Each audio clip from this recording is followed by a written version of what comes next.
上辈子沈若曦一心嫁给齐王慕容羽，在内为他操持后院殚精竭虑，在外为他跪求父兄辅佐他登基帝位，甚至为了讨他欢心，让出王妃的位置，甘愿为妾，倾尽一切，换来的却是慕容羽彻底的背叛。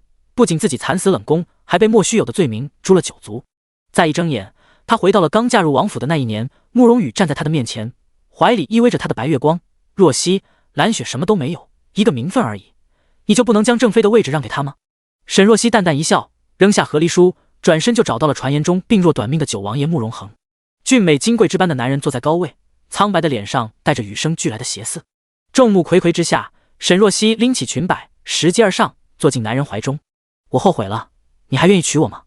世人都道九王爷慕容恒手段雷霆，有惊世之才，但是病入膏肓，不能人道，实在可惜。新婚夜，沈若曦扶着腰，气得半死。究竟是谁乱传谣言的？娶妻之后，病弱的九王爷不仅没死，还身体康健成了太子。他揽着身侧娇艳如花的太子妃，看着伏在面前的慕容羽，眉梢间风流肆意。多亏王兄眼瞎，姑才能娶得这么好的太子妃。沈若曦轻笑，什么王兄，他如今只是一个阶下囚，要改称呼了。嫡长，你看得上。沈若曦重生了。重生的第一件事是将传言中最冷漠不羁的病秧子九王爷慕容恒堵在了茶楼的雅间。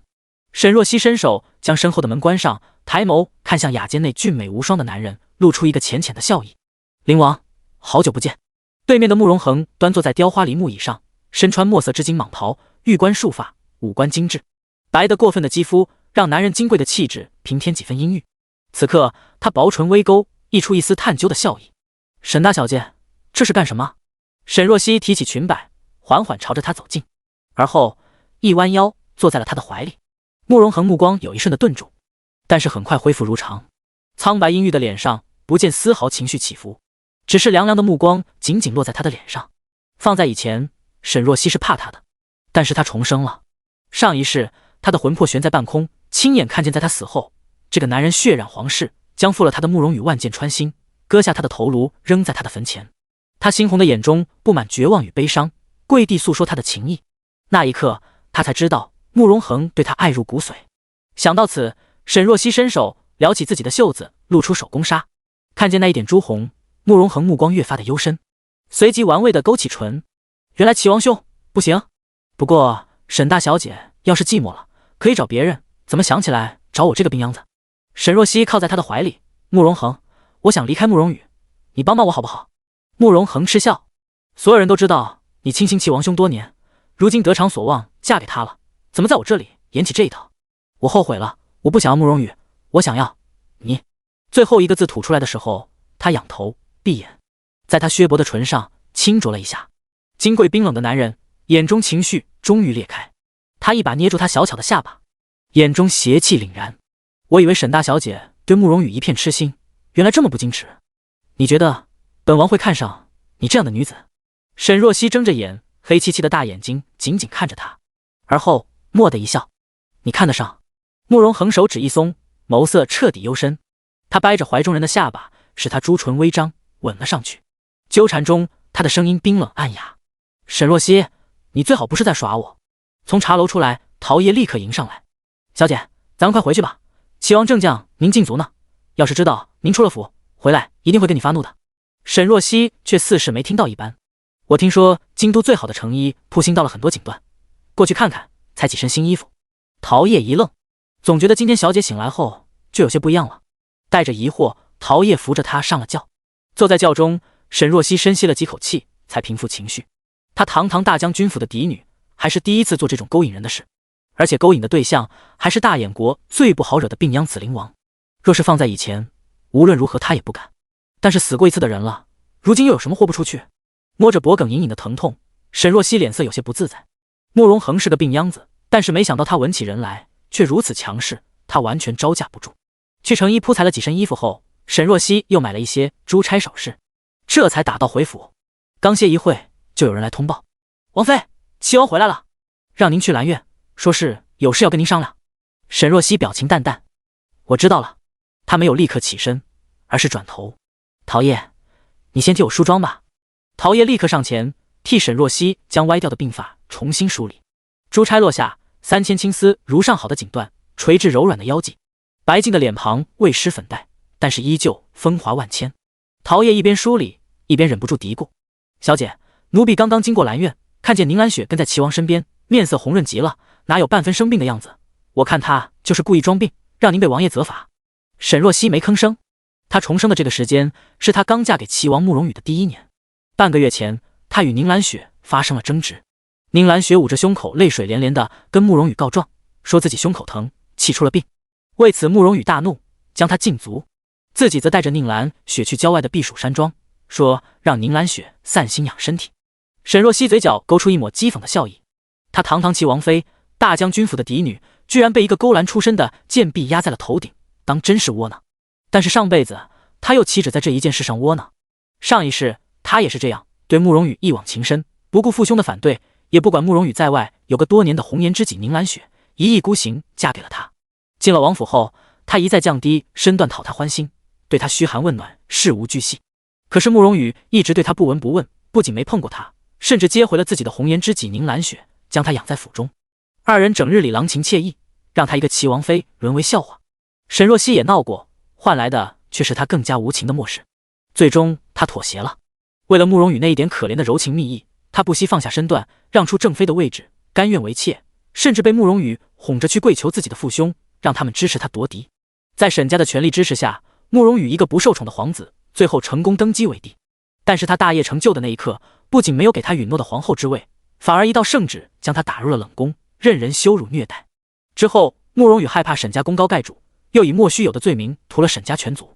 被屠满门的那一天，正是立冬，大雪纷纷扬扬。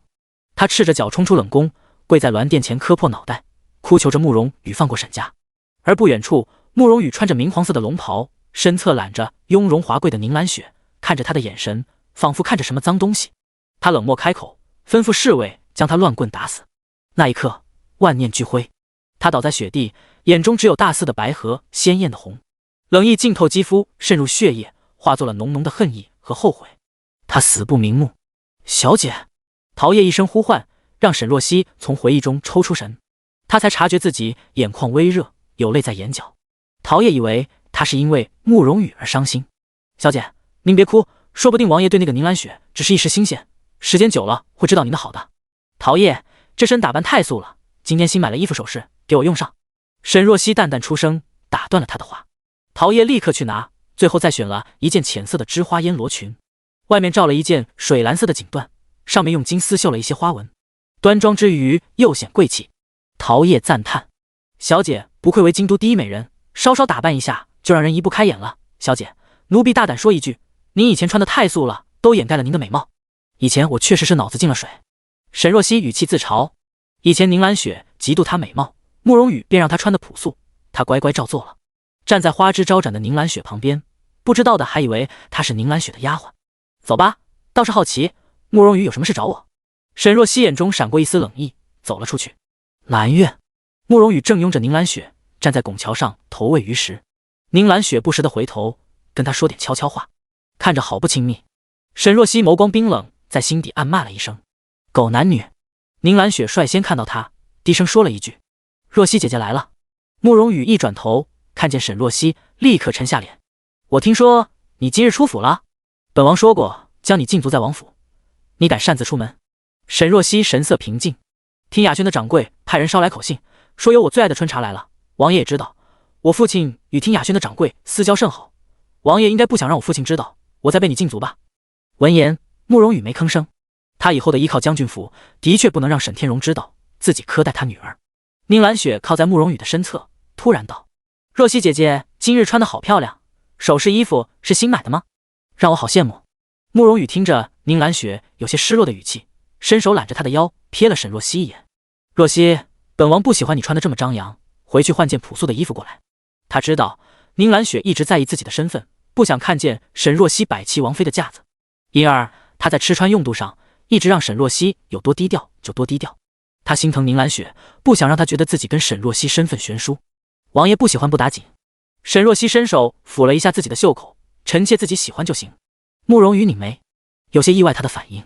半个月不见，沈若曦怎么对他冷落了许多？沈若曦掀起眸子，王爷喊我过来，不是有事要说吗？闻言，慕容羽想到了正事。他轻咳一声，意外地缓了语气。这次本王带着蓝雪去避暑山庄待了一阵子，冷静下来后，也觉得对你有些冷落了，便赶了回来。若曦，你是本王的王妃，本王心中终究还是有你的。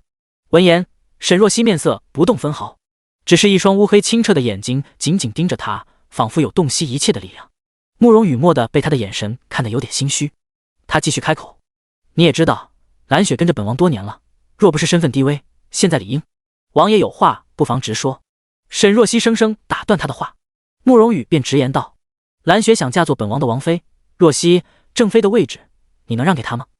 第2章，软硬兼施。话一出口，慕容羽身后的宁兰雪微微挑眉，等着看沈若曦崩溃大哭的狼狈场面。然而什么都没有。沈若曦不仅没有震惊和悲愤，甚至眼皮都没抬一下，反而是勾出了一抹讥笑。王爷可知道自己在说什么？若曦，我知道这件事对你打击有点大，但是我与蓝雪两情相悦，是你横插一脚，这正妃的位置是你抢过去的。闻言，沈若曦只觉得一阵恶心。上一世，她被慕容羽一直洗脑，也觉得是自己插足了他和宁兰雪之间的爱情，心中有愧，处处忍让。然而宁兰雪一个勾栏出身的女子，皇家根本不可能让她做王妃，否则慕容羽早就八抬大轿将人抬进府中了。当初他沈若曦作为将军府的嫡女，一直爱慕慕容羽，当今圣上跟他父亲沈天荣私交甚好，他便吵着要父亲入宫请圣上赐婚。父亲被他闹得没有办法，只好跟圣上提了这件事。圣上一来想成全沈天荣的爱女之心，二来也想断了慕容羽娶宁兰雪的念想，便同意了。赐婚之前，圣上亲自在御书房问过慕容羽愿不愿意娶她，是慕容羽亲口答应的。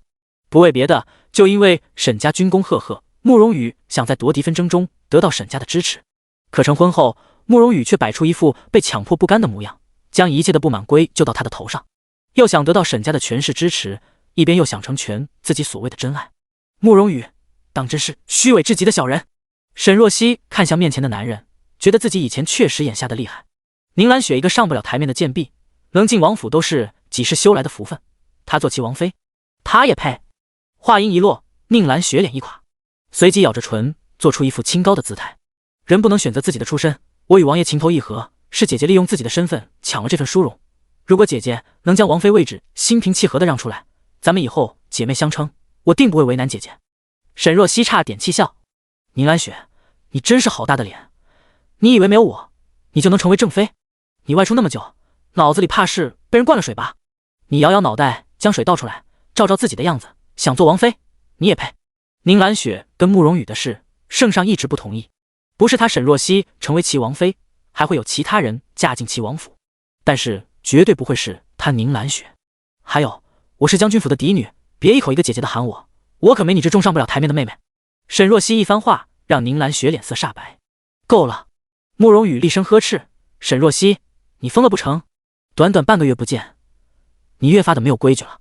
我看疯的不是我。沈若曦神色平静，王爷居然想让一个青楼女子做王妃，才是真的疯了。我看不如让下人备些提神醒脑的凉茶，让王爷好好冷静一下，臣妾暂时就不奉陪了。说罢，沈若曦一甩衣袖，转身离去。看着他的背影，慕容羽眼中又惊又怒。沈若曦，今天是哪根筋不对劲了？身侧，宁兰雪眼眶发红。王爷，看样子沈若曦是不愿让出正妃之位了。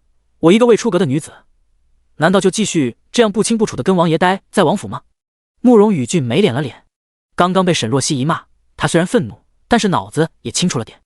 宁兰雪做正妃，确实有难度。兰雪，要不本王纳你做侧妃？你放心，你的待遇一定不会比沈若曦的差。王爷当我什么人了？我一个清白之身给了你，当初说好的一生一世一双人，你允诺的我正妃，怎么能让我做妾？若是这样，我不如去死。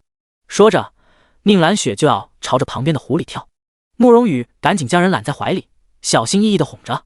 他满眼愧疚，兰雪，怪我身为王爷，居然不能选择自己心爱的人。我回头就去找沈若曦继续说这事，他不答应也得答应。宁兰雪依偎在他怀里，乖乖点头。灵王府，一袭黑影掠上墙头，径直到了后院的书房前，落了下来。冷夜推门而入，主子，我回来了。书房内药香弥漫，慕容恒端坐在雕花梨花木椅上，手里捧着一本闲书，有些漫不经心。听见响声，他微微抬头，一张俊美的脸庞如同天边皎月，肤色苍白如雪，泛着一股虚弱的病态，却因一双狭长疏离的眸子染上了几分邪肆，让人不敢直视。他开口说：“主子，齐王越来越离谱，今天他居然要让沈若曦让出王妃的位置给那个青楼女子。”冷夜拧眉，语气中不自觉地染上一抹怒意。慕容恒的眸色更是幽深。冷夜又道：“但是沈若曦没同意，不仅没同意，还没闹，反而是骂了一番齐王和那个宁兰雪，实在让我意外。难不成他脑子里的水倒出来了？”慕容恒冷冷瞥了他一眼。冷夜立刻捂住嘴，意识到自己说错话了。不过也是事实啊，沈若曦看起来就是一个恋爱脑，还是无可救药的那种，也不知道自家王爷到底看中他哪一点了。下去吧。慕容恒淡淡开口。跟了他多年，冷夜知道自家主子现在心情不错。唉，其实说起来，他家王爷何尝不是一个恋爱脑？下去领十军棍，以后话想好了再说。冷夜是委屈巴巴地退下去了。房间内，慕容恒修长如玉的手指紧紧捏着书本，眸中冷意渐深，随即唇角微勾。沈若曦到底在玩什么把戏？小姐，您今天可真是威风，我都快不认识您了。陶叶跟着沈若曦回到书房，脸上满是愉悦。一想到宁兰雪吃瘪的脸，更加开心。那个宁兰雪算是个什么东西？整日里就知道装柔弱挑拨离间。不过小姐，您今日态度这么坚决，估计以后齐王不会再提这事了。你想多了，那对狗男女不会善罢甘休的。沈若曦抬手，陶叶拿笔墨来。狗男女？陶叶满脸震惊，自家小姐居然骂人了，骂的还是心心念念的齐王，好惊讶。不过又莫名觉得畅快，是怎么回事？陶叶将笔墨拿来，忍不住发问：“小姐，您要写什么？待会你就知道了。”沈若曦提笔开始写，陶叶在一旁研磨。写好之后，不多时候，外面果然传来通报，慕容羽来了。他一进来，意外的语气柔和：“若曦，你是不是还因为之前我给你禁足的事不满？这件事确实是我有点偏心了，我保证以后一定好好待你，别生气了，好吗？”沈若曦没吭声，静静看着他拙劣的表演。上一世也是这样，慕容羽对他软硬兼施，打一巴掌给个甜枣，将他拿捏得死死的。这一世，他狗嘴里说出的话，一个字他都不会信。第3章和离。王爷既然知道自己偏心了，那不如去斥责宁兰雪一番，然后给他禁足10天半个月的，不就公平了？慕容羽一愣，没想到他居然还不肯让步，当下也有些不悦。兰雪身体虚弱，不能禁足。王爷倒是说他哪里虚？府里大夫说他没事，臣妾也给他把过脉，身体康健，别说禁足，跪个3天3夜都没事。沈若曦母亲极其擅长医毒之术，当年也是因为他母亲妙手回春救下了受重伤的圣上，才使得圣上对将军府愈加器重信任，而他完美的继承了他娘的天赋。宁兰雪身体什么毛病都没有，天天捂着胸口在那装，而慕容羽就惯着那朵白莲花。听到这话，慕容羽脸色愈加难看。沈若曦，你今天怎么这么放肆？正妃的位置我一定是要给兰雪的，你不让也得让。你要是再这么自私，我此生都不会再踏进你的别院。闻言，沈若曦面露不屑，她压根就不稀罕他进别院，现在看见他就跟看见苍蝇一样恶心。不过他想要的不是跟他此生不复相见，他想要他得到报应，死无全尸。沈若曦捧起一碗茶，悠悠抿了一口。正妃之位，岂是说让就让？王爷倒是说我怎么让？大燕国明文律令，除非正妻过世、休妻或者和离，否则不能虚伪他人。见他这么说，慕容羽以为他是松口了，立刻道：“我打算先休妻，之后迎娶兰雪。不过你放心，我会再迎你做妾的，绝不会弃你不顾。若曦不过就是一个名分，你不会这么狭隘吧？”话一出口，旁边的陶叶都忍不了，他开口道：“我家小姐又没犯七出之条，王爷用什么理由休妻？”慕容羽看着沈若曦：“我已经想好了，就说你没有办法为本王生下的嗣，降你为侧妃。不过父皇和将军府那边有点不好交代，所以我希望若曦你能去帮忙说说。”说完之后，慕容羽叹了口气：“若曦，我知道这件事属实委屈你了，只要你答应这件事，我发誓我以后会加倍对你好。假以时日，我若是真的能登基帝位，你就是后宫之主。”沈若曦翘着玉白的手指，眼神愈加泛冷。这种荒谬的事，慕容羽还真敢提，但是前世的自己还真的信了他的话，当真是蠢到了极点。这一世他想都不要想。休妻，若是他被休了，日后只会成为天下人的笑柄。他自己丢尽脸面不说，还会影响将军府的名声和族中女子的婚嫁。慕容羽当真是恶毒又恶心。慕容羽，你的无耻今日可算是让我开了眼界。话一出口，慕容羽一怔，随即面色阴沉。沈若曦，你说什么？王爷要取那个贱婢，我不拦着，而且已经为王爷想好了出路。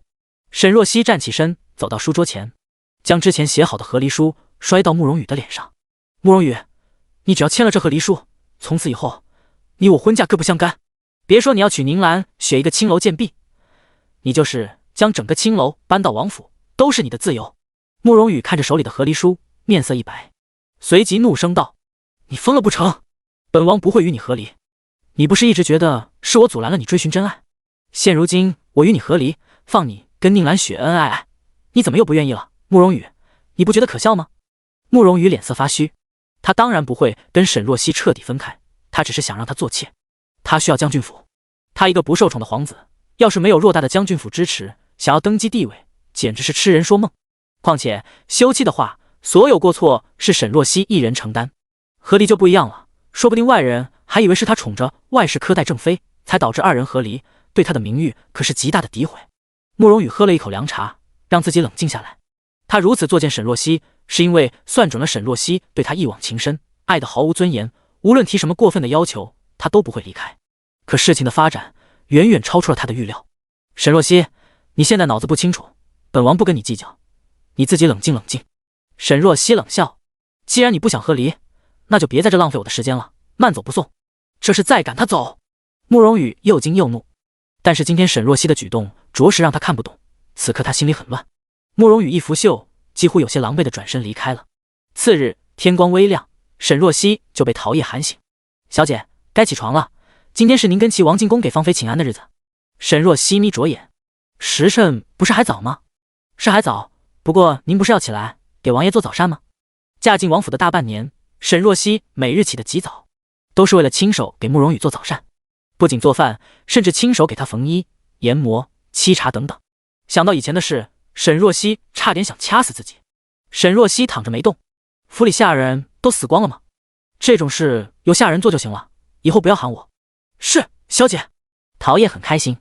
如果说昨天还在犹豫沈若曦是不是在欲擒故纵，现在他可以肯定自家小姐是真的对齐王改变态度了。哼，其实他心里也不喜欢慕容羽，觉得他虚伪又眼瞎，放着自家小姐这么好的美人不要，天天惯着宁兰雪那朵白莲花，早该这样对她了。沈若曦在床上又躺了半个时辰，才悠悠起身。今日是去宫里请安，要起早点。虽然他铁了心要跟慕容羽和离，但是眼下他还是齐王妃，该做的礼节还是要到。沈若曦洗漱打扮好之后，让陶叶将早膳端到自己房间单独吃了。他不想看见慕容羽那张脸，怕恶心的吃不下饭。吃完之后，二人出门，却被告知宁兰雪说是头疼，慕容羽正在他房中哄她。门口是慕容羽的随身小厮景六，他懒洋洋的道：王妃，王爷怕是还有一会再来，让您等着。齐王一向看不上这位王妃，他自然也是没什么好态度。沈若曦道：慕容羽既然脱不开身，我看我也没必要等他了，我自己去宫里吧。景六明显惊到了，立刻道：不行，王妃，您一个人去，怕是于理不合。那慕容羽因为一个外事耽误进宫请安，就合乎礼节了。闻言，景六一愣，有些支吾。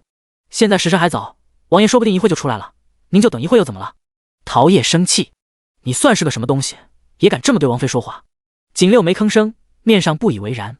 都窝囊了大半年了，这会突然摆出王妃的架子，吓唬谁呢？沈若曦淡淡道：陶叶，不用理会他，扶我上马车。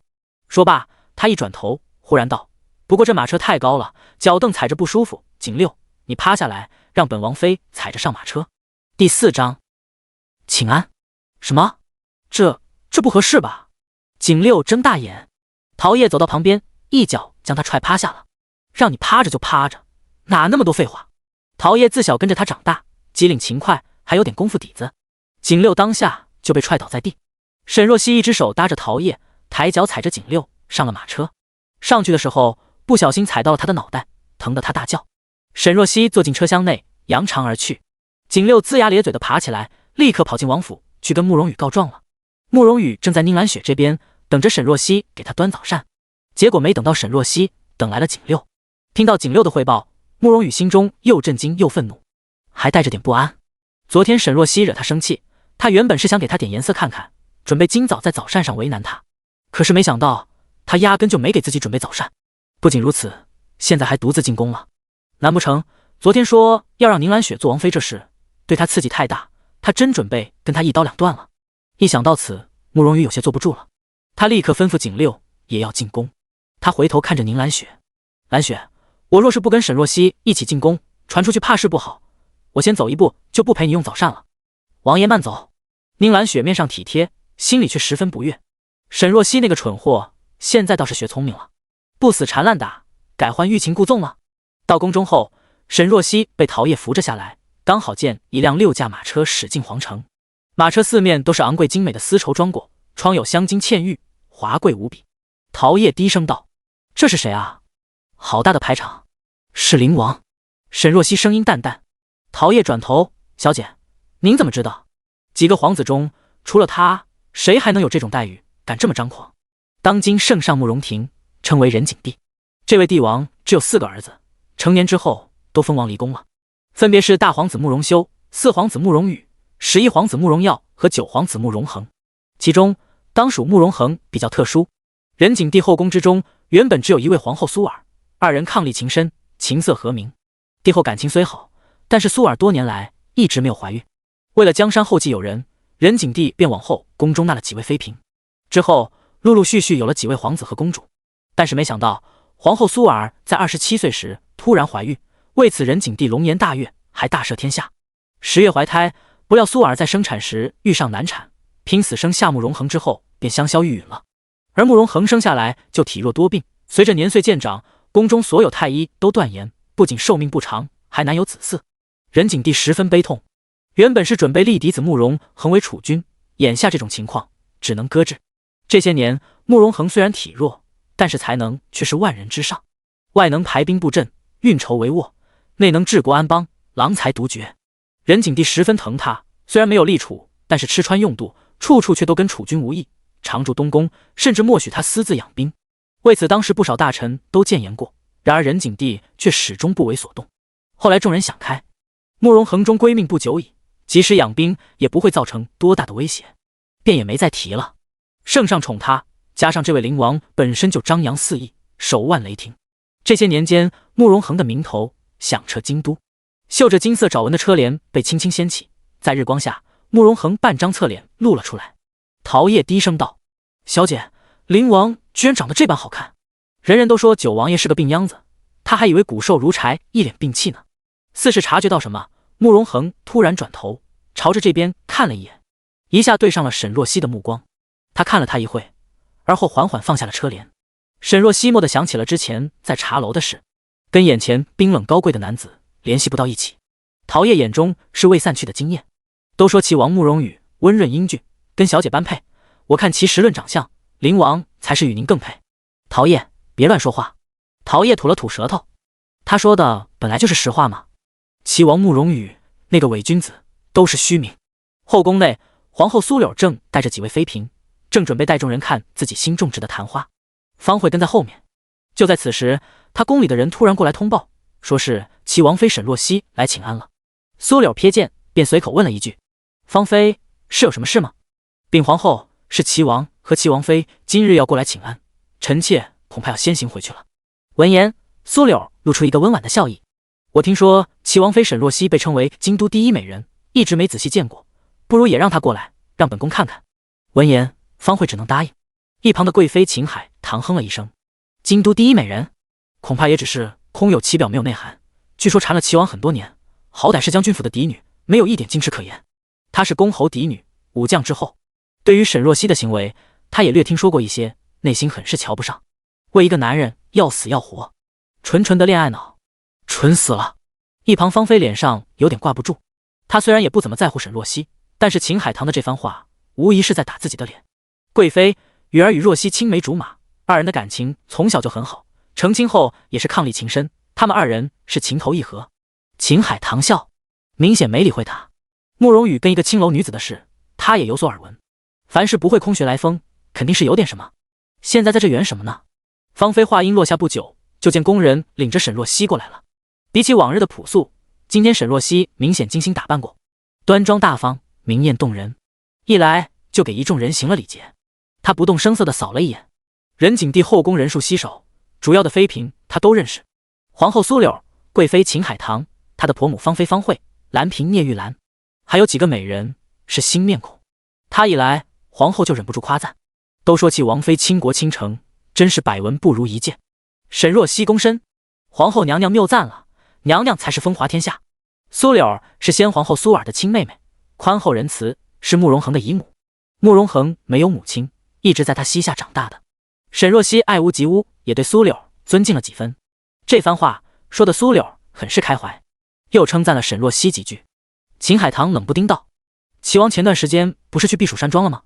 本宫的女儿明华公主前段时间无聊，也去了避暑山庄游玩，无意中看到了齐王，她身边还跟了一个女子。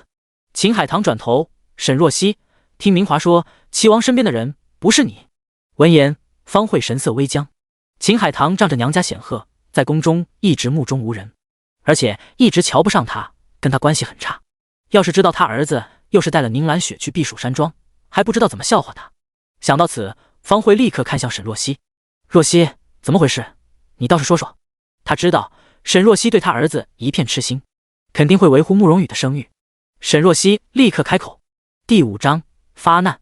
沈若曦立刻开口：齐王的确去了避暑山庄，我不曾跟去，因为宁姑娘说自己心急发作，齐王便带着她去了呢。话一出口，方慧脸色率先白了，她厉声道：若曦，你说什么呢？他怎么能当着这么多人的面说慕容羽带着宁兰雪去避暑山庄？是不是坐实了那些流言？秦海棠挑眉：宁姑娘，难不成就是传言中那个迷得齐王魂不守舍的青楼妓子？方慧抢着开口：贵妃娘娘误会了，宁兰雪不是青楼妓子，宁姑娘不是青楼妓子。沈若曦打断方慧的话。闻言，方慧松了口气，因为宁兰雪出身实在上不了台面，慕容羽将她从青楼赎了出来，之后对外宣称宁兰雪是沈若曦的远房表妹。这是沈若曦虽然不愿意，但是她一颗心掉在慕容羽身上，最后也松口了。现在由她亲口解释是最好不过了。沈若曦道：贵妃娘娘，宁姑娘不是青楼妓子，她虽然出身青楼，但是也是卖艺不卖身的，跟着齐王的时候也是清白之身。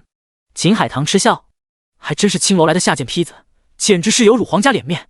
说罢，他一抬眸看向旁边的方慧：方妃，要是我生出了这种不识大体的儿子，直接乱棍打死算了。齐王这样胡闹，你这个做母妃的也是失职的很。方慧手指一紧，掐住了掌心肉。沈若曦今天疯了不成？居然当众这么胡说八道。但是方慧在宫中这么多年，大风大浪也见多了，此刻表情掩饰得很好。贵妃娘娘，雨儿是看那姑娘身世可怜，就帮了她一把，留她在府里做丫鬟，结果出了什么乱七八糟的传言，不可信的。说着，他朝着沈若曦使了个眼色。沈若曦眨巴着眼，似是丝毫没有领会他的意思，还冲他露出一个甜甜的笑意。方慧脸上的神情差点没绷住。秦海棠不依不饶：那女人有心急，大夫看不就得了，用得着齐王亲自带去避暑山庄？哪个丫鬟有这样的待遇啊？方妃，这话你骗骗自己也就算了，就别拿出来说了，丢人现眼。沈若曦站在一旁没吭声。她听说过秦贵妃性子高傲，不好相处，今日一见，果然如此。而且看起来她似乎还与方慧不对付。有趣了。秦海棠这么一骂，四周的嫔妃看方慧的眼神都有些意味深长了，大多数是不明内情的，眼中写满了好奇。方慧脸上有些挂不住，更担心流言被散播开，她便看向苏柳：皇后娘娘，雨儿一向心善，这您也是知道的，其中定是有什么误会。苏柳对这事也捏不准，不过她不想见二人一直争执下去，便开口道：流言可畏，齐王和若曦从小一起长大，感情非比常人，本宫也是知道的。秦贵妃，此事关乎皇家声誉，慎言。方慧立刻俯身：皇后娘娘明鉴。说着，她朝着沈若曦开口道：若曦，你一个人过来，雨儿在外面怕是等得着急了，你要不先出去找她吧。她是想打发沈若曦走，谁知沈若曦睁着自己漆黑的眼睛：母妃，不要紧的，今日齐王殿下没有跟我一同进宫，我率先来的。话一出口，众人的神色立刻不对劲了，连进宫请安都不一起。堂堂齐王居然这么冷落正妃，还说什么伉俪情深，看样子传言怕是真的。苏柳也蹙了眉：方妃，慕容羽虽然是你儿子，但是他也称我一声母后，你这个做母妃的要是舍不得说，我这个做母后的倒是想说几句。他看向沈若曦：沈将军嫡女出身世家，又这么貌美无双，让他多珍惜眼前人。方慧低着头，是，臣妾谨遵教诲。苏柳没再多言，带着一众人继续赏花。不多时候，就有工人来报，说齐王来了，被圣上喊去了御书房。方慧便带着沈若曦离开了苏柳的长秋宫，准备回到自己的怡月殿。二人刚出来，方慧的脸色就沉了下来。你今日是疯了不成？沈若曦露出一抹不解的神情。母妃怎么这么大的火气？她还敢问？方慧刚准备发难，突然瞥见一个穿着绛紫色衣裙的女子带着2个婢女也从长秋宫出来了，是进宫不久的贵人魏真真。方慧神色立刻一转，露出一个春风和煦般的笑意。若曦，母妃特地让人准备了你最爱吃的糕点，现在咱们就回月殿。变脸的极快。沈若曦心中讽刺，面上不露分毫。好。魏真真走过来，路过方慧的时候弯腰行礼。她脚步匆匆，脸色有点发白。行礼的时候突然脚一软，沈若曦在旁边下意识地伸手抚了一把，无意摸到魏真真的手腕，她一惊。不等她细探，魏真真已经踉跄着起身。方妃娘娘恕罪，我今日身子有些不适。无妨，既然不适，就回去歇着吧。方慧笑得一脸温和，在外她一直是这样不争不抢、温温柔柔的模样。沈若曦开口道：魏贵人，身体是大事，不舒服的话最好传太医看看。魏真真心不在焉地回了一声：谢齐王妃关心了。之后便走了，也不知道听没听进她的话。看着她的背影，沈若曦目光微闪。刚刚她粗略地探了一下魏真真的脉象，居然是喜脉，但是脉象却有些异常，有中毒的迹象。沈若曦心中有些复杂，后宫风云涌动，她与魏真真又素昧相识，不能直言，只能让她自己发觉了。若是方慧真的宅心仁厚，她倒是可以与她说。然而事实上，她不是什么良善之人。你看什么？跟我过来。等魏真真一走，方慧立刻又沉了脸。沈若曦没吭声，跟在了她的身后。一到怡月殿，方慧便彻底动了怒。跪下！沈若曦站在原地，缓缓道：母妃是在与我说话吗？不然呢？方慧目光阴沉地看着她，哪有之前半分温婉的样子。沈若曦却不为所动。母妃为何要我跪？你今天当着皇后和诸位嫔妃的面，又是说雨儿带着宁兰雪去避暑山庄，又是说自己没有跟她一起进宫，说的那叫什么混账话，这还没错吗？跪下！沈若曦依旧目光淡淡，要带宁兰雪去避暑山庄的是王爷，不与我一同出门请安的也是王爷，臣妾只是说了实话。臣妾说了实话就错了，那王爷做了这些事，岂不是错得更加厉害？要跪，貌似也应该是王爷跪，母妃觉得呢？方慧被他一番话说得哑口无言，随后有些疑惑。沈若曦对他儿子爱得连尊严都没有了，这会子居然让他的女儿跪下，今天抽的什么风？方慧拧眉，雨儿毕竟是王爷，你是他的王妃，在外里应要顾及他的名声，今天当众这么说，你不是打他的脸吗？我这个王妃恐怕也做不长久了。沈若曦叹气，王爷说了，让我将正妃的位置让出来给宁兰雪。什么？方慧也愣住了，她震惊道：雨儿当真是这样说？沈若曦神色淡淡：王爷等会就来了，是不是真的？母妃一问便知。第6章，而臣也想去。此刻御书房内气氛也并不怎么好，慕容羽跪在冰冷的地砖上，脸上表情有些慌乱。父皇，儿臣并未垂涎美色，儿臣只是带兰雪去养病。齐王，任景帝身穿明黄色的龙袍，端坐在身后的龙椅上，目光瞥向地上的慕容羽，眼中泛过一丝冷意。朕不想再从你的口中再听见那个女人的名字。慕容羽惶恐，立刻叩首。儿臣知错，今天原本是进宫给他母妃请安的，结果一入宫却被任景帝召见。他刚进御书房，任景帝就发了火，说今早有好几封折子都是参奏他沉迷女色，不堪重用，甚至说他独宠外室而灭正妻，这是重罪，让他当下慌了神。任景帝捏着眉心，你应该知道，当初要不是沈若曦亲自来找朕为你说好话，朕是不会同意你将那个宁兰雪带进府中的。你当时也保证过，说让宁兰雪进王府，你会知道分寸，事事以若曦为先，结果却出了这档子事，实在让朕失望。慕容羽着急道：父皇，这都是一些捕风捉影的谣言，儿臣与若曦关系很好，您亲自问他就知道了。哼！任景帝冷哼一声，他知道他就算去问沈若曦，他肯定会为慕容羽说话，问了也是白问。任景帝捏着眉心，后院之事你都处理不当，依朕看，济南那边的水灾你就不用负责了。父皇，慕容羽震惊，立刻道：“儿臣一心想要为国分忧，为父皇分忧，已经做好了去往济南的准备，请父皇给儿臣一个机会。水灾往年都有，仁景帝治国有道，朝中又有不少能臣，每次治理灾情都是万无一失。这事不仅是个肥差，而且能博得一个好名声，赢得民心。因而每次朝中重臣还有他几个兄弟都争来争去，想要获得这差事。今年济南水灾也一样，然而今年这事居然落到了他一个不受宠的王爷头上。他心中知道，仁景帝因为看他是沈天荣的女婿，想要给他一个表现的机会。但是现在，慕容羽心中很慌，他跪在地上：“父皇，这次水灾的前后事宜，儿臣都已经打点好了。此刻换人交接，恐怕很是费时间。要是耽误了灾情，不知道多少百姓受苦。父皇，就让儿臣去吧。”闻言，仁景帝稍稍迟疑了一下，确实，如果此刻将老四换了，再换人，又要耗时间，百姓们耽误不起。儿臣也想去。门口突然传来一个淡淡的声音。慕容羽一转头，看见一抹颀长的身影走了进来，墨色之金蟒袍，玉冠束发，即使肤色冷白，泛着一股子羸弱之态，依旧掩不住容姿绝色。是慕容恒。慕容羽愣了一下，九王弟怎么也来了？慕容恒径直走进来，朝着仁景帝行礼：“儿臣也想替父皇分忧，请父皇给儿臣一个机会。这次济南水灾，儿臣愿意为父皇出一份力。”“恒儿，你要去？”仁景帝眼中是掩不住的惊讶，随后担忧道：“你身体羸弱，济南路途遥远，身子怕是受不住。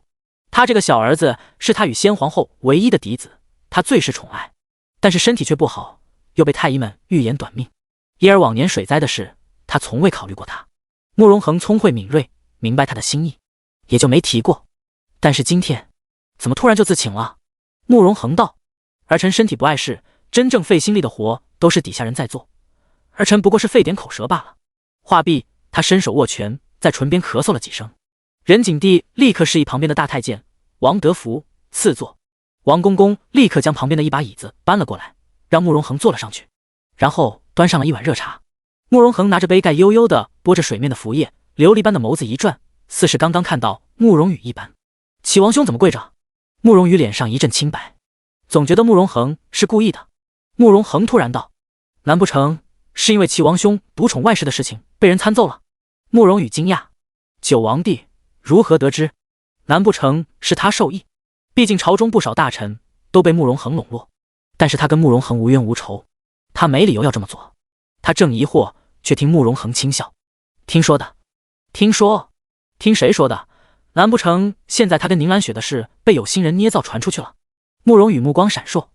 仁景帝看向慕容恒：“恒儿，离出发济南不过2日时间了，你此时接手的话，怕是有些匆忙。”慕容羽也立刻道：“九王弟，这种事费心劳神，王兄怕你身体吃不消，更何况此刻换人的话，2日时间肯定是不够的，1日足矣。”慕容恒目光淡淡：“启王兄是怀疑我的能力吗？”慕容羽一怔，满朝文武怕是没有一人会对慕容恒的能力有疑，若不是他短命，现在早就已经是储君了。见慕容恒意思坚决，仁景帝露出一个欣慰的笑意：“恒儿，既然你如此积极，此事就交由你负责，朕会让太医院首席太医一同前去，要是有什么不适，不要勉强。”慕容恒从椅子上起身：“儿臣领命。”仁景帝一转头看向地上面色难看的慕容羽：“齐王，之后的相关事宜，你与恒儿交接一下，一定要事无巨细。”仁景帝已经开了口，慕容羽知道说再多也没用了，只能心不甘的应下。慕容恒突然道：“不过这事一直宣称是齐王兄在负责，如今交到我手上，总得有个说辞，否则不知道的还以为齐王兄能力不足，不堪重任。”仁景帝微微沉思，之后道：“齐王，你就对外称病吧，这段时间不要出王府了。”慕容羽脸色一变，这意思就相当于是给他禁足了。慕容羽心头极其不悦，他还想再说些什么，但是对上仁景帝冷淡的目光又将话咽了下去，多说无益。出了御书房的门，慕容羽喊住了慕容恒：“九王弟！”慕容恒却没回头，踩着脚凳径直上了马车。6驾马车浩浩荡荡朝着东宫的方向驶去，慕容羽只得站住脚步。身侧景六凑过来，小心翼翼的道：“王爷，您脸色怎么这么差？”慕容羽一咬牙：“去怡悦殿。”慕容羽一到怡悦殿，就见方慧英沉着脸坐在软榻上，而沈若曦则是站在一旁。她今日穿了一件桃粉色的衣裙，头上还罕见的插了珠花，端庄又显贵气。他一去就注意到了他，听见声音，沈若曦转头，原本就绝色的脸略施了些粉黛，更显得惊艳动人。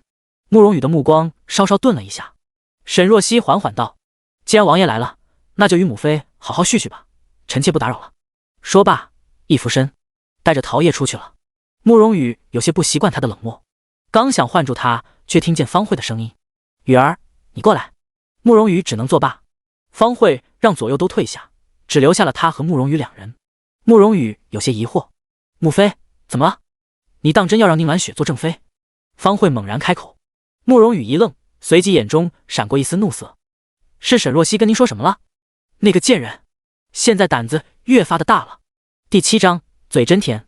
方慧更生气：“你还真有这个想法？羽儿，你糊涂啊！宁兰雪是个什么东西？她也能当齐王妃？沈若曦再怎么不济，那也是将军府名正言顺的嫡女，宁兰雪给她提鞋都不配。”慕容羽脸色难看：“母妃，你说的太严重了。儿臣当初一直不得父皇喜爱，郁郁不得志，都是兰雪在旁边开导陪伴臣，没有她，儿臣怕是早就浑浑噩噩，不成个人样了。再说了，慕容羽缓了缓，母妃您当初出身也不好，也能做到今日的位置上，兰雪又有何不可？”方慧脸上有些不自在，她当年是给任景帝擦脚的婢女，有次任景帝喝多了酒，她便大着胆子爬了龙床。任景帝醒来之后勃然大怒，要将她处死，是先皇后苏尔说了情，免除了她的罪，并将她纳入后宫，封了个答应。熬了20年才到了妃位，但是因为她上位的手段不光彩，任景帝一直不待见她，连带着慕容羽都不受宠爱。方慧道：“那是母妃吉人自有天相，才求得了这富贵，她宁兰雪有这么好的福分。”话音一转，她压低声音：“羽儿，你如今最重要的事是要赢得你父皇的重视，为你的夺嫡之路做准备。你想想，只要你继承大统，你要宁兰雪进后宫，谁敢说话？”慕容羽眼神一亮，随即又黯淡下去。可是父皇今日已经免去了我去济南救灾的差事，让灵王去了。什么？方慧脸色一白，随即咬牙切齿：“慕容恒那个短命鬼，当初苏尔难产的时候，怎么不带着他一起去？一尸两命多好，就清静了。”慕容羽低声道：“母妃慎言。”方慧整理了下表情：“慕容恒反正是个短命的，而且不能人道，不会有子嗣，纵使有颇天的才能，也继承不了大业。剩下的2位皇子中，端王慕容修不务正事，睿王慕容耀单纯没有心机。羽儿，几人中唯有你德才兼备，有勇有谋，才是储君最合适的人选。听母妃的，别让一个女人绊住了脚步。那个宁兰雪，最近让她消停点。”“是，母妃。”见慕容羽应下，方慧终于放下心来，又叮嘱他，让他抓牢了沈若曦。虽然沈若曦不重要，但是他身后的将军府重要。慕容羽眸中闪过一丝复杂：“母妃，其实若曦昨日要与我和离，她最近发什么疯？”方慧神色不耐，他揉了揉眉心，估计是想甩些小性子，引起你的注意吧。你这几日稍微跟他说2句好话就行了，真是麻烦。方慧不以为然，他看透了沈若曦对他儿子一往情深，早就没了脑子。和离？不可能！日光和煦，照在宫殿金碧辉煌的琉璃瓦上，泄出一片耀眼的光芒。沈若曦带着桃叶走出了怡悦殿外，二人到一处游廊边时，旁边突然出现一个年轻的婢女，打扮利落，不是寻常宫女的打扮。“沈大小姐，我们家主子有请。”沈若曦疑惑：“你家主子是？您跟我过来便知。”沈若曦打量了他一会，而后点头：“好，带路吧。”身侧桃叶也跟着，却被那婢女拦了下来。主子说只见沈大小姐一人。桃叶不放心：“那怎么行？我必须要跟着我家小姐。”桃叶：“没事，你在这等我。”沈若曦给了他一个安慰的眼神，之后跟着那婢女转过回廊，到了一处阁楼。“请吧，主子在里面等您。”沈若曦点点头，推门走了进去。阁楼内放着各种瓷器和书卷，看起来价值不菲，四周还弥漫着一股淡淡的檀香，显得清雅静谧。房间中央，慕容恒斜斜坐在一把椅子上，手里摆弄着一根玉箫。看见沈若曦，他抬头，俊美天成的脸上眸色染着一抹淡淡的疏离。“还真过来了，你倒是胆大。我知道是你。”“哦，我猜的。”沈若曦嘴角上扬，笑得有一丝得意。她今日穿了一件桃红色的衣裙，这一笑比3月桃花还要娇艳。慕容恒心神一动：“过来。”沈若曦迈步缓缓朝着他靠近，刚走近，他的手腕突然被他一抓一拽，沈若曦猛地朝前扑去，回过神来，自己已经坐在了慕容恒的怀里。男人身上带着一股淡淡的药香，还有他独特的冷冽气息。慕容恒抵着他的额头，说说怎么猜对的？沈若曦目光清澈，刚刚那个婢女应该叫我齐王妃才对，可是却称呼我沈大小姐，我就猜到应该是你的人。他缓缓道，你应该不喜欢别人喊我齐王妃吧？连你自己都从未称呼我一声王嫂，因为心中有情，才不愿意接受她嫁人的事实。上一世，沈若曦也发现了他对自己称呼不同，不过他以为是慕容恒随性自意惯了，没有多想。这一世才发现，他爱他原来早有痕迹。我确实不喜欢那样称呼你。慕容恒勾着他的下巴，那双淡淡的眸子变得邪似幽深。不过也看情况。他突然俯身，微凉的唇贴在了他的脖颈，像是一只慵懒的猫咪，细碎的呼吸落在他的血肌上，带着丝丝痒意。沈若曦不自觉地抓住他的蟒袍，有些紧张。男人的手掌摩挲他的细腰。齐王嫂。沈若曦身子一僵，你不是不喜欢这么唤我，但是此刻不觉得这样很刺激吗？沈若曦没吭声，原来这家伙骨子里还隐藏着变态属性。他想了想，开口道，其实我一直想问一句，我身为齐王妃，对你这样投怀送抱，灵王心里不会觉得我不守妇道，令人唾弃吗？慕容恒轻笑，世人总觉得女子应该从一而终，即使夫君死了也要守活寡过完一生，才是贞洁烈女，可是男人却可以三妻四妾，桃花不断，实在讽刺。如今是齐王父你在先，独宠一个外室冷落正妃，你不过是还他点颜色，这才公平。沈若曦有些惊讶，慕容恒这番话有些惊世骇俗，但是他居然觉得有点道理。沈若曦稳了稳心神，说道，我有东西给你。随后从怀中掏出一个香囊，放到他的掌心，紫色的香包上面用金线绣了一朵牡丹。我上次在茶楼见你，感觉你脉象虚浮，应该经常失眠，这香囊里是我自己调制的一些草药，有安神助眠的效果。慕容恒眸色逐渐幽深，上次那种情境，你还有空看病？看样子是我不够努力了。沈若曦微微咳嗽一声，那个灵王已经很努力了，发挥出乎我的意料，对于他一个不能人道的病弱之人，确实已经很厉害了。虽然没到最后一步，但是也勾得他差点失去理智。如果他真有行房能力，后果不堪设想。慕容恒不知道他心里的小九九，只当他是夸他。他看着手中的香囊，上面绣了牡丹，有什么寓意吗？没什么，就觉得牡丹富贵大气，国色天香，很适合王爷。沈若曦看着面前这张妖孽魅惑的脸，真心的道。慕容恒唇边笑意更深，他低头在他唇上啄了一下，嘴真甜。沈若曦心跳快了一下。这个妖孽。第8章小产。给了东西，沈若曦便离开了。这里是宫中，虽然慕容恒做事缜密，不会有人发现他们见面，但是也还是要小心。离开的时候，之前带着他过来的婢女也跟在了他的身后。他行礼，沈大小姐，奴婢叫冷霜，是灵王的暗卫之一，奉命保护您，之后我就是您的人，任凭您差遣。沈若曦有点惊讶，王府的暗卫应该是慕容恒最信任的下属，慕容恒居然给他了。他点头，好，冷霜，你以后就跟着我吧，别人问起来就说你是将军府的人。是。二人转身出了这院子，准备回到游廊，找到了陶叶。一见他，陶叶立刻迎上来，小姐，究竟是谁找您啊？可急死我了。没什么。沈若曦示意了一眼旁边的冷霜，陶叶，这是冷霜，之后跟你一起服侍我，也是将军府的人。沈若曦没跟他说真相，怕陶叶知道他跟灵王有一腿，会当场吓死。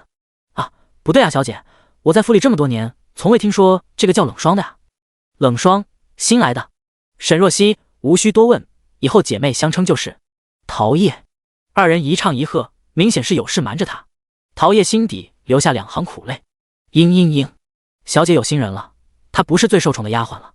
几人正准备回府，突然听见一阵惊慌失措的声音：来人啊，快来人啊，救命啊！沈若曦脚步一顿，带着陶叶和冷霜绕过旁边假山，看见魏真真正倒在地上痛苦呻吟，她旁边的2个婢女扶着她，正在惊慌失措的求救。来人，快来人救救我家贵人啊！沈若曦迟疑了片刻，之后上前蹲在魏真真的身前。魏贵人，齐王妃，好疼！魏真真神色痛苦，一伸手死死攥住了她的袖子。沈若曦一伸手把了下她的脉象，随即拧了拧眉，情况不太好，何时在这里大声喧闹，成何体统？身后传来一声怒喝，几人转身，只见秦海堂带着宫人被人拥簇而来，而他的身边正站着身穿明黄色龙袍的任景帝。众人立刻跪下行礼，大呼皇上万岁，娘娘千岁。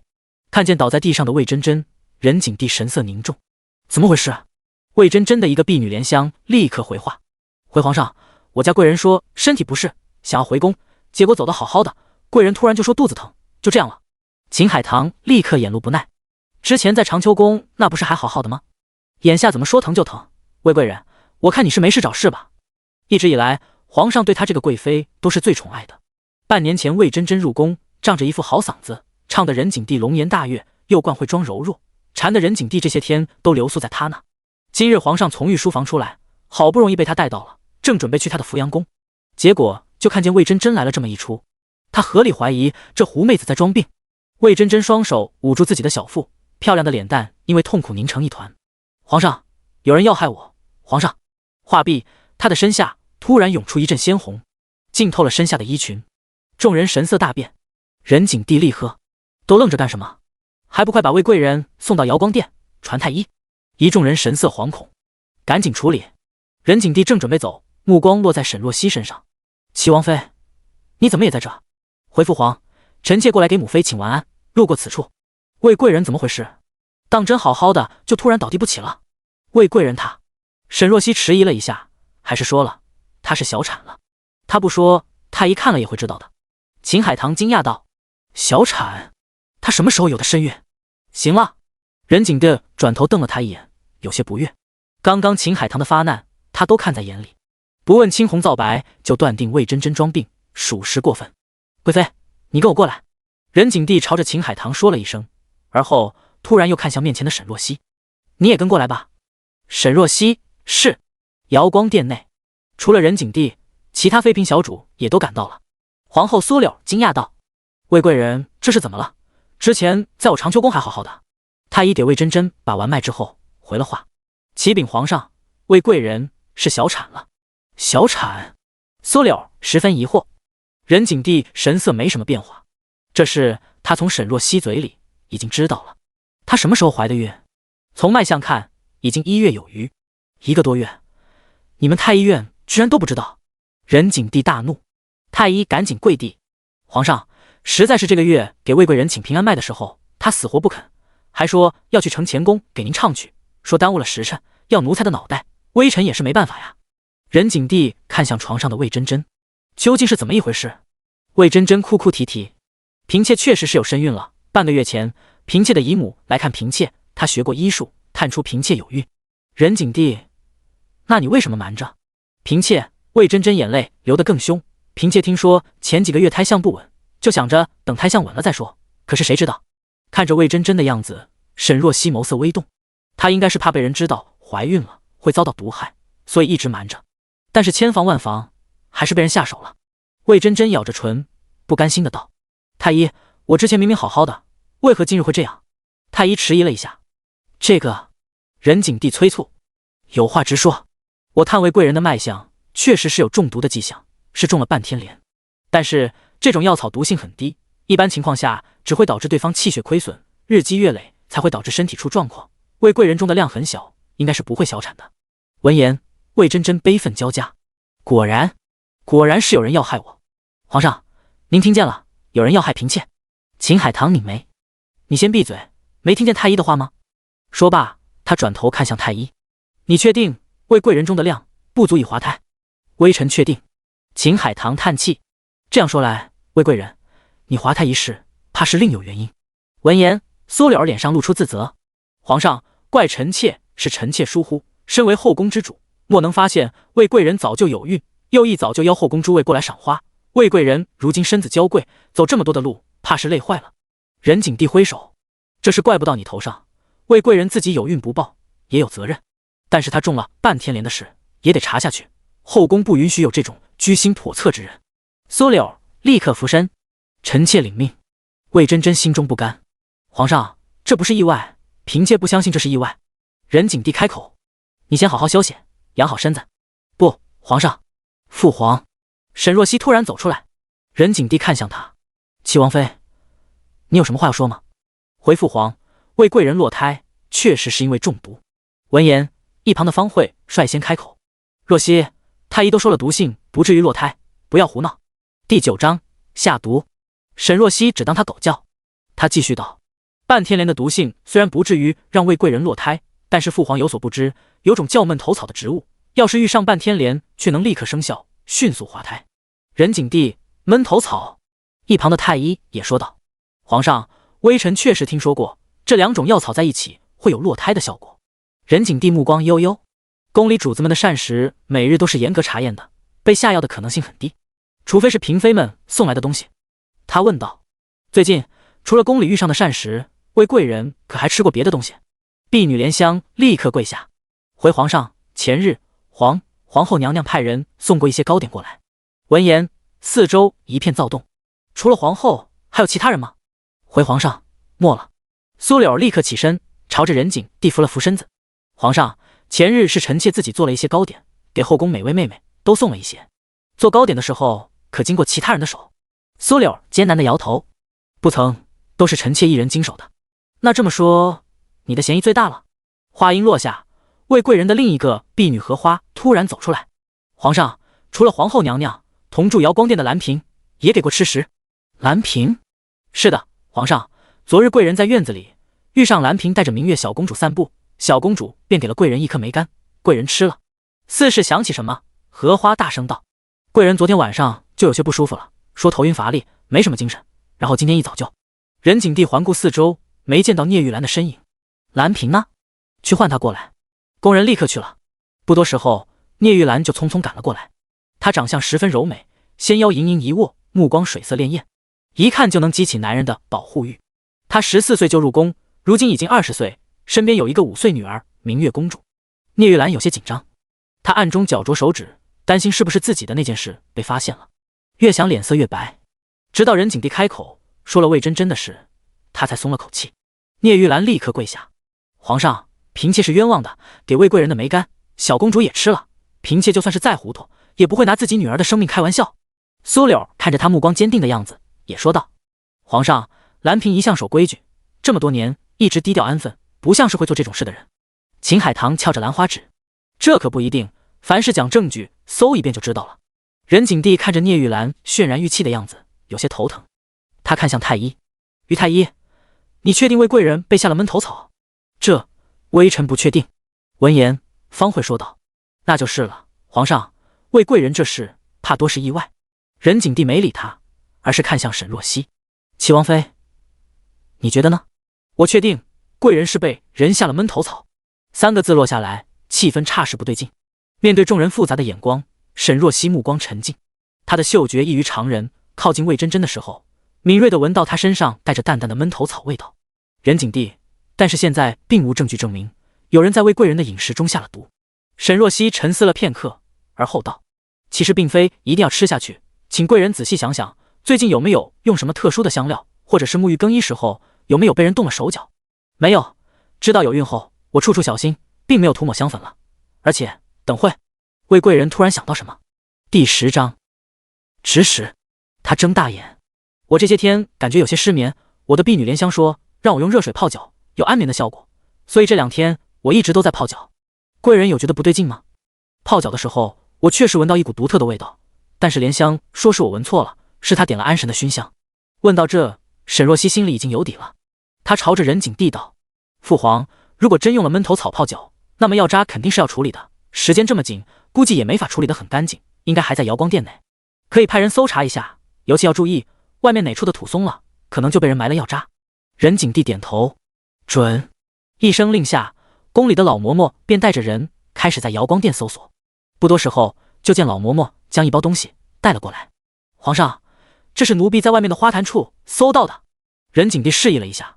沈若曦和于太医立刻上前将包袱打开，看见里面黑乎乎的药渣，于太医闻了闻之后拱手道：“皇上，这药中原之地很少见，微臣不能完全确定是不是闷头草，可以让太医院其他人过来看看。”沈若曦说道：“父皇，这是闷头草。”于太医有些惊讶：“齐王妃，闷头草并不常见，您怎么这么笃定？”“我娘以前懂医术，后来将她的医术传授给我了。”沈若曦没说的是，她青出于蓝而胜于蓝，在12岁的时候，医术就已经比她娘强了。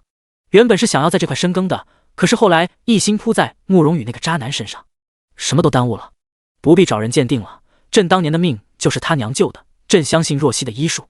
任景帝开口，而后一双金目扫向莲香，大胆贱婢！莲香脸瞬间煞白，立刻跪下。不，皇上，不是奴婢，奴婢没有害贵人，奴婢从小跟着贵人，怎么会做这种事呢？魏真真挣扎着要起身，荷叶，把那药渣拿过来。荷叶赶紧将地上的药渣拿到了魏真真的面前，只闻了一下，魏真真就神色大变。她一伸手，将旁边的枕头朝着莲香狠狠砸了过去。是这个味道，我当时闻的就是这个味道。莲香，你这个贱人，枉我对你这么好，这么多年将你带在身边，你居然害我！她踉跄着就要下床，我要杀了他，我要杀了这个贱人！贵人当心！旁边的宫女赶紧上前，将魏真真给扶上床，安慰她不要激动。苏柳看着魏真真，眼神同情。魏贵人，当务之急是要将处置这个贱婢。她一个小小的宫女，没胆量做这样的事，背后肯定是有人指使。聂玉兰也点头，是啊，魏贵人，你刚当小产，不能动怒，皇上和皇后都在这里，一定会为你讨回公道的。听到这话，魏真真终于消停了下来，但是眼神一直死死落在莲香的身上，恨不得剐了她。苏柳转头看向莲香，厉声道：莲香，是不是有人指使你？你好好说出来，说不定可以留你一命，要是不说，那谁也保不了你了。莲香咬着唇，事到如今，她再装傻也没用了。是奴婢自己做的，没人指使。你为何要这么做？因为我也想成为主子，我不想做奴才了。莲香看着任景帝，我一直想要得到皇上的青睐，可是贵人一直不给我机会，每次皇上来就打发我走，我不甘心，所以就怀愤在心，想报复他。秦海棠冷笑一声，你也不看看你什么身份，也敢肖想皇上？不过你这个借口太拙劣，怕是没人相信，编也编得像样的点的。任景帝也神色不耐，拖下去，让他松口。话毕，立刻走上两个太监，拽住莲香的胳膊，就要将她拖走。一旦带走，就是去慎刑司审问，少说也要脱层皮。莲香一下慌了，我说，我什么都说。太监放开他。莲香跌到地上，神色惊惶，支支吾吾半天也没说句完整的话。苏柳愤怒地拍了下旁边的桌子，快说，是谁指使你的？是。莲香颤抖着伸出手，是秦贵妃，是贵妃娘娘指使我的。秦海棠正在喝茶，听到这话，怒不可遏，当下就将茶盏扔了出去。贱婢，敢攀咬本宫！莲香被砸得脑袋一偏，一抹鲜血顺着额头流下来，她跪在地上，朝着秦海棠爬过去。娘娘，贵妃娘娘，当初是您说过，您会保奴婢安然无事的。娘娘，您不能食言啊！娘娘！秦海棠怒不可遏，来人啊，把这胡言乱语的贱婢给我拖出去，用刑，直到她说出真相。苏柳，你没。秦贵妃，此事自有皇上定夺，什么时候轮到你擅自做主了？皇后娘娘真是说笑，本宫这样被人诬陷，我没直接杀了这贱婢就不错了。床上，魏真真再次激动起来，是你，秦海棠，果然是你，难怪今日你看我倒地不起，上来就是冷嘲热讽，原来你早就想要我死了。她颤抖地指着莲香，贱人，快说他是怎么指使你的？莲香哆哆嗦嗦，秦贵妃身边的婢女翠竹找到我，说是让我将贵人肚子里的孩子弄掉，只要我做到了，就可以让我爬上龙床，成为主子。我一时鬼迷心窍，请贵人恕罪。话音落下，秦海棠率先忍不住了，住口！你血口喷人！他一转身，朝着任景帝跪下。皇上，臣妾是冤枉的，臣妾纵使骄纵跋扈了些，但是绝对做不出这种心狠手辣之事。见状，方慧缓缓开口，秦贵妃确实不像是做这种事的人，但是莲香一个小丫头，背后要是没人，怕是也做不出这事，真是费解。芳妃，你给本宫闭嘴！秦海棠杏眼瞪大，冲他怒吼，这个贱人就是趁机落井下石。方慧露出一个委屈的神色，臣妾也是随口一说，毕竟事实摆在这里。沈若曦突然开口，这事跟贵妃应该没关系。第11章撞死。话音落下，众人目光立刻都朝着他看了过来。沈若曦道，这闷头草乃是长在苗域一带的毒药，中原这边比较稀有，尤其是宫里基本不会用到，这点于太医应该清楚，否则凭于太医德高望重，这闷头草不会不怎么认识。于太医点头，确实如此。所以说寻常人并不认识这闷头草，更不会知道它的用处。秦贵妃出身公侯之家，不会知道这种毒药，所以臣妾觉得此事另有其人，话音落下，场上安静了几秒，而后秦海棠一转头：“芳菲，我记得你祖籍就是苗玉那边的，你自己以前也略懂点医药。”方慧立刻否认：“臣妾虽然是苗玉的，但是自小就到了中原，哪里知道什么闷头草？贵妃岂不可乱说？”“哼，我乱说？本宫只有明华公主一个女儿，以后公主又不会继承大统，我犯不着去害她。而你就不一样了，你有儿子，你才会忌惮为贵人生出皇子，你说是吗？”闻言，方慧也跪下，她目光定定地看着任景帝：“皇上，臣妾多年来一直恪守本分，绝不敢做出这种大逆不道的事。臣妾发誓，若是臣妾做的，一定不得善终。”他说的极其诚恳。任景帝盯着他看了会，而后目光重新落在莲香身上，看样子不动点手段，你怕是不会说了。说罢，挥挥手，示意拉下去。就在此时，莲香突然一咬牙，看向秦海棠：“秦贵妃，你竟然骗我！我就算是做鬼也不会放过你的。”说着，突然猛地起身，朝着一旁的桌子撞了过去。砰的一声，脑袋撞在桌角，鲜血飞溅。啊！有胆子小的嫔妃吓得立刻尖叫起来。于太医过去探了探莲香的鼻息，而后摇了摇头：“已经死了。”秦海棠明艳的脸上带着怒意，这贱婢不知道受了什么人指使，一心要攀咬臣妾。皇上，您一定要查出幕后之人。魏真真哭得伤心：“你还在演戏？莲香已经说了，是你指使的，是你，秦海棠，是你害我。”说着，突然从床上跌落下来，跪在地上，对着任景帝使劲磕头：“皇上，您一定要为嫔妾做主。秦海棠是凶手，是他杀了嫔妾肚子里的孩子。皇上！”一声一声撕心裂肺，让人动容。任景帝起身过去，亲自将他扶了起来。在魏真真绝望又含着期待的眼神中，他缓缓道：“这段时间朕会让皇后对你多加照拂，你眼下最重要的是养好身子。”末了，他拍了拍魏真真的手：“不过秦贵妃绝对不是害你的人。”魏真真眼里的光瞬间熄灭，摇晃一下，差点摔倒。说完之后，任景帝转身看向苏柳：“皇后，这里就交由你处理吧。若曦，你跟我过来一下。”说着朝着殿外走去。沈若曦立刻跟上。任景帝一走，其他人也开始告辞了。魏真真脸色煞白的被人扶到了床上，跟丢了魂魄一样，只是眼神始终落在秦海棠身上，恨意汹涌。秦海棠看都没看他，他缓缓起身：“本宫乏了，也该回去了。”说着给苏柳扶了扶身，转身准备离去。经过方慧的时候，秦海棠脚步一顿，忽然抬手就给了他一巴掌。啊！方慧被打得措手不及，差点摔倒。他捂着脸，又惊又怒：“你，今日给你一个小小的教训，以后想要对本宫耍小心机，就不是一耳光这么简单了。”苏柳厉声呵斥了一声：“秦贵妃！”秦海棠抚了下华服，转身离开。方慧捂着脸，不甘地看着苏柳：“皇后娘娘，她……”苏柳叹气：“秦贵妃的脾气你也不是不知道，你何故招惹她？以后慎言，下去吧。”方慧只能红着眼退下了。一出瑶光殿，见四处没人，方慧立刻变了脸色：“贱人，再怎么嚣张有什么用？膝下只有一个公主，以后等我女儿成了皇上，一定让她不得好死。还有苏柳那个怂货，这么多年了，一直在后宫不温不火的，天天就知道礼佛种花，白瞎了皇后的位置。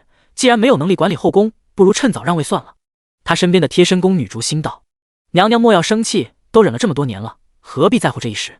本宫自然知道这个道理。他就是气得不行，要发泄发泄。娘娘，您说魏贵人小产这事究竟怎么回事？本宫也疑惑，但是今日莲香一口咬死秦海棠，不是他也得惹一身骚。”捂着自己火辣辣的脸，方慧眼里露出一丝冷意。今天沈若曦那个蠢货突然提什么闷头草是苗玉的，也不知道是有意还是无意的，下次过来本宫非得好好罚罚他。带着一股子怨气，方慧满脸阴沉的回去了。而瑶光殿内，魏真真如提线木偶一般靠在床上，只有眼泪在无声的流。苏柳走过去：“魏贵人，本宫那里还有一些上好的补药，稍后会送过来。这些日子你就不用去我那里请安了，养好了身体再说。”皇后娘娘。魏真真一伸手，死死攥住了她的袖子。她眼神灼灼：“是秦贵妃害了我的孩子，皇上他一定会为我讨回公道的。他会觉得秦贵妃心狠手辣，是个不能容忍的毒妇，是不是？”苏柳端庄清丽的脸上神色怜悯：“就连本宫都看出这事并非秦贵妃做的，皇上又如何看不出呢？”魏真真一愣，随即手一松，整个人似是灵魂出窍了一般，脸色苍白如纸。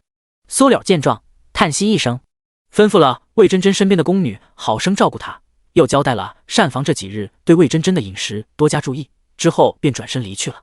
踏出房门的时候，听见魏真真突然爆发出一阵痛哭，似是悲愤，又似是绝望。苏柳攥着手里佛珠，摇了摇头，她这又是何苦？大宫女玉芝扶着她的胳膊，低声问道：“皇后娘娘，魏贵人为什么一定要给秦海棠泼脏水？恐怕是因为前朝的事吧？”她听说秦贵妃的父亲在负责清剿叛贼余孽的时候，发现魏真真的父亲从中有勾结，便追查下去，找到证据，灭了魏家满门。任景帝心慈，不仅没有迁怒魏真真，最近还经常去他那里留宿，怜悯魏家只剩下她一个孤女。不曾想魏真真得到圣眷，却没有好好珍惜，有了身孕不说，还利用肚子里的孩子想要报复秦家，将秦海棠拉下水。如今不仅肚子里的孩子没了，也失了恩宠，当真是愚蠢之极。可怜了莲香那丫头，跟错了主子。玉芝有些不明白，莲香她不是背叛了魏真真吗？苏柳摇了摇头，却没有多说。走出殿外，他似是想起什么，最近孩儿没怎么过来我这里了。玉芝笑，还不是因为娘娘一直催婚灵王，如今灵王都躲着您了，躲也不行，他年纪也不小了，该成亲了。苏柳想了想，听说他自请去济南治理水灾了，等他回来，我与皇上说一声，给他提一门亲事吧。第12章，狗奴才。任景帝带着沈若曦出来后，与他说了几句，夸他心思缜密，医术高超，之后隐晦的提及在齐王府过得怎么样。沈若曦露出一个笑意，挺好的。说完之后，微微移开目光，看着远处斑驳的光点，眼神落寞。见状，任景帝蹙了眉。放在以前，沈若曦都是神情自然，说自己没受委屈，让他不要听一些子虚乌有的流言，还会为慕容羽多说好话。今日却这样失神，看样子他在齐王府恐怕比他想的还要难。任景帝问道：“齐王最近与你相处怎么样？”他话音落下，旁边的陶叶抢先道：“皇上，齐王最近说让宁兰雪。”陶叶。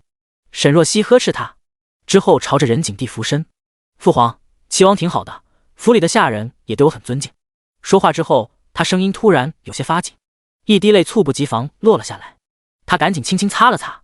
见状，任景帝眉头蹙得更深，同时心里也有些窝火。看样子不仅齐王，就连府里的下人都敢欺负到他头上。沈天荣虽然与他是君臣，但是也是挚友，眼下他女儿在齐王府过得这样委屈，他都没脸见沈天荣。任景帝沉声道：“若曦，你是齐王府的王妃，你想做什么就做什么，即使说到朕的面前，朕也只会帮理不帮亲，绝不偏袒。”这句话就是为他撑腰的意思了。沈若曦点头：“谢父皇。”任景帝让人扶起他，之后拍了拍他的肩膀，才转身离开。等任景帝一走，沈若曦的眼泪立刻收住，明艳绝色的脸上神色淡漠平静。不就是装白莲花吗？他也会。沈若曦以身体不适为由，没有在宫里吃午膳，提前回去了。他带着陶叶和冷霜上了马车，没有和慕容羽知会一声，直接就掉头回齐王府。马车内，陶叶撇着嘴：“小姐，您干嘛不让我跟皇上告状，说齐王要休了你让宁兰雪那个贱婢做正妃？说了又怎么样？说了皇上肯定会为您出头，阻止齐王的呀。所以我才不说。”沈若曦露出一个没有温度的笑意：“既然慕容羽那么爱宁兰雪，那我就成全他们。我还真怕被父皇一骂，他脑子里的水倒出来了，不肯了。”陶叶睁大眼：“小姐您当真想要跟齐王和离？比珍珠还真。”闻言，陶叶眼中闪过一丝欣喜，但是很快有担忧。可是和离后，您以后怎么办？和离之后的女子基本都是青灯古佛哦，独自过完一生了，没人会娶这样的女子的。此时一直没说话的冷霜突然道：“小姐倾国倾城，德才兼备，和离后自然会有比其王浩10000倍的男子过来迎娶小姐的。”陶叶大惊，这个新来的好会拍马屁，他也不能输。陶叶立刻道：“对对对，齐王算什么？给咱们小姐洗脚都不配，咱们小姐一定会嫁得更好的。”说完之后，陶叶突然想到什么：“对了，小姐，今日瑶光殿内的事你怎么看？”他歪着脑袋：“害魏贵人的凶手会不会是芳妃？”“不会。”沈若曦说道，“魏贵人怀孕之事瞒得很紧，连皇后都不知道，她怎么会知道？况且就算她想害魏贵人，也不会专挑苗玉才会有的闷头草，万一发现了，第一个怀疑的就会是她。”陶叶问：“那难道真的是秦贵妃？”“也不是，正如他自己所说，他只有一个公主，即使魏贵人生下了皇子，与他也没太大的影响。那会是谁呢？莲香的供词和反应都很反常。其实我心里是有一个猜想。什么猜想？沈若曦长睫眨了眨。莲香可能是魏贵人授意的。啊！陶叶一惊，小姐你的意思是魏贵人自导自演？沈若曦缓缓点头。不过我也不确定，毕竟没听说过魏贵人和秦贵妃之间有什么深仇大恨，值得她不惜牺牲自己肚子里的孩子和一起长大的丫鬟。冷霜突然说道：是前朝的事，是吗？那就难怪了。沈若曦若有所思。后宫虽然不如前朝风云诡谲，但是也是波涛汹涌，动一发牵全身，人人都有自己的身不由己。冷霜靠近她，低声道：小姐放心，主子以后只会有您一人，不会让您有这些糟心事的。沈若曦神色有些不自在，她不过是感慨一下，怎么说到她身上了呢？既然到了王府，已经到了午时。陶叶去到厨房，吩咐下人给沈若曦准备午膳，沈若曦则跟冷霜简单说了下齐王府如今的状况。不一会儿，陶叶苦着脸回来了。一群狗奴才。沈若曦问道：怎么了？奴婢说让厨房准备您的吃食，结果他们说以为您今日在宫里用膳，就没准备您的份，要让您等了。等一会儿而已，怎么这么大的气？您不知道他们已经做好了膳食。我说这不是有刚做好的饭菜吗？结果他们说这不是给您的。陶叶气呼呼，整个王府除了齐王，还有比您更大的妖，居然让您等着。您说他们是不是狗奴才？沈若曦漂亮的桃花眼敛了脸。走，出去看看。冷霜和陶叶立刻跟上。几人刚出门，就见一群下人端着菜，一个接一个都是朝着兰院的方向。陶叶立刻将人拦住了：你们给我站住！一群人被拦下，都有些莫名。这不是陶叶姑娘吗？拦着我们做什么？没事的话赶紧让开吧，饭菜冷了就不好了。我们王妃说肚子饿了，这些饭菜都送往雨香院吧。众人面面相觑，都有些迟疑。此时王府的管家丁乐贤快步跑过来，一见这阵仗，立刻露出一个谄媚的笑：王妃，今日您怎么回来了？是不是这些下人冲撞了您？我这就替您骂骂他们。说罢一转头看向身边的一个下人：你怎么回事？走个路也能冲撞了咱们王妃，还不快滚，碍眼的东西！一边说一边示意众人赶紧离开。下人们垂着头连连对着沈若曦道歉，之后端着饭菜就要走。第13章，你说要休了谁？然而刚走几步就被冷霜拦下了。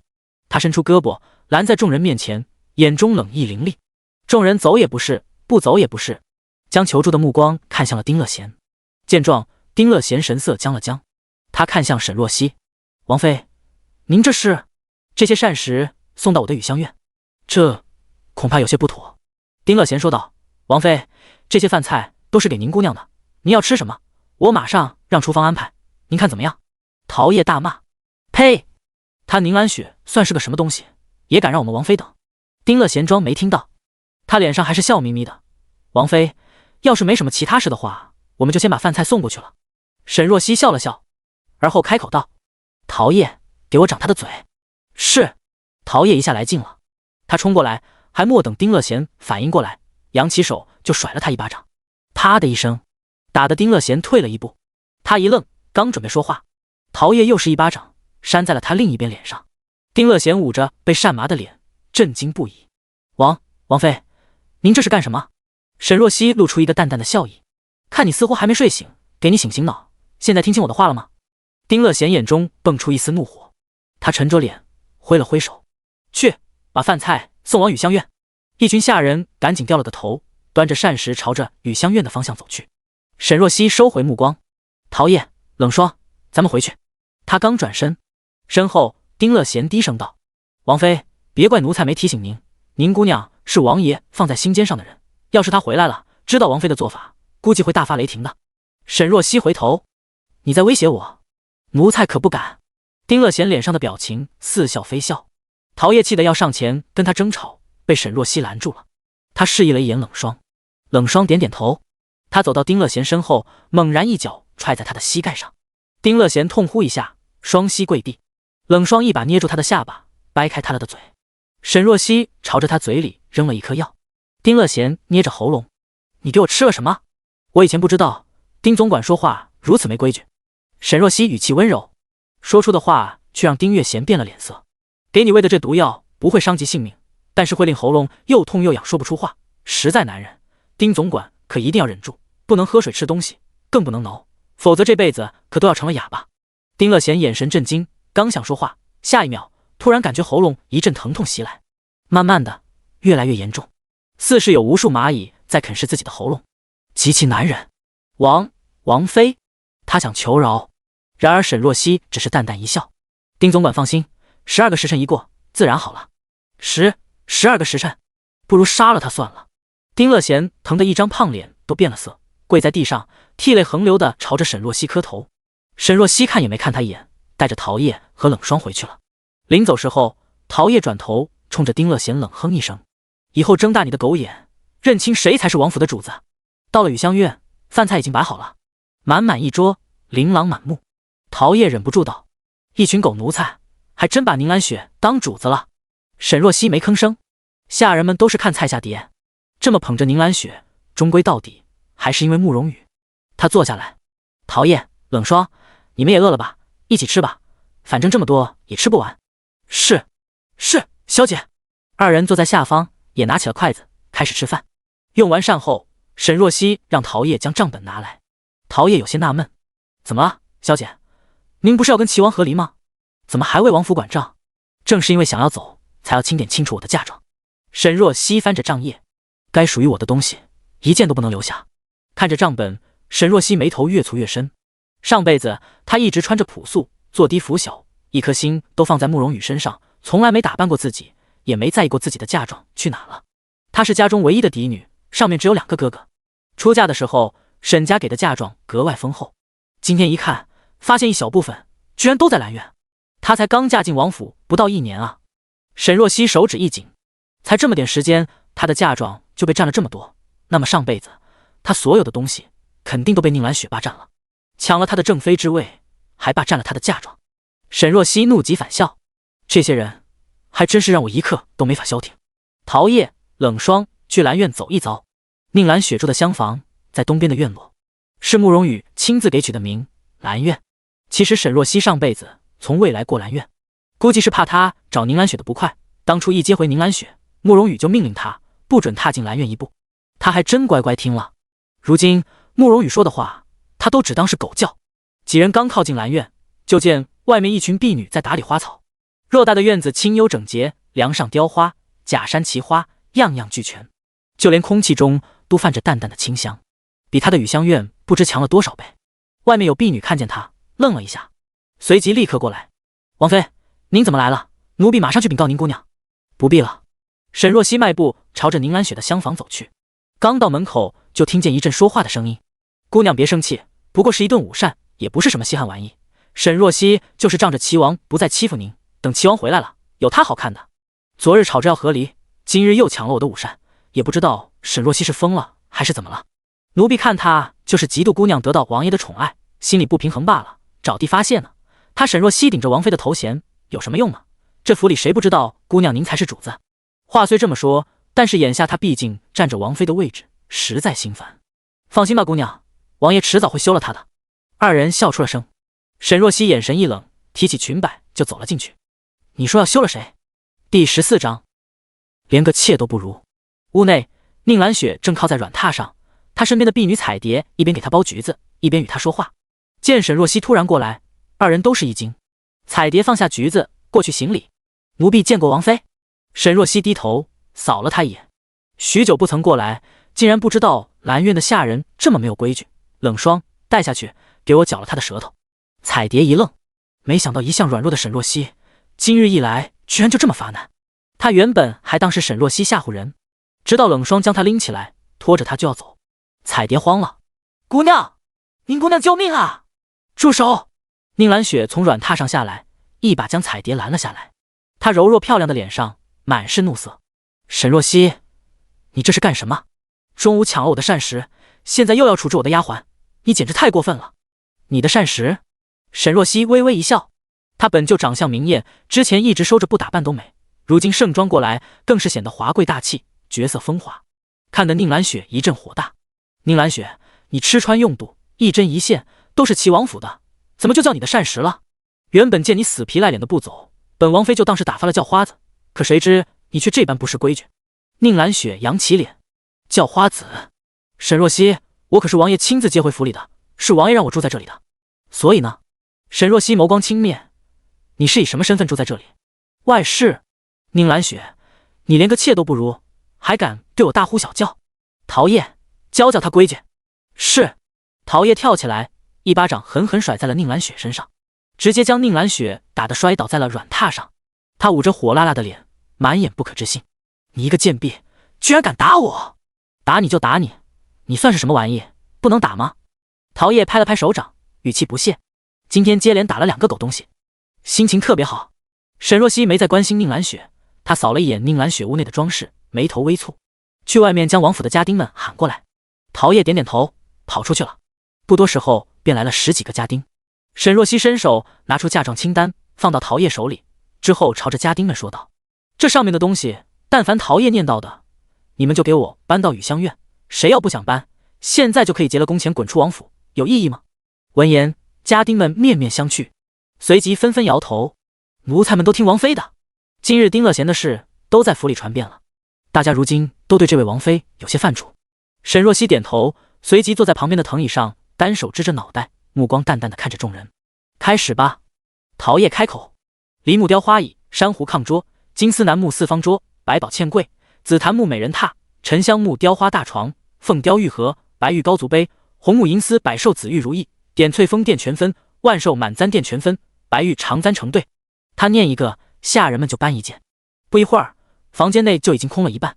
宁兰雪坐在软榻上，看着从他屋中搬出去的物件，眼珠子都快瞪出来了。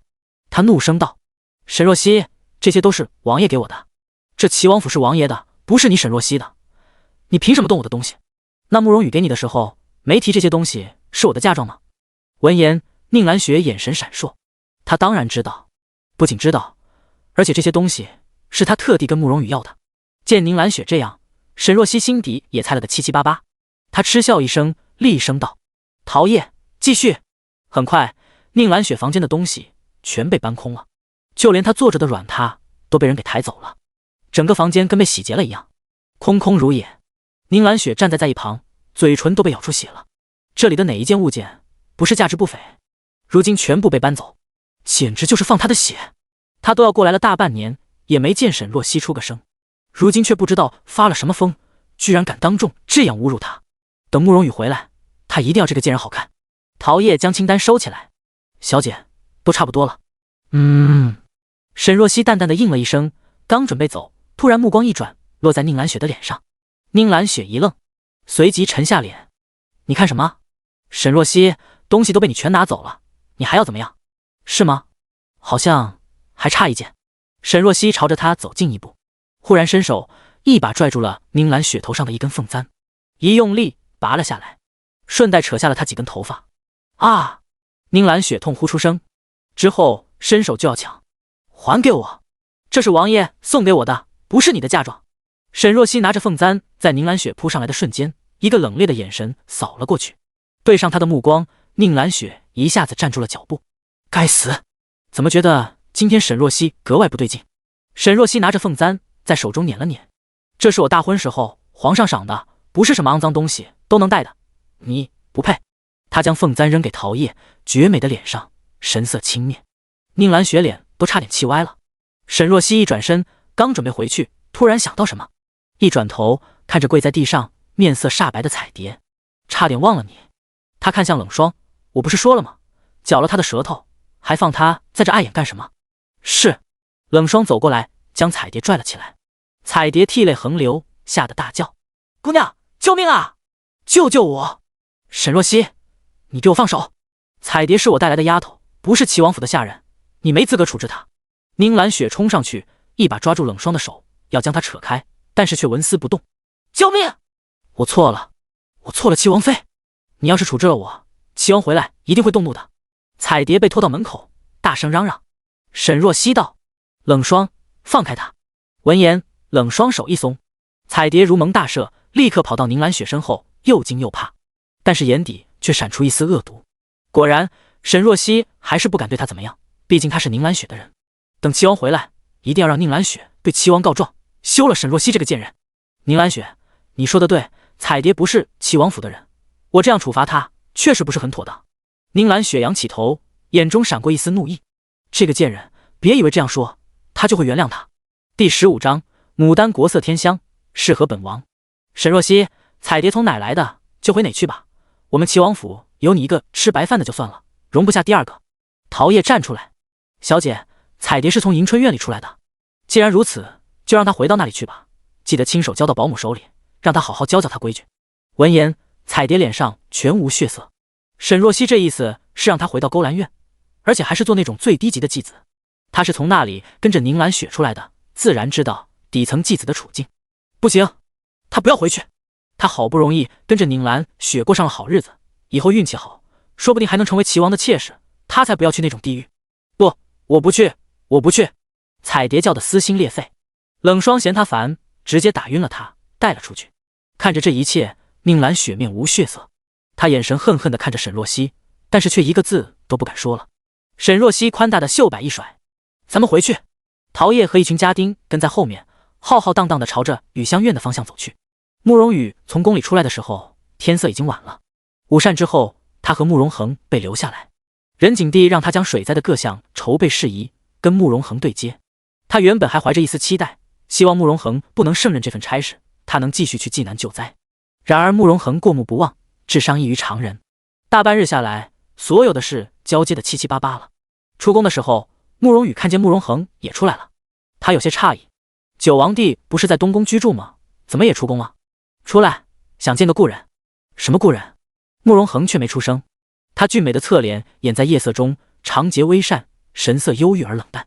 风吹过，他一缕墨发贴在玉白的脸颊，让他原本精冷的气质平添了几分柔和。慕容恒突然从怀中摸出一个香囊。齐王兄觉得这香囊怎么样？慕容羽有些不明觉厉，不过还是看了一眼，瞥见上面大气的牡丹，点了点头。绣工算得上一等。慕容恒突然笑了，本王也觉得牡丹国色天香，适合本王。说罢，他将香囊收好，重新放回怀中，然后准备上马车。慕容羽喊住了他。九王帝留步。慕容恒转身，却见慕容羽欲言又止。九王帝，我有些好奇，你以往对治理水灾一事并不热衷，今日怎么突然一定要去济南跟我抢这个差事？莫不是王兄平日里有哪里不周到，惹你生气了？王兄多虑了，你并未惹我不快。慕容恒转头，眸色淡淡，我只是单纯觉得齐王兄不足以胜任此事。慕容羽脸当下绿了，但是却不敢发作，只能眼睁睁看着慕容恒上了华贵的马车，悠悠离去。他站在原地，半晌，低声咒骂了一句：一个短命的病秧子，我倒是看你还能得意多久。天色渐暗，晚月挂上枝头。慕容羽刚回到王府，就听到一阵痛哭声。他正心烦意乱，被这声音一吵，瞬间怒声道：谁在哭丧？不知道的还以为本王扶死了人呢。旁边跑过来一个下人：回王爷，是宁姑娘。闻言，慕容羽气消了大半。兰雪怎么了？是王妃今日去了兰院。下人支支吾吾，将今日沈若曦处罚丁乐贤，还有搬空兰院的事情简单说了下。慕容羽又惊又怒：沈若曦人呢？王妃用过晚膳，现在正在雨香院歇息。慕容羽拧着眉想了想，率先去了兰院。刚走进院子，就见宁兰雪拿着条白绫悬在院中的柳树上，正在寻死觅活。下面两个丫鬟抱着她，不让她寻死。慕容羽快步走过来：兰雪，你这是做什么？王爷。宁兰雪一转头，两个眼睛已经肿成了核桃。她扔下白绫，扑进了慕容羽的怀中，哭得上气不接下气，一边哭一边添油加醋的将沈若曦今日来兰院的事情跟慕容羽说了。她咬着唇：虽然我没有名分，但是我与王爷情投意合在先，是他沈若曦横刀夺爱，如今不仅占了王妃的位置，还这般侮辱我。今日他将彩蝶卖去迎春院，明日是不是就能将我随意打发了？王爷，我这般窝囊的活着，不如死了算了。慕容羽听得一阵火大，他搂着怀中的人儿，又心疼又愤怒。兰雪，你放心，你是本王的人，没人可以随意打发你。他沈若曦算什么？我马上就去找他，让那个贱人给你下跪道歉。宁兰雪声音哽咽，可是她终归是你的正妃，虽然只是个名分，但是顶着这个头衔，她就始终压我一头。王爷，你什么时候休了她？闻言，慕容羽身子一僵，想起今日在御书房的事，他眼神闪烁。这件事，兰雪得从长计议。宁兰雪眉头微微蹙了蹙，但是很快，他便将眼里的不悦压了下去。没事，我相信王爷，我可以等，即使没有名分，受到外人的流言蜚语，我也不在乎，只要王爷心里有我就行。听到这话，慕容羽更加愧疚了。他将宁兰雪扶起来，你今日都没怎么吃饭吧？我马上让下人给你准备晚膳，你先吃晚膳，我去雨香院那边将沈若曦那个贱人带过来。我听王爷的。安顿好了宁兰雪，慕容羽立刻转身出了兰院，直奔着雨香院的方向去。刚走到门口，却见王府大门被打开，王德福拿着拂尘走在最前面，后面浩浩荡荡跟着一行宫人。圣旨到！慕容羽一愣，随即立刻迎上去。王公公，夜深了，怎么还劳烦您亲自过来宣旨？王德福笑道：这是皇上的意思，今日齐王妃有功，皇上特地让我过来给王妃行赏呢。王妃呢？第16章，赏赐居然是给沈若曦的。慕容羽眼里闪过一丝惊讶，随后差人去雨香院喊人。很快，沈若曦便带着冷霜和桃叶过来了。一众人跪在了院中。王德福念道：奉天承运，皇帝诏曰，齐王妃沈氏德才兼备，蕙质兰心，深得朕心，今特赐沉香木香玉如意一对，蜀锦30匹。念完之后，沈若曦伸出双手接过了圣旨。王德福将她扶起来，温和道：齐王妃有福气，圣上回去后一直跟老奴念叨，说你这个儿媳妇好。说罢，他看向一旁的慕容羽：齐王殿下，皇上还有口信，要老奴转达给您。公公请说。齐王，这齐王府是你的王府，但是也是沈若曦的王府，她是府里的正妃，府里上下事宜，她想怎么处置就怎么处置。你若是管不好后院，朕替你管管。王德福神色一缓，笑道：这便是陛下的口信了，齐王可听明白了？慕容羽神色有些难看，任景帝这意思十分明显了，就是来给沈若曦撑腰，让他日后不能薄待了他。他点头：本王明白。王德福点点头，宣完旨意，将赏赐的东西放下后，便带着人回去了。等人一走，慕容羽的神色便沉了下来。他看向沈若曦，却见他正吩咐下人将赏赐抬到自己的雨香院。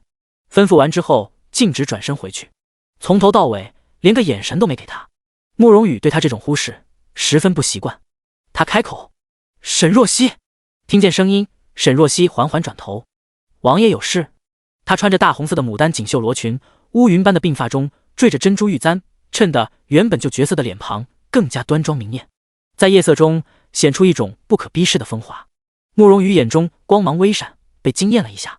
原本想要为宁兰雪对他兴师问罪，可眼下他突然气消了许多。他想了想，说道：若曦，本王今日有些疲惫，你准备一些药膳伺候本王沐浴吧。说完之后，他负手而立，眼神直直落在沈若曦的身上，等着他回应。却见沈若曦没吭声，他想自己突然对他这般亲切，怕是他惊喜的说不出话了吧。也是，放在以前，每次他上赶着过来给他炖药膳，给他泡脚，他都嫌弃他烦。今天自己这么主动，还大发慈悲让他伺候自己沐浴，他肯定有些不敢相信。想到此，慕容羽勾出一抹自负的笑意：没听到本王的话吗？还傻站着干什么？沈若曦终于开口：你要沐浴，找下人就是，找我做什么？这番不客气的话瞬间给慕容羽兜头浇了一盆冷水，他脸上有些挂不住。沈若曦，你知不知道你在说什么？本王是给你机会，你别不识抬举，给我做丫鬟的机会。沈若曦露出一抹讥讽的笑：这我可是消受不起。我累了，王爷要是想沐浴，就找府里的下人，谁伺候不好，我明天就让谁滚。毕竟父皇刚传来口信，说我可以做王府的主。话毕，他转身就走，留下慕容羽站在院中，刚下去的怒火又燃了起来。给脸不要脸！景六低声道：王爷，您还沐浴吗？怎么没了他，本王连个澡都没法洗了。可是您之前解乏的药包只有王妃那里有，那就不要了。慕容羽瞪了他一眼，转身回到了自己的厢房。下人们很快就准备好了木桶和热水。慕容羽解了衣服，坐进桶内。今天发生的事情太多，惹得他心烦意乱，异常疲惫。他靠在桶边闭目养神，鬼使神差的，他的脑海里突然浮现了沈若曦的面容。夜色中，他的容颜倾城一世，带着道不明的蛊惑。慕容羽只觉得喉头有些发紧。就在此时，肩上一阵温软的触感拉回了他的思绪。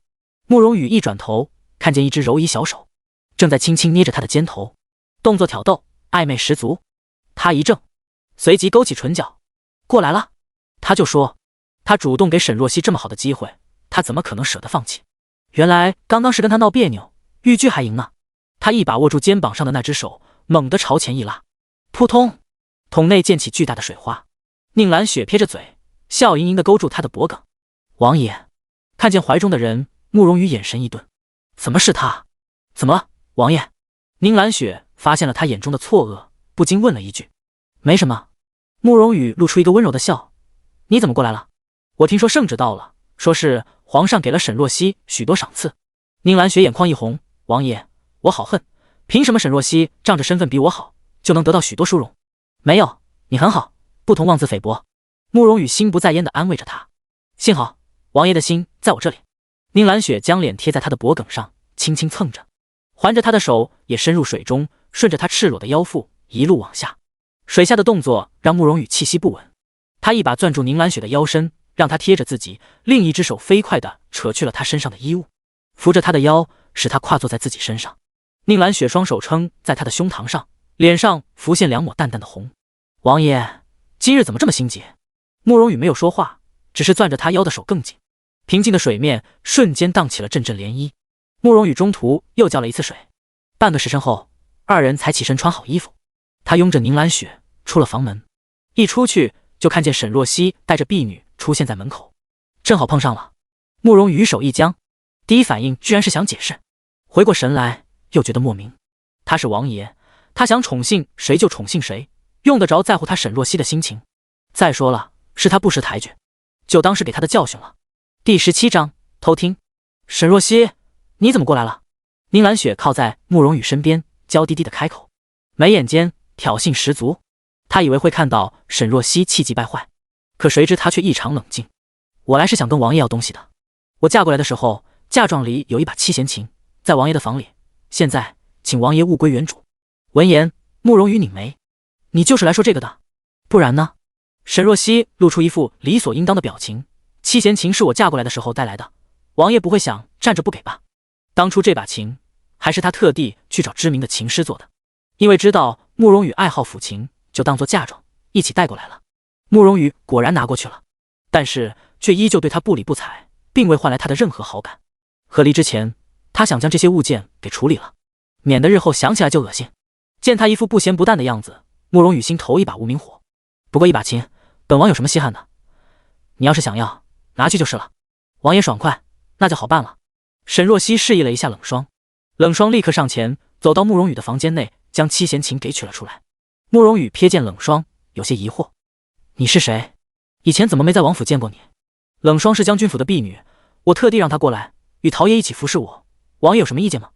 王府这么多婢女，不够你使唤的吗？沈若曦嘴角泛出一丝冷笑：王府的婢女多吗？我还以为都死光了呢。扔下这句话，他转身就走，连个多余的眼神都没给二人。看着他冷漠反常的模样，慕容羽心底突然有点不安。沈若曦这几日就跟变了个人似的，怎么回事？王爷，沈若曦好嚣张啊！你不是说让她跪在我面前道歉吗？身侧，宁兰雪有些不满地揪着他的衣襟。慕容羽没吭声，突然道：你兰院有多少婢女？10几个吧。怎么了？削减一半吧。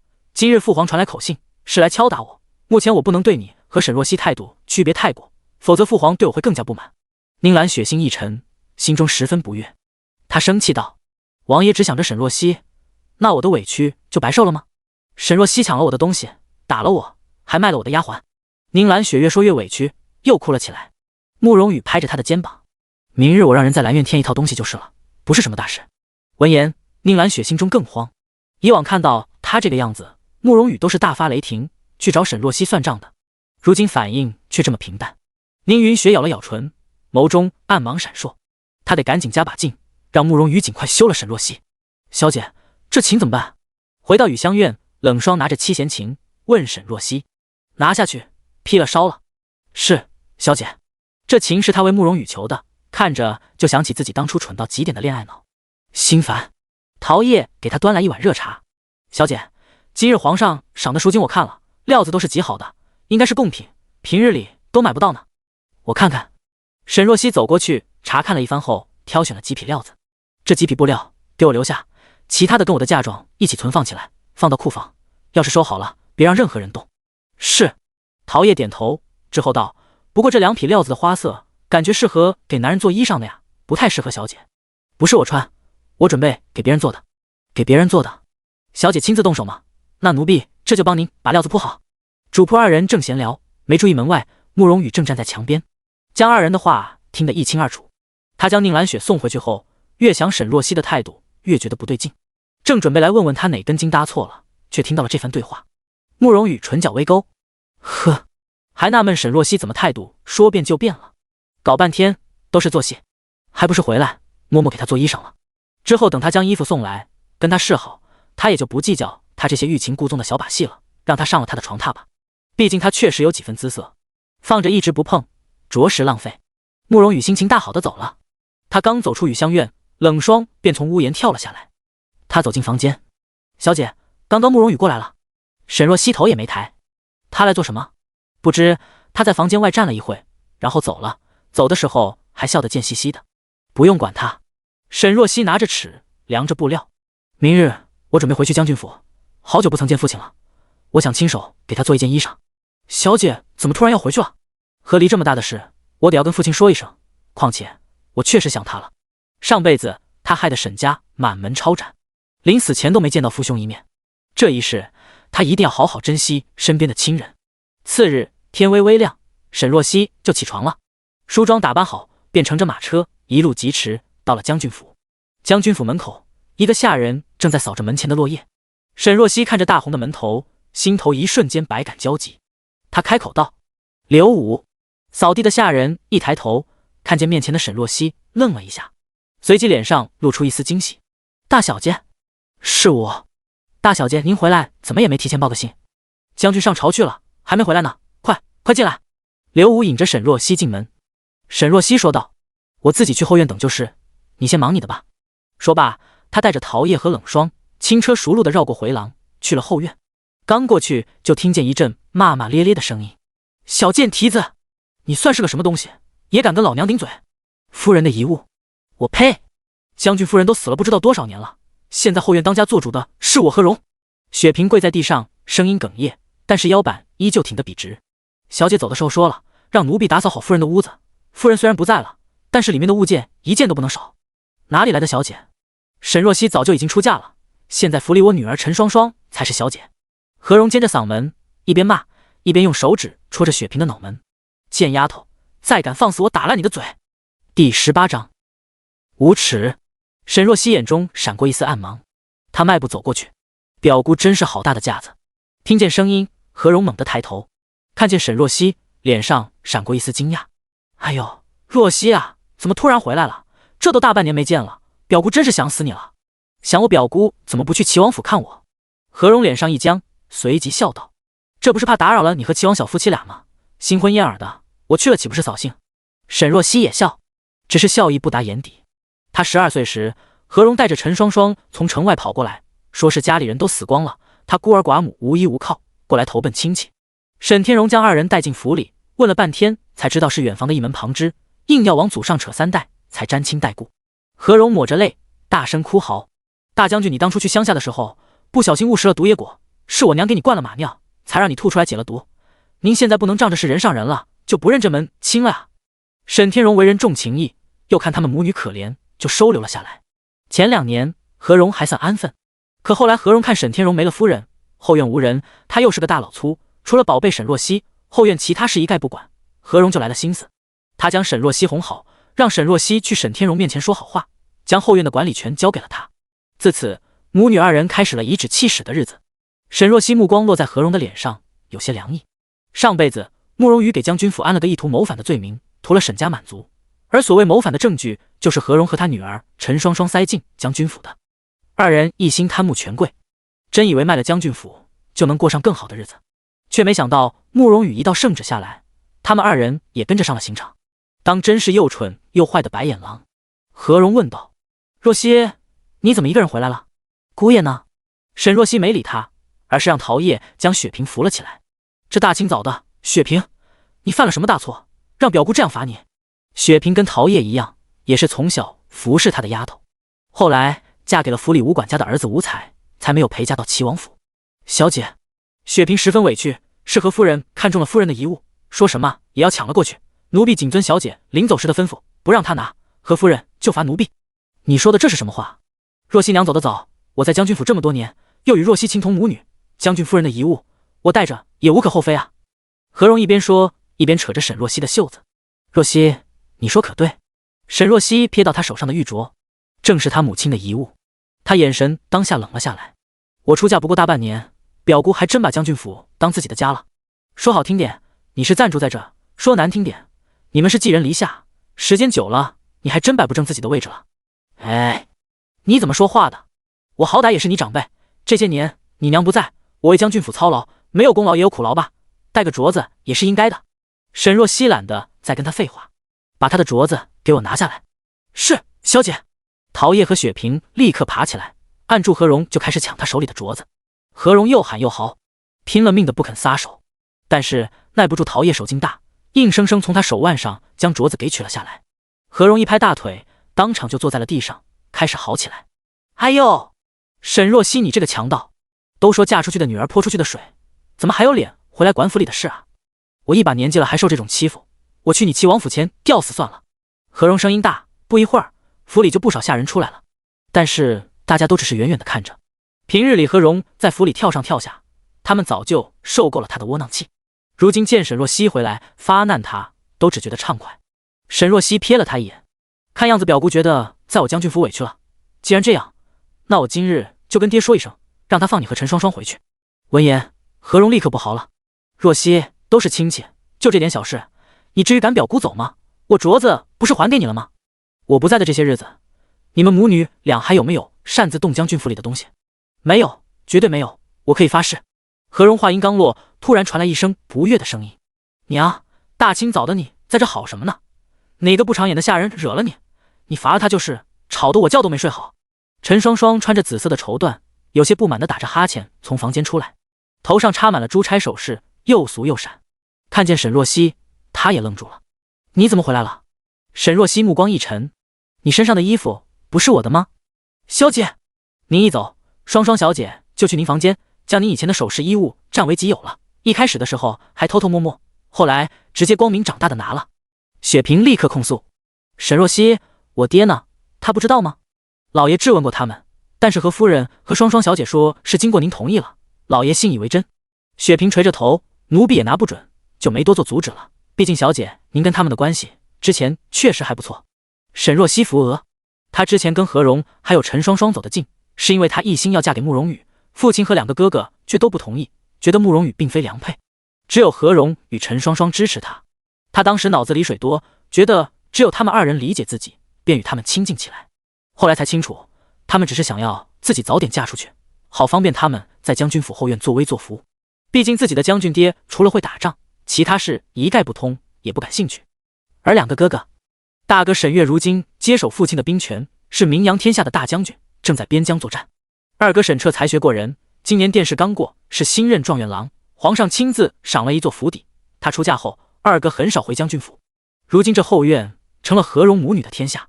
第19章，有事跟你说。沈若曦心中百感交集，看向陈双双的目光也愈加冰冷。你是自己还回来，还是要我动手？你说什么呢？陈双双十分不满。表姐，你人都走了，这些衣服首饰留着府里也是可惜了，我都不嫌弃你用过的旧东西，你反而要我还给你，你做人不要太过分了。果然是母女一样的死皮赖脸。沈若曦开口道：给我扒了他。陶叶和雪萍立刻来劲，冲着陈双双就跑了过去。早就想动手了，今天可算是逮住了。啊，你们两个贱婢想干什么？陈双双怒声大叫。然而没用，很快她身上的华服首饰就被扒了个光，只剩一件单衣，可怜兮兮地裹在身上，坐在院中披头散发，跟个疯子一样。何荣抱着陈双双又开始了泼妇骂街的那一招。哎呦，作孽啊，我们母女怎么这么命苦啊，千里迢迢来投亲，结果被人这么欺负。双双啊，娘对不起你啊，大家都来看啊，沈若曦仗势欺人啊。沈若曦理都没理他，看看他们还拿了哪些不该拿的东西，去给我搜罗出来。是。一群下人涌进二人的房间，看着从里面爆出的珠宝和瓷器，何荣捶胸顿足，在地上来回翻滚。陈双双一时怒声控诉：沈若曦，你当初要嫁齐王府，所有人都反对，只有我和我娘支持你，你如今嫁得这么好，多亏了我们，你不敢谢就算了，居然这么狼心狗肺。沈若曦一笑，既然你觉得我嫁得这么好，回头我让齐王收了你做侧妃，分你点福气，你要不要？陈双双瞬间一噎，我才不去齐王府。沈若曦看着他，突然想起来，上辈子陈双双一心想嫁给慕容恒，只是因为在街上无意间瞥到了慕容恒一眼，被他的盛世美颜折服，天天在府里吵着要做灵王妃。不得不说，上一世陈双双的眼光比他好。吵吵闹闹的，出什么事了？突然传来一声洪亮的斥责声，众人转头，只见沈天荣蹙着眉，快步朝着后院走了过来。他身材高大，因为常年领兵作战，皮肤偏黑，脸上布满风霜的痕迹，但是步伐矫健，双目炯炯，自带一股将领的威严。爹！沈若曦眼眶一热，提起裙摆就迎了上去。看见自己的宝贝女儿，沈天荣脸色瞬间转晴。若曦，你怎么回来了？我想你了，就回来看看，给你一个惊喜。沈若曦笑得眉眼弯弯，在沈天荣面前，她不由自主地撒起了娇，一副娇憨的模样。沈若曦拉着沈天荣，还想多说几句，突然瞥见不远处的回廊边站着一个玄色的身影，颀长金贵，姿容俊美，是慕容恒。灵王也来了。是啊。沈天荣摸了摸鼻子，压低声音道，不知道怎么回事，灵王突然说有事要与我谈谈，跟着我回了将军府。谁不知道灵王面善心狠，远不如面上看的那么好相处，况且他跟灵王向来没什么交集。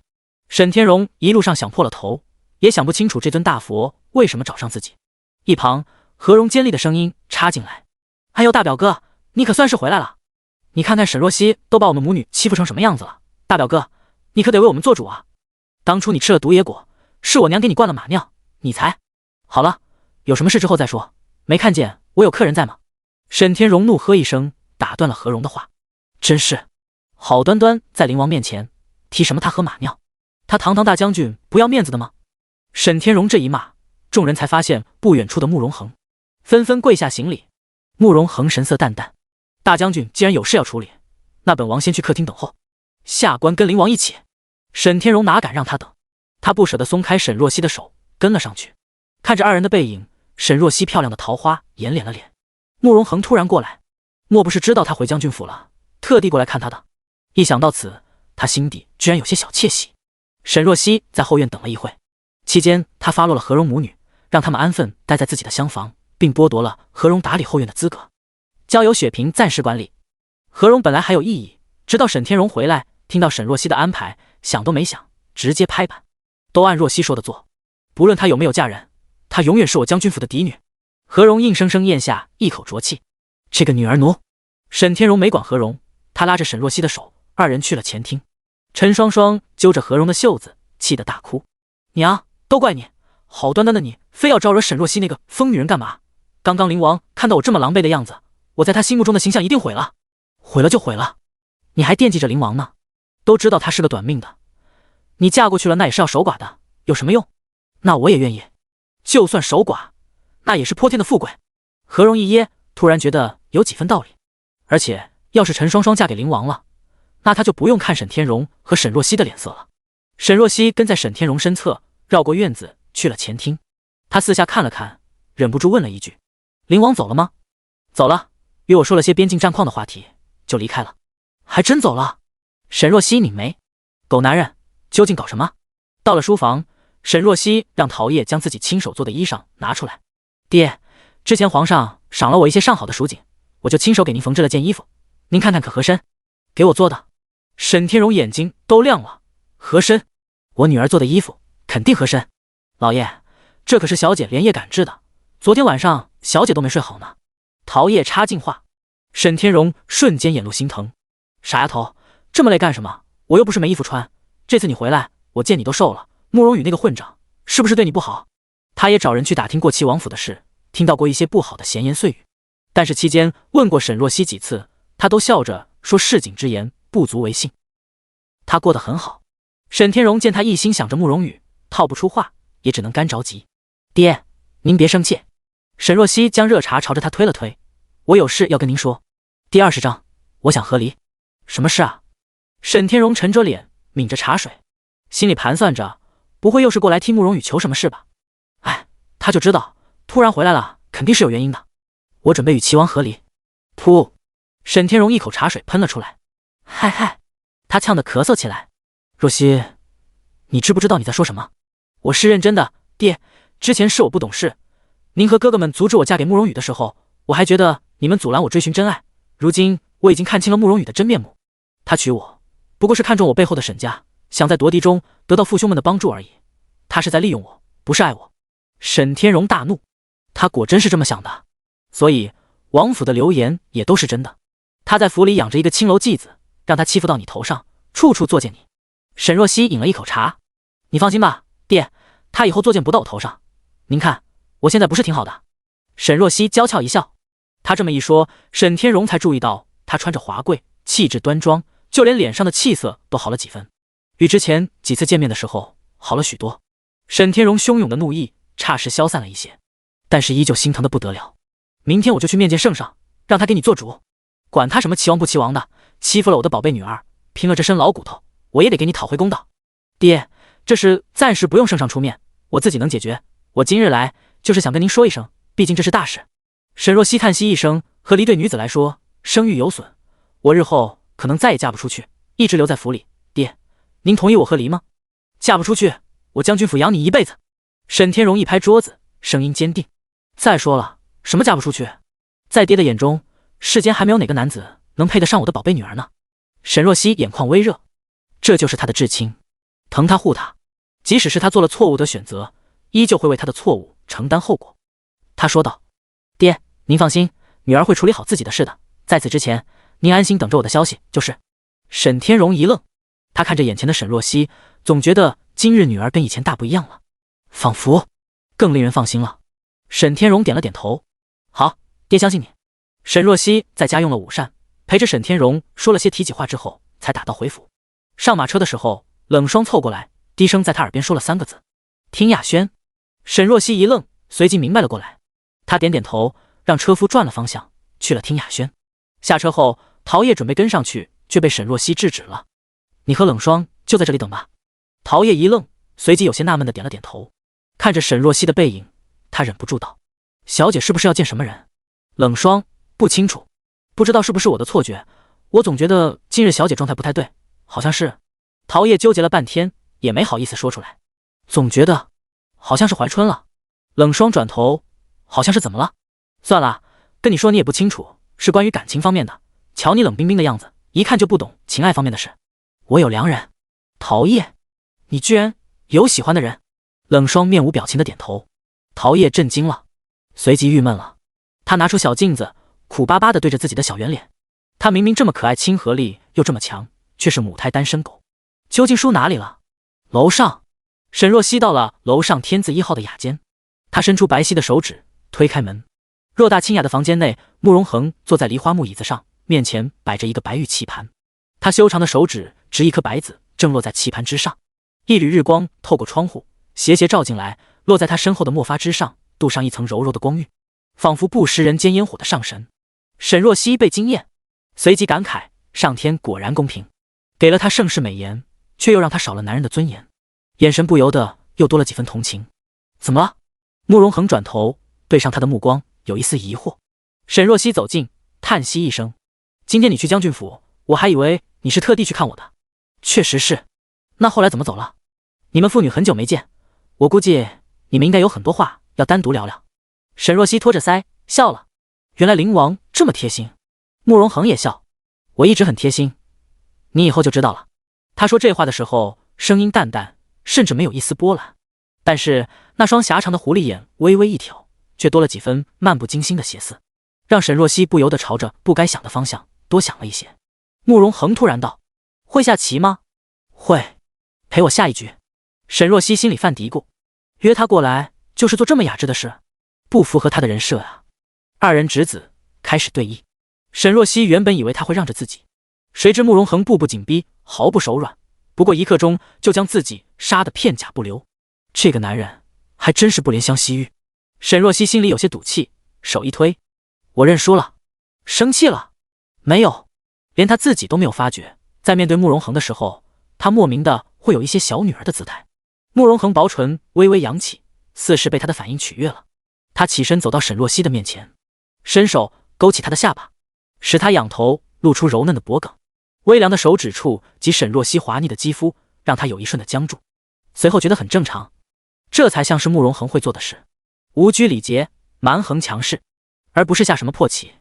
他突然开口：“我明日会启程去济南救灾，半月之后可能才会回来。”救灾？你身体能扛得住吗？本王没那么孱弱，倒是你。他缓缓道：“半个月，你能安然离开齐王府吗？”能，那就好。慕容恒露出笑意，他面色冷白，眸光淡淡，是极其高冷贵气的长相，但是眉梢间却带着一股与生俱来的邪肆，笑起来让人摸不透情绪。若是半月后慕容羽不放你走也无妨，本王让人杀了他。他眼中闪过一丝森然。稍纵即逝。沈若曦原本应该怕的，可是如今心头却泛起一丝道不明的复杂。他想起了上一世，他提着慕容羽的头颅跪在他的坟前，深情悲戚的模样，他2辈子都忘不了。谁都可以怕他，他不会。第21章恼怒。沈若曦伸手握住他的手腕，歪着脑袋看着他。要是半月后我已不是齐王妃了呢？那给你换个身份。慕容恒手指摩挲着他凝脂般的脸庞，声音磁性好听。你说过的，你想要我，还记得吗？顿了顿，他说道：“我给你。”沈若曦心脏一瞬跳得快了一些，他长睫微扇，他是怎么用这么平淡的语气说出这么暧昧的话的？沈若曦微微咳嗽一声，稳了稳心神：“灵王放心，我与慕容羽和离异事，不必你插手。这点小事我若都解决不了，日后怎么能与你共度余生？余生吗？”慕容恒摩挲着他的手指，呢喃出声，眼底却不着痕迹地划过一丝淡淡的沉郁。他的余生还剩多久？1个时辰后，沈若曦从听雅轩走了出来，坐在马车内，陶叶忍不住问道：“小姐，您见什么人啊？”“一个故人。”沈若曦随意应了一声，之后看向冷霜，低声问道：“你家主子身体虽然虚弱，但是不至于病入膏肓，为何都说他命短？”刚刚在雅间，他把了慕容恒的脉，脉象虽然不好，但是没有什么大的危险。思来想去，觉得不解。小姐有所不知，主子并非表面这么平和，他有隐疾，一发作起来痛苦万分，而且每发作一次，于身体就是巨大的耗损。什么隐疾？这奴婢不是很清楚，只知道宫里太医都看过了，都是这样断言。沈若曦点头，皇家秘辛向来都是不能外传。冷霜不清楚也正常，看样子只能下次见面仔细问问慕容恒了。一行人在街上又转了一圈，才回到齐王府。沈若曦今日见了父亲，又见了慕容恒，心情不错。她面带笑意地走进齐王府，却见一个下人跑过来：“王妃，您可算是回来了，王爷已经等您好久了。”沈若曦的笑意立刻消失了。他等我做什么？这小子哪里知道，王爷在您的雨香院呢。王妃，您赶紧过去吧。沈若曦拧了拧眉，居然去了他的住处，晦气。沈若曦迈步朝着雨香院的方向走去，刚到屋内，就见慕容羽坐在桌旁的红木椅上，一双眸子冷冰冰地扫过来。“你今日去哪了？”沈若曦走进来，缓缓道：“回家了一趟。”“你离开王府，不跟我通报一声？王爷是要跟我一起回将军府吗？”“我没记错的话，王爷好像是对外称病，不能外出。”闻言，慕容羽的脸色又沉了几分。沈若曦句句冷淡，跟之前那个满眼是他的样子判若两人。他有些坐不住了，就算是欲擒故纵，也玩得过头了。你去将军府干什么了？见我父亲，给他送了一件新做的衣裳。听到这话，慕容羽突然转头：“送衣裳？什么衣裳？”沈若曦捧着茶，慢悠悠地喝了一口，没搭理他。旁边的陶叶俏生生地开口：“回王爷，昨天皇上不是赏赐了不少的蜀锦吗？我们小姐挑了花色，给大将军连夜做了件衣裳，小姐一片孝心，大将军可感动了。”慕容羽脸上露出一丝震惊：“所以你那件衣裳是给你父亲做的？难道不是给他的腰？不然呢？”沈若曦淡淡开口，一双桃花眼冷冷淡淡的瞥过去，带着一丝理所应当。他忽然笑道：“王爷不会以为我是连夜给你做衣裳吧？脸可是真够大的。”沈若曦神色带着讥讽，仿佛一记耳光狠狠扇在了慕容羽的脸上。他脸色一阵青白。慕容羽怒从心中起，忽然一伸手，将手中的杯子给砸在了地上。“放肆！你是本王的王妃，日后要是没有本王的允许，你不能踏出王府半步。王爷好大的威风啊！”沈若曦看着地上的瓷片，神色也冷了下来。昨日父皇才过来宣旨，要府里上下尊我敬我，今日你就给我敬足。看样子下次去宫里请安，我得好好与父皇说道了。你威胁我？慕容羽咬牙切齿：“你装出这副冰冷委屈的样子给谁看？本王不抬举你，你不高兴，本王给你脸，你又不要，你究竟想玩什么花样？我已经跟你说了，和离。沈若曦伸手，陶叶从旁拿出和离书，他接过，而后扔在慕容羽的面前。王爷签了，一了百了。又提这事，慕容羽脸色彻底绷不住了。和离？你妄想！看着灯火下那张明艳而冷漠的脸庞，慕容羽只觉得心头的怒意越来越盛，最终烧毁了理智。沈若曦，本王不仅不会与你和离，而且要你今晚就侍寝。第22章传话。说罢，他猛地起身，想要抓住沈若曦的手腕，却被一道身影挡在了前面。冷霜面色如冰，滚开！你算个什么东西，也敢对本王无礼！慕容羽拔出腰间的短刀，朝着冷霜就刺了过去。一道寒光闪过，慕容羽的脖子上横了一把薄如蝉翼的匕首，贴着他的肌肤，让他一惊，心里生出一股惧意。这个婢女出手好快，他甚至都没有看清她是怎么出招的。沈若曦，你这婢女疯了不成？让她滚开！沈若曦转头，王爷现在还想要我侍寝吗？慕容羽握紧拳头，指节发白，他愤怒至极，但是对上冷霜毫无温度的眸子却半个字也吐不出来。他有预感，这婢女是真的敢对他动手。沈天荣居然派了个这么厉害的婢女到沈若曦身边，难不成是真的觉得沈若曦在齐王府委屈了，意在给他施压警告？他权衡了一下，最终放缓语气：你若不愿，本王不会强求你。沈若曦吹了口茶，半晌才出声道：冷霜，退下吧。冷霜冷冷瞥了慕容羽一眼，之后缓缓走到一边站定。慕容羽摸着脖子，眼中闪过一丝杀意，一个奴婢也敢威胁他？不料沈若曦突然开口：王爷还是不要对冷霜动什么心思，他并不是完全听命于我，要是他出了什么事之后，怕是会惹来麻烦。慕容恒估计会直接掀了齐王府吧。听到这话，慕容羽眸光闪了闪，想偏了。他想，难不成冷霜不仅仅是沈天荣授意过来的，还是他父皇的意思？如果真是这样，那就复杂了。慕容羽一时拿不准，但是也确实不敢动他了。他凉凉道：沈若曦，你可想好了，今日你若是拒绝了，日后本王可能再也不会踏进你的雨香院了。沈若曦抿着茶水，请便。慕容羽愤怒离去，看着他的背影，冷霜拧着眉头：小姐怎么办？无妨，他会和离的。沈若曦眸光冷静，他认识了慕容羽2辈子，太了解他的为人，虚伪自私，内心深处非常自卑，但是某些时候却又显出莫名的自负。他很矛盾，面子里子都想要。如果在合适的时机激他一把，他定会与他和离。而且算了算时间，这个时候宁兰雪那边出了件大事。此时兰苑，宁兰雪坐在软榻上，听到下人的汇报，她惊得瞪大了眼珠。王爷当真那么说？回姑娘，奴才亲耳听见的。王爷在雨香院等了1个时辰，之后要王妃侍寝，但是王妃似是不愿，王爷气冲冲地回到了自己的厢房。宁兰雪一阵气血翻涌，贱人，也不知道从哪学的花招，以往王爷压根不会看他一眼，如今倒是着了他的道。他将手边的瓷杯狠狠砸在地上，原本清丽温婉的脸庞此刻也狰狞无比。旁边的丫鬟荷香立刻上前，跪在地上收拾狼藉。宁兰雪蹙眉，你说比起沈若曦那个贱人，王爷他是不是对我要宠爱的多？荷香一愣，随即惶恐摇头，奴婢不知，奴婢是新来的。没用的蠢货，滚出去！宁兰雪气得不轻，她想起了之前的彩蝶，彩蝶机灵嘴甜，会说话哄她开心，可是却被沈若曦打发到了迎春院。沈若曦那个贱人就是见不得她好。宁兰雪满腔怨气，一晚上都没睡好。次日清晨下了点小雨，齐王府院中的桂花被打落一地，落在小道上斑斑点点，甚是好看。沈若曦懒懒起身，梳洗完毕后，她对着镜子整理了一下鬓发，之后起身到窗前打开窗户，一阵微风袭来，空气中裹挟着泥土的腥味与花香交织在一起，格外宜人。天转凉了。是啊，小姐，入秋了。陶叶走到旁边，给她披了一件削薄的披风。沈若曦目光微闪，今日是慕容恒去济南的日子吧？路途遥远，天气又凉了，不知道他身体会不会有影响。此时外面突然匆匆过来一个下人，打断了他的思绪。下人拱手说是宫里来人了，芳妃身边的大宫女竹心来传话。闻言，陶叶蹙眉，小姐，芳妃找您一定没什么好事。我知道。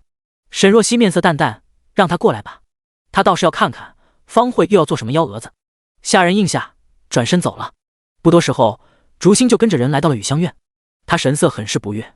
一直以来，沈若曦这个做儿媳的对芳菲向来言听计从，尊重有礼，顺带着对他们这些宫女也很客气。今日居然不出来见他，还让他跑到内院来传话。到了雨香院，只见沈若曦坐在桌边，正在用早膳。看见他，只轻轻瞥了一眼。有什么事吗？竹心憋着气。芳妃娘娘传话，说是今日想请其王妃入宫，陪她一起用午膳。知道了。沈若曦冷淡应了一声，之后继续吃饭，压根没再看门口的竹心。倒是竹心忍不住了，齐王妃没听到奴婢的话吗？沈若曦筷子一顿，眯了眯眼。你在跟本王妃说话。芳妃娘娘说了，让王妃入宫陪她用午膳，王妃还在这耽误什么？沈若曦倒是笑了，你知不知道什么叫午膳？现在时辰还早，何来耽误一说？竹心仿佛没听见，还请王妃立刻动身，惹怒了芳妃娘娘就不好了。陶叶叉腰上前，你怎么说话的？咱们王妃是主子，你一个奴才，怎么敢这般无礼？竹心扫了陶叶一眼，有些不屑。我是跟齐王妃说话，闲杂人等退开。第23章关心。竹心扫了陶叶一眼，有些不屑。我是跟齐王妃说话，闲杂人等退开。你……陶叶还想与他争吵，被沈若曦制止。陶叶，退下。陶叶气呼呼地站到一旁。竹心露出一个笑意，还是齐王妃识大体，不像一些没有眼力的贱婢，主子说话也敢插嘴。啪的一声，沈若曦将筷子重重放在桌上，她一双桃花眼朝着竹心扫去，冰冰冷冷，趁着那身华贵的行头，倒是真有几分气势。竹心被看得心里一虚，而后只见沈若曦厉声道：宫里规矩森严，怎么就教出了你这么个不知尊卑的贱骨头？既然母妃管教不好你，那本王妃就带她好好管教管教。说罢，她一挥手，来人，给我长官10个耳光，扔出王府。竹心大惊，没想到一向鹌鹑似的沈若曦居然当众发难。他后退一步，朝着旁边的下人一瞪眼，我看谁敢！我可是芳妃娘娘身边的人，轮不到你们做主。要是娘娘发火了，你们吃不了兜着走。闻言，旁边的下人们还真怵了一下。沈若曦厉声道：冷霜。是。冷霜一声应下，而后飞身而出，掠到了竹心面前。竹心吓得后退一步，你敢！啪啪啪啪啪，冷霜面无表情的接连甩了他10几个耳光。习武之人手劲很大。竹心很快被扇得头晕目眩，脸颊肿成了馒头，鼻子下面留下2道鼻血，疼得他脸色都变了。你！竹心一只手捂着脸，另一只手颤抖地指着冷霜。话还未说完，却见冷霜飞起一脚，直接将他踹飞过去，直接踹到了雨香院外。啊！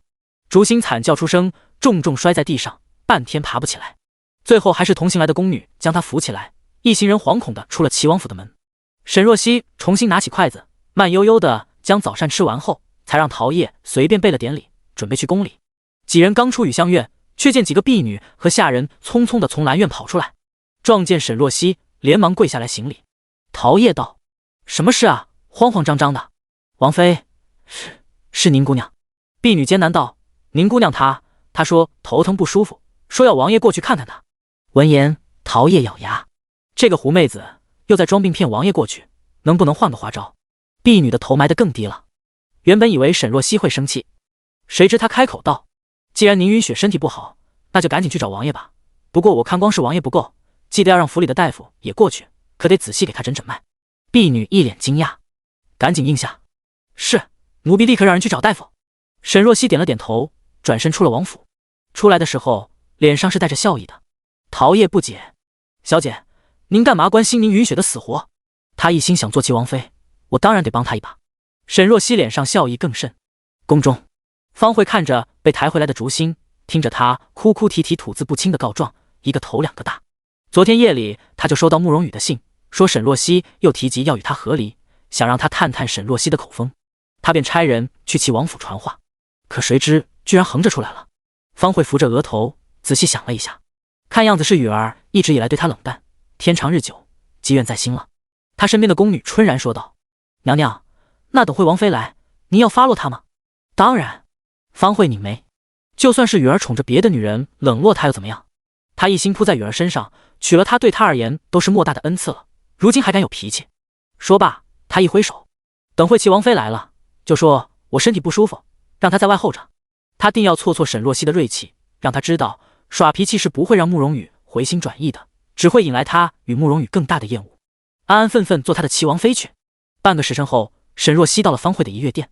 她刚到，却见一个宫女走过来，厉声道：“齐王妃，芳妃娘娘今日头疼，还在休息，您在这候着吧。”明显是在刁难。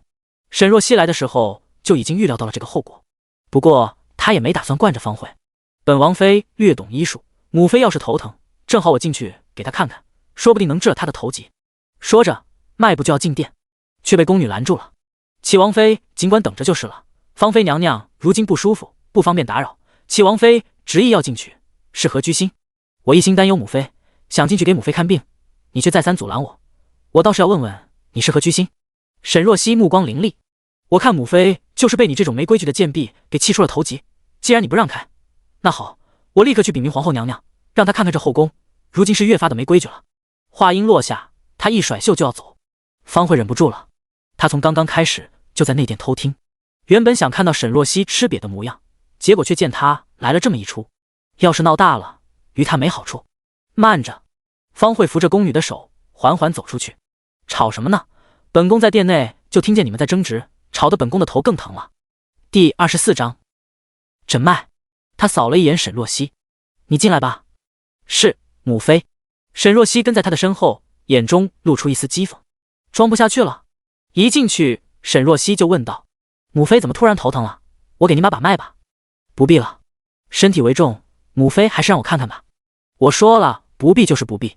母妃怎么一直不肯让我把脉？难不成母妃是没病，故意刁难我？方慧一愣，正要发火，却见沈若曦灿然一笑。我说笑的，都知道母妃温婉善良，怎么会做这种无耻的事情？母妃说是不是？方慧，她伸出自己的左手，既然你一片孝心，那就给本宫诊脉吧。反正就算是沈若曦诊断出她没毛病，她一口咬定自己头疼，沈若曦也拿她没办法。沈若曦伸手搭上方慧的手腕，而后神色突然沉了下来。母妃，你这……方慧原本漫不经心，突然见沈若曦脸色这么凝重，一下子也紧张起来了。怎么了？母妃脉象看似平稳，但是却似是有虚寒之兆。母妃以前是不是受过严重的冻伤？是有。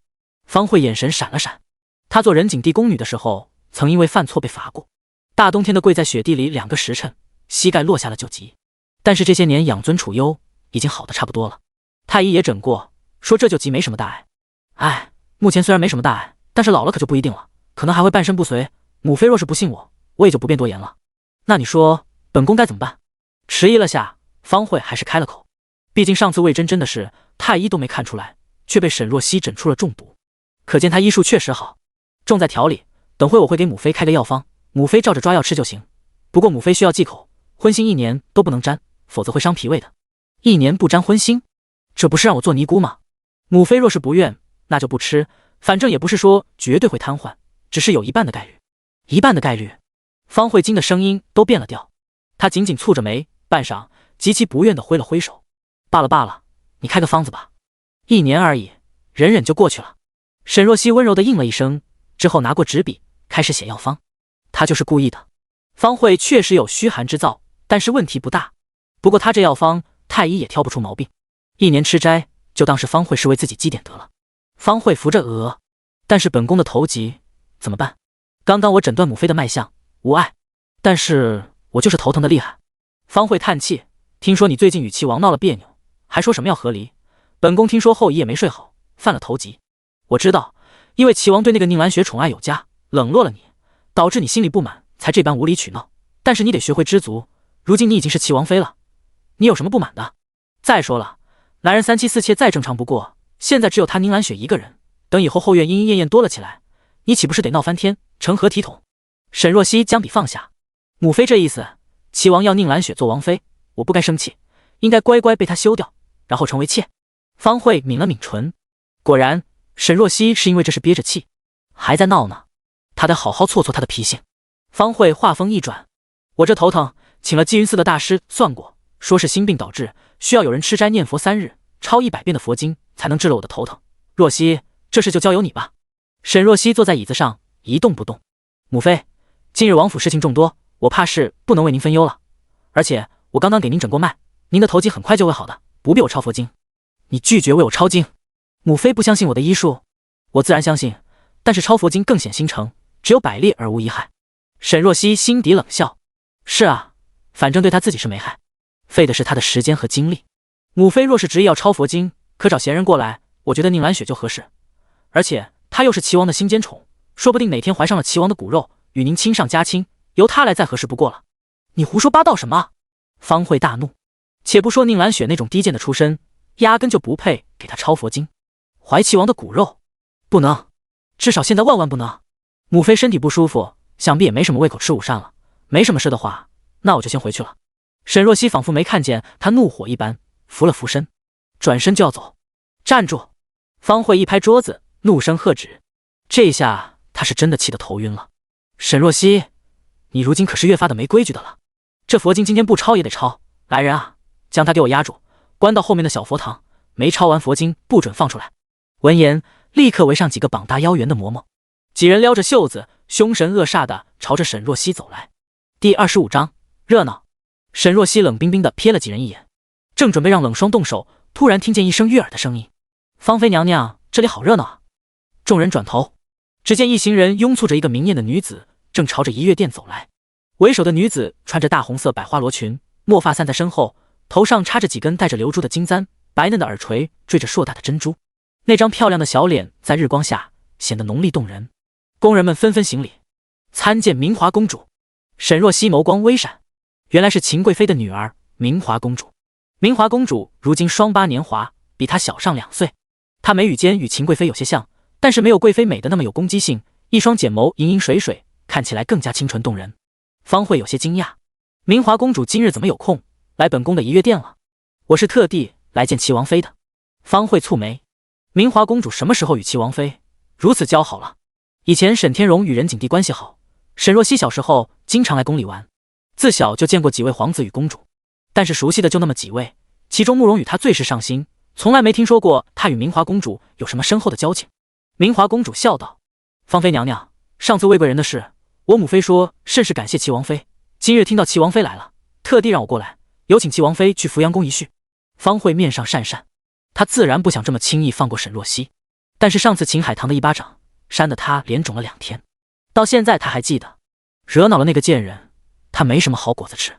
方慧不悦道：“既然秦贵妃邀请，若曦你就去一趟吧，不过叙完之后还是得回来，我交代你的事还没完。”沈若曦敛眉，刚准备开口，自己手心一暖，只见明华公主牵着她，朝着方慧扶了扶身：“芳妃娘娘，那我们走了。”说罢，她拉着沈若曦一起出了殿门。出去之后，明华公主拉着她走了一阵，才松开她的手掌。她盯着沈若曦，突然睁大双眼：“沈若曦，这么多年没见，你竟然长得如此好看了，真是倾国倾城的大美人。”说罢，她一蹙眉：“怎么就便宜了齐王？”沈若曦这态度变得是不是有点快？公主以前见过我，你忘记了？我5岁那边摔坏了灵王兄的砚台，还砸肿了自己的脚，是你给我消肿的膏药，还帮我顶下了过错，说砚台是你不小心摔的。闻言，沈若曦隐约有了点记忆，好像是有这么一回事。明华公主吐了吐舌头：“本公主谁都不怕，偏偏怕灵王兄。你看他那病恹恹的样子，但是那双眼睛却似是能杀人一样，谁见了谁怂。也没你说的那么严重吧？”沈若曦回忆了起来，当时她忐忑地跟慕容恒说，是他摔坏了他的砚台。慕容恒不仅没有责怪他，看见他衣服上沾了墨汁，还让人给他换了新的衣裳。所以公主是念及旧情，特意为我解围的了。不仅仅是因为这个。明华公主收起笑意，实不相瞒，齐王妃，我今日找你是有事想要请你帮忙。公主请说。闻言，明华公主转身让身边宫人避开，之后拉着沈若曦到一旁的凉亭中。齐王妃，我是为我表兄武定侯世子秦承轩来找你的。他低声道：“我表兄1年前剿匪的时候从山崖摔下，双腿受伤严重，一直瘫卧在床。我之前听母妃说起魏贵人的事，觉得齐王妃医术不凡，说不定能治好表兄的腿。”沈若曦微微点头，这件事她也听说过。秦承轩原本也是天之骄子，父亲是堂堂武定侯，姑姑是后宫贵妃，而他自己是唯一的嫡长子，不仅俊美非凡，还文武双全，曾经也是京都无数贵女想嫁的郎君。但是天不遂人愿，跌下山崖后，秦承轩双腿伤得极重，听说连宫里的太医都去了许多，但是效果甚微。这位天之骄子之后便沉寂了。既然公主亲自开了口，那我便去看看吧。真的？明华公主眼露惊喜，那多谢齐王妃了。我看我与齐王妃投缘，以后没有外人时候，你就喊我明华吧。那公主也可直呼我明慧。好的，若曦。慕容明华十分自来熟，他娇俏的杏眼挑了挑，齐王妃什么的，他也不乐意换。慕容羽那个虚伪的小人，配不上这么绝世的美人。在扶阳宫用过午膳后，慕容明华找了个宫女去方慧那边回了个话，之后便带着沈若曦出了宫。陶叶有些担心，小姐，咱们就这样走了，之后方妃肯定会大发雷霆的。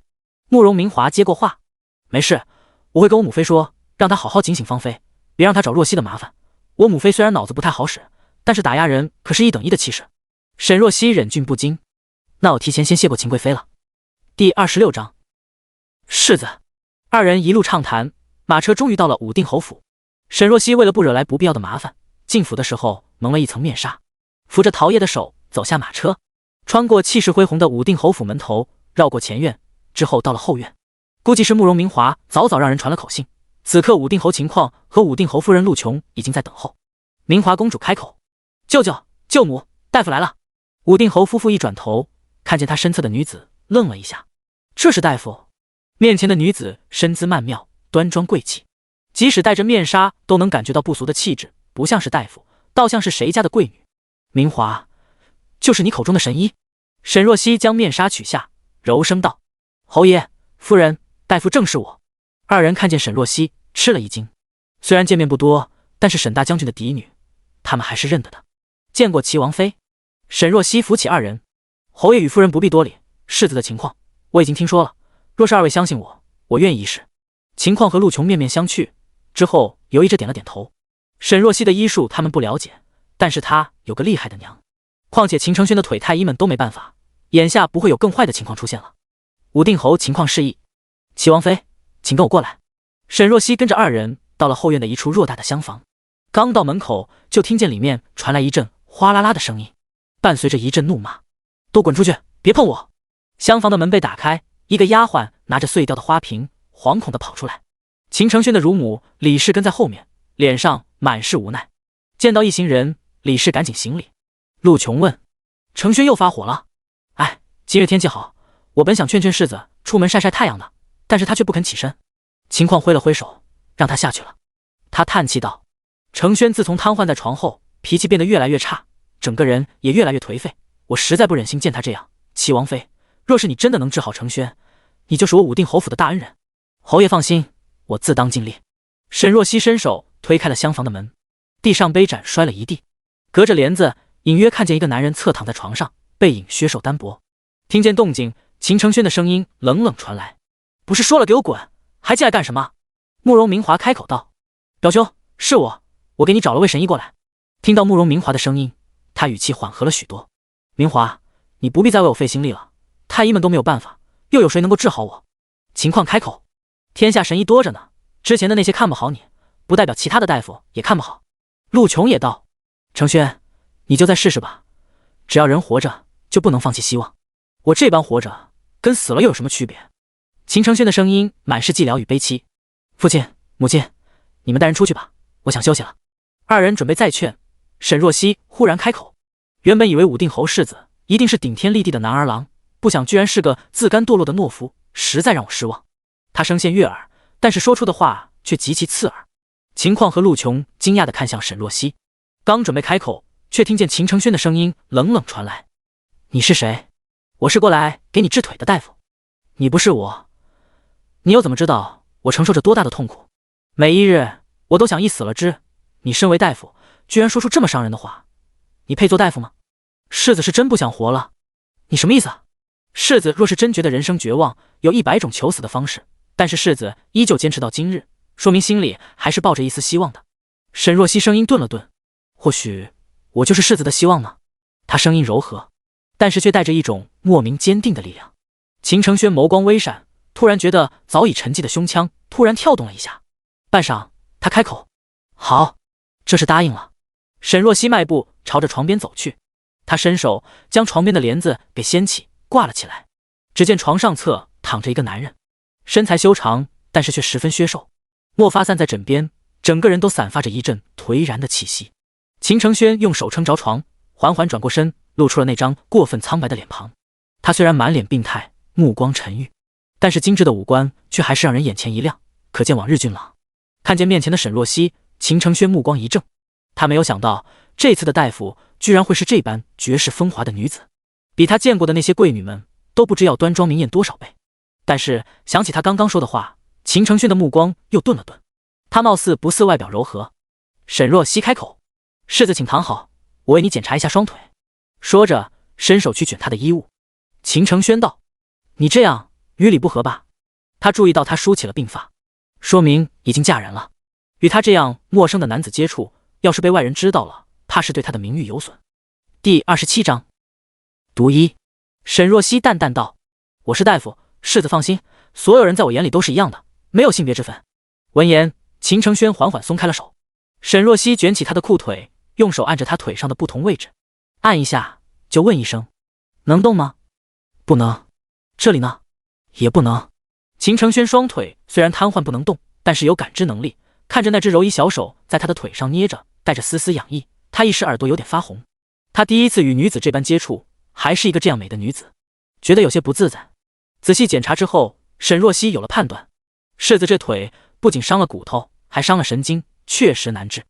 情况眸光微亮：“难治的意思就是能治，必须用非常之法。”沈若曦说道：“其实我娘的行医之道跟别人都不一样，与其说我们是用药，其实我们更擅长用毒，称毒医更加恰当。世子的腿部神经早就已经没有了反应，所以我想用毒先激活他的双腿，而后再用药进行调理，风险有，但是比较小，愿不愿意赌，就看侯爷和世子怎么想了。”“我愿意。”不等情况开口，秦承轩率先应下。他勾出一个苦涩的弧度：“我实在不愿这么窝囊的过完下半辈子，只要有一线生机，我都要赌一赌。”秦承轩狭长的眸子晃了晃，或许就如他说的，他是他的希望。见秦承轩这么说，秦况和陆琼也没有再多言。沈若曦开口之后，坐在桌边写了一个药方，让下人去抓药去了。之后背上银针，他转头看向身后的几人：“接下来我要给世子针灸，陶爷和侯爷留下，其他人可以出去。”闻言，几人立刻动身离开。沈若曦留下陶业，是因为他跟在自己身后，也懂一些基本的医药知识，打下手比较方便；而留下秦况，则是让他安心。虽然武定侯夫妇同意了让他治秦承轩，但是内心肯定还是存疑。秦况在这也能打消他们的疑虑。沈若曦将银针铺开：“世子，等会我会在桶里放置毒药，给你泡澡，但是毒性不能蔓延上来，否则会有生命危险。我用银针扎在你丹田位置，将毒素控制在下身。”说着，他伸手将秦承轩的单衣解开，他的上半身露在了他的面前。秦承轩一时有些尴尬，男女授受不亲，他还是第一次这样面对一个陌生女子。他抬头，却见沈若曦目光清明，凝神专注，白皙的侧脸镀上一层柔柔的光晕，像是不染烟火的圣女，毫无杂念。他突然就觉得自己的想法有些狭隘了。沈若曦伸手按着他的腹部，在他的丹田位置飞快地扎了一圈针。秦承轩立刻觉得下腹发紧，使不上劲。世子不必惊慌，刚开始会有发麻的症状，一会就缓解了。他声音轻柔，但是却带着安定人心的力量。秦承轩点头。沈若曦又让人将准备好的药草拿来，他拿出匕首，用火烤消毒。接下来我会划破你的双腿，敷上毒药，我不会用麻药，会影响效果。这毒很疼，世子要忍住。好。他话音刚落，立刻感觉腿上传来一阵疼痛。沈若曦手起刀落，划开了他腿上的肌肤，之后用绷带紧紧将他的双腿缠上了。绷带上有毒，顺着他划破的肌肤立刻渗入了血液。剧烈的疼痛来得又凶又猛，秦承轩一瞬间差点咬碎牙齿。他闷哼一声，之后立刻拿出一块布塞在嘴里，额上瞬间渗上一层汗。沈若曦瞥了他一眼，他只是简单的说了下会疼，但是实际上这毒药深入骨髓，痛得要人命。没想到他居然连喊都没有喊一声，倒是个硬汉子，与他温润俊美的长相不太符。情况有些担忧，这还有多久？他了解自己的儿子，若不是极致的疼痛，不会露出这种表情。沈若曦声音淡淡：“半个钟就好，侯爷放心，虽然疼，但是不会有副作用的。”此时门外，陆琼亦是心绪不宁，里面怎么一点动静也没有，不知道好没好。慕容明华拉住他的手：“舅母，舅舅在里面呢，你还担心若曦是了表兄不成？我倒不是怀疑齐王妃，就是失望过太多次了。原本已经想着承轩下半辈子就这样了，突然又给了我希望，我怕再次落空。”陆琼神色复杂。就在此时，他突然见一个带青色的身影在院外徘徊。陆琼神色一凉：“谁在那里？躲躲藏藏的，出来！”闻言，徐灵庙脚步一顿，缓缓走了进来。他的身后还跟着一个11、12岁的少年。见过夫人。你来干什么？陆琼神色冷漠。徐灵庙以前是他的陪嫁丫头，他待她不错，但是徐灵庙却趁其不备，勾引了秦况。秦况一时糊涂，上了他的床。陆琼也是世家贵女，脾气刚烈，当下就要与秦况和离，是秦况下跪求他原谅，才留住了他。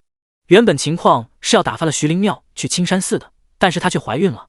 老太太说秦家的骨血不能流落在外，便将徐灵庙留在了府里，对外就称徐灵庙是远房的旁系亲戚，家里遭难无处可去，过来侍奉老夫人。而他的儿子则是以秦家旁系亲属的身份留在了府里。这是除了老夫人、武定侯夫妇和秦承轩，谁也不知道。徐灵庙垂着眸，低声道：“我也担心世子。”他抿了抿唇：“大夫人，你也知道，我以前学过一点医术。刚刚我看到了大夫给世子开的药方，那都是毒药。”徐灵庙跪下：“我是怕有人想害世子，就大着胆子过来告知夫人一声。”闻言，陆琼表情淡淡：“这事不用你操心，你对外将嘴巴闭紧了就行。可这大夫是我找回来的，表小姐要是怀疑这大夫，那就是怀疑本公主，知道吗？”慕容明华插进话，他虽然笑眯眯的，但是眼神却带着警告。徐灵庙虽然不知道为何，但是还是愣愣的点了点头：“是，我知道了。”他拉着手边的少年：“闻言，走吧。”秦闻言点点头，刚走几步，想了想，又转头对着陆琼拱了拱手：“大夫人，世子若是心情好点了，能让我见见他吗？世子许久没有与我见面了，我很担心他。”他清秀的脸上带着点忐忑。陆琼点头：“他要是好了，我会转达的。”秦承轩以前对徐灵庙虽然态度冷淡，但是却比较关心秦文言，可能真是因为流着一样的血。秦文言与他关系很是融洽，秦承轩腿伤了之后，秦文言多次想要过来看看，但是都被拒之门外。多谢大夫人。听到陆琼应下，秦文言立刻道谢，眼中是掩不住的开心。他转身跟着徐灵庙回去了。不多时候，厢房的门终于被打开，沈若曦带着桃叶走了出来。慕容明华问道：“若曦，怎么样？这次比我想象中的好，世子腿没那么快恢复，多治疗几次，站起来应该没问题。”沈若曦说道：“等会我会再开一条方子，是给他驱毒养身子的，用量用法都会仔细告知。”秦承轩比他想象中的更坚强，是条真汉子，而且异常信任他，倒是免去了许多不必要的麻烦。多谢齐王妃。陆琼一把握住他的手，眸中闪着激动的光。他居然说秦承轩可以站起来，这简直是奇迹。齐王妃乃是我武定侯府的大恩人，请移居雅堂，我与夫君等会过去。夫人先去看世子吧。好。陆琼转身进了厢房。承轩，陆琼声音带着颤音。他一走进来，便看见秦承轩靠在床边，身边秦况正在给他喂着温水。秦承轩抬头，虽然面无血色，但是那双眼却有了神采，再也不是以往死寂的模样。母亲，我的腿有反应了。秦况也开口道：“是真的，我看到了，承轩的腿动了，真的动了。”那就好，那就好。陆琼眼眶泛红。秦承轩微微垂眸，心头情绪万千。在治完之后，沈若曦敲了下他膝盖的穴位。正常人是会有膝跳反应的，他没什么感觉，但是能看到自己的腿微不可察地动了一下，虽然反应极小，但是却让久在深渊的他看到了光亮，仿佛得到了救赎。原来他真的是他的希望。他问道：“父亲，这位神医是明华从哪请来的高人？”“倒不是什么高人，算得上是熟人。”秦况说道：“他就是将军府的嫡女沈若曦，如今是齐王妃。”“是他？”秦承轩淡淡呢喃。关于沈若曦的事，他以前也略有耳闻，都知道他痴心齐王慕容羽，爱得没有尊严。他对这种女子是没什么兴趣的，便从未注意过这位沈大小姐。然而没想到，居然是这般的风华万千秀外慧中，跟他想象中的全然不一样。可惜了，他心底叹息一声，连带着一丝自己都摸不清的遗憾。秦况和陆琼到雅堂之后，对着沈若曦千恩万谢，执意要送上重礼，但是被沈若曦谢绝了。他与慕容明华一起出了侯府，路上又说了邪体几话，越说二人越觉得相逢恨晚。半路的时候分道扬镳，慕容明华回宫，他则回齐王府。在路上，桃叶忍不住开口道：“小姐，武定侯世子长得好生俊朗啊，就算是瘫痪了那么久，还是气质卓然，难怪那么多的贵女喜欢他。冷霜突然转头，那与灵王比呢？这各有千秋吧。陶业不好说，灵王他只远远看过一张侧脸，压根没看清真面目。不过远远一瞥，已经够惊为天人了。他猜测应该会比世子更为俊美，但是有啥用呢？没法人道的。唉，那小姐觉得呢？冷霜突然又将话题扔给了沈若曦。第28章，有孕。原本以为他可能不会回答，谁知沈若曦毫不犹豫。灵王风姿，无人能及。冷霜笑了，要是自家主子听到了这话，怕是得开心坏了吧？陶业惊了，啊，这不是应该拿世子与齐王相比吗？毕竟小姐的夫君是齐王，他拿什么比？一滩烂泥罢了。沈若曦语气冷了几分，我猜现在齐王府应该很是热闹。兰苑，慕容羽扶着头踏进了宁兰雪的厢房。兰雪，怎么了？他昨天被沈若曦气得不轻，心情很差，便喝了些酒，宿醉到了现在才醒。刚收拾好，就被吉吉喊来兰苑，说宁兰雪有事跟他说。宁兰雪面色娇羞，王爷，今日大夫过来给我把脉了。怎么，你身体不适吗？一旁大夫上前，王爷，宁姑娘身体倒是没有什么大碍，倒是这脉象是喜脉。恭喜王爷。什么？慕容羽一瞬间清醒，反应了几秒后，他挥了挥手，这事本王知道了，你先下去，管住自己的嘴，别透露半个字。是。大夫匆匆下去了。宁兰雪抓住慕容羽的手，眼中光芒闪动。王爷，我们有孩子了，我们有自己的孩子了。慕容羽怔怔盯着他的肚子，有些发懵。不知怎么的，他突然想到了沈若曦。他要是知道了宁兰雪怀了他的孩子，会是什么表情？王爷，你不高兴吗？察觉到慕容羽表情不对，宁兰雪心中有些紧张。我是太惊喜了，都忘记说话了。慕容羽挤出一个笑意，他心中有些乱。这孩子来得太突然了，他完全没有心理准备。宁兰雪靠在他的胸口，王爷，我好开心。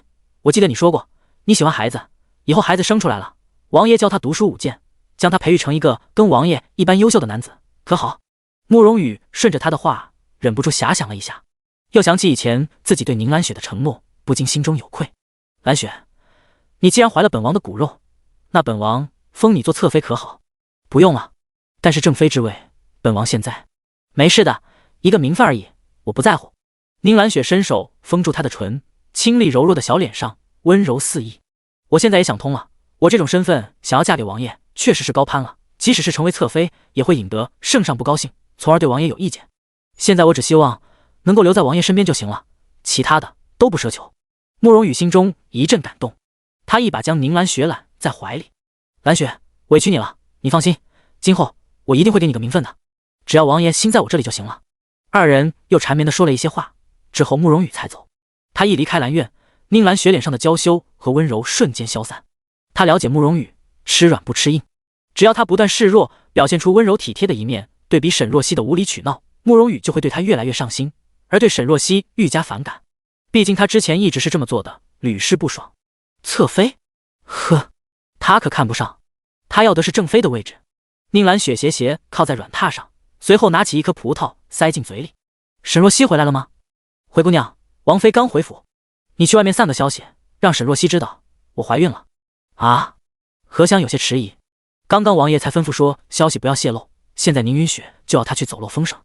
宁兰雪一瞪他，聋了吗？快滚出去传话。是。何香惶恐出去了。夜色渐深，沈若曦穿着一身素衣坐在灯火下，绸缎般的墨发散在身后，娴静的如同一幅画。冷霜从窗户进来，递给他一封信。沈若曦有些疑惑，打开，上面的字体遒劲有力，却又俊秀天成，一眼就能猜出信的主人是谁。济南如今正值木槿花开，大片红云，却又幽静淡雅，甚是好看。若你在，定会喜欢。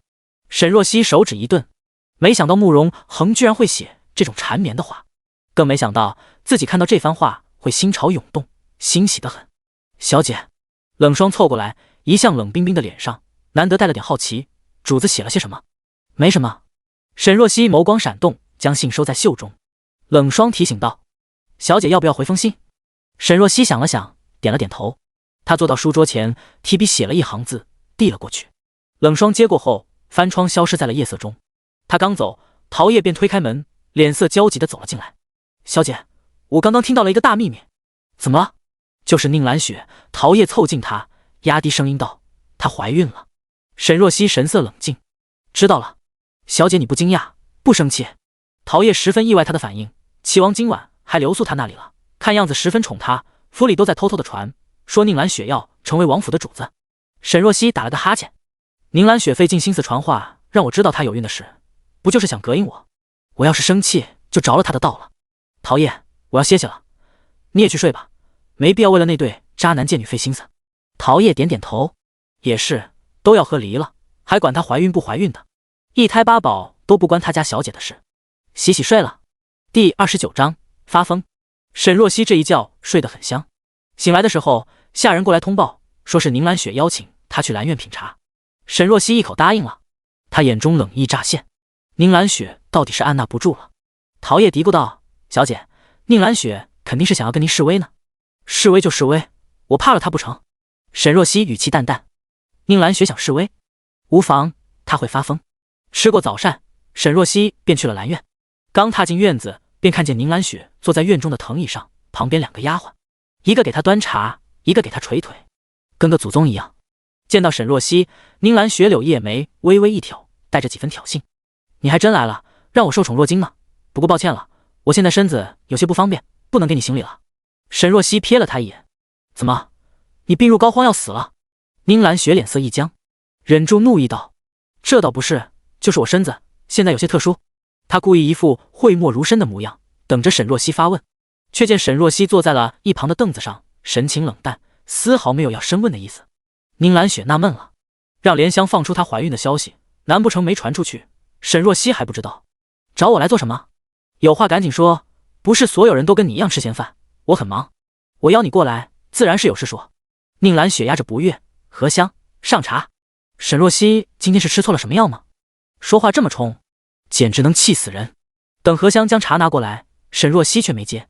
宁兰雪有些得意的道：“沈若曦，这是上好的雨前龙井，听说是贡茶，府里一共就得了一点，王爷都给我了，你尝尝吧。”“我不尝，看见你我恶心，喝不下去。”“你别不识好歹。”宁兰雪彻底绷不住了，她抿了抿唇，而后得意一笑：“我怀孕了。”“哦，怀了齐王的孩子？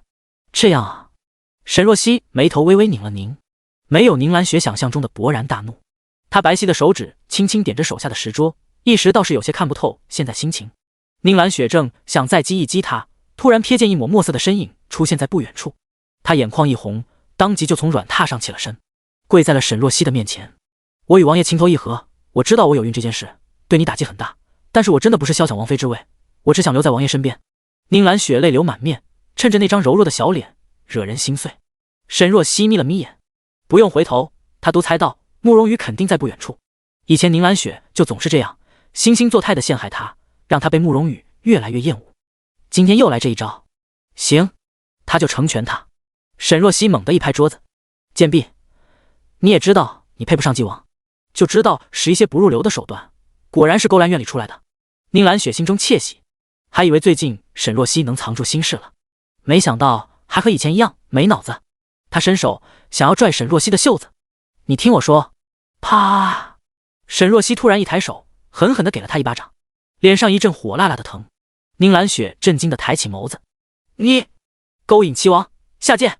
啪！又是一巴掌，直接将宁云雪扇出了鼻血。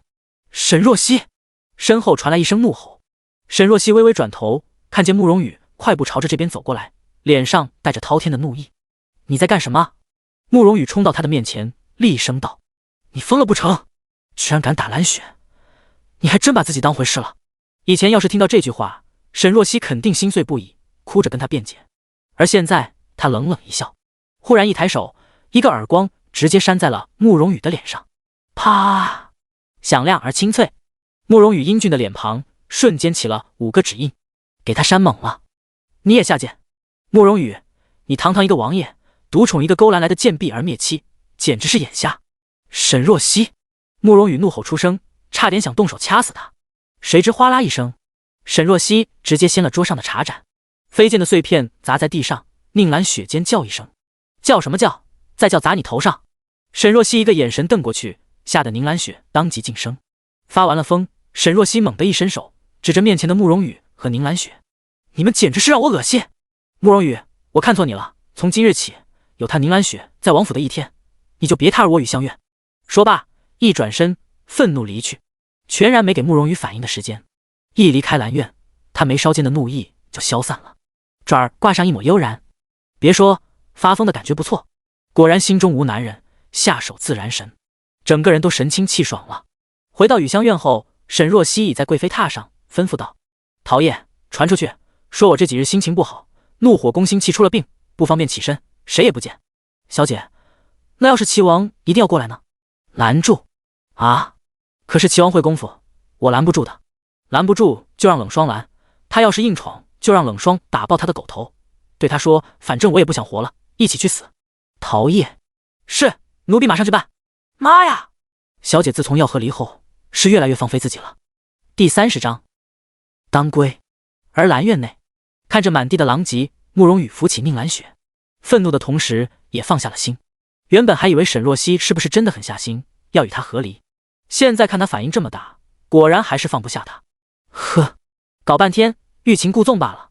千里之外的济南，夜凉如水，高楼之上，慕容恒披着一件深色的披风，站在栏杆处，打开了手中的信封，上面清秀端庄的字体，一如信的主人。听闻济南多潮湿阴冷，灵王身体欠佳，血气不足，应多食益气补血之物，其中首选当归。他长睫凝露，淡淡的眸中露出一丝柔和的光芒。当归，他确实应当趁早归去。看什么呢？旁边突然伸出一只手，想要抢过慕容恒手里的信。慕容恒身子一侧，轻飘飘避过来人，修长的手指一捻，将信叠起，放入自己怀中。他转头看向旁边的慕容修，端王兄这么晚不休息，来这里做什么？还能因为什么？实在无聊的慌，就上来看看，不想却见你在这看着信发呆。谁的呀？慕容恒没回答，而是问道：“你近日找的美人，不合胃口？”慕容修是所有皇子中最为年长的，生母早就过世，10几岁的时候就养在皇后苏柳儿膝下。但是身为大皇子，他却并不热衷于权力之争，只喜欢一些风雅之事，尤其好美人。这次下济南救灾，慕容修也跟着过来了。原因无他，只是听说济南的美人水灵婀娜，他想过来物色一番。听到慕容恒的话，慕容修啧了一声，俊朗的脸上满是失望。好看是好看，不过也都是千篇一律，没什么新奇的。说着，他看向慕容恒：“九王弟，不是我说，你也21了，还没尝过女人的滋味，未免太过纯情了。不感兴趣？凡事都有个第一次，你尝过之后就会欲罢不能了。”慕容修盛情邀请：“我那里有个新来的，还未经人事，不如给你。”不了。慕容恒拂开他的手：“我不行。”慕容修这倒是为难。不行也没事，还有其他办法的。我认识一个老板，他手里的花样多，不用到那块也行，有工具，你要不试试？不是。九王弟说了不是。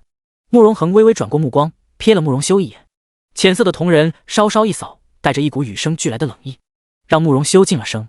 所有皇子中，他性格随和，与慕容恒算是走得最近了，但是某些时候还是怕他。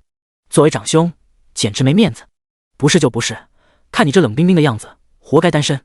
慕容修小声避避，朝着屋内走去，边走边叹息，可惜了九王弟一张绝世的好容貌，这辈子怕是都不会有上心的人了。小雨接连下了几日，天气逐渐转凉。沈若曦歇在雨香院，接着几天都没出来。慕容羽没见到他，越发的火大不满，也愈加觉得宁兰雪体贴温柔，对他愈加疼爱。7日转瞬即过，沈若曦期间接到武定侯夫人陆琼的邀请帖，才出了自己的院子，以赏花的名义去了侯府，给秦承轩再次治了一次腿。这次之后，秦承轩的腿有了比较大的进展，能够动脚趾了。沈若曦出来的时候，见到了秦文言，11岁的少年，见到他立刻恭恭敬敬地行了个大礼。沈若曦颔首，表少爷不必如此客气。沈夫人治好了世子的腿，是武定侯府的大恩人，夫人担此大礼，应该的。沈若曦也不再拘泥，笑道：“你是要找世子吧？表少爷进去吧。”他这一笑，使得原本就绝色的脸庞更显动人。秦文言连忙拱手，之后匆匆进了房间。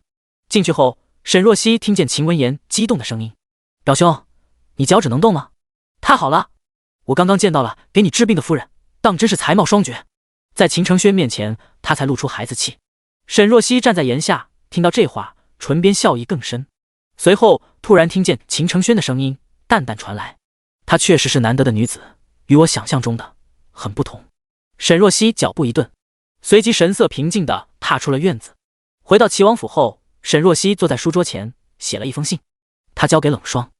这封信送到将军府。想了想，他改口道：“还是送到状元府吧，务必亲手交给我二哥沈彻。”冷霜点头，立刻去送了。之后，沈若曦又唤来陶叶，给了他一包药，去让厨房给宁兰雪做一碗红豆汤，趁人不注意的时候，里面加上这个。陶叶拿着药，没忍住，问了问：“小姐，这是什么啊？”“你尽管去做。”“是。”陶叶立刻将药塞在袖子里，转身匆匆离开了。做完这一切，沈若曦便靠在软榻上，静静等待。当天晚上，沈若曦的雨香院就被围了个水泄不通。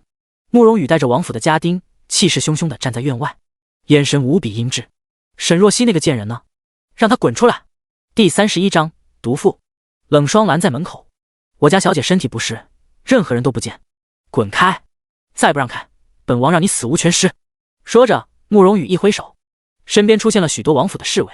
冷霜冷笑一声，正准备动手，突然听见身后吱啊一声，房间的门被打开了。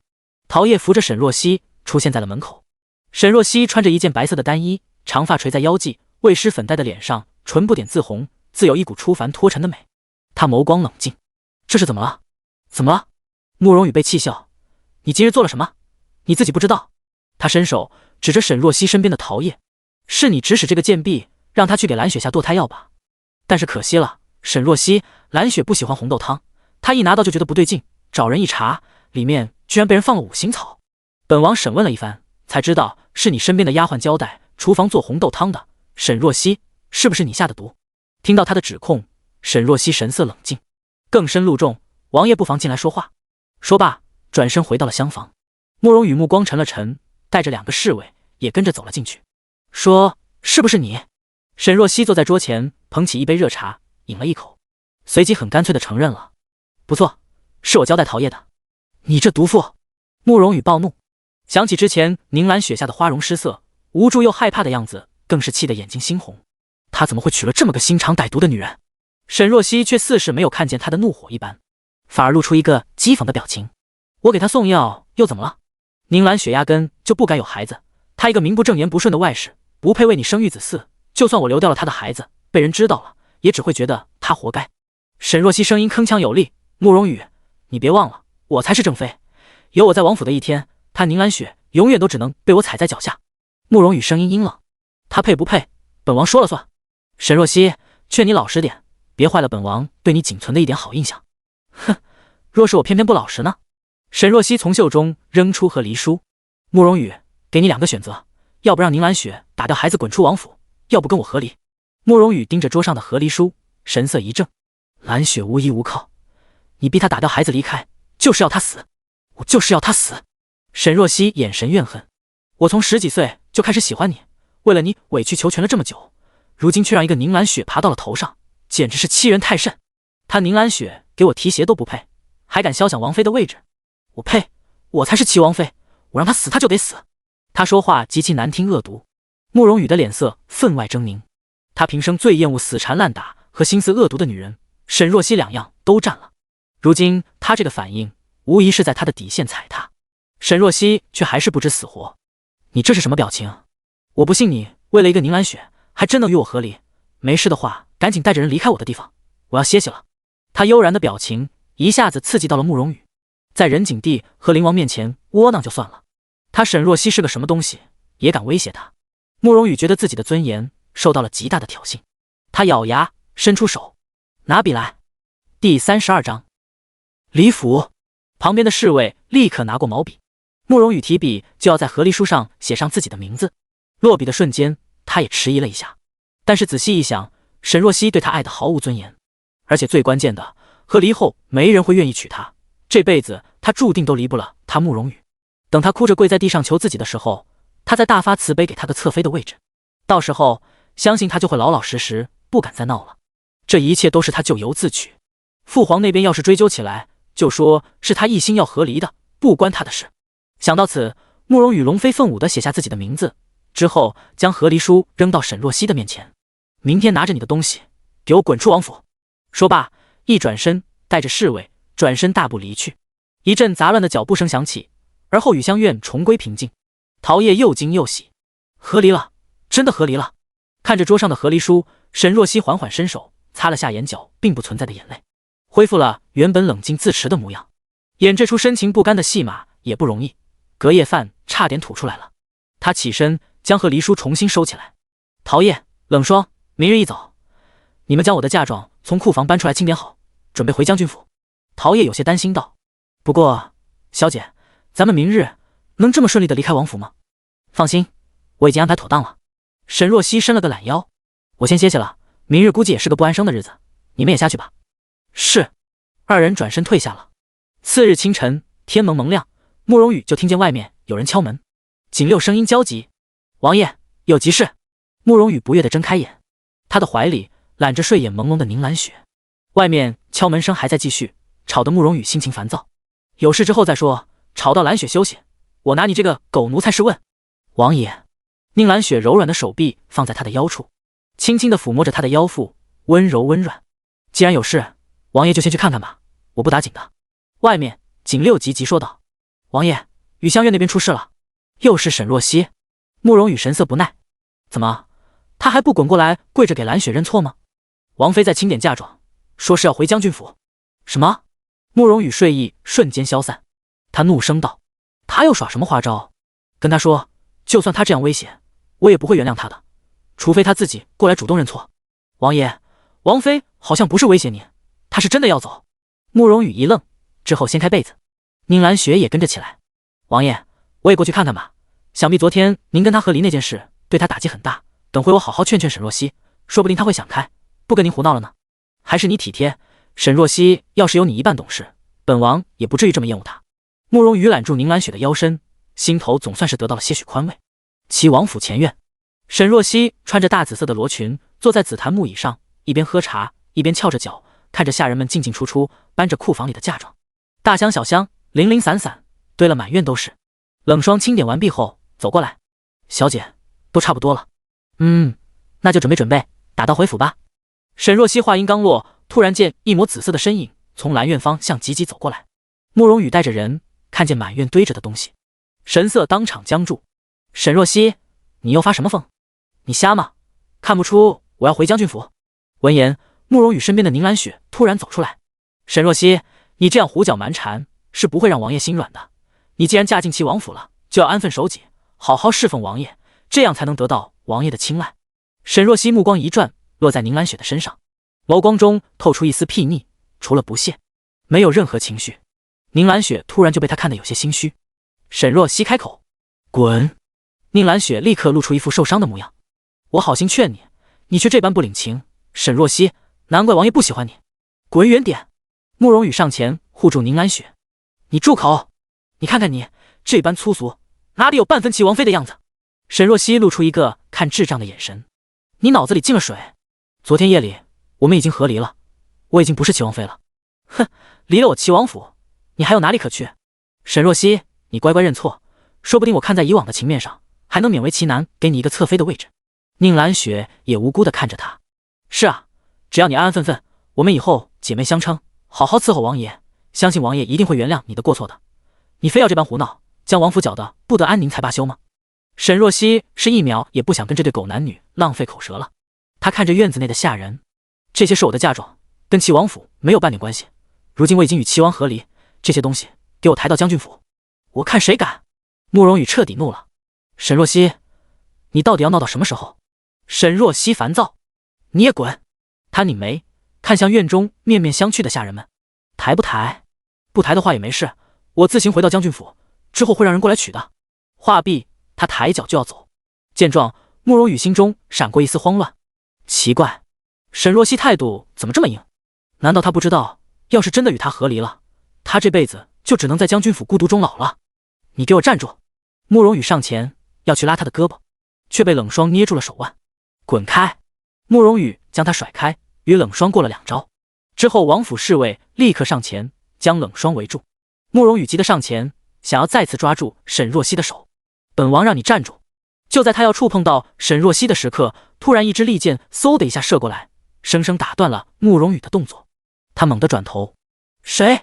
第33章回家。门外响起一阵脚步声，之后一声如洪钟般的声音响起：“女儿，爹来接你回家了。”沈天荣带着几个随从猛地出现在了齐王府的门口。他已年过50，鬓发苍白，但是身材魁梧，双目凌厉，那是久经沙场所积淀下来的气势。慕容羽一愣，随即沉下脸：“大将军，你竟敢擅自对我齐王府放箭，你这是大逆不道！你要对我女儿做什么？”看见院中气势汹汹的王府侍卫，沈天荣怒发冲冠，当即就要发作。父亲，且慢！一只骨节分明的手拦在了沈天荣的面前。沈彻一身烟青锦袍，快步走上前。他身形颀长，容貌俊美，样子与沈若曦有3分相似，都是一样的桃花眼。偏偏他的眸子清清冷冷，多了些与生俱来的疏离。父亲，眼下事情还未弄清，您别动怒。还用弄清？你长眼看不到慕容羽在欺负你妹妹吗？给我死一边去！再拦着我，连你一块打！沈彻，难怪若曦昨夜要将那封家书送到他手上，还叮嘱不能让沈天荣看到。确实，自家亲爹这个暴脾气，要不是仗着跟皇上关系好，估计几个头都不够砍的。他低声道：“君臣有别，他是王爷，您要是再闹，有理都被您弄成无理了，到时候会连累若曦的。我是读书人，让我来说。”哦，那听你的。一听到会对沈若曦不利，沈天荣一秒变脸。沈彻转身上前：“齐王，刚刚那支箭是我父亲手下的人一时激动失手了，并非要闹事。慕容羽也不想将事情闹大，他日后还想仰仗将军府。”他语气缓了缓：“但是你们带着这么多人过来我齐王府，这是什么意思？若曦是本王王妃，本王还能对她怎么样？据我所知，若曦昨夜已经与齐王和离了，不是齐王妃了。”沈彻神色冷淡：“所以我们今日来是来接若曦回府的，还请齐王让一让。”慕容羽脸色有些难看，不等他说话，沈若曦已经一甩袖，越过他走到了沈彻的面前。“二哥。”他眸光闪动：“我们回家吧。”沈彻点头之后，吩咐身后的人将嫁妆带走，回将军府。一行人立刻上前，在陶爷的指挥下，利索地将嫁妆抬起，就要回去。见到这阵势，慕容羽有些慌了：“大将军！”沈天荣回头：“齐王还有事要说？我与若曦不过是一时闹僵，耍了气性，才签下和离书。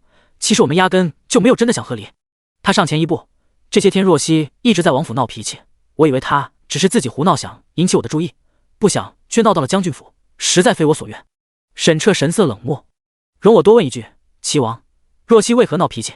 慕容羽微怔，正迟疑，宁兰雪走出来，他娇滴滴地行了个礼：“都是因为民女的错。民女与王爷2年前就相识，彼此爱好相通，十分投缘。而后齐王成亲，民女便也来了王府。民女一直久居兰苑，安分守己，从未有过不切实际的想法。是齐王妃误解了我，才在王府大闹，与王爷离心，都是民女的错。”说罢，他突然跪下来：“请沈大小姐不要因为民女与王爷闹别扭。若是你真的走了，王爷变成了那不仁不义之人，而沈小姐又会受万夫所指，实在得不偿失。”听到这番话，沈天荣迟疑了一下，低声道：“彻儿，这就是齐王的那个红颜知己。没想到人还怪好嘞，还把错往自己头上揽。”沈彻，他是在阴阳怪气若曦。什么？沈彻目光一转，看向宁兰雪：“这是我们将军府与齐王府的事，你是什么身份？过来掺和一脚？我这人一向口味清淡，喝不了茶，麻烦你离远点。”宁兰雪脸都绿了，没想到沈彻看着斯斯文文，说话却这么阴阳怪气。沈天荣不解：“你二哥怎么了？突然说什么喝茶？”沈若嬉笑：“二哥这是骂人呢，好一个绿茶！”宁兰雪一脸委屈，当下看向慕容羽：“王爷。”慕容羽有些心疼，但是当着沈家人的面又不好去安抚他。沈彻叹气：“我这下算是知道若曦为什么发脾气了，天天对着这种玩意，你不甩他几个耳光，已经脾气不错了。”沈若曦微微咳嗽了一声：“已经甩过了。”几人带着沈若曦转身踏出了齐王府的门。见沈家人来真的，慕容羽急了，当下追出去：“沈若曦，你不能走！你若是走了，你一个和离的女子，谁会娶你？这辈子你都会孤独终老。你现在若是放下脾气认错，我可以既往不咎。”沈彻眼神泛冷：“这是我们沈家的事，就不劳齐王费心了。沈彻，若曦是你亲妹妹，你就准备这样让她回去，之后受人指点吗？你作为她哥哥，这种做法也太不负责了。你这是要毁了沈若曦一辈子。”沈彻扯了扯嘴角，他堂堂状元郎，满腹学识，舌灿莲花，如今面对慕容羽这句话，他居然一时不知道说点什么才能配得上他的无耻。慕容羽这奇葩的脑回路，真是让他开了天眼。他的妹妹究竟是被下了什么蛊，才会爱上这么个东西的？沈若曦扶着额头，二哥，再说下去也是对牛弹琴，回家吧。说得不错。沈彻带着他，不管身后慕容羽的呼唤和威胁，直接朝着马车走去。见沈家人铁了心要走，慕容羽也彻底怒了。沈家好歹也是臣，居然对他这个齐王视而不见。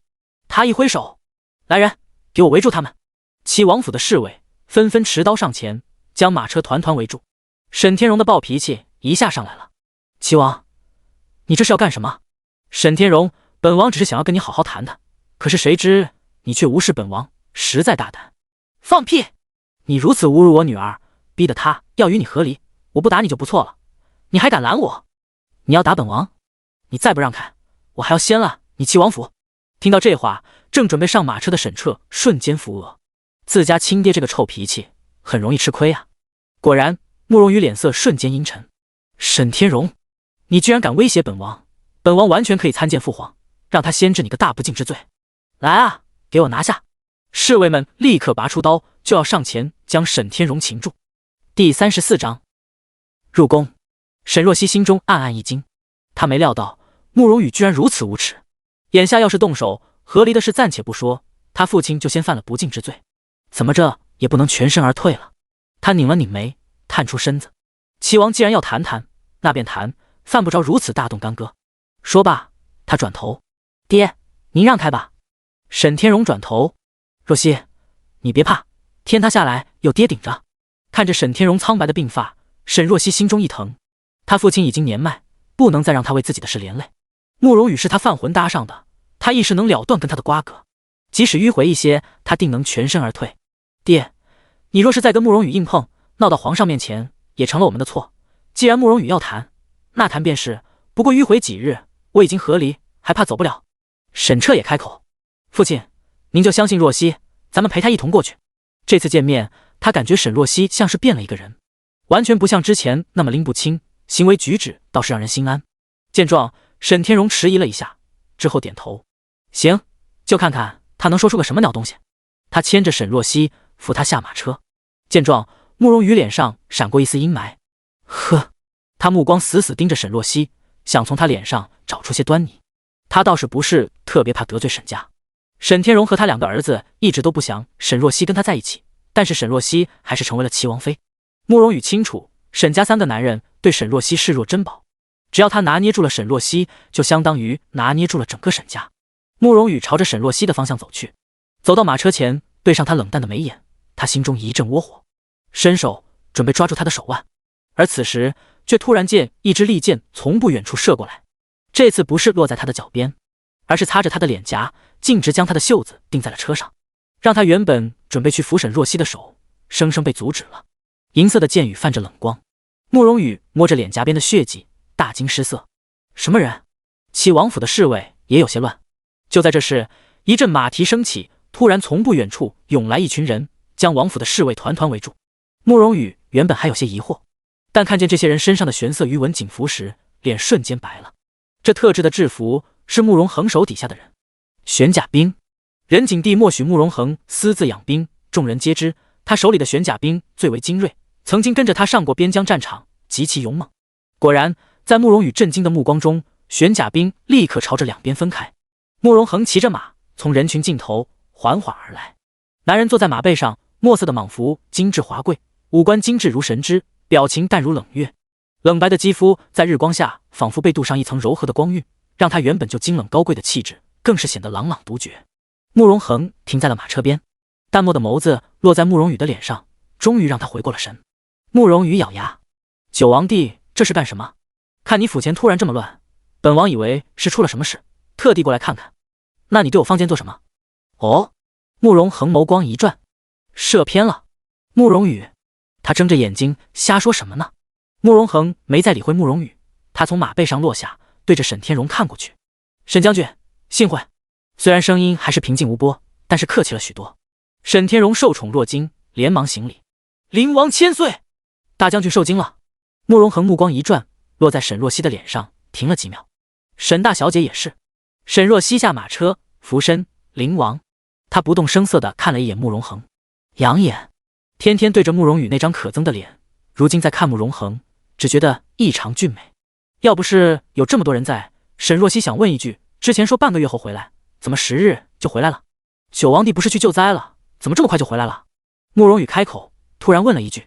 慕容恒漫不经心的道：治理水灾比想象中顺利，只需10日，本王又不是那些无能之辈，需要半个多月才能堪堪结束。慕容羽觉得脸上有些挂不住，他之前跟任景帝说最快需要15日治理水灾，慕容恒这话再打他的脸。父皇已经知晓了你与沈大小姐和离的事情，要你与相关人等都入宫，立刻动身。我记得你府上还养了个外室，带上吧。慕容恒冷不丁开口，让慕容羽心底一颤。父皇怎么这么快就知道了？还要带上宁兰雪？他正想问问慕容恒具体的情况，却见他转身朝着沈天荣道：大将军，本王也要入宫复命，不如一起。好，灵王先请。慕容恒点头，上了马，并命人也给沈天荣牵了一匹马，一同朝着皇宫的方向行去。慕容羽急带上宁兰雪，也跟在了后面。原本他是准备跟沈若曦一起的，正好路上警告一下沈若曦，让他去了父皇面前别乱说话。然而现在慕容恒一搅和，他连他的马车都上不了。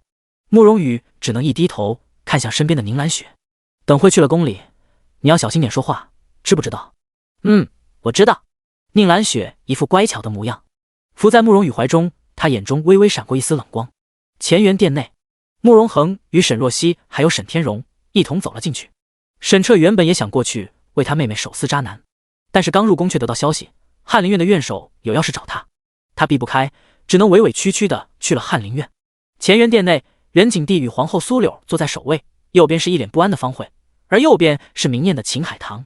见到几人，任景帝目光率先落在慕容恒的脸上。恒儿此次远去济南治水，辛苦了，能为父皇分忧，在所不辞。来人，给灵王赐座，还有大将军年迈不宜久站，也赐座。慕容恒和沈天荣拱手坐在了一旁。秦海棠抬起杏眸，怎么就齐王妃一个人？齐王呢？第35章脱离掌控。他话音刚落，就听见外面通报传进来后，慕容羽和宁兰雪并肩走了进来。第一次进宫殿，又见天界威仪，宁兰雪就算装得再好，也掩饰不了内心的紧张。到殿前准备行礼的时候，她缓缓张张踩了裙摆，差点摔倒，还是慕容羽扶了她一把，才没让她殿前失仪。方慧手指一紧，简直想扇死这个蠢女人。秦海棠笑出声，上不了台面的东西，果然就是愚蠢至极。齐王就因为这么个女人跟沈若曦和离了。宁兰雪咬着唇，没吭声。在宫里不比王府，说多错多，她不敢随便开口。苏柳看了一眼秦海棠，贵妃少说2句吧，今日是来解决事情，不是挑事的。秦海棠不动声色地翻了个白眼，端着茶开始看热闹。苏柳道：齐王和离这事说大不大，但是说小也不小。若曦、齐王究竟怎么回事？你们说清楚吧。方慧也急急开口：就是啊，雨儿，你与若曦关系不是一直还不错吗？怎么会突然和离了？是不是有什么误会？一边说，他一边暗暗给慕容羽打眼色。慕容羽眸光闪动，他知道方慧一心想他攀上将军府，方便以后夺嫡中能获得助力。仔细一想，和离确实是冲动了。他开口：母后，其实这事是个误会，儿臣并非想要与若曦和离，儿臣昨夜饮了酒，与若曦争吵了几句，二人都在气头上，结果若曦将和离书拿出来逼迫儿臣，儿臣一时冲动就……说罢，他面上露出难色。今日一早晨就后悔了，原本想要挽回这场乌龙，不想惊动了将军府和父皇，实在是儿臣的错。说着，他看向沈若曦，表情凝重又后悔。若曦，是我的错，你别生气了，跟我好好回齐王府，好吗？他极少跟他服软，除非是有所图谋。每次一放缓态度，沈若曦必定会原谅他。然而这次，沈若曦站在殿中，绝美的脸上神色冷静到冷漠。臣女觉得王爷还是解释一下身边的宁姑娘吧。慕容羽拧眉，这样的沈若曦让他看不懂，到底他是在耍性子，想要逼着他给他一个说法赶走宁兰雪，还是真的要跟他彻底分开？见慕容羽不吭声，任景的开了口：看样子朕上次传的口信你并未听进去，到底还是独宠了这个外室。慕容羽拱手：父皇，儿臣没有。儿臣这些日子一直在反省自己，并且主动跟若曦示好，但是他却一直对儿臣冷冰冰，实在不能怪儿臣一个人啊。沈若曦冷笑：王爷的示好就是让我主要膳伺候你沐浴。闻言，一直在旁默不吭声的慕容恒喝茶的动作一顿，他眼中飞快敛过一丝杀意，转瞬即逝。沈天荣拍着椅子：“齐王，你欺人太甚！我女儿在家中时，我不曾让她受过一点苦，你居然让她做丫鬟的事。”慕容羽面色难看：“若曦，让你伺候本王沐浴不过是个幌子，本王是想给你台阶下，那我还得要感恩戴德了。”沈若曦转头：“齐王说过，我恶毒蛮不讲理，实在惹你厌恶，不如宁姑娘来的体贴。成亲大半年，齐王不曾在我与香院留宿过一晚，想必一定是极其讨厌我，我还是不去出这个眉头了。”话一出口，满殿皆惊，只有慕容恒的脸上又有了笑意。沈若曦叹气：“只是我不明白，齐王既然这么讨厌我，当初为什么要同意娶我？不图我这个人，难不成偌大的王府还图我这点嫁妆？”他看似哀怨至极的抱怨，但是却让殿上的气氛一下变得不同寻常。任景帝眸中闪过一道冷光，他虽然一直不怎么喜爱慕容羽，但是对他也没多大防备，毕竟这个儿子一直是几个皇子中最为安分乖顺的。如今沈若曦这么一说，倒是让他警醒了。他既然这么厌恶沈若曦，那么娶她就是另有所图了。图什么？难不成图沈家偌大的兵权和他对沈天荣的信任，再谋划更大的野心？慕容羽也察觉出了任景帝目光的不对劲，他厉声道：“若曦，你休要胡说！我当初是真心想要迎娶你的，是你一直无理取闹，才让我对你逐渐失望，闹成今天这个局面，并非本王一个人的过错。”沈天荣立刻嚷嚷：“若曦如何无理取闹了？你带着别的女人回王府，难不成还得让她笑脸相迎？不就是比嗓门大吗？谁不会是的？”方慧立刻道：“大将军，普通男子尚且三妻四妾，齐王身为王爷，日后定会还有其他女人的。沈若曦要是一个宁兰雪都容不下，那以后怎么办？这种善妒的性子可当不了齐王妃。”沈若曦点头：“芳妃娘娘说得对，臣女确实是不适合做齐王妃，所以臣女与齐王已经和离，实属皆大欢喜。”闻言，方慧傻眼了，她微微咳嗽一声：“若曦，本宫知晓你还在跟齐王怄气，夫妻吵架，床头吵架床尾和，本宫回头定会好好教育齐王，让他给你道歉，你就不要闹了。”沈若曦没有理他，而是站直身子，朝着任景帝说道：“皇上明鉴，臣女与齐王一直离心，实在不和，如今是真心想要和离，并非怄气。”缩了蹙眉：“沈若曦，你是真要和离？你要三思，和离对女子而言，并非什么好结局。”任景帝也开口：“你考虑好了？”“臣女考虑好了，真心和离。”闻言，方慧脸色变了，慕容羽心中也乱了。这么多年，沈若曦一直都在他的掌控之中，眼里心里从来都只有他。可如今事情的发展却完全脱离了他的预料。他以为再不济，沈若曦也只会哭着在父皇面前诉说自己委屈，到时候自己放低态度哄一哄就好了。可没想到他真要与他和离。“若曦，你别冲动，我们从小一起长大，我怎么可能对你没有情意？我错了，我真的知道自己错了。”第36章处罚。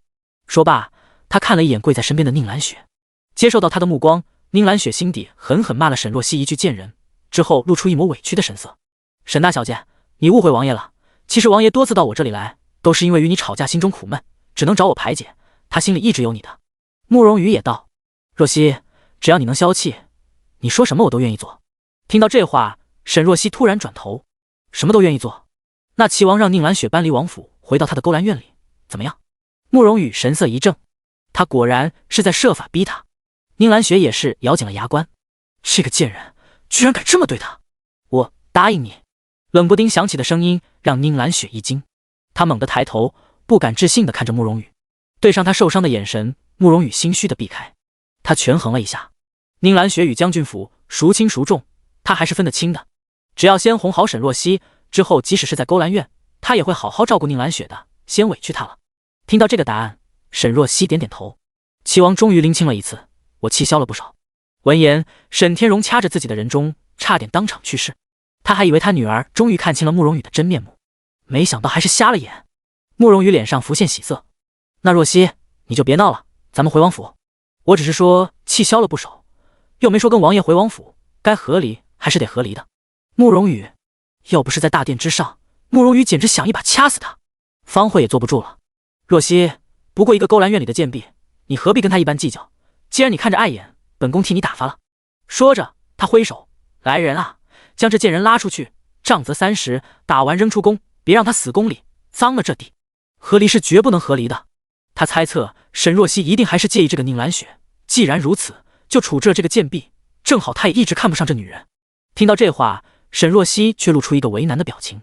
她轻声道：“芳妃娘娘还是手下留情吧，毕竟宁姑娘已经有了齐王的骨肉，您这么下狠手，怕是不合适。”话一出口，殿上安静了下来。任景帝和苏柳的脸色都十分难看，方慧更是傻眼了。只有慕容恒声音愉悦：“恭喜齐王兄！”秦海棠也嗤笑一声，跟着后面道：“那本宫就恭喜芳妃了。”方慧的脸色更白了，她气恼的不行，眼神愤愤地盯着地上的宁兰雪。好个贱婢，好大的手段，居然怀了子嗣！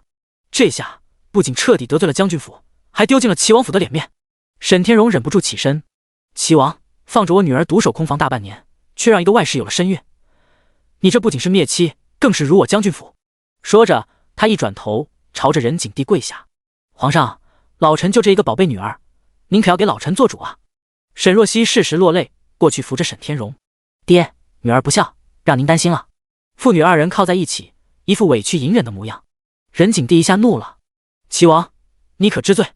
慕容羽惶恐跪下，方慧也赶紧起身：“皇上，羽儿都是受了这个狐妹子蛊惑，她与若曦青梅竹马，感情一直很好，都是这个贱婢横插一脚。”他越说越生气：“来人啊，快将这个贱婢乱棍打死！”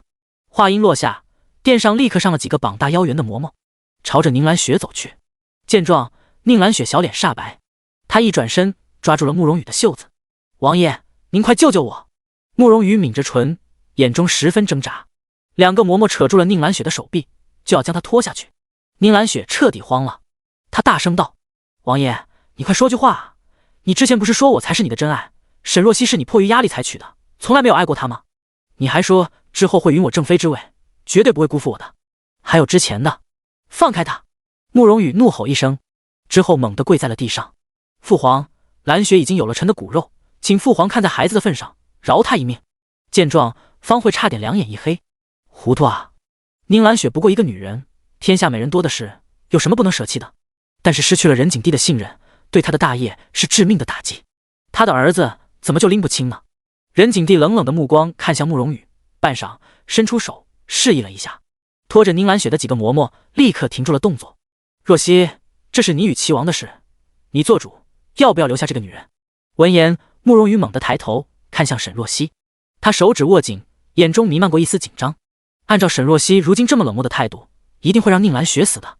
可谁知他俯身道：“皇上，宁兰雪虽然令人作呕，但是她肚子里的孩子是无辜的，臣女如今已经与齐王和离，就不咄咄逼人了，留下她吧。”任景帝点头：“你受了这等委屈，还愿意给她求情，实在难得。”沈若曦垂下眼眸：“让宁兰雪死太便宜了，她要留着宁兰雪这个祸害，继续待在齐王府，将来与慕容羽一起陷入万劫不复之地。”任景帝扫了一眼几人，开了圣口：“既然和离书已经签下，沈若曦，你与齐王从此婚嫁各不相干，再无瓜葛。”沈若曦叩首：“谢皇上。”慕容羽跪在一旁，心底不知是什么滋味，除了愤怒，还有一丝说不清道不明的失落。齐王，任景帝突然再次开口，令慕容羽一惊：“儿臣在，你独宠一个勾栏女而灭妻，行为不端，不尊纲常，有辱皇家脸面。从今日起，褫夺你齐王的封号，停1年俸禄，杖责30。”慕容羽脸色发白，但是却半句话也不敢说：“儿臣知错。皇上，皇上开恩啊！”方慧从椅子上滚下来，跪在地上开始哭诉：“皇上，褫夺封号万万不可呀！羽儿一时糊涂，才被这个贱人所迷惑，罪不至此啊！褫夺封号于慕容羽来说是莫大的耻辱，不仅品级降了，俸禄待遇都要削减。最关键的，任景帝这一举措，无疑是在告诉世人，慕容羽不受宠，对他夺嫡影响十分大。”第37章，该成婚了。方慧这番求情，却惹来任景帝更大的怒火：“方妃，你教子不严，现在不仅不知错，还在为他推卸责任。四王爷有这种混账行为，你难辞其咎。从今日起，你降为嫔位。”闻言，方慧动作一顿，脸上是莫大的震惊。她爬了20多年才爬上妃位，现在却成了嫔。方慧身子一软，瘫倒在了地上，再也说不出半句话。而外面，沈彻正在焦急地等待。翰林院的事情办完之后，他便急急赶往了乾元殿。但是沈若曦和沈天荣却还没出来，他又不能进去，不知道里面情况怎么样，急得不行。“你是谁？”身后突然传来一句傲气十足的声音。沈彻一转身，看见一个穿着翠绿色华服的女子，正带着几个婢女对他发问。他不认识。但是能出现在宫里的女子，一般身份都比较尊贵。沈彻缓缓道：“微臣新科状元沈彻，今年的新科状元。抬头，让本郡主看看。”苏天灵命令道。沈彻抬头，美玉一般的脸庞闯进他的眸中，让苏天灵眼前一亮。好俊的男子，你长得属实不错，成亲了吗？这话十分无礼。沈彻当下有些不悦，他冷淡道：“不曾成亲，是吗？”苏天灵绕着沈彻走了一圈，上下打量了他一番，越看越满意。他忽然道：“本郡主看上你了，我看你就去本郡主的府里住一阵子吧。”沈彻不动声色地蹙了一下眉头：“微臣乃朝廷命官，郡主自重。大胆，你竟敢这么对本郡主说话！我父亲可是荣亲王。”闻言，沈彻眉头蹙得更深。原来她是荣亲王的嫡女，天灵郡主，难怪这副盛气凌人的样子。父亲是手握大权的荣亲王，而皇后苏柳是他的亲姑姑。比起显要的身份，更出名的是这位郡主恶臭的名声。什么端庄贤淑、大家闺秀之类的词，跟她都没有关系。这位郡主不仅品行恶劣，还酷爱养面首。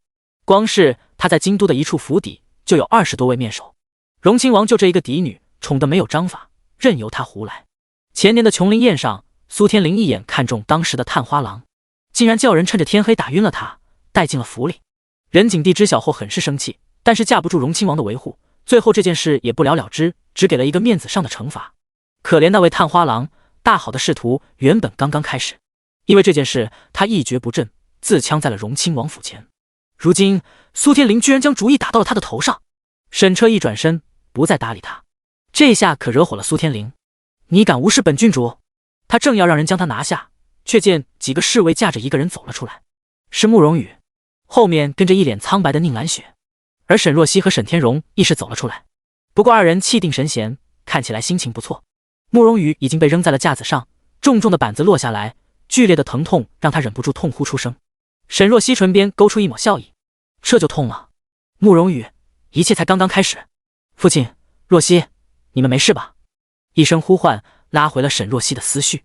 只见不远处，沈彻急急迎过来。沈若曦露出一个笑意：“没事，我已经和离了，二哥，咱们回去说。”好。沈彻松了一口气，他拉着沈若曦的手朝着外面走去。几人经过苏天灵的时候，沈若曦瞥了他一眼，霎时神色一僵。是他，苏天灵，这张脸化成灰他都认得。上一世，这个女人在琼林宴上一眼看中了自己二哥，但是沈彻却始终不待见她。为了得到沈彻，苏天灵甚至使出过一些肮脏的手段，但是一直没有得逞。直到他被慕容羽打入冷宫，沈家因为莫须有的罪名被打入了牢狱，苏天灵强迫沈彻成了他的面首之一。他在死前受尽屈辱，那张如玉的脸也被划花，处以死刑的时候已经奄奄一息。沈若曦心中一痛，眼神骤然变冷。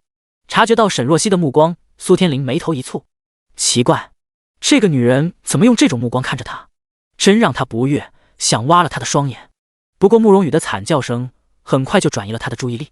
很明显，现在乾元殿内应该是发生了大事，他还是先别节外生枝的好。苏天灵压下心底的不满，一挥袖带着人走了。乾元殿内听着外面慕容羽的痛呼声，殿内几人神色各异。等到声音逐渐弱下去，秦海棠才悠悠起身：“皇上，皇后，臣妾有些乏了，就先回扶阳宫了。要不是明华跟他说让他过来看看情况，他才懒得关心慕容羽的破事。不过也没赖亏，吃了好大的瓜。”方慧也摇摇摆摆地站起身：“嫔妾身体不适，也想要回去。”秦海棠瞥了他一眼：“方嫔急着回宫干什么？宁兰雪还在外面呢，我看她今日似是受了不小的惊吓，她肚子里怀中四王爷的骨肉，你可得好好照顾她啊。”方慧牙关一紧，差点被气得吐血。这个贱人，不说话，没人当他是哑巴。等二人走后，慕容恒转了转手里的青花瓷杯，也准备离开，却被任景帝唤住了：“恒儿，你先别走，我与皇后有事要跟你商量。”“父皇请说。”“是关于你的婚事。”苏柳接过话：“恒儿，你年纪也不小了，早就到了该娶亲的年纪。我与你父皇商量了许久，给你挑了几个中意的贵女，你看看。”慕容恒扶着额：“我突然觉得有些头晕，父皇、母后，儿臣先退下了。这次装病可不行了。”苏柳微微瞪了他一眼，之后挥手让王德福将几个画卷递了过去：“这些是贵女们的画像，你看看有没有中意的。”第38章有心仪之人。7、8个画卷一一摊开，上面的美人风格各异，都是朝中有名的贵女。任景帝道：“朕觉得林太傅之女林秀仪端庄大方，知书达理，恒儿可多看两眼。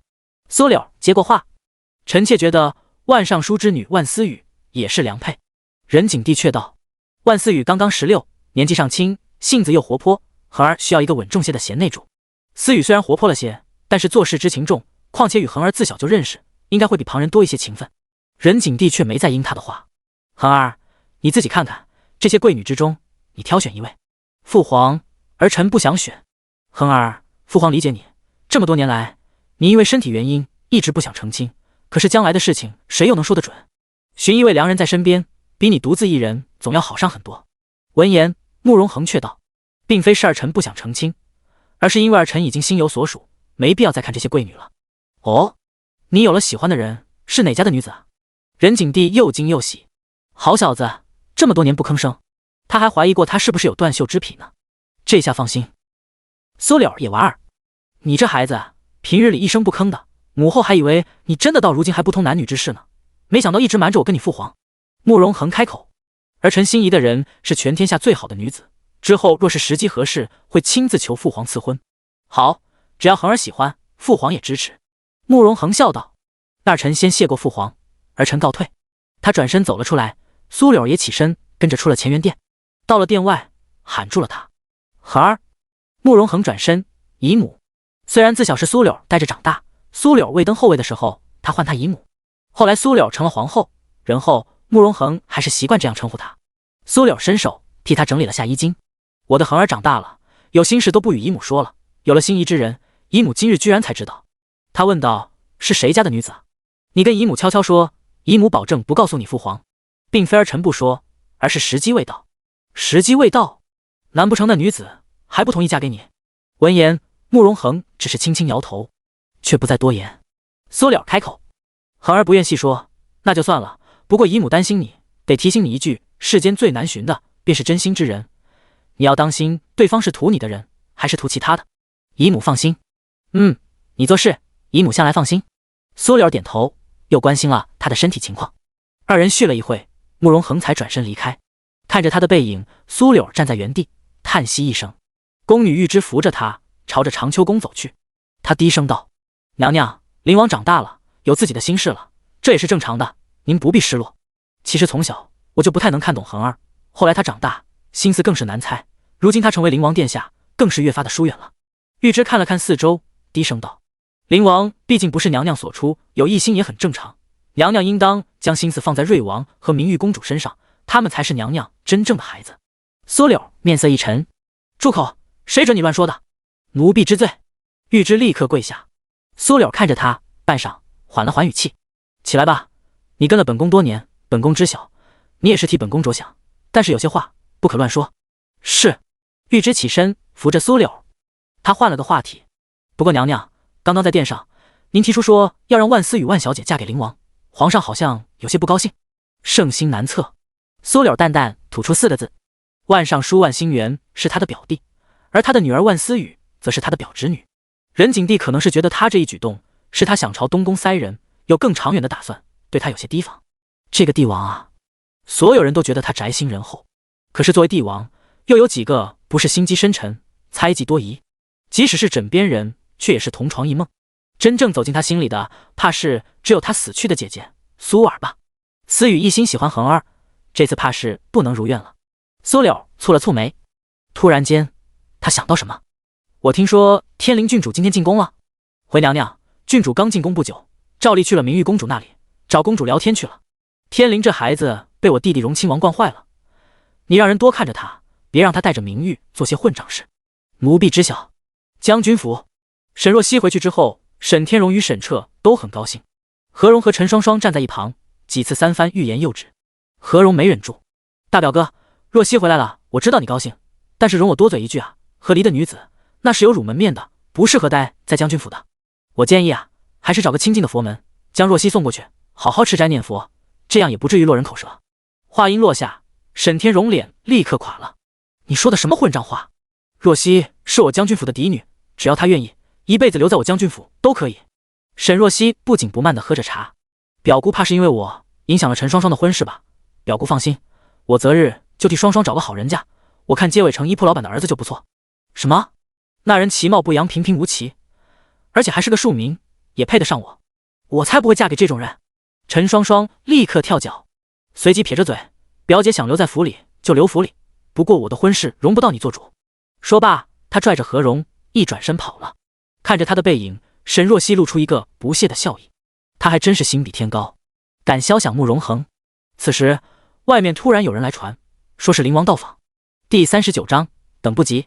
沈彻有些疑惑：“父亲，你近日与灵王有结交？”“哪能呢？我一个大老粗，又不会说话，怎么去结交灵王？况且灵王也不是想结交就能结交得上的呀。”“那就奇怪了。”沈彻喃喃。之前在齐王府前，慕容恒明显也是为他们解围，现在又来将军府，难不成他想结交将军府，有更大的野心？不容他想清楚，慕容恒已经被人迎了进来。沈若曦作为女眷，暂且回避。沈彻和沈天荣跪地：“灵王千岁。”慕容恒俊美的脸上神色淡淡：“大将军与状元郎不必多礼。”他迈步走进厅堂之中，拿着瓷杯，缓缓喝着茶，半天不说话。沈天荣和沈彻陪在一旁，满肚子的疑问，但是又不敢吱声。慕容恒突然开口：“听说状元郎准备去翰林院赴任，可有什么不习惯的？”“翰林院首是我恩师，一切都好。”“那就好。”沈天荣疑惑：“灵王怎么如此关心犬子？实属让老臣受宠若惊。状元郎学识渊博，本王惜才，关心关心也是正常的。”沈天荣：“正常个屁！灵王什么人物？向来只有别人巴结他的份，他什么时候屈尊关心过别人？难不成？”沈天荣虎躯一震，突然有了一个大胆的猜想。他仔细看看自己的儿子，眉目如画，模样俊美，举手投足间尽显谦谦君子的风范，一看就是被人惦记的长相。难怪说灵王这么多年不近女色，所有人都以为是身体问题，现在看来是取向问题。一瞬间，沈天荣心情极为复杂。这时，外面突然有人来报，说状元府有人造访，让沈彻回去。沈彻只能拱手：“灵王，微臣告退。”“去吧。”慕容恒似是心情不错，唇边勾出一抹笑意，目送沈彻离开。沈天荣眼睛都瞪圆了，他笑了，灵王居然笑了，他猜的果然没错。“大将军！”慕容恒一句呼唤，拉回了沈天荣的思绪。“本王上次来，看见你后院中的月季开得很是娇艳，不如大将军陪同本王一同去赏赏花。王爷开口，岂有不从之理？王爷请。”沈天荣挤出一个笑意，二人一同朝着后院走去。沈天荣一肚子的疑问，怎么突然又来赏花了？现在沈彻又不在，他脑子不够用，想半天也想不通。二人刚走几步，外面突然又有人来报，说是户部尚书有要事要找大将军，请他去户部一叙。沈天荣正为难，慕容恒开口：“大将军既然忙，就先去吧，本王独自在这赏赏花，大将军不介意吧？”“不介意，灵王随意。”沈天荣摸着脑袋，有些懵懵的下去了。等到人走，慕容恒看着院中的月季，眸光渐深，正要继续朝着后院走去，却见一抹纤细的身影闯入了自己眼中。沈若曦俯身：“王爷想要赏花，不如随我过来，我知道后院的哪处的花开得最好。”慕容恒微微颔首：“好。”二人一同绕过回廊，朝着后院更深的地方走去。到书房处，沈若曦转身走了进去，慕容恒跟着过去，顺手自然地关上了门。沈若曦笑：“灵王不赏花了？”“正在赏。”慕容恒迈步朝着他走去。沈若曦开口：“王爷是不是故意支走我父兄的？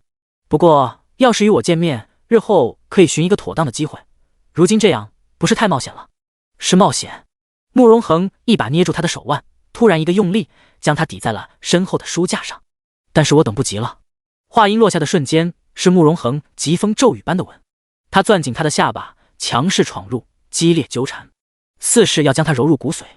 沈若曦毫无招架之力，他被迫仰着头，双手无力地抓紧他的衣襟。墨色的蟒袍被他拽出几道褶皱，蔓延出旖旎的弧度。“灵王，不要了！”喘息的瞬间，沈若曦挤出几个字，原本是想阻止，可是声音染上一抹情欲，不像是拒绝，倒像是勾引。沈若曦脸更热了。慕容恒抵着他的鼻尖：“叫我阿恒。”沈若曦心跳加速，有些不好启齿。慕容恒轻轻她的唇角，喊一声，带着诱惑的意味。沈若曦开口：“阿恒，乖。”他的反应似是取悦了他。慕容恒难得露出笑意，他将人又亲了亲，之后才伸手将他的衣服整理好。他眸中的欲望如潮水般退去，又恢复了往日疏离冷淡的模样，脸色也有些苍白。沈若曦关心道：“你还好吧？”“无妨，只是这些天舟车劳顿，有些累倒。我听冷霜说你有隐疾，发作起来很伤身体，能说说是怎么回事吗？”“已经很多年了，太医院判断是出生时候落下了病根，导致身体一直不好，不定时会有些头疼，忍忍就过了。”他说的风轻云淡，但是沈若曦知道定是常人难以忍受的痛苦。他忍不住握住他微凉的手指：“若是日后我嫁给你，替你好好看看，或许能治好。”“你真的想嫁给我？”“当然，难不成你后悔了，不想娶我了？”闻言，慕容恒露出一个淡淡的笑意。他没有回答他的问题，而是突然问道：“沈若曦，为什么是我？他之前明明那么爱慕容羽的，就算是对慕容羽死心了，找上谁不好？为什么找到他这个命不久矣的病秧子？灵王俊美如斯，谁看了不心动？”沈若曦笑笑，随后敛下眸：“我知道你心中肯定有很多疑惑，但是阿恒，我对你是真心的，日后你会知道的。”慕容恒转头，微凉的指尖将他散落的一缕鬓发别到耳后。好。回到东宫后，慕容恒当天晚上便发烧了，太医院忙成了一团。冷夜守在一旁，无奈地摇了摇头：“唉，自家主子明明不行，却还是要硬上，估计是用力过猛，元气大伤。”等到太医退下后，冷夜大着胆子上前：“主子，属下知道您很急，但是您先别急，所谓心急吃不了热豆腐，您要是真的倒下了，日后娶了沈大小姐，她后面的日子怎么办？”慕容恒头顶着冰块，吐出一个字：“滚！”“遵命。”冷夜麻溜的滚了。慕容恒躺在床上，望着头顶的罗帐，眸光闪动。有时候他还是觉得一切像是一场梦。这么多年，沈若曦的目光从来都不在他身上。原本他只想用有限的生命好好守护她，可是他却突然给了他希望。真的要得偿所愿的时刻，他却有些退缩。他的余生还很长，若是他不在，他该怎么办？慕容恒心口闷闷，最终缓缓闭上了双眼。第40章赴宴。而此时慕容羽的府内也不安宁，30大板打得他皮开肉绽。大夫过来看了，说他至少要7日才能下床。慕容羽白着一张脸，比起身上的疼痛，心中更是乱成一团麻。短短1日，他失去了太多：将军府的助力，父皇的信任，他的封号和俸禄。他所图谋的大业，此刻显得如此遥远虚妄。宁兰雪在旁边哭哭啼啼，哭得他更加心烦。别哭了！一声厉喝，让宁兰雪瞬间噤声。他咬着唇：“殿下，您是不是怪我？”慕容羽转头对上了宁兰雪红肿的双眼，拧了拧眉，最终还是心软了。他转头：“兰雪，我问你，今日在乾元殿中，若是我没有阻止父皇处置你，你是不是准备将我结党营私的事说出来，以求自保？”宁兰雪一愣，随即举起手：“我发誓，我对殿下一片真心，绝对不会出卖殿下。若是我有二心，不得好死，我就随口一说，你也不用发那么毒的誓言。”慕容羽趴在床上，只觉得异常疲惫，想要休息，身上的疼痛却又让他睡不着，只能熬着。这个时候，他突然想到了沈若曦，若是他在的话，是不是能配置什么药草缓解他的疼痛，而不是在这里无用的哭哭啼啼。越想他越烦躁，忍不住开口：“兰雪，你今日也累到了，先回兰院吧，这里有下人在就行了。那殿下早点休息。”宁兰雪起身，缓缓离开，走出慕容羽的院子，他脸上的泪便收住了，转而浮现一抹怨恨。好不容易将沈若曦那个贱人赶走了，怎么感觉如今的处境反而不如之前了？真是见了鬼！秋雨扫过，天气转凉，武定侯府的夫人又以自己的名义请沈若曦过去给秦承轩看腿，但是沈若曦却没有再亲自去了，而是让陶业拿着方子给武定侯情况，让他找信任的府医给秦承轩治疗，而自己留在将军府，不怎么出门。这段时间，一向不怎么回来的沈彻天天喜滋滋的回将军府，慕容恒也来得勤快，两个男人心情看起来都不错。只有他爹沈天荣神色越来越忧郁，尤其是看到慕容恒的时候，眉间愁绪更深。转眼大半个月过去，仁景帝发来请柬，要在宫中设宴，邀请朝臣贵女一同入宫。这场宴会主要是为弥补今年的琼林宴，因为今年济南水灾，从上而下提倡节俭，琼林宴简单设置了一下。如今慕容恒南下，济南水灾治理得十分顺利，仁景帝龙颜大悦，便设了这场宴会。沈若曦也接到了请柬，他坐上马车，带着陶叶和冷霜准备入宫。沈天荣有些担心：“若曦，你若是不想去，就不去了。爹，我只是和离，又不是越狱，难不成一辈子不见人了？”沈天荣想想也是，那好，若曦，要是有谁欺负你了，你回来跟爹说，爹替你出头。陶叶，记得保护好小姐。还有，这丫头是谁？沈天荣指着冷霜，挠了挠头。说起来，上次我就想问了，若曦，你身边怎么出现了一个陌生丫鬟？沈若曦，爹，你的反射弧是不是太长了点？她是冷霜，跟陶叶一样，是值得信任的人。大将军好。冷霜行礼。同是习武之人，沈天荣一眼就看出他有功夫底子，估计还不低。霎时更加放心了点。他点点头，翻身上马，几人朝着宫里行去。到了目的地之后，二人便分开了。宴会设了2个场地，朝臣们在前殿，而女眷们在后宫。路上，冷霜在沈若曦耳边低声道：“小姐，主子说了，若是有人惹您不快了，您尽管出气，有他兜着。”知道了。沈若曦刚到御和园，就听见一阵女子的谈笑声。御和园中环肥绿瘦，衣袂飘飘，已经来了不少人。沈若曦一出现，场上的嬉笑声瞬间小了不少。这段时间，沈若曦与慕容羽和离的事情闹得纷纷扬扬，成了整个京都饭后茶余的谈资。此刻正主出现，众人眼中的异样眼都掩不住，有好奇的，有惊艳的，有鄙夷的，有看热闹的。沈若曦镇定自若地穿过人群，找到自己的位置坐了下来。有贵女忍不住好奇，低声问道：“沈大小姐，四皇子最近纳了侧妃，你知道吗？”“知道。”沈若曦神色淡淡。慕容羽被处罚后不久，就给了宁兰雪一个名分，静悄悄的，没有仪式，也没通知任何人。据说宁兰雪当天晚上砸了好几个杯盏，气得大哭。当然，这些都是冷霜爬慕容羽的府邸墙头偷看得来的消息。那个贵女握着瓷杯，沈大小姐知道这消息，那你就没有什么话想对四皇子说吗？若是见到他，我自会说一声恭喜。那个贵女眼见没吃到什么八卦，讪讪地闭上了嘴，同时心底嘀咕：沈若曦痴心慕容羽是满京都都知道的事，如今这冷淡的反应是真的放下了，还是故作坚强呢？大家都来了呀！突然响起一个傲慢的声音，众人转头，只见一个曼妙的女子带着2个婢女，正朝着这边走来，正是户部尚书的女儿万思雨。她身穿华贵的蜀锦，脚上踩着金线缝制的短靴，头上一套金面流光溢彩，一看就价值连城。户部掌管财政，其中的肥水不言而喻。万思雨每次出场，打扮都是最华丽的那个，偏偏又没人敢说她奢侈，因为她是皇后的表侄女。万思雨走向自己的位置，看见旁边的沈若曦，脚步一顿：“你居然也来了？”沈若曦掀起眸子：“你能来，我为什么不能来？”她跟万思雨从小就不对付，也不知道为什么，小时候万思雨就一直对她很有敌意，长大后二人更是针锋相对。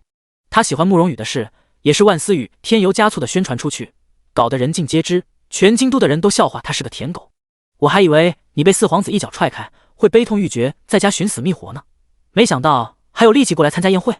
万思雨，你一天到晚的在外面闲逛，没想到消息这么不灵通，我是主动与四皇子和离，高兴都来不及，有什么寻死觅活的？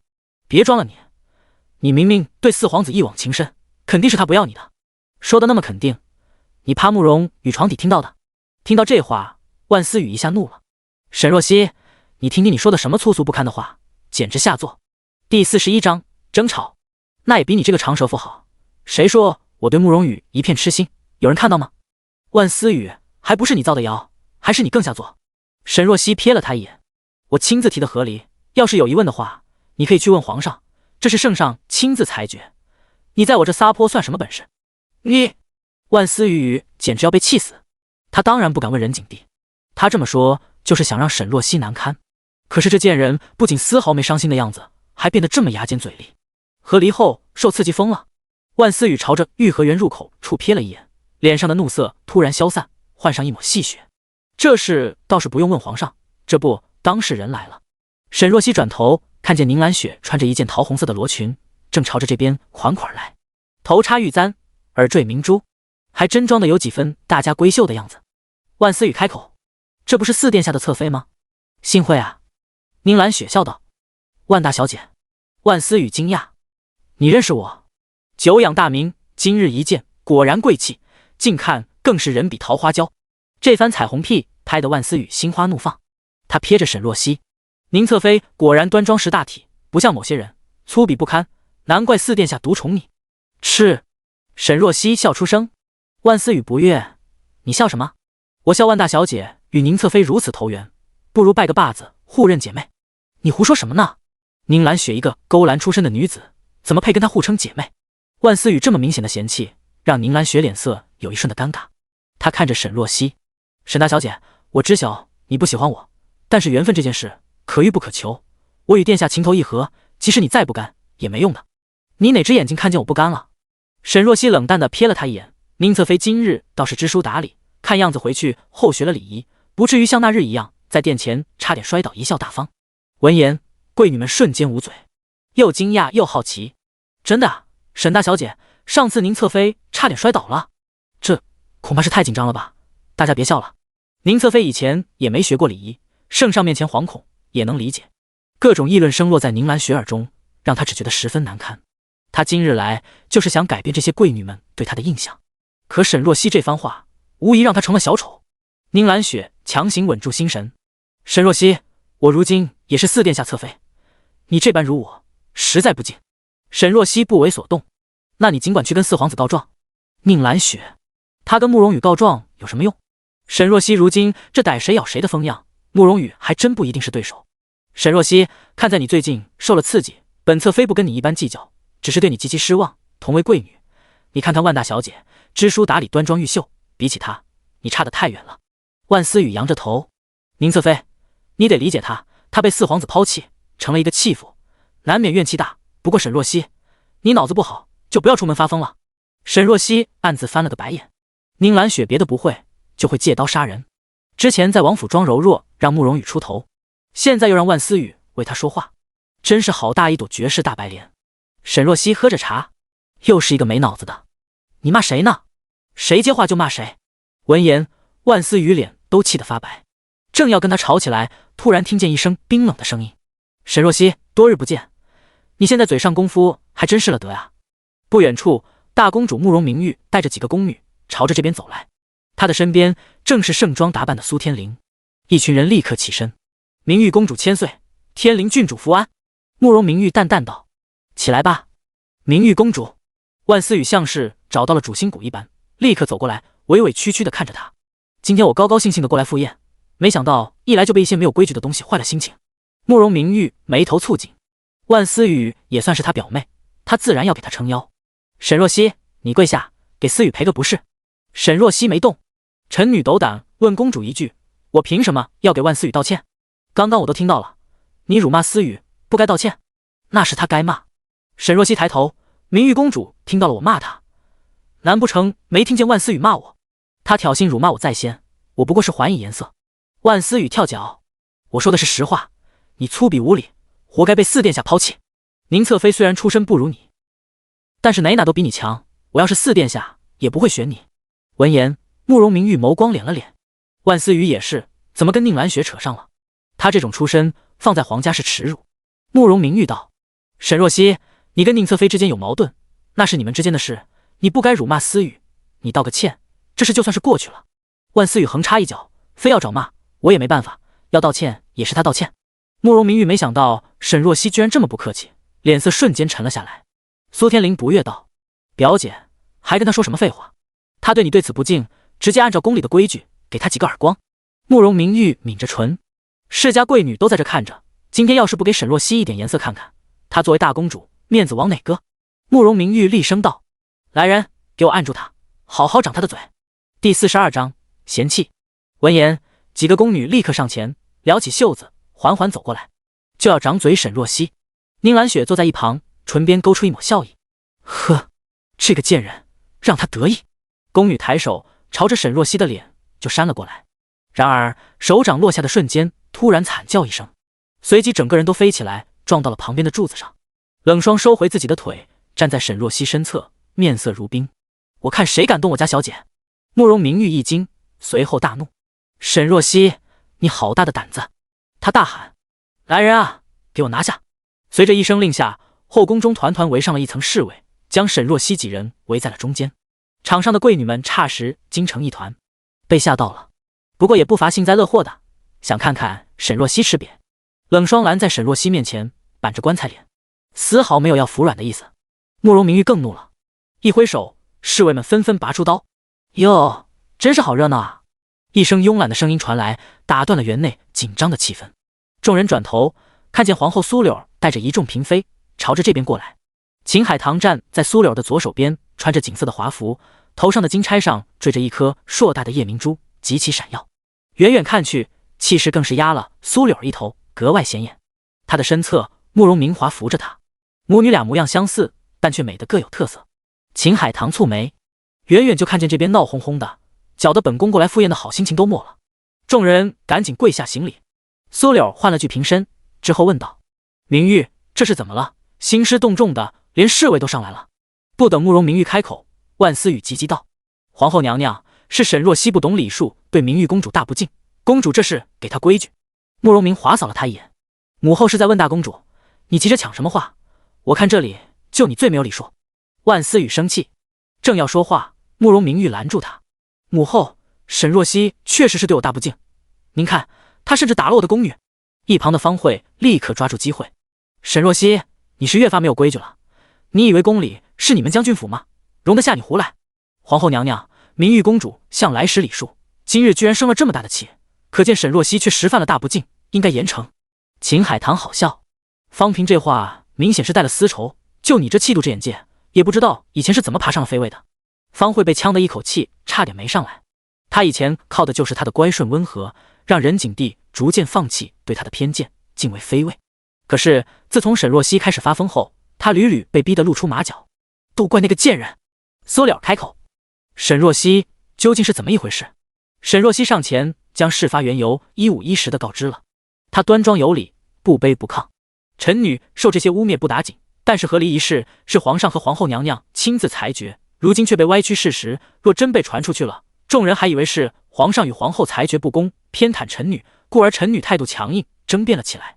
苏柳抬眼看向众人：“沈若曦与四皇子和离一事已成定局，二人没有缘分，没什么谁抛弃谁。以后要是再有人乱嚼舌根，本宫绝对不客气，知晓了吗？”众人跪下，齐齐应声。苏天灵蹙眉道：“皇后娘娘，虽然沈若曦这事是万思雨误会了她，但是她身边的婢女如此无礼，还敢对大公主的人动手，不严惩实在说不过去。”慕容明华冷笑：“她婢女也是护主心切，若不是她，沈若曦岂不是要受一顿冤枉毒打？这是谁挑起来的，就应该处罚谁。万思雨，你挑衅的，我看第一个该罚的就是你。”万思雨一惊：“这不关我的事，这是沈若曦和宁侧妃之间的事，要罚也是应该罚宁侧妃。”慕容明玉也道：“不错，思雨是局外人，宁侧妃上次和离的时候不是在现场吗？他却不开口澄清，任凭沈若曦被误会，应该罚他。”闻言，一旁的宁兰雪脸色白了白，这些所谓的皇家贵女出了事就拿她过来顶罪，她现在也是慕容羽的侧妃，他们竟然一点面子都不给。慕容明华转头：“方嫔娘娘，宁侧妃毕竟是你的儿媳妇，你说怎么办？”方慧冷哼一声，看向苏柳：“嫔妾听皇后娘娘的。”她厌恶沈若曦，但是也更恶心宁兰雪。要不是这个贱女人，她和慕容羽怎么会落到今天的地步？苏柳扫了一眼宁兰雪，眼神冷淡：“宁氏，你对圣上与本宫的裁决有什么异议吗？”宁兰雪惶恐：“妾身不敢。既然不敢，日后就安守本分，好好做你的侧妃，别再让我听见一些不入耳的流言。”是。宁兰雪咬着唇，眼眶泛红，神情极其委屈。她这一套对付男人有用，但是宫里的这些女人，谁看不透她那点把戏？秦海棠冷哼一声：“装这可怜样子给谁看？本宫瞧着就心烦。”宁兰雪只能将眼泪逼了回去。苏柳走到上位，率先坐了下来，其他人也依次落座。慕容明华直接在沈若曦身边的位置坐了下来。苏天灵有些阴阳怪气：“明华公主什么时候跟沈若曦关系这么好了？难怪今日帮她说话呢。”慕容明华：“沈若曦是将军府嫡女，小时候经常入宫，我与她交好很奇怪吗？有这闲工夫，你不如问问万思雨，什么时候跟宁侧妃交好的？”万思雨，火怎么又烧到她这里了？我与宁侧妃今日才正式见面，可谈不上关系好。万思雨急忙撇清关系，随后瞪着身边的一个贵女：“咱俩换个位置。”她的位置在宁兰雪的下方，她才不要离她那么近。那个贵女无奈，只能与她换了。宁兰雪坐在一旁，手指都掐肿了。第43章僭越。沈若曦看着她面色隐忍的样子，心中一声嗤笑。寻常人家的女子做了外事逼走正妃，都要被唾沫星子淹死。宁兰雪这种出身更加被人不齿。她他不会以为爬上了侧妃的位置就能将自己做的破事全部抹去吧？如今他正在风头浪尖，这个时候应该低调行事。偏偏他按捺不住自己的野心，想急于证明自己的身份。那今日的这些耻辱，他就要受着。慕容明华探过身子：“若曦，你与九哥是什么关系？”沈若曦一惊，转头看他，却见慕容明华眼神八卦：“别这么看着我，是九哥派人与我说，让我照应你。当时听到这话，我可是差点惊掉了下巴。你与九哥有情况？我确实与灵王打过几次照面。”沈若曦这话算是默认了。既然慕容恒让慕容明华照应他，说明他是值得信任的。慕容明华啧了一声：“我九哥真是不鸣则已，一鸣惊人啊！我说这么多年都没情况呢，原来是惦记着别人家的娇妻呢。”嗨嗨，沈若曦被呛到，顺了气之后，他伸手拿着旁边的糕点吃了一小块，觉得味道不错，正准备再拿，却见一只小手比他更快，将糕点给拿了过去。沈若曦一低头，看见一个粉雕玉琢的小团子正拿着他的糕点，吃的嘴上都是碎屑，那双大眼睛滴溜溜地看着他，让他心都萌化了。慕容明华开口：“明月，你怎么溜到这里来了？”这是兰嫔的女儿慕容明月，才5岁大。慕容明月怯生生地看了他一眼，看着手里被咬了一半的糕点，有些不舍地放回了盘子里。沈若曦当下忍不住笑了，她将糕点递给慕容明月，握住他手的瞬间，感觉他手指一片冰凉，当下有些疑虑，替他把了把脉，却探到脉象虚弱。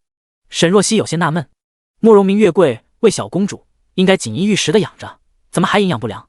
明月不得无礼，快回母妃这来。对面的聂玉兰发觉慕容明月跑了，急忙招手。沈若曦道：“兰嫔娘娘，没事的，明月公主很是可爱，讨人喜欢的紧。”慕容明华将她抱到自己腿上：“好久都没见明月了，小丫头长高了，喜欢吃哪个糕点？皇姐给你拿。”见二人对慕容明月很是喜爱，聂玉兰的心放了一放。秦海棠开口道：“明月一段时间没见，怎么感觉还瘦了？兰嫔，回去我让宫里人送点补品过去，好好给孩子补补。”听到这话，慕容明华扶额：“我那没脑子的美人母妃又开始了，大庭广众的说这些话，不是打皇后娘娘的脸吗？”沈若曦同意：“确实是，后宫一切事宜是由皇后主导。秦海棠这番话不仅是僭越了，还会让人觉得是皇后疏忽，没照顾好明月公主。皇后宽容仁慈，应该不会与贵妃计较。也亏得皇后大度，换做别人，早就跟我母妃掐起来了。”苏柳坐在上位，开口道：“明月确实比之前削瘦了一些，瑶光殿的下人们是怎么照顾的？”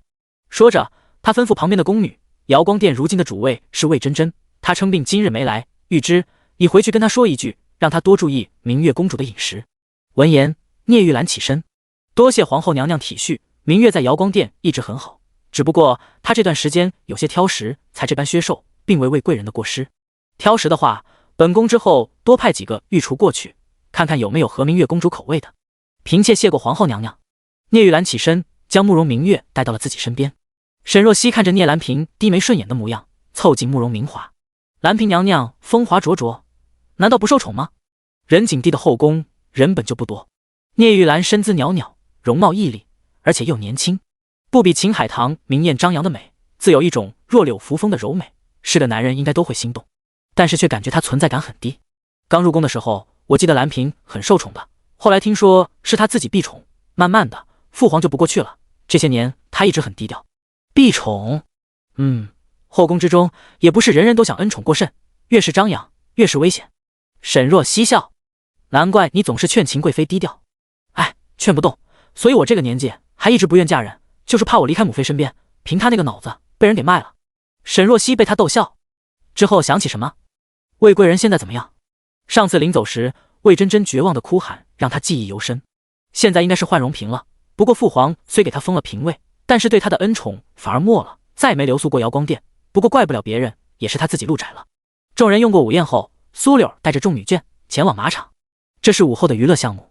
女眷们坐在观众席，场中是表演马术的驯马师们，又是马上挽弓，又是跑马旋体，各种花式表演十分精彩。但是贵女们的心情却远不在马术表演上。对面的观众席上是朝臣与贵族子弟，遥遥相望，不少女眷拿着手帕挤在一起，一边说着悄悄话，一边笑得羞涩，无非是在议论对面哪位男子更有魅力。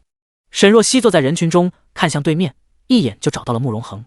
其实不用刻意去找，有的人就是这样，如同天边的皎月，他他一出现，其他的人就成了陪衬的繁星。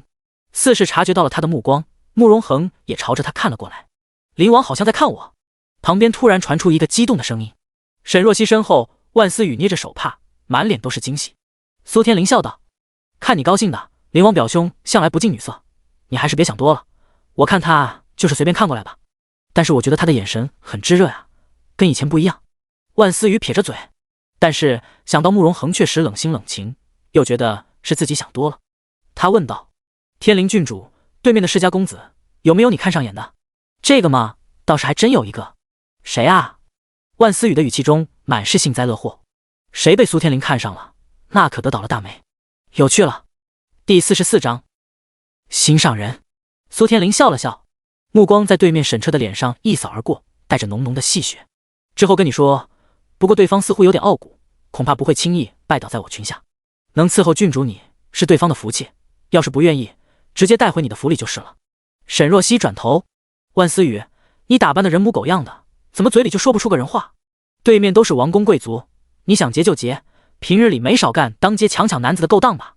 我说什么关你什么事？沈若曦，你别以为我真不敢打你。”苏天灵也冷笑：“我们聊天，沈若曦，你急什么？既然你们当众说出这种大逆不道的话，还怕别人议论？不好意思，我以为你们已经彻底不要脸，不在乎别人的看法了，就随口评价了一句。”苏天灵嚣张惯了，如今听到这话，扬起手就要给沈若曦耳光，可谁知他一只手被人死死拽住，冷霜捏着他的手腕，巨大的力道让苏天灵一愣，疼得蹙了眉。“贱婢，你干什么？”一直没吭声的慕容明玉开口道：“又是这贱婢，沈若曦，你身边这婢女如此不敬，非要本公主给她杖毙了才消停。原来皇姐听得见啊。”慕容明华插过话：“刚刚苏天灵和万思雨说出这种大逆不道的话，也没见皇姐之声，现在倒是开始摆大公主的架子了。”慕容明玉神色发冷，慕容明华这死丫头，今天一再跟她作对。她一直就不喜欢慕容明华，在慕容明华出生之前，她是宫里唯一的公主，集万千宠爱于一身。可是慕容明华出生后，嘴甜又会说话，父皇就开始偏爱她，而且明明她才是皇后嫡出的公主，她都没有自己的公主府，慕容明华却被父皇赏了公主府，实在气人。明华，我教训一个贱婢，还容得到你智慧？那倒不是，我就是纳闷，皇姐不斥责苏天灵和万思雨，单单揪着沈若曦这边不放，是何道理？慕容明华笑眯眯的说出的话却十分尖锐。沈若曦适时接了一句：“大公主为人公允，想来定不会只帮亲不帮理的，否则传出去有损大公主名声。大公主，臣女说的可有道理？”慕容明玉压着一口气，不悦道：“天灵、思雨，你们都少说两句，这是什么地方？容得了你们胡言乱语？”二人咬着牙，恨恨闭了嘴。冷霜冷哼一声，也松开了苏天灵。苏天灵捏着自己发疼的手腕，眼神恨恨盯着沈若曦。这个贱人，梁子结下了。慕容明华凑近沈若曦，低声问道：“你怎么了？刚刚反应这么大？”沈若曦眸光闪了闪，还是说了，苏天灵看中的人是我二哥沈彻。哦，就是那位穿着绛色锦服的那位，是今年的状元郎。顺着沈若曦的话，慕容明华看了过去，看见那抹清风霁月般的身影，他神色一怔。虽然隔得较远，不能完全看清男人的长相，但是也能感觉到他不凡的气质。慕容明华眸光微闪，脑海里自动浮现了一句话：“鲜衣怒马少年郎。”而对面，冷夜凑近慕容恒：“主子，又是这个万思雨和苏天灵，怎么感觉他们一直在找沈大小姐的麻烦？之前在御和园的事，有主子的眼线，一举一动他都知晓。原本主子准备去给沈若曦撑腰，结果看沈若曦并未吃亏，就没去了。”慕容恒手中把玩着一枚玉戒，没有吭声。此时旁边突然有人过来，拿着一个竹筒，竹筒里有很多竹签，这里面是接下来的活动，有骑射、打马球、蹴鞠、举重等娱乐项目。若是谁有意参加，就可以抽签，抽到什么就上场参加。慕容恒伸手从里面拿了一根。太阳真是打西边出来了，九王帝居然也会对这些感兴趣了。慕容修凑过来，俊朗的脸上满是惊讶。慕容恒看着他手里的竹签：“你不也抽了？今日这么多世家贵女在，我自然得好好表现一番，在美人们面前博个彩了。怎么，你也想要出个风头给哪家的贵女看？”他话是调侃，没想到慕容恒转着手里的竹签，淡淡应了一声：“慕容修。”他差点从座位上摔下去。“不是吧？千年的铁树终于开花了。慕容修眼中的八卦简直是要溢出来。跟王兄说说，究竟是谁家的贵女这么倒霉啊？不是这么走运，入了你的眼啊！不等慕容恒回答，旁边突然探出一个脑袋。端王兄，你抽中的是什么项目？说话的是慕容耀，他是皇后所出，如今是最小的皇子，刚刚15岁。任景帝疼爱这个小儿子，虽然还没籍贯，但是已经给他封了瑞王。马球，慕容修问道：“你呢？”我是蹴鞠。慕容耀拿着手里的竹签，一笑，露出一对小虎牙。他唇红齿白，长得十分俊秀，又性子单纯，与几位皇子关系都不错。即使是不好接近的慕容恒，也待他算是比较亲厚。慕容耀又转头朝着一直没有吭声的慕容羽道：“四哥，你抽了什么项目？”我是打马球。慕容羽朝着他挤出一个笑意，随后就没再吭声了。他心情不太好。和离风波之后，他成了几个皇子中唯一被褫夺封号的。虽然王府没被收回，给他留了点颜面，但是朝中人估计都看出了任景帝对他的态度，一时对他都疏远了不少。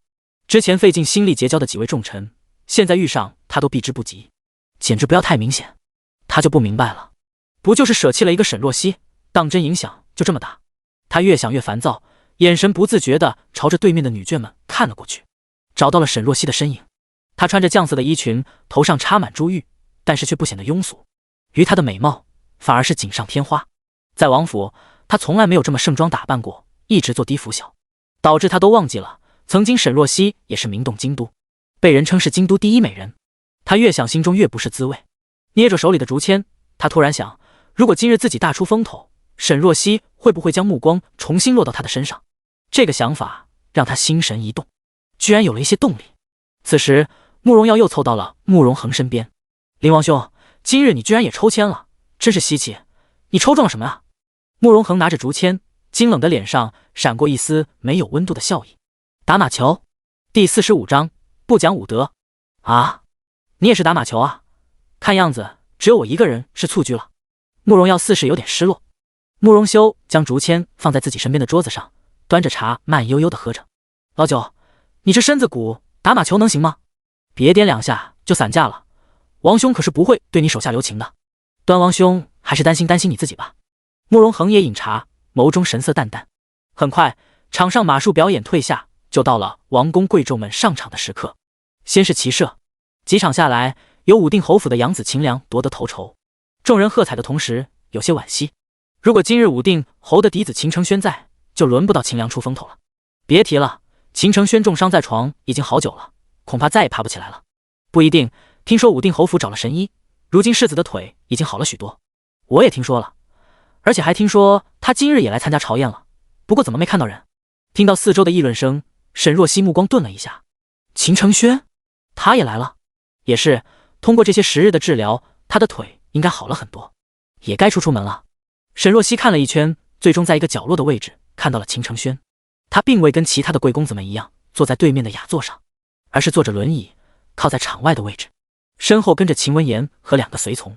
沈若曦看过去，正好与他目光相对。秦承轩扬起唇角，冲他笑了。沈若曦微微颔首，算是打了招呼。哎，我九哥居然要上场了！慕容明华的声音将沈若曦的思绪拉了回来。他一转头，看向场上已经到了打马球的项目，而对面慕容恒正将手里的竹签递给过来的太监，起身似是准备入场。灵王会打马球？谁知道呢？反正我是没见过九哥运动。慕容明华吊笑道：“莫不是为了博得美人一笑，要带病上阵吧？”对面的男人们准备入场，而沈若曦他们这边有太监拖着托盘，依次走过女眷身边。托盘上分别放着要入场的贵公子们的名字。若是觉得谁能拔得头筹，可以下注。沈若曦压了慕容恒，而慕容明华压了沈彻。对上沈若曦疑惑的目光，慕容明华笑得一脸无害：“只准你压我哥，不准我压你哥。”沈若曦，哪个呀？怎么觉得这话听起来怪怪的？沈若曦，你也压了灵王？身后，万思雨瞅见沈若曦在慕容恒的托盘上放了一枚玉簪，又惊又怒：“你一个合离的女子，居然敢肖想灵王，你要不要脸啊？”沈若曦不悦地瞥他一眼：“下注了就是要肖想对方，又不止我一个人压了灵王，还有其他女眷也压了。你这意思是大家都心思不纯了？”听到这话，一旁其他的女眷纷纷朝着万思雨看过来，神色都有些不满。万思雨沉着脸：“那能一样吗？你二哥沈彻也上场，你怎么不压他赢，偏偏要压灵王？你就是居心叵测。沈若曦一副看智障的眼神看着他。所谓下注，自然是看谁赢面大就压谁了。再说了，我压谁是我的自由，你管得着吗？万思雨被呛得一噎，慕容明玉有些心烦，他回头扫了一眼万思雨，你能不能安静点，就会惹是生非。他这个所谓的表妹简直蠢死了，每次找沈若曦的不痛快，却讨不到半分好处，简直窝囊。苏天灵也慢悠悠的道：好了，思雨，别吵了，灵王也不是什么人都能看上的，你急什么？他慢悠悠的拿下自己手上的玉镯，放在了沈彻的盘中，随后看向慕容明玉，大表姐，你压谁？我对此不是很感兴趣，你帮我随便压一个吧。我知道你感兴趣的，今日没来。苏天灵笑得一脸暧昧。慕容明玉勾起唇角，就你话多，说来咱们姐妹眼光还真是像，都看中了同一家的男子。苏天灵知道慕容明玉倾心沈天荣的嫡子沈月，不过沈月2年前远赴边疆作战，至今不曾回来。苏天灵戏谑道：大表姐，你既然倾心沈月，按理说要跟沈若曦这个未来姑子搞好关系，怎么还闹得这么僵呢？我堂堂大公主，难不成还要对她一个和离女低头？她配吗？大表姐说的是，你嫁将军府是下嫁，是将军府的福分，到时候府里上下不是得捧着你，她沈若曦算是什么东西？一番话说得慕容明玉唇边的笑意愈深。对面慕容恒已经将披风拿掉，卷起袖子准备入场。他里面是一身合身的劲装，玄色的锦服勾勒出他修长的身形，腰间一条月白色的腰带更是显得宽肩窄腰，站在那里自成一道风景线。慕容修感慨，九王帝看样子是早有准备，要去出风头给你的心上人看了。到底是谁啊？名字你不说，那你跟我形容一下，我自己去猜。好，那你形容。王兄洗耳恭听。人间绝色，举世无双。慕容修，这算个什么形容？什么都没打听到，还被无故喂了一嘴狗粮。慕容修拉个脸，不说你别后悔，等会打马球我可不让着你，你先能上场再说吧。慕容恒扔下这句话便迈步上场了。慕容修一脸纳闷，正要跟上去，旁边的小厮将他拉住。端王，您别上去啊，您抽中的项目又不是这个。慕容修一脸纳闷，我不是打马球还能是什么？他将手里的竹签拿起来一看，只见上面写着2个清晰的大字：举重。慕容修，好个慕容恒，不讲武德，居然换了他的签。第46章，袖子断了。场上开始分为2场预赛，开始是慕容羽带领的一方和吏部侍郎范秋带领的一方。慕容羽骑着马在场中驰骋穿插，不断进球，最终赢得了胜利。他穿着白色的劲装，身姿挺拔，意气风发，一时赢得了场上不少人的喝彩。慕容羽脸上洋溢着傲气的笑，他不自觉地朝着沈若曦的方向看了一眼，却见他正侧着头在跟旁边的慕容明华说话，压根就没看他。霎时慕容羽心中一沉，说不出的不悦。座上有贵女忍不住道：四殿下风姿过人，宁侧妃好福气啊。宁兰雪露出一个娇羞的笑意，阿羽平日里不这样高调的，今日估计是来了兴致。宁侧妃平日里这样称呼殿下，阿羽喜欢我这样称呼他，私下我一直这样唤他，一时开心我就忘记了，真是失了分寸。宁兰雪瞬间露出一个恼怒的神情，却羡煞了旁边的几位贵女。侧妃又怎么样呢？后宅之中得到丈夫的宠爱才是最关键的。察觉到那些贵女们的眼神，宁兰雪心中十分得意，憋屈了一整天，现在可算是扬眉吐气了。她目光紧紧落在慕容羽的身上，希望他能给予他一些表示，好让他更出些风头。却见慕容羽转身去场边休息了。此时场上开始了第2场比赛，这是由慕容恒领导的一方和国公府的世子带领的一方比赛。国公府一直为慕容恒马首是瞻，而且慕容恒身体不好，世子自然不敢多拉扯，很快就败下阵来。最终到了决赛，慕容恒带领的队伍与慕容羽带领的队伍交锋。沈彻跟在慕容恒的队伍里有些犯愁，原本他是准备混进慕容羽的队伍，方便放水，还方便偷袭，趁其不被打慕容羽这个渣男一个落花流水。结果给他分到了慕容恒这边。虽然慕容恒有权有颜有手段，但是他虚啊。慕容羽敛着眸，眼中尽是傲气。九王弟，你身体虚弱，为了公平起见，我让你一个球，否则别人说我胜之不武。慕容恒拉着马绳，本王觉得你这个实力还是没必要放水了。慕容羽面色一正，我是好意，你这是什么意思啊？你不配。话一说完，场上的气氛瞬间凝重起来。沈彻差点笑出声，好没素质，就冲他这句话，等会慕容恒被打下马时，他一定舍身护他。见状，慕容羽也不再废话，既然如此，那我就不客气了。正好之前慕容恒抢他治理水灾，还有当着他王府面解围沈家的仇，他还记着呢。这次正好新仇旧恨一起报了。慕容羽拿着球杖，策马朝前，慕容恒也冲过来，球被慕容恒抢到，慕容羽一愣，随即策马直追。场上两方人寸步不让，赛况激烈，一时让场外的众人都看出了神。时间过去，慕容恒方已经进了2个球，而慕容羽的队伍却始终没有进展。真没想到，传言灵王身体欠佳，但是如今这般勇猛，实在让人惊艳。是啊，我看四皇子一直被灵王压制，真是没想到。听到身边人的议论，宁兰雪开口道：“兄弟间比赛的游戏，阿羽没必要拼尽全力，大家看个热闹就好。”言外之意，慕容羽在让慕容恒。沈若曦抿着茶：“是吗？不过我看四皇子似乎并不像是谦让的样子，反倒是灵王气定神闲，看起来没有用全力。”宁兰雪拉着脸：“未到最后，胜负未知。”沈若曦嗤笑一声，不再理会他。场上，慕容羽的额上已经开始渗出了细汗，不是累的，是紧张。他没料到慕容恒的马上功夫居然这么好，幸亏是个病秧子活不久，否则夺嫡的事他想都不要想。慕容羽拼尽全力，终于抢到了球，他赶紧带着队伍朝着对方的球门冲去，想要进球。慕容恒骑着马很快就追了上来，慕容羽一惊，做好了防备，然而却见慕容恒没有要动的迹象，他不禁有些纳闷。一转头看见慕容恒略显苍白的脸色，他瞬间了然，估计是体力不支了。呵，他的机会来了。不远处，沈彻看到这一幕，蹙紧了眉头。渣男要进球，这可不行，关键时刻他得出手了。沈彻看准了角度，他想好了，等会慕容羽要进球的瞬间，他就骑马直接冲过去，撞他个人仰马翻。逼近球门，慕容羽弯腰就要将球送进去。就在这一瞬间，慕容恒突然挥着球杖过来，慕容羽一惊，刚想将球护住，却发现不对，慕容恒打的角度不是球，而是马腿。他一球杖下去，马匹一声嘶鸣，高高扬起马蹄。慕容羽毫无防备之下，砰的一声，重重摔了下来，屁股上刚好的伤瞬间一阵撕裂，疼得差点让他哀嚎出声。而慕容恒球杖一拐，捞到球，直接朝着自己人那方来了个漂亮的传球，场面瞬间扭转。场上所有人都追着球跑了，只有沈彻懵了。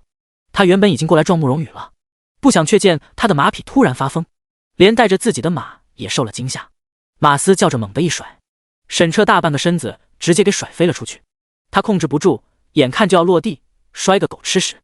突然一只有力的臂膀猛地拽住他的胳膊，一拉，沈彻跌入了一个宽阔又十分有安全感的怀抱。他一转头，对上了一双冷冷淡淡的眸子。紧要关头，慕容恒救了他，将他拉到了自己的马上。与此同时，慕容恒这边的人也进了球。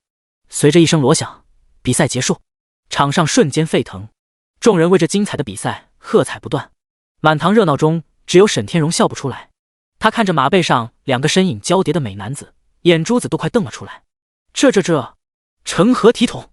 沈天荣一激动，打翻了手边的热茶，洒在手臂上，烫得他鬼叫一声，一把将袖子扯起来，动作太大，不小心撕裂了袖子。旁边有人大喊：“大将军，你袖子要断了！”沈天荣，他没断袖，他儿子怕是要断了。第47章玉簪。马上，沈彻睁大眼看着慕容恒俊美精冷的脸近在咫尺，吓得一激灵，他赶紧翻身下马，朝着慕容恒拱手：“多谢灵王搭救，没事吧？”“没事。”闻言，慕容恒淡淡扫了他一眼，之后策马离开。地上慕容羽被人扶起来，检查了一遍后，没受什么重伤，只是臀部伤口再次撕裂，怕是又要养一养。慕容恒策马悠悠经过，见到他，居高临下的瞥了一眼。慕容羽一肚子的火气：“九王弟，最后那一球正，你怎么打到了马腿上？打偏了。”风轻云淡的语气让慕容羽怒气更甚。“什么打偏了？我看你就是故意的。没想到四皇兄不仅球技差，度量更是小，既然输不起，何必要上来丢人现眼？”闻言，慕容羽差点气出内伤。以前只觉得慕容恒寡言冷淡，现在才发现这家伙说话简直太毒了。这场比赛以3-0结束，慕容恒队伍里的王公子弟们都受到了任景帝的嘉赏，赏赐的数额根据他们下注盘里的首饰的价值兑换成金银。沈彻拿到自己的赏赐，吃了一惊，赢了这么多钱。旁边的小厮道：状元郎好运气，下注的有一只价值连城的红宝石莲花金钗，可值钱了。莲花金钗？沈彻一愣，准备细问，小厮已经下去了。除此之外，慕容恒作为主将，可以从贵女们的下注物件中挑一件作为胜利品留着。下注的托盘被呈上来，里面珠玉金钗横七竖八，实在晃眼。慕容修艳羡道：九王爷，你的那位心上人有没有下注啊？慕容恒扫了一眼面前的盘子，忽然莞尔：有。说罢，他伸手拿起了一枚雅致的玉簪。慕容修凑过来，刚准备细看，却被慕容恒一伸手放进了怀中。看你稀罕的跟什么似的，不看就不看。慕容修闷闷地转开了脸。场外的玉座上，任景帝抚掌大笑：好，好，真是精彩啊！好久没见恒儿这么意气风发了。他有些感慨，小时候慕容恒还会跟他一起放风筝玩蹴鞠，可是年纪渐大，便见慕容恒愈加寡言冷淡。明明年纪轻轻，却感觉他似乎已经看淡生死，眼神不再鲜活。今日慕容恒的表现却让他很是惊喜。此时一个宫女过来，对着苏柳说了几句。苏柳霎时露出一个笑意，他说道：皇上，刚刚小厮说恒儿挑了一枚玉簪，自己收起来了。哦。任景帝眼神亮了亮，那些下注的首饰都是贵女们的。虽然慕容恒赢了，但是按照他的性子，可能不会挑选，就算挑了，大概率也是走个过场，不会上心。如今他收了，难不成？想起之前慕容恒说自己有心上人一事，任景帝瞬间来劲了。王德福，快查查，是哪家的贵女玉簪被恒儿拿走了？王德福立刻领命，不一会儿就回来了。他走近任景帝，低声道：回皇上，那枚玉簪的主人是沈大将军的嫡女沈若曦。闻言，任景帝的笑意敛了敛，苏柳也蹙了蹙眉，而后他微微咳嗽一声：这么多首饰，恒儿应该是随手拿了一件。任景帝也点头，那倒也是，不能凭借这个就断定恒儿心意。他朝着沈若曦的方向看了一眼，随即叹息了一声。他并非不喜欢沈若曦，但是她是一个和离的女子，而且和离的对象还是慕容羽、慕容恒的四个，于理于伦都不太合适。场下之前压住慕容恒赢的贵女们都得到了双倍的赏赐，与此同时，他们的首饰也被退了回来。沈若曦扫了一眼，见自己的玉簪不在其中，忍不住心神一动。他是怎么认出来的？灵王没有拿我的玉镯。旁边传来万思雨气恼的声音。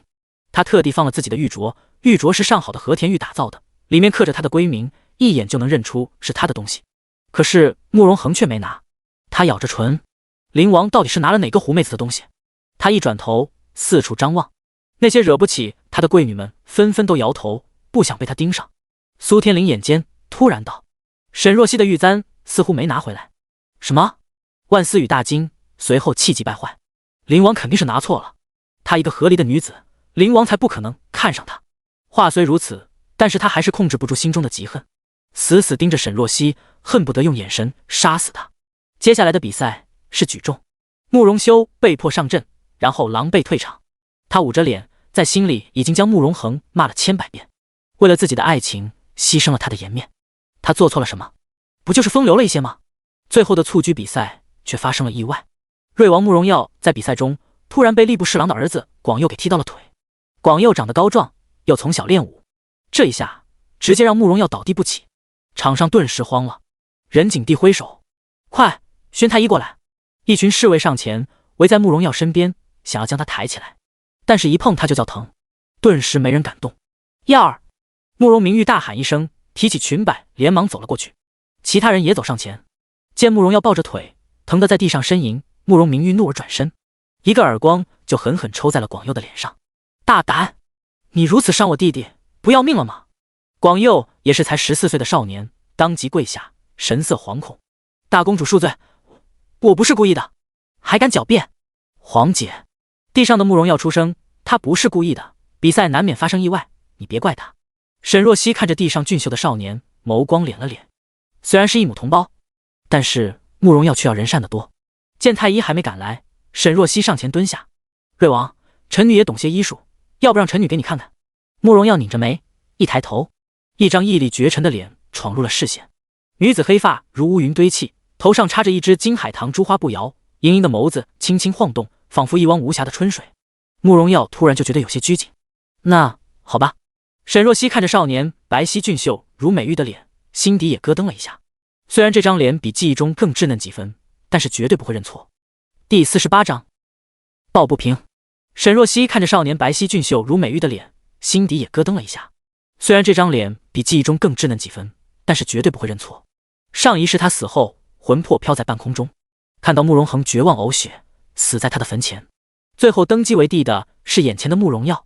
年轻的帝王坐在龙椅上，目光冷冽地看着地上匍匐的臣子们，狭长的眸微微连起，眼尾泛出一丝猩红，带着嗜血的暴力与威压，与面前这个耳朵微红的少年有着强烈的割裂感。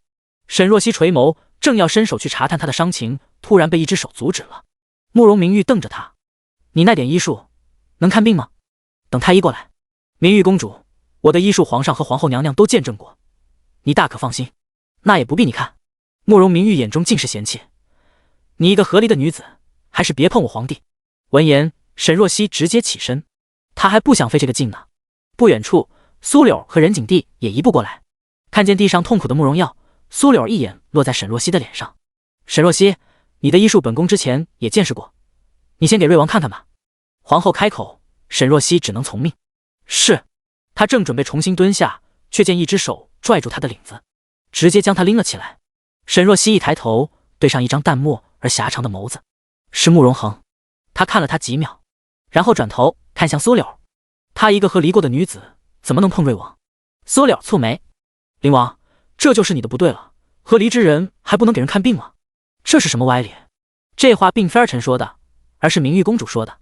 闻言，苏柳一转头，惊讶地看向慕容明玉。慕容明玉拧眉：“母后，我是说过。”简直胡闹！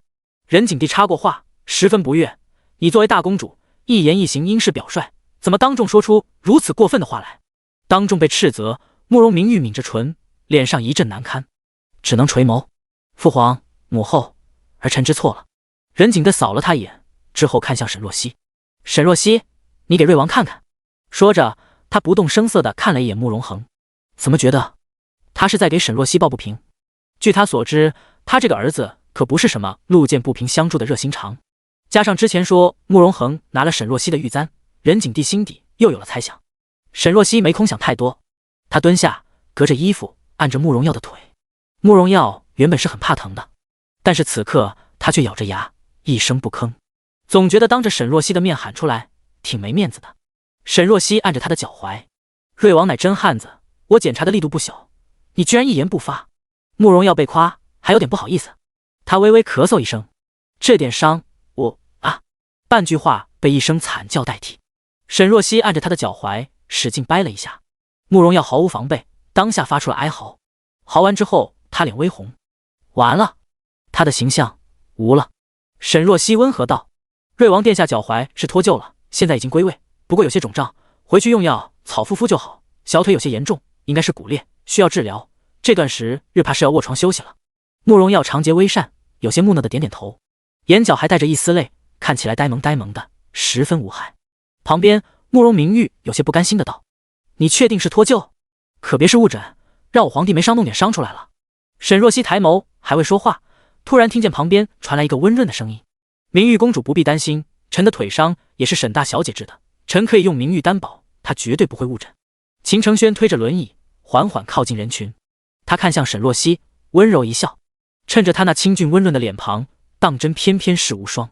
他淡淡道：“沈大小姐，多日未见了。”话语中莫名有一丝好久未见甚是想念的遐想。这句话出来，旁人看秦承轩与沈若曦的目光就有些不对了。秦承轩坦坦荡荡，没什么觉得尴尬的。通过几次的治疗与见面，他确实心悦她。之前因为她是齐王妃，他不会贸然越矩，但是现在他已和离，他未嫁他未娶，他的心意有何见不得人的？而一旁有两人的脸色不太好，一是慕容恒，另外一个是慕容羽。他握着拳，心底一阵恼怒翻涌。沈若曦真是好样的，才与他和离多久，居然就与秦承轩之间有了关系，真是不知廉耻。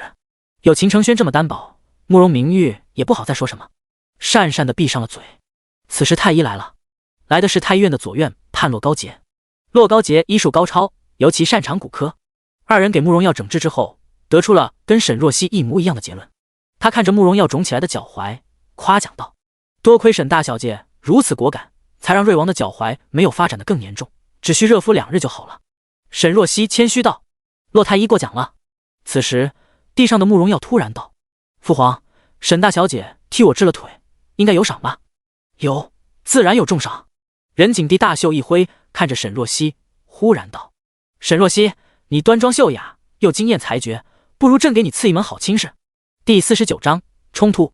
闻言，众人神色大惊，沈若曦更是神色微变。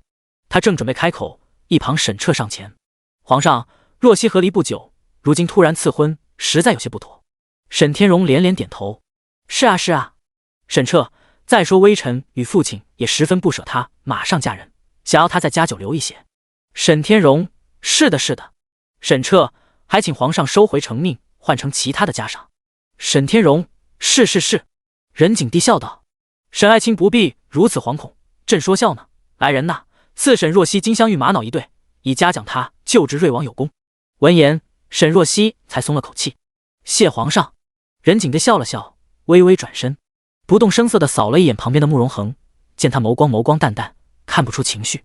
任景帝蹙眉：“猜错了，还是说这小子藏得深？”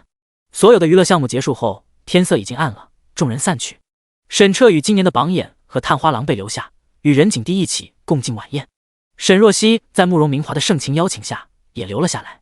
在秦海棠的小厨房用过膳后，他挑了些比较精致的吃食和补品，让2人带过去瑶光殿给明月公主。月光皎皎，空气留香。沈若曦与慕容明华走在小径上，沈若曦突然想起什么：“对了，关于瑞王殿下，你能跟我说说吗？”11皇帝吗？慕容明华背着手笑了笑：“瑞王是皇后所出，其实我与他不熟，但是他自小就性格纯良，很是温厚，宫里的人都很喜欢他，包括父皇。瑞王殿下这么单纯吗？你怀疑什么吗？”“没有。”沈若曦笑了笑，只是上一世的慕容耀与如今的慕容耀差得太多了。上一世他登基的时候是18岁，短短3年，当真会让一个人改变这么大吗？2人刚靠近瑶光殿，门口的太监立刻前来行礼：“明华公主千岁！公主怎么突然造访了？奴才这就去禀告里面的2位主子。”他话音刚落，突然听见里面传来一阵摔东西的声音，还有孩子的哭声。慕容明华神色微变：“不必了，我们自己进去。”说着，他带着沈若曦和身后的奴才快步走了进去。声音是聂兰嫔的屋内发出来的。2人一走进去，便看见地上撒了一地的膏。魏真真披散着头发站在桌边，面色阴沉，而对面的聂兰嫔则是护着明月公主在怀里，神色惊慌。慕容明月4世被吓到，正在嚎哭。远远就听见瑶光殿内好热闹，这是怎么了？慕容明华声音微冷，迈步上前。听见动静，聂玉兰和魏真真齐齐转头，看见他，2人先是愣了一下，随即魏真真神色更加阴沉，她的目光落在慕容明华身上，闪过一丝怨恨。看到他身边的沈若曦，霎时更加生气了：“你们果然是一伙的！”沈若曦俯身：“荣嫔娘娘，兰嫔娘娘。”魏真真冷声道：“你不用这么假惺惺，贱人，我上次就知道你跟秦贵妃是一伙的，你们谋害我。”荣嫔娘娘慎言。慕容明华冷冷打断他的话：“父皇可怜魏家只剩你一人，又看你上次失去了孩子，给你抬了嫔位，让你成为瑶光殿的主位，你若还不识好歹，真叫他彻底寒心。用不着你假惺惺，我用不着假惺惺，我只是觉得你愚蠢。魏家犯了大错，你是真不知还是假不知？你如今活着，就该好好为自己的将来谋划谋划，而不是做出上次那等蠢事。”闻言，魏真真脸色一白，她抿了抿唇，拂袖而去。慕容明华转头示意了一下身后的宫女们，众人赶紧将手里的糕点和补品放置下来。“兰嫔娘娘，这是母妃送给明月的，嫔妾谢过贵妃娘娘了。”聂玉兰笑了笑，转头看向她旁边的宫女：“春儿，你带明月去旁边吃糕点，我有话要与明华公主说。”“是。”等春儿将慕容明月带下去后，聂玉兰便主动道：“今日让明华公主与沈大小姐见笑了。”慕容明华问道：“兰嫔娘娘，究竟怎么回事？”“荣嫔今日来我殿中吃晚饭，可能是糕点不合她胃口，她发了点火，一点小事。你与她同为嫔位，虽然她如今是瑶光殿主位，但是也不应这么气你。”聂玉兰看着门外的夜色，淡淡道：“无妨，只要明月能平安健康长大，这些小事我都无所谓。”她叹气：“况且荣嫔前不久失去了家人，又失去了腹中的孩子，打击这么大，她心里有些不痛快也是正常的，我让她也没什么。”话已至此，慕容明华要是再自作主张给他出头，那就是多管闲事了，便也没再说话。沈若曦开口：“兰嫔娘娘，今日我看明月公主有些营养不良，等会我给您几个药膳的方子，平日里您可以炖给她吃，味道好，而且还补血益气，是吗？那谢过沈大小姐了。”客气了。几人坐下，开始日常的寒暄。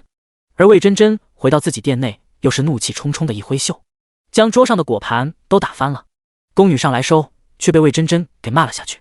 荷花走过来，替她披上一件披风。娘娘，您别再发火了，一点小事，您何故这么动怒？实在伤神。小事？兰嫔明明知道我刚失去孩子不久，却在我面前哄着明月公主，做一副母女情深的模样，就是刺激我。荷花叹气：“娘娘，兰嫔娘娘是宫中唯一愿意跟您说话的人了，您再这样，就真的没人跟您聊天了。我也不乐意跟他们打交道。”魏真真一双严重尽是恨意。之前我盛宠的时候，一个个巴结，现在我失宠，一个个的见到我都跟见到了鬼一样，都是一群势利眼的东西。娘娘别胡说，谁敢这么形容您？奴婢去掌他的嘴。闻言，魏真真讽刺的笑了一声：“荷花，你以为我真的不知道下面的人怎么说我吗？我虽然不怎么出瑶光殿，但是也不聋，他们都说我是疯子。”话毕，魏真真突然一行清泪落下来。娘娘，荷花也红了眼眶。她是魏真真的陪嫁婢女，与莲香一起走的时候，老爷和夫人让他们好好侍奉魏真真，说进宫之后不仅是主仆，更是姐妹，一荣俱荣，一损俱损。谁知才不过1年多的时间，魏家家破人亡，魏真真也沦为了这不人不鬼的样子。莲香死了，魏真真肚子里的孩子都没了。盯着魏真真的小腹，荷花抿了抿唇：“娘娘，我们上次是不是做错了？否则您至少还有个孩子。”她做好了魏真真要长乖她的准备，可是却等来了一阵低低的呜咽。第50章，妇唱夫随。荷花抬起头，看见魏真真捂着脸，眼泪疯狂滑落。她眼神痛苦而悲痛，还交织着浓浓的悔意。是啊，原本她应该还有个孩子的，她原本还有个孩子的，是她自己亲手害了腹中的孩子。魏真真一阵哽咽：“荷花，我想我爹了，还有我娘和我兄长。”她越说，眼泪落得越凶，而后变成了痛苦绝望的大哭。沈若曦和慕容明华出来的时候，听到一阵嘶哑的哭泣声，在寂静的夜里显得格外压抑，是从魏真真的殿内传出的。二人对视一眼，而后心照不宣地走出了瑶光殿，两道倩影逐渐消失在了夜色中。聂玉兰站在门口，久久未动。一旁春儿过来扶着她，压低声音道：“娘娘，明华公主是不是发现什么了？”聂玉兰摇头：“不清楚，不过明华公主不是好事之人，本宫避而不谈，她应该不会深究。”说罢，她垂眸走了进去。外面，沈若曦与慕容明华并肩而行。沈若曦开口道：“荣嫔也是命苦之人，宫里的女子有多少得到了善终？”慕容明华蹙了蹙眉，说道：“其实我有些疑惑兰嫔的态度，即使是避宠不争，也不应该如此忍让。我也觉得疑惑，但是宫内之事我不了解，既然兰嫔娘娘不想事情闹大，那还是不多言比较好。你这样是对的，你看着宫里富贵滔天，但是却是吃人不眨眼。”慕容明华低声道：“宫里子嗣这么少，一部分原因是父皇的女人少，另一部分原因是因为夭折了很多。至于夭折的原因，谁又真的清楚呢？”沈若曦没吭声，只觉得心底泛出一丝凉意。深宫似深渊，他还是避开的好。二人走了一阵，到了一处园中，慕容明华突然一拍脑门：“哎呀，我突然想起，母妃交代我去皇后那还有点事，我得赶紧过去。”他笑道：“若曦，你在此处等着，等会冷霜会接你出宫，我就先走一步了。”说罢，不等沈若曦反应，一个转身，带着人匆匆离开了。沈若曦站在园中，看着面前幽深的湖水和两边的烛火，有些懵。说走就走了？他环顾了一下四周，刚准备找处的坐下等待，突然见一道身影掠过。谁？他一惊，随即一只手紧紧捂住他的嘴，带着人就进了旁边的偏殿。沈若曦瞪大眼，几乎是立刻从袖中掏出银针，朝着对方的大腿就扎了2针。身后响起一声闷哼，刚准备再扎，突然感觉不对劲，鼻翼间萦绕的淡淡的清冽的檀木香味，如此清雅又如此熟悉。捂着他的手松开，沈若曦转身对上了一张俊美绝伦的脸，慕容恒淡淡的眸子染上一层邪色，这么凶，像是以前父皇养的一只猫。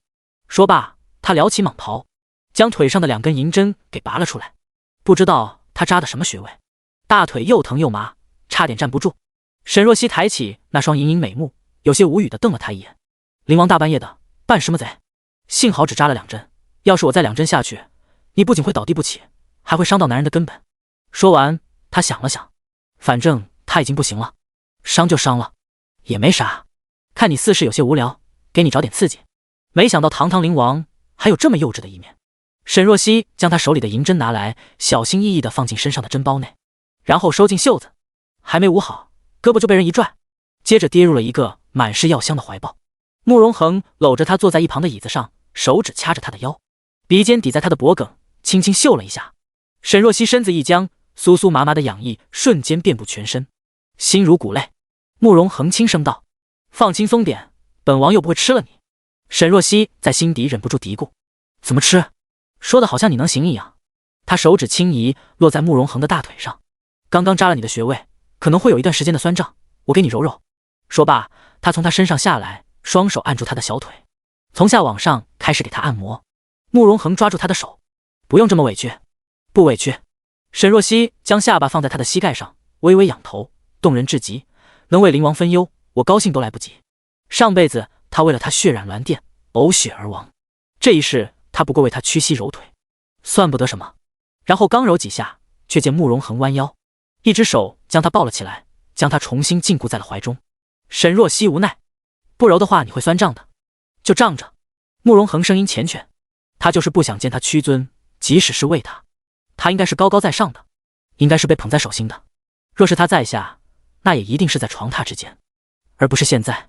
慕容恒看着怀中的美人，越看目光越迷离，他忍不住低头，唇落在她的唇角，轻轻落吻，一只手抓住她细白的手腕，另一只手轻轻摩挲着她的腰身，像是一只慵懒的大猫，不断调戏着手里的猎物。他似乎很喜欢这样和他耳鬓厮磨。沈若曦被他磨得气息不稳，耳朵都红了。半晌，他扛不住：“你身上有些烫。”“不用管，但是真的挺不正常的。”沈若曦一摸他的额头，顿时大惊：“慕容恒，你发烧了？”“他悠悠点头，安静地看着他。平日里冷淡的双眸，此刻氤氲上一层雾气，居然有些可爱。沈若曦咳嗽了一声，板着脸从他身上下来：“手给我。”慕容恒乖乖伸出手，把脉之后，他松了口气，只是寻常的发烧，没有更多的症状。“不用紧张。”慕容恒开口：“从小便是这样，我只要一累就会病倒，吃点药就好了。你今日是打马球累到了？”慕容恒沉默了一会，而后缓缓点头。沈若曦拧眉：“既然你有这个毛病，怎么还要上去？你是当真不惜命吗？你在关心我？”沈若曦：“这是重点吗？”他无奈地应了一声：“听到他的回答，慕容恒眼底划过一丝亮色，而后忍不住一把又将眼前的人儿搂在了怀中。沈若曦严厉道：“你还发着烧呢，让我抱一会。”他难得露出一丝笑意，唇边弧度展开，宛若青松之上那一抹最纯白的冰雪消融，好看的炫目。沈若曦被这美人既迷得有些发愣，随后乖乖随他了。慕容恒在胸口掏出一枚素雅的玉簪：“赢了比赛，得到了你的发簪，值得。”沈若曦好奇：“你怎么知道这发簪是我的？我见你戴过。”沈若曦一愣，这枚发簪他记得就在茶楼约见他的那一次戴过，这么小的细节，没想到他居然记得。他当真眼里都是他。慕容恒又开口：“我准备过一阵子跟父皇提次婚的事，还是先缓缓吧。”沈若曦低声道：“我才刚刚和离，总得缓一阵，而且皇上可能并不是很愿意你娶我。今日仁景帝当众说是赐婚，他后来反复琢磨，总觉得他是发现了什么。他愿不愿意不重要，你愿不愿意才重要。”我刚吐出一个字，慕容恒的吻却压了上来，他用唇压制着他。交缠间，慕容恒的声音从唇缝中溢出：“不准拒绝。”沈若曦，他也没准备拒绝啊，这狗男人想亲他就直说。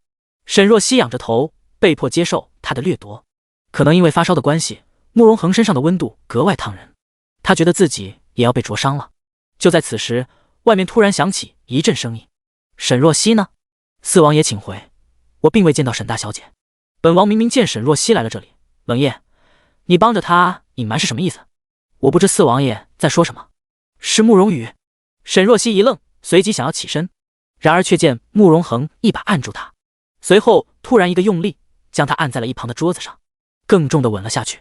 沈若曦身子后仰，无处受力。只能双手环住了他的脖颈。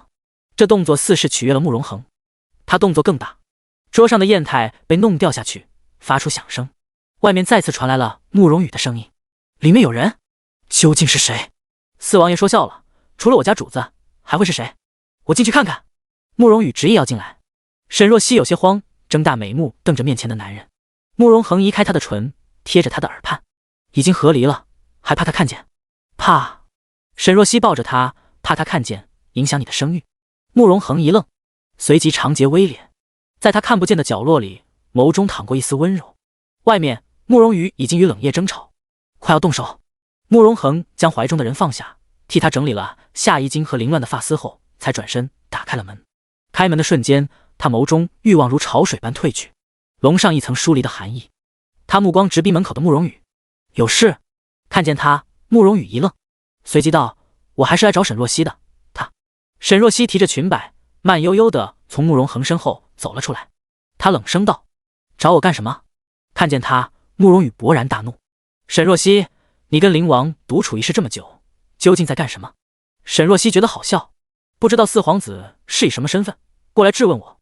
慕容羽一怔，随后沉下脸：“你刚刚与我和离，如今就过来勾引灵王，还要不要脸？”慕容恒眸色发寒：“沈大小姐是我请来的。”“你请来的？”“九王殿，你请这种女人做什么？”“看病。”慕容恒打断他的话：“还有问题吗？”闻言，慕容羽一时语塞：“看病？孤男寡女，而且还是大晚上的，在这里看病？”但是慕容恒面色微红，神态不对，显然是正在高烧，似乎真的是发病了。但是他仍然觉得蹊跷，看病为何不堂堂正正的看，非要在这殿中关上门看？本王爱在哪看就在哪看。一句话将慕容羽气得半死。见慕容羽憋屈的样子，沈若曦心情大好，她微微俯身：“灵王殿下，臣女就先行告退了。”慕容恒点头。沈若曦转身走下台阶，朝着外面走去。经过慕容羽的时候，他目不斜视，甚至都没给个多余的眼神给他。慕容羽突然有些暴怒，他居然敢无视他，这个曾经满心满眼只有他的女人，居然敢无视他。怒上心头，慕容羽猛地转身，一把拽住了沈若曦：“你给我站住！”巨大的力道让沈若曦手腕一疼，她拧着眉：“疼？你装什么？”“我……”唰的一声，利刃出鞘的声音，伴随着一阵寒光闪过，一把利剑朝着慕容羽的手臂直接砍了过去。慕容羽急急松开沈若曦，但是仍然被划了一道伤口。要不是他撤得快，这只胳膊怕是要废。冷夜低着头看着自己空空的剑鞘，有些无语：“你清高？你拿我的剑砍轻敌？你疯了！”慕容羽震惊地看着手执利剑的慕容恒。如果说刚刚是怀疑，那么现如今他已经是确定。慕容恒对沈若曦绝对不一般。慕容恒，你还真看上了这个贱人，管好你的嘴，再这么不干不净的，等会我不介意让你再也发不了声。慕容恒声音淡淡，但是却带着不容置喙的冷意。慕容羽抿了抿唇，极其生气，但是却再也不敢造次。他知道慕容恒是真的敢。他咬着牙：“我只是想提醒你，与他搭上关系，与你没有好处。”慕容恒眼神鄙夷：“这话好像轮不到你说。”此时，不远处传来一声柔柔的呼唤：“殿下！”慕容羽转头，看见宁兰雪带着婢女站在不远处，正怯生生地看着他。沈若曦露出一个讥讽的笑意：“哟，你的侧妃来了呢。四殿下在为灵王操心的时候，怎么不撒泡尿照照你自己？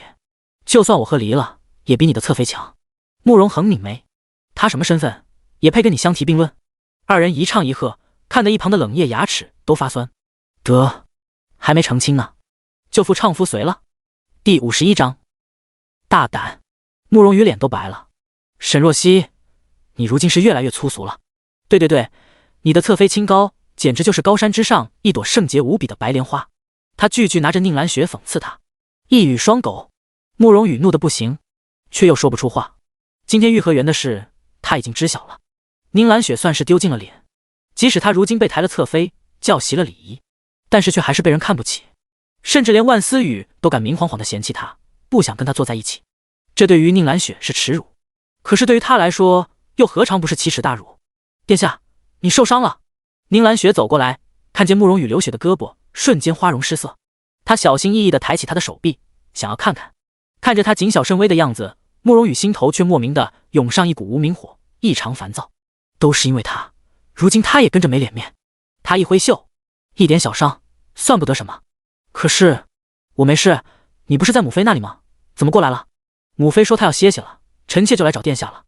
听到这话，慕容羽就知道，肯定是他母妃不待见宁兰雪，霎时觉得更加烦躁。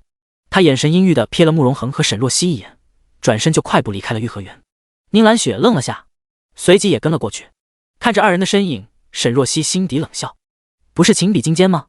倒是要看看这对狗男女还能恩爱多久。与慕容恒分别后，宫人带着沈若曦到了宫门口，冷霜和桃叶早早就在等待。小姐，桃叶给她披上一件白底绿萼梅披风，关切道：夜晚风大，您当心着凉。我二哥还没来吗？还没呢，小姐，皇上惜才，二少爷贵为新科状元，少不了要多应酬。那等等吧。沈若曦望着金銮殿的方向，终是有些不放心。她吩咐道：冷霜，你去看看我二哥怎么还没出来。冷霜微微颔首，随即身影消失在了夜色中。此时宫殿内，沈彻脚步虚浮地踩着夜色，朝着宫外的方向走去。身边的小厮阿昌扶着他：二少爷，您喝多了，慢点啊。一点酒而已，没事，天色晚了，得赶紧回去了。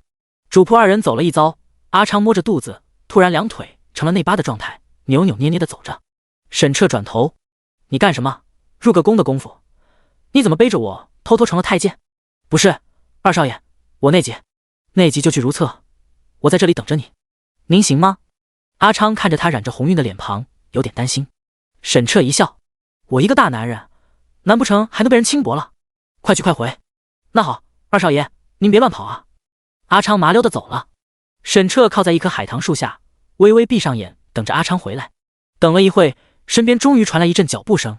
他缓缓睁开眼：怎么去了这么久？你……看见对面的人，沈彻半句话卡在了喉咙。来的不是阿昌，他面前站着一行人，为首的是个女子，衣容贵气，姿态高傲，而且还很眼熟，是苏天灵。沈彻酒霎时醒了一半。天灵郡主，状元郎好好雅兴啊，这么晚还不回去，在这做什么？苏天灵唇边蔓延出一抹悠然的弧度。他在慕容明玉那聊到现在，正准备出宫，不想却看见了这么一份大礼。眼下夜色正浓，此处又没什么人，只有沈彻孤身一人，而且他还喝醉了，真是老天都帮他。沈彻淡淡应了一声：微臣在等人。他并不想与这位恶名在外的郡主有什么瓜葛，态度便有些冷淡。然而苏天灵明显不想放过他。状元郎好像是喝多了，正好本郡主要回去，顺便送你回府吧。不必了。苏天灵却似是没有听见一般，他示意身边的人去扶着状元郎，带他出宫。他身后的几个随从立刻上前，团团将沈彻给围住了。沈彻大惊，瞬间明白了苏天灵是想强抢他回府。他怒极：苏天灵，我可是朝廷命官，大将军的儿子，你敢对我用强的？苏天灵讥笑出声：那又如何？我父亲还是荣亲王呢。沈天荣这个大将军早就退休，没什么实权了，现如今是他嫡子沈月掌管大权。但是沈月在边疆已经2年没回来了，山高路远，管得着京都的事吗？苏天灵示意了一下：去，将他绑了。随从们立刻朝着沈彻动手。沈彻原本是想要反抗，然而他只会一点花拳绣腿，又醉了酒，压根没有还手之力，瞬间就被几人给压制住了。他大惊，看见巡逻的侍卫经过，正想要呼救，却见苏天灵塞了块布在他的嘴里，将他的呼救声堵在了喉咙。他笑得畅快：状元郎不必惊慌，你生得好皮相，本郡主自会对你疼惜点，不会亏待了你的。沈彻眼珠了差点瞪出来，这个女人简直是胆大妄为，他要是被这种禽兽一般的女人给糟蹋了，不如死了算了。就在沈彻心如死之际，突然听见一声戏谑的声音：哟，苏天灵，真是巧啊。苏天灵猛地转身，看见他的身后慕容明华负手而立，正似笑非笑地看着他。苏天灵眯了眯眼：明华公主，你在干什么？一个恶仆冲撞了我，我正准备管教管教，明华公主还是先行离开吧，免得让您看见什么不是的场面了。苏天灵不动声色地让人挡住沈彻，想让慕容明华赶紧离开，可谁知他反而上前一步：这么刺激的场面，还是让本公主见一见吧。苏天灵，你让开。第52章搭救。苏天灵却没动，他面色有点不好看：明华公主，这是我的家事，您还是别插手了。见苏天灵执意不让，慕容明华敛了敛眸，心中疑虑更重。正疑惑，突然见一个小厮颠颠地跑了过来，一见二人，立刻跪下行礼：随即挠着脑袋，一脸懵逼地问道：“奴才是来找我家少爷的，请问二位主子可见到我家少爷？”慕容明华问道：“你家少爷是谁？”沈彻，当朝状元郎。闻言，慕容明华和苏天林的神色都变了。慕容明华微微挑眉，看向苏天林的身后：“我说这么大阵仗，搞半天你口中的恶仆是状元郎？”听到这话，一脸懵逼的阿昌瞬间瞪大眼：“啥？他家少爷啥时候成恶仆了？”苏天林露出一个没有温度的笑意：“明华公主，这事与你无关。今晚你若是当作没看到此事，我明日定会让人给你送上一份大礼。”慕容明华嗤笑一声：“苏天林当真是狗胆包天，竟然在宫里绑人！本公主什么稀罕玩意没见过，稀罕你的大礼？”他声音有些冷：“放了他，否则今晚你怕是出不了宫了。这是要多管闲事了。”苏天林手指握紧，心中涌上一团怒意，最终还是理智战胜了愤怒。这事宫里真要闹起来，他讨不了好处。苏天林沉下眸子，对着身后的随从们厉声道：“放人，我们走。”他带着人挥袖范儿离去。等人走后，慕容明华转过头看向面前的沈彻，他拿下嘴里的布，缓了缓被钳制的有些发麻的胳膊，向慕容明华行礼：“微臣多谢明华公主搭救之恩。”虽然衣襟微乱，但是他举止依旧端庄斯文，翩翩如玉。“二少爷！”阿昌鬼叫着扑上来，一把抱住他的大腿：“二少爷，真是您啊！您怎么就成恶仆了？吓死奴才了！给我走开！”沈彻将他踹开，随即朝着慕容明华道：“明华公主更深露重，微臣就不久留了，告辞。”等会，慕容明华却喊住了他：“本公主救了你，你就这冷淡的态度吗？站在那里，本公主有话跟你说。”沈彻只能僵硬地站在了原地。慕容明华走上前，围着他转了几圈，随后夸赞道：“往年都是探花郎才貌双全，姿容毅丽，然而今年却是状元郎如此夺目，难怪苏天林惦记了你。”沈彻没吭声，只是垂着眸，眉头越拧越紧。刚走了一个女流氓，现在又来一个，但是这次怕是没人能搭救自己了。这都什么世道啊！他忍了又忍，实在忍无可忍。沈彻猛地抬头：“明华公主，微臣。”一抬头对上了一张倾城明媚的脸，她肌肤胜雪，双目顾盼生姿，坠在那张鹅蛋脸上，显得灵动俏丽，活色生香。沈彻怔了一下，与此同时，脑海里冒出一个荒谬的念头：要是被他糟蹋了，好像也不吃亏。慕容明华笑眯眯地盯着他：“你要说什么？”“微臣十分感谢公主的搭救之恩，若是日后有生命，微臣能帮得上的，一定竭尽所能。”“这可是你说的。”慕容明华道：“那日后我若是有事找你，你可得无条件满足我一个要求，只要公主不让微臣做背德之事，只要您提的要求，微臣定当尽力。”“那就说好了。”慕容明华唇边笑意更深：“夜色深了，状元郎就先回去吧，本公主让人送你和你小厮出宫。”说着，他示意了一下身后的几个侍卫，让他们护送沈彻，随即微微转身朝着后宫的方向走去。离开的时候，沈彻看见他乌云般的黑发中插着一只红宝石莲花金钗，在烛火下泛着耀眼的光彩。宫门口，沈若曦等了半晌，终于等来了冷霜。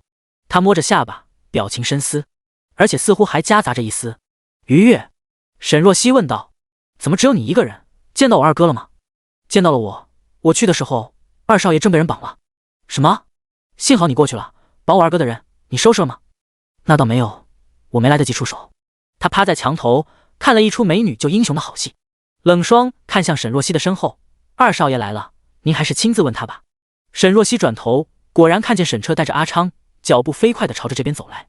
沈彻急匆匆的：“若曦，抱歉，二哥有事耽误了一会，咱们快走。”说着就要上马车。沈若曦拦住他：“二哥，发生什么事了？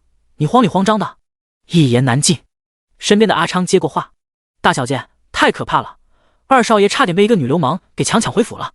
幸好之后又出现了一个女流氓，救下了二少爷。”“住口！那是明华公主，岂能把她跟苏天林那种女人相提并论？”沈彻呵斥了阿昌一句，随即揪着他的耳朵：“还不是因为你大晚上的突然内急，差点给我祸害了。人有三劫，这也不能怪奴才啊。而且要怪也只能怪二少爷，您长得太招人了呀。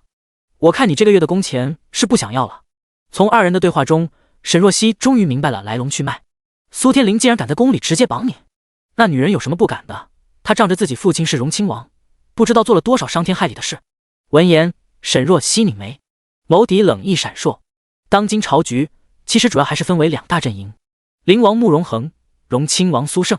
将军府虽然也掌着兵权，但是如今都在边疆，由他大哥掌管。朝局之中，主要还是以慕容恒和苏胜马首是瞻。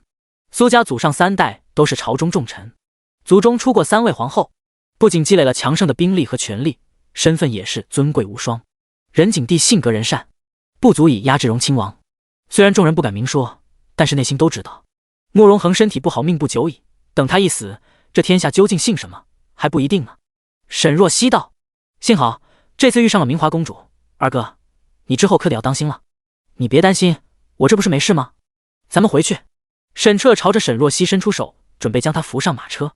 沈若曦点点头，将手搭在他的掌心上，正准备上马车，突然听见一声呼唤：“沈大小姐！”第53章，等你。他转头看见不远处的暗处缓缓驶来一辆华贵的马车，车帘被掀开，秦承轩那张清风霁月般的脸出现在了他的视线中。小厮将他从马车上背下来，让他坐在了轮椅上。秦文言推着他朝着沈若曦走了过来。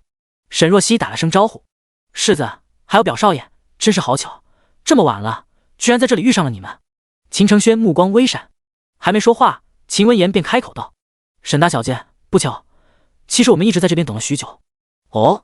沈若曦惊讶地看向秦承轩，却见他笑道：“别听他胡说，没有等太久。”他有些不自在地垂了垂眸：“之前你一个人在，又是晚上，我怕过来见你会让人误会，有损你的清誉。”闻言，沈若曦心里微暖，他问道：“世子找我有事？”“多亏你，我的腿如今已经好了许多，一直想亲自跟你说声谢谢，但是没寻到机会。”话毕，他伸手，秦文言递给他一个精致的木盒。秦承轩拿过去：“这是我一点心意，希望沈大小姐不要嫌弃。”沈若曦正要推辞，却听见他道：“这里面不是什么贵重的礼物，我受你这么大的恩惠，沈大小姐若是这都不收，实在叫我于心不安。”闻言，沈若曦动作一顿。沈彻上前道：“既然世子开口，那我就替若曦收下了。”秦承轩露出一个笑意：“那再好不过，今日状元郎意气风发，实在耀眼，听说已经要赴任翰林院，以后得喊一声沈大人了。”沈彻干笑一声：“过奖了。”意气风发是指他倒在慕容恒怀里，还是差点被苏天灵套麻袋抢了？这糟心的一天。送完了东西，秦承轩目光在沈若曦身上看了一阵，之后道：“天色已晚，那我就先回侯府了。”秦文言推着他，二人准备离开。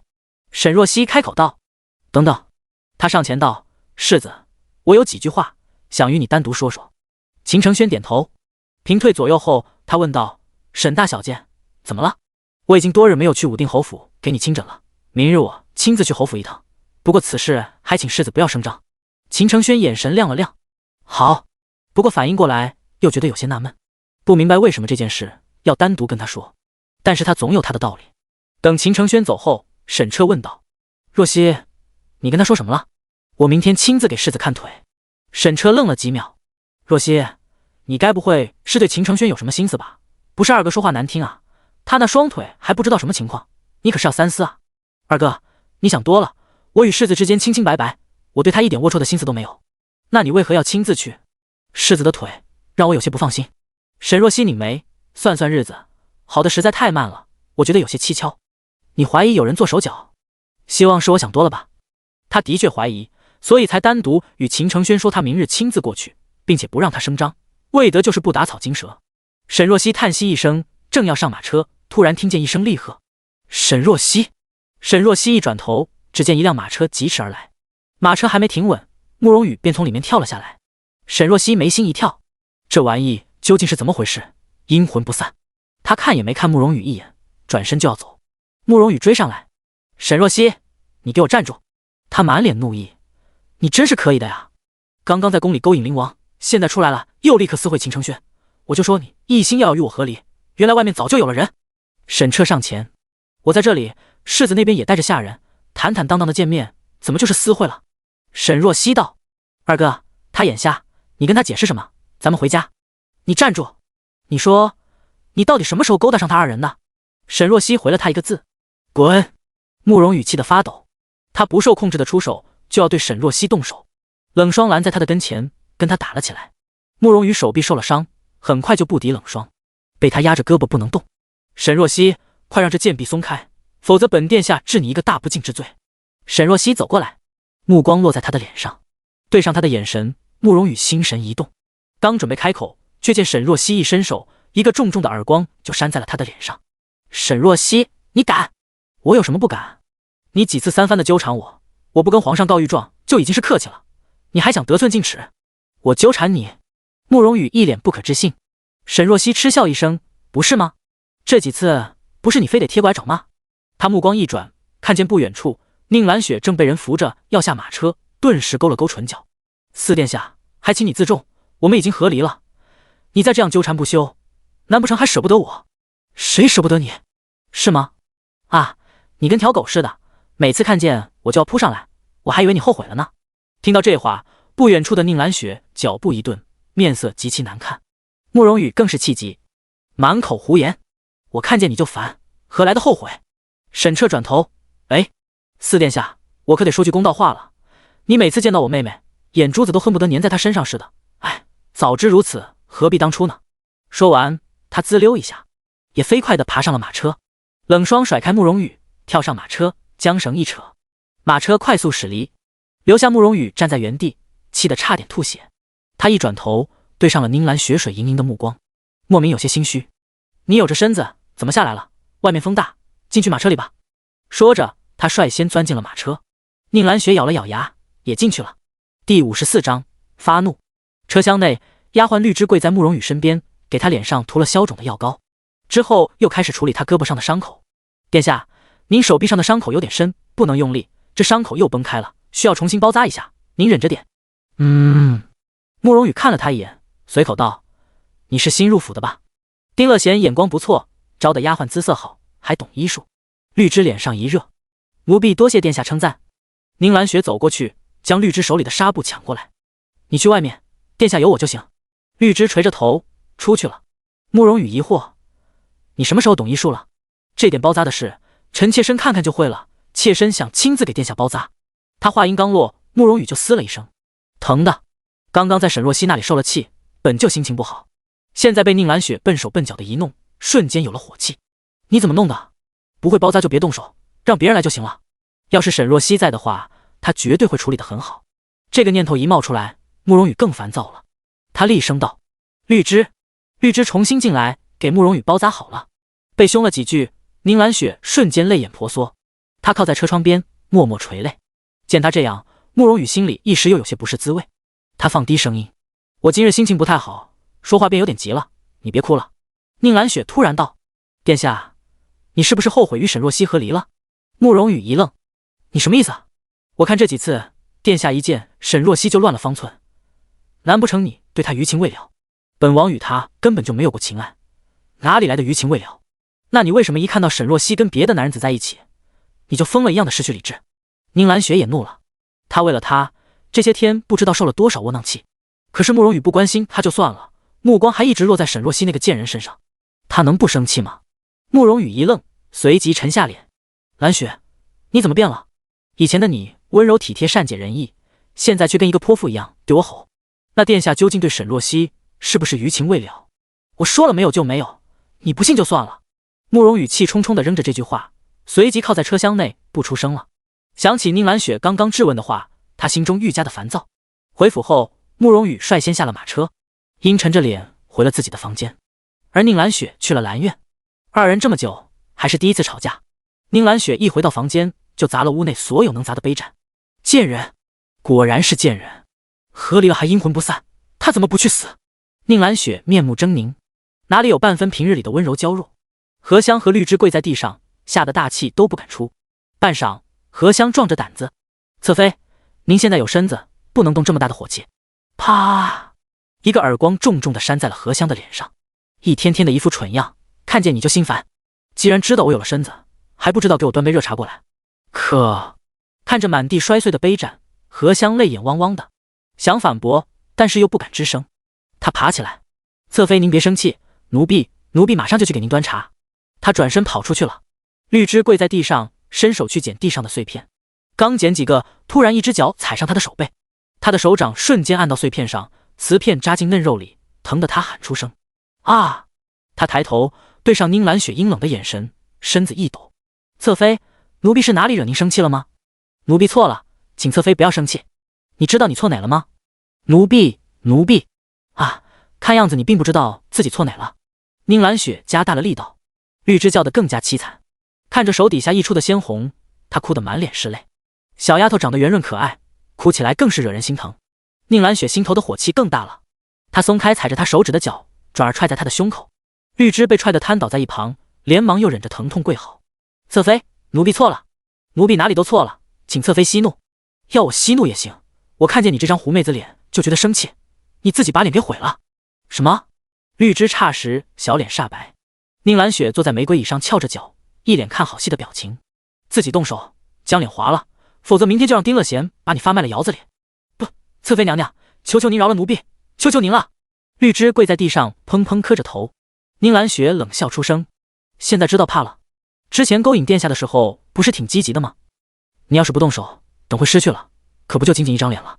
奴婢没有，奴婢真的没有勾引殿下。”绿枝头都磕出了血。宁兰雪却不为所动，她管他有没有，今天受了这么多委屈，回来不找几个下贱坯子消消气，她真要被气坏身子了。见宁兰雪丝毫不心软，绿枝咬牙，颤抖着手拿起了瓷片，而后缓缓朝着自己的脸一敬。外面，何香去丁乐贤那里讨了一套上好的茶具，之后快步朝着兰院跑去，跑得太快，差点撞上一个人。一看，居然是慕容羽，吓得他赶紧跪地求饶：“殿下恕罪，天黑奴婢没看清，请殿下恕罪。”慕容羽拧眉：“你慌慌张张的干什么？是侧妃娘娘，娘娘要喝茶，奴婢过来拿茶具。怎么，兰园现在连一套上好的茶具都没了吗？你们这些下人是怎么做事的？”慕容羽有些生气，随即道：“起来吧，正好我也去兰院，一起过去吧。”他今晚扔下宁兰雪回到房间后，仔细想想，又觉得今天确实是有些忽视她了，心里有点过意不去，就想来兰院看看她。何香有些迟疑的点了点头，之后跟在慕容羽身后一起朝着兰院走去。二人刚踏进兰院，就听见了一声凄厉的惨叫：“啊！”慕容羽脚步一顿，随后看向身边脸色煞白的何香：“这是怎么了？奴婢不知，出来的时候还好好的。”闻言，慕容羽一挥袖，加快了步伐。刚进屋，就看见满地的狼藉，桌椅东倒西歪，杯盏的碎片摔得门槛边都是。而房间中央，绿枝正捂着脸倒在地上，痛苦的呻吟惨叫。宁兰雪就坐在他的对面，居高临下的看着他，一向柔美的脸上泛着阴冷得意的笑意。兰雪，慕容羽惊讶出声。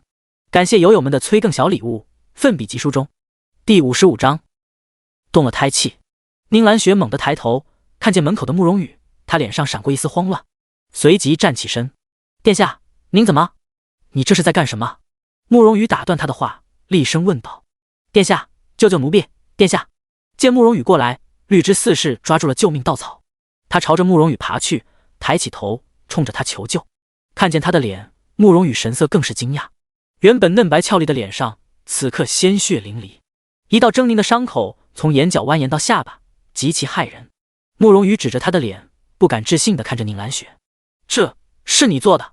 绿枝痛哭流涕：“殿下，殿下！”宁兰雪跪下：“一切都是妾身的错，妾身今日心情不好，又看你在车上对绿枝轻言有加，就吃了醋，回来就问她是不是存着别的心思。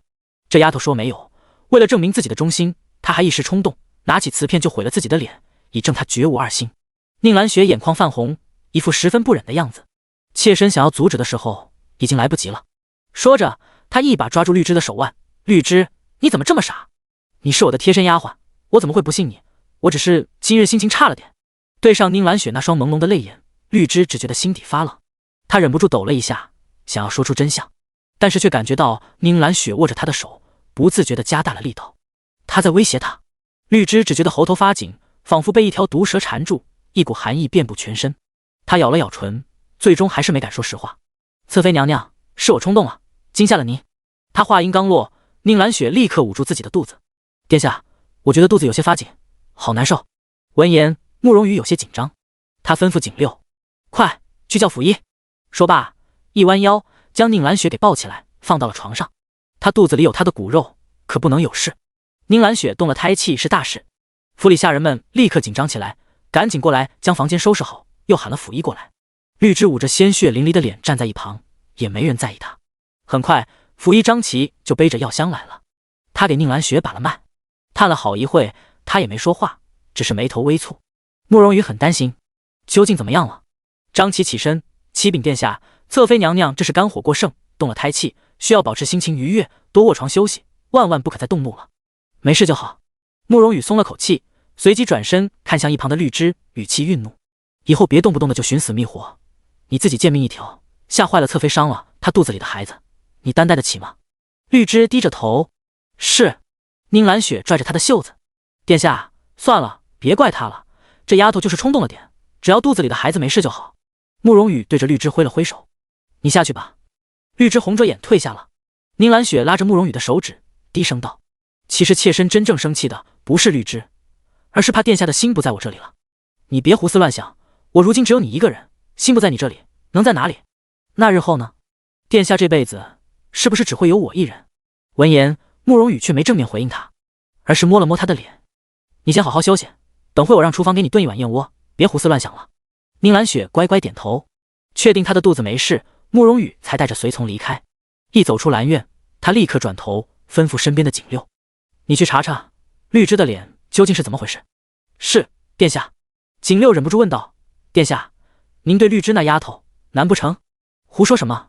我什么身份会在意一个奴婢？慕容羽眼中闪过一道暗芒，我要确定他脸上的伤究竟是如侧妃说的那般，还是另有隐情。他并不在乎一个丫鬟的贱命，他在乎的是宁兰雪。这段时日，宁兰雪有时候一些行为出乎他的意料，记忆中那个纯洁善良、温柔体贴的女子似乎越来越远。他要搞清楚，他付出大代价宠着的枕边人究竟值不值得。屋内，宁兰雪扫了一眼身边战战兢兢的荷香，神色慵懒：出去把嘴给我闭严了，知道什么该说，什么不该说吧。奴婢知道，请侧妃放心，奴婢什么都不会说。下去吧。是，奴婢退下了。荷香失魂落魄地离开了。等他一走，宁兰雪立刻看向一旁的张琪：张大夫，你之前给我使眼色是怎么回事？难不成我真的伤到了他儿？闻言，张琪看了看门外，确定没人后，他压低声音道：侧妃娘娘，事情比较重大，刚刚殿下在这，我不敢贸然开口啊。究竟是怎么了？您肚子里的孩子已经没了。闻言，宁兰雪的脑袋空了几秒，之后她瞪大眼：什么意思？什么叫没了？我好端端的没一点不适，怎么就没了？您别激动。张琪为难道胎儿3个月前都比较虚弱，容易发生意外，其中不乏自行停止生长的，就例如您这是胎停了。停了。宁兰雪一脸的不敢置信，可是明明没有见红，时间问题罢了，再过不久您就会见红自动流产的。闻言，宁兰雪微微睁大眼，一下子靠在了床边，她面无血色：没了，她的孩子没了。不行，绝对不行，没了这个孩子，她就没了筹码。方慧原本就看不上她，她还想着生个世子，抬高自己的位置，以后母凭子贵呢。还有慕容羽。宁兰雪一双柳眉紧紧蹙着，若是说以前，她倒是觉得慕容羽对自己有几分真心，可是现在慕容羽对沈若曦那个贱人的态度让她有些看不懂了。她还真害怕他知晓这件事。我多久会自行流产？这个不能确定，也许是几日后，也许是半月后，应该不会超过1个月。行，我知道了，总之这件事你先烂在肚子里。张琪点头：侧妃娘娘自入府以来就对我多加照顾，您放心，我一定帮您守住这个秘密的。你知道就好。宁兰雪从一旁的装匣中摸出一对金手镯，递了过去。张琪两眼放光，惊喜地接过：多谢侧妃娘娘。下去吧，走的时候跟丁乐贤说一声，让他今晚处理了绿枝那个贱婢，说不定就是因为他在面前碍眼，惹自己生气，他才会胎停。张琪连连点头，之后退下了。宁兰雪靠在床边，摸着自己的肚子，眼中闪过一丝算计的光芒。这个孩子如果不能生下来，那么也绝不能就这么白白流掉了，他一定得发挥他最大的价值。第56章丢脸。次日，晴光寂寂，天朗气清，是个好日子。将军府内来了一位贵客。慕容恒端坐在后院的凉亭中，一只手捻着一枚棋子，轻轻敲着面前的白玉棋盘。他的对面，沈天荣双手放在膝上，几次三番欲言又止。灵王殿下，您近日似乎常来臣的府中。慕容恒：有吗？沈天荣：这才月中，你这个月算上这次，都来8回了。你说有没有？而且来就来，现在还带礼物来了，搞得他很害怕。无事献殷勤，非奸即盗。但是这话打死他不敢当慕容恒当面说。沈天荣讪笑：灵王殿下，臣等会还有要事，得出门一趟。您看，大将军有事就先行离开吧。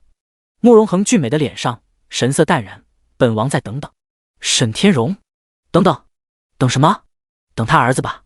没想到慕容恒还是个执着的，但是执着也不会有结果呀。且不说他们在一起是有伤风化，他儿子沈彻也不像是有断袖之癖啊。大将军，一声呼唤打断了他的思绪。沈天荣抬头见慕容恒开口道：“你不是有事要出门吗？尽快去吧。那臣就先行告退了。”沈天荣心里嘀咕，这都叫什么事？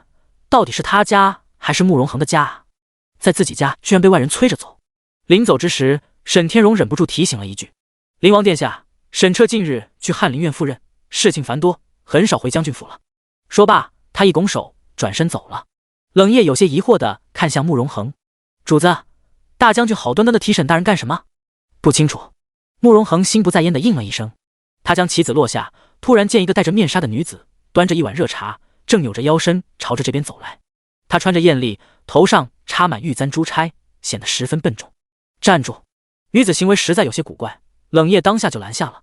他狐疑的道：“你是将军府的丫鬟？”“我不是丫鬟，我是将军府的表小姐，听说灵王殿下来了，特地过来给他奉茶的。”“表小姐？”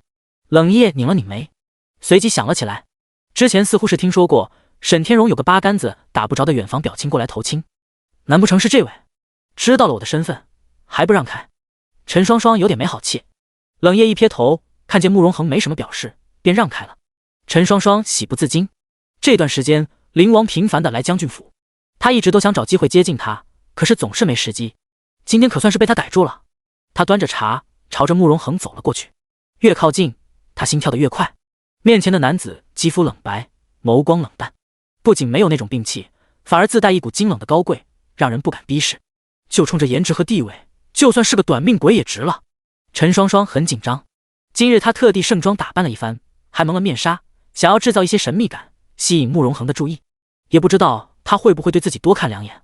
陈双双捏着嗓子：“灵王殿下，奴家给您上茶。”他一边说，一边故作扭捏的朝着慕容恒行礼。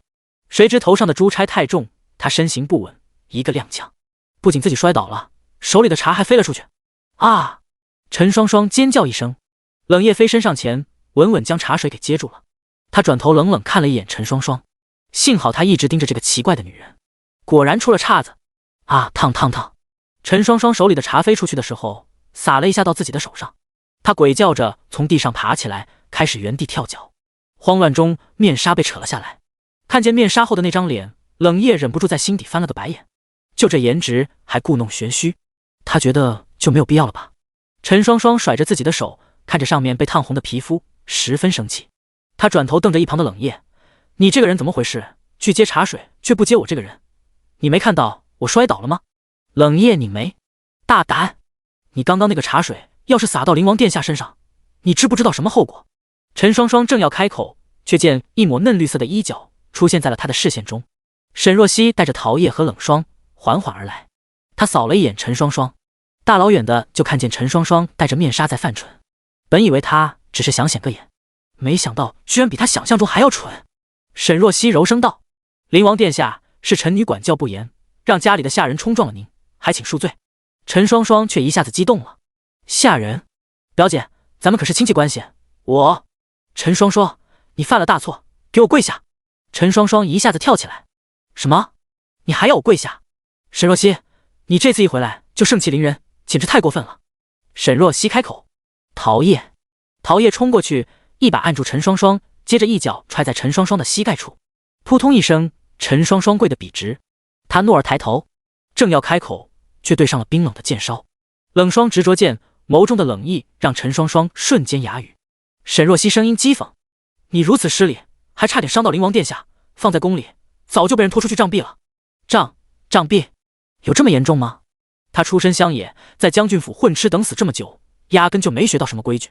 陈双双嗫嚅了下嘴唇，面无血色，一个字都不敢吐了。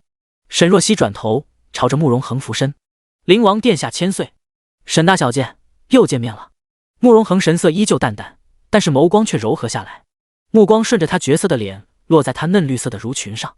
自从和离后，他好像越来越爱穿这种娇俏的颜色了。甚好。第57章，你们在干什么？灵王殿下受惊了，我将军府并不全然是这种愚蠢的奴才，今日倒是让殿下看了笑话。沈若曦转头桃叶，去拿府里最好的茶叶，重新给灵王上茶。奴婢知晓了。桃叶脆生生的应了一声，之后跑下去拿茶了。沈若曦又与慕容恒寒暄了几句，期间一直看都没看一眼陈双双，任由他跪在一旁。等到桃叶将茶拿来，沈若曦才轻飘飘的瞥了他一眼。陈双双，你下去吧，自己去雪萍那里领罚，日后没有我的吩咐，不准再出现在琼院。陈双双还想说话，但是看着沈若曦身边瘟神一样的冷霜，最终还是咬了咬唇，不甘心的看了一眼一旁的慕容恒，跑走了。冷夜开口道：沈大小姐，恕我多嘴，你这位所谓的表亲实在是有些上不了台面。陈双双和她母亲确实都蠢而不自知，那你为何还要留着他们在府中？时机未到。沈若曦眸中闪过一丝厉色，上一世何荣和陈双双如此陷害将军府，这一世只是赶他们离府，实在是太便宜他们了。像他们二人没脑子还心比天高的，迟早会闯大祸，到时候他只用推波助澜一把就行了。沈若曦峨眉微蹙，有些出神，回过神来却发现慕容恒在看着他。他正了正色，怎么这么看我？还从未见你这么凌厉的一面。灵王吓到了。闻言，慕容恒唇角微扬，被他的话给逗笑了。没有，就是觉得你这样子也别有一番风情。这番话从冷心冷清的灵王嘴里说出来，实在惊世骇俗。冷夜在一旁差点将眼珠子瞪出来，他觉得自己再待下去就不合适了。主子，我要不去外面守着吧？慕容恒，你还在？冷夜，得，他走。走的时候，冷夜没忘记强行拉走了一心想吃瓜的冷霜。凉亭内微风徐徐，已经入秋，随着天气转凉，慕容恒这段时间脸色明显差了一些。沈若曦开口道：灵王这些时日身体可有什么不适？宫里每天都有人请平安脉。慕容恒道：没人的时候我说过，你可以喊我阿恒。沈若曦眸光微闪，他没喊习惯，似是察觉了他的心思。慕容恒温声道：无妨，日后等你入了东宫再喊也不迟。因为他这一句话，沈若曦胸腔莫名的有些悸动，他稳了稳心神，问道：你今日来将军府怎么来的这么早？准备去见父皇，见之前想先见见你。慕容恒淡色的眸中划过一道不易觉察的忐忑。我想要再确定一下，沈若曦，你嫁给我真的不后悔？不悔。沈若曦不假思索。那你喜欢我吗？慕容恒突然问道。沈若曦僵了一下，而后迟迟没有开口。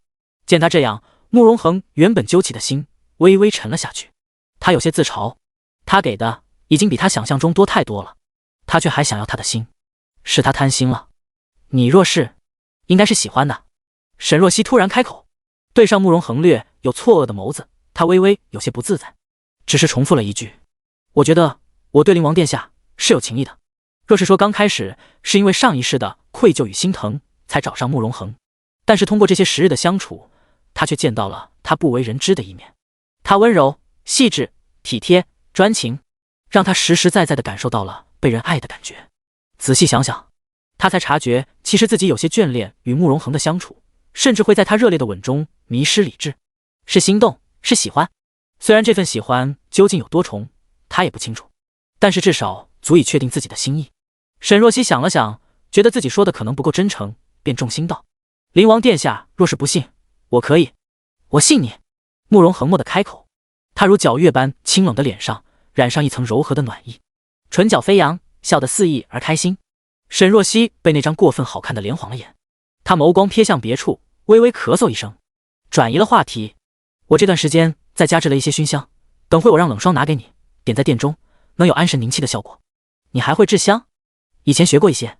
慕容恒眼神亮了亮，沈若曦，能娶到你，我三生有幸。以前怎么不知，原来灵王殿下嘴这么甜。甜不甜，你应该知道。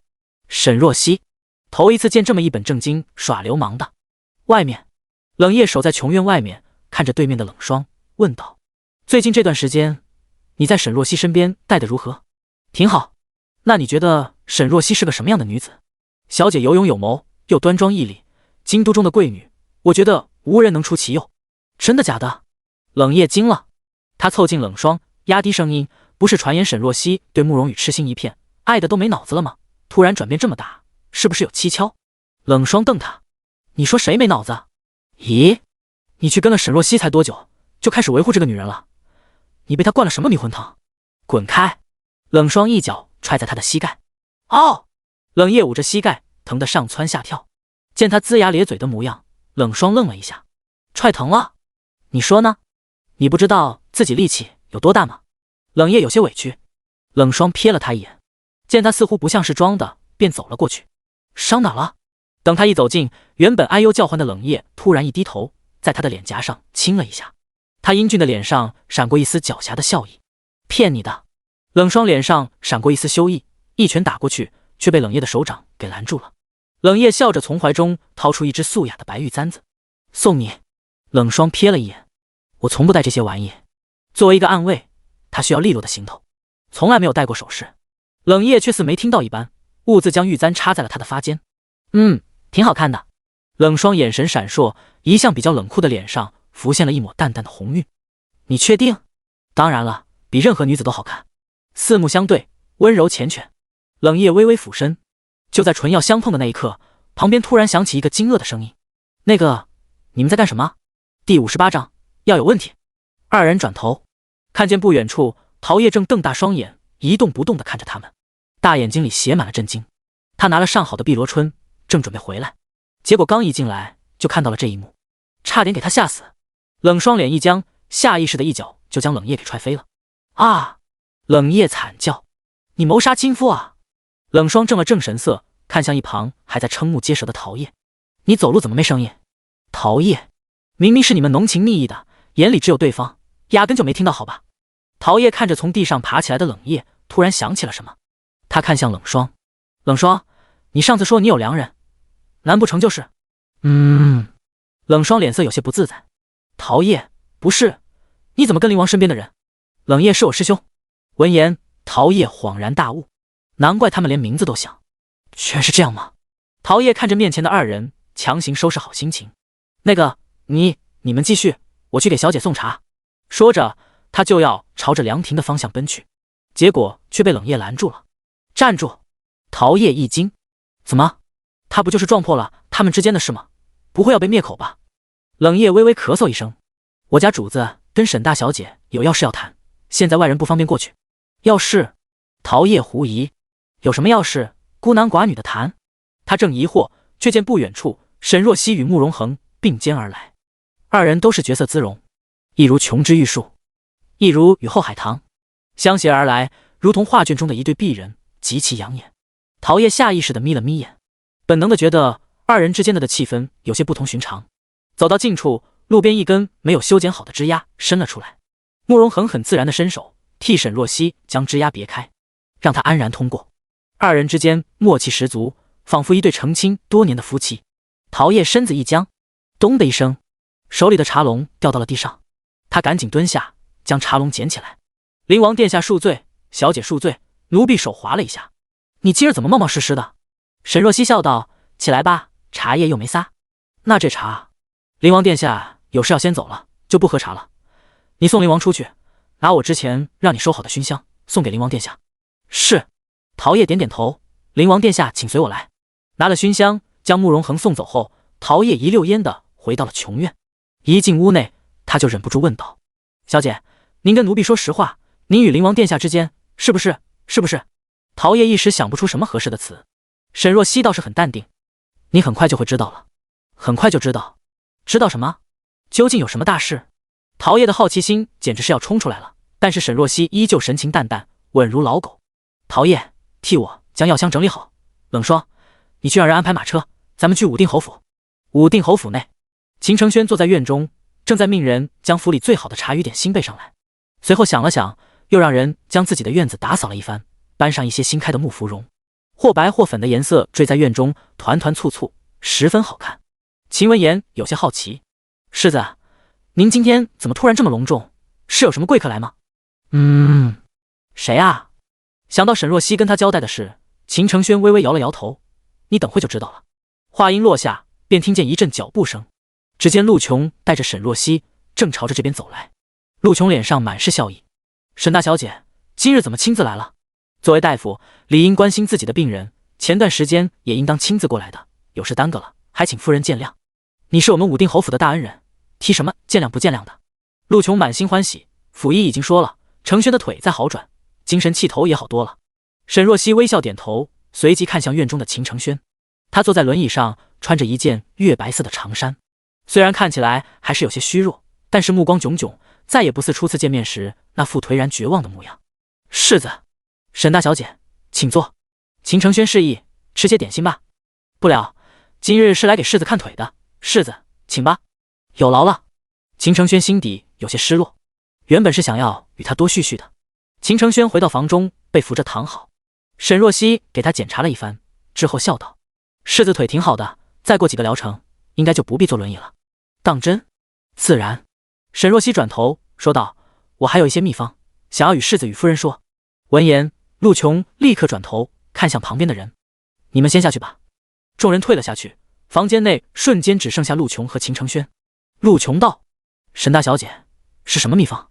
沈若曦没回应，而是道：夫人这些天都是按照我的方子按时给世子用药的吗？自然，每日都是按时服用。怎么了，沈大小姐，出什么问题了？秦承轩清俊的脸上神色也有些凝重。沈若曦叹息一声：夫人，药出了问题。什么？陆琼一下子紧张起来，出了什么问题？难不成有人下毒？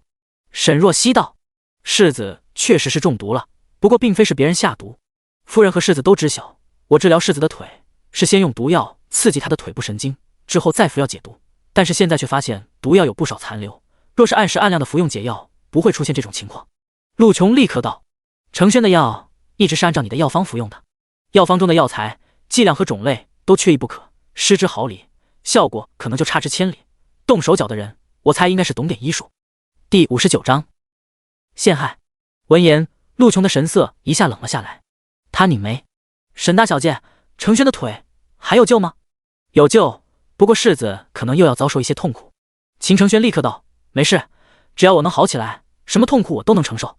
沈若曦点头，他铺开银针：我先为世子缓解毒性。沈若曦眸光微闪，若不是他过来，再晚半个月，秦承轩的毒便会侵入内脏，回天乏术了。他上次知晓秦承轩的心意，一心想要避嫌，便没有亲自过来，不想去让他遭了这一遭。算起来，他也有责任。听到沈若曦说有救，陆琼悬起来的心总算是放了下来。他将门打开，唤来府里管家罗宝，立刻将府医杜一山，还有平日负责世子服药的下人们，统统喊到院中。末了，他补上一句：还有徐灵庙，让他也过来。罗宝办事很快，不一会儿，院里就站满了人。徐灵庙姗姗来迟，他一身淡紫色的襦裙，有些忐忑地看向陆琼，见他面如冰霜，终究是不敢发问。秦文言跟过来，有些紧张地拉住了徐灵庙的袖子：娘，这是怎么了？夫人为什么要你过来院子里？我也不清楚。徐灵庙攥着袖子，内心有了种不好的预感。他握着秦文言的手：文言，等会无论发生什么事，有娘在，你都不要害怕。秦文言看着他，而后缓缓点了点头。门吱啊一声被打开了，沈若曦走了出来，冷霜推着面色苍白的秦承轩也跟了出来。陆琼有些担心：承轩，你身子正虚，你先回去休息吧。没事。秦承轩掀起眸子，扫了一眼院中的人，眼中露出一丝凌厉。他要亲眼看看这些与他朝夕相伴的人究竟是谁背叛了他。见秦承轩坚持，陆琼也没再多言，他让罗宝去外面审问府里其他下人，而后沉下眼，目光锐利地扫了一眼站在院中的人。世子每日喝的药被人偷减了剂量，你们是谁干的？现在招出来，可以留个活口。听到这话，底下一片躁动，陆陆续续的都跪下了。夫人，奴才冤枉啊！世子的药每日都是府医杜一山抓来的，奴才只是负责煎药啊。是啊，夫人，奴才和阿才轮流守着世子的药罐，半点都不敢马虎。奴才能保证，绝对不会出差迟。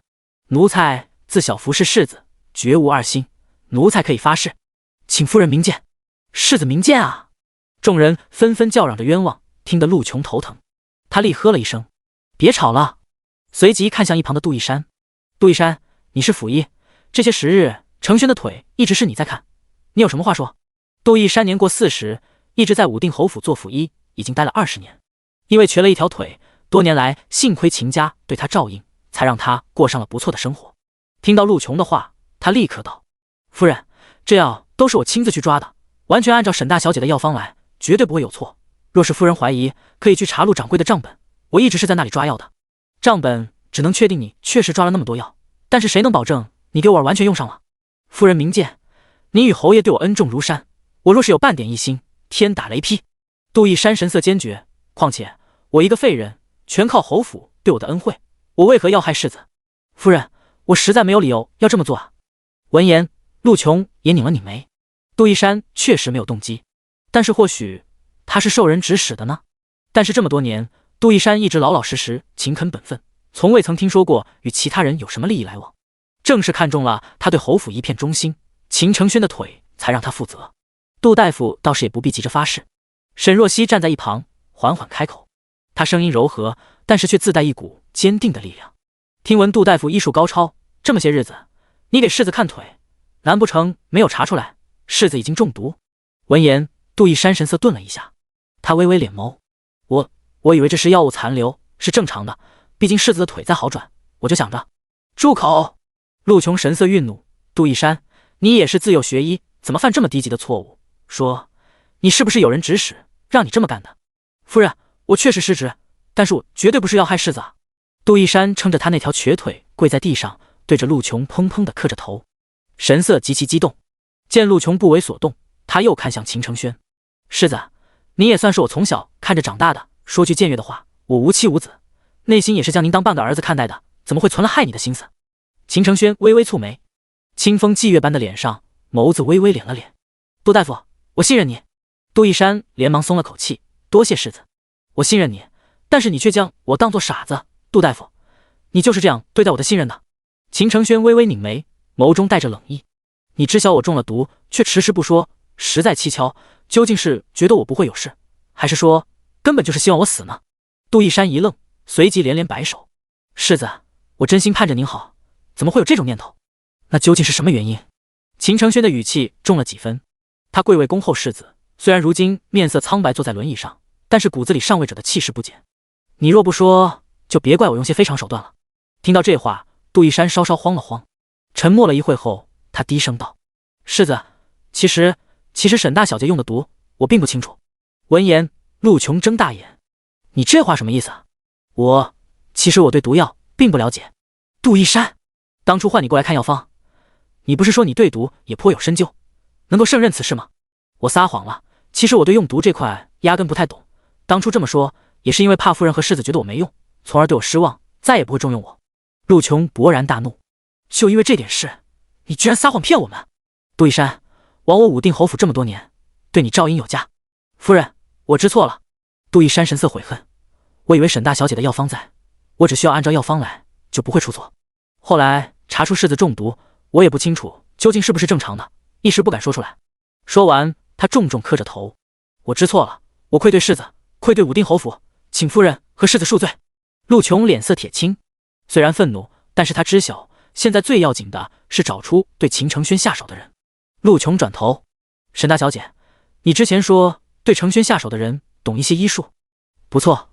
沈若曦缓声道，我的毒药毒性很强，若是没有控制好解药的量，世子立刻就会觉察出不对劲。下手的人精准地控制了每次解药的剂量，让世子察觉不到明显的异常，加上杜大夫的无知，便一直瞒了下去。若不是我今日亲自过来，真到了不可挽回的时候，可能夫人和世子还不清楚是怎么回事。闻言，秦承轩神色凝重，到时候他无可救药，说不定别人还会以为是沈若曦的医治有问题，从而连累他，导致将军府和武定侯府关系恶化。想到此，秦承轩脸色更加难看。他一转头看向地上的杜一山，杜大夫，你已经犯了大错，若是你知晓点什么，现在说出来还能将功抵过，否则就别怪武定侯府无情了。杜一山神色惶恐，世子，我都说了，我说的都是实话，这件事是我犯蠢，私心里我从未想过加害世子。陆琼道，那你给承轩治腿的过程中，有没有遇上一些蹊跷的事？闻言，杜一山一愣，眼神下意识地朝着秦文言的方向瞥了一眼。陆琼目光如电，你看文言做什么？杜一山一抖，立刻道，夫人，我没有，我只是有些紧张。你不用辩解，不用你说，我也怀疑他。陆琼声音很冷，徐灵妙母子是这府里最有可能对秦承轩下手的人，武定侯府只有一个嫡子，秦承轩一死，秦文言这个私生子可不就扶正了？秦文言站在一旁，听到这话又惊又怕。夫人，您怀疑我加害世子？他有些着急的看向秦承轩，世子，我没有，我这些时日是朝你的院中跑得勤快一些，但是我只是想要多见见你，毕竟世子是这府里除了娘之外对他最好的人了。陆琼，你与程轩走得近，你最有机会下手。可是我压根不懂医术，更不认识什么药材。陆琼讥笑，你是不认识，但是你娘认识。徐灵妙曾经是他的侍女，他知晓他医术不错，对毒也颇为了解。我娘亲绝不可能的。秦文言瞪大眼，神色有些激动。夫人，我娘温柔善良，知书达理，绝对不会做这种恶毒的事。更何况她与世子无冤无仇，为什么要害世子？陆琼拧着眉，心头怒意乍现。他为什么要害程轩？我告诉你，那是因为……夫人，徐灵妙急急开口，打断了他的话。夫人，文言这孩子您看着长大的，他心思单纯，绝对不会做这种伤天害理的事。那就是你做的了。陆琼眸中泛着金光。我听说你与杜一山是一个地方出来的，算起来算是同乡。莫非是你们沆瀣一气，勾结起来害程轩？徐灵妙立刻摇头。夫人，我没有。杜一山也急忙否认。夫人，我虽与表姑娘同乡，但是我们压根就不认识，只在府里见过几次面，何来的勾结？他话音刚落，只见管家罗宝带着一个粗使婆子朝着这边走来。他拱手：夫人，世子，我在外面审问了一些下人，发现了一些端倪。说着，他示意了一下旁边的婆子。婆子上前：夫人，这话说出来，我老婆子都觉得羞耻，但是如今事情重大，我不得不说了。说着，他扫了一眼杜一山和徐灵妙，叹了口气。看见婆子的脸，徐灵妙清秀的脸上一白，面无血色。婆子道：夫人，奴婢前有天晚上在后院那边上工房时，突然听见假山后面有声音，觉得奇怪，就跑过去看了，结果哎呦，真是不堪入目，居然是一对狗男女，不知羞耻的在假山后面做那苟且之事。而且更让奴婢没有想到的是，这两人居然是表姑娘和杜大夫。话一出口，满院皆惊。众人震惊地看着院中的徐灵妙和杜一山，神色慢慢爬上一丝鄙夷。陆琼，有证据吗？有的。婆子上前从怀中拿出一对手镯。奴婢发现他们苟且的事之后，表姑娘求奴婢不要把事情说出去，将这对手镯给奴婢了。奴婢想着这也不是什么光彩的事情，说出去丢的是侯府的脸面，就一直没说。陆琼拿起手镯扫了一眼，随后脸色更加难看。这是徐灵妙生下秦文言的时候，老太太让人送给她的，是她为数不多的值钱的东西，一直带在身上。如今她手腕空空。啪的一声，陆琼将手镯扔在徐灵妙的面前。你还有什么想说的？徐灵妙咬着唇。夫人，是我干的。一旁杜一山突然开口，他略显沧桑的脸上表情沉重。夫人，是我，这一切都是我干的，请您不要怪罪表姑娘。陆琼瞥了他一眼。你有什么理由要害程轩？还不是因为徐灵妙指使的。他厉声道。徐灵妙，你说这事是不是你干的？若是再不说，我立刻将你儿子秦文言送出侯府，发卖为奴。夫人，我招，我什么都招。徐灵妙跪在地上，用膝盖朝前走了几步。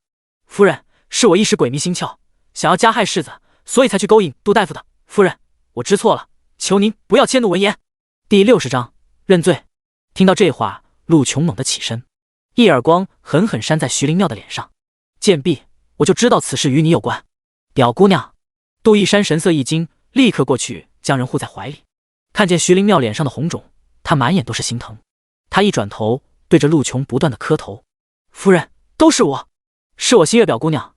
我知道他一直都想为自己的儿子证明，我为了讨他欢心，擅自做主做了这些，这一切都是我自作主张，求您放过表姑娘。沈若曦在一旁看着二人，神色微敛。没想到杜一山倒是为这个徐灵妙付出了真心，只是对方呢？徐灵妙跪在地上，压根没有看一旁将头都磕出血的杜一山，而是目光怔怔看向一旁的秦文言。11岁的少年站在一旁，看着这一切，面色苍白。他不敢置信地看向徐灵妙。娘，这一切是真的？他真的勾引了这个其貌不扬的男人，苟且在一起，做了这些事？徐灵妙眼神闪烁，脸上浮现出羞愧之色。见状，秦文言后退一步，眼眶瞬间红了。陆琼厉声道：杜一山与徐灵妙二人苟且为奸，试图加害世子，将二人送到大理寺严加审问。闻言，杜一山更加惊慌。夫人饶表小姐一命吧，这一切都是我自作主张，是我啊。夫人。秦文言也跪在了地上，声泪俱下。我自知我娘侵犯了大罪，夫人，我愿意替我娘顶罪，请夫人放过我娘吧。说着，他不断磕头。闻言，徐灵妙一把将他拉进来，抱进怀里。他咬着唇，眼泪无声地流了下来。娘对不起你，是娘不好，是他不好。他当年不该趁侯爷酒醉爬床，让他的儿子一辈子只能做个见不得光的私生子。他对不起秦文言，所以就让他来赎罪吧。是娘的错，娘会自己承担。不要，我自小与娘亲一起长大，这么多年，娘对我关心体贴，爱我护我。冬天里手冻了生疮，都要为我那鞋底；夏天怕我有蚊虫咬，整夜的拿着扇子给我扇凉。你是世上最好的娘亲。秦文言声音哽咽，母子二人抱在一起，泣不成声。陆琼拧着眉，神色泛冷。早知今日，何必当初？徐灵妙为了自己的儿子，就可以算计他的儿子吗？母亲，秦承轩开口道：“留徐氏一命吧。”陆琼拧眉，承轩？秦承轩没说话，只是目光落在一旁秦文言的身上。不管怎么说，秦文言是无辜的，他是侯府见不得光的私生子，没有父亲，他最大的依靠就是徐灵妙。若是徐灵妙死了，此后他就真的孑然一身了。世子！秦文言面露喜色，他赶紧朝着秦承轩重重地磕了一个头，多谢世子开恩。说着，他惊喜地将徐灵妙的乱发整理了下。娘，他好了。世子。徐灵妙转头看着秦承轩，眼中满是愧疚和感激，他忍不住用手擦拭着眼泪。陆琼一甩袖，杜一山意图谋害世子，其罪当诛。罗宝，带他下去，让他写个认罪书，带去刑部处置。至于徐氏，先带去后院，之后再说。杜一山双唇抖动，听到说徐灵妙能留住一命，眼中闪过一丝光亮，连忙对着陆琼磕头：“多谢夫人，多谢夫人，我认罪，我都认罪。只要能放过徐灵妙，他死倒是也无所谓了。”杜一山被拖下去之后，徐灵妙也被关在了后院的柴房。事情结束后，陆琼转头看向沈若曦：“沈大小姐，府里出了这等肮脏事，让你见笑了。”夫人手段雷霆，若曦佩服。沈若曦缓缓道：“这是我亦有责任，如果我亲自过来，世子便也不用遭受这些了。哪里的话，是侯府管教不严，让有心之人钻了空子。今日幸亏你来了，才让一切化险为夷。”陆琼叹息一声，之后细细打量着沈若曦，突然笑道：“沈大小姐，我有句话说出来可能会有些突然。”夫人尽管开口。沈大小姐，若是你愿意，我想收你做义女，日后承轩就是你哥哥，如何？他亲切地拉住沈若曦的手。实不相瞒，通过这几次与你的接触，我觉得与你甚是投缘。你若愿意，我就多了个女儿，而且日后你进出侯府也免遭非议。话音落下，不等沈若曦回应，秦承轩立刻道：“不行。”他说道：“母亲，沈大小姐是将军府嫡女，上面已经有2个哥哥，不多我这个哥哥。”陆琼一愣，随即笑道：“那是我唐突了，沈大小姐就当我不曾提过这事吧。沈若曦，夫人若是觉得与我有缘，可唤我若曦。”“好，若曦。”秦承轩突然道：“那我可直接唤你名字。”沈若曦面色沉静：“我与世子也一见如故，仿佛多年好友，看样子世子也有这般想法。既然世子将我当作朋友，那直唤我名字也是正常的。朋友吗？”秦承轩心中有些发苦，随后道：“若曦，上次我送你的松烟墨，你用的可还喜欢？”他特地打听过，听闻沈若曦在阁中的时候喜欢丹青，他便送了珍藏的墨给她。那墨是玉墨，极其难得。沈若曦道：“世子送的墨极好，只是可惜我现在已经先少弄丹青，实在用不上，便赠与二哥了。他很是宝贝，我替他谢过世子了。他送给沈彻了。”秦承轩有些失望，但是还是一笑：“喜欢就好。”沈若曦道：“世子的腿已经没事了，应当多休息。夫人还要处理家事，我就不打扰了。”行了行礼，沈若曦带着桃叶和冷霜便离开了。等人走后，陆琼一转头，他看向秦承轩，眼中带着惊讶：“承轩，你该不会对沈若曦？”第61章，我好惨。秦承轩不语，只是目光静静地看着他离去的方向，神色已经说明了一切。等到人已经不见，他才收回目光。他淡淡道：“我是有情，但是他似是无意。”陆琼愣了一下，随即忍不住笑了：“你这孩子，这么多年，可见你有个上心的人了。你若是真的喜欢他，赶明儿我让你父亲去将军府提亲。”“还是不了。”秦承轩摇头：“他既然对我没有动心，现在提亲还为时尚早，再等等吧。”秦承轩摸着自己的腿，想要站起来的念头此刻无比强烈。且不说他如今不喜欢他，如今的他也配不上他。沈若曦出侯府门的时候，看见府里的下人压着狼狈的杜一山，准备去刑部。杜一山拖着那条瘸腿，被几人重重推搡着，被推得踉跄几步，一下子跌倒在地上，又被人重重地拎起来。看见沈若曦，他眼神一亮，突然开口唤住了他：“沈大小姐。”沈若曦转头，却见杜一山挣扎着从袖中拿出一个翡翠镯子，他递到他的跟前：“沈大小姐，如果表姑娘还活着，你能帮我把这个交给她吗？我一直想给她，又怕她嫌弃，如今再不给，恐怕再也没有机会了。”杜一山眼里盈满了泪，之前要被陆琼发落去刑部，即将要送命，他也不曾落泪，现在提及徐灵庙，却这般伤心，看样子是动了真情。沈若曦伸手接过玉镯，若是能再见到他，我帮你转交。谢谢，多谢您。杜一山满眼感激，随后被人推搡着离开了。沈若曦也上了门口的马车，他看着手里的翡翠玉镯，收在了袖中，随后吩咐道：“冷霜，去城北新开的无忌香料铺子看看吧，我买几味香料回去。”“是，小姐。”冷霜驱车缓缓前行。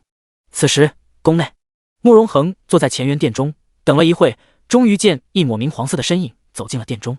任景帝身穿五爪金龙的织金龙袍，脚步匆匆。“恒儿，等许久了吧？”“不久，才刚1刻钟。”慕容恒问道。“父皇去御书房见荣亲王苏胜了。”“不错。”“父皇见他，所为何事？”闻言，任景的顿了顿，随后道：“别提了，又是苏天灵闹出的事，这次更是荒谬。上次宴会，他居然想要将沈彻绑到府中，那可是当朝状元郎。”“沈彻？那可不是，要不是明华发现了，估计现在沈彻已经遭了殃。朕下令让苏天灵亲自到将军府赔罪，并且杖责20。”“慕容恒，荣亲王向来宝贝这个女儿，他舍得？被你说中了。”任景帝面色不悦，这惩罚已经够轻了，可是今日苏胜过来说苏天灵病倒了，没法出门，他让府里的奴才替他去将军府赔罪，还说苏天灵已经知罪，让朕免了他的责罚。越想任景帝越气，他一伸手拍了一下一旁的龙椅扶手，王德福立刻上前给他奉上一杯贡茶。“皇上，您消消气。”慕容恒眸中划过一丝冷光。“父皇是怎么想的？”任景帝抿着茶，叹息一声：“苏天灵虽然闹得过分了点，但是终究没酿成大错，而且苏家功勋卓越，朕登基时苏胜从龙有功，如今他已经亲自开口求我，我不好强行责罚苏天灵。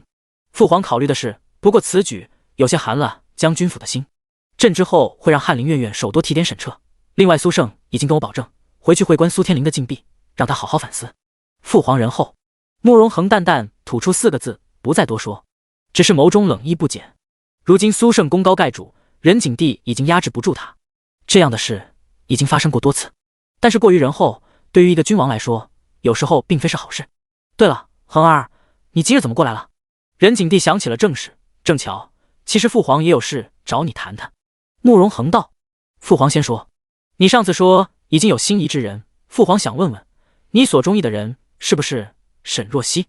闻言，慕容恒端着瓷杯道：“是，果真是他。”任景帝十分惊讶，而后2条英挺的眉头拧了拧，神色有些为难。“沈若曦与你并不十分匹配，她是大将军嫡女，有何不匹配？可是她是和离过的女子，儿臣还短命呢。”任景帝：“休要胡言，恒儿，世事无绝对，世间名医那么多，说不定能治好你的身体呢。”慕容恒没应，而是道：“父皇究竟答不答应？你若是不答应，那臣这辈子就孤独余生了。”说着，他蹙眉，露出一个落寞的神色。“身体不好，命短，还孤独，我好惨。”任景帝扶着额，半晌算是妥协。“罢了，恒儿，你若是真想要娶沈若曦，父皇也不会强拦。”慕容恒立刻起身：“儿臣多谢父皇，请父皇给儿臣和若曦赐婚。你打算现在就迎娶她？”“对。”慕容恒抬头，俊美的脸上溢出一丝笑意。“其实儿臣今日过来就是为了此事，这未免有些太快了。”任景帝摇头：“沈若曦刚刚和离不久，而且之前嫁的还是慕容羽，若是现在赐婚，你们恐怕会招人非议。”慕容恒抬头，琥珀色的瞳仁绽出一抹冷意，他唇角微扬：“儿臣倒是想看看谁敢非议。”见他神色坚决，任景帝也不好说什么。虽然他觉得沈若曦不太合适，但是这么多年，慕容恒第一次动了心，他应当成全。“那好，朕会挑个好日子给你们赐婚，让沈若曦做你的侧妃。”“侧妃？”慕容恒轻笑一声：“父皇，儿臣给沈若曦的是正妃之位，而且有且只会有她一人。”任景帝微惊，他手指敲着龙椅的扶手，缓缓开口：“你此举定会引来一些不好的言语，对你不利。恒儿，我觉得此事你还是再想想。儿臣心意已决，儿臣想说的已经说完，请父皇考虑一下。说罢，他一拱手，父皇，儿臣告退。一挥袖，玄色的蟒袍在空中划出一个凌厉的弧度。慕容恒转身朝着殿外走去，到门口的时候，看见苏柳带着宫女正走过来。第62章，更合适的人选。恒儿，他端庄的脸上露出一抹笑意。今日听说你进宫了，姨母正想来见见你。说着，他伸手，玉芝将旁边的一个精致的食盒递过去。苏柳接过，递到慕容恒的面前。你以前最爱吃姨母做的糕点了，你尝尝。慕容恒看着食盒，没有接。玉芝忍不住劝道：灵王殿下，皇后娘娘听说您今日要过来，匆忙中做的，有些仓促，手指还烫伤了。玉芝，苏柳瞪了他一眼。玉芝立刻噤声。慕容恒扫过他拿着食盒的手指，姨母手伤了，算不上伤，就是被烫了一下。身边的人大惊小怪。儿臣住在东宫，姨母若是想要做糕点，可差人送去，不必这么匆忙。是，姨母知晓了。苏柳笑着摇了摇头。这孩子说是住在东宫，但是最近经常不见人影，想见见他都难。慕容恒伸手接过食盒，修长的手指将盒盖打开，里面放着形状不一的糕点，都是他爱吃的口味。他伸手拿起一个桂花糕，咬了一口，味道很好，姨母的手艺又进步了。你若是喜欢，就常来姨母这里坐坐。好。慕容恒微微颔首，之后将食盒递给身后的冷夜，离开了。苏柳也踏进了前元殿。任景帝见他面露喜色，便问了一句：皇后今日心情怎么这么好？刚刚在殿外见到恒儿了。苏柳笑道：还吃了臣妾做的糕点，夸臣妾手艺好。朕当是什么事，原来是恒儿夸你了。任景帝也露出一丝笑意：你知不知道恒儿今日过来找朕是为了何事？陛下请说。恒儿想要朕为他赐婚。闻言，苏柳面露诧异：赐婚？他要迎娶哪家的贵女？沈若曦。沈若曦吗？苏柳微微敛眉，有些意外，但也是在预料之中，毕竟上次马场的时候就看出点端倪。苏柳柔声道：那皇上怎么想的？任景帝沉思了片刻，而后道：恒儿要娶沈若曦，皇后觉得朕应该同意吗？苏柳拨着手里的佛珠，缓缓道：愚公说恒儿此举不太妥当，沈若曦一个合离的女子，刚与四王爷合离，又立刻嫁给恒儿，定会招来非议，连累二人名声。但是雨思，恒儿好不容易遇上一个心动的人，作为父母的，若是多加阻拦，未免又有些残忍了。任景帝点头：皇后说的正是我所考虑的。苏柳道：恒儿若是真心想求娶，臣妾觉得皇上还是莫要多加阻拦。恒儿是我看着长大的，这孩子从小就性子轻了，感觉谁也走不进他的心，若是真有一个知冷暖的，倒是一件幸事。任景帝突然转头，他唇边含笑，眼神似是好奇：你上次不是想要万思雨嫁给恒儿？臣妾之前确实有这想法，思雨一心倾慕恒儿，我便想着撮合二人，但是如今恒儿已经有心仪之人，我又何必强人所难？皇后倒是真心为恒儿考虑。任景帝目光淡淡的扫了他一眼，随后手指轻轻的点着一旁的扶手，不再说话。见状，苏柳迟疑了一下，而后道：皇上对此事有别的想法？任景帝眸光沉沉，泛出一抹金光。其实恒儿王妃的人选，朕心中有合适的人选。他缓缓道：太傅林伟之女林秀仪，比沈若曦合适。苏柳垂眸：那皇上的意思是？任景帝突然道：恒儿似乎没见过林秀仪，平时宫宴上应该也曾遇上过，不过恒儿可能没上心，那就让他上心。任景帝道：林秀仪秀外慧中端庄淑雅，京都不知道多少贵族子弟求娶，但是她却一直待字闺中。林太傅也与朕提过，说林秀仪属意恒儿，才一直未嫁。兴许恒儿见了她，会更中意她。林太傅以前是朕的伴读，与朕自小交好，若是能与恒儿成了，也是一桩美事。说罢，他微微转头，朝着苏柳道：皇后，这事就交由你去办。朕记得再过半个月便是你的生辰，正好借此机会让恒儿见见林秀仪。苏柳应下：臣妾遵命。帝后二人寒暄一阵后，苏柳便回到了自己的长秋宫。走在路上，他有些疲惫地叹息了一声。玉芝关切道：娘娘怎么了？没怎么，就是觉得坐得久了，有些累了。玉芝扶着他，半晌忍不住问道：皇后娘娘，奴婢不懂，沈天荣与皇上关系也挺好，娶他的女儿做林王妃，跟娶林太傅的女儿有什么不一样吗？当然不一样。苏柳轻笑：林太傅可没有兵权。玉芝一愣，随后迟疑了一下。奴婢懂了，但是又不是很懂。后宫与前朝本就有着千丝万缕的关系，有些事一知半解就行了，不需要懂得太多。苏柳拨着手里的佛珠，眸中溢出一丝柔和的光芒。本宫此生所求，不过是自己的孩子们都能顺利平安。沈若曦从侯府出来后，便去了香料铺，精心选了一些调香原料。等选好后，天色已经有点暗了，正要乘马车回去，突然见对面的铺子门口过来了一圈官兵，将药铺团团围住，前方的路一下子被堵了起来。沈若曦吩咐道：“陶叶，你去看看怎么回事。”陶叶下车过去问了之后，跑回来了：“小姐，问清楚了，这家药铺正在收被官差审问呢，说是让他提供给武定侯府世子的药材账本。”沈若曦反应过来，这家药铺的老板是不是姓陆？陶叶点头：“是的。”闻言，沈若曦确定了，看样子杜一山给秦承轩用的药都是从这里抓的。官差过来审问，应该是在确定还有没有其他嫌犯吧。那等等吧。沈若曦坐在马车内，拿着杜一山给的玉镯放在手中打量，脑海里不自觉地回忆起了今日侯府内的一切，越想越觉得有点不自然。等到官差走后，他下车去了药铺。第63章蹊跷。里面几个学徒正在忙着收拾药材，见他来，立刻道：“这位姑娘要什么药？你们掌柜呢？”闻言，对面一个正在拨算盘的中年男人抬头，瞧见沈若曦容貌清绝，气质温婉，当下神色温和了几分。“姑娘找我？”“掌柜的，我刚刚听闻官差过来查你们给武定侯的账本，有些事想问问掌柜。”陆掌柜瞬间眯起眼：“姑娘问什么？”“掌柜别担心，我与武定侯夫人私下比较熟悉，她让我过来的。此事他知晓与掌柜无关，此次我来只是有些细节想与掌柜确定一下。”闻言，陆掌柜迟疑了一下，之后道：“你说，府医杜一山给世子的药，说都是从你这抓的，是杜一山亲自过来抓的吗？”“那倒不是，杜大夫腿脚不便，一直是别人过来拿药的。”沈若曦问道：“是吗？那拿药的人是什么样的？”“掌柜的，你能形容一下对方的长相吗？”谁知陆掌柜耸了耸肩：“来拿药的人每次都不一样，这我哪里都记得清楚呢。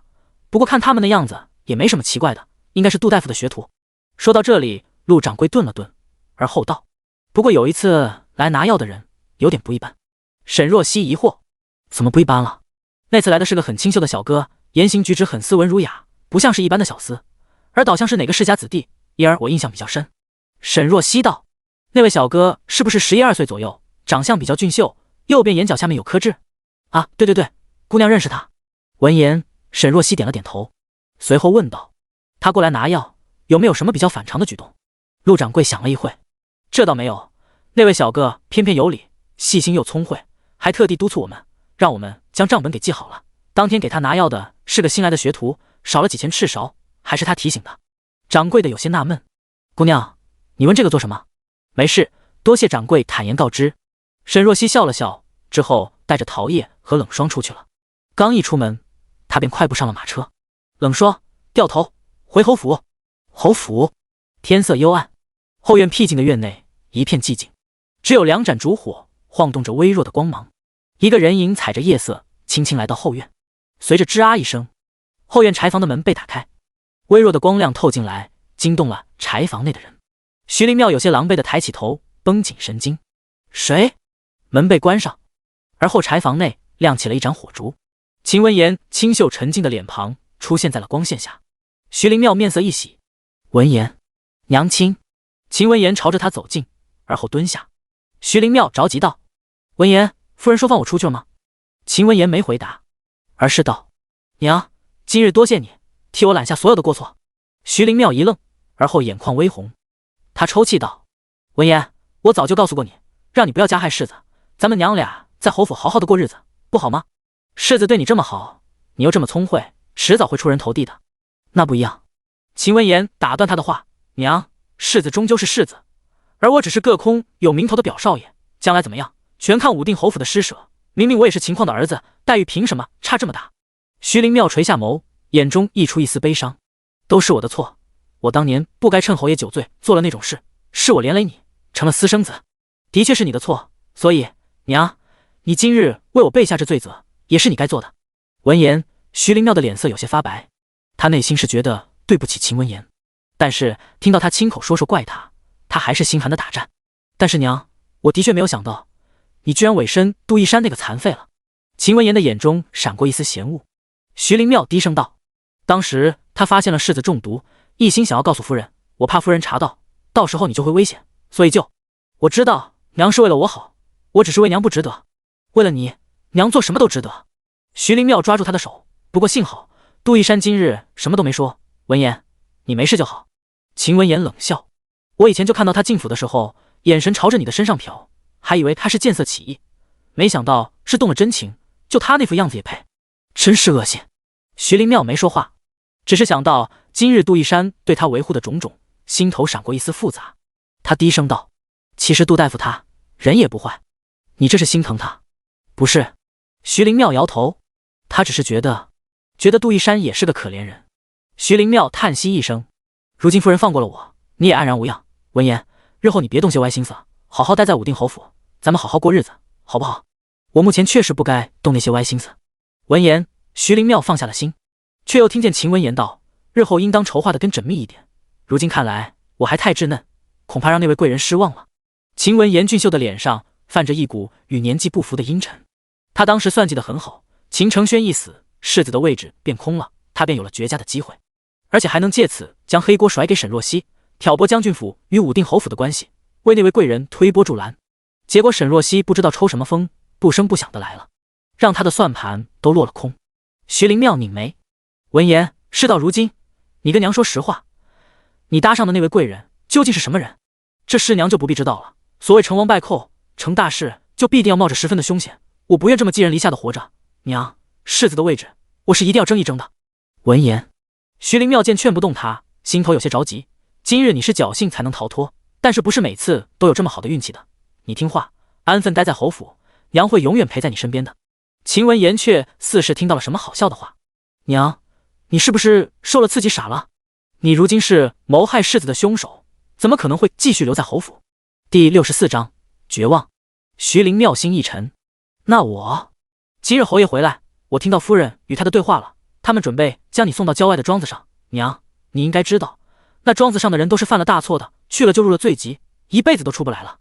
闻言，徐灵妙的脸色一正，随后她咬了咬唇，好歹娘还活着，娘虽然出不来，日后你要是想娘亲了，可以过来看看我。秦文言盯着她，没吭声，而后似是叹气一声，娘亲，你真天真。徐灵妙有些不明白这句话的意思，下一秒她就听见秦文言道：娘，你不能活着了。徐灵妙觉得脑子里空白了几秒，她睁大眼，文言，你这是什么意思啊？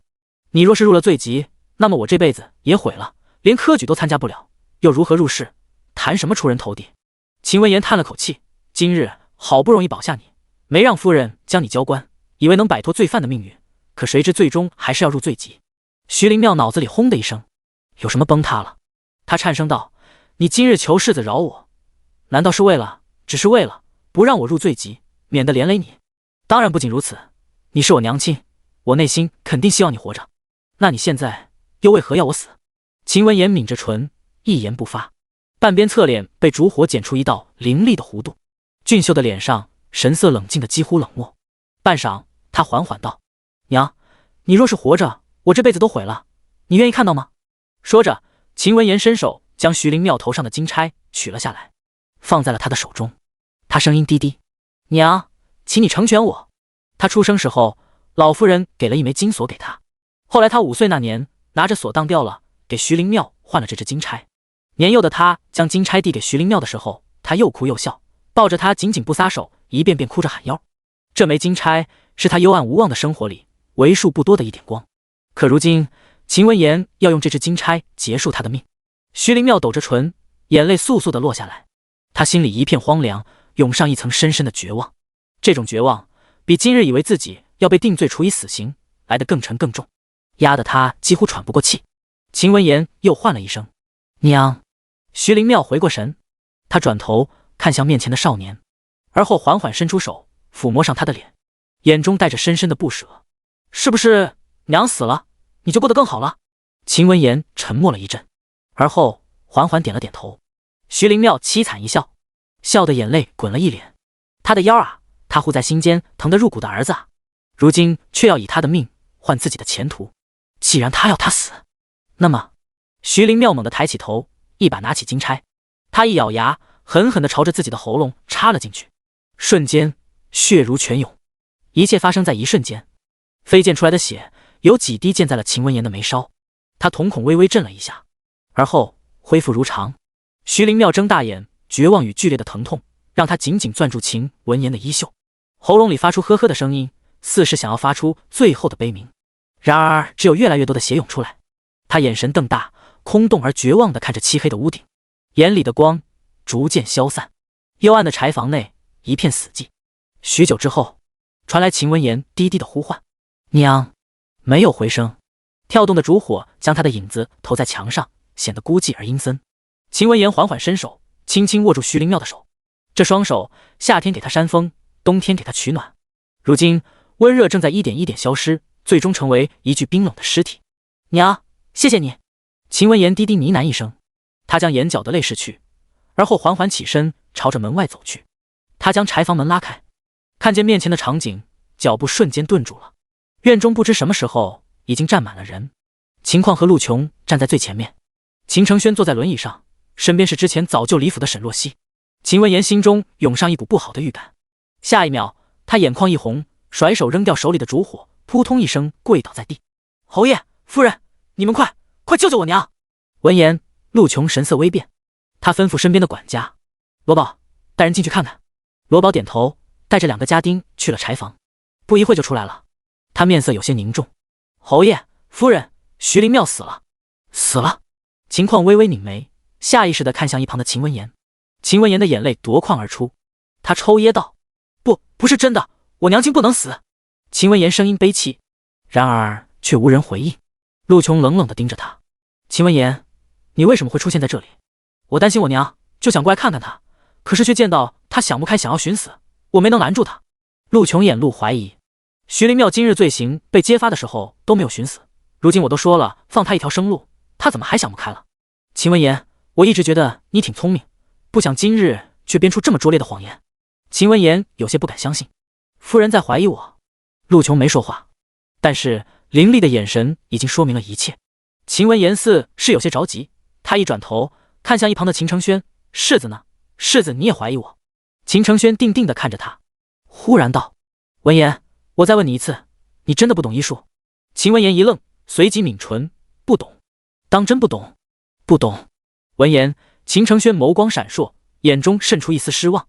秦文言低声道：“世子，您这话是什么意思？”沈若曦开口：“表少爷，说来挺巧，今日我经过陆掌柜的药铺门口，掌柜与我说起了你，说你曾过来帮杜一山拿药，并且还能提醒学徒少了赤芍。表少爷若是不懂医，怎么会认识药材？我跟着娘亲确实认识几位药材，也确实帮杜一山拿过药材，那又怎么样？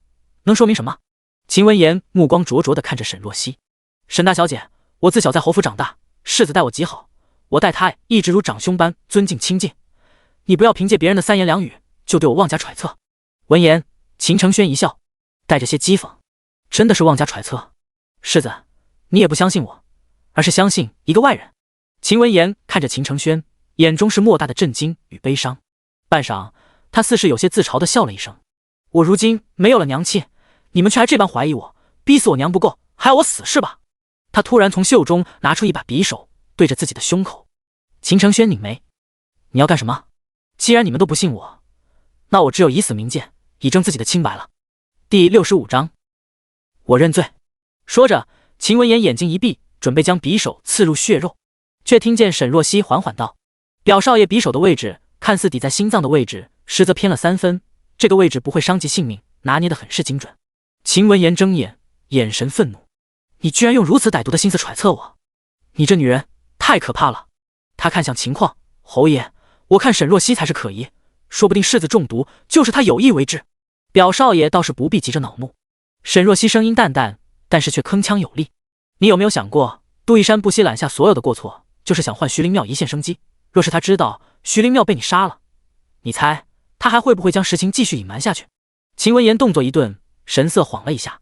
见他这样，秦况的神色瞬间冷了下来。“罗宝，派人去趟刑部，告诉杜一山这里的情况，听听他会说什么。”罗宝应下，转身欲走。秦文言的声音突然传来：“不必了。”他抬头，而后缓缓起身。11岁的少年，明明面上还留着青涩，但是眼神却冷如寒潭。他看着秦况，你如此大义凛然的要定我的罪，果然，你从来不曾将我这个儿子放在眼里。话一出口，众人神色一变。陆琼道：文言，你知道你？我当然知道，3年前我就知道，我并不是什么表少爷，而是侯府的私生子。秦文言声音不大，却在人群中掀起了轩然大波。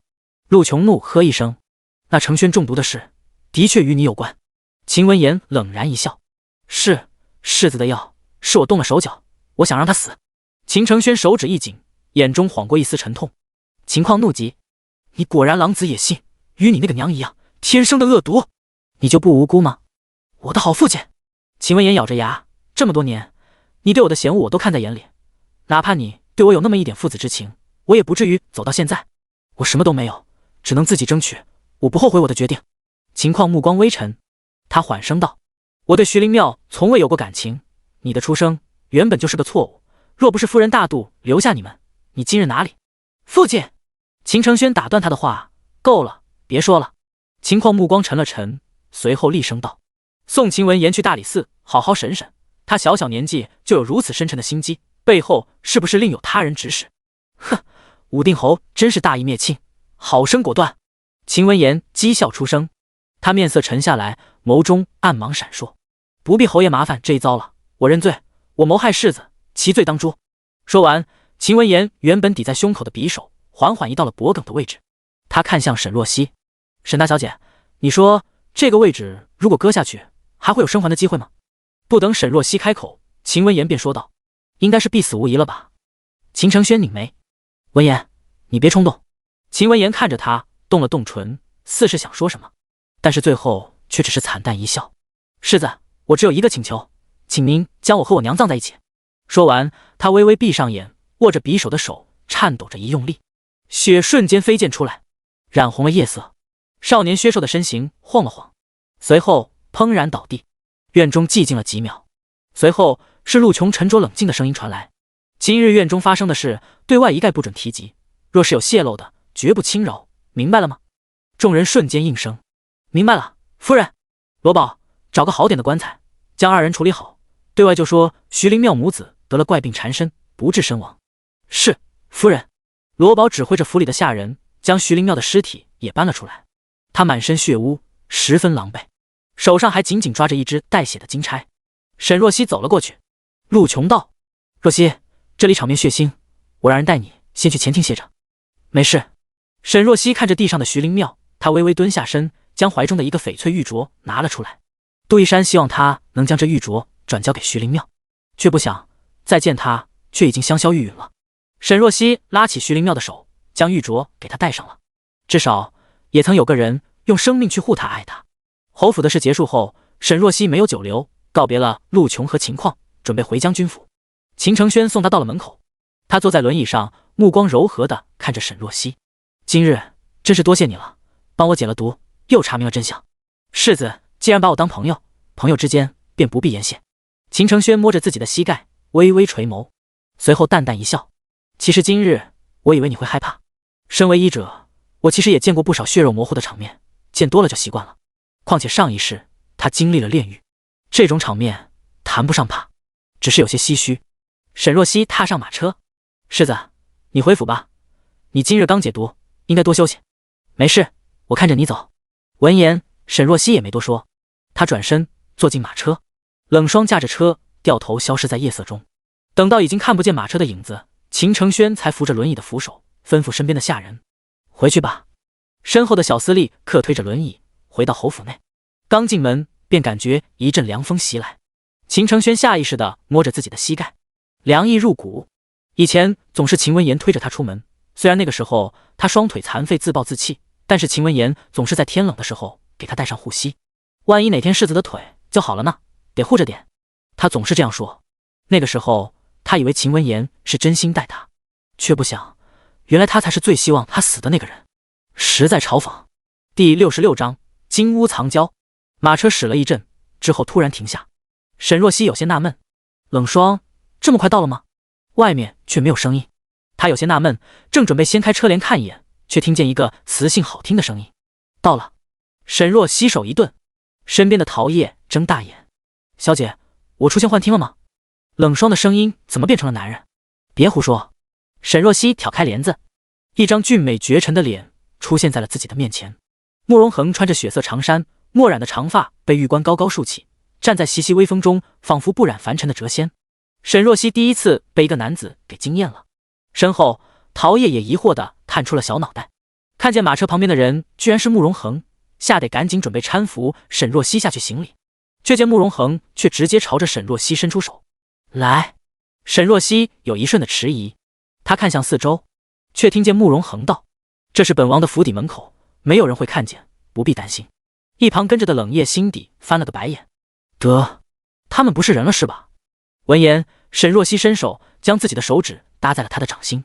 下了马车，他看着门口金漆粉饰的灵王府3个字，忍不住道：“传言皇上对灵王殿下独宠，看来的确是这样，不仅让你入住东宫，还赏了你王府，实在令人艳羡。进去看看。”慕容恒带着他一起朝着王府走去，身后陶叶连滚带爬的下了马车，一把拽住旁边的冷霜：“小姐和灵王殿下。”冷霜一点头，算是证实了他的猜想。陶叶，什么时候的事？他怎么一点都不知道？他就说小姐怎么义无反顾的跟慕容与那渣男和离了，原来是有了更好的选择啊！不愧是他家小姐，厉害厉害！消化了这个巨大的八卦之后，陶叶赶紧拎着裙摆跟着走进了灵王府。沈若曦走进府中，里面雕梁画栋，金碧辉煌，比起慕容羽的府邸华丽许多，只是下人少一些，而且基本都是男人，没看见什么丫鬟。越往里走，视线越开阔，到后院看见一片幽暗的湖泊，一架长桥架在水面，弯弯延延，桥两边的护栏上缀着造型精致的灯笼，一路延伸到湖泊中心。中心处是一处雅致辉煌的阁楼。沈若曦有些惊讶，没想到灵王私下倒是还挺有雅趣，建了这么漂亮的阁楼。这座阁楼之前是空置的，最近才觉得似乎能派上用场，便让人收拾了。派上什么用场了？慕容恒低头，目光落在他浓丽艳绝的脸上，忽然莞尔：“金屋藏娇。”沈若曦，他面上微热，正想开口，却感觉手指一暖。慕容恒牵起他的手：“去阁楼内看看。”沈若曦看着被他握在掌心的手指，轻轻点了点头。二人一路走过长桥，到了阁楼前。一楼烛火通明，放着许多丹青瓷器，正对面悬挂着一副水墨丹青，上面题的字体遒劲有力，皎若游龙。沈若曦认出来是慕容恒的手笔。上了2楼，看见楼内的场景，沈若曦吃了一惊。偌大的房间内比1楼更加明亮，而照亮屋内的不是烛火，而是硕大的夜明珠，大大小小摆放了一屋，每一颗都价值连城。沈若曦转头看向身边的慕容恒，有些震惊：“你是不是有点太过浪费了？喜欢吗？”“喜欢倒是喜欢，那就不算浪费。”听到这话，沈若曦心头又是砰砰跳。每次都是这样突如其来的情话，这谁能顶得住？都说灵王冷心冷清，绝对是个谣言。只是沈若曦目光落在他小腹以下的位置，心头有些不是滋味。可惜了。你看什么？没什么。沈若曦将目光移开，微微咳嗽了一声。这阁楼太过漂亮，有些被惊到了。视野也很好。慕容恒拉着他到窗边，将窗户给打开了。沈若曦望过去，将整个王府的后院都尽收眼底。幽暗的湖面上停泊着一条小船，长桥两侧的灯笼倒映在湖面，风吹过，微微摇晃，显得飘渺而梦幻。沈若曦看得有些入迷，腰间揽过一只手，慕容恒环着她的纤腰，将人揽在了怀中。冷吗？沈若曦靠在他的怀里，莫名的有些心安。不冷，我觉得你有点冷。慕容恒话音刚落，却兀自咳嗽了几声。沈若曦拉下他的手，转过身，看着他冷白的肌肤，有些无奈。好像是灵王殿下更冷吧？你更冷，还挺嘴硬。沈若曦盯着他，随即一笑：“对，我冷，所以灵王帮我暖暖手可好？”说着，他将手伸进他的怀里，闹着他给他挠了下痒痒，却见慕容恒没有一点反应。沈若曦，什么嘛，居然不怕痒？他有些悻悻地收回手，胳膊刚一动，却突然感觉手腕一紧。沈若曦抬头对上一双狭长而幽深的眸子：“你暖了，本王还没暖。”沈若曦眨了眨眼：“那我把窗户关上。”慕容恒没吭声，只是抓着他手腕的手猛地一用力，沈若曦朝前跌了一下，下一秒他的腰被一只大掌钳制住，另一只手捏住他的下巴，让他抬起头。他感觉到唇瓣扫过一点如湿，反应过来是什么，沈若曦的脸瞬间红了。慕容恒抵着她娇俏的鼻尖，感觉到怀中人的变化，他唇边蔓延出微小的弧度，唇扫过她白玉般的脸颊，缓缓吻了上去。这是一个长且深的吻。沈若曦后背抵在窗台，被迫仰着头与他唇舌交战，纠缠许久，久到舌尖都在发麻，双腿发软，理智也开始飘忽。恍惚中，他似是听到有人在喊灵王。喘息的片刻，他转头看向窗外，剑桥的那头有个小小的身影在挥舞着自己的双手，断断续续飘来几声灵王殿下，有人喊你。不用理会。可是沈若曦耳垂都红了，我们在窗边会被看到，这个角度他看不到。说是这么说，考虑他的顾虑，慕容恒还是微微松开他的腰，将窗户关上了。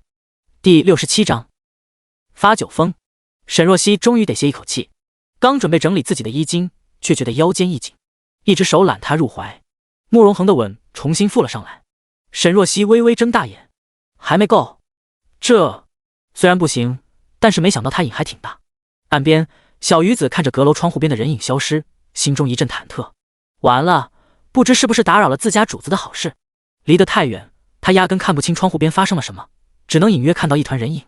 听说将军府的大小姐与灵王在一起，他不会打搅了二人吧？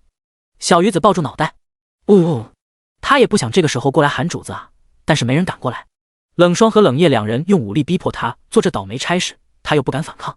要是乘风在就好了，忽悠他过来，他抗揍。小鱼子正郁闷，忽然听见旁边传来一个声音：“你喊灵王殿下做什么？”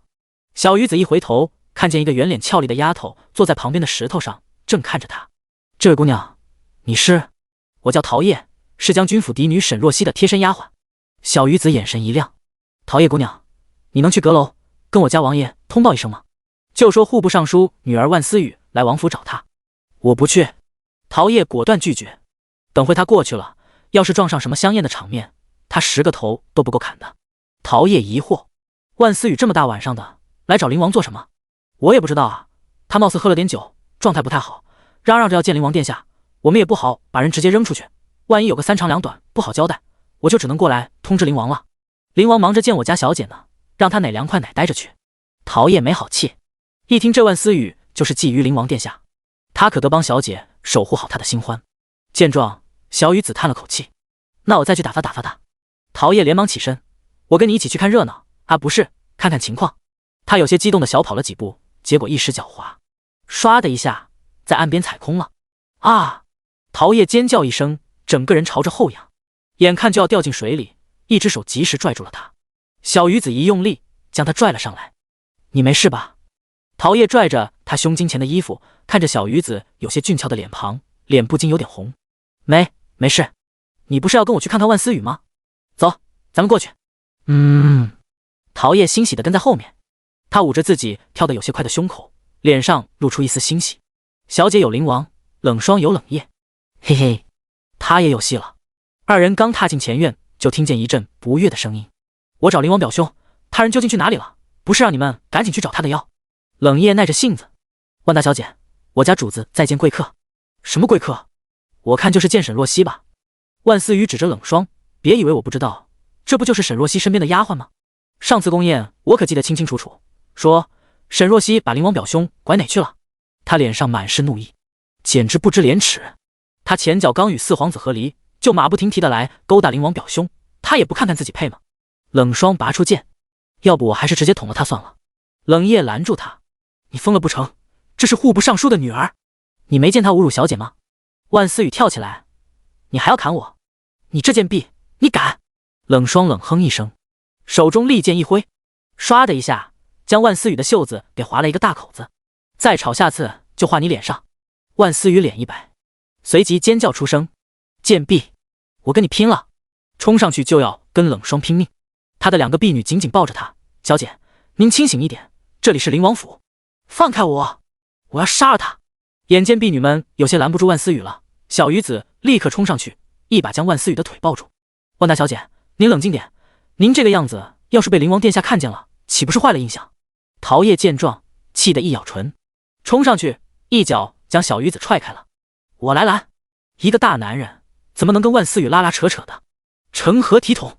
院内乱作一团。“你们在干什么？”突然，一声冷淡的声音传来，声音不大，但是却不容忽视。众人转头，看见慕容恒一身血色长衫站在不远处，一双狭长的眸子正泛着冷光。主子！冷夜和冷霜立刻跪下。万思雨眼神亮了亮，灵王表兄。然而下一秒，却见慕容恒的身后走出一个纤细的身影，是沈若曦。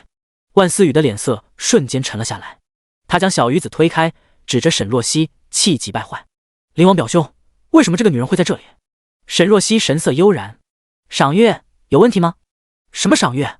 我看你就是故意来勾引灵王表兄的。大晚上的，你一个女儿家不在将军府待着，却出现在这里，成何体统？”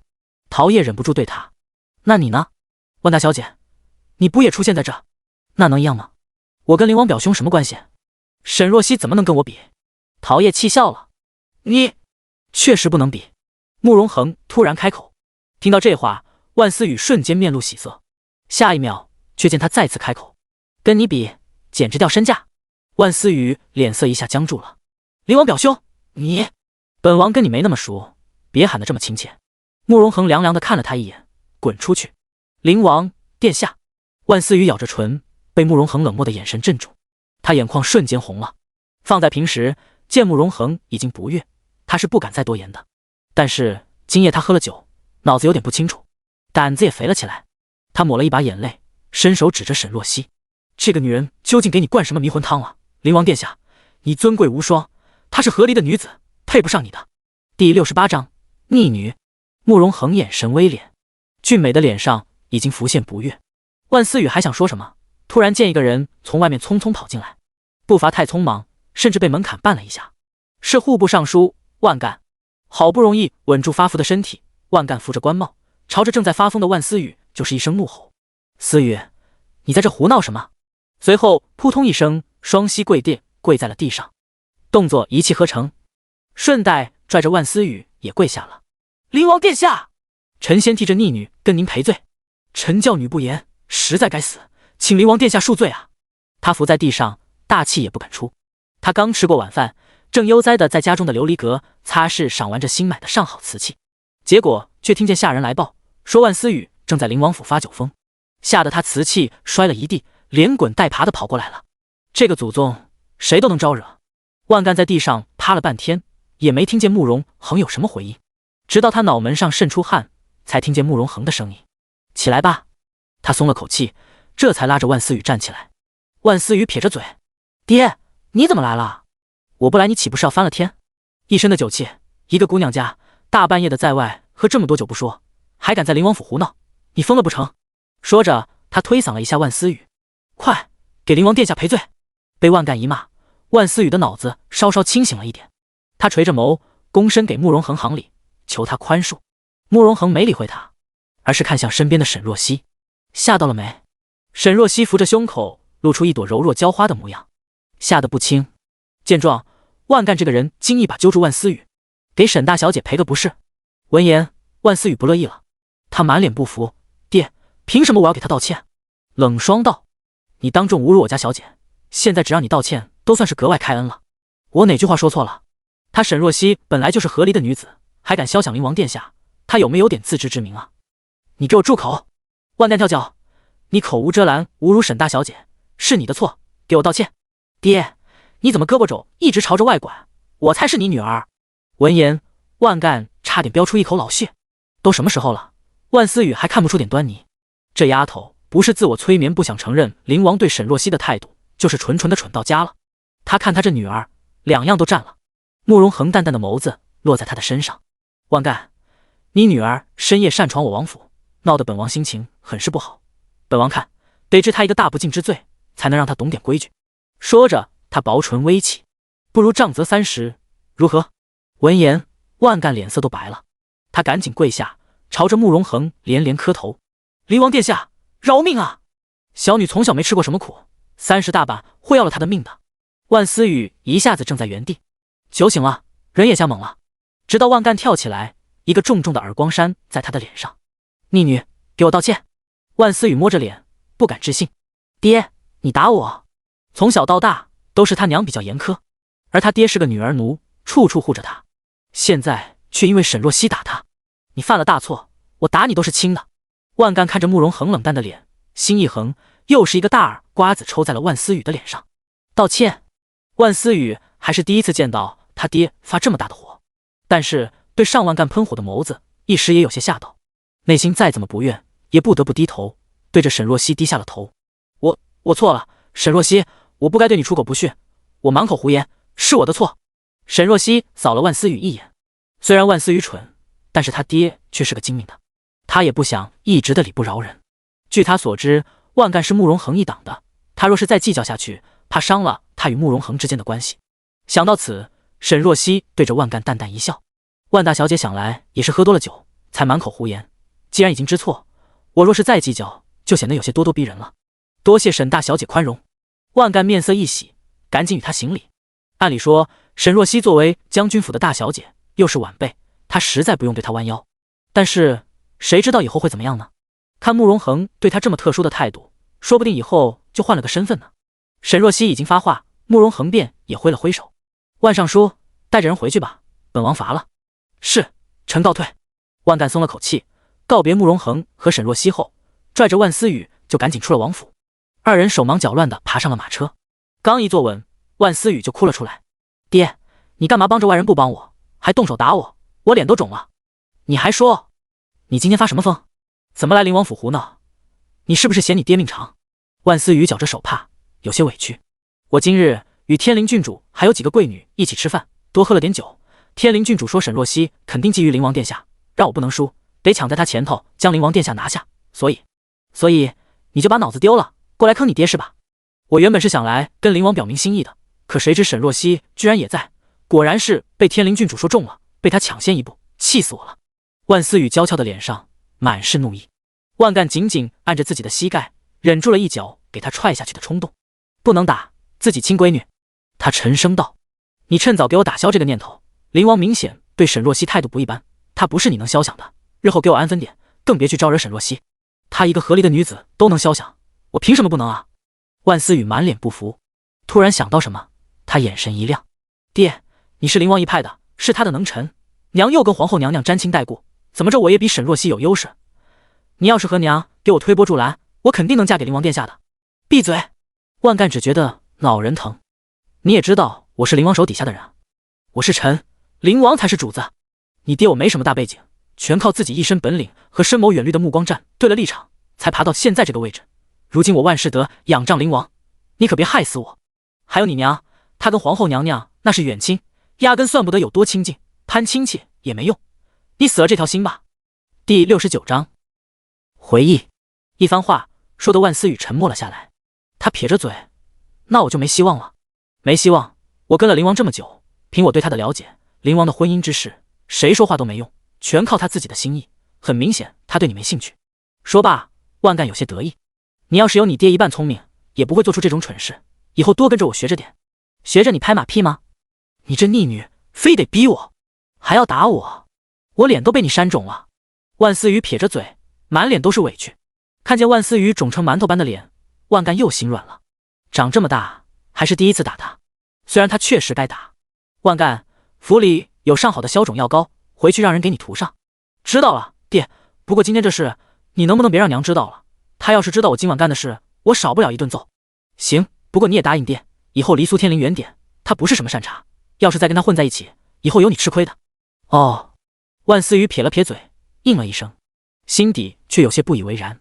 苏天灵再怎么不是善茬，也比沈若曦好。这个梁子，他算是跟沈若曦结下了。马车一路晃晃悠悠，到了尚书府。父女二人偷摸摸的准备从后门溜进去，刚打开门，却迎面看见5、6个下人拦在门口，拿着棍杖，正在等着。万干愣了一下，你们杵在这里干什么？夫君，你好好的，带思雨走后门干什么？伴随着一声凌厉的声音，曹玉珍从人群后面沉着脸走上了前。万思雨脸色大变，娘！曹玉珍冷笑一声，听说你今日去灵王府了？万思雨吓得绷紧身体，娘，你怎么知道？灵王派人过来通知我了。平日里以为你只是脑子不太灵光了点，没想到如今居然狗胆包天，做出这种蠢事。曹玉珍伸手拿棍杖过来，给我将大小姐带到祠堂，家法伺候。几个下人立刻应声冲上去，就将万思雨给钳制住，朝着祠堂的方向带去。万思雨鬼叫：“爹，爹快救我呀！爹，你才是一家之主啊！爹！”万干清了清喉咙：“夫人，我觉得……”曹玉珍一转头，目光如电：“夫君对此有意见？”万干，他挤出一个笑意：“哪有，夫人，我觉得你应该换更粗点的棍子，让他好好长长记性。”夫君所言甚是。曹玉珍拿了一根更粗的棍杖，带着万思雨离开了。很快，祠堂那边就传来了万思雨的鬼哭狼嚎。万干叹了口气：“唉，灵王殿下特地让人来传信，就是要好好教训万思雨的意思，他不好阻拦。女儿，以后长点心吧。”灵王府，万干带着万思雨离开后，沈若曦看了看天色，开口道：“天色晚了，我也该回将军府了。”慕容恒这就要走了，这个时辰也该走了。慕容恒没说话，只是目光扫了一眼站在旁边眼露八卦的几人，被他冰冷的目光一扫，几人瞬间收起了看戏的神情。冷夜急急开口：“可沈大小姐，我看主子找您还有事呢，你不该走，我们才该走。”说罢，拖着冷霜就跑了。小鱼子也连连点头：“还有奴才，奴才也该走。”转身溜了。陶叶一跺脚：“你们等等我啊！”飞快地跟了上去。沈若曦，他看向慕容恒，现在人都走了，灵王殿下还有什么话要跟我说的？我想想。慕容恒执起他的手，眸光闪过一丝温柔：“你记不记得我们第一次见面的时候，你对我说的话？”第一次见面，沈若曦回想了一下，没想起来。我说了什么？慕容恒眸光闪了闪：“没事，已经很久远了。”他伸手轻轻揽过他的腰，在他的额头上落下轻轻一吻：“只要你现在是我的就行了。”半个时辰后，沈若曦从灵王府走了出来，她踏着脚凳坐进马车内，冷霜拉着缰绳掉头回将军府。马车走了许远后，沈若曦忍不住掀开车帘，发现慕容恒还站在王府门口，目光还看着他的方向，他心中顿时涌上一股暖意。“小姐。”陶叶在旁边支支吾吾。沈若曦转头：“怎么了？小姐，您能不能教教的做香囊啊？我之前看您做的香囊好看又实用，也想学学。”“行，那改日教你。”“谢谢小姐。”陶叶满心欢喜，他都想好了，就在香囊上绣鸳鸯，自己的爱情自己争取。沈若曦靠在车厢内，合上双眼，闭目养神，不自觉地想起了慕容恒之前的话，他们第一次见面的时候，他对他说的话。随着马车颠簸，沈若曦思绪纷飞，突然间回忆了起来。那是他5岁那年一个冬日，他随着父亲来到宫中，被宫女带去御花园玩。他一个人在院中堆雪人，堆得正起劲，突然看见廊檐下站了一个人，一个小男孩，比他大上几岁。他穿着上好的雪狐裘，头上戴着一顶同样雪白的暖帽，手里还捧着一个小手炉。他穿的雪白，脸色也苍白，但是却依旧掩不住骨子里散发出的贵气。那张白玉雕琢般的脸清清冷冷，像是一尊瓷人。那是8岁的慕容恒。沈若曦当时就看呆了。慕容恒盯着他：“你是什么人？以前怎么没见过？”他嘿嘿一笑：“我叫沈若曦，是大将军嫡女。”末了，他眼神亮亮：“小哥哥，你长得真好看，你是太监吗？”他听他爹说过，宫里伺候人的，男的叫太监，女的叫宫女。什么是太监？其实他不太懂。慕容恒似是愣了一下，随后被他逗笑了。是的话怎么样？那我宣布，从今天开始，你就是我的专属太监了。以后跟着我，我会保你吃香的喝辣的。沈若曦朝着他招手：“过来，陪我一起堆雪人。”第70章，原来先遇见的是他。慕容恒迟疑了一下，之后还是放下手炉，走进了雪地。沈若曦将滚好的雪球放在他的手掌上，感觉到面前的人色，缩了一下。他有些好奇：“你没碰过雪吗？”“他们不准我碰。”“那你好惨，你一定是最可怜的那个小太监。”沈若曦十分同情，他拍着胸脯：“你放心，以后你跟着我，想干什么就能干什么。以后你只用听我一个人的话，只属于我一个人，知道吗？”“知道了。”慕容恒蹲下，伸手接过他滚了一半的雪球，跟他一起将雪人堆好。忙活完之后，沈若曦捏着他的手：“小太监，你的嘴唇都发白了，你是不是很冷？”“不冷。”慕容恒挤出一个笑意：“不过你有没有想过，或许我不是太监呢？”沈若曦仰头：“不是太监的话，你是谁？”他眨巴着眼，这才觉得有些不对劲。哪有这么贵气的小太监？而且穿的是上好的狐裘，长得也细皮嫩肉，不像是下人，倒像是主子。宫里的主子。沈若曦瞪大眼：“你该不会是皇上的儿子？”慕容恒点了点头：“你对我这么不敬，我打算治你罪。沈若曦身子一僵，差点跪下来了。我不知道，爹说过不知者无罪。那不行，我是皇子，我说治你的罪就得治。沈若曦，慕容恒单手撑着下巴，一脸思索，治你什么罪呢？就在沈若曦眼泪快飙出来的时刻，一只手轻轻附在她的脑袋上，揉了揉。就罚你以后只听我的话，只属于我一个人，怎么样？他笑道。你放心，跟着我，我保证给你吃香的喝辣的，绝对不亏待你。沈若曦，这不是他之前说的话吗？怎么一会功夫他就成了被压的那个呢？那好吧，他委委屈屈地答应了。就在此时，突然传来一声惊慌不已的声音：哎呦，我的小祖宗啊！沈若曦一转头，看见不远处3个穿着蓝色衣服的人正朝着这边奔过来。最前面的人年纪偏大，穿着一个马褂。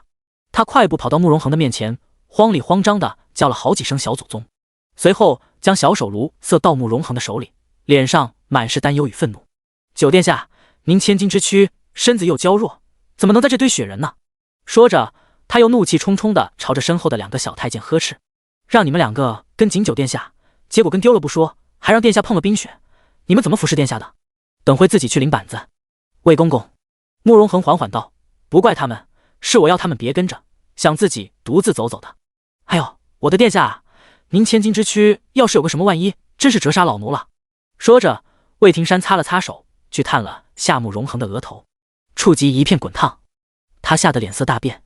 殿下，您发烧了，快赶紧传御医。旁边的2个小公公一听，立刻连滚带爬的跑走了，一个去传太医，一个去让人抬轿撵。慕容恒将他的手扶开，不必这么大惊小怪，我自己回宫。说着，他一只手扶在身后，准备离开。走的时候，他回头捏了下沈若曦软糯糯的小脸。我叫慕容恒，日后来宫里可以来东宫找我。沈若曦点点头。慕容恒淡淡一笑，转身从容不迫地走了。刚走几步，突然身子一歪，栽倒在了雪地上。旁边传来魏公公惊恐的喊叫声：九殿下！沈若曦在原地愣了3秒，然后拔腿就跑，不关他的事。之后的一段时间，他经常与父亲一起去宫中，也渐渐认识了其他的皇子公主们。不过他不怎么喜欢跟其他人玩，他总是跟慕容恒在一起的多。但是很快他便发现其他人都不怎么接触慕容恒，他总是清清冷冷的独自站在一旁，只有他去逗他。直到有一天，他莽莽撞撞地跑进御花园，差点撞上一个身穿华服的妇人。他拧着眉，这是哪里来的孩子，怎么这么没有规矩？旁边的小太监道：回方贵人，这是沈天荣将军的嫡女沈若曦，这段时日经常来宫里玩耍。哦，方慧看着他，眼神大亮了他一番，而后神色变得温和了许多。沈若曦，你慌里慌张的干什么？回贵人，我家院子里的桃树结果子了，我想拿给九殿下尝尝。给慕容恒？方慧敛了敛眸子，随后笑道：九殿下身体娇贵，衣食住行一向都比别的皇子更注意，怕是吃不了这桃子。是吗？可是我答应他了，桃子熟了，第一个就送给他啊。沈若曦有些迟疑。方慧说道：你把桃子送给4皇子吧，就是那边正在练剑的那个小哥哥，他叫慕容羽，性格好，长得又俊俏，你肯定会喜欢的。沈若曦没吭声。见他还犹豫不定，方慧板起了脸。沈若曦，9皇子不比一般的皇子公主，你也看到了，都没什么人敢靠近他，就是因为他身体特殊，容易生病，万一吃你的桃子吃出问题了，你和你爹都要杀头的。杀头？沈若曦吓得桃子都拿不稳了。方慧对他的反应很满意。既然知道了事情的重要性，日后你就记得离九殿下远一点，几个皇子中4皇子最好相处，你日后与他多亲近，你们一定会处得很好的。沈若曦拿着桃子朝着慕容恒的方向看了一眼，随即点点头，抱着桃子离开了。那颗桃子被他送给了慕容羽。自此之后，他便再也没主动找过慕容恒，反之与慕容羽越来越亲近。随着他慢慢长大，这一段小时候的相遇逐渐被时间模糊，他早就忘记了。沈若曦从回忆中抽过神，眼中划过一丝复杂的情绪。原来一开始他就是与慕容恒先认识的，可能是方慧一早就提醒了慕容羽，让他多亲近他。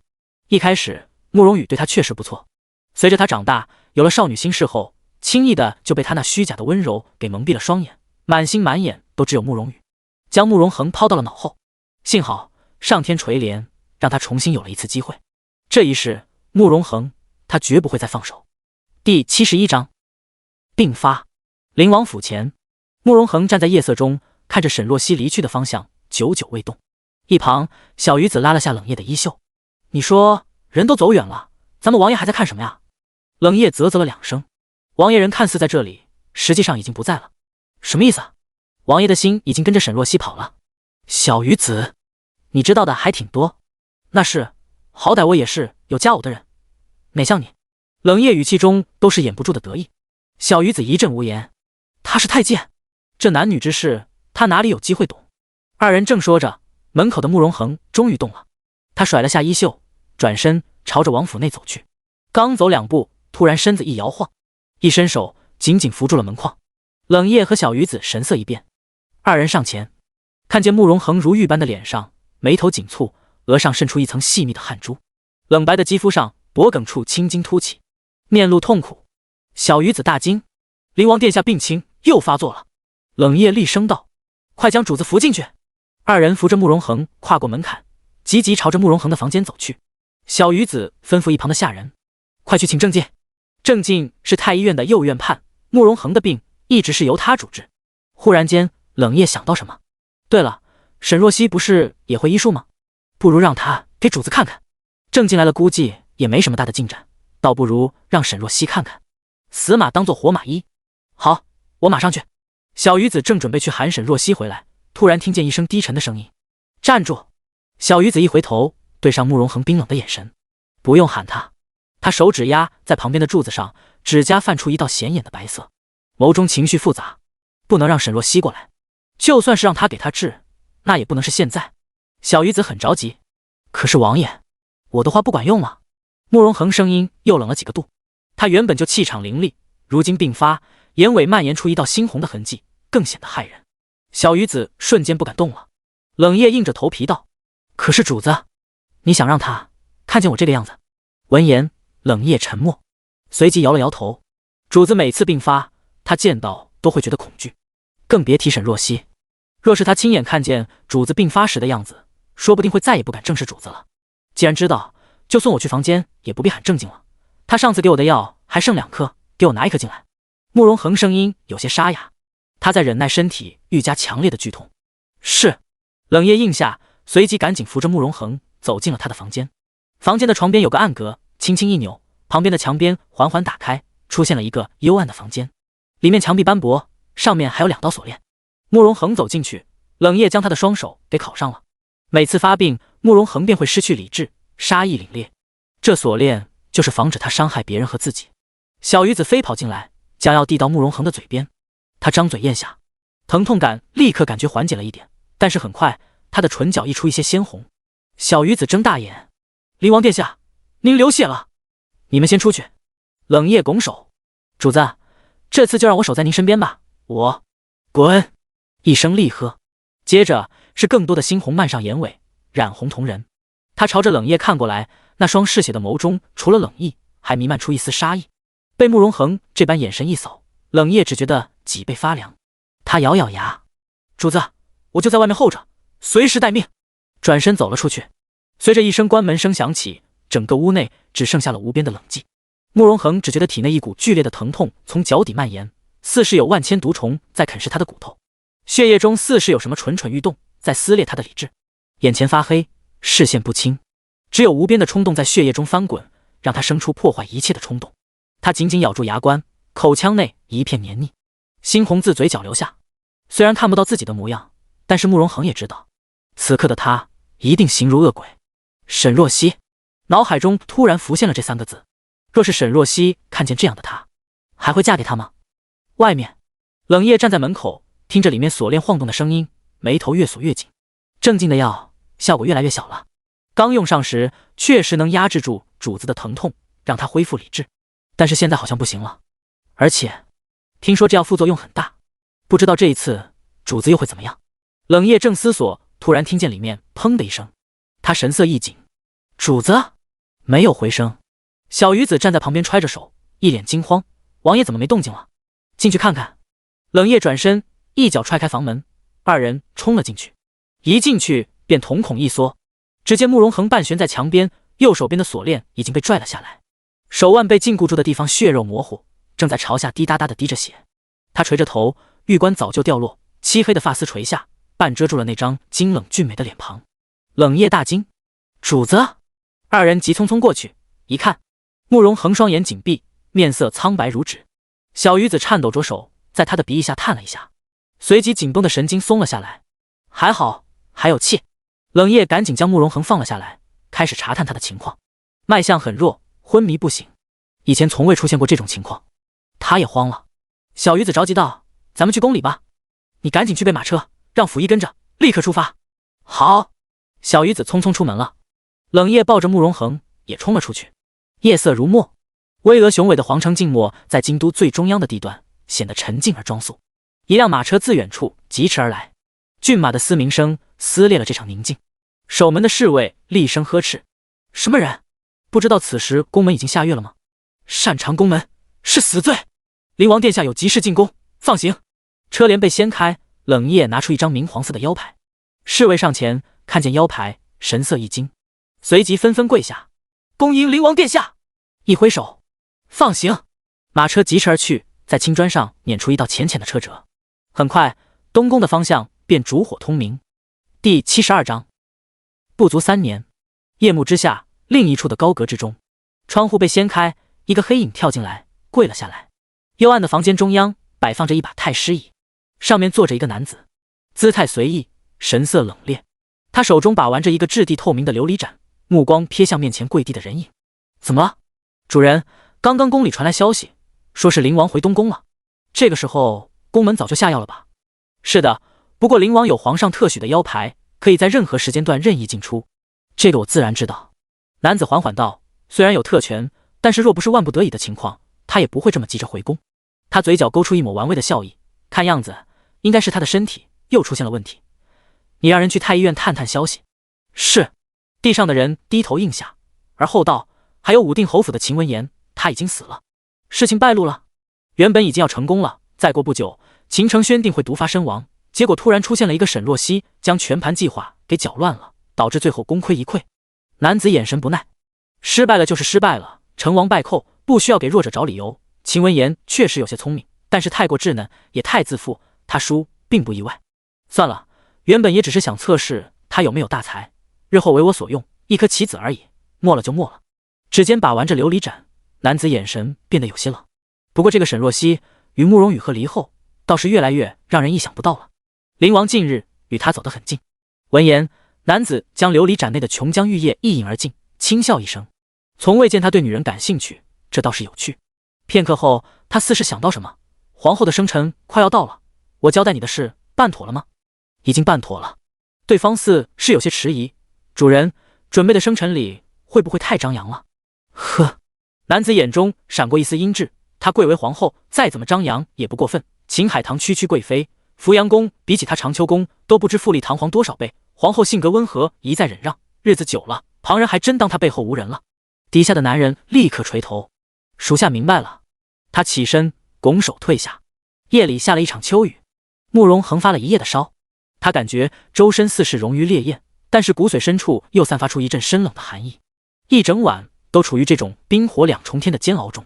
终于施然醒来时，看见床边站了好几个人，见他睁眼，任景的立刻松了口气：恒儿，你总算是醒了。父皇。慕容恒低低开口，他手心突然一暖，转头看见苏柳轻轻握住他的手指，端庄清丽的脸上带着些许憔悴。此刻他眼眶发红，神色有些激动：恒儿，你昨天晚上当真吓死母后了？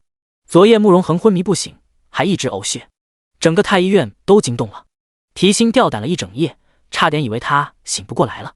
任景帝叹气：昨天你母后担心的不行，一直在佛堂跪着祈祷了一夜，一直没合眼。苏柳拭着泪：皇上哪里又合过眼？不过幸好恒儿没事了。他露出一个宽慰的笑：本宫就知道恒儿福大命大，肯定会醒的。慕容恒神色微敛：儿臣不孝，让你们担忧了。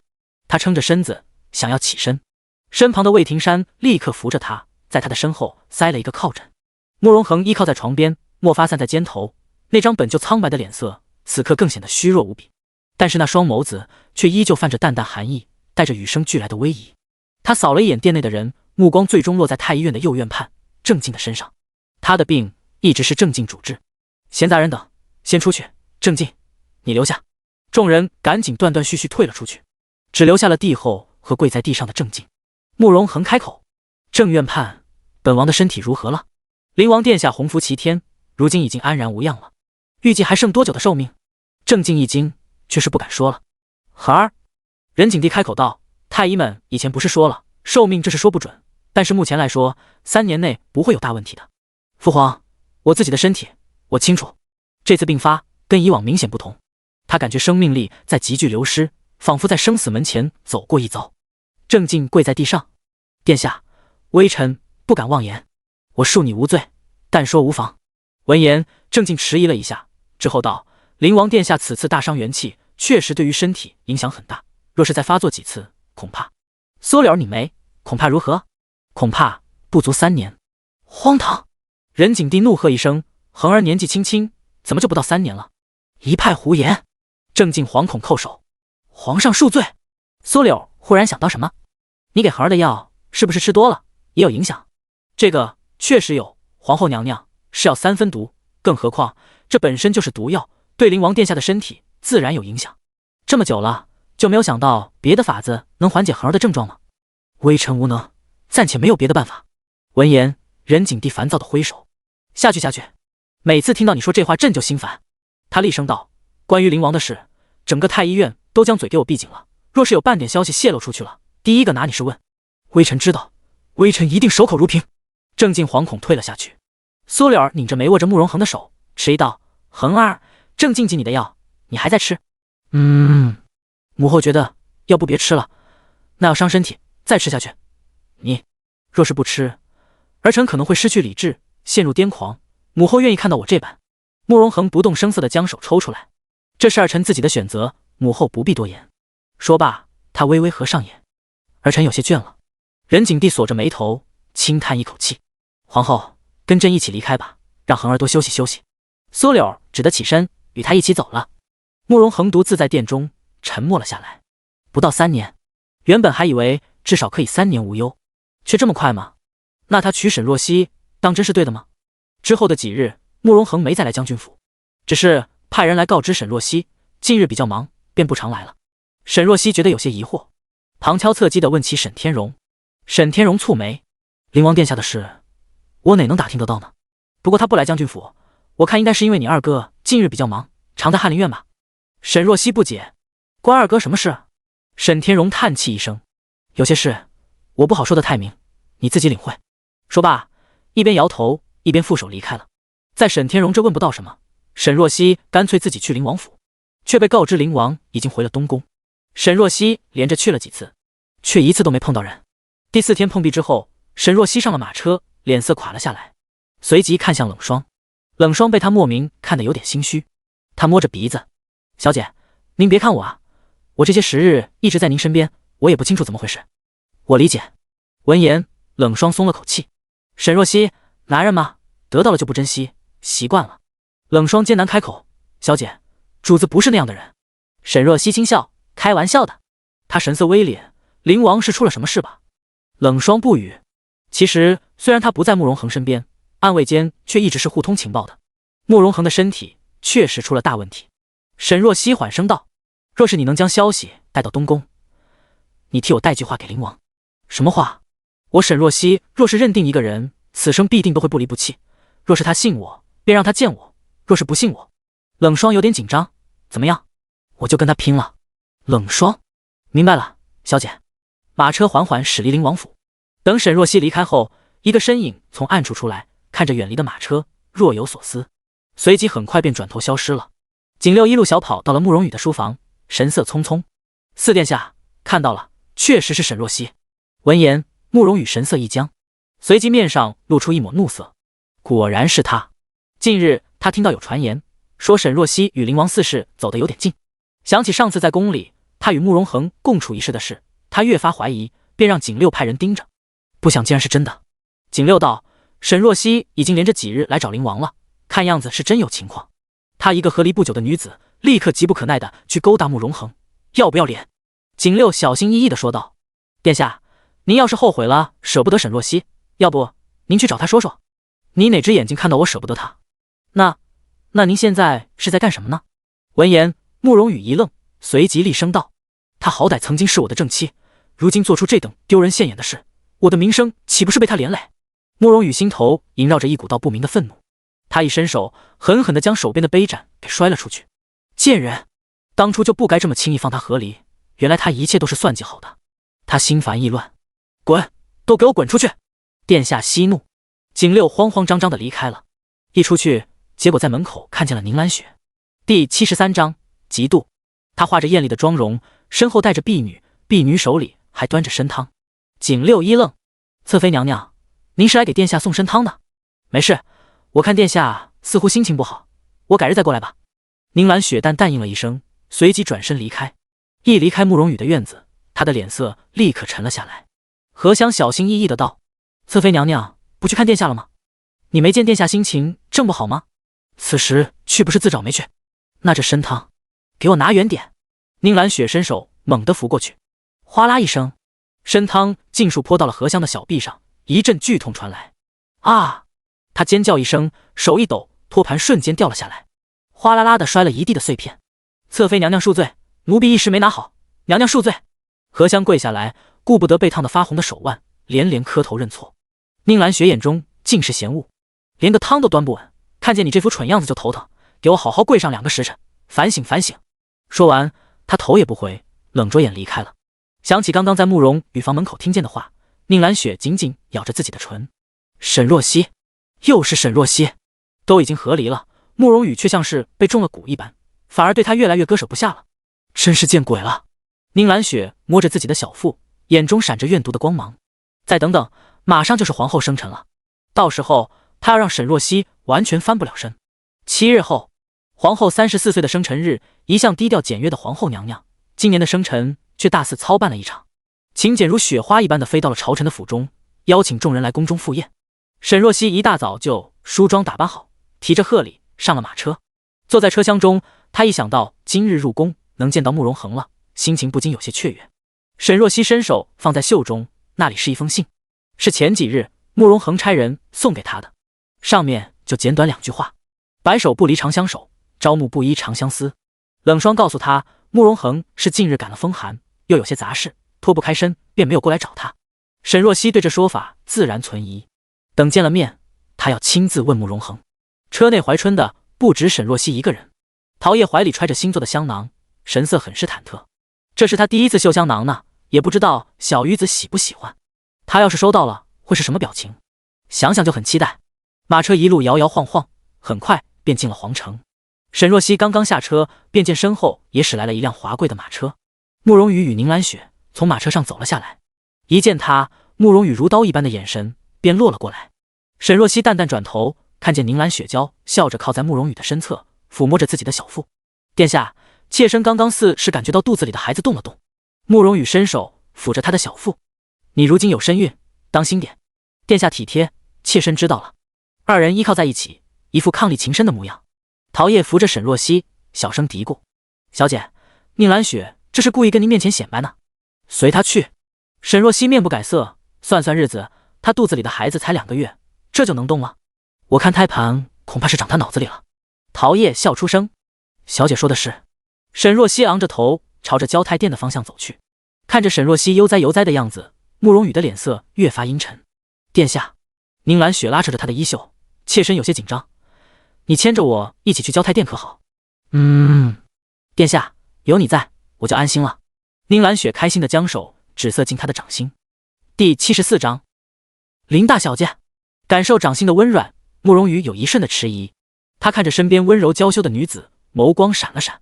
之前他让景六去问绿枝，他那天与宁兰雪究竟是怎么回事，却被景六告知，他去的时候绿枝已经死了，是自缢的。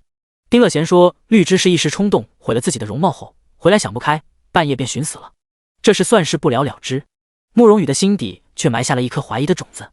宁兰雪当真无辜？殿下。宁兰雪一声呼唤，拉回了他思绪。怎么了？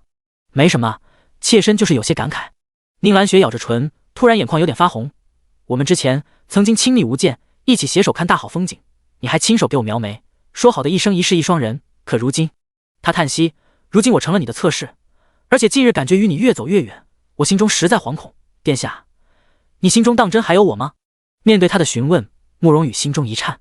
不自觉地想起了以往跟他在一起的时光，还有曾经的诺言，顿时觉得心中有愧。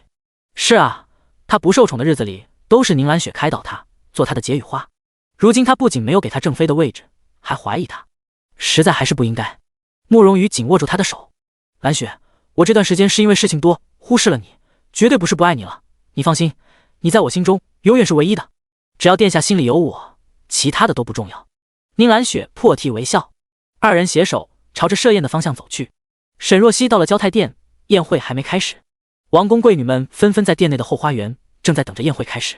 后花园内，一座婉月状的拱桥架在一汪悠悠的湖泊上，湖的两边，一边是重臣王公子弟，一边是未出阁的女眷们。沈若曦越过桥，朝着女眷们的方向走去。一走过去，便感觉四周投来的目光顿了一下，随后纷纷撇开。陶叶有些纳闷，小姐，怎么感觉这些贵女们看您的眼神不对，是不是发生什么事了？沈若曦没吭声，只是目光转了转，之后落在了万思雨的身上。万思雨坐在苏天林的身边，捧着一个瓷杯，正在装模作样的喝茶。对上沈若曦的目光，他一僵，你看我干什么？我又没做什么，你这么紧张干什么？万思雨，你有点欲盖弥彰了吧？苏天林扫了他一眼，淡淡一笑，要想人不知，除非己莫为。沈若曦，你自己做的事自己清楚，同样的话也还给天灵郡主。沈若曦冷冷扫了他一眼，之后找了个位置坐下了。陶叶有点生气，小姐，看这样八成是谁又说了您的坏话，我看他们都在背后议论您呢。沈若曦神色冷静，随他们去吧，堵不住悠悠众口。冷霜站在他的身后，冷冷道，堵不住就杀一儆百，今日是皇后生辰，别主动去惹是非。是。偌大的凉亭内，贵女们聊得甚是愉悦，沈若曦独自在一旁饮茶，并不吭声。突然间，亭子内喧哗了起来，有人惊呼，是林大小姐来了。听见这话，沈若曦动作顿了一下，林大小姐。她一转头，只见不远处一个女子带着两个婢女走了进来。她穿着一件青莲色绣云水纹样的襦裙，头上戴着一只珠花簪子，上面垂着流苏，一双弯弯柳叶眉，白皙如玉的面容，唇色娇嫩如新桃，是个十足的美人。她认了出来，是林太傅林伟之女林秀仪。沈若曦嫁给慕容羽之前，与林秀仪在京都有京城双姝的称号，都说在贵女之中，当属他们二人姿容最是惊艳。不过众人对林秀仪的评价要比她高得多，因为林秀仪不仅美貌，还有才情和高洁的品性，而她的脑子里只有水。这几年最出名的就是对慕容羽失了理智的爱慕。想到此，沈若曦不禁有点想掐死自己。林大小姐，之前听说你感染了风寒，好了没有？我这边有些上好的止咳药，你若是需要，我让人送过去。上次你赠予我的书法，我兄长赞不绝口，要是有空，可来我府中做客。林秀仪一过来，便被众贵女团团围住，可见人气确实是高。冷霜低声道，小姐，林大小姐一直对主子青睐有加，至今还没出嫁，就是因为想要嫁给主子。沈若曦轻叹，确实勾人。陶叶赶紧道，没事，小姐，其实我觉得光论长相，其实您比他更勾人呢。沈若曦，我说的是林王。陶叶。沈若曦撇了撇嘴，脑海里浮现了慕容恒那张俊美无愁的脸，都是个病秧子，不能人道了，还能招惹桃花，那要是好好的，不敢想象。秀仪。苏天灵突然开口，唤了他一声，来这边坐。林秀仪一转头，看见苏天灵，转身带着婢女走了过去。他礼貌地行了个礼，天灵郡主，咱们这么熟悉了，就不必这么客套了。他吩咐旁边的婢女玉儿给林大小姐上茶。多谢郡主。林秀仪笑着开口，还是有礼有节，保持距离。虽然她确实与苏天灵认识多年，但是其实她内心并不喜欢他。苏天灵臭名昭著，与他在一起只会影响自己的名声。不过苏天灵是郡主，他必须得给面子。万思雨神色不悦，林大小姐好像不怎么爱喝茶，郡主您就别强人所难了。林秀仪也喜欢慕容恒，对她来说是情敌，万思雨自然没什么好印象。苏天灵并未因他，他抿着茶，突然道，今日真是巧，京城双姝都到场了。秀仪，你与沈若曦曾经也一起名动京城，要不要过去打声招呼？林秀仪看向沈若曦的方向，而后转头，不必了，我与沈大小姐不熟。沈若曦与慕容羽和离的事闹得纷纷扬扬，她当然也知道，她对此并不感兴趣，只是觉得自己与她齐名是一种耻辱。而且进凉亭的时候，她就默默注意了一下沈若曦。虽然这个女人名声不好，但是不得不承认，容貌确实惊人，肌肤胜雪，明眸皓齿，唇不点自红。端庄又魅惑的长相比起他更压抑愁。林秀仪的心中对他更没什么好感了。第75章，不惹事也不怕事。苏天灵却道：你之前染了风寒，在家可能不知道，说沈若曦和离后这段时间一直去灵王府门口，不知道打的什么主意呢？当真？思雨亲眼看见的，其他贵女也都知道。闻言，林秀仪一愣，随即笑了笑。灵王殿下乃人中龙凤，沈大小姐仰慕也是正常。她并不觉得有什么危机感，只是觉得可笑。沈若曦刚与慕容羽和离，居然就来勾打灵王了，她也不看看自己配吗？简直是疯了！林秀仪话音落下之后，万思雨忍不住道：她可不仅仅这几日去灵王府，前几日深夜还去了灵王府。万思雨声音很大，瞬间引起了其他贵女们的注意。沈若曦夜闯灵王府，她怎么会做出这种不知羞耻的举动？对啊，灵王殿下没将她扔出来吗？思雨，究竟怎么回事？你快说说。众人七嘴八舌。面对众人的追问，万思雨神色有些不自在。来之前，他爹和他娘再三警告过他，让他别惹沈若曦，否则对他不客气。想起之前挨的揍，万思雨声音不禁有些低。总之，我的确亲眼看到的，具体的我不清楚。话一出口，众人看向沈若曦的眼神更加鄙夷。陶叶都快急死了。小姐，他们简直是欺人太甚了，这怎么能忍？沈若曦冷笑一声，他不惹事，不代表他怕事，惹到他头上了，就别怪他不客气了。万思雨，我挺好奇的，我深夜去灵王府，你怎么亲眼看见的？万思雨一愣，你爬灵王府墙头偷看到的？胡说，我才没有。也是，你没爬墙头，你是喝醉了酒夜闯灵王府，在那撒酒疯的时候撞上我了。话一出口，又是一片惊叹声，随即目光纷纷落在了万思雨的身上。林秀仪问道：万大小姐，你酒醉后闯入灵王府了？万思雨脸涨得通红，他一拍桌子：我那是因为喝醉了，酒气上头，神志不清才这样。沈若曦，你是怎么出现在灵王府？你还没解释呢。沈若曦瞥了他一眼：我是给灵王看病，有什么问题吗？看病？我医术了得，灵王深夜身体不适，就特地请人过来让我去给他看病，谁知道被你闯入打搅，还乱嚼舌根。沈若曦眸色凉凉，看样子上次万尚书2个巴掌没给你扇清醒，现在还敢在这胡言乱语，要是灵王殿下知道了，估计得治你一个重罪吧。万思雨身体一僵，想起上次遭的皮肉之苦，顿时一声都不敢吭了。苏天灵接过话：沈若曦，你还真是牙尖嘴利，不过不论我劝你，最好有点自知之明，你再怎么使手段接近灵王表兄，也是枉费心机，你配不上他的。臣女与灵王殿下的事，就不劳郡主操心了。这话一出，在人群中炸了一圈。沈若曦这话，不就表明了他对灵王有想法？苏天灵拧眉：沈若曦，你好大胆，竟然还真敢肖想灵王表兄。沈若曦倒是面不改色：肖想？亲也亲了，摸也摸了，想有什么不能想的？苏天灵正要再辱他几句，林秀仪缓缓道：郡主，与这种人做无用的争辩，也是浪费口舌，何必跟他一般见识？沈若曦挑眉：哪种人？我与林大小姐向来井水不犯河水，你这话什么意思？林秀仪端坐着身子：沈大小姐，我想提醒你一句，你在这大言不惭表明自己对灵王殿下有想法，实在有些不知廉耻了。我听说林大小姐拒绝上门提亲的王公贵族，至今待字闺中，就是因为心悦灵王殿下，不愿出家。沈若曦笑道：林大小姐肖想了灵王殿下这么多年，那你岂不是比我更不知廉耻？既然他们要挑事，那就别怪他发疯了。林秀仪沉着脸：我可没有像你这般做出深夜闯入灵王府这种不堪的事。都说林大小姐秀外慧中，不想也没有半点脑子。你说什么？我若是真的夜闯灵王府，早就被乱棍打死了，还能好好的坐在这跟你说话？既然我去还安然无恙的回来了，那定是有正当缘由。沈若曦话音落下后，众人突然反应过来，也是，按照灵王殿下的脾性，怎么可能安然放他出来？霎时对万思雨的说辞有些怀疑了。林秀仪忍着不悦，竭力保持自己的清高姿态：那沈大小姐当真只是给灵王殿下看病了？沈若曦却道：无可奉告。林秀仪气得半死，这个女人怎么跟传言中的不太一样？她板着脸不再说话。凉亭内暂且消停了片刻。不多时候，慕容明玉和慕容明华几位公主过来了。慕容明玉径直去了苏天灵那边，慕容明山也跟着过去了，而慕容明华则是牵着慕容明月去了沈若曦那边。慕容明玉扫了几人一眼：又怎么了？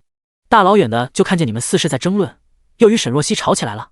苏天灵神色厌恶的开口：大公主，您不知道，沈若曦还真是异想天开，居然看上了灵王表兄，还与秀姨吵了起来，说秀姨肖想灵王表兄不知廉耻。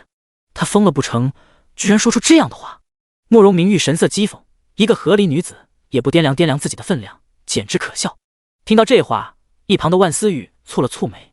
苏天灵这话其实是掐头去尾，有失公正。事实是林秀仪说沈若曦不知廉耻在先，但是他讨厌沈若曦，便也没说话。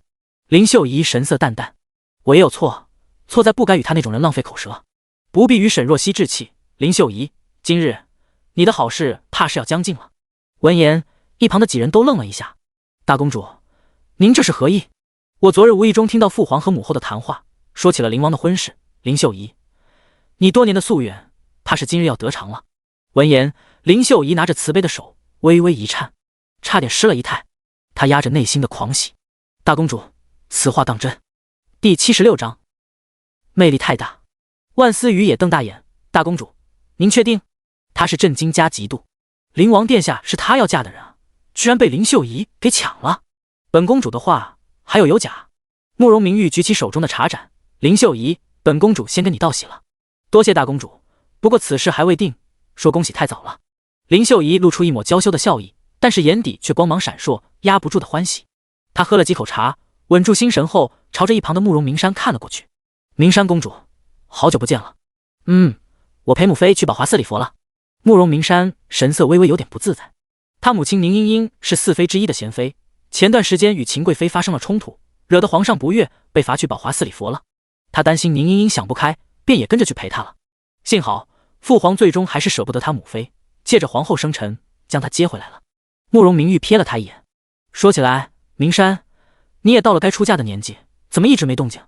不如我过几天让母后给你赐一门好婚事，我还想多陪母妃几年。不必了。慕容明山看了慕容明玉一眼，笑道：大皇姐，说起来你比我还年长1岁，真要一婚，也应当是你先。本公主的婚事就不用你操心了。慕容明玉神色淡淡。慕容明山也没说话，只是扭头慢慢喝着茶水。他心底有些苦涩，他想嫁的那个人，这辈子怕是都不能如愿了。另一边，慕容明华坐在沈若曦身边，笑道：怎么又与苏天灵他们吵架了？沈若曦叹气：怪你九哥，魅力实在太大，我这还没名没分，就已经跟人争风吃醋了。慕容明华笑出声：那不如我跟九哥说说你的委屈。那倒不用，这些小事我自己能处理。沈若曦压低声音：明华，灵王殿下究竟怎么了？这个我不好说，太医院的消息锁得很紧，探不出什么。不过我去东宫探望过九哥，你放心，他目前没事。那我就放心了。沈若曦松了口气。慕容明华看着他，眸光微动，想说什么，但是又忍住了。其实他当时去看慕容恒，他状态并不好，整个人毫无血色，仿佛一尊易碎的美玉。若是如实告诉沈若曦，他定会担忧。一只小手突然伸过来，拽住沈若曦的袖子。他低头看见慕容明月在他的手里塞了一颗糖，这是我母妃亲手做的糖丸，你尝尝。多谢明月公主。沈若曦握住面前那只软乎乎的小手，心头一阵柔软。明月公主，我给您把脉吧。好。慕容明月伸出手，沈若曦手指搭上去，探了一会，之后脸上神色舒缓了一些。明月公主比起之前要好多了，看样子这些天吃的不错，再补补就没事了。母妃说了，都亏沈大小姐上次给的药膳方子。慕容明月拉住她的手，笑得眉眼弯弯。你人美又心善，母妃喜欢你，我也喜欢你。多谢明月公主厚爱了。沈若曦也忍不住勾起唇角，抽回手的时候没忍住，偷偷捏了下她软嘟嘟的小脸。对了，兰嫔娘娘呢？母妃说是有点事，让我与十皇姐先过来了。闻言，沈若曦点头，没再多问，一边吃着茶点，一边等着生辰宴的开始。瑶光殿，聂玉兰的宫内，一件真丝外衣扔在地上，上面还堆放着男人的腰带与外袍。房间中央的大床上，帷帐落下，床围轻晃，女人的浅浅低吟和男人粗重的喘息交叠起伏。兰儿，别害羞，让我看看。别这样。聂玉兰的声音隐满娇羞，但是还是照着男人的话乖乖做了。霎时，面前的人眼尾瞬间猩红，在她白皙的肌肤上留下一道道红腻。聂玉兰咬着唇，今日你怎么来了？这是后宫，万一被人发现。兰儿，我太想你了，想得受不了了。男人俯下身，紧紧吻住她的唇。屋内一片旖旎，外面魏真真带着宫女朝着聂玉兰的寝宫走了过来。外面守着的川儿一愣，连忙起身，大声道：荣嫔娘娘，您怎么来了？聂玉兰呢？回荣嫔娘娘，我家主子正在屋内整理仪容，准备去交泰殿。本宫跟他一起，否则等会过去，皇后和其他妃嫔又以为本宫与他不和，处处欺压他呢。说罢，魏真真就要进去，春儿急忙拦住她：“荣嫔娘娘，我家娘娘现在有点不方便，您先等一会，奴婢马上进去通报。”有什么不方便的？娘娘她现在有事，奴婢先去跟她说一声吧。荣嫔娘娘，劳烦您等等。魏真真看着春儿，面露怀疑：“你一直拦着本宫，究竟是何用意？”走开！魏真真一把将春儿推开，走进了宫内。刚一走进去，便见聂玉兰拨开珠帘，匆匆走了出来。荣嫔姐姐，你怎么过来了？我准备与你一起去交泰殿，时辰不早了，你怎么还在宫内耽误？魏真真扫了一眼聂玉兰，又看了看四周。明月公主呢？怎么没见？我让明月跟明华公主先去了。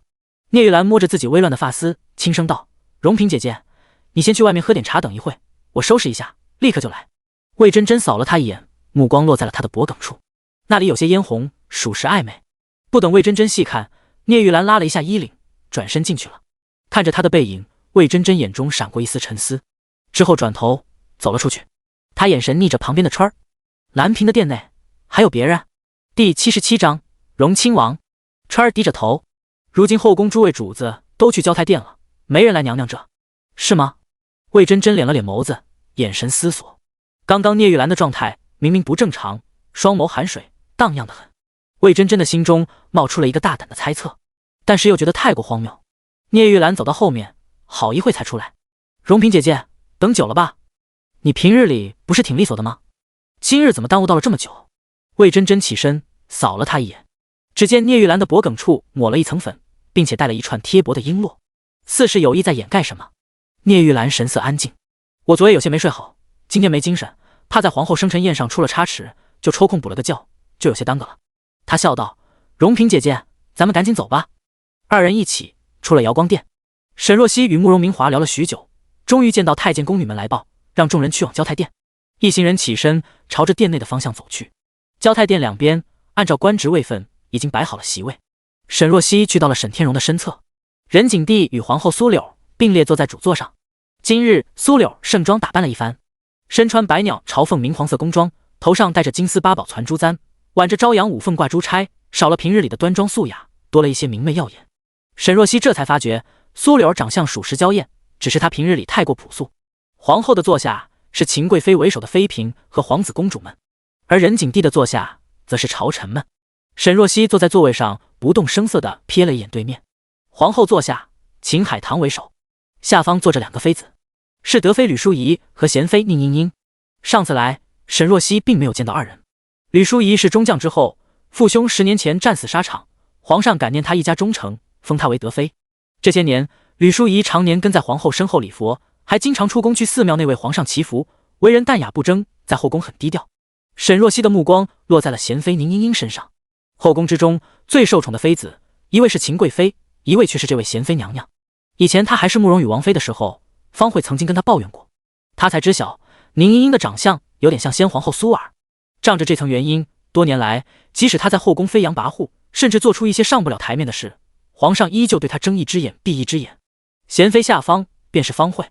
沈若曦移开了目光，看向了慕容恒的位置，他的位置上是空的，人不在。不过朝臣守卫的位置上也是空的，那是荣亲王的位置。荣亲王妃薛元倒是已经过来了，她穿着华贵，模样素雅，一副娇柔的长相，眉眼间与苏天林有点像，但是比苏天林更媚上几分。沈若曦不怎么在乎荣亲王，她的心思在慕容恒身上。怎么这个时辰了还不过来？莫非身体还没好？正沉思，突然见殿外传来动静，之后是太监奸细的嗓音：“灵王到！”众人转身，沈若曦心神一动，立刻抬起眼。殿门口一抹玄色的衣袍出现，随后慕容恒颀长的身影映入众人视线。他单手负在身后，迈步踏进殿中。玄色蟒袍加身，腰间系着一抹白玉腰带，更显得宽肩窄腰，气质卓然。群臣立刻起身朝着他行礼，他伸手示意众人起身。俊美精致的脸上始终神色淡淡，只是眸光泛着天生的清冷，带着逼人3分的凌厉。之前他多日不曾出东宫，朝臣内部早就已经猜测重重，如今见他安然出现，众人的心思也纷纷落回原位。慕容恒上前：“儿臣参见父皇母后，愿父皇万寿无疆，母后福寿安康。”任景帝开口：“今日怎么来的这般迟？再晚点，父皇可就要罚你了。”语气虽然带着责怪，但是眼神却是十分慈爱。慕容恒道：“父皇恕罪，儿臣一直在等母后的生辰贺礼，便来晚了些。”哦，那等会倒是要看看你这次准备了什么稀罕玩意。任景帝朗声笑了笑，之后挥手：“落座吧。”慕容恒拱手转身去了自己的位置。沈若曦看着他，只见慕容恒坐下来后，目光一抬，朝着沈若曦的方向看了过来。他的眼神一直都是冷冷淡淡的，但是如今隔着几米，沈若曦却觉得他的目光犹如实质，看进了他的心里。沈若曦长睫微扇，心跳得有点快，同时意上一世道不明的欣喜。然而下一秒，他却感觉到另一股目光。他微微一转头，却看见慕容恒的旁边，慕容羽正紧紧盯着他，眉头微锁，目光深沉，似是有什么话想与他诉说。沈若曦心头砰砰直跳的小鹿瞬间一头撞死了，心如止水，甚至还有点恶心。他面无表情地扭过头，晦气。众人等了片刻，而后任景帝蹙起眉头：“这个时辰了，荣亲王怎么还没到？”荣亲王妃薛元立刻道：“皇上，王爷说有急事，要稍微晚一点，请皇上恕罪。”他这可不是晚一点了。苏柳立刻柔声道：“皇上说的是，等回头臣妾定好好说说他，让他自罚3杯。”任景帝淡淡应了一声，神色并未缓和。沈若曦端着杯子，神色闪烁。这位荣亲王他并未见过，但是他向来居功自傲，行事狂狷。若说慕容恒是我行我素，那他便是目中无人。这等臣子，任景帝留着他，也实在是因为奈何不了他。荣亲王到。随着门口太监的通报，一抹高大挺拔的身影出现在了众人的面前。苏胜一身紫黑色的蟒袍，脚下一双金线缝制的短筒靴，他甩着宽大的袖袍，迈步踏进殿中。沈若曦目光落在苏胜脸上，有一瞬的惊讶。他一直以为荣亲王是个身材魁梧、5大3粗的男人，不想却生得这般俊美，双眸狭长，鼻梁高挺，唇色绯红。因为年纪已经32岁，他身上有股时间沉淀的风华与气度，眉梢间风流肆意，自带一股王者风范。他朝着任景帝与苏柳拱手：“吾皇万岁，皇后娘娘千岁，臣有事耽搁，来迟了，恕罪。”任景帝笑道：“荣亲王公事繁忙，来晚了，朕与皇后也能谅解。”谢皇上。苏胜起身正要落座，一旁突然传出一个淡淡的声音：“母后刚说，荣亲王来晚了，得自罚3杯。”慕容恒漂亮的狐狸眼一勾，带着一丝慵懒的笑意：“荣亲王可得要喝几杯了。”第78章撮合。苏胜目光一转，对上了他的眼神。慕容恒也不惧，就淡淡的与他对视，甚至挥手：“小鱼子，给荣亲王倒酒。”这小鱼子立刻倒了3杯酒，端着到了苏胜的面前。“荣亲王，请。”苏胜没接。殿内一时间安静了下来，众人大气也不敢出。很明显，慕容恒这是对苏胜迟到是不满，要挫他的锐气。只是荣亲王当真会忍下来吗？苏胜看着面前的酒，狭长的眸子敛了敛，半晌伸手将酒杯端了起来。他面朝苏柳：“今日皇后娘娘生辰，既是她开了金口，臣自当领罚。”说着，他一仰头，将玉盏中的酒一饮而尽。3杯酒尽数喝完，随即拱手转身在自己的席位落座。坐下之后，苏胜薄唇微抿，脸上闪过一丝冷意。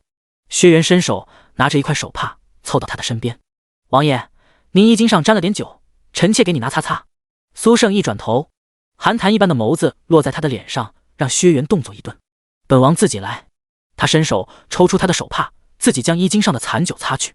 薛元垂眸，眼底闪过一道难过。很快，歌姬舞姬上场，水袖盈动，奏乐升起，交泰殿中一片融融。助兴节目结束之后，任景帝抚掌大笑：“好，甚好。”他如绣的脸上神色很是开怀。赏！底下众人纷纷跪地谢恩。等人散去之后，苏柳开口道：“只是空有歌舞，总觉得少了点时，臣妾鲜少听到能让人感叹的弦乐之音了。”任景帝立刻笑道：“那还不容易，朕听闻林太傅之女林秀仪，秀外慧中，才貌双绝，最擅长的就是琵琶。今日皇后生辰，林秀仪，你为皇后弹奏一曲吧。”闻言，林秀仪立刻起身，款款上前。工人们已经将琵琶给搬了上来。林秀仪弯腰行礼，一张动人的脸上露出柔柔的笑意：“那臣女就献丑了。”落座之后，刚准备弹奏，却又听见任景帝道：“光是抚琴也有些乏味。林王，朕知晓你的古琴弹得极好，不如与林秀仪合奏一曲，锦上添花。闻言，林秀仪怔了一下，随即心中涌上一阵狂喜。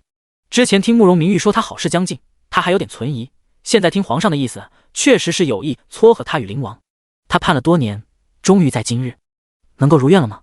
殿中其他人也都看出了端倪，霎时神色各异。沈若曦坐在位置上，一双柳眉微蹙了蹙。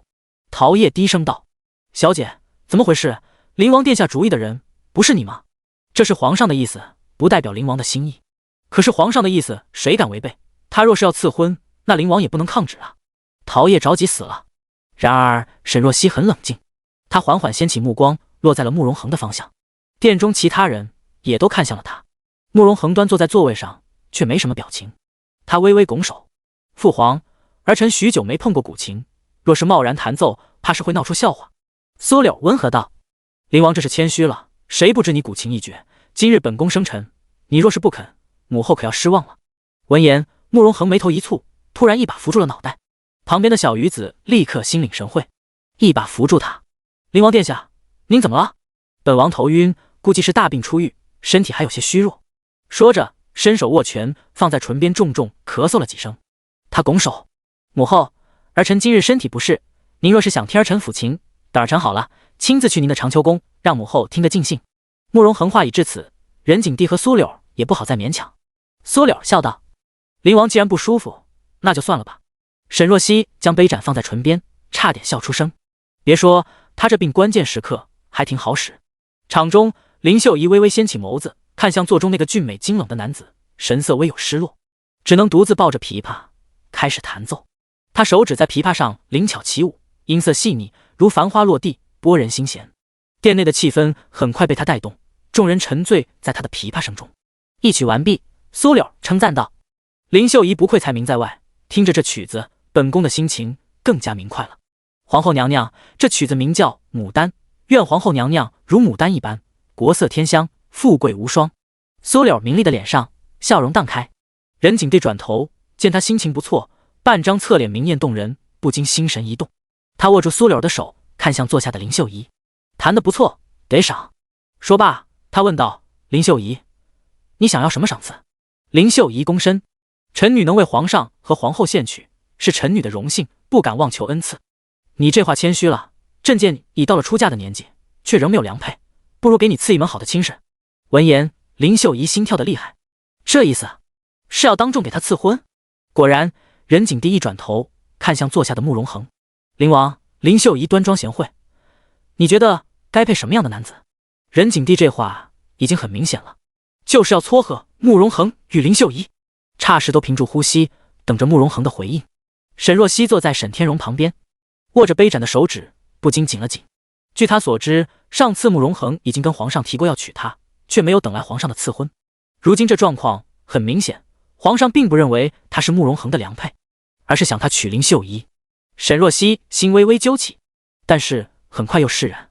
她如今这境况，嫁给慕容恒做正妃，皇上不满也是正常，只要她与慕容恒彼此心意相通就行了。不远处，慕容羽的目光紧紧落在沈若曦的方向，看见她脸上似是有一闪而过的失落，他心中瞬间畅快。呵，沈若曦这个贱人，不是想嫁给慕容恒吗？看样子是不能如愿了。他就说她一个和离的女子，谁能看得上她？慕容羽唇角微勾，后面若是他能识趣点，他还能考虑重新纳她进府。见慕容恒迟迟没有开口，一旁的慕容修悠闲地拿着酒盏，一脸看热闹不嫌事大的表情。九弟，你快回答呀！第79章区别对待。慕容恒抬头凉凉地扫了他一眼，之后道：“父皇既然开口，儿臣还真有推荐的人选。”他说道：“武定侯府世子秦承轩，仪表堂堂，与林大小姐也门当户对，很是合适。”无辜被点名的秦承轩，他微微咳嗽一声：“灵王殿下慎言，臣的腿还没好完全，不敢耽误林大小姐。”闻言，慕容恒目光一转，看向了旁边的慕容耀。瑞王也已经到了娶妻的年纪，他性子散漫，不够稳重，正好缺一位成熟端庄的王妃。正在看热闹的慕容耀，他赶紧摆手：“九王兄不可，我年纪尚轻，还没有娶妻的想法。而且我与林大小姐以前从未见过，就这样赐婚太草率了。而且……”慕容耀目光飞快地瞥了一下沈若曦的方向，俊逸的脸上闪过一丝红晕。他低声道：“而且林大小姐并非我心悦的类型，我们并不合适。慕容恒又道：我记得端王兄之前说过，喜欢温婉娇柔的美人，我看林大小姐正合你意。噗！慕容修一口酒喷了出来。嗨嗨！他被呛得咳嗽了几声，之后尴尬道：我倒是中意美人，但是我也有正妃，只能纳侧妃。林大小姐怕是不愿做妾，还是不要强人所难了。见状，慕容恒似是有些惋惜的叹了口气。他看向任景帝，儿臣心中所想的只有这几位了，即使没有缘分，我看父皇就不要草率赐婚了。他态度明显，任景帝也不好再说什么。原本会以为慕容恒就算是拒绝也会更柔和一点，没想到却搞了这么一出，这说明他对他此举不悦。场中站着的林秀仪此时脸红的已经能滴血，她紧紧咬着唇，几乎是想夺门而去。慕容恒明明知道任景帝的意思，却还是装傻，将他指给其他男子，而且还都被拒绝了。想他美名在外，京城中想娶她的王公贵族能踏破门槛，什么时候受过这种屈辱？他咬唇：皇上，臣女还想多陪陪爹娘，不想现在就出嫁。任景帝便开口道：既然如此，就当朕多事了，落座吧。林秀仪转身坐回了原位。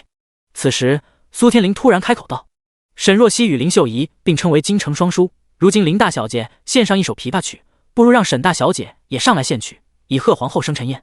闻言，沈彻一惊，赶紧道：郡主，若曦她多年不碰弦乐，此次前来亦是没有准备，突然献曲，怕是有些突兀。苏天林笑道：刚刚林大小姐也是临场发挥的，怎么到了她沈若曦就不行了？这京城双姝未免差距有些大了吧？沈天荣将酒杯重重搁在桌上。郡主有所不知，若曦一心放在医术上，不曾花时间研究这些东西。苏天林眯了眯眼，那这么说，沈若曦是不会了。沈天荣正要说话，一旁的沈若曦拉住了他。他抬眸看向任景帝：臣女确实学艺不精，不怎么擅长弦乐，不过今日是皇后娘娘生辰宴，臣女愿意尽力一试，庆贺娘娘生辰。苏天林立刻道：既然如此，皇上，皇后娘娘就别辜负了沈大小姐的一番心意了。任景帝点点头：那你要演奏什么？回皇上，臣女也略懂琵琶。话音落下，殿中有些嘈杂。京城谁人不知林秀仪擅长琵琶？刚刚一曲更是如听天籁。沈若曦此时上场弹奏琵琶，不是自取其辱吗？苏柳儿眼中闪过一丝笑意，这倒是有趣了。来人，拿琵琶上来。沈若曦起身就要去，沈天荣压低声音：可你放心，弹得不好也没事，谁敢笑你爹回头揍他？爹，您就不能盼着我点好吗？我真会弹，你忘记了吗？闻言，沈天荣微微一愣，恍神的片刻，沈若曦已经走到了殿中。沈天荣拧眉，沈若曦从小就聪慧异常，学什么都比旁人快。她的确会弹琵琶，但是那已经是6年前了，这么久不碰，等会怕是会出现一些奇怪的声音吧。心情正复杂，沈若曦已经坐到了殿中，拿起了琵琶。一旁慕容修摇了摇头，俊朗的脸上满是不解。都说沈若曦长得美，脑子却不好使，我看确实这样。之前一心掉在老四身上，如今又跟林秀仪杠上了，他也不掂量掂量自己的斤两。说着，转头看向慕容恒：九弟，你说是不是？却对上了一双冰寒的眸子，冻得慕容修一愣。怎么了呢？慕容恒转头刚准备开口，突然见对面传来一个清雅的声音：皇上，臣会吹箫，愿意与沈大小姐一同合奏。任景帝挥手：准了。闻言，慕容恒的脸黑了几分，他微微一转眸，扶着额看向旁边的冷夜。冷夜瞬间明白了他的意思，他露出一副惊喜的样子：什么？灵王殿下，您不头婚了，而且还想抚琴？闻言，殿中众人的目光纷纷落在了慕容恒的身上。慕容恒，谁叫你这么说话的？苏柳看向他：灵王是想与沈若曦合奏。慕容恒道：儿臣觉得箫声与琵琶不搭，还是古琴更好一些。说罢，他看向沈若曦：沈大小姐觉得呢？沈若曦抱着琵琶，转头看向他，对上他淡如琉璃却深刻的眸子，沈若曦心神微动。他既然无惧，他又何必退缩？沈若曦唇角微微勾起，缓缓点头：臣女觉得灵王殿下此话有理。话一出口，满殿皆惊。一旁的秦承轩眼下心头的震惊漫上一层苦涩，原来慕容恒也对他。既然沈若曦都这般说了，他再坚持便是有些可笑了。秦承轩垂眸，随即退下。工人将古琴也放了上来。慕容恒起身走了过来，经过慕容修身边的时候，大袖一挥，桌边的酒如数交在了他的锦袍上。慕容修差点失态，他扶着酒杯，不禁咬牙。故意的，老九绝对是故意的。可是谁能想到，他喜欢的人是沈若曦啊！慕容恒走到殿中，坐在沈若曦的身侧，一个浓丽动人，一个清冷俊美，看起来竟是如此登对。任景帝看着坐下的一对人儿，手指轻点扶手，眼中透出深思。恒儿竟对沈若曦如此重视，倒是有些出乎他的意料。正要开始时，慕容恒突然开口：“慢着。”第80章，贺礼。正要开始时，慕容恒突然开口：“慢着。”他缓缓转头，琥珀色的眸子淡淡一瞥，看向殿中的苏天灵。苏天灵，你习武多年，不如上前给我们伴舞。苏天灵一愣，随即有些不悦：凭什么要他伴舞？他又不是舞姬。灵王殿下，我武艺不精，要是想要伴舞，舞姬们的武技比我要好得多，岂不是更合适？让你伴舞，并非是让你表现你的武技多好，而是看重你对母后的一片敬意。你执意推脱，是何居心？苏胜抬起眸子：灵王，你这话实在荒谬。天灵常年来往宫中，与皇后娘娘极为亲近，一片孝心，苍天可见。既然如此，那位母后跳一支舞更不在话下了，不是吗？慕容恒语气依旧淡淡，却丝毫没有要退步的意思。眼见气氛有些僵持，任景帝开了口：苏天灵，今日还是皇后生辰日，你便献上一舞，以表你的诚意。苏天灵正要回话，被苏胜打断：天灵学艺不精，难登大雅之堂，若是皇上爱看，臣会亲自挑选一批西域舞姬过来给您献舞。这话摆明了不给任景帝面子。群臣皆惊，霎时一个个大气也不敢出。任景帝的脸色也明显沉了下来。然而苏胜却似是没看到一般，修长的手指拿着酒杯，缓缓喝着杯中的琼浆玉液。见场上状况不对，苏柳赶紧道：天灵，本宫许久不曾见到你跳舞了，今日本宫高兴，你上来为灵王与沈若曦伴舞吧。闻言，苏天灵没动，只是下意识地看向旁边的苏胜。他棱角分明的脸上神色顿了顿，而后将酒杯放下。既然皇上与皇后都说话了，天灵，你便为今日的生辰宴祝助兴吧。苏天灵只能起身：臣女领命。看着苏胜的身影，任景帝压低声音，似是有些调侃道：荣亲王与皇后果真是姐弟情深，朕的话不如你这个姐姐的话管用。苏柳心一紧，皇上恕罪，荣亲王自幼被荣宠惯了，不知分寸，但是对皇上绝对是忠心不二，臣妾可以对天发誓。朕不过随口一提，皇后不必惶恐。任景帝目光温和，只是原本握住他手指的手缓缓松开，放回了身侧。殿中，慕容恒拿过古琴，微微转头，目光落在了沈若曦的脸上。二人对视一眼，什么都没说，却有一种无言的默契在流淌。沈若曦坐下，抱起琵琶，玉葱般的手指按上琵琶弦，在众人或好奇或期待的目光中拨动了一下琵琶弦，看似轻轻一动，却气势如虹，让众人不禁惊了一下。乐曲声徐徐响起，随后逐渐如潮水般漫开，充斥着整个大殿。与此同时，一道悠扬的古琴声响起，慕容恒修长如玉的手指拂动琴弦，俊美的脸上眼神染上一层凌厉，只是坐在那里便自成一道风景。琴声悠扬却不失力量，完美的融进了琵琶曲中，二者一柔一刚，完美交融。到高潮处如银瓶炸破，珠玉飞溅，震撼了在场的每一个人。苏天灵咬着牙跟着二人的节奏起舞，但是曲子难度颇高，他只能勉强跟上。到最后结束的时候，二人完美收场，他却差点没站稳脚步。殿内缓了几秒，而后是任景帝的一声欣喜的赞叹：好！他抚掌大笑，朕许久没听过这么激昂大气的曲调了，弹得实在是好，比起刚刚林秀仪的琵琶曲丝毫不输，甚至更胜一筹。沈若曦，没想到你原来是深藏不露啊。沈若曦露出一个谦虚的笑意：皇上谬赞，臣女不过是沾了灵王殿下的光。慕容恒却道：沈大小姐琵琶一绝，本王不过是锦上添花。二人惺惺相惜的样子让站在一旁的冷夜牙酸。哟，还没成亲呢就绣上了？苏柳问道。这曲子叫什么？沈若曦俯身回皇后娘娘，这首曲子叫《山河图》，颂扬的是壮阔河山和盛世美景。臣女弹奏此曲，愿江山昌盛，国泰民安，帝后永享福运，流芳百世。这一番演奏和说辞，相比前面林秀仪的《牡丹》，瞬间上了一个格局，高下立现。林秀仪坐在一旁，刚刚才缓和一点的面色，此刻又变得有些难看。他以为沈若曦上去是出丑的，不想最后被踩的却是自己。看着殿中站在一起的鄙人，林秀仪死死绞着手中的帕子，这个女人今日存心事，来给他找不快的吧。好，说得好。听完沈若曦的话，任景帝龙颜大悦，率先鼓掌。群臣纷纷回过神，也立刻跟着他抚掌赞叹。一时之间，各异的目光纷纷落在沈若曦的身上。以前沈若曦空有美貌，名声却不怎么好，今日这惊艳的一曲，瞬间让朝中不少人对他都改观了。苏了心情也很是愉悦。京城双书果真是名不虚传，沈若曦，你今日表现本宫甚是惊喜，赏都有赏。苏柳分别赏了沈若曦和慕容恒玛瑙珠玉，也给苏天灵赏了云锦。苏天灵脸色有些讪讪的接过，正准备下去，却对上了慕容恒凉凉的目光，他蓦地有些犯怵。灵王表兄。慕容恒却突然开口道：“是本王的错。”苏天灵愣住了，不仅苏天灵，殿内其他人更怔住了，却又听见慕容恒道：“本王先前以为你说学艺不精是谦虚的话，没想到原来是实话。日后这种场合，本王定不会让你献艺了。”苏天灵面色瞬间僵住，随即涌上十分的难堪。换做别人，他早就出言教训，偏偏是慕容恒，他不敢惹。苏天灵抿了抿唇，面色难看的走了下去。慕容恒和沈若曦也各自回到了原位。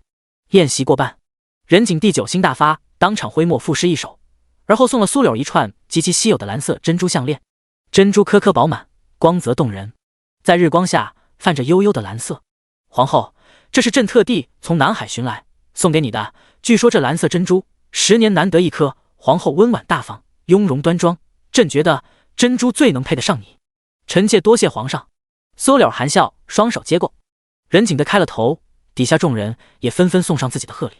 慕容修送了寻来的高僧开过光的舍利子，慕容耀送了苏柳9寻不到的绝技丹青，慕容羽送上价值不菲的玛瑙。众人贺礼呈上之后，荣亲王将酒杯重重搁在桌上，起身上前：“皇后娘娘，为了恭贺您的生辰，臣也带来了礼物，请您过目。”说罢，他伸手示意了一下，殿外立刻进来几人，抬着一个硕大的礼物，朝着殿内缓缓移动。礼物用一块金线缝制的红色布匹盖着，十分神秘。苏柳笑道：“这是什么？”皇后娘娘请看。苏胜一伸手将红布给掀开，霎时一棵2米高的玉树出现在了众人面前。极品翡翠搭建的树枝上缀满了红色的珍珠，随便一颗都是稀世珍宝，价值连城。夺目的光彩一下子使得殿内其他的贺礼黯然失色，众人被镇住。短暂的惊艳之后，纷纷噤声。沈若曦坐在一旁，眸光闪了闪。这礼物虽好，但是却过了。任景帝送的蓝色珍珠在前，所以其他人送的贺礼都小心谨慎，既要显得心诚，又不会压过任景帝的风头，这才是为臣之道。可是苏胜的礼物却远远碾压了任景帝的贺礼。往重了说，他这是不将任景帝放在眼中，是藐视皇权。他心底感叹：都说荣亲王居功自伟，目中无人，百闻不如一见。任景帝的脸色果然十分难看，他眯着眼靠在龙椅上，盯着下方的玉树，半晌没有吭声，而是转头看向苏柳：“皇后觉得这礼物如何？”苏柳垂眸：“礼物自然是稀世珍宝，不过臣妾一向素雅惯了，荣亲王的礼物太过华贵，臣妾觉得还是换件别的比较合适。”苏胜狭长的眸中神色狂狷：“皇后娘娘贵为后宫之主，母仪天下，无论多华贵的礼物都受得起。”闻言，任景帝微微笑了，笑意不达眼底。既然荣亲王这样说了，那皇后就收了吧。皇后向来素雅惯了，偶尔有件华贵的摆饰放在殿中，也甚是赏心悦目。苏柳只得硬着头皮答应：“臣妾知晓了。”苏胜勾唇：“臣恭贺皇后娘娘千岁千岁千千岁。”说罢，一挥袖坐回了自己的席位。苏胜送过礼物之后，一时没人敢上前。此时却见慕容恒缓缓起身走到了殿中，儿臣的贺礼也到了，请母后过目。说罢，他示意了一下，冷夜上前递上了一个木盒子，打开，里面是一朵花。这花很是奇异，只开了几朵花，一朵花4片花瓣，然而每片花瓣的颜色却截然不同，分别是红白黄紫。众人的目光瞬间被吸引，任景帝也十分惊讶：“灵王，这是什么花？”慕容恒缓缓开口：“这花叫锦瑟，生命力特别顽强，不过却很罕见，只有粤北的边界有。儿臣知晓母后喜欢种花礼佛，便千里加急，让人送了这花过来，希望母后喜欢。”他话音落下之后，殿内的气氛有些不同寻常，尤其苏胜，他面色一正，冷峻的脸上神色一下冷了下来。众所皆知，粤北是苏胜的天下，苏家军自先皇以来就扎根粤北，皇上手中虽然掌有军印，但是根本调动不了。在粤北，苏胜拥有绝对的掌控权。可是如今，慕容恒却说他的人从粤北带来了这话，这话无疑是在告诉苏胜，他的掌控之地，他却能探囊取物。对于苏胜来说，是极大的威慑和挑衅。第81章，脑子不好。慕容恒话音落下之后，任景帝的眉眼间尽是笑意。这花确实奇特又漂亮，灵王有心了。他俊朗的脸上神采飞扬。荣亲王，这礼物你看如何？苏胜眸光一抬，朝着慕容恒直直看去，随后笑道：灵王实在有心了，千里加急送这花。不过粤北本王有不少将士在，若是想要，跟我这个做舅舅的说一声就行了，何必这么大费周章？倒也没费什么周章。慕容恒漂亮的狐狸眼微睨，比想象中容易。咔嚓一声，苏胜手里的酒杯被他捏出了一条裂缝。任景帝龙颜大悦，赏，重赏！今日这么多礼物，灵王送的贺礼，最得朕心。多谢父皇。慕容恒一拱手，转身落坐到了席位之上，举手投足之间尽显绝世风华。这场暗流涌动的较量，无疑是慕容恒占了上风。陶业站在一旁，极其激动。灵王殿下好帅啊！冷霜转过头，你想干什么？我才没想什么，我就是对灵王殿下单纯的崇拜。再说了，我中意的另有其人。陶业目光不自觉地瞥向慕容恒身边的小鱼子，脸上泛起了一丝红晕。宴席过后，皇后将众人留了下来，说是秋日高爽，王公贵女、才子佳人聚在一起，邀请众人流觞取水。殿内的人便纷纷起身，来到了御林院。御林院是先帝在时修建，院内有一条天然的河流，旁边两侧建了2亭水榭，假山奇景，奇花异草，极其适合文人雅士聚会。任景帝和苏柳还没到，众人在此等待。慕容恒坐在水榭边，冷白的脸上带着大病初愈的病弱之态，身边不少朝臣位在身侧。灵王殿下今日风姿卓然，出尽风头，实在令微臣仰望不及。今日听到灵王殿下的琴技，如闻天籁。殿下，臣收藏了一把极品古琴，放在臣这等俗人这里也是浪费。您若不嫌弃，下官立刻让人送到灵王府。下官前些日子听说灵王殿下身体抱恙，特地寻了上好的灵芝给您补补身体。知晓殿下病了，臣夜不能寐，寻了一位绝世名医，想给殿下看看。一群人卑躬屈膝，抢着与慕容恒搭话。然而人群中心的男人却只是缓缓抬起了手，俊美的脸上始终神色平静。半晌，他稍稍抬眸，语气带着一丝冷淡：本王有些乏了。闻言，众人赶紧拱手，随即退下。小鱼子过来给慕容恒披上一件披风。王爷，当心身体。慕容恒漫不经心地应了一声，目光不徐不急地落在下面的凉亭中，落在某个窈窕纤纤的身影上。九王帝！身边突然传来一声呼唤。慕容恒转头，看见慕容修站在他的身边，眼神带着探究的光芒。他凑近慕容恒，压低声音：九王帝，你老实跟王兄说，今日在殿上你如此维护沈若曦，是不是对他有意思？话音刚落下，却见旁边又走来一个人，是慕容羽。慕容修有点不悦：四弟，你先过去一会，我有话要问九王帝。慕容羽却道：巧了，我也有话想问他。慕容修，你急什么？等我先问。他的八卦之心已经按捺不住了。慕容羽沉着脸：九王帝，你今日在殿中特地为沈若曦抚琴，究竟什么意思？闻言，慕容修一愣，随即打开折扇遮住脸，笑不拢嘴：嘿嘿，原来是同一个问题啊。由慕容羽来问更有趣了。听到这话，慕容恒却是嗤笑一声。慕容羽心头的不悦更甚：你笑什么？我笑四哥眼神似是不太好。你，本王青睐沈若曦，很不明显吗？话一出口，慕容羽神色大变，慕容修更是激动不已。哎呦喂，承认了。慕容羽压抑着火气：九王帝，沈若曦确实貌美，但是不适合你。她无趣乏味，恶毒善妒，根本就不配为大家闺秀。而且我与她刚刚和离，她就勾搭上了你，这种女人骨子里怕也是水性杨花。闻言，慕容恒微微上挑的狐狸眼向下压了一些，他冷冷开口：本王收回刚刚的话，你不是眼神不好，而是瞎了。慕容羽生气：你为了个女人这么对我说话，你应该庆幸本王今日心情好，否则就不仅仅是动动嘴皮子了。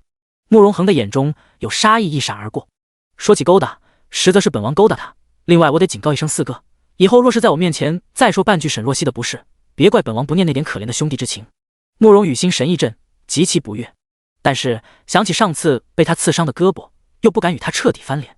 你可得想好了，沈若曦她是跟过我的，并非清白之身，你真能忍受？”闻言，慕容恒却是没生气了，而是有些慵懒地靠在水榭的栏杆处，俊美的脸上似笑非笑，这有些轻蔑的神情，看得慕容羽一阵心虚。他笑什么？莫非知道他跟沈若曦没缘房？慕容修戏也看得差不多了，便微微咳嗽一声，出来打圆场：“四弟，不是我说，你已经与沈若曦和离了，九王弟与他怎么样，那是他们的事。如今你后悔也无济于事了，何必来找麻烦？”慕容羽拧眉：“我何时后悔了？那你这副吃醋的样子是闹哪般？”“我并非吃醋。”慕容羽心头一阵火大，想辩驳什么，但是对上慕容恒那双没有温度的眸子，霎时又有些说不出话。他看似病弱，骨子里却不是善茬，再惹怒他，恐怕吃亏的只会是自己。本王言尽于此，九王弟，你好好考虑考虑。四哥这意思是让我学你去青楼那个继子。慕容羽一咬牙：“你不听便罢，随你的便。”他拂袖离开，转身的时候听到慕容恒的轻笑：“本王只是身体不好，莫想到四皇子却是脑子不好。”慕容羽脚步一顿，差点被气出心梗。等人走后，慕容修连连摇头：“都说灵王殿下沉默少言，实际上却毒舌至极啊。”他摇着折扇：“不过你对沈若曦是动了真心。”第82章相谈。慕容恒没吭声，只是微微侧头看着对面的凉亭处，沈若曦正在一旁安静地赏着园内的景色。她穿着浅蓝色银纹绣百蝶的襦裙，乌云般的鬓发上，一只镂空的兰花珠钗在日光下闪着动人的光彩。慕容恒的眼神浮现一丝温柔，他淡淡吐出3个字：“他值得。”而后他转头话说：“端王兄，今日王嫂怎么没跟你一起过来？好好的提他做什么？”慕容修笑意连起，眼中划过一丝嫌恶。端王妃梁芷柔是礼部侍郎的嫡女，人虽贤惠端庄，但是样貌却十分普通。3年前，慕容修在灯会意外落水，被梁芷柔救下，与他口对口的赌气，救了他的命，却失了自己的名节。仁景帝便亲自给2人赐婚，让他做了端王妃。可是慕容修出了名的爱美人，对这位正妃十分嫌弃。慕容修道：“不说这个了，万花楼新来了一个花魁，据说是难得一见的美人，你要不要跟王兄一起去看看？”“没兴趣。”“也是，你如今一颗心已经被家人占满，哪里有心思惦记着别的美人？”慕容修笑着调侃，随即微微侧头看向不远处的莺莺燕燕，不知想到了什么，一向风流不羁的眸中有一瞬的失神。不远处，沈若曦悠闲地踱着步，慢悠悠地看着玉林院内的假山奇景。陶叶有些怨念地扯着旁边的叶子：“小姐，那些闺女们又围在一起窃窃私语，奴婢怀疑她们又在背地里说您坏话。”“不用怀疑，肯定的。您知道，否则我干嘛跑这么远？就是懒得听他们废话。”沈若曦笑道：“这园内景色这么好，不必把精力浪费在一群长舌妇身上。”她转身又朝前走了几步，视线内却出现了一双绣金的黑色短靴，目光一抬，对上了一张俊美非凡的脸庞，是苏胜。沈若曦收起笑容，俯身参见荣亲王。苏胜的目光直直落在他的脸上，半晌没吭声。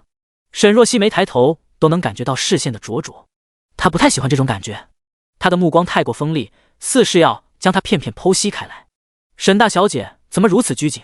莫非本王吃人？”苏胜的语气带着一丝调侃，抬起头来。沈若曦缓缓抬头，对上苏胜的目光，不骄不躁，不卑不亢。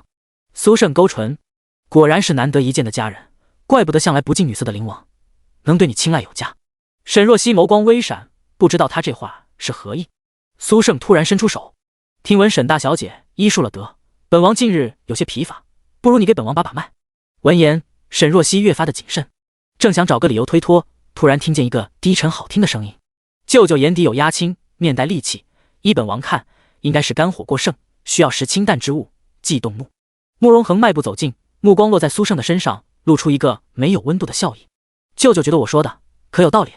恒儿跟着沈若曦后面也学会看病了，略懂一二。”苏胜的目光在2人之间扫了扫，随即笑道：“看样子恒儿这次是动了真心，再过不久，我这个做舅舅的怕是得准备你的新婚大礼了。”慕容恒也笑：“到时候一定请舅舅喝杯喜酒，那本王就提前祝你们终成眷属，儿孙满堂了。”闻言，沈若曦神色微变，都知道慕容恒不能人斗，不会有子嗣，荣亲王这是杀人诛心。然而慕容恒面色却没什么起伏，还异常平静：“多谢荣亲王吉言。”苏胜棱角分明的脸上神色凛然，大笑了几声，随即一甩袖，转身离去。等到苏胜的身影消失在视线中，慕容恒的神色才渐渐冷了下来。沈若曦不知道怎么安慰他，他微微咳嗽几声：“你放心，就算你是，嗨嗨，我也不会嫌弃的。”慕容恒转头，一双漂亮的眸子盯着他，随即突然伸手在他的额头上轻轻弹了一下。沈若曦捂着额头，却见他笑得温柔。本王并不在乎他那句话。他转头看向身边的小鱼子和冷夜：“去旁边守着，我与沈大小姐有话说。”二人拱手立刻退下。陶叶和冷霜也识相的离了远了一些。等人一走，慕容恒的眸光便立刻温柔下来。他道：“刚刚吓到了吗？”“没有，不过荣亲王跟我想的不太一样。”沈若曦有些疑惑，说起来他是你舅舅，你们感情为什么这么差？有没有听过一句俗语？什么？一山不容二虎。慕容恒缓缓道：“荣亲王的野心昭然若揭，但是我却是他的阻碍，他不喜欢我，很正常。”他目光顿了顿。而且我听说，因为我母后生我难产而死，荣亲王一直耿耿于怀，觉得是我害死了他的姐姐，我自小就不得他的疼爱。慕容恒极少提及他自己的生母，自成年以来，这还是第一次与他人说起。沈若曦蓦地想起小时候那个苍白孤独的小男孩，顿时有些心疼。这并非你的错，不过倒是没想到荣亲王对先皇后这个姐姐有这么在意。呵，慕容恒轻笑，我并不信这个传言，我这个舅舅在权力面前亲情不值一提，苏天灵作为他的女儿，尚且不得他心，更何况姐姐。沈若曦疑惑：“不是都传荣亲王很宠苏天灵？”慕容恒看着他的眸子，认真道：“其实传言往往最不可信。”沈若曦没吭声，莫名就想到了他不行的传言。他正了正色：“话说回来，你这么久没见我，是不是身体出了比较严重的问题？”“还好。”慕容恒眸光微闪，只是吃了一点苦头，没什么大碍，不必担心。一点苦头？沈若曦的心微微揪紧，她能想到他一定是受了极其难忍的剧痛，如今却这么轻飘飘地说出来。可是他难受至极的时候，他却不在他的身侧。沈若曦柔声道：“我收到你寄给我的信了。”沈若曦摸着袖中折好的信，眼中露出一丝温柔：“灵王殿下，其实我一直想要给你回信，但是觉得这话还是亲口与你说更加合适。”慕容恒脸眸：“你说。”第83章乌龙。慕容恒脸眸：“你说。”沈若曦缓缓开口：“不见白头相偕老，只许与君共天明。”闻言，慕容恒心头一跳，眸中染上一层炙热。原来他都知道他的顾虑。沈若曦目光如水：“殿下，这就是我的回应，你明白了吗？”慕容恒没说话，只是目光落在他嫣红的唇上，久久未动。体内许久不曾躁动的暴力分子突然开始涌动。他现在心情很好，甚至有些兴奋，兴奋到他想做些什么事来压住心头的躁动，例如掐住他的纤腰，在他的怀中折断。道上，二人四目相对，默默无言，但是彼此之间气氛却非同寻常。不少人都注意到了这一幕，那些贵女们的眼神不时朝着这边瞥，窃窃私语。冷夜抱着手臂站在假山边，摇了摇头：“主子太高调了，我看有不少人都在嚼舌根呢。”冷霜面无表情：“谁嚼舌根就拔了他的舌头。你怎么能做这种粗鲁的事？”冷夜笑呵呵的：“还是我来做吧。”小鱼子成功被酸到，霎时露出一个一言难尽的表情：“你们能不能去别处休？受不了了。”冷夜叼着一根草：“那你走啊。”“走就走。”小鱼子摇着头转身就走了。陶叶想了想，转头跟了过去。“小鱼子！”他急急开口，唤住了他。小鱼子转头：“陶叶姑娘，怎么了？”陶叶放慢脚步，看着小鱼子俊秀的脸，他的脸上不禁浮现了两抹羞涩。他鼓足勇气，瞥了眼四周没人看过来，赶紧从自己的怀中掏出一个香囊，递到小鱼子的面前：“这个给你。”“给我的？”小鱼子有些纳闷的接过，闻到上面扑鼻的香味，摆了摆手：“不了，这个我还是不收了。”陶邪心一凉：“你不喜欢？”“喜欢倒是还喜欢，只不过我们做公公的，身上的香味太重，熏到了主子，实在不合适，还是不要了。”陶叶的脸刷得白了：“你刚刚说什么？”“啊，我说身上要是香味太重，熏到主子。不是这句，是前面一句。”陶叶声音都颤抖了起来：“你说你是公公？”“对啊，灵王殿下入住东宫开始，我就跟在旁边服侍了，如今已经有6个年头了。”小鱼子拿着香囊，看着上面的交颈鸳鸯，俊秀的脸上忍不住露出一个笑意：“你这鸭子绣的当真有些奇怪，不过还挺可爱的。”什么鸭子？那是鸳鸯。陶叶有些恼怒的纠正了一句。说完之后，他有些愣了一下。小鱼子也愣住了。鸳鸯？他一双黑漆漆的眼睛盯着陶叶，眼中露出了一股震惊。因为他是太监，便没把事情往暧昧的方向想，只是有些好奇，陶叶怎么突然赠予他香囊。如今算是搞清楚了，原来他是……小鱼子拿着香囊，神色一时极为尴尬。陶叶比他更尴尬，与此同时还有震惊和心碎。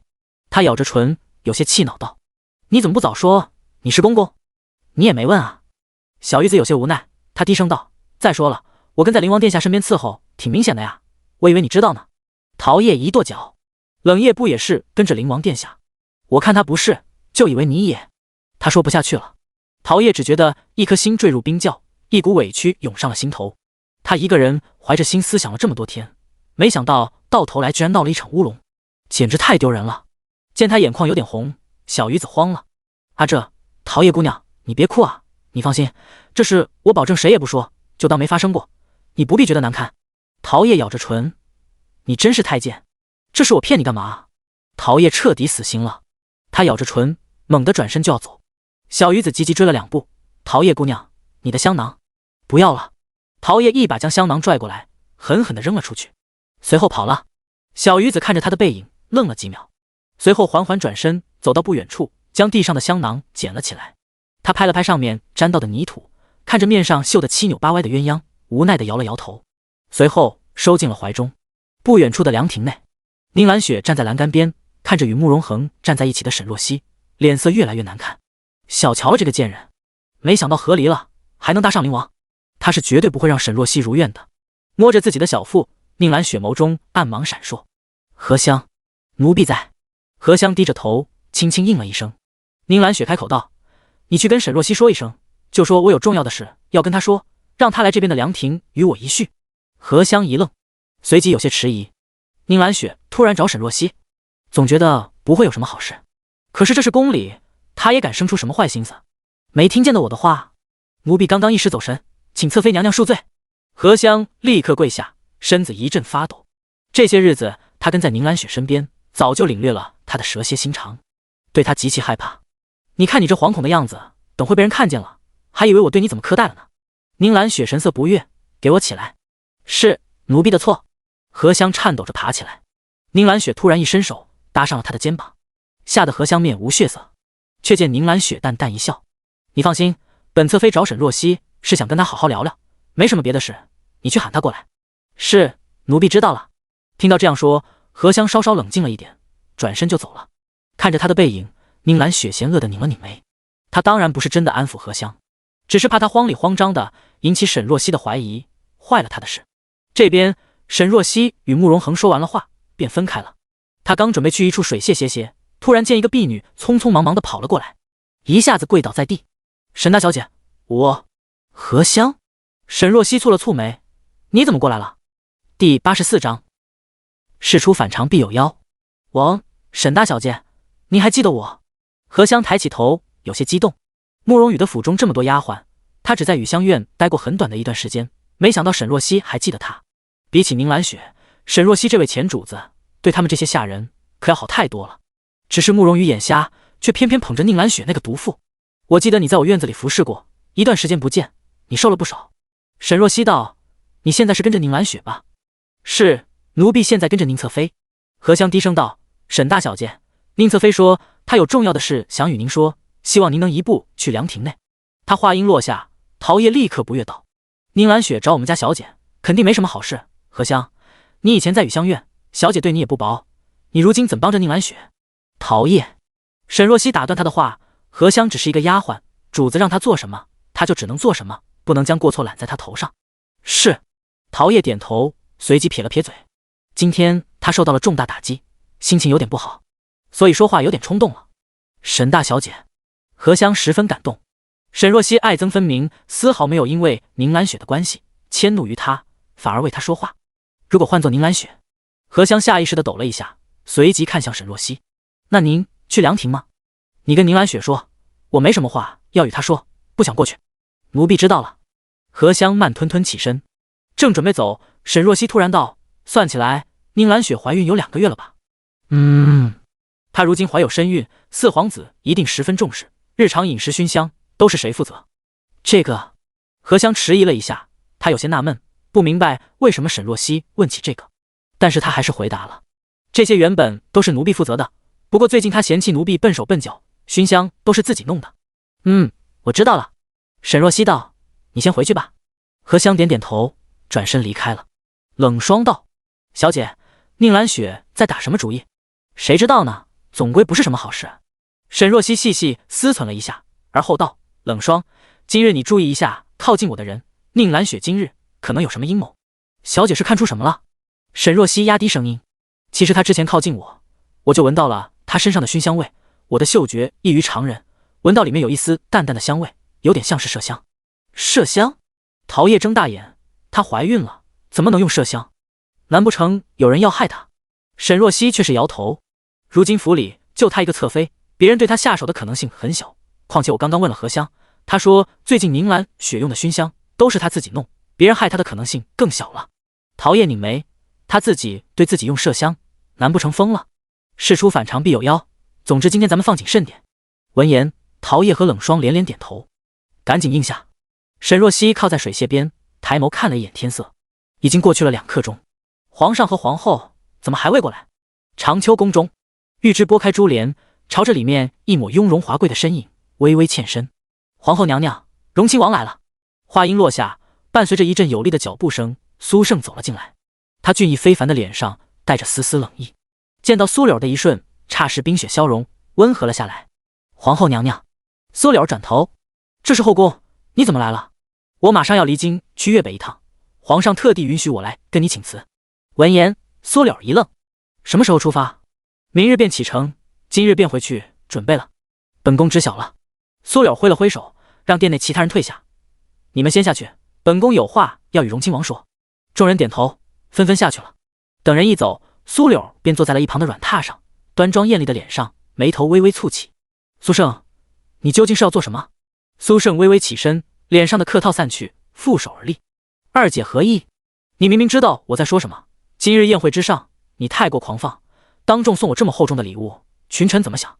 皇上又怎么想？苏胜盯着他，二姐是担心我的安危，还是顾及皇上脸面？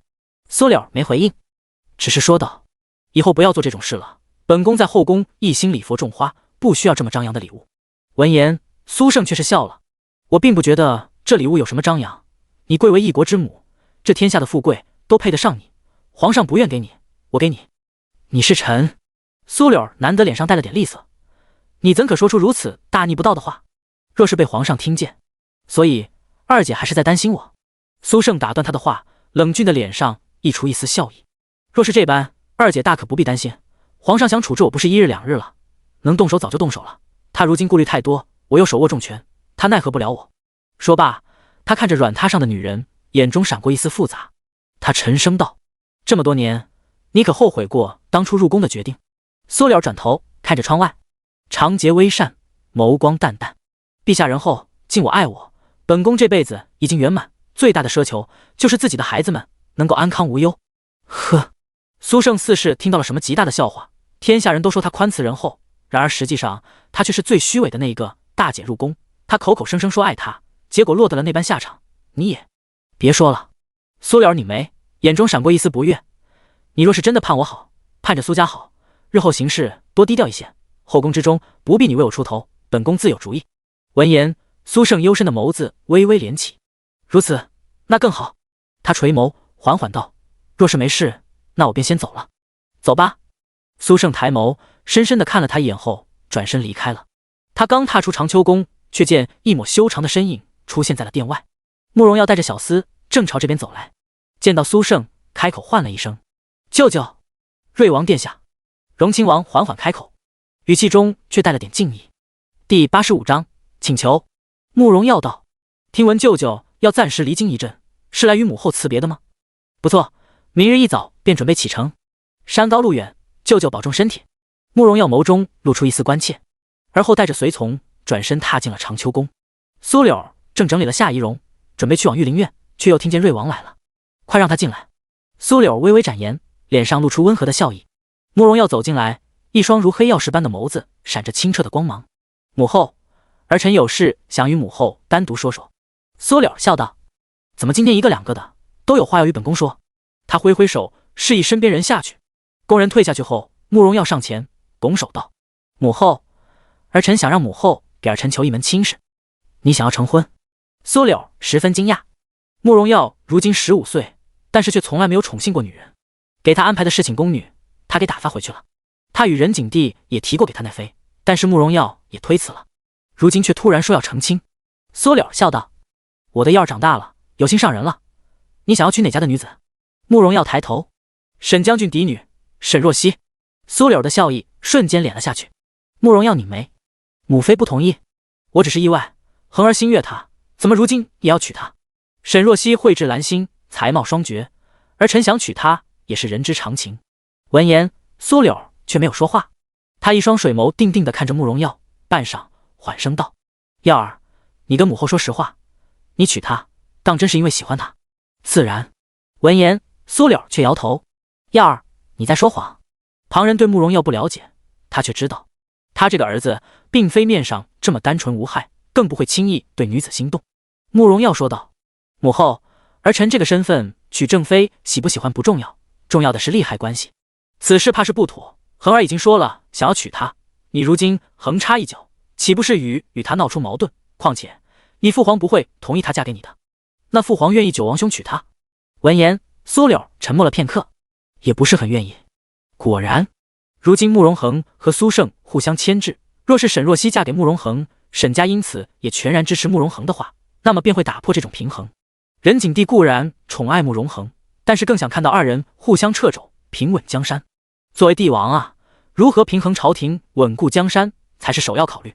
慕容耀缓缓道：“如果母后不愿帮我说这门亲事，那儿臣有个别的请求。”“什么？”“沈若曦嫁给谁都行，但是不能嫁给九王兄。”慕容耀开口道：“母妃应当清楚，如今朝局一分为二，舅舅与九王兄分庭抗礼。若是沈若曦嫁给九王兄，那么势必得到将军府的支持，到时候对舅舅不利，更对苏家不利。所以请母后帮衬一把，将沈若曦赐婚给别人。”缩脸眸光低垂：“这是母后做不了主。”闻言，慕容耀眼底闪过一丝暗色。既然如此，那么儿臣便没有什么要说的了。母后，儿臣告退。缩脸唤住他：“耀儿，恒儿身体不好，你为什么非要这么着急？慢慢等着一切尘埃落定，不是更好吗？为什么非要手足相争？”“母后，儿臣相信，想要什么，一定是要去争取的，等待只会坐以待毙。”说罢，慕容耀转过身走了出去。御林院内，太监间细嘹亮的声音突然响起：“皇上皇后娘娘到！”一行人立刻起身，朝着御林院的门口走去，准备跪迎帝后。宁兰雪摸着自己的小腹，神色露出一丝焦急。今日过来，她铁了心要让沈若曦翻不了身，于是来的时候已经吃了加快落胎的药，想要嫁祸给她。但是沈若曦今日不知道怎么回事，怎么也不肯接近她，邀她过来相谈，她不来。她自己主动去接近沈若曦，却见沈若曦如同见到瘟神一般，见她就走。再这样下去，就真的没机会了。宁兰雪有些焦急，目光一转，落在了不远处一个紫色的身影上。她飞快地走近：“天灵郡主。”“怎么了，宁侧妃？”苏天灵淡淡扫了她一眼，神色中有些轻蔑。宁兰雪对她的目光有些不悦，但是一想到有正经事，便挤出一个笑意：“郡主也很厌恶沈若曦吧？”苏天灵眯了眯眼：“你想说什么？”“妾身知晓郡主也对沈若曦不满，若是郡主愿意，妾身有一计可以让沈若曦再也翻不了身，郡主可愿帮个忙？”苏天灵眼神一亮，但是还是有些警惕：“你要做什么是你自己的事，这可是御林院，本郡主可不会冒险。不需要郡主冒险，只需要郡主在关键时刻助力一把就行了。”宁兰雪凑近他，压低声音，言简意赅地说了他的计划。听完，苏天灵的唇角勾出一抹笑意：“这点小忙，本郡主还是能帮的，多谢郡主。”一行人快步走到御林院的门口，沈若曦也在其中。宁兰雪目光一直紧紧锁住他，而后飞快地走到了他的旁边。沈若曦本能地觉得不对劲，刚准备远离，旁边突然窜出一个人。万丝语气冲冲地瞪着他：“沈若曦，你真是好手段，给我老实交代，你跟灵王殿下究竟是怎么一回事？无可奉告，给我让开！我偏不，除非你给我发誓，从今天开始远离灵王。”沈若曦不悦，看样子上次万尚书给你的教训还不够深刻，你还敢提那茬？万丝雨愈加生气了。就在此时，苏天灵见没人注意这边，突然一伸手，朝着沈若曦狠狠推了过去。然而千钧一发的时候，冷霜猛地将他一拽，苏天灵扑了个空，直接推到了他旁边的万思雨。万思雨毫无防备，被推得朝前重重踉跄几步，而后撞到了一个人。好不容易站稳脚步后，万思雨极其生气，刚准备看究竟是哪个不长眼的，突然听到一声惨叫：“啊！”他一转头，只见宁兰雪倒在地上，捂着自己的肚子，一张柔弱的小脸上满是痛苦。好疼啊！我的肚子。第86章阴谋。听见声音，旁边的贵女们霎时停住了脚步，看向地上呻吟的宁兰雪，一时都有些怔住。兰雪！伴随着一声惊慌失措的声音，慕容羽飞身前来，一把将地上的宁兰雪揽在了怀里。兰雪，你怎么了？殿下，我好疼，刚刚有人撞了我。什么？慕容羽猛地抬起头，目光犀利地朝着旁边的贵女们看了过去，目光落在沈若曦脸上时，一下子怒了。沈若曦，是不是你干的？沈若曦讥笑一声，四殿下哪只眼看见我撞宁兰雪了？除了你还会有谁？慕容羽气冲冲的道，你一直嫉妒兰雪得到了我的爱，在府中的时候就对她百般刁难了，如今我们已经和离，你还是不放过她。闻言，沈若曦有些无语的瞥了他一眼。四殿下，一想正是种病，得治。你，这里这么多人，刚刚发生了什么？必定有人看到，你急着给我定罪，不如赶紧问问有没有人看清始末。闻言，慕容羽一愣，刚准备发问，突然传来一声威严沉着的声音：“怎么了？”任景帝穿着明黄色的五爪金龙龙袍，身边带着雍容华贵的苏柳，正朝着这边走过来。众人纷纷退散开来，跪地行礼。行了，都起来吧。任景帝转头看着地上呻吟的宁兰雪，霎时蹙紧了眉头。这是怎么了？慕容羽急急道：“父皇，兰雪摔倒了，现在肚子很疼。”苏柳立刻提醒道：“皇上，您是现在有身孕，还是赶紧让她去最近的殿中休息，让太医过来看看？”任景帝立刻吩咐左右：“快送宁兰雪去长乐宫，让太医过来。”慕容羽抱着宁兰雪，刚准备起身，突然身子一怔，他将手从她的腿下抽出，手掌上一片黏腻的鲜血。他一惊，这是……殿下，我的肚子好疼啊！耳边传来宁兰雪啜泣的声音。一旁秦海棠拧着眉，看样子这是落胎了吧？闻言，宁兰雪脸色一怔，随即猛地摇头：“不，我不信，明明之前还好好的。殿下，你可得救救我们的孩子！”兰雪，你先别哭，先让太医看看。慕容羽抱着宁兰雪去了长乐宫，其他人也跟着去了。任景帝和众人等在殿中，苏柳与宁太医带着兰雪去了里面的寝殿。不多时候，苏柳和于太医便出来了，他面色凝重的摇了摇头。宁兰雪没什么大碍，只是肚子里的孩子没了。任景帝拧眉，是因为这次的意外？于太医立刻道：“回皇上，宁侧妃的脉象显示胎儿有不稳的现象，不过导致她落胎的直接原因确实是这次摔了一跤。”话音落下，旁边突然响起一个虚弱的声音：“皇上，皇后娘娘。”宁兰雪换了一身白色的素衣，苍白的脸上毫无血色，被人搀扶着走过来。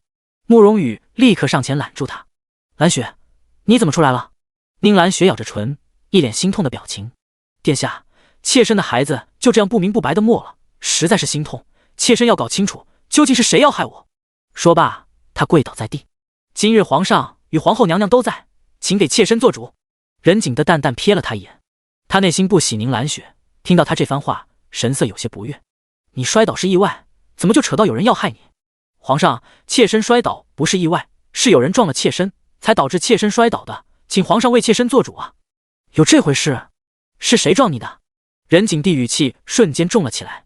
他不喜欢宁兰雪是一回事，但是他已经是慕容羽的侧妃，并且怀有身孕，若是有人居心叵测要害他，那又是另一回事了。他绝不姑息这种心思歹毒之人。宁兰雪垂着眸，抽抽搭搭：“妾身当时没注意，没看到撞妾身的人，只是感觉到是从妾身的右后方冲撞过来的。”“右后方？”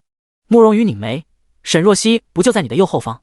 话音落下，慕容恒冷声道：“四个好眼力，隔得这么远，都能注意到沈大小姐的位置。”慕容羽一怔，今日他不知怎么一直忍不住的去看沈若曦，当时便注意到了她在宁兰雪的身后。沈若曦掀起眸子：“臣女当时确实是在宁侧妃的身后，不过不止臣女一个人，还有其他贵女也在，怎么就单单拎着臣女出来说了？”慕容羽厉声道：“因为你最有动手的理由。”“你……行了！”任景帝厉声打断他的话，问道：“在场这么多人，有没有人看到是谁撞了宁兰雪？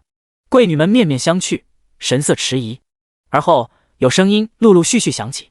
陈女当时听到声音转身，只看到万思雨撞上了宁侧妃。陈女也是，不止陈女，应该很多人看到了。当时的确看到万大小姐踉跄着撞上去的，不知是不是不小心的。一时之间，所有的矛头都对准了万思雨。任景帝犀利的目光直直落在万思雨的脸上，厉喝一声：“万思雨，你好大的胆子！”万思雨一抖，随即扑通一声跪下来。他脸色煞白：“皇上，臣女不是故意的。”果真是你？的确是臣女撞上去的，但是皇上，臣女真的不是故意的，请皇上恕罪，请皇上恕罪啊！一旁的万干也赶紧冲过来，拎着朝服就跪下来。皇上，臣这女儿虽然蠢笨了些，但是绝对不会有什么歹毒的心思，请皇上明鉴啊！宁兰雪靠在慕容羽的怀里，眼中闪过一丝怨毒的光芒。苏天灵怎么做事的？让他陷害沈若曦，结果却失手推到了万思雨这个蠢货。不行，这口黑锅怎么也得甩到沈若曦的头上。想到此，宁兰雪柔柔开口：“皇上，妾身与万大小姐无冤无仇，相信她绝对不会对妾身做出这等事来，一定是另有隐情的。”说罢，他看向万思雨：“万大小姐，你好端端的，怎么会撞上我？”这句话让万思雨原本混沌一片的脑子瞬间清醒了过来。他赶紧道：“是有人推了我一把。”他急急抬头：“皇上，当时是有人重推了臣女一把，臣女才会撞上宁侧妃的。”任景帝道：“你可看见是何人推你的？”臣女。万思雨正要回答，突然听见一旁传来苏天灵疑惑的声音：“我记得当时沈若曦就在你身边，你们好像还争执了起来。万思雨，是不是沈若曦推你的？”第87章黑锅。闻言，万思雨一愣，到嘴边的话瞬间被他吞了下去。众人的目光一瞬间齐齐落到了沈若曦的身上。万思雨跪在地上，支支吾吾：“臣女。”见他半天没说句整话，苏天灵又催促道：“万思雨，皇上和皇后都在这里，你放心说出实情，绝对不会有人敢为难你的。”万思雨缓缓抬起头，对上了苏天灵暗示的眼神，霎时明白了过来。苏天灵这是趁机要让沈若曦背黑锅。他抬起眼，朝着沈若曦瞥了一眼，却对上了沈若曦平静且坦荡的眸子。霎时，万思雨心中怒气横生，这个该死的女人，这个时候了还一副清高的样子，给谁看呢？着实讨厌。万思雨深吸一口气：“皇上，不是沈若曦推我的，这是杀头的大罪。若是陷害沈若曦成功了，那估计他脑袋保不住了。虽然他是讨厌沈若曦，但是也不会平白让人无辜受死。当时沈若曦正在跟他争执，他看得清楚，并不是沈若曦动手的。”话一出口，宁兰雪和苏天灵的眼中闪过一丝震惊，随即脸色沉了下来。二人怎么也没想到，万思雨居然会否认。按理说，万思雨十分厌恶沈若曦，此时将黑锅甩到他头上，不仅可以摆脱自己的罪责，还能让沈若曦吃不了兜着走。这一箭双雕的事，万思雨居然拒绝了。沈若曦也挺意外的，看着地上万思雨有些煞白的小脸，他忍不住勾了勾唇：“哟，没想到这丫头还有点良知。”任景帝拧眉：“那是谁推你的？”“臣女没看到。”旁边的贵女们也纷纷摇头，表示没有看见有人推万思雨。沈若曦站在一旁没吭声，她也没看到，但是她知道冷霜肯定看见了。当时她被冷霜一拽，身后的人才推到了万思雨。她转头看向冷霜：“看清了吗？”冷霜凑近她，压低声音轻声道：“小姐，是苏天灵下的手。”苏天灵？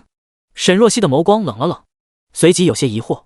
很明显，苏天灵是想推她撞上宁兰雪，让她酿成大错，结果她被冷霜拉开，推到了万思雨。不过他与苏天灵虽然有些矛盾，却不至于让苏天灵冒这么大的风险去陷害他，着实蹊跷。思虑至此，沈若曦便没急着出来作证，想再看看情况，总觉得事情有隐情。任景帝目光灼灼地落在万思雨身上，究竟是真的有人推你，还是你自己不小心绊撞上了宁兰雪，故意编出这等借口来逃脱罪责？皇上，臣女说的都是实话，臣女冤枉啊！万思雨惶恐至极。宁兰雪也适时抽泣起来：“殿下，妾身的孩子，我们的孩子啊！”慕容羽抱紧他，看向任景帝：“父皇，这事绝对不能就这么算了，请父皇为儿臣主持公道。”任景帝沉声道：“害死皇室子嗣，是重罪。”万思雨身子一僵，差点吓晕过去。万干连连磕头：“皇上，臣教女不严，是臣的罪过，臣愿意替这逆女受罚，请皇上饶臣这逆女一命啊！爹，您别这么说。万思雨看着身边急得连连磕头的万干，眼眶不禁红了。在他的印象中，他爹圆滑世故，向来都是八面玲珑，在官场上如鱼得水。现在为了他，居然这么狼狈，还要替他顶罪。他辛辛苦苦经营了这么多年，难道就真的要败在他这个做女儿的手里了吗？万思雨红着眼，朝着皇上道：“皇上，臣女真的是冤枉的，臣女与宁侧妃无冤无仇，绝对不会做这种歹毒之事的。臣女可以对天发誓。”他有些着急地看向四周，目光落在了苏天灵的身上。天灵郡主，我们认识这么多年了，您知晓我是什么样的人，请您帮我说句话啊。闻言，苏天灵眸光闪烁了一下，虽然没陷害到沈若曦，但是这口锅若是被万思雨背了，肯定会连累到万干。万干是慕容恒的人，户部是朝廷的钱袋子，户部尚书的位置举足轻重，若是拉下万干，让他父亲的人顶上，再好不过了。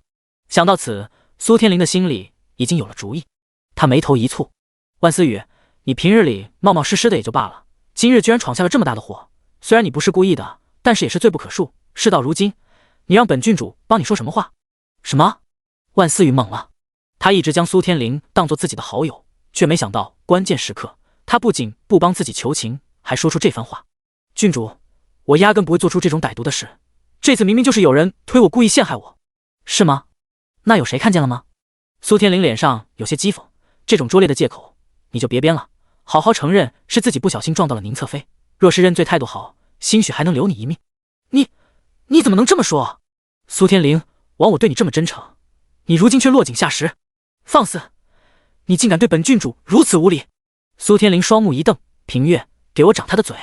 他身边的婢女平月走到万思雨的面前，扬起手就要扇他，然而手臂刚举起来，便被人捏住了手腕。冷霜抓住他的手，狠狠一甩，平月被甩得一个踉跄，直接摔到了地上。苏天灵勃然大怒：“沈若曦，你好大的胆子！快让你这婢女滚开！我看大胆的不是，而是郡主。”沈若曦绝色的脸上神色微冷，皇上与皇后娘娘都在这里，什么时候轮到郡主在这逞威风了？他对本郡主如此不敬，本郡主不过是管教他一番。天灵，给我住口！一旁苏柳呵斥：“此事自有皇上定夺，你插什么手？”闻言，苏天灵不情不愿地收了怒意，缓缓道：“臣女僭越，请皇上与皇后娘娘宽恕。”任景帝深深地看了苏天灵一眼，冷哼一声：“你也知晓你是僭越？这天下如今姓慕容，不是姓苏。今日荣亲王行为张狂，已经让他很是不悦。如今苏天灵这一遭，无疑踩了他的逆鳞。皇上，闭嘴！你当皇宫是你的荣亲王府吗？敢当着朕的面撒野！皇上恕罪！”苏天灵没料到任景帝会发这么大的火，当即跪下。第88章猜测。荣亲王妃薛元走出来，扶了扶身。皇上息怒，天灵平日里被王爷宠得过分，性子才急了点，绝对没有对皇上不敬的意思。等天灵回去，臣妾一定让王爷好好管教管教他。薛元这话面上是在求情，但是句句不离荣亲王，实则是在拿荣亲王出面给皇上压力。听到这话，任景帝的脸色冷了冷，但是终究松了口。起来吧，若有下次，绝不轻饶。谢皇上。薛元扶着苏天灵起了身。皇上，如今当务之急是要赶紧处理宁侧妃的事。任景帝点头，确实，宁兰雪的事到底得有个说法。万思雨，你还有什么好说的？万思雨睁大眼，皇上，臣女想起来了，臣女的后面当时是天灵郡主，她一定看到有人推我的。苏天灵冷哼一声，本郡主当时忙着去跪迎皇上皇后，哪里有空去关注你？你……万思雨咬着牙，将到嘴边的脏话咽了下去。他猜测，就算苏天灵看到了，估计也不会帮他澄清的。不过为什么呢？他又没得罪苏天灵，他为什么这么对自己？任景帝一双眸中泛着沉思的光芒，他看向万思雨：“你与宁兰雪之间可有什么过节？”万思雨摇头：“臣女与宁侧妃只见过2次面，不曾有过节。那在座的贵女之中，可有跟你有仇的？”万思雨垂着头：“臣女跟沈若曦关系不太好，但是你刚刚说了，不是沈若曦推你的。”万思雨老老实实点头。任景帝拧眉：“万思雨，你说是别人推你的，但是却又拿不出证据，也没有怀疑的对象。如今这么多人都亲眼看见是你撞上了宁兰雪，此事你实在难逃干系。”闻言，万思雨神色一正，眼泪在眼里打转。万干赶紧道：“皇上，此事思雨虽拿不出证据，但是微臣可以以性命担保，思雨绝对做不出这等歹毒之事，定是另有隐情。苏天灵冷笑：万尚书，凡是讲证据的，本郡主知道你护女心切，不过也正是你的溺爱，才造成万思雨爱闯祸的性子，今日不就酿成大错了？万干沉着脸：郡主，此事皇上自有定夺，思雨一直与您交好，但是今日你却一直落井下石，臣倒是疑惑，您究竟是何居心？啊，你这是怀疑本郡主？臣不敢。万干转头对着任景帝叩首：皇上，臣自知小女闯下大祸，不敢奢求皇上饶恕，只求皇上念在微臣在户部尽心尽力这么多年的份上，能够从宽处置。苏天灵神色讥讽：万尚书说的可真是轻巧，那可是皇室子嗣，万思雨犯了这么大的错，你作为父亲难辞其咎。说着，他朝着任景帝俯身，毕恭毕敬的道：皇上，依臣女看，万尚书教女不严，不配再任户部尚书一职，应削去他的官职，贬为庶人。而万思雨如此重罪，应当赐死。苏天灵，你怎么能说出这么恶毒的话？我……住口！万干猛地朝着他一吼，随即啪的一声，一巴掌扇在他的脸上。逆女，你还不知错？圣上面前，岂容你放肆？爹！万思雨摸着脸，对上万干微红的眼眶，他心里难受极了。这一刻，他是真的后悔了，悔得想死。之前万干一直劝他，让他不要找沈若曦的麻烦，更不要跟苏天灵搅合在一块，他当作耳旁风。如今他害了自己不说，还害了父亲。万思雨一低头，重重地磕在了地上。皇上，一切都是臣女的错，臣女一人做事一人当，请皇上不要怪罪我父亲，臣女甘愿领罚。任景帝看着他，思忖了片刻，之后转头看向宁兰雪：宁兰雪，这是你是最大的受害者，你想要一个什么样的结果？宁兰雪缩在慕容羽的怀中，一双眼红得跟兔子一样。她抓紧慕容羽的衣襟，心有不甘。费了这么大的力，结果却没将沈若曦那个贱人拉下水。如今局面已经成这样，她能看出来，苏天灵是想将这脏水泼在万思雨的身上，顺带着将万干拉下马。虽然他不知道苏天灵为什么要这么做，但是如今这情境，他不如顺水推舟，帮苏天灵一把。若是能拉拢苏天灵，日后他也算有个靠山。想到此，宁兰雪心一横，切身觉得天灵郡主说的很有道理，万尚书教女不严，也应当受罚。听到这话，沈若曦瞬间拧紧了眉。不对劲，按理说宁兰雪十分重视肚子里的这个孩子，如今落胎，她不仅没有情绪失控找万思雨算账，反而在讨好苏天灵，实在蹊跷。她敛着眸，突然有了一个猜想，莫非是宁兰雪与苏天灵联手，一起谋划了这件事？若是这么一想，便能说得通了。宁兰雪让苏天灵动手推她，想让她撞上自己，导致她落胎，让她犯下大罪。但是宁兰雪虽然恨她，也不至于会这么蠢，拿肚子里的孩子去陷害她。除非……想到宁兰雪今日身上的麝香味，沈若曦突然就明白了过来。除非宁兰雪肚子里的孩子原本就保不住。沈若曦不禁想起了上一世，宁兰雪怀孕后也是3个月的时候突然落胎了，当时说是桃叶冲撞了宁兰雪，导致她落胎。为此慕容羽勃然大怒，命人杖毙了桃叶，还扇了她几耳光，说她恶毒，身边的丫鬟也恶毒。随后命人将她关在雨香院自省，不给吃喝，饿了3天3夜。他一直以为是桃叶与宁兰雪发生了冲突，宁兰雪气急才会落胎。现在想来，上一世说不定也是宁兰雪故意陷害。2辈子，宁兰雪歹毒的本质还是一丁点都没变。沈若曦的眼神骤然发冷，她走出去，朝着任景帝俯了俯身：皇上，臣女有话要想说。哦，看见沈若曦，任景帝眼中露出一丝探究。沈若曦，你想说什么？第89章护短。沈若曦缓缓开口：万思雨虽然莽撞，但是今日之事确实有蹊跷。话一出口，众人都惊了一下，最震惊的莫过于跪在地上的万思雨。他万万没有想到，在这种时刻出来给他说情的，居然是他的死对头沈若曦。霎时，他只觉得心底五味杂陈，一股复杂的情绪涌上心头。苏天灵冷冷开口：沈若曦，你出来就是为了给万思雨求情？这么多双眼睛都看到万思雨撞倒了宁侧妃，你还想为他狡辩？但是万思雨不是说了，他是被人推的。苏天灵好笑，他一面之词，有人看到吗？没人看到，就代表没人推他吗？沈若曦，你这是强词夺理。你，臣女看见了。沈若曦打断苏天灵的话，朝着任景帝缓缓道：皇上，臣女看见推万思雨的人是谁了。哦，任景帝眸中闪着金光，你看见了？皇上，当时万思雨正与臣女争执，因而臣女的专注力都在他的身上，陈女亲眼看见有人推了她一把，才导致万思雨撞倒了宁兰雪。那你说是谁如此大胆？沈若曦声音淡淡，但是清晰入耳。此人正是天灵郡主。一派胡言！苏天灵一挥袖子，愤怒出声：好你个沈若曦，本郡主就说你怎么突然出来要作证，原来是想将这脏水给泼到本郡主身上。他神色极其不悦。本郡主与宁侧妃之间井水不犯河水，从未有过矛盾，我何故要害他？闻言，地上的万思雨不高兴了。郡主，我也与宁侧妃无冤无仇啊，你还不是让我认罪？那能一样吗？你是自己不小心绊倒了撞上人，害怕担责任，所以才……谁说我是不小心绊倒的？我都说了多少遍了，我就是被人推的。我看就是你推的我，现在在这给我扣屎盆子呢。你别吵了！任景帝怒喝一声，制止了二人的争执。他神色不悦。大殿之上吵吵闹闹，成何体统？说罢，任景帝看向沈若曦，有些疑惑：沈若曦，你既然看见了，之前怎么不说？沈若曦缓缓道：皇上，臣女一人的供词不具有说服力，而且最重要的，臣女觉得这件事有些蹊跷。怎么蹊跷？听到这话，沈若曦却没有正面回应，而是说道：皇上，能允许臣女给宁侧妃把脉诊断一番吗？听到这话，慕容羽怀中的宁兰雪神色一顿。沈若曦这个贱人，怎么突然提出要给她把脉？难不成她看出了什么？宁兰雪有些心虚，她装出一副伤心的样子，拉着慕容羽的袖子：殿下，沈若曦这是什么意思？眼下不是要给妾身肚子里的孩子讨回公道吗？虽然才怀胎2个月，但是也是妾身身上掉下来的肉啊！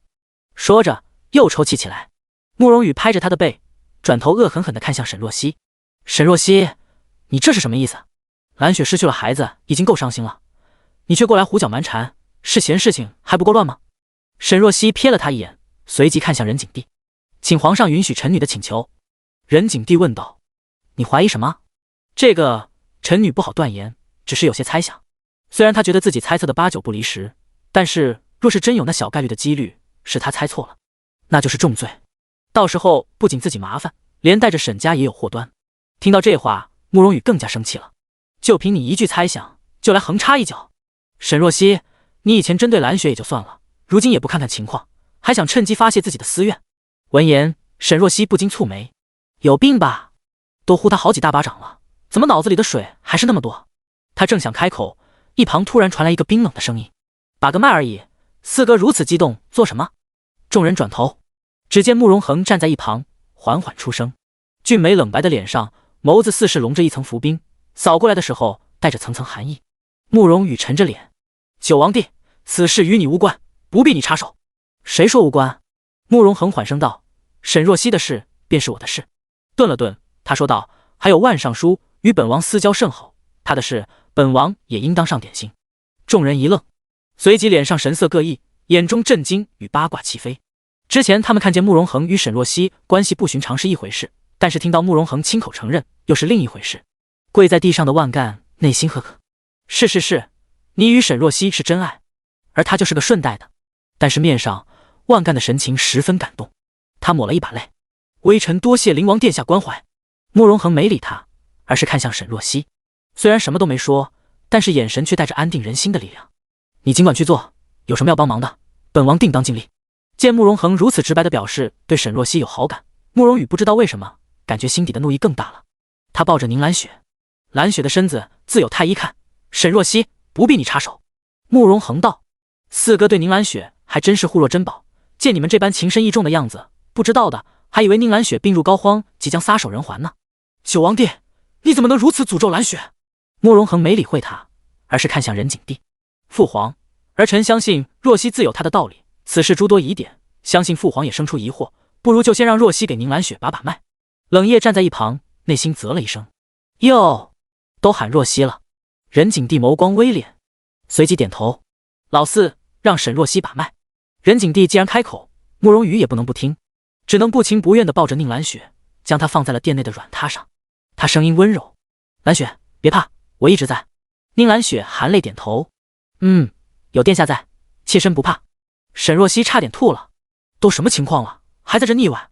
他伸手搭上宁兰雪的脉象，细细探了探。第90章麝香。宁兰雪有些紧张，但是仔细一想，现在这胎已经掉下来了，沈若曦就算把脉也探不出什么情况。想到此，他的便安心了不少。沈若曦把完脉之后松开了手，宁侧妃确实是落胎了。闻言，众人没吭声。方慧沉着脸，沈若曦，这事还用你说吗？一直在旁边看热闹的秦海棠懒洋洋地瞪了他一眼。你急什么？这不是话还没说完吗？沈若曦继续道。但是宁侧妃这胎似乎不是今天出问题的。你这话什么意思啊？苏天林开口道。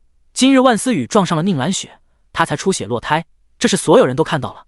陈女的意思是，宁侧妃这胎早就已经出了问题，只是今天摔了一跤才导致滑胎，就算没有今日的事，她肚子里的孩子也保不住。沈若曦话音刚落，宁兰雪就尖叫起来。住口！沈若曦，你在那胡说八道什么？我肚子里的孩子一直好好的，你却在这一派胡言。说着，他一转头看向任景帝和苏柳。皇上，皇后娘娘，妾身今日受到如此大祸，却还要忍受沈若曦在这胡搅蛮缠，请皇上和皇后娘娘为妾身做主啊！苏柳拨着手里的佛珠，看向旁边的太医。于太医，若是只凭把脉的话，能探出这些问题吗？于太医躬身回皇后娘娘，若是还未落胎的话，是能从脉象探出来的，但是如今已经落胎，按理说是不能的。听到这话，宁兰雪立刻来劲了。皇后娘娘，您也听到了，太医也说不可能，沈若曦是在这胡说八道。于太医又道，微臣是不能探出，但是沈大小姐医术超凡，或许有异于常人的才能，能够查出端倪。自从上次为贵人的事，于太医便对沈若曦另眼相待，有点崇拜她了。苏柳转头，目光落在沈若曦的身上。沈若曦，你真能从脉象探出这些？沈若曦回道，皇后娘娘，臣女并非直接推测出来，而是猜测的。猜测？苏柳拧眉，显然不太同意他这句话。凡事讲究证据，这么大的事，你只凭猜测，实在过于武断，怕是不能让人信服。苏天林有些好笑，如今看病都凭猜测。沈若曦，你不会看就别看，简直贻笑大方。慕容恒凉凉地扫了他一眼，很好笑吗？苏天林一僵，虽有不甘，也讪讪地闭上了嘴。沈若曦继续道，皇上，皇后娘娘，臣女对药物格外敏感，今日经过宁侧妃身边，闻到她身上的熏香味，里面有麝香。闻言，殿内的人都神色一惊，宁兰雪更是有些心虚。任景帝开口道，于太医确有其事。皇上，微臣嗅觉不如沈大小姐好，得仔细闻闻才能知道。任景帝一挥手，一旁的宫女将宁兰雪之前携带的香囊拿了过来。于太医将香囊打开，拿出里面的香料，仔细闻了半天之后蹙眉。皇上，虽然味道比较淡，但是臣能感觉确实是有麝香的味道。听到这话，慕容羽眉头紧蹙，难道说是有人要害兰雪肚子里的孩子？闻言，方慧一拍桌子，沈若曦，你既然闻到了宁兰雪身上的麝香味，为什么不提醒宁兰雪，等到现在才说？沈若曦神色冷静，臣女确实想过提醒，不过就算是臣女说了，恐怕宁侧妃也不会相信，反而会觉得是臣女居心叵测。方慧厉声道，就因为你这小人之心，才害得宁兰雪今日遭此大祸。依本宫看，此事你难辞其咎，也得担责。方慧心底其实有些高兴，她早就看不惯宁兰雪了，一个青楼贱婢也配给她的女儿生儿育女，如今孩子没了，正合她意，而且正好可以趁着这个机会给沈若曦也泼一身脏水。这两个贱人都不得好死。秦海棠拧眉，还真是稀奇了，宁兰雪的胎像出了问题，也能怪罪到沈若曦头上。方嫔，你作为宁兰雪的婆母，自己的儿媳妇身子出了这么大的问题，你却什么都不知道，我看最该问责的就是你。慕容恒接过话，秦贵妃说的有道理。方慧不悦，那也不是她知情不报的理由。沈若曦瞥了她一眼，方嫔娘娘，臣女不说，还有一层原因。什么原因？臣女听闻宁侧妃最近的熏香都不要身边丫鬟经手，而是自己弄，也就是说，这些熏香是宁侧妃自己找人调制的，便觉得有些疑惑，不敢妄言。沈若曦转头看向宁兰雪，宁侧妃是这样吗？宁兰雪眸光闪烁，这是沈若曦怎么会知道？她一转头看向身边的荷香，却见荷香低着头，不敢与她对视。宁兰雪勃然大怒，贱丫头，果然是她跟沈若曦透风的。宁兰雪拧眉，熏香都是府里总管采购的，我不过是随意拿了几盒自己喜欢的，有什么问题吗？闻言，一旁的慕容恒示意，冷夜去四哥的府中好好查查宁兰雪的熏香是谁拿进来的，又是谁调制的，经手的人一个不要放过。慕容羽厉声道，这是我府中的事，什么时候轮到九王帝过问了？四哥似乎忘了，大理寺卿如今归我管辖，谋害皇室子嗣是重罪，本王职责所在。慕容羽一噎，忘记了这茬，他下意识地看向任景帝，却见他点头。老四，灵王此话有理。慕容羽只能作罢，宁兰雪的心却提了起来。当时张琪说这麝香绝对不会有人发现的，他今日就放心带了，准备不知不觉加快落胎的速度，结果却这样了。如今慕容恒插手，若是查下去，肯定会露出端倪。他目光一转，落在了何香的身上。实在不行，到时候就把这件璧推出去顶罪，就说是他心怀不满，对他肚子里的孩子下手。宁兰雪正心绪不宁，突然听见沈若曦开口：“四殿下，臣女想问你件事。”第91章审问。慕容羽一愣，抬头对上了沈若曦清澈的水眸，他的心当即跳了一下，随即心头涌上一阵十分复杂的情绪。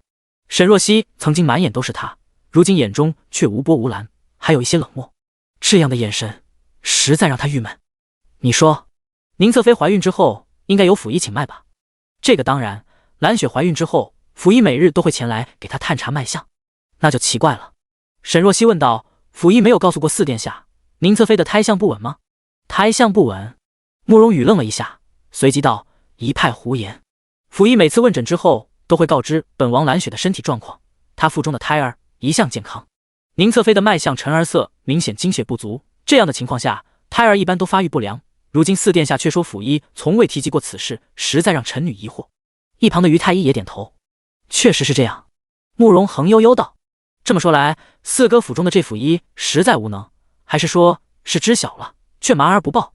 闻言，旁边的众人神色都有些异常。苏柳缓缓道：“宁兰雪，你胎象虚弱，你自己也不知。”宁兰雪心中一惊，再这么查下去，事情就得暴露了。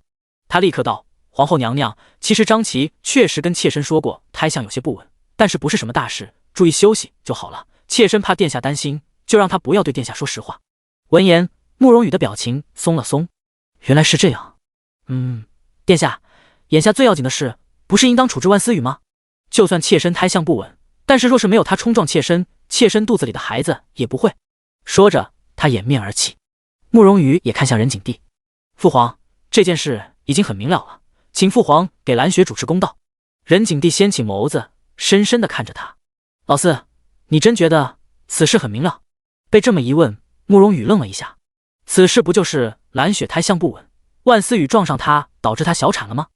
难不成真是苏天灵推她的？不可能，苏天灵没有理由这么做，一定是万思雨情急之下撒的谎。只是宁兰雪熏香中的麝香有些疑惑，不过也应是府中有心思歹毒的下人，回去他审问一番，这事他自己便能处置。任景帝扫了他一眼，带着一丝不易察觉的失望。若是真是万思雨冒失闯下的大祸，朕绝对会秉公办理，给宁兰雪一个说法。眼下你先等着。慕容恒也道：“四哥急什么？等本王的人去你府中审问一番，看看可有什么收获，还是说四哥怕审出什么自己接受不了的事情，例如自己的心上人并非那么纯良无害。”宁兰雪心中一震，下意识地拽紧了慕容羽的衣袖。慕容羽拍着他的手腕：“九王帝是在挑拨我与蓝雪之间的关系，那你可就想错了。蓝雪冰雪善良，我相信蓝雪。”慕容恒却是嗤笑一声，带着深深的讽刺。慕容恒的人办事很快，不多时候冷夜便回来了。不过他不是一个人回来的，还带来了慕容羽的府医张琪和府里的总管丁乐贤。看见张琪，宁兰雪的脑袋轰的一下，炸得一片空白。他靠在软榻上，努力支撑着身子，以掩饰自己的颤抖。宁侧妃脸色格外苍白啊，是怎么了？沈若曦站在一旁，突然开口。宁兰雪回过神，她努力装出一副镇定的样子。沈若曦，我刚才小产，身心俱创，脸色苍白，不是很正常。若是这样是正常，臣女就怕是别的原因惊吓了宁侧妃。沈若曦似笑非笑。宁兰雪的手指猛然攥紧。这个贱人！张琪和丁乐贤惶恐的在殿内跪下，参见皇上。任景帝目光犀利：“你们可知今日发生什么事了？”丁乐贤支支吾吾：“奴才来的时候已经被告知了。”任景帝一拍旁边的椅子扶手：“你作为四皇子府内总管，宁兰雪身边的香囊带有麝香，你知不知道此事？”圣上发威，丁乐贤差点吓尿了，他趴在地上：“皇上，奴才不知啊。奴才在四殿下的府中已经任职多年，府里大小事宜奴才都全心全意打点，从来没有出现过差池。更何况最近宁侧妃有了身孕，奴才更是打起12分的精神，他的吃穿用度一直都是最好的。况且最近1年，府里都没曾买过麝香，宁侧妃的熏香里怎么会出现麝香呢？丁乐贤连连磕头：“皇上，此事与奴才无关，一定是府里有人做手脚，请皇上明察。”慕容羽问道：“蓝雪平日里的熏香都是谁拿的？”回殿下，都是荷香定期过来拿的。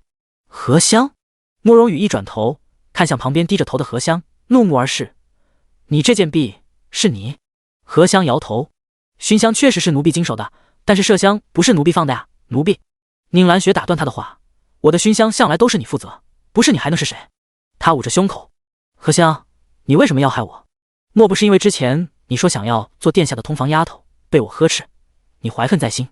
荷香满脸震惊：“侧妃娘娘，奴婢从没说过这样的话，您怎么可以这样冤枉奴婢？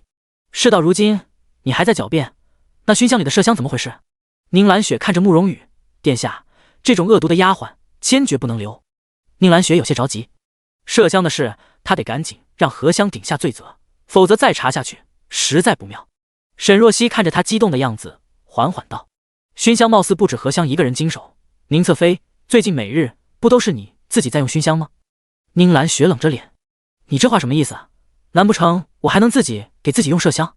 他话音落下，荷香突然也似是想起了什么，他紧紧揪着自己的衣服，看着一旁的沈若曦，终于鼓足勇气：“奴婢也觉得很奇怪。”荷香结结巴巴：“侧妃娘娘平日里对我们下人极为苛刻，衣食住行都要我们伺候，尤其有孕之后，出然院都是让人用轿辇抬着。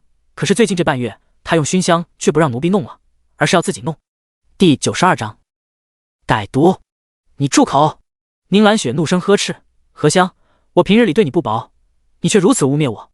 我还不是见这半月你神色疲倦，做事笨手笨脚，就自己用了熏香，不想你居然反过来咬我一口。”他突然像是想到了什么：“我知道了，你与沈若曦是一伙的吧？他究竟给了你多少好处，让你这么攀咬我？攀咬你？”荷香颤抖着抬起头，眼里虽然十分害怕，但更多的是愤恨。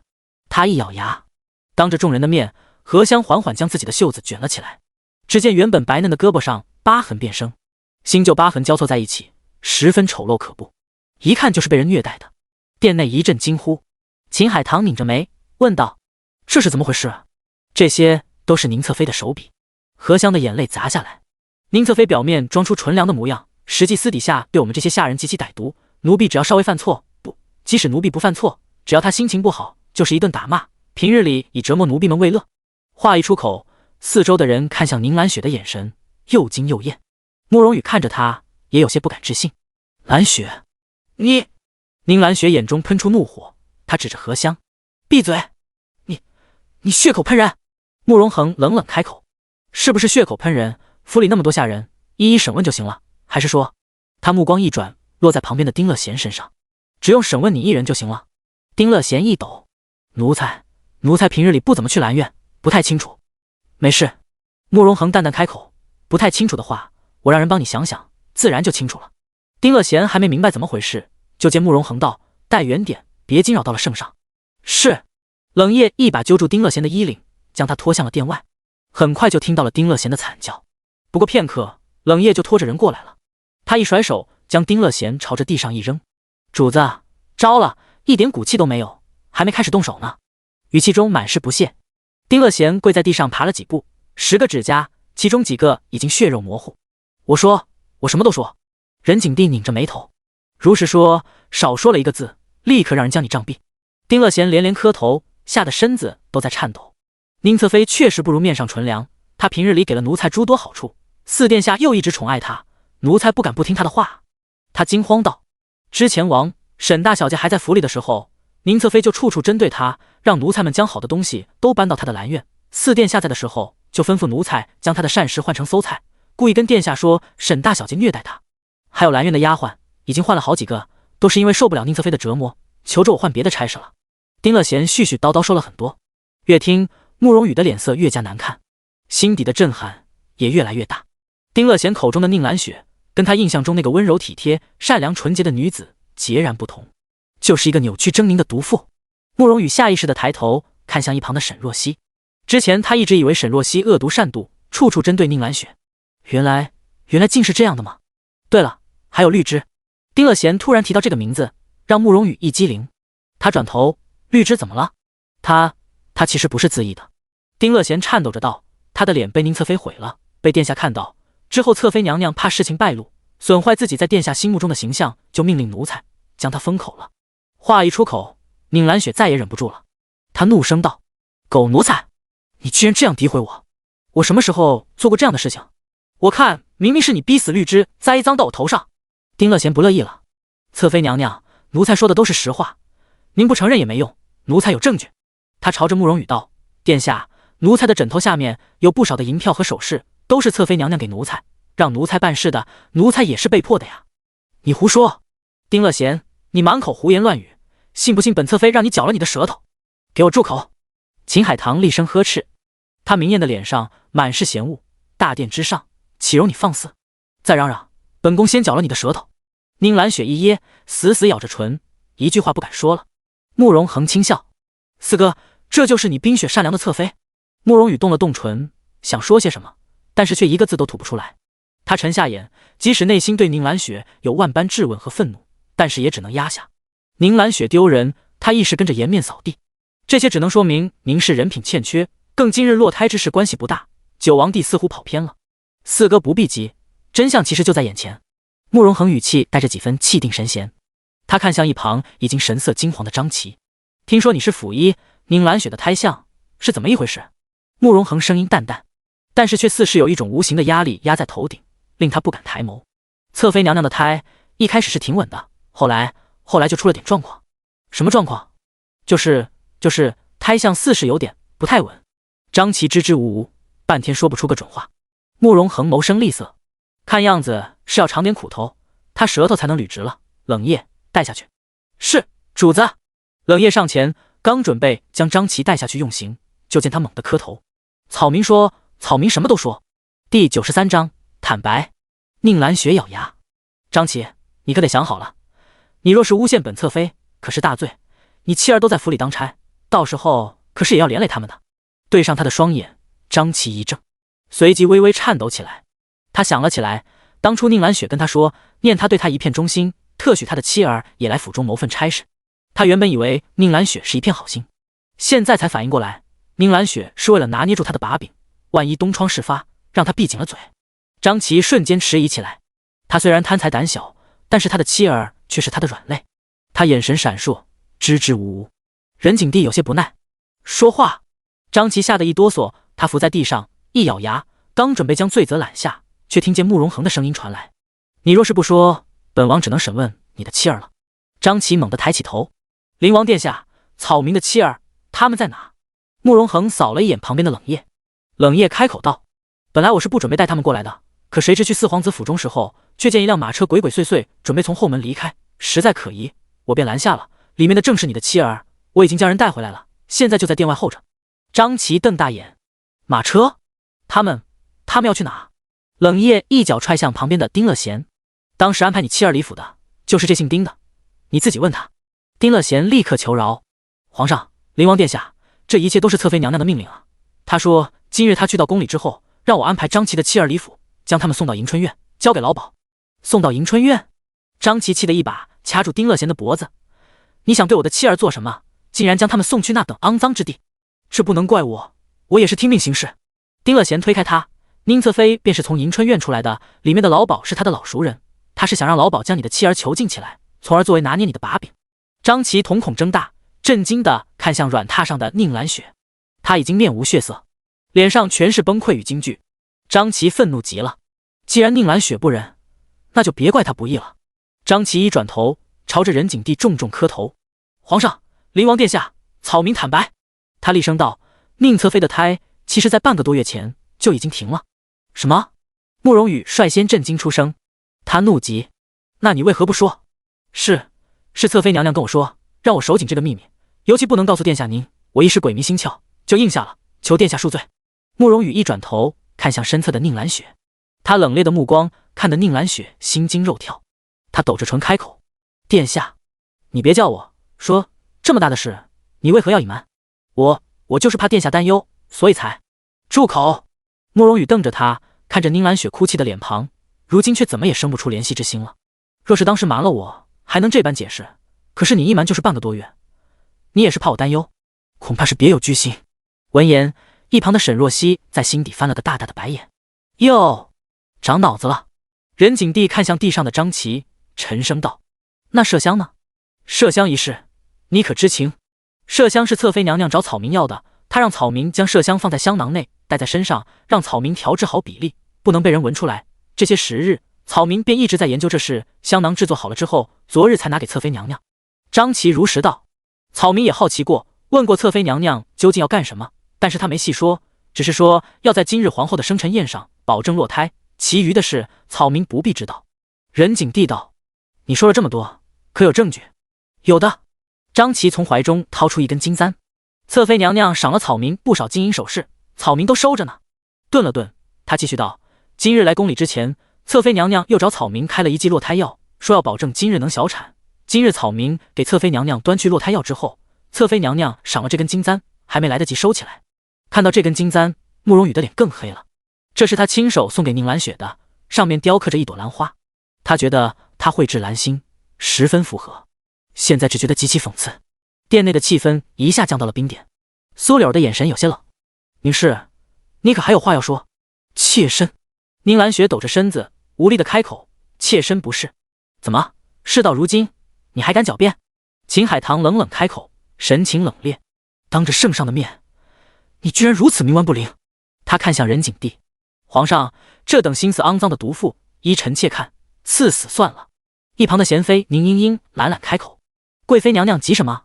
皇上都还没开口，你倒是先说上了。本宫说话有你评判的份。”秦海棠瞪着他：“本宫看你是在宝华寺反省的还不够，宫里的规矩还没记牢，不如再送你回去好好待上一阵。”皇上对外称是宁英英去宝华寺礼佛祈福，除了少数几个知情的，其他人都不知道他是被罚去反省了。如今秦海棠当众这么一说，无疑是公然打他的脸。宁英英一阵火大，正要开口，苏了转头：“现在什么情况？你们还有心在这争执？都给我住口！”二人不悦地闭上了嘴。软榻上，宁兰雪浑浊的脑子此刻终于清楚了一些。此时人证物证都在，他要是再否认下去，恐怕会抖落更多的事。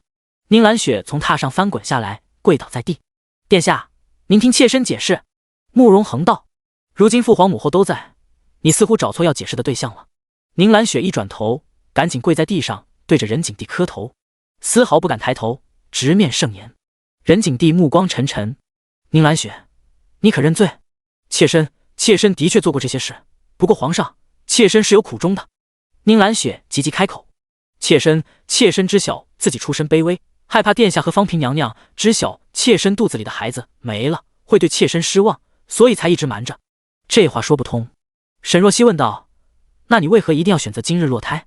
今日是皇后娘娘生辰日，你当着这么多人的面小产，是要做什么？”第94章发落。我宁兰雪支支吾吾。沈若曦道：“宁侧妃不会是想要故意将小产之事栽赃给别人，从而达到某种目的吧？”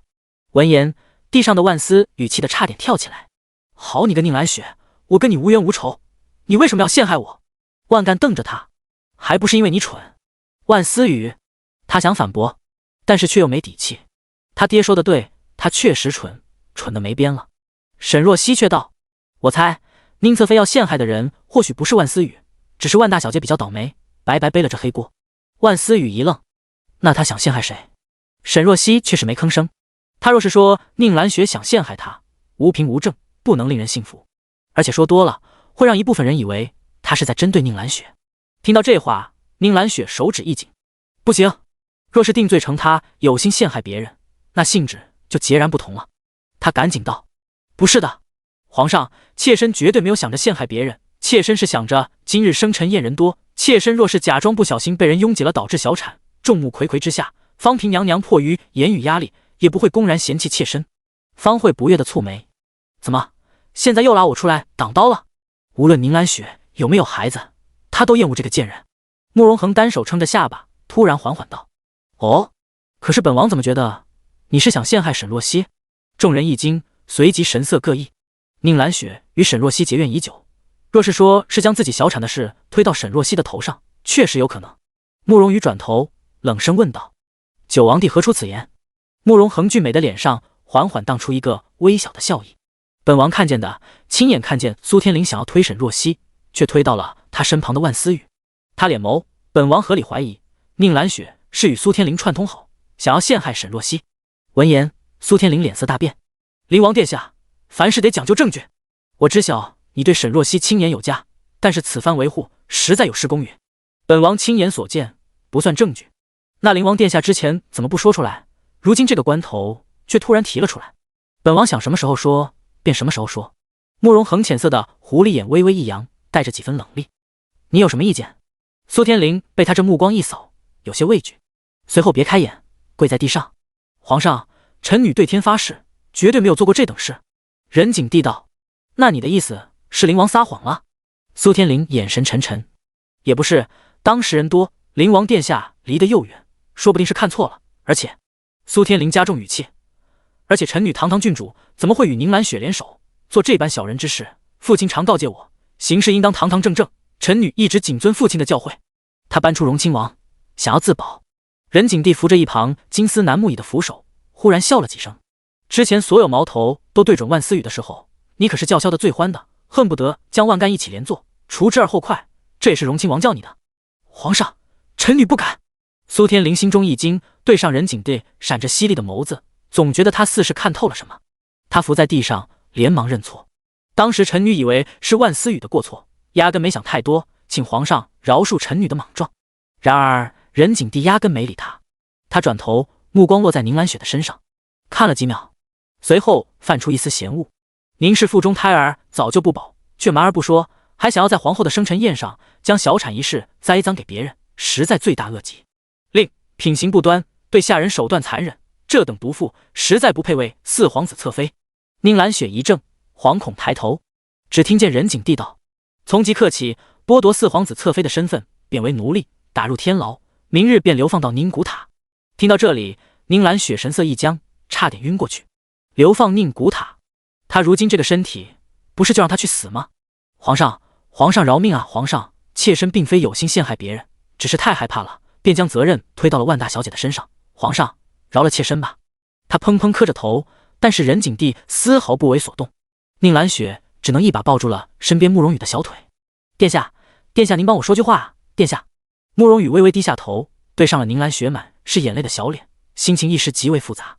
今日算是颠覆了他对宁兰雪的认知。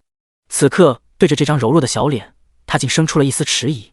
宁兰雪哭泣出声：殿下，都怪妾身太自卑了，我太害怕了，害怕殿下知小妾身肚子里的孩子出了问题，会对妾身失望，就想将罪责推给别人。他喊道：这一切都是因为妾身太过爱您了呀。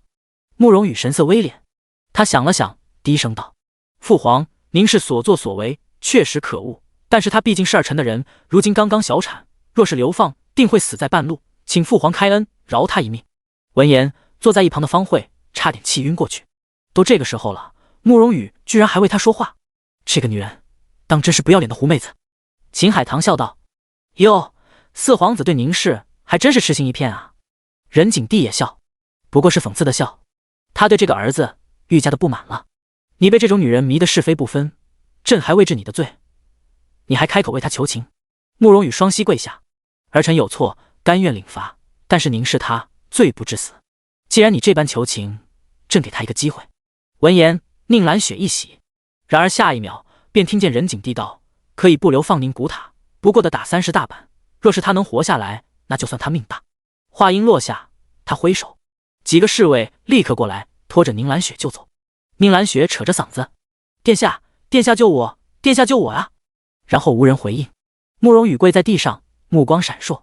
30大板，即使是身体康健之人，也会半死不活，何况宁兰雪如今的状况，打完30大板，他当真有可能会死。但是这已经是任景帝最大的开恩了。第95章，请父皇赐婚。至于你，任景帝的目光落在慕容羽的脸上，冷笑一声：你眼盲心瞎，实在令朕失望。这段时日，给朕好好在府里禁足反省。慕容羽垂着头：儿臣知错。很快，外面就传来了宁兰雪的惨叫，一声比一声凄厉。殿内一时安静下来，众人大气也不敢出。任景帝目光一转，落在苏天灵的身上。苏天灵还在跪着。任景帝声音沉沉：苏天灵，你可知罪？苏天灵眸光闪烁：臣女有错，但是臣女绝对没有与宁兰雪同流合污。她不是很怕，只要她死不承认，任景帝也无可奈何。以前他不知道做了多少过分的事，还不是一样平安无事。这次也没什么不同。果然，任景帝沉声道：“你站起来。”苏天灵眼底闪过一丝不易察觉的笑意。谢皇上。他缓缓站起身，还未站稳身形，突然一个耳光狠狠落在他的脸上，将他扇得狠狠一个趔趄。苏天灵捂着脸，又惊又惧：“皇上，您这是为何？”任景帝面色沉沉，眸中怒意乍现：“你当真以为只要你咬死不承认，朕就没办法治你的罪？想要探出真相的方式有100种，最简单的就是审问宁兰雪。苏天灵，朕本想给你一个机会，让你自己承认，可是你却冥顽不灵。既然苏胜管教不好你，那朕便替他管教管教。”苏天灵一怔，没想到今日任景帝的怒火这般大，他再次跪下：“皇上，臣女。”薛元也跪下，打断了苏天灵的话：“皇上，此前是天灵考虑不周，草率行事，不过幸好有灵王殿下查出真相，将误会化解，念在没有酿成大错的份上，请皇上饶了天灵。”说着，他缓缓抬起眼，看向一旁的苏柳：“皇后娘娘，天灵自小便在您身边长大，请您求皇上饶了天灵不懂事。”苏柳雍容的脸上神色淡淡：“家有家法，国有国规，此事自有陛下裁决，本宫听陛下的。”任景帝看了一眼苏柳，沉默了几秒后，微微沉静下来。今日是皇后生辰，苏天灵又是皇后的侄女，皇后大义，朕也得给她几分面子。说罢，他厉声道：“来人！”苏天灵掌嘴10下，让他尝尝记性。旁边的太监遵命上前，扬手朝着苏天灵的脸上扇去。啪啪的巴掌声在殿内响起，苏天灵的脸很快就肿了起来，脸上火辣辣的疼。但是更让苏天灵无法接受的是他扫地的颜面。她作为荣亲王的嫡女，向来都是在京城横着走，如今任景帝当着这么多人的面掌掴她，让她的脸往哪放？打完之后，苏天灵强撑着站起身，请求回府。今日算是丢人丢权了，他1秒也不想在这里待下去了。任景帝也没多话，扔下一句回府给朕好生反省，便让他走了。薛元带着他朝着殿外走去。经过殿门口的时候，苏天灵看见2个侍卫拖着一个软绵绵的人走了进来，正是被打完了30大板的宁兰雪。闻见那股子血腥味，苏天灵神色僵了僵，随即加快了步伐。殿内，砰的一声，宁兰雪被扔到了任景帝的面前。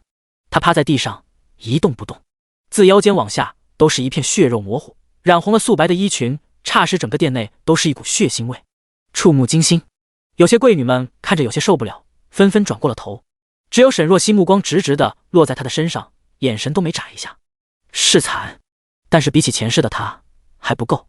侍卫拱手：“皇上，30大板已经打完，人昏死了过去。”没死。任景帝冷哼一声，命道是大。他朝着慕容羽扫了一眼，既然人还活着，便将他带走吧。朕既允诺了你，便不会再要他的命。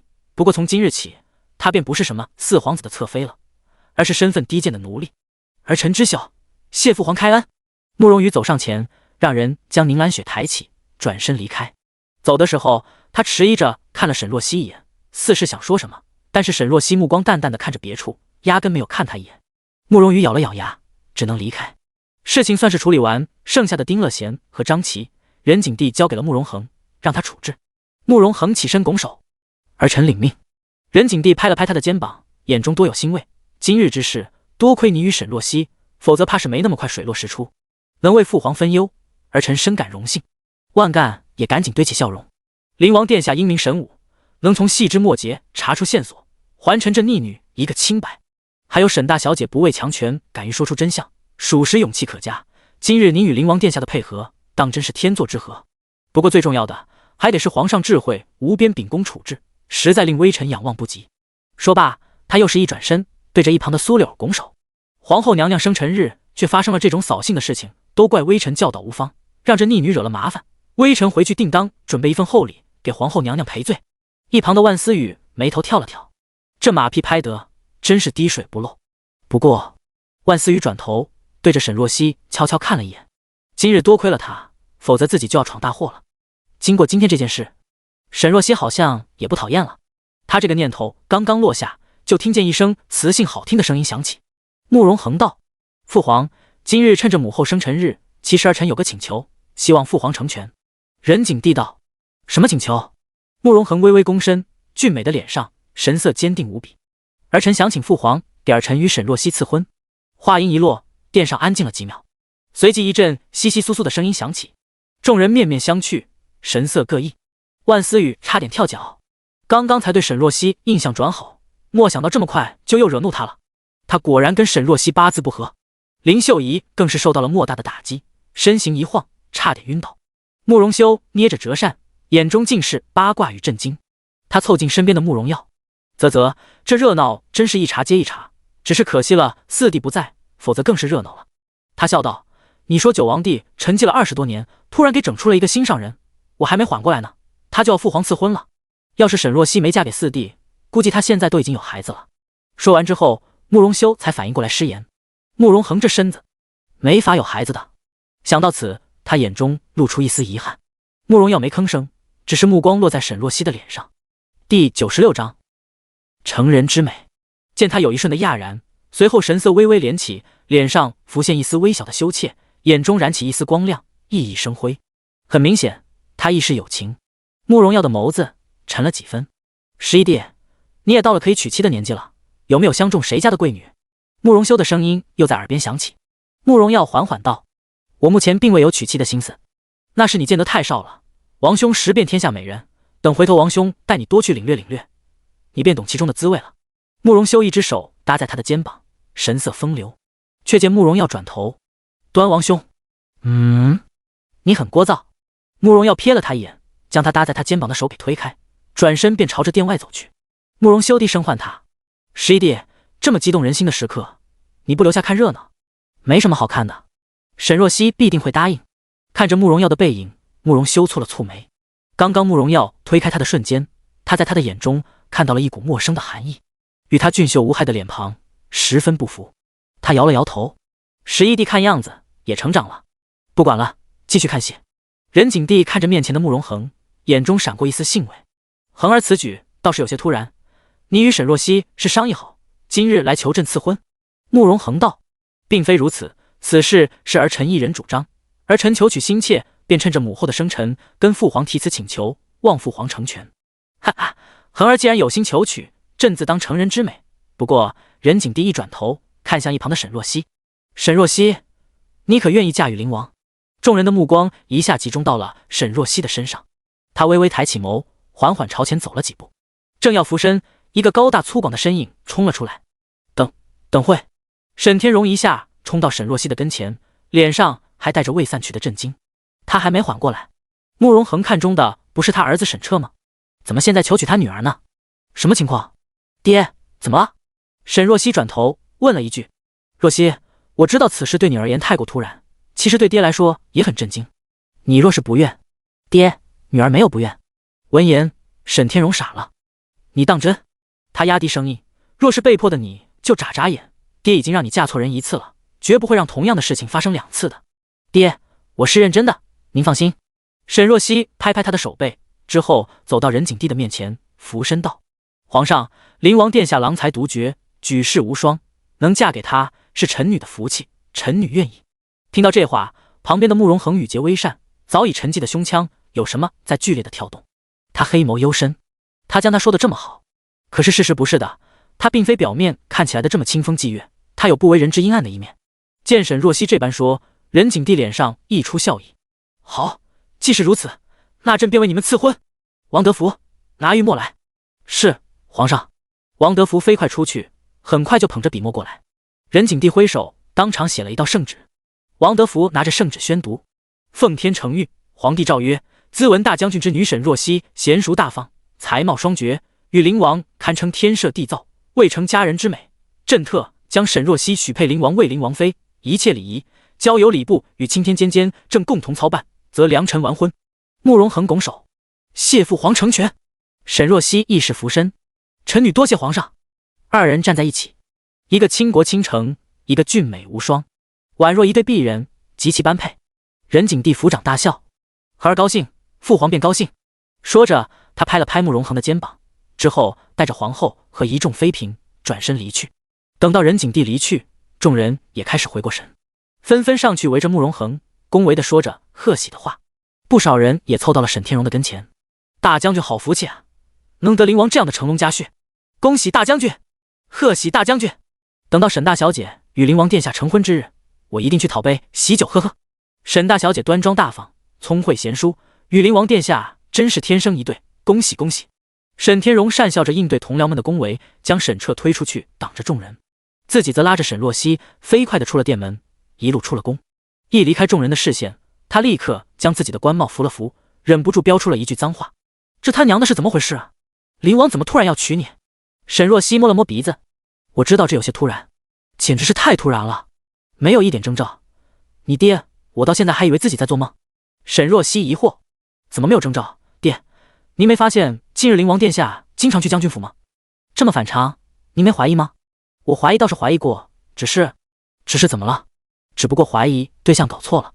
沈天荣清了清嗓子，忍不住问道：若曦，你什么时候与灵王有这么深的渊源了？此事说来话长，爹，总之我对灵王是认真的。沈天荣睁大眼看着他，随后小声叨叨：你当初也说对慕容羽是真心的，这辈子非他不嫁，可后来呢？沈若曦，非要哪壶不开提哪壶吗？他温声道：爹，以前是我看人不准，但是如今不会了，灵王与慕容羽不同，他待我是真心的，日后您会知道的。沈天荣叹气：我知晓灵王不是那种伪君子，可是他城府颇深，爹担心你驾驭不住他。目前他虽对你一心一意，可日后谁也说不准。况且，沈天荣压低声音，他身子不好，人人都说他短命，若是他不在了，你一个人守寡吗？第97章说你脑子不好。私心里，沈天荣并不想沈若曦嫁给慕容恒，他再怎么好，身体不行都是白搭。沈若曦余生还长，难不成就一个人孤独终老？爹，我知道你的顾虑，但是女儿和离之后，原本打算终身不嫁的，如今遇上灵王，才有此念头。况且世事无常，与其考虑日后怎么样，不如过好当下。见他态度坚决，沈天荣也不便多言。父女二人正准备上马车，突然见身后追上来2个人。大将军留步，沈大小姐留步。万干拖着一脸不情愿的万思雨，朝着2人飞奔来。他扭着肥胖的身子，到了2人跟前后，已经出了一脸的汗。沈天荣道：万尚书有何事？大将军，今日殿上之事，臣还未对沈大小姐好好道一声谢，实在是过意不去。沈大小姐，多谢今日搭救之恩。万干拱手行礼。沈若曦伸手将他扶起。万尚书是长辈，又身居要职，臣女如何能受您如此大礼？受得起。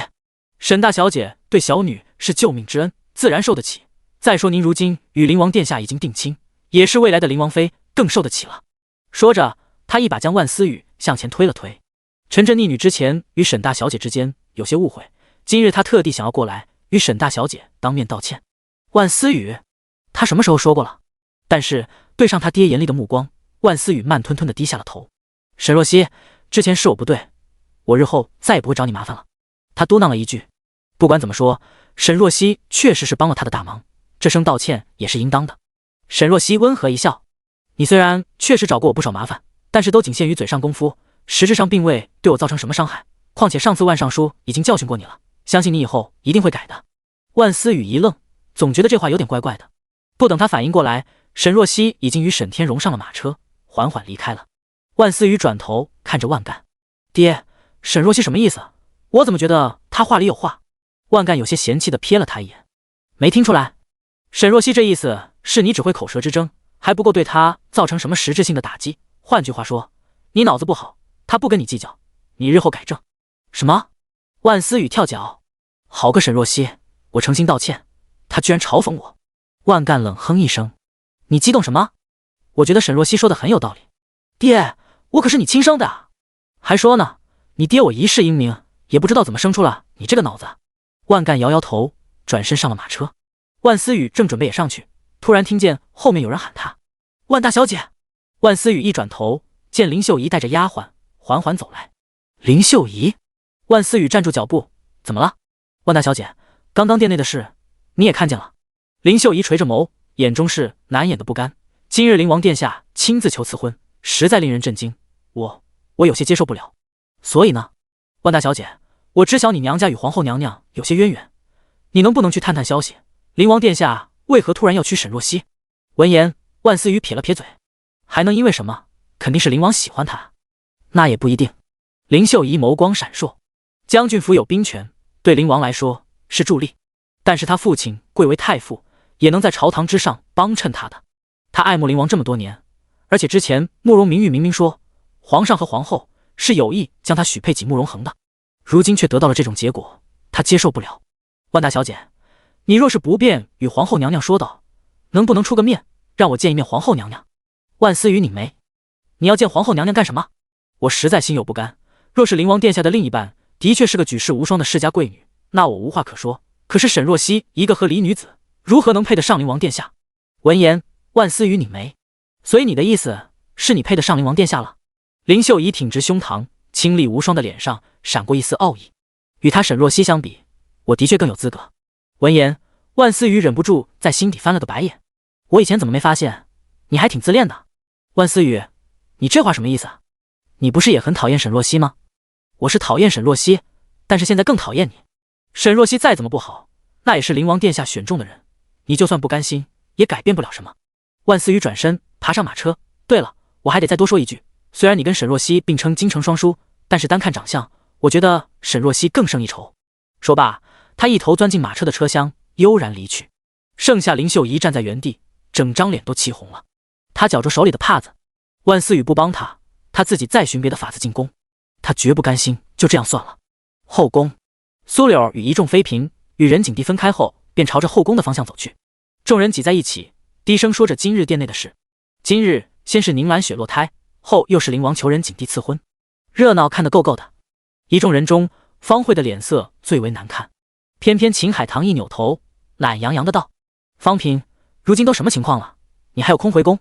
本宫要是你，一定得去四皇子的殿下，亲手解决了宁兰雪那个祸害才好。”方慧神色不悦：“贵妃娘娘说话的三思，皇上都说饶了宁氏一命，嫔妾又何必掺和？也是，你若是去动宁兰雪，四皇子怕是要与你拼命，毕竟他对宁兰雪可是一片情深，实在让人惊叹。”秦海棠笑出声，方慧脸都绿了。一旁的贤妃宁英英慢悠悠的道：“贵妃娘娘又何必在此时挖苦？方嫔已经够惨的了，你却还说出这番话，实在太过苛刻。怎么，你有意见？”秦海棠白了他一眼，别以为顶着一张冒牌货的脸就以为有恃无恐，皇上这次只是罚你去宝华寺，下次说不定就直接送你出家。你有空跟本宫在这顶嘴，还不如想办法好好保养你那张脸，等哪天要是不像了，你的好日子可就到头了。说罢，秦海棠摸着自己的指甲套，慢悠悠地朝着自己的扶阳宫走去。等离开众人视线，他身侧的慕容明华道：“母妃，您何必惹他们不快，遭他们怨恨？”第98章争执。本宫在这宫里日子实在无聊的紧，再不骂骂那些碍眼的东西，真能闷出病了。再说了，对有些人，你以为宽厚仁慈有用？秦海棠冷哼一声，像方嫔与贤妃那类人，你越是强势，他才会怕你；施以恩惠，他反而会以为你好欺负。先皇后就是最好的例子。慕容明华摇头：“母妃慎言，并非让您对他们施恩，如此落井下石，怕是会遭受小人的陷害。您宫里也不是没出现过这样的事，有你在母妃身边，本宫怕什么？”秦海棠有些骄傲：“明华，你聪慧过人，能替本宫提防小人，本宫不怕。可是母妃，我终究是要嫁人的。你要嫁谁？”秦海棠一把握住他的手：“本宫的明华尊贵无双，才貌双绝，世间的男子没人能配得上的。”慕容明华露出一个遗憾的表情：“这么说来，那我就只能陪着母妃一辈子，在宫里做个老姑娘了。”秦海棠一愣，随即道：“那也不行，你放心，等你走后，本宫一定收敛脾性，否则就凭本宫这脑子，肯定会着了他们的道。母妃知晓就好。”另一边，望着秦海棠的背影，宁英英越想越气。她一转头看向一旁的方慧，方慧被她看得有些莫名：“贤妃娘娘，您看嫔妾做什么？还说呢，要不是为你出头，本宫有必要受秦贵妃这窝囊气吗？终归到底还不是你的错。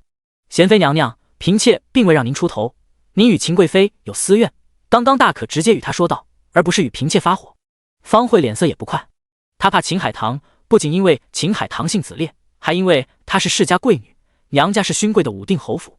而宁英英有什么？一介民女，膝下还只有一个公主。莫背景没脑子，只不过是仗着自己跟先皇后有几分相像，也能随意欺辱她。宁英英一双美目瞪圆：“你敢与我顶嘴？嫔妾说的是实话而已。贤妃娘娘，嫔妾今日有些乏了，就先回宫了，嫔妾告辞。”说罢，一转身带着宫女离开了。剩下宁英英在原地跺脚。方嫔对她这般不敬，她原本想找苏柳为自己出头，但是一看她那与世不争的样子，又将到嘴边的话咽了下去。算了，与他说也没什么用，拂袖而去。一旁的慕容明玉见到这幅场景，眼眸沉了几分，他忍不住低声道：“母后，您贵为皇后，刚刚应该给他们一点颜色看看，而不是让秦贵妃如此飞扬跋扈。”苏柳扫了他一眼，随后道：“秦贵妃这脾性，本宫知晓，她嘴上咄咄逼人，但是若不是将她逼急了，她不会做得过分。还不过分？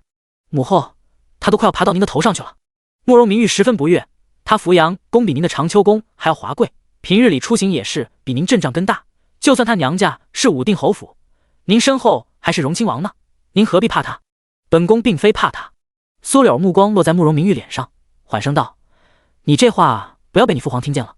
父皇听见便听见了，我又没说什么过分的话，有什么惧怕的？”明玉，苏柳神色有些肃然，你日后少在你父皇面前提你舅舅，知不知道？慕容明玉撇了撇嘴，儿臣不提，父皇就因此对舅舅放松警惕吗？倒是您母后，舅舅对您这般好，您为何总对他冷冷淡淡的？慕容明玉压低声音，父皇后宫不止您一人，他的心并非完全在母后这，但是舅舅却是全心全意为您，您应该多为舅舅和苏家考虑。苏柳的神色罕见的沉了下来，这番话是谁教你说的？没有人教，儿臣自己想说，以后不准再提。苏柳厉声道：“本宫在后宫低调这么多年，就是不想卷入太多的是非，尤其是前朝的风云，能避则避，断不会主动卷入其中。”他伸手搭上慕容明玉的肩膀：“明玉，母后平生所愿，不过自己的孩子们能够平安顺遂的过完一生。你听母后的话，日后安分一些，好好做自己的大公主。母后若是能强势一些，我与耀儿可能会更顺遂荣耀。父皇仁厚，您何须如此小心避世？”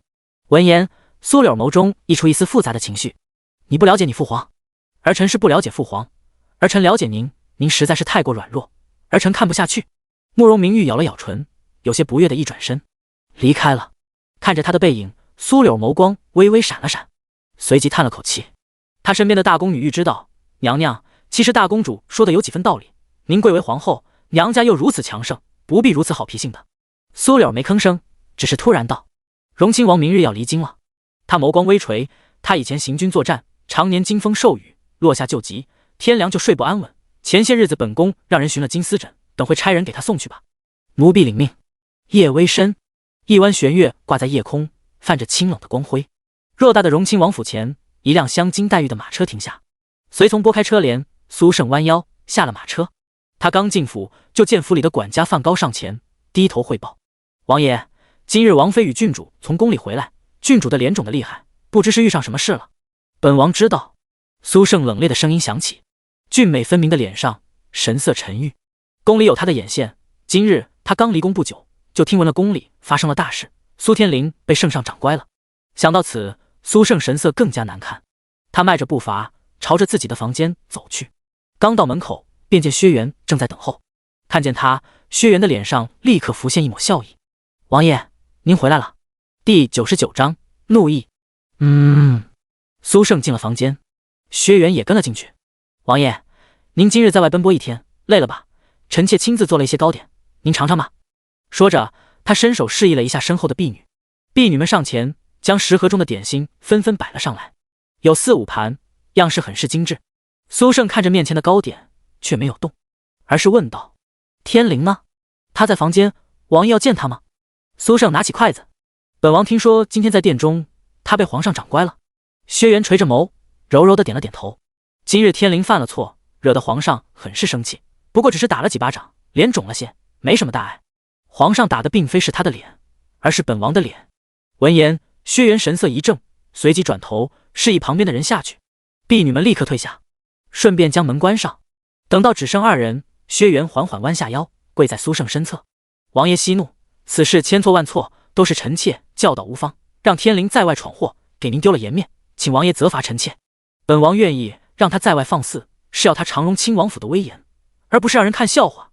他还是没明白这一点，臣妾之后一定会多加教导他的。”薛元抬起头，看着苏胜威仪英俊的脸，眼中浮现一丝痴迷：“王爷明日要离京了，今夜就让臣妾好好伺候您吧。”苏胜目光淡淡的落在他的脸上，看了半晌，这个角度烛火幽暗，他半张脸隐在黑暗中，竟有一丝温婉动人。随即用脚尖挑起他的下巴，薛元妩媚的脸上浮现阵阵红意。但是苏胜不开口，他不敢妄动。半晌，苏胜嗤笑一声：“也好，本王今日心情不佳，正好需要排解，臣妾定会好好服侍王爷的。”薛元面露喜色，伸手将他的短靴脱掉，之后几乎有些虔诚地吻上他的脚背，一路吻上来，最后停住，纤细灵巧的手指掀起他的蟒袍，轻轻揉捏。苏胜逐渐气息有些不稳，他按着他的头，半晌，喉结滚动，发出一声低吼，伸手将桌上的点心猛地扫落在地。在一片碎裂声中，苏胜将跪在面前的人提起，放在了桌上。薛元的华袍被掀去，看见里面的风景，苏胜瞳孔缩了一下。他没穿肚兜，堂堂荣亲王妃这么不知廉耻。面对苏胜的羞辱，薛元不仅没有难堪，眼神反而更加痴迷。他银白的手臂缠在他的脖颈上，扬起脖子在苏胜耳边说了几个字，惹得他眼中溢出一丝邪火。他捏着身下人的纤腰，动作丝毫不怜香惜玉，攀着他有力的臂膀，薛元的声音断断续续传来：“其实今日也不能完全怪天灵，今日皇后娘娘若是她为天灵求情，也不至于。”他话说一半，一只手突然紧紧掐住了他的脖子。苏胜眼中的欲望如潮水般退去，转而附上一层冷意。他一把将薛元扔到地上，薛元几乎不着寸缕，就这么摔在地上，后背扎在地上的碎片上，血瞬间涌了出来。他一怔，对上苏胜毫无温情的眸子，不敢痛呼出声。惶恐跪好。苏胜冷峻的脸上满是怒意：“你算是什么东西，也敢说皇后的不是？”薛元面无血色：“王爷，臣妾不敢。臣妾没有怪皇后娘娘的意思，只是随口说了一句，并非是对皇后娘娘有意见。”苏胜正要发怒，突然听见外面传来吓人的声音：“王爷，宫里来人了，是皇后娘娘差人过来了。”本王知晓了。苏胜整理好自己的蟒袍，看都没看地上的薛元一眼，转身打开门走了出去。院中站掌秋宫的太监杨正和见到苏胜，他行礼道：“荣亲王，奴才是奉皇后娘娘的旨意过来给王爷送东西的。”他身后的宫女上前奉上一个精致的木匣，苏胜打开一看，是一个金丝软枕。杨正和道：“皇后娘娘体恤王爷，说王爷天寒容易犯头疾，特地让奴才给王爷送这特制的金丝软枕来，让王爷好好保重身体。皇后体贴，本王甚是感动。”苏胜的眸中罕见地浮现了一丝温柔，他缓缓道：“天凉了，深宫清了，皇后娘娘更应注意身体，待本王回京，定会去看望她。奴才一定将王爷的话带到。”杨正和躬了躬身，随后离开。薛元被婢女扶着，忍着后背的不适，缓缓踏出了房门。刚走出来，便看见苏胜站在院中，目光看着门口的方向，一向冷傲的脸上泛着难得的温情。他按在门框上的手忍不住紧了紧。一大清早，沈若曦便听见了外面有人说话的声音。她睡眠浅，很快便醒了。陶叶，小姐，奴婢来了。陶叶挑开珠帘走了进来。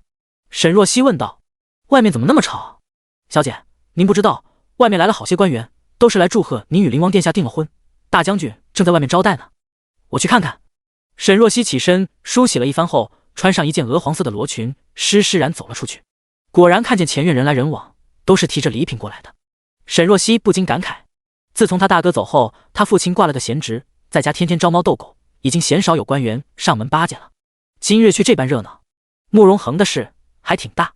人群往来中，沈若曦却看见了一个熟悉的身影，秦承轩。他也看见了沈若曦，便让人推着轮椅上了他的跟前。“沈大小姐，可以借一步说话吗？”沈若曦点点头，与他来到了一旁的廊桥上。这里地段开阔，远离那些前来道喜的人，能方便谈话，但是又能被人一眼望见，坦坦荡荡。沈若曦调侃道：“世子亲自过来道喜，实在是将军府的荣幸。”秦承轩却笑不出来，他缓缓道：“我并非全然过来道喜的，其实最主要的是想来看看他。灵王殿下当众求赐婚，着实令人惊讶，不过你当众答应，我更是惊讶。”他缓缓道：“我以前从未听闻过，你与灵王有过什么渊源？能问问为什么是他吗？”第100章，仅喜欢身体不好的世子。其实一切看起来不合常理的事情，可能都是有迹可循，只是别人不知道罢了。沈若曦露出一个浅浅的笑意。况且灵王待我如此真诚，我亦当回应他的真心。闻言，秦承轩想起了今日殿上慕容恒求圣上赐婚的事。慕容恒确实够果断，不像他畏首畏尾。之前他一直担心自己双腿残疾，配不上他，想着再等等。结果等来了他与别人要成亲的结果。若是他如慕容恒一般勇敢一些，姻缘之事讲究一个缘分，臣女觉得灵王殿下便是那个唯一的缘分。他似是看透了他的想法一般，突然说出这番话。秦承轩一怔，随后挤出一个苦涩的笑意。既然如此，那我便诚心说声恭喜了，多谢世子了。沈若曦看向他的双腿，世子的腿如今怎么样了？勉强扶着人也能站起来。等之后我再去府中给世子施针进行调理，会好得更快了。多谢你了，若曦。二人寒暄了几句，秦承轩便告辞了。将军府门口，万思雨正抱着手臂站在万干的身边，一脸的不悦。爹，你要过来巴结大将军，你就自己来呗，为什么非要拉我过来？你给我住口！我跟你说，你现在得跟沈若曦打好关系。不可能！万思雨气呼呼，灵王殿下也是我的意中人，他抢了我的心上人，我还得跟他打好关系？想得美！顶多他不找沈若曦的麻烦了。万干劝他，乖女儿，灵王殿下的确是俊美无双人中龙凤，但是世间好男儿这么多，你何必一棵树上吊死，换棵树吊不行吗？我是那么随便的人吗？万思雨不满的道，我对灵王殿下的真心天地可见，这辈子我都不会喜欢别人的，所以我跟沈若曦这辈子都不共戴天。万干瞪着他，你真不去？不去，不去我回去跟你娘告状。想起他娘的家法，万思雨只觉得臀部隐隐作痛，他不甘心的将万干手里的贺礼接过来，嘟嘟囔囔，你说你什么眼光，娶了我娘这种母老虎，让我跟着后面遭老罪？说完，他脚底抹油，朝着将军府就冲了进去。跑得太急，在门口的时候猛地撞上一个人。万思雨一屁股坐在地上，一抬头看见了一辆木质的轮椅，他一愣，坏了，撞了一个腿脚不便的。抱歉抱歉，我不是故意的。万思雨爬起来连连道歉。秦承轩笑道，我没事，万大小姐受伤了没？声音清润如风，十分好听。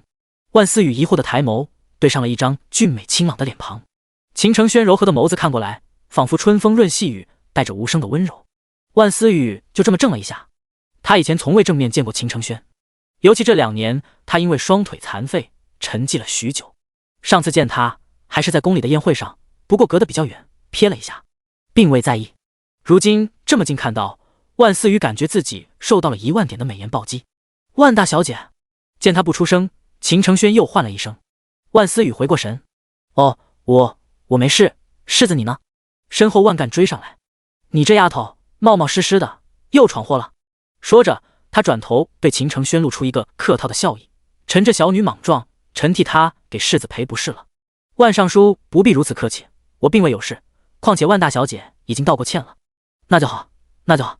秦承轩朝着他拱了拱手，之后示意身后的随从，推着轮椅离开了。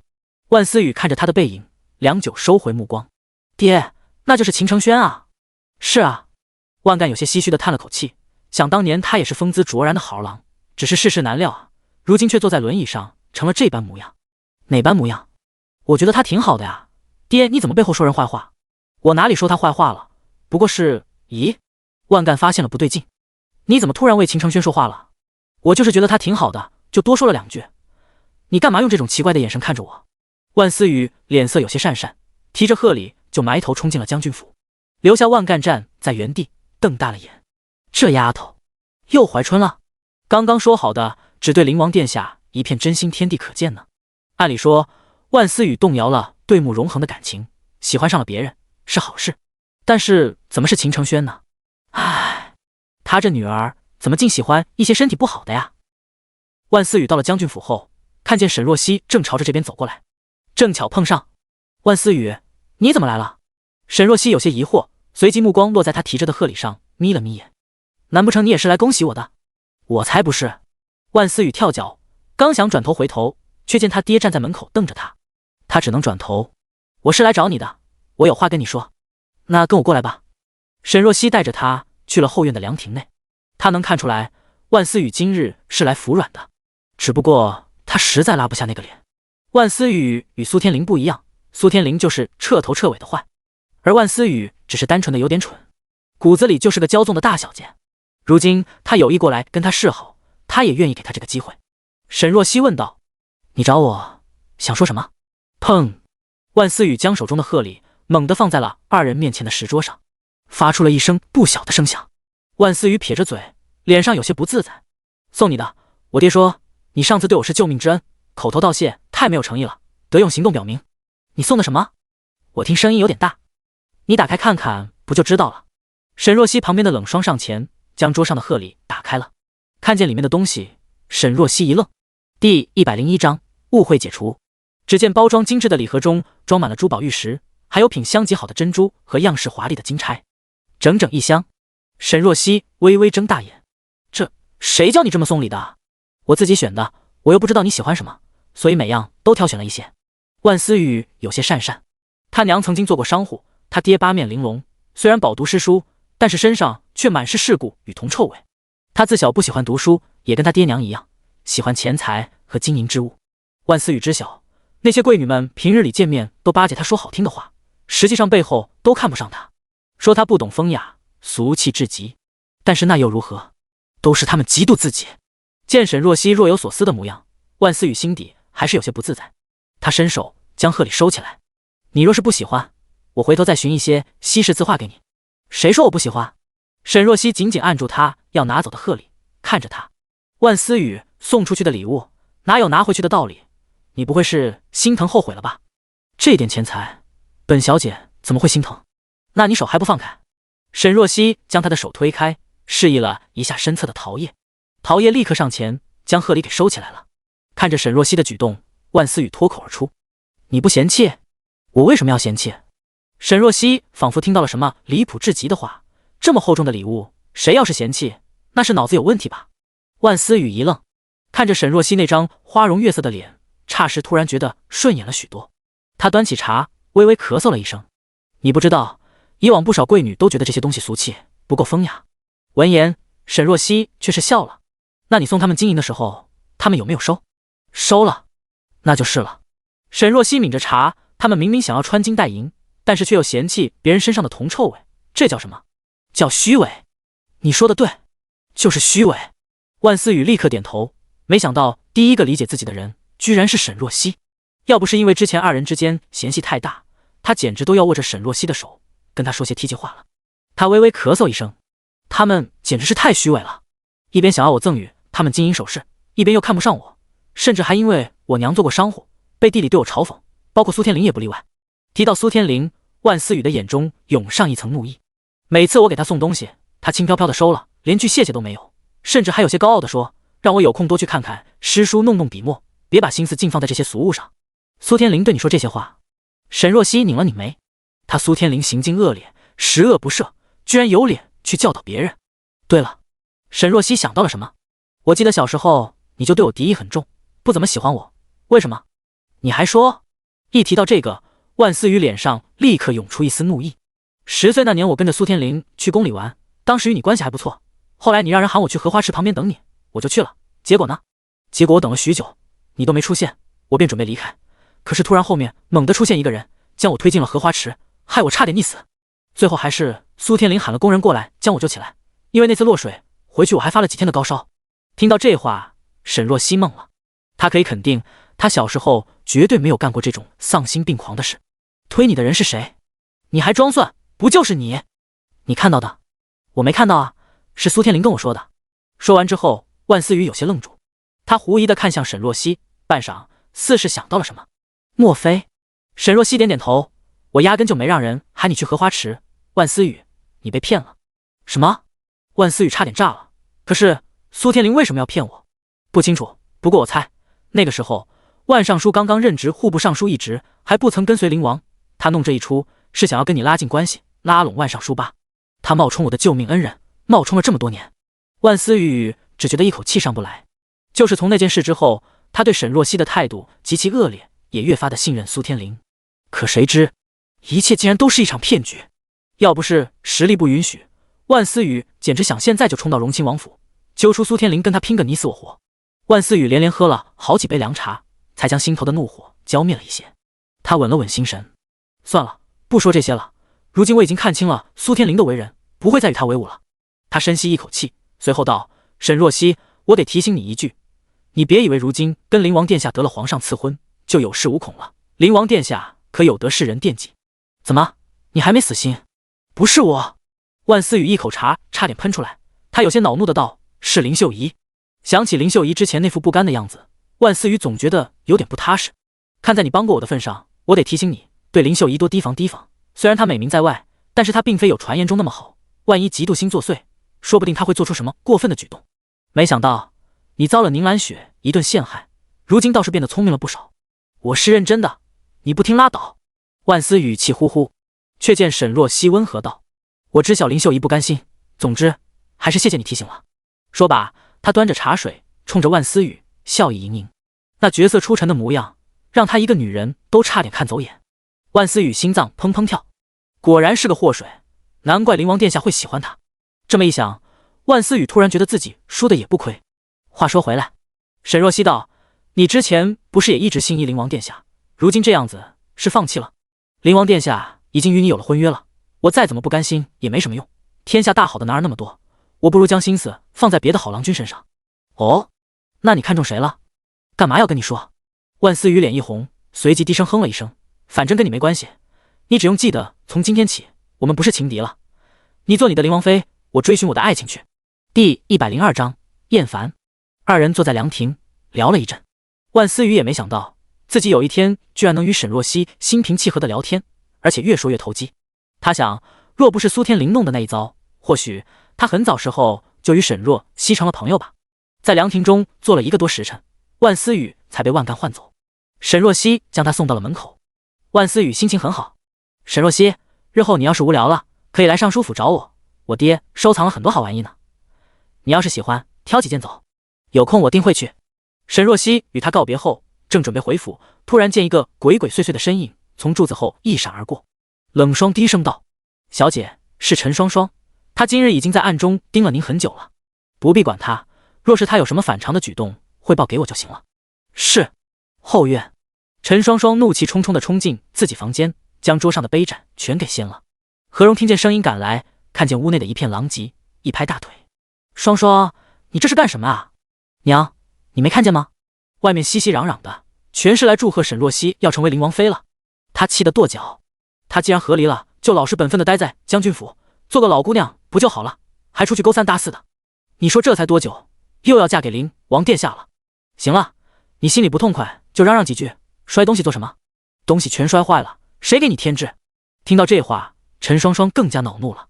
原本将军府内的事宜是由何荣与他做主的，自从沈若曦回来后，先是夺走了他们手中的权力，后又是将他们打发到了这下人们住的院子里。他们好歹是将军府的亲戚，还对沈天荣有恩，就这么对他们，简直是没有一点感恩之心。娘，这窝囊日子我是一天都过不下去了。原本我是想嫁给灵王的，如今沈若曦跟灵王定了亲，那我怎么办？何荣也拧着眉，也不知道灵王殿下到底看中了他什么，一个二手的女人早就没了贞洁。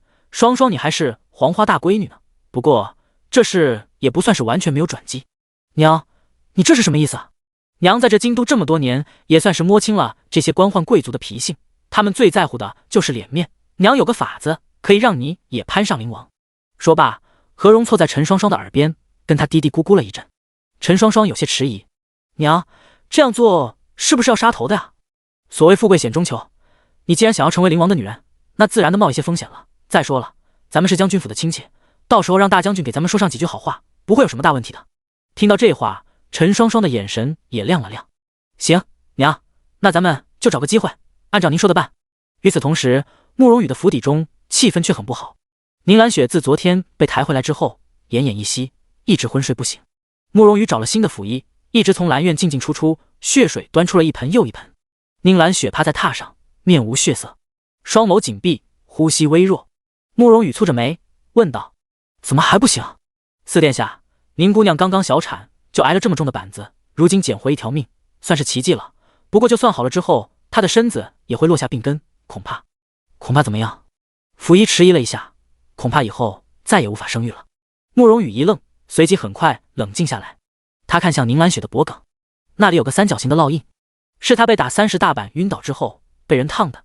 任景帝命令将宁兰雪贬为奴隶，他自然被打上了奴隶的烙印。如今他连个庶人都算不上，就算能生育，以后也不可能会跟他有孩子。我知道了，你们先给他治伤吧。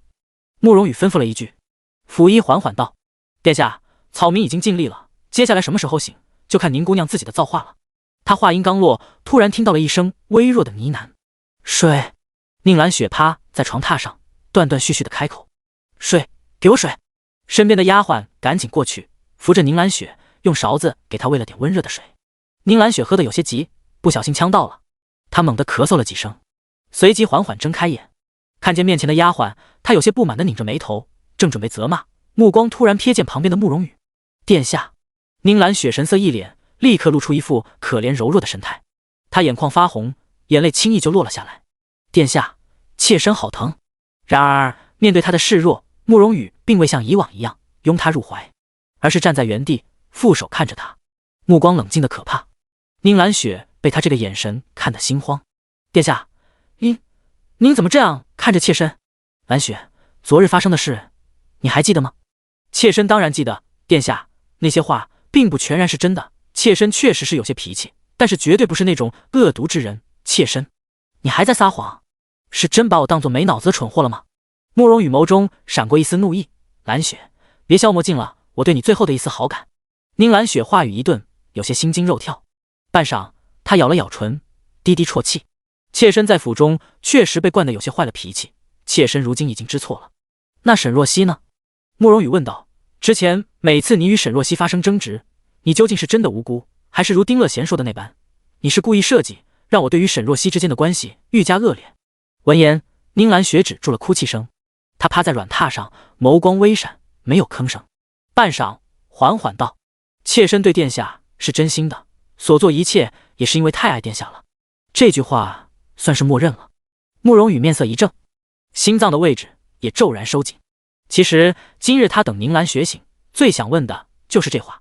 现在确定了答案，他心底五味杂陈，无数情绪涌上心头，最后停留在脑海中的是沈若曦那张倾城绝色的脸。慕容羽手指握紧，看着榻上的宁兰雪，一股从未有过的厌烦突然涌上心头，他转身就走。第103章送信。身后，宁兰雪惊慌开口：殿下，殿下您去哪？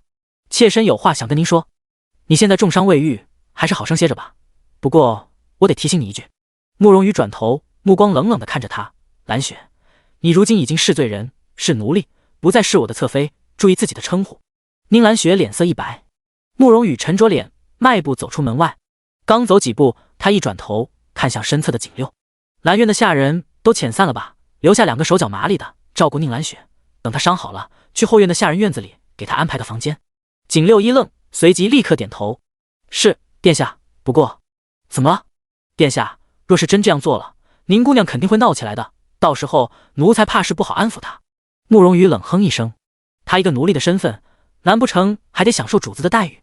父皇已经对我独宠他十分不满，如今要是还惯着他，我真要被他拖累死。况且慕容羽眼神沉了沉，他犯下如此大错，应当给他一些教训。我让他留在府里，已经是念及旧情，若是他还继续吵吵嚷嚷，那当真是不知好歹了。是，奴才知道了。景六放下了心，看样子四皇子对宁兰雪这次是真的寒了心，那以后他可就不会对他这么客气了。你替我送封信到将军府。慕容羽突然开口，拉回了景六的思绪。送信？送给沈若曦？我如今正在被父皇禁足，出不了府门。慕容羽看着天边的弯月，英俊的脸上露出一丝怅然若失。以前是我识人不清，误会了他，我想当面与他说清这些误会。其实沈若曦刚来的那段时日，他不是没有被他打动过，他满心满眼都是他，长相绝色又体贴关怀，为他做低拂晓，洗手做羹汤，是个男人都会动容。他原本想着，若是他与宁兰雪能和睦相处，他就让他安心做这个正妻。可宁兰雪来了后，一切都变了。沈若曦在他眼中成了善妒、恶毒又不可理喻的女人，他对她越来越反感。可谁曾想，原来都是他误会了她。可是殿下，景六支支吾吾的开口：皇上已经给灵王殿下和沈若曦赐婚，您此时邀她来府里，是不是不太合适？慕容羽猛地转头：你说什么？他目光无比惊讶，这么大的事，怎么没人跟我说？奴才倒是想说啊，不过看您一心担忧宁姑娘，估计也没心情听这事。现在外面都已经传遍了，奴才早上出去，还听说不少官员都去了将军府贺喜。你给我闭嘴！慕容羽怒喝一声，脸上是压不住的暴力。好个慕容恒，他前脚刚走，后脚他就开始抢人。关键是沈若曦自己也愿意嫁给灵王，这个奴才不知。景六摸着脑袋，不过既然皇上都赐婚了，沈若曦同不同意的话都不重要了，若是不同意，那可是抗旨。说的也是。慕容羽想了想，觉得此事可能是慕容恒一人的主意。沈若曦刚刚与他和离，哪有心情立刻就另嫁他人？再说了，慕容恒一个短命之人，他就算是对他有意思，那也得掂量掂量，不会这么快就下决心嫁给他。景六小心翼翼地问道：“殿下，那信还送过去吗？”“送，你跟他说，我此次见他是诚心的。”“知道了，殿下。”慕容羽回去书房，飞快地写好了一封信，让景六立刻就出门去了将军府。等到景六的身影消失在夜色中，墙上的一抹身影也立刻消失了。与此同时，灵王府内，慕容修拿着折扇，风风火火地闯入慕容恒的书房内。“九王弟，恭喜恭喜！”慕容恒正坐在太师椅上，看着乘风捎来的蜜饯，却突然听见一声聒噪的声音。他将蜜饯朝着袖中收起，稍稍挑起眉，淡色的眸中划过一抹冷漠。“端王兄今日已经跟我道了很多次喜了，现在还追到灵王府了，王兄为你高兴啊。”慕容修摇着自己的折扇，笑眯眯地凑过来。“今日王兄思来想去，九弟你虽然已经定了亲事，但是你在男女之事上压根就没有经验，这可不行。”他凑过来，伸手拍着慕容恒的肩膀：“你说说，新婚之夜，你若是手足无措，在新娘子面前出了糗，那岂不是丢人丢大发了？所以王兄觉得，在你成亲之前，你应当学一些经验，到时候才能从容不迫，游刃有余。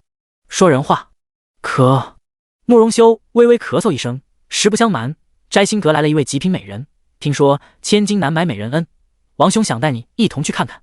摘星阁是京都最大的风月场所，里面的花销极大，接待的客人不仅要有钱，还要有身份，所以客人基本都是王公贵族，一般人不能入内。里面明的暗的都有，若只是饮酒作乐，欣赏美人可以；若是看中哪位美人，想要一夜春宵，只要双方条件谈拢也可以。而且这摘星阁背景神秘，一开始曾有朝廷官员在此地仗势发疯，被阁主打断了一条腿。原本众人以为这摘星阁惹上大祸了，可几日过去，摘星阁一点事没有，反而是那被打断腿的官员亲自去给楼主赔礼道歉，之后甚至辞官还乡了。几年下来，这摘星阁越发的神秘，也越发的繁荣。慕容恒俊美的脸上露出一丝不冷不热的笑意：“王兄想去便去吧，我不感兴趣。”闻言，慕容修却垮了垮脸：“九弟，预约的名额已经抢完了，我没法进去。既然如此，那我也没办法，王兄还是回去吧。”“你……”慕容修咬了咬牙，上前去，低声道：“九弟，你别以为我不知道，这摘星阁听命于你，我今日一定是要见一见这个美人的。你给王兄的面子，带我进去瞧瞧，日后王兄一定还你这个人情。”他话音刚落，冷夜的声音突然出现在房门外：“主子，属下有事要报。”闻言，慕容修识相的起身：“九弟，你先处理正事，王兄去外面等你。”他转身走了出去。第104章邀请。等人走后，冷夜上前：“主子，刚刚慕容羽派人送信给将军府了，他又在犯什么蠢？”“属下听见了，他写信想要邀沈大小姐来府里，说是有话与他说。”“呵。”慕容恒发出一声冷笑，虽然知小沈若曦不会过去，但是心底还是十分不悦。他修长的手指按在一旁的毛笔上，说道：“你也替本王送一封信给将军府。”冷夜，哼，这也能攀比上？他家主子这该死的好胜心，还真是不容小觑。冷夜拱手：“是。”很快，冷夜就揣着信转身出去了。慕容恒也走出了书房。院内，慕容修带着小厮正在焦急的来回踱步。见慕容恒出来，他立刻迎了上去：“九弟，走吧。”“走。”慕容修愣了一下：“去哪？”“摘星阁。”“啥？刚刚不是说不去的吗？怎么这么快就变卦了？”慕容修愣了一下，随即立刻跟上。将军府内，沈若曦解了自己的首饰与妆容，刚准备上榻休息，突然就听见外面有婢女来报：“大小姐，四皇子府中的下人过来了，说是求见小姐。”“这么晚了，四皇子派人过来干嘛？”陶叶忍不住露出一丝嫌恶：“该不会今日宁兰雪遭了毒打，现在过来怪小姐您吧？”冷霜拧眉：“我去会会。”婢女回道：“不是的，小姐，那人说四皇子写了信给小姐，他是过来送信的。”说着，他双手呈上一封信。见状，沈若曦柳眉一蹙，差点将晚膳给吐出来。慕容羽是不是脑子有病？你回他，我现在已经与灵王有了婚约，他让人深夜过来送信，岂不是害我名声？他慕容羽不要脸，我沈若曦要。是，小姐。婢女揣着信赶紧走了，不多时候又回来了。沈若曦不悦：“怎么，人还不肯走吗？”冷说：“你去将人踹走，别脏了我将军府的门槛。是。冷霜正要走，婢女连忙道：“不是的，小姐，这次是灵王府的人送信过来了。”沈若曦眼神一亮，与刚刚的不耐判若两人。灵王的人，快呈上来。婢女立刻将信拿出来，沈若曦接过，打开。夜色甚好，摘星阁的风景更好。摘星阁，沈若曦微微愣了一下，随即眼底划过一丝沉思。这地方太过有名，她也知晓。不过这地方像他们这种规矩的世家贵女从未去过。想了想，沈若曦从椅子上起身：“陶叶，帮我梳妆，咱们出去一趟。”夜色朦胧，慕容修与慕容恒共乘一辆马车，朝着京都最繁华的地段缓缓行驶而去。马车行驶了半个时辰后，终于到了目的地。二人下了马车，偌大的门头上是鎏金镀的3个字：摘星阁。风流飘逸，尽显奢华。摘星阁之所有取名叫此，是因为楼层很高，一共有10层，矗立在京都其他建筑之中，格外醒目。望其顶端，似乎手可摘星。不过除了下面6层是风月娱乐场所，供人消遣，上面的4层据说另有玄机。具体有什么玄机，谁也不知道，毕竟没有人进去过。慕容修下了马车，便立刻摇着扇子准备进去，却见慕容恒站在原地没动。他疑惑道：“九弟，怎么不进去？等人？谁啊？你嘴上说着不去，但是却呼朋唤友的。九弟，你这不厚道啊！”他话音刚落，就见一辆马车缓缓驶来，而后在2人面前停了下来。马车的车帘被掀开，而后走出了一个公子，穿着月白色的蓝纹锦服，脚下一双白色的短靴，锦缎般的墨发高高竖起，露出那张俊美绝色的脸。满街的夜景在这张脸面前瞬间都黯然失色。慕容修发出一声感慨：“这是哪家的小公子，生得如此绝色？以前怎么没见过？”他话音刚落，却见慕容恒凉凉地扫了他一眼，之后走过去，上前将那位公子给扶了下来。慕容修一惊，也立刻凑了上去。凑近之后，才发觉不对劲。他盯着眼前这张惊艳绝伦的脸，愣了愣，随即惊声道：“沈大小姐。”嘘。沈若曦伸出手指放在唇边，做了个噤声的动作：“端王殿下，现在我是沈公子了。”“还真是你。”慕容修围着他转了转，随即啧啧称赞：“今日我算是知道什么叫美的雌雄不变了。沈大小姐平日里倾国倾城，没想到换了身行头，也是好一副俊俏郎君的模样。”慕容恒瞥着他：“看够了吗？”“九弟，我这纯属是欣赏，我对天发誓，可完全没什么世俗的想法。”慕容修举起4根手指，一副自证清白的模样，随后看向沈若曦：“你怎么这副打扮？摘星阁里美人众多，我若是以女子的身份过去，岂不是惹得那些美人不敢近身，扫了你们的雅兴？”慕容恒道：“本王对那些女子不感兴趣，是端王兄要来看美人。”慕容修：“行，都是他的锅。”沈若曦看向慕容恒：“那灵王殿下怎么会出现在此？”“因为想见你。”沈若曦一愣，随即耳朵有些红。他一副清冷的面容说出这番话，感觉还挺震撼的。慕容修跳脚：“九弟，你有完没完？王兄知道你如今是佳人在怀，春风得意，但是你得考虑下王兄的感受啊。”慕容恒瞥他一眼：“那你进去便是，何必在这碍眼？”慕容修：“他倒是想要进去，问题是进不去啊。”“九弟，这摘星阁能随便进吗？”“你是……”他刚准备说慕容恒是摘星阁背后的主人，却见慕容恒突然掀起眸子看了他一眼，琥珀色的眸中带着些许警告的冷意。慕容修将到嘴边的话咽了下去。得，看样子他并不想沈若曦知晓他和摘星阁之间的关系。“灵王殿下，咱们先进去吧，端王殿下已经心急如焚了。”沈若曦有些失笑，他既然开口，慕容恒便点了点头。几人正准备进去，突然听见一声呼唤：“王爷！”第105章端王妃。听到这声呼唤，走在最前面的慕容修身体突然一僵，随即缓缓转过头。沈若曦也扭头看了过去，只见街边一个身穿绛红色华服的女子被人扶着从马车中走下来，正朝着这边走过来。女子容貌平平，但是举止不太优雅，身上的服饰首饰看起来也价值不菲，一看就是大家闺秀。女子走到跟前，慕容恒唤了一声：“王嫂。”闻言，沈若曦一愣，随即反应过来，面前的女子是慕容修的王妃梁芷柔。“灵王殿下。”梁芷柔微微笑了笑，随后看向慕容修，眼中露出一丝光亮：“王爷，真的是你？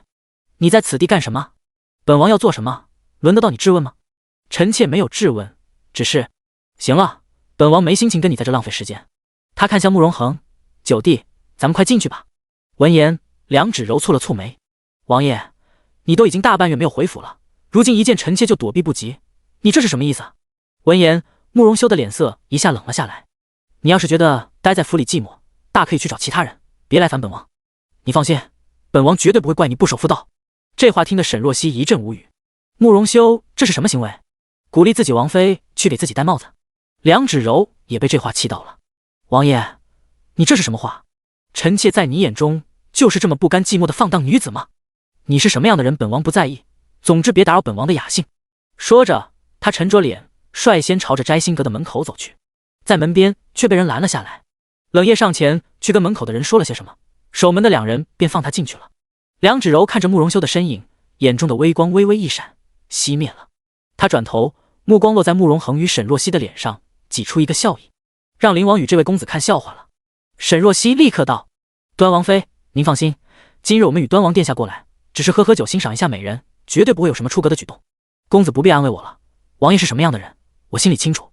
梁芷柔缓声道：二人也进去吧，我就先告辞了。说着，他微微垂眸，看向身边的婢女：杏儿，咱们回去吧。婢女点点头，扶着他，二人走向马车边，重新上了马车。沈若曦看着他的背影，有些唏嘘。以前只听说过端王殿下不怎么喜欢这位王妃，现在看来何止是不喜欢。他摇摇头，看向慕容恒：咱们也进去吧。慕容恒眸色微敛，随后伸手牵住了他的手指。沈若曦动作一僵，赶紧挣脱了一下。大庭广众的，这样不妥。你与本王已有婚约，不用担心，谁若是有异议，本王就绞了谁的舌头。不是，我现在可是男子的身份。沈若曦有些哭笑不得。你总不想明日京中传出灵王殿下是个断袖的流言吧？到时候不知多少人看我笑话呢。慕容恒动作一顿，随后松开了他的手指。是本王考虑不周。冷夜在一旁看着，摇了摇头。主子这真是一陷入爱情，连脑子都没了。他正感慨，突然见慕容恒一个冷眼扫过来。冷夜立刻站直。慕容恒经过他身边，声音淡淡却带着威胁：回去自己领罚。冷夜，这也能行？二人进了摘星阁后，径直上了5楼。摘星阁内如沈若曦想象的一般富丽奢华，1楼是等候厅，2楼则是酒楼，3楼与4楼是普通的风花雪月场所。看见不少美人抱着琵琶，抚着古琴，唱曲献舞。坐下的王公贵族们，有的看到兴起，金银便不断的扔上去。沈若曦一边看，一边微微蹙起了眉头。慕容恒察觉到了他的神色，便道：你若是不喜欢，我们可以出去。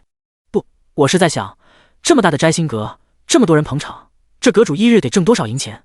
这个我也不知。慕容恒眸中溢出一丝笑意，没想到他还是个小财迷。等到了5楼，视线一下子开阔起来。5楼分为2层，1楼中间一个偌大的圆台，可以升降，歌姬舞姬会在上面进行表演。一般是摘星阁内最受捧的美人才有资格在此处表演。2层是半环绕式的雅间，每个雅间的对着圆台的那一面，坐在雅间旁边，可以一边饮酒一边观赏1楼的表演。若是关上偌大的窗户，便又是独立的雅间。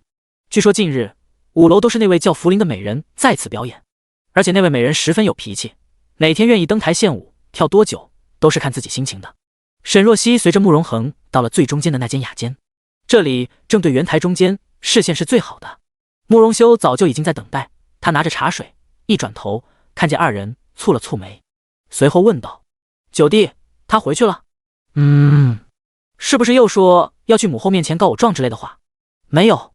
沈若曦开口道：这话我问的话可能有些唐突，端王殿下，我听说端王妃是您的救命恩人，不过你们二人的关系怎么如此恶劣？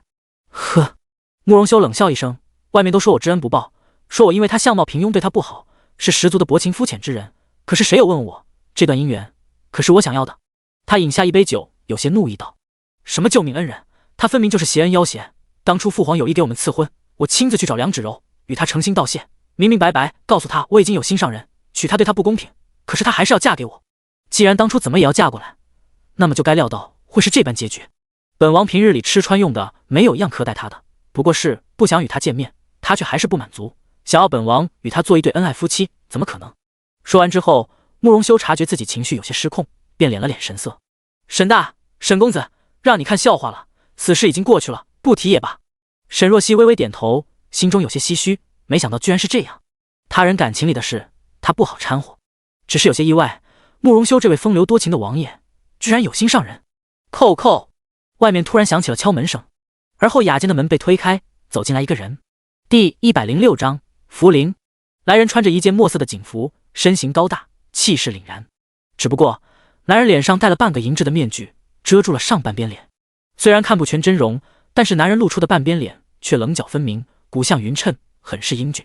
他一走进来，就径直朝着慕容恒走近。灵王殿下。慕容恒没吭声，只是微微咳嗽一声。男人眸光微顿，之后转身朝着慕容修也躬身，端王殿下。他目光看向沈若曦，这位姑娘是？沈若曦睁大眼，你看出我是女子？她在铜镜里看自己的时候，觉得装扮还行啊，怎么一下子就露馅了呢？姑娘装扮没问题，是在下在这一块颇有研究，便看了出来。沈若曦道：今日你就唤我沈公子吧，不知阁下是？我叫朱雀。顿了顿，他道：是这摘星阁的阁主。沈若曦一惊，外面将摘星阁传得神乎其神，连带着阁主的身份也愈加神秘。没想到今日一来，居然就见到了阁主的真面目。慕容修眼中也泛起一丝打量，原来这位就是传说中的朱雀阁主啊，真是久仰大名。本王来此摘星阁多次，都未见到过阁主真颜，今日可算是见着了。不过朱雀阁主来此有事？朱雀道：我听闻几位是为了福临过来。慕容恒纠正他：是端王兄要看福临，别带上他，他没有。朱雀会意：端王殿下，今日有些不巧，福临说是身体不舒服，今日怕是要换别人过来献舞了。闻言，慕容修露出一副十分遗憾的神情。福临怎么突然身体不适？就算不献舞，上来露个面也是极好的呀。朱雀不为所动：端王殿下，这是摘星阁的规矩，抱歉了。沈若曦也叹了口气：哎，原本还想看看这位绝世美人呢，看样子是来得不巧了。慕容恒又咳嗽了几声：嗨嗨，朱雀，其实规矩也是可以变动的，福临身体并非有什么大问题，若是几位想见，我可以让福临过来露个面。慕容修眼神一亮：那便再好不过了，麻烦阁主立刻去请福临过来了。请诸位稍等。朱雀转身走了出去，不多时后便又回来了，只是身后并没有人。慕容修疑惑：朱雀阁主人呢？福临听说几位贵客想见他，说愿意上台为几位献舞一曲。真的？那真是极好。朱雀点头，随即看了一眼慕容恒，见他没有指示，便退下了。几人坐在雅间，不多时候便见下方的圆台在一片琴声中缓缓升起，之后响起了一阵水声，圆台的四周居然出现了水流，原本的圆台也缓缓绽开，成了一朵莲花的形状。在一片惊叹声中，缓缓走出了一位女子，穿着大红色的水袖罗裙，赤着脚尖出现在了圆台之上，应该就是那位福临美人了。她身材高挑，身姿曼妙，即使隔得比较远，也能感觉女子的美貌摄人心魄，想要看得再仔细一些。不比其他的歌姬和舞姬，她并没有过多的装饰，只是一头墨发如绸缎般缠在腰际，随着琴声踮着脚尖翩翩起舞。她舞姿极其轻盈，柔软的似是没有骨头，身形轻动，墨发飞扬，露出银白如玉的后背，惹得下面的贵族子弟们纷纷失了魂。金银玉石不断的被扔了上去，然而女子看都没看一眼，跳完了舞后，一甩水袖，全然不顾下方公子哥们的呼唤，转头便走。沈若曦托着腮，没想到这位福临美人还挺有个性的。她转头看向慕容修：端王殿下，如今看见这美人真面目了，感觉如何？话音落下，却见慕容修半晌没有反应，只是出神的看着下方的圆台，神色怔怔。沈若曦有些疑惑：端王殿下。慕容修终于回过神，他摇着扇子，又恢复了平日里那般风流不羁的样子。刚刚福临的舞跳得太好了，本王一时出神，怎么了，沈公子？他话音刚落，突然间外面响起了敲门声。慕容恒淡淡道：进。门被打开，门口出现了一位红衣美人，墨发如瀑，肤白如雪，一双美目欲说还休，樱唇小巧动人，极能激起男人的保护欲，正是刚刚献舞的那位福临。他柔柔走进来，沈若曦这才发觉她身材很是高挑，但是腰肢纤细，身材轻盈，比例极好。沈若曦作为女人都有些眼热，她不禁看向身侧的慕容修，果然她已经看呆了眼。而慕容恒依旧淡淡的喝着手边的茶水，丝毫不为所动。沈若曦不禁在心底嘀咕：这都拿不下你，这男人难不成是已经没有了那方面的能力，所以面对诱惑也没什么反应了？福临见过二位殿下，见过沈公子，免礼免礼，赶紧起身。慕容修放下折扇，就要上前去扶起他，但是又怕唐突了美人，便只是轻轻拖了下她的胳膊。沈若曦道：“你认识我们？刚刚来的时候，阁主已经跟奴说过了几位贵客的身份。既是如此，那本王便不多介绍了。福临姑娘，请坐。”慕容羽伸手示意了一下，福临坐在了桌边。他动作优雅地端起杯子，抿了一口茶水，目光忽然落在沈若曦的身上，随后抿唇一笑，笑得沈若曦有些莫名。慕容修套着近乎道：“刚刚见福临姑娘一舞，简直惊为天人，本王实在惊艳。”说着，他从怀中掏出一颗硕大的夜明珠，初次见面送给小礼物，就当是与姑娘的见面礼了。端王殿下客气了，无功不受禄，这夜明珠价值连城，福临受之有愧。明珠配美人，你拿着再合适不过了。慕容修执意要送，福临便柔声道：“那奴便谢过端王殿下了。”他吩咐了一下身后的丫鬟，将夜明珠给收了起来，随即眸光一转，落在慕容恒的身上。他眸中浮现丝丝打量，久仰灵王殿下大名，没想到今日一见，倒是跟传闻中不太一样。第107章，心仪的另有其人。沈若曦来了兴趣，怎么不一样？倒是没想到是这般俊美无双，惊为天人。听到这话，沈若曦抬眸看向身边的慕容恒，眼中露出一丝调侃。听到美人这般赞美，灵王殿下可有什么话要说？有。慕容恒将手中的瓷杯转了转，忽然道：“你身上是什么味道？”福临一愣，殿下说奴？他轻笑：“奴这是特制的熏香，又名媚息，是奴特地请人调制的。这世间只有奴这里有这款香，殿下若是喜欢，奴可赠与殿下。”慕容修感叹道：“媚息，这香倒是闻所未闻，这香浓而不腻，越闻反而觉得越舒服，倒是少见。”沈若曦点点头，香味确实独特，里面应该是加了沉香、藿香、甘松、白露。他定了定，不过还有一种味道，很是奇特，我分辨不出来，这个味道似乎才是这味香的重点。公子懂香？福临露出一丝惊讶，随后道：“这熏香里确实有这几味香料，不过这最主要的一味香，奴却不便说，属于私人秘方，还请公子谅解。”慕容恒缓缓道：“若是我们一定想要知道呢？灵王殿下若是定要知道，那奴也只能如实奉告了。不过殿下英勇无双，不会为难我一个小女子吧？”福临可怜兮兮地看着他，一张魅惑天成的脸上，眸光闪动，惹人心疼。慕容修语气酸溜溜：“福临姑娘，本王对你如此热情，你都不与本王多说一句话，反倒是对九弟这么感兴趣，实在伤了本王的心。不过九弟已经得父皇赐婚，你已没有机会了，不如与本王多聊聊。”福临转头：“灵王殿下有婚约，不过奴听说端王殿下也早就已经有了王妃了。”闻言，慕容修英俊的脸庞难得露出一丝冷意。福临立刻起身：“奴说错话了吗？望端王殿下恕罪，不关你的事。”慕容修目光定定地落在福临的脸上，说道：“起来吧。”福临起身，重新坐在桌边。他柔柔道：“端王殿下误会了，奴虽然惊叹灵王殿下的绝世风姿，但是奴只是单纯的欣赏奴喜欢的男子。”他眼神朝着对面正在装模作样喝茶的沈若曦扫了一眼，之后露出一个娇羞的笑意：“是这位沈公子。”“嗨嗨。”沈若曦被嘴里的茶重重呛到，他立刻道：“福临姑娘，在下已经有心仪之人了，还请姑娘不要开玩笑了。”“奴并没有开玩笑。”福临峨眉微微蹙起，似是有些失落，不曾想公子已经有心上人了吗？真是遗憾，不知是哪家的女子这么好的福气。沈若曦扫了一眼旁边的慕容恒，见他的神色冷淡，只是眸中含着一些不快。沈若曦，不是吧？女人的醋也吃？他立刻转移话题：“听说福临姑娘身体不适，正巧在下会些医术，不如给姑娘看看。”“谢公子好意，奴其实并未生病，只是今日有些疲乏，不想登台献舞，便找个理由推脱了。”他笑道：“不过早得知是公子与二位殿下，奴就算真的生病了，也定会过来登台献艺的。”说罢，他微微起身，与几位相谈甚欢。不过奴还有事，就先告辞了。慕容修点头：“福临姑娘既然有事，便先回去吧，本王下次再来，你可不许躲了。”“端王殿下说笑了，奴下次定亲自过来迎接。”之后便缓缓朝着门口退去。临走之时，还深深地看了一眼沈若曦，不舍得离开。等人一走，慕容修便朝着沈若曦笑道：“沈公子魅力好大，九弟，你日后不仅得防着男人，还得防着女人了。”慕容恒瞥了他一眼，不说话，没人当你是哑巴。啧啧，你这个不解风情的性格，以后有你哭的时候。慕容修摇头。沈若曦没吭声。不解风情，也未必吧。几人又坐了会，沈若曦看时辰不早，便准备回将军府了。美人也见过了，酒也喝了，我就先回去了。本王与你一起。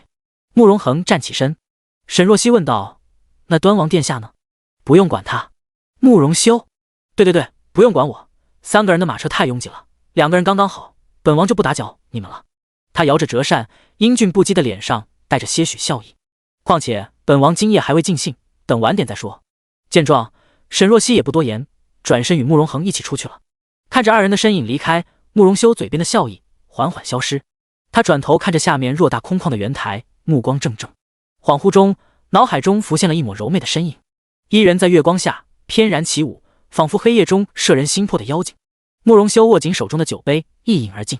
出了雅间，沈若曦与慕容恒走了几步后，突然道：“记得灵王殿下说过，摘星阁的风景很好，不知灵王能不能带我去顶楼看看？”慕容恒微微咳嗽一声：“那得去问问阁主了。”“还要问阁主吗？”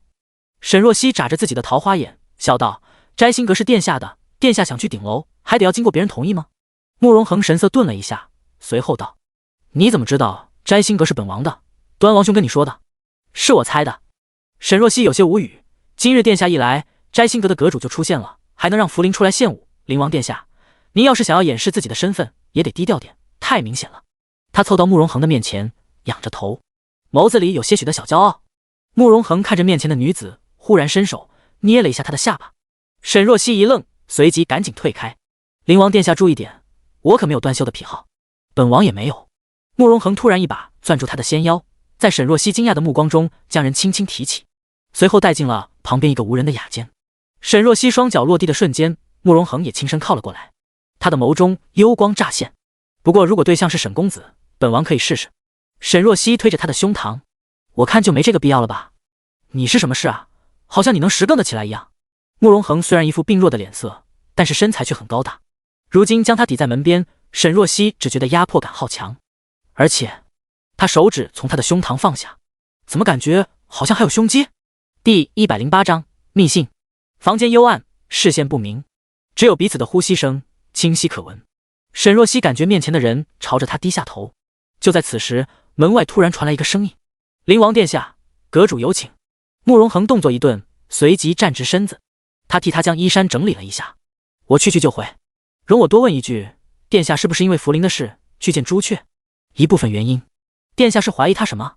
慕容恒幽深的眸中暗芒闪烁，能进摘星阁的人一般不会有什么异常，不过我的直觉告诉我，这个福临有些不对劲，我要去确认一下。沈若曦点头，而后似是想到什么：“殿下之前为什么一直不跟我说你是这摘星阁的主人？”慕容恒沉默了片刻，正准备回答，外面又响起了冷冽的声音：“主子。”慕容恒低声道：“等本王回来再回答你这个问题。”他伸手将房间的门打开了，随即扫了一眼门边的冷冽。冷冽被看得心虚：“主子，属下是担心你。”里面什么动静都没有，他就唤了一声：“难不成打搅主子的好事了？你跟在沈公子身边护着他，寸步不离。”慕容恒吩咐了一句，之后便与那小厮一起离开了。摘星阁的7楼，偌大的房间内一片寂静。随着一阵脚步声，一抹颀长挺拔的身影出现在了门口处。慕容恒身影出现的那一刻，原本昏暗的房间瞬间被2侧的烛火照亮。房间内的场景一览无余。这一层的楼顶极其高，2侧的架子上堆着密密麻麻的文件与信封，中间悬挂着一条长长的绳索。朱雀站在房间中央，伸手拉了一下绳索，只听见咔的一声机关转动的声音，随后从楼顶上缓缓降下来一个竹筒。朱雀将竹筒打开，里面是一封薄薄的信封，上面是用特殊的材质进行了密封。朱雀打开灯罩，将信在烛火上轻轻扫了扫，密封口便松开了。谁能想到，醉生梦死的摘星阁6层以上是大眼国最庞大的情报机密网，建立如此大的情报网需要巨大的人力财力，所以才有了一掷千金的摘星阁，更是不遗余力地将户部尚书万干收为自己的人。不过慕容恒手中的筹码远不止如此，他已在房间中央唯一的一把太师椅上，看见朱雀拿着信封走到他的跟前，而后跪下，双手呈上：“主子，这是您要的密探。”慕容恒伸出冷白的指尖接过，缓缓打开，看过之后冷笑一声：“苏胜此次离京是去汉阳王那了。汉阳王冷红是大眼国除苏胜外唯一的一位异姓王，先帝在世时曾陷叛乱，是他秦王救驾，功不可没。为此，先帝特地破格封了他为汉阳王。只是随着仁景帝登基后，这位异姓王却与苏胜越走越近。”朱雀道：“他找汉阳王会是何事？”慕容恒手指捻着密信的边缘，眸中露出一丝沉思的光芒。半晌，他缓声道：“我这位舅舅，人人都以为他狼子野心，觊觎皇位，然而世人看到的，并非就是真相。”朱雀不解，但不好多问。慕容恒缓缓道：“他此次去，应该是为了瑞王。”慕容耀。慕容恒缓缓点头，俊美的脸上眸色深沉。说起来，瑞王也到了该成亲的年纪。本王记得汉阳王的妖女正好跟瑞王同岁，他如今与沈若曦已经定下婚约，苏胜定是觉得他会得到将军府的助力，便想要彻底拉拢汉阳王。若是瑞王真与汉阳王结亲，那对于主子您日后的夺嫡之路是个威胁。朱雀开口说了一句，而后又觉得自己多言了。毕竟慕容恒对于夺嫡一直没有明确表态，私心里他觉得慕容恒可能对皇位并不是很感兴趣，毕竟他的身体状况在那里摆着。慕容恒将密信递给他，去安排一下，让父皇知道这件事。朱雀有些意外地抬起头，随后拱手：“是。”那个茯苓。慕容恒重新开口：“你对他的底细探得怎么样？”主子放心，茯苓的身份没有问题。朱雀问道：“主子是怀疑什么吗？”慕容恒不语。朱雀做事一向稳妥，他没理由不放心。但是今日见过那个茯苓之后，他总是觉得哪里不对劲，说不上来，只是一种直觉。半晌，慕容恒沉沉开口：“他身上的那味熏香，你查一查是什么来历？”熏香？朱雀愣了下，随即点头：“属下明白。”交代完朱雀后，慕容恒缓缓起身，刚准备走，似是想到了什么：“本王记得摘星阁内还有许多去年剩下的烟花，是有不少。主子怎么问起这个？今晚点了吧？”慕容恒道：“就在1刻钟后。”沈若曦等了一会后，没有等来慕容恒，而是等来了一个小厮。他躬身道：“沈公子，灵王殿下邀请您去摘星阁顶楼。”沈若曦眼神一亮，随即立刻起身，身后的冷夜也跟上。小厮却将他拦住了：“冷夜公子，殿下说了，让沈公子一人过去。”“不行，主子让我一定要寸步不离地保护着沈公子。”见状，小厮无奈，只能让他一起跟了过来。几人上了摘星阁的顶楼。顶楼四面开阔，四面围着雕花栏杆，每隔几米，栏杆上便缀着一颗明珠。因为这些硕大的明珠，原本漆黑一片的顶层显得朦胧而梦幻。慕容恒站在栏杆边，玄色的蟒袍被风吹得猎猎作响。在这一片朦胧的光晕中，他俊美的脸庞被镀上一层光晕，仿佛9天而下的神奇。他看向沈若曦，随后目光一转，落在他身后的冷夜身上：“你怎么跟着来了？”冷夜：“行，你清高。之前吩咐他寸步不离，现在又嫌弃他多余，他就是个工具人呗。”第109章。喜欢，那属下告退。冷夜微微一拱手，识相的退下了。等人一走后，慕容恒走过来，朝着沈若曦伸出手：“来。”沈若曦将手指搭在慕容恒的掌心，任由他牵着到了栏杆处。顶层极高，站在栏杆处，几乎整个京都的夜色都在脚下，风从四处吹来，灌满他的衣袍。沈若曦忍不住打了个冷战。慕容恒低声道：“冷吗？”“还好。”他话音刚落，便见身上一暖，慕容恒将自己的外衣脱下来，披在了沈若曦的身上。沈若曦一愣，立刻扯下来：“不行，殿下身体不好，得多穿点。但是你冷。”“我不碍事，殿下别看我瘦，其实我从小被我爹带着锻炼，力气比一般的女子要大，身体也很好。”沈若曦将慕容恒的外衣递过去，想要重新给他穿好。他垂着眸，认真给他整理衣襟的样子，温柔又认真，让人简直不忍心打扰。慕容恒就这样垂眸，定定地看着他。他很好看，也很纯白，纯白到想让人给他弄脏。这个念头冒出，他的眼中忍不住露出一丝邪肆，但是很快便被压制了下去。“不用记了。”慕容恒一伸手打断了他的动作，随即将沈若曦的身体转过去，将外衣掀起，将她也罩在了怀中，从后拥着她。霎时四周都是冷冽的药香味。沈若曦一愣，正要动，突然感觉耳边贴上一层温热。慕容恒贴着她细软的耳垂，低低呢喃：“若曦。”声音莫名染上点不怀好意的味道。沈若曦胸口忍不住跳得厉害，她缓声道：“灵王殿下还未回答我的问题。之前为什么有意对我隐瞒？你是摘星阁的主人？”闻言，身后人沉默了片刻，而后他缓缓开口：“我担心你怕我。”声音居然带上了点委屈。沈若曦表情一僵，差点没控制住笑出声。她稳住心神：“殿下的事，愿不愿意跟我说，是殿下的自由，但是请殿下相信，我不会怕你，是吗？”环在他腰间的手忍不住缓慢收紧，他似乎是要将他融进身体。沈若曦纳闷：“明明看着一副病弱的样子，哪来这么大的劲？慕容恒与他耳鬓厮磨，而后突然沉沉道：“我可能并非如你想象中的那么好。”他说话的瞬间，半空中突然升起一簇火光，而后砰的一声，在夜幕中绽开一朵巨大的烟花，照亮了半边夜空。烟花很近，就抵在他的面前，在他的眸中绽出惊艳的火光。沈若曦一下愣住了。很快，陆陆续续有更多的烟花升上来，将整个夜空照亮得如同白昼。这是一场盛大的烟火盛会，而沈若曦站在地京的最高处，将这璀璨的美景尽收眼中。他惊喜地回头看向慕容恒：“这是你安排的？”他脸上晃动的惊喜，宛若不谙世事的少女，让慕容恒也忍不住扬起一抹微小的笑意。沈若曦突然反应过来：“你刚刚说什么？”慕容恒却没回答，而是问道：“喜欢吗？”“喜欢，我也喜欢。”他低声呢喃，而后吻上了她的唇。极尽缠绵。夜色渐深，慕容修在摘星阁内喝了一整夜的酒，等准备离开的时候，已经面色飘红，脚步虚浮。他晃悠悠地踏出房间，脚却被门槛绊了一下，差点摔倒。“王爷小心！”一只温软的小手扶住了他。与此用时，鼻翼间萦绕着一股淡淡的香味，令人沉溺。慕容修一震，一抬头看见了一张倾城绝色的脸，居然是福陵。福陵姑娘，端王殿下怎么在此喝了这么久的闷酒？天都亮了，本王一个人有些无聊，就坐得久了些。慕容修扶着脑袋，莫名有些烦躁。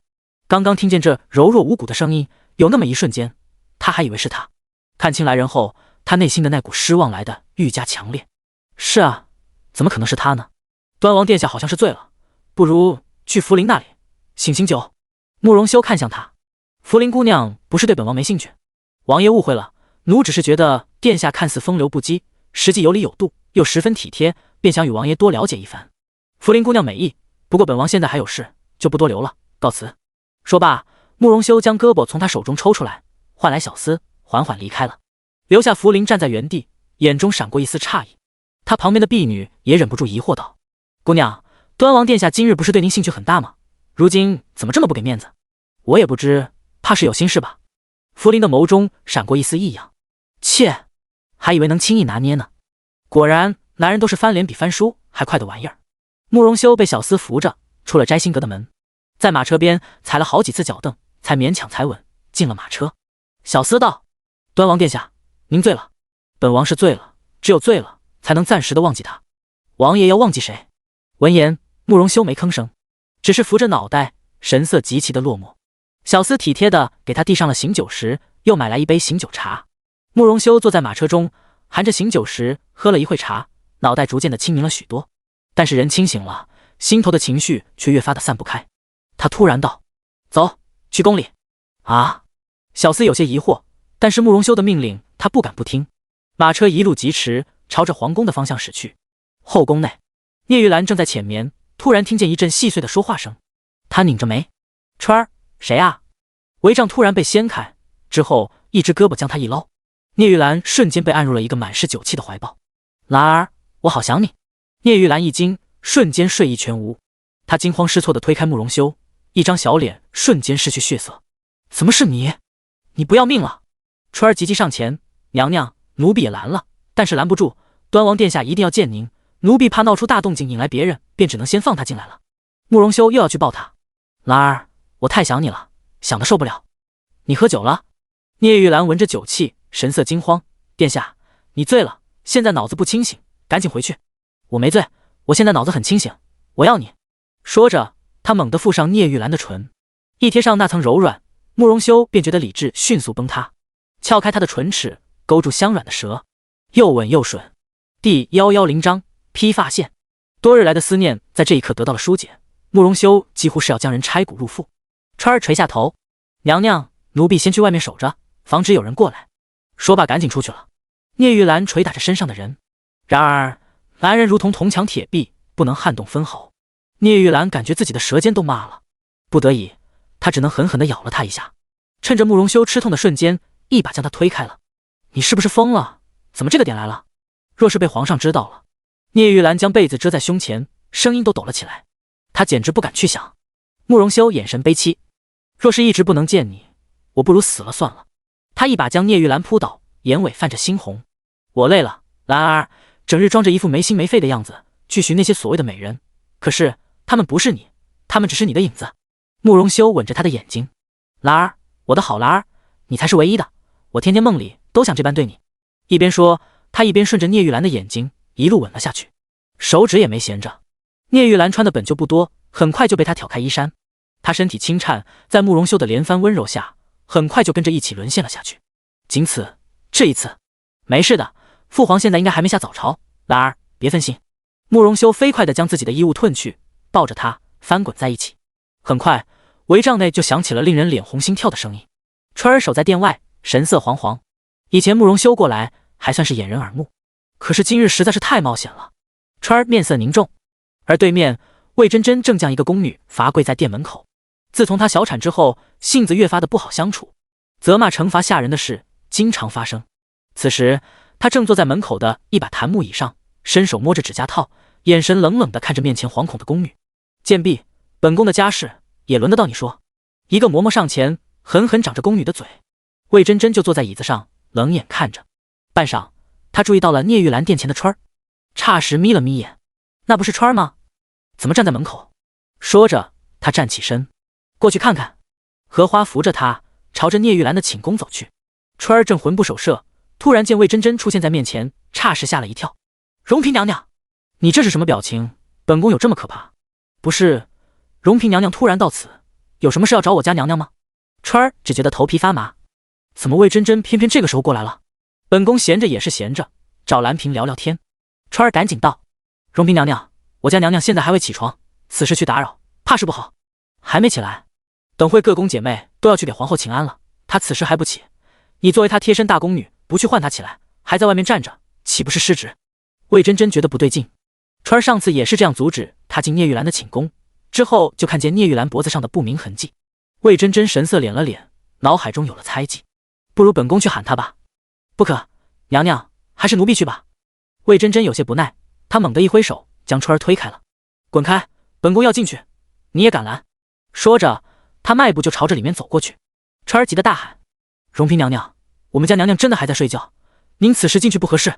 魏真真压根不理，她径直朝着聂玉兰的寝宫内走去。一路上没看见一个宫女，惹得她更加怀疑了。兰嫔。魏真真踏进寝宫，唤了一句。暖色的帷帐内，人影晃动。聂玉兰掀开帷帐走了出来，她白色的里衣松松垮垮地套在身上，面上泛着不正常的红晕。看见魏真真，她一向柔弱的脸上难得出现了怒意。荣嫔，你这般强硬地闯进我的寝宫，是不是有些过分了？平日里我敬你3分，如今你却越发的踩到我的头上。魏真真没理会他，而是朝着床边走去。聂玉兰心一紧，你干什么？魏真真猛地掀开帷帐，里面空空荡荡，除了一团柔乱的锦被，什么都没有。聂玉兰胸口微微起伏，幸好一听见外面有动静，她就立刻让慕容修从寝宫的后面溜走了。不过看这样子，很明显魏真真是怀疑了什么。聂玉兰咬了咬唇，强行稳住心神。荣嫔，你若是没什么事，可以回你的寝宫了。魏真真没吭声。半晌，她缓缓转过身，清丽的脸上露出一丝似笑非笑的表情。这神情看得聂玉兰一阵不安。你笑什么？我笑兰嫔妹妹可真是好大的胆子啊。说着，魏真真伸手将一个东西放在她的跟前。这是从你床上发现的，兰嫔，你不解释一下吗？她的手中赫然是一个蓝色的腰带，男人的。看见这腰带，聂玉兰的脸唰的一下白了。很明显，这是慕容修匆忙离开的时候不小心落下的。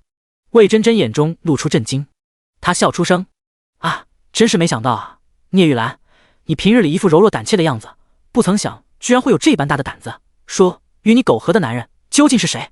聂玉兰哆嗦着开口：不，没人，没有。你不说也没事，等我将这腰带呈到皇上的面前，你这奸夫迟早会被揪出来。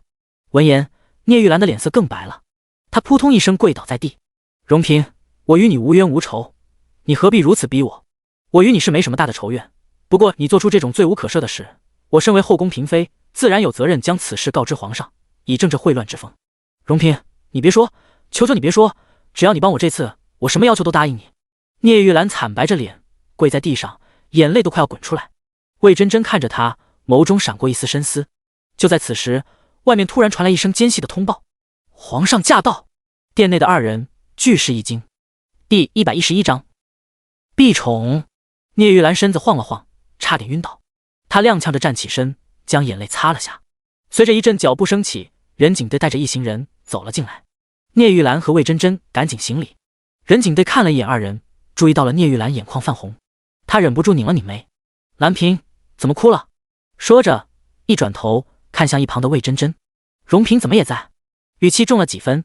聂玉兰一惊，随即赶紧跪下：“皇上，是嫔妾刚刚做了噩梦，惊惶不定，才导致情绪不佳。荣嫔姐姐是特地过来看嫔妾的。”说着，她长睫微扇：“嫔妾刚刚惊醒，都没来得及收拾，惊扰圣驾了。”朕又没说声，你何必如此紧张？任景帝上前亲自将她扶起来，看见聂玉兰苍白的小脸上犹挂着泪，我见犹怜。他神色不禁更温和了一些。做什么梦了？吓成这个样子？没什么，是嫔妾太过矫情，惹皇上笑话了。聂玉兰心不在焉。魏真真就在旁边，那个腰带就在她的袖中。皇上，魏真真突然开口。聂玉兰一怔，下意识地抖了一下。然而魏真真并未拿出腰带，而是朝着任景帝俯身道：“嫔妾宫里还有事，就不叨扰皇上和兰嫔妹妹了。”任景帝点头：“你回去吧，嫔妾告辞。”魏真真行礼之后便离开了。聂玉兰看着他的背影，有些恍神。原本以为此次自己必死无疑，可魏真真就那么走了，他到底想干什么？你如实告诉朕。任景帝突然开口，拉回了聂玉兰的思绪。他沉声道：“是不是荣嫔今日来做了什么事惹你不快了？”皇上，您何出此言？刚刚的情景朕也看见了，你性子温良，与荣嫔同住在一个地方，难免受她刁难。任景帝道：“不如你去丽云宫，做丽云宫的主位吧。你与魏真真同为嫔，住一个宫殿，本就不太合适。皇上误会了，并非荣嫔刁难嫔妾，实在是嫔妾自己的原因。”聂玉兰一阵心慌。魏真真原本就捏着她的把柄，若是皇上此时为了她出头，激怒了魏真真，后果更是不堪设想。荣嫔姐姐只是看起来脾气有点大，人并不坏，平日里也没有刁难嫔妾，我们相处一直平安无事，请皇上不要误会荣嫔姐姐。任景帝道：“荣嫔什么脾性，朕心里清楚，你倒也不必为她多说好话。”闻言，聂玉兰心里都急疯了，皇上这是非要给她出头了。她着急道：“皇上，嫔妾句句属实，请皇上不要为难荣嫔姐姐。”行了，你都这般说了，朕便也不会找荣嫔的不是。多谢皇上。聂玉兰松了一口气，下意识地露出一个笑意。她本就长相柔美，惹人怜爱，如今这么一笑，更是动人至极。任景帝心神一动，随即伸手握住了她的手指，放在掌心轻轻摩挲。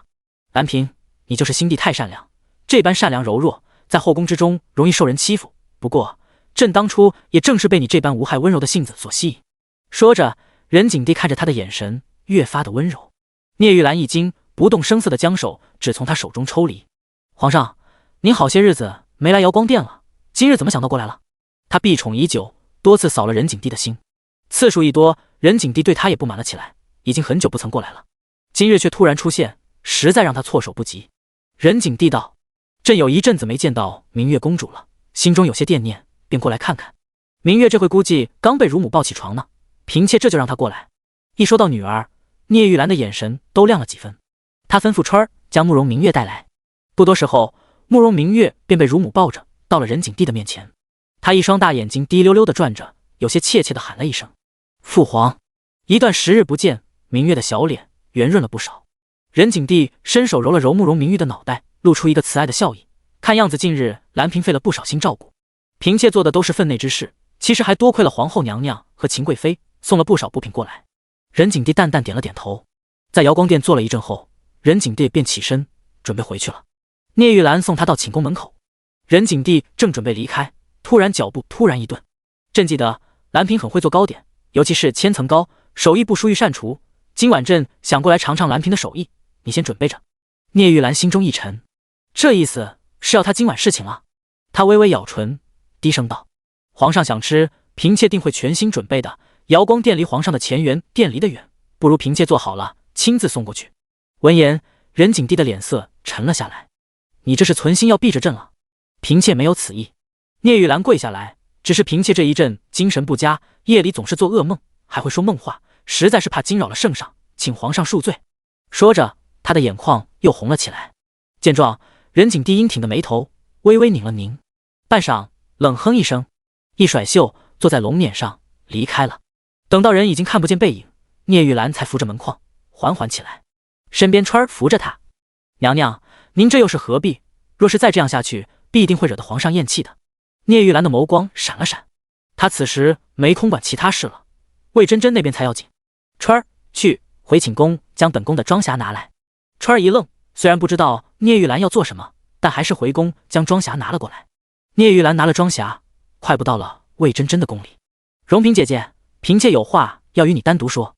魏真真似是早就知晓她要来，此时正倚在寝宫内的贵妃榻上悠然地吃着糕点。见聂玉兰来，她摸着自己的指甲套，露出一个似笑非笑的表情，随后挥了挥手：“你们都退下吧。”第112章婚期。身边的宫女们应声退下了。等到寝宫内只剩下2人，聂玉兰将自己的装匣砰的一声放在她的面前，之后打开，里面金银首饰、珠钗玉石堆了满满一匣子，都是她这些年存下来的。魏真真有些好笑：“你这是做什么？”“荣嫔，这是我这些年存下的，我全给你，只要你放过我。”魏真真翘着手指冷哼一声：“我要你这些东西做什么？再说了，你犯的可是死罪，就凭这点东西，你以为就能买你和你那奸夫2人的命？那你要什么？”聂玉兰看着他，目光晃动。今日魏真真没有跟皇上揭发他，那就说明魏真真定是想要以此为把柄，对他有所要求。闻言，魏真真坐直身体，目光灼灼地看着他。本宫这些日子看见明月公主，觉得确实是长得可爱。本宫当初要是没有小产，可能也会是个可爱的女儿呢。聂玉兰瞪大眼：“你突然提明月做什么？兰嫔，你这么激动做什么？我只是最近对明月公主喜欢的紧，想着若是她能成为我的女儿，那就再好不过了。你要明月？”聂玉兰的声音陡然升高，她不敢置信地看着魏真真，随即面露怒色：“不行，明月是我的女儿，谁也不能把她从我的身边抢走。你休想打明月的主意。”魏真真的脸色也沉了下来：“兰嫔，我并不是在征求你的意见，而是在命令你。如今你的把柄抓在我的手里，你若是不把明月给我，就同你那奸夫一起下地狱吧。就算是死，我也不会把明月给你。”聂玉兰站起身，一向柔弱的脸上罕见的有了些凶狠：“既然你要去跟皇上告发，就去吧。明月是我10月怀胎拼死生下来的，也是我在这深宫中最大的期盼。你若是将她从我身边夺走，跟杀了我又有什么区别？”说罢，聂玉兰一把将装匣合上，转身就要走。身后魏真真的声音冷冷传来：“我劝你想清楚点，你若是死了，那么这辈子都见不到明月了。但是你要是把明月交给我，日后你还能见她一面。你回去好好掂量掂量吧。”聂玉兰的身影一僵，随后快步离开。3日后，经钦天监决定，将慕容恒与沈若曦的婚期定在了次年的正月初8。小鱼子过来将这个消息告诉给慕容恒后，笑得一脸狗腿：“恭喜殿下，贺喜殿下！”慕容恒没吭声，只是凉凉地扫了他一眼。小鱼子汗毛一竖，赶紧退下了。到了殿外，他看向身边的冷夜，低声道：“灵王殿下，这是什么意思？怎么感觉不太高兴？肯定不高兴啊！”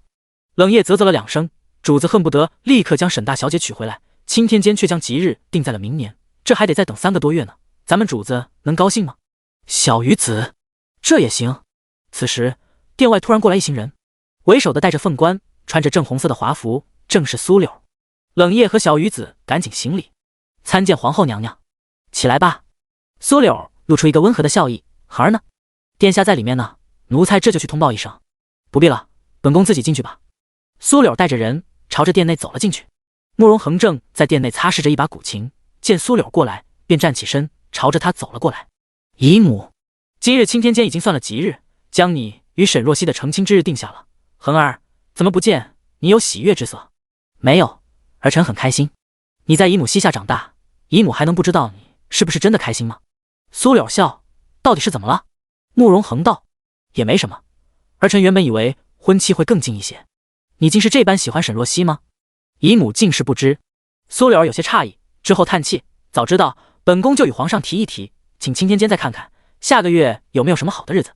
既然已经定下，便到明年吧。”慕容恒问道：“姨母今日来有什么事吗？”“也没什么，就是见恒儿快要成亲了，本宫作为姨母想来给你道喜。”说着，他伸手示意了一下身后的大宫女玉芝。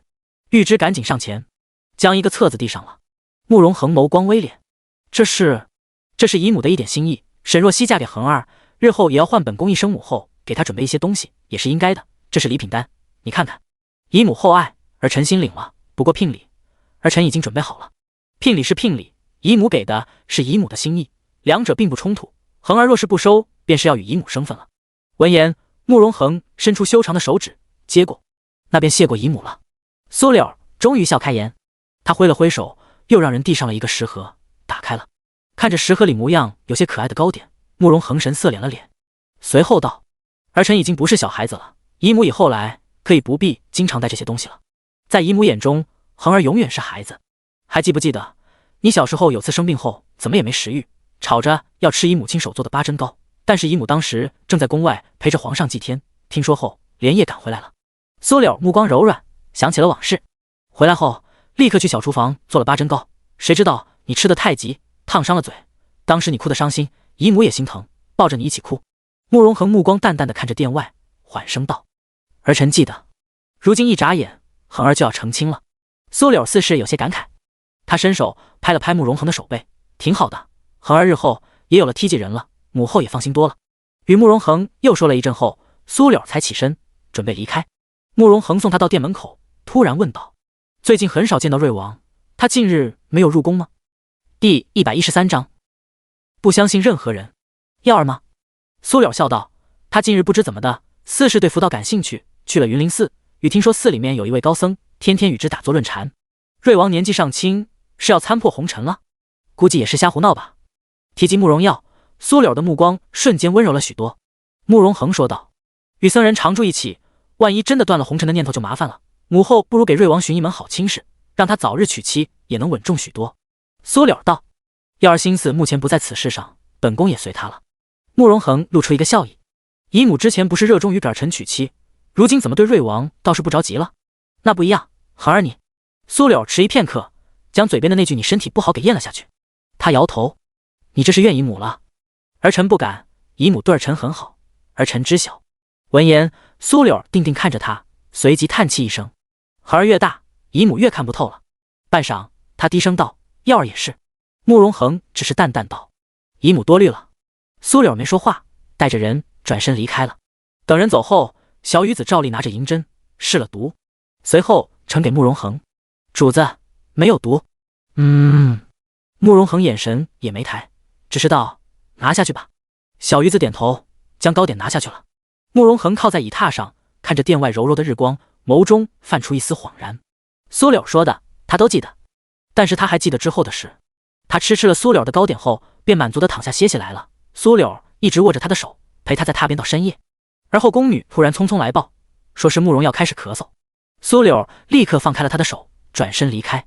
他以为他睡了，实则他是醒着的。全心全意的爱，他从未得到过，因而他也不肯全心全意相信任何人。苏柳离开东宫后，回到了自己的长秋宫，却见聂玉兰正等在那里。看见他，他立刻跪下，参见皇后娘娘。兰嫔今日怎么过来了？嫔妾有事想跟娘娘说。聂玉兰语气很轻，眉眼中带着挥不去的愁绪。苏柳看了他一眼之后道：进来说吧。跟着苏柳进了长秋宫，玉芝给他奉上了茶水。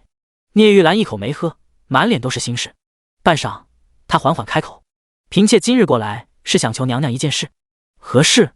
嫔妾想要将明月过继到荣嫔的膝下，交给她抚养。魏真真说的对，她死了，日后就再也见不到明月了。只要活着，一切才能有转机。话音落下，聂玉兰鼻子一酸，眼泪差点掉下来。她赶紧低头假装喝茶。闻言，座上的苏柳拧了拧眉：好端端的，怎么突然要将明月交给别人抚养？兰嫔，你是不是遇上什么事了？皇后娘娘误会了。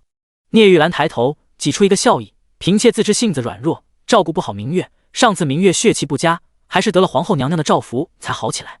她叹了口气：嫔妾与荣嫔同住瑶光殿，这些日子彼此感情也越发深厚。听太医说，荣嫔姐姐日后再也难以有子嗣了，加上她的娘家也那般了，当真只剩下她一人了。嫔妾实在不忍心，又见她真心喜欢明月，就有此念头。苏柳看着她：明月是你女儿，你当真舍得给别人？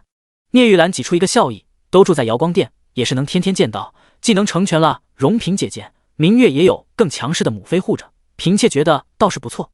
闻言，苏柳点点头，这样说来确实不错。他抿了抿茶，但是此事本宫不同意。聂玉兰一愣，苏柳，容嫔脾气差，不一定能抚养好明月，况且明月已经有5岁了，也有自己的想法了。你作为母妃的，可问过明月的意愿？本宫猜想，没有孩子愿意离开母亲的身边，若是将明月交给容嫔，对明月是一种伤害。闻言，聂玉兰眼眶一热，她自然知晓，若不是逼不得已，她怎么也不会做出这种决定的。皇后娘娘教训的是，嫔妾疏忽了，你回去吧，此事日后不必再提。是，嫔妾告退。聂玉兰俯身从长秋宫出来了。等人走后，苏柳盘着手里的佛珠，沉默了片刻，而后吩咐道：“玉芝，娘娘，奴婢在，你去派人查一下兰嫔。”是。玉芝问道：“娘娘，您是怀疑兰嫔吗？以本宫对兰嫔的了解，她绝对不会将明月拱手让给别人，况且容嫔与她关系并不好，更加不可能主动将明月给容嫔抚养。”苏柳人虽然不怎么出长秋宫，但是各宫的情况其实都了如指掌。他缓缓摸着自己的指甲套，端庄温婉的脸上溢出一丝沉思。本宫有种直觉，这里面大有问题。初冬，日光慵懒，将军府的大门从早晨开始就被人踏破了门槛。圣上身边的大太监，一担又一担的聘礼被人抬进了府中。大燕国皇室的聘礼种类不多，以少而贵为主，但是慕容恒此次却十分张扬，不仅种类繁多，更是价值连城。从珠玉金银到绫罗绸缎，从虎皮熊掌到人参鹿茸，甚至还有一些极其少见的皇室贡品，一路从前院摆到了后院。比起沈若曦当初嫁给慕容羽的大婚之日，不知要隆重盛大多少倍。引来不少人探着头朝着里面张望，眼中充满了好奇与艳羡。陶叶和雪萍一大早就拿着纸笔，一边数一边清点。月点二人越是震惊，居然有200担的聘礼。雪萍拨着算盘，折合金子大约是2万斤，这还不包括一些不知道价钱的贡品。2万斤！陶叶嘴张大的能塞下一个鸡蛋，随即激动的声音都在颤抖。这得花几辈子啊！这么一看，当初4皇子给的那点聘礼简直不能看，相对比之下，灵王殿下要比他强太多了。沈若曦用手指敲了一下他的脑袋，别胡说，什么烂泥都能与灵王相比较。是，小姐教训的是。陶叶捂着脑袋吐了吐舌头。主仆几人聊得正欢，突然见一个身影快步冲了过来，是陈双双。他走到一个打开的匣子面前，眼中露出惊艳的光芒。好华丽富贵的行头，这得值多少钱啊？第114章，看热闹去了。说着，他一伸手将匣中的一串玛瑙手串给拿了起来。这玛瑙真漂亮，要是我戴的话，一定很好看。陶叶立刻呵斥：“放下！这是灵王殿下送给小姐的聘礼，你怎么能随意碰？我就看看，你反应这么大干什么？再说了，你不过是一个婢女，我可是将军府的表小姐。”说着，他看向沈若曦，脸上带着不悦：“你说是不是啊，表姐？你姓陈，我家小姐姓沈，八竿子打不着的亲戚，别揣着鸡毛当令箭了。”陶叶一把将他手里的东西夺下，重新放进了匣中。陈双双气得不行，他看向沈若曦：“表姐，你看你的婢女简直太没规矩了。”沈若曦冷眼看着他：“一表3000里，你这所谓的表小姐，远不及陶叶跟我的主仆情谊。你聪明点，就摆正自己的身份。”陈双双脸色讪讪，他撇了撇嘴：“表姐，我知晓你是生气我与我娘在你走后，我们在将军府擅自拿了点你的东西，可是你已经罚过我们了，何必还这么生分？”他看着4周的聘礼，眼中冒出贪婪的光芒。灵王殿下送了这么多东西，你几辈子怕是都花不完，不如就随便送一些给我吧，我看刚刚的玛瑙就不错。沈若曦啪的一声将手边的一个盒子盖上。陈双双，我以前只是觉得你蠢，怎么没发现你这么蠢？他嫌恶的道：“这是我的聘礼，你说送就送，给我滚回你的院子里，否则我对你不客气。”陈双双也生气了：“不给就不给，态度干嘛这么恶劣？”沈若曦，我娘可是对大将军有恩，没想到你知恩不报，简直太恶毒了。沈若曦懒得跟他浪费时间，他不悦的拧眉：“冷霜呢？让他给我好好教训一下这个不知分寸的蠢货。”陶叶卷起袖子：“冷霜不在府里，小姐，你放心，奴婢一样可以处理他。”说着，陶叶一把冲上去，拽着陈双双的头发，啪啪就是几个耳光。陈双双哭天喊地，陶叶丝毫不理会，打完之后让人拖着他的胳膊，将陈双双扔进了后面的杂院。眼不见为净。陶叶拍着手掌，一脸嫌弃：“小姐，陈双双这种人还留在府里干什么？依奴婢看，干脆让他和他娘和荣一起滚出将军府得了。让他滚出去不难，不过要是赶了他们出去，他们一定会到处诉苦，败坏将军府的名声。我倒是不打紧，但是不能让我爹和兄长们受到连累。况且，沈若曦眸光冷了一瞬，只是赶走他们，太便宜他们了。小姐既然这么做，定有小姐的道理。奴婢看，按照陈双双这个性子，用不了多久就会闯大祸的。沈若曦笑了笑，这倒是实话。她之前让冷霜盯着陈双双和何荣，知晓他们的野心，很快他们就会自己作死了。想到冷霜，沈若曦四处看了看，随口问了一句：“话说冷霜去哪了？今天一早就没看见她了。”陶叶轻声道：“小姐，冷霜闲着无事，去爬四皇子的墙头看热闹去了。有什么热闹可看？这奴婢也不知。”陶叶摸着鼻子，等他回来，奴婢跟他说一声，日后让他少去。不用了，他要是探出什么大热闹，记得让他跟我说说，让我也高兴高兴。陶叶是。此时慕容羽的府内气氛十分低沉。景六跪在慕容羽的面前：“殿下，今天聘礼已经送到将军府了。听人说，从将军府的前门摆到了后院，一担又一担，排场比您当初娶沈大小姐的时候还大。”慕容恒真是下了血本了，他这么做不是在打我的脸吗？他问道：“那沈若曦呢？她收到这些聘礼，什么表情？”这个奴才不知。闻言，慕容羽黑着一张脸，在屋内来回踱步，恨不得马上就去将军府探个究竟。但是眼下他正在被禁足，连出府门都不行。他越想越气，一脚踹向跪在地上的景六：“都怪你这个没用的东西，送个信都送不好。上次若是你成功将信递给沈若曦，让他与我见面，事情可能就不会发展到这一步。殿下，这不能怪奴才啊，奴才连将军府的门都进不去。”景六揉着自己的胸口，忍不住低声道：“况且，殿下，奴才觉得沈大小姐这次好像是真的不愿与您见面了。”“闭嘴！你懂什么？沈若曦怎么可能说放下我就放下我？她这么短的时间内就答应嫁给慕容恒，我看八成心里还有着怨气，有些赌气的意思。但是话说是这样说，慕容羽心里莫名的有些心虚，他终究是按捺不住。这样吧，你重新给我去一趟将军府，就说是去送贺礼的。将军府总不能将你拒之门外。等你见到沈若曦，你就将这个递给他，他自会明白什么意思。”说着，慕容羽伸手从怀里拿出了一个绣工精致的荷包，这是沈若曦16岁那年送给他的，里面放了红豆，意味着相思。当时他拿回来后，随后就扔一边了。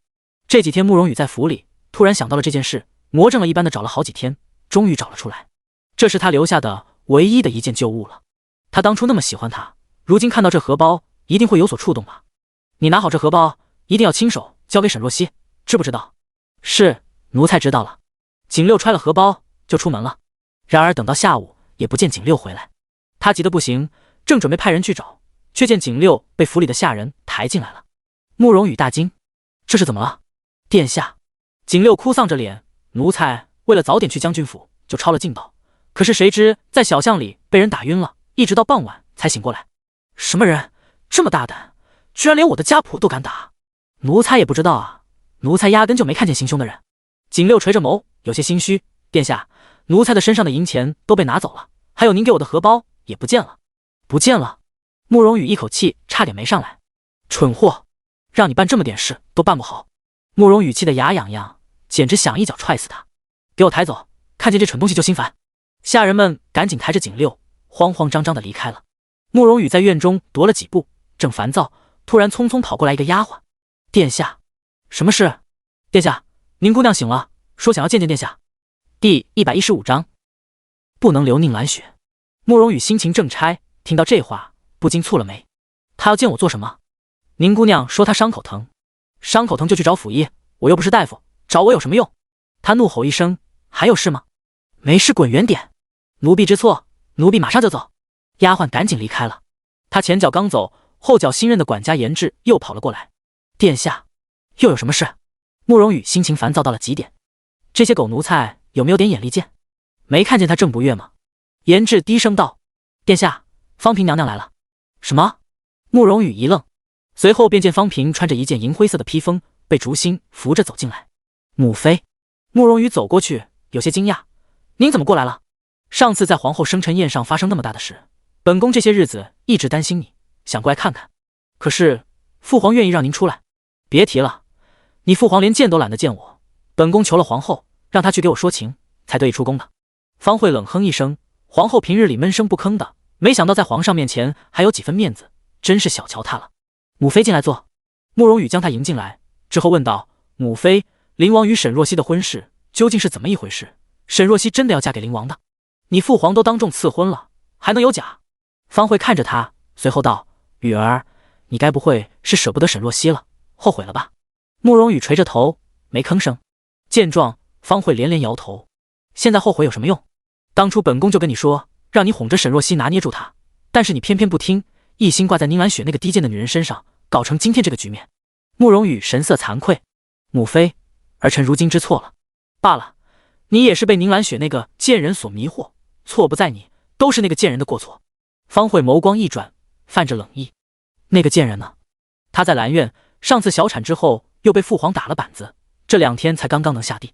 宁兰雪如今一个奴隶，还配住在兰苑？羽儿，你是存心要气死我？宁兰雪受伤太重，得需要人照顾，儿臣才暂且将她安置在兰苑。她这2天能下地了，儿臣准备打发她去下人的院中，日后她在府里只是一个低贱的下人。方慧眯了眯眼，却道：羽儿，这个贱人留在你身边，迟早会是个祸害，不能留。如今她已经是奴隶，你随便找个理由将她处死。处死？慕容羽一怔，随即有些迟疑。母妃，兰雪她已经这个样子，也翻不起什么风浪了，您又何必赶尽杀绝？你还为她说话？羽儿，你被她害得还不够惨吗？你若是不肯动手，母妃替你动手。说着，方慧就要起身。慕容羽拉住她：母妃，您别动气，儿臣只是觉得，您怎么突然要宁兰雪的命？她早就该死了。你想想，自从你将她带进府里，就没什么好事，这是灾星啊。慕容羽沉思了片刻，随即缓缓点了点头。母妃说得对。他道：如今宁氏伤透了臣的心，又犯下大错，确实没有什么留下的必要了。若是母妃觉得他该死，那臣会仔细考虑一番的。这才对。方慧终于露出一丝笑意。宁兰雪这个祸害绝对不能留在他儿子身边了。若是慕容羽亲手解决他更好，说明他算是彻底对这个女人失望了。择日不如撞日，今天晚上就动手，免得夜长梦多。方慧催促了一句。慕容羽想了想之后道：如今儿臣正在禁足，若是这个时候处置了宁兰雪，难免惹人注意，等过一阵子再说，越快越好。慕容羽点了点头，随即抿了抿唇，有些不甘心的道：母妃，儿臣与沈若曦之间真的没有转机了吗？他与慕容恒的成亲之日都定下来了，还能有什么转机？方慧没好气的应了一声，随即安慰道：羽儿，事情已成定局，就不要总是盯着沈若曦这里了，母妃给你另寻了好的姻缘。什么好的姻缘？方慧露出一个神秘的笑意。母妃得到消息，说是汉阳王冷红要入京了。汉阳王？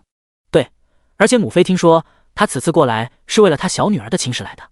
母妃的意思是，若是你能娶到汉阳王的女儿，那岂不是得到了天大的助力？方慧眼神灼灼，汉阳王比将军府可更有实力，这次的机会，羽儿，你一定要把握住。慕容羽眼神也亮了亮，随即有些迟疑。母妃，这消息可靠吗？你放心，母妃在宫里这么多年，也有自己的眼线，这消息绝对可靠。他拍着慕容羽的肩膀：你好好做准备，争取得到那位小郡主的青睐。母妃经营了大半辈子，就盼着你能大业有成，你一定要给母妃争口气。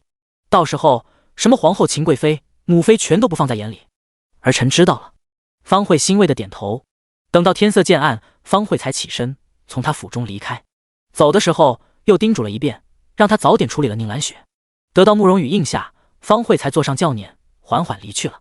望着他离开的方向，慕容羽眼里闪过一丝沉思，而后喊来景六，去兰苑，让宁兰雪搬去后面下人的杂院。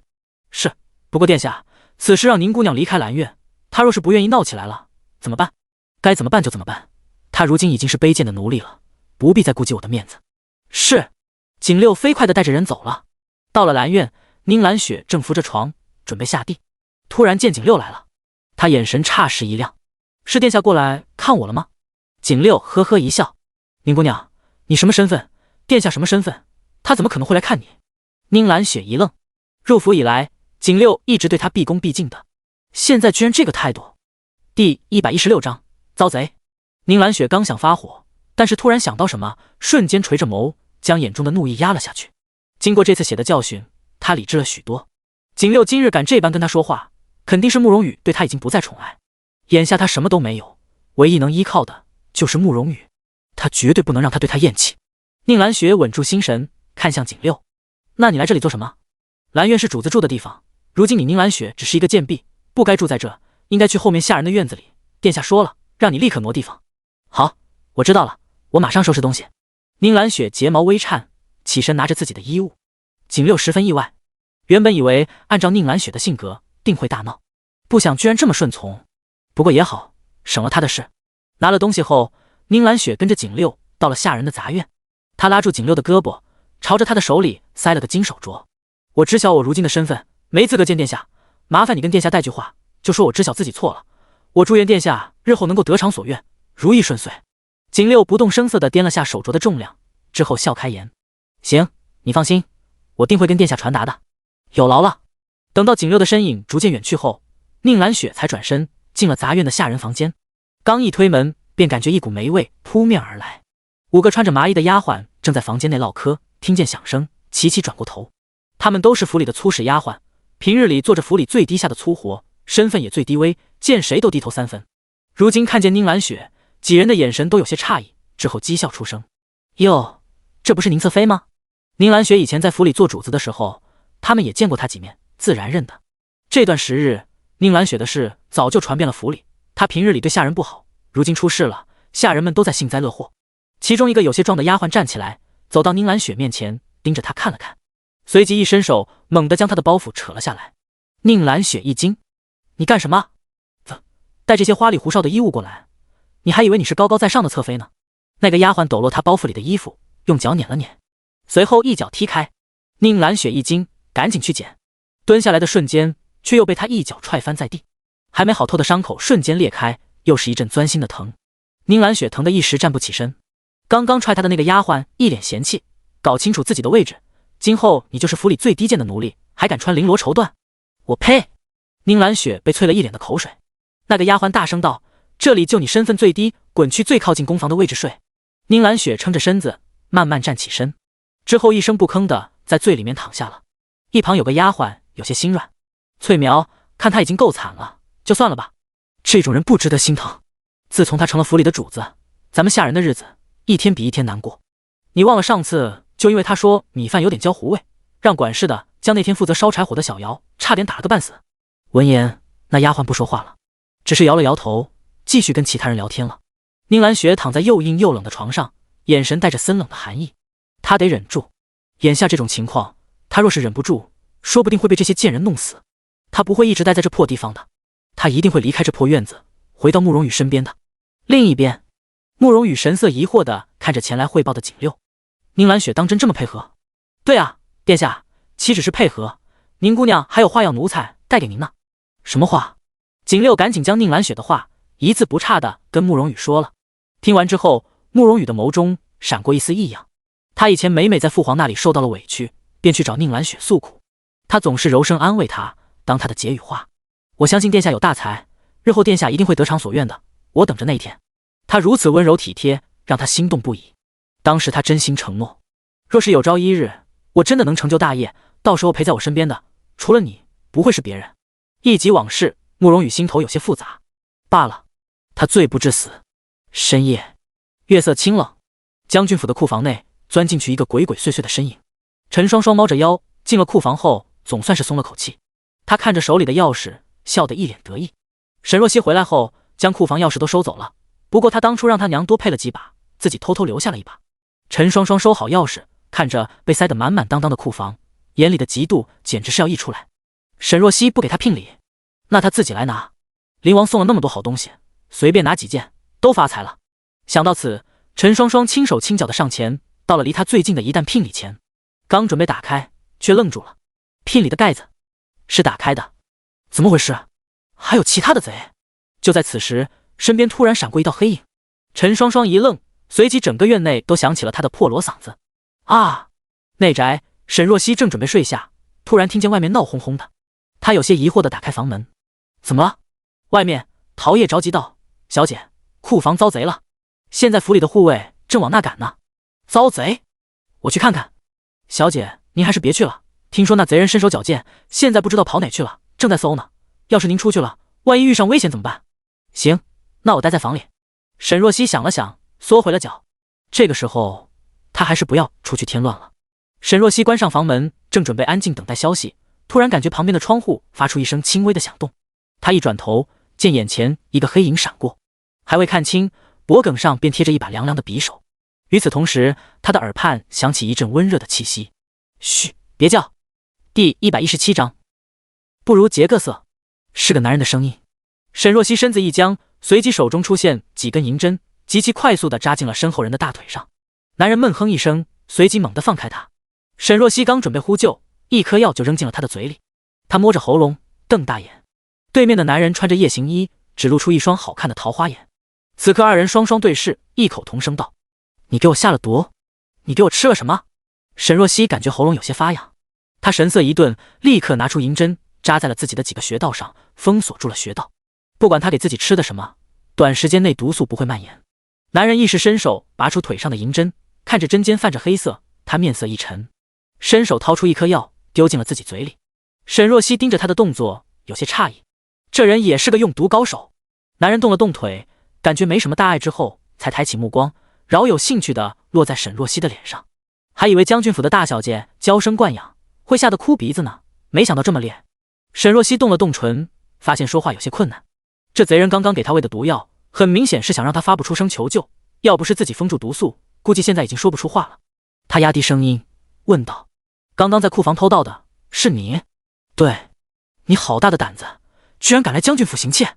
现在外面都在搜查你，你一出门就会被捅成筛子。我觉得眼下这情况，你还是先担心担心你自己吧。”男人嗤笑一声，带着一丝不屑。他手中攥着匕首，朝着沈若曦缓缓走近。沈若曦退了2步，他虽然不会功夫，但是也能感觉到此人是高手。这个距离，他还没逃出去，估计就被他封了喉。此时，外面突然传来陶叶的声音：“小姐，您睡下了吗？”沈若曦一怔，还未开口，就见男人已经闪到了他的身后，熟悉的冰凉贴在了他的肌肤上。“沈大小姐，想好了再开口。”沈若曦内心骂了句狗贼，之后清了清嗓子：“怎么了？小姐，现在那贼人不知道去哪了，您先在房中别动，等抓住了他您再出来。”“我知晓了，陶叶，我有些累了，先歇下了，不要进来打搅我。”外面陶叶静了静，之后应道：“奴婢知道了。”等陶叶走后，沈若曦才低声道：“现在可以放开我了吧？”身后的人沉默了片刻，而后缓缓将他松开。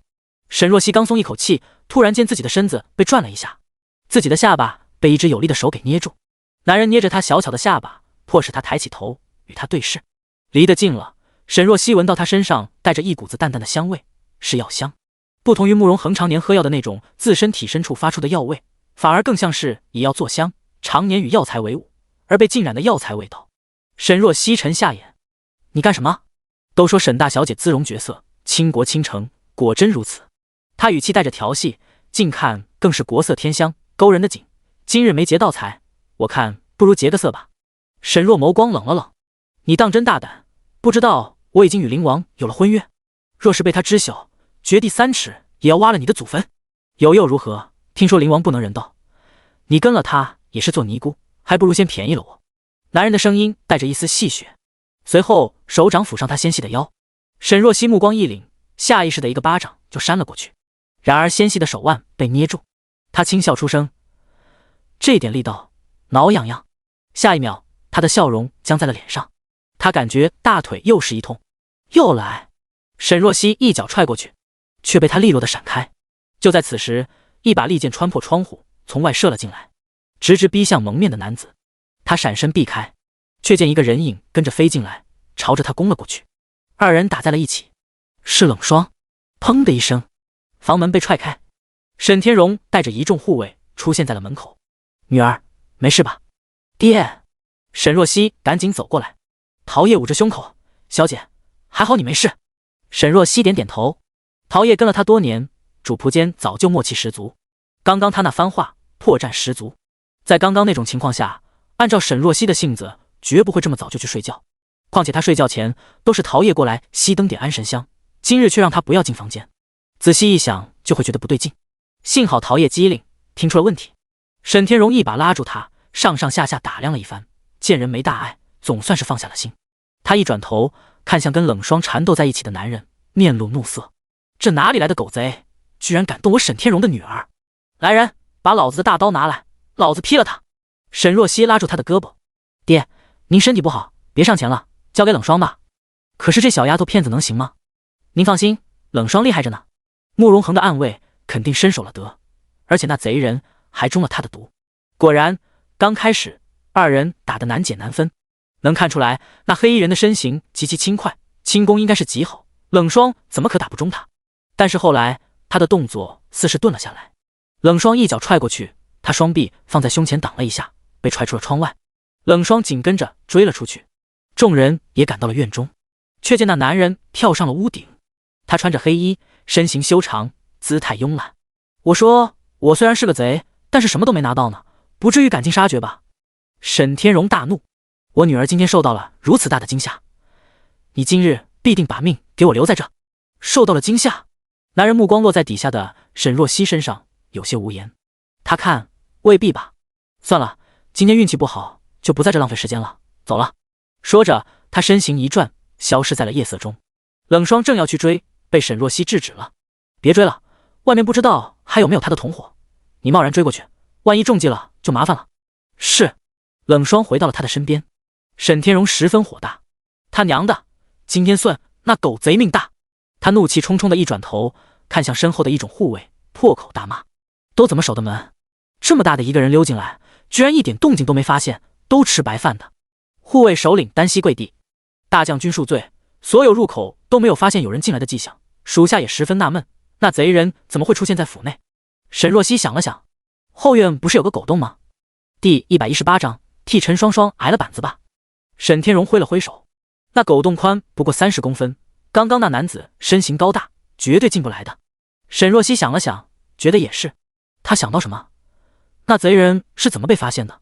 提到这个，府里的管家吴田立刻道：大小姐，是因为库房内的陈双双闹出了动静，才发现了那贼人。陈双双？沈若曦的目光冷了下来，他人呢？回小姐，人在这。吴田示意了一下，几个家丁按着一个人出现在了沈若曦的面前，正是陈双双。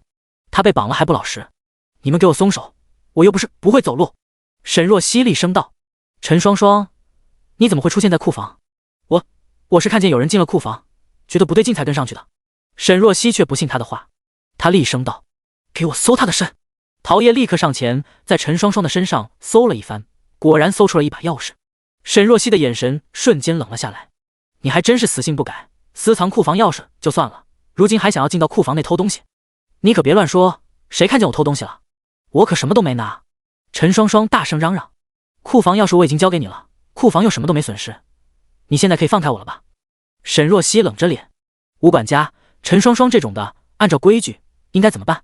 回小姐，按照府里的规矩，这种手脚不干净的下人应该打20板子，扣了这当月的银钱，撵出府去。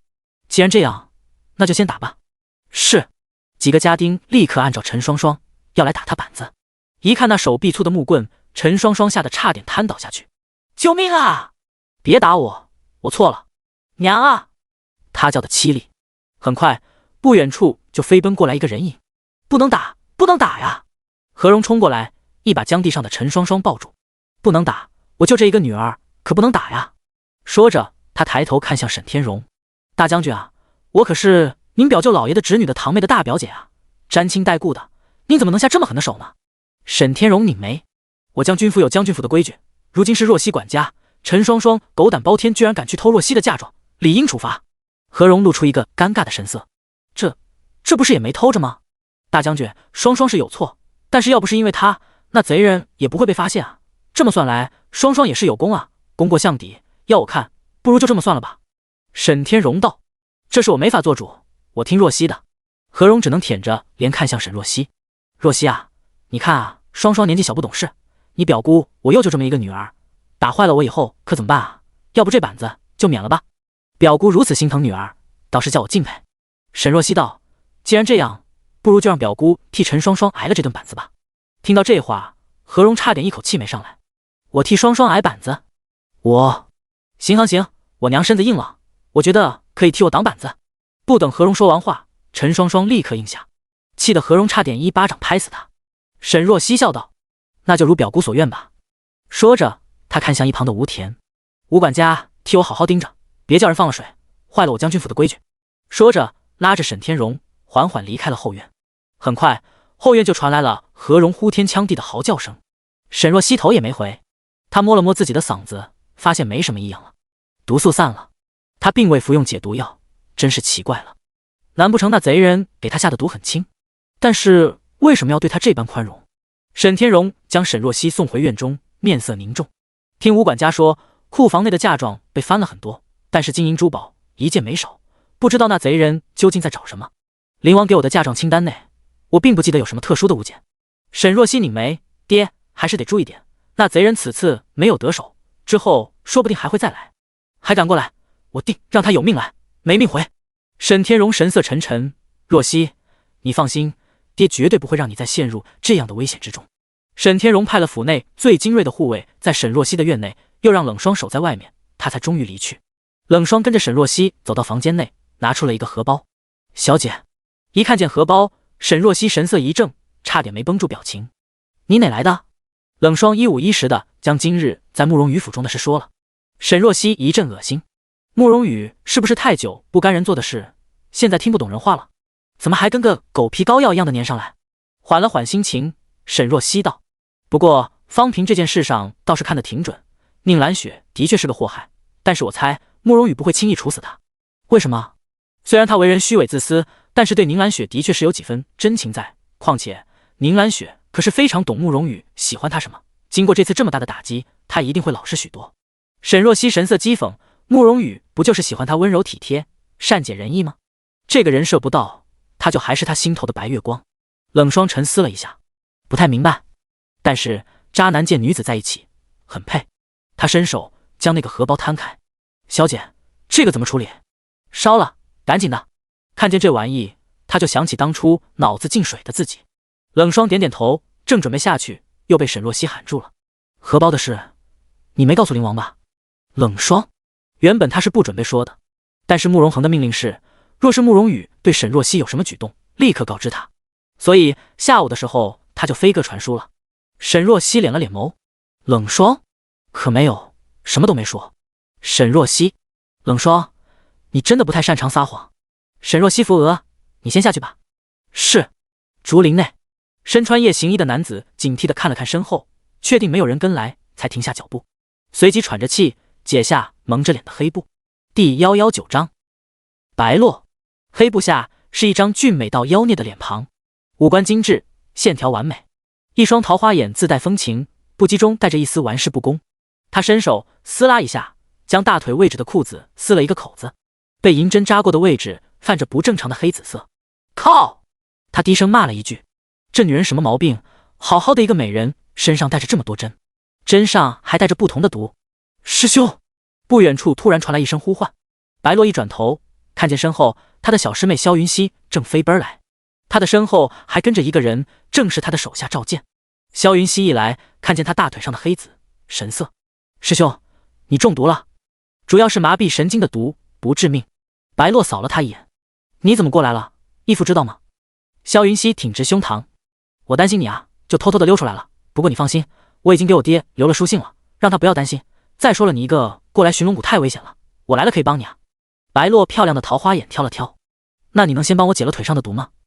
这个，萧云熙小脸上神色一时有些尴尬，你这不是为难我吗？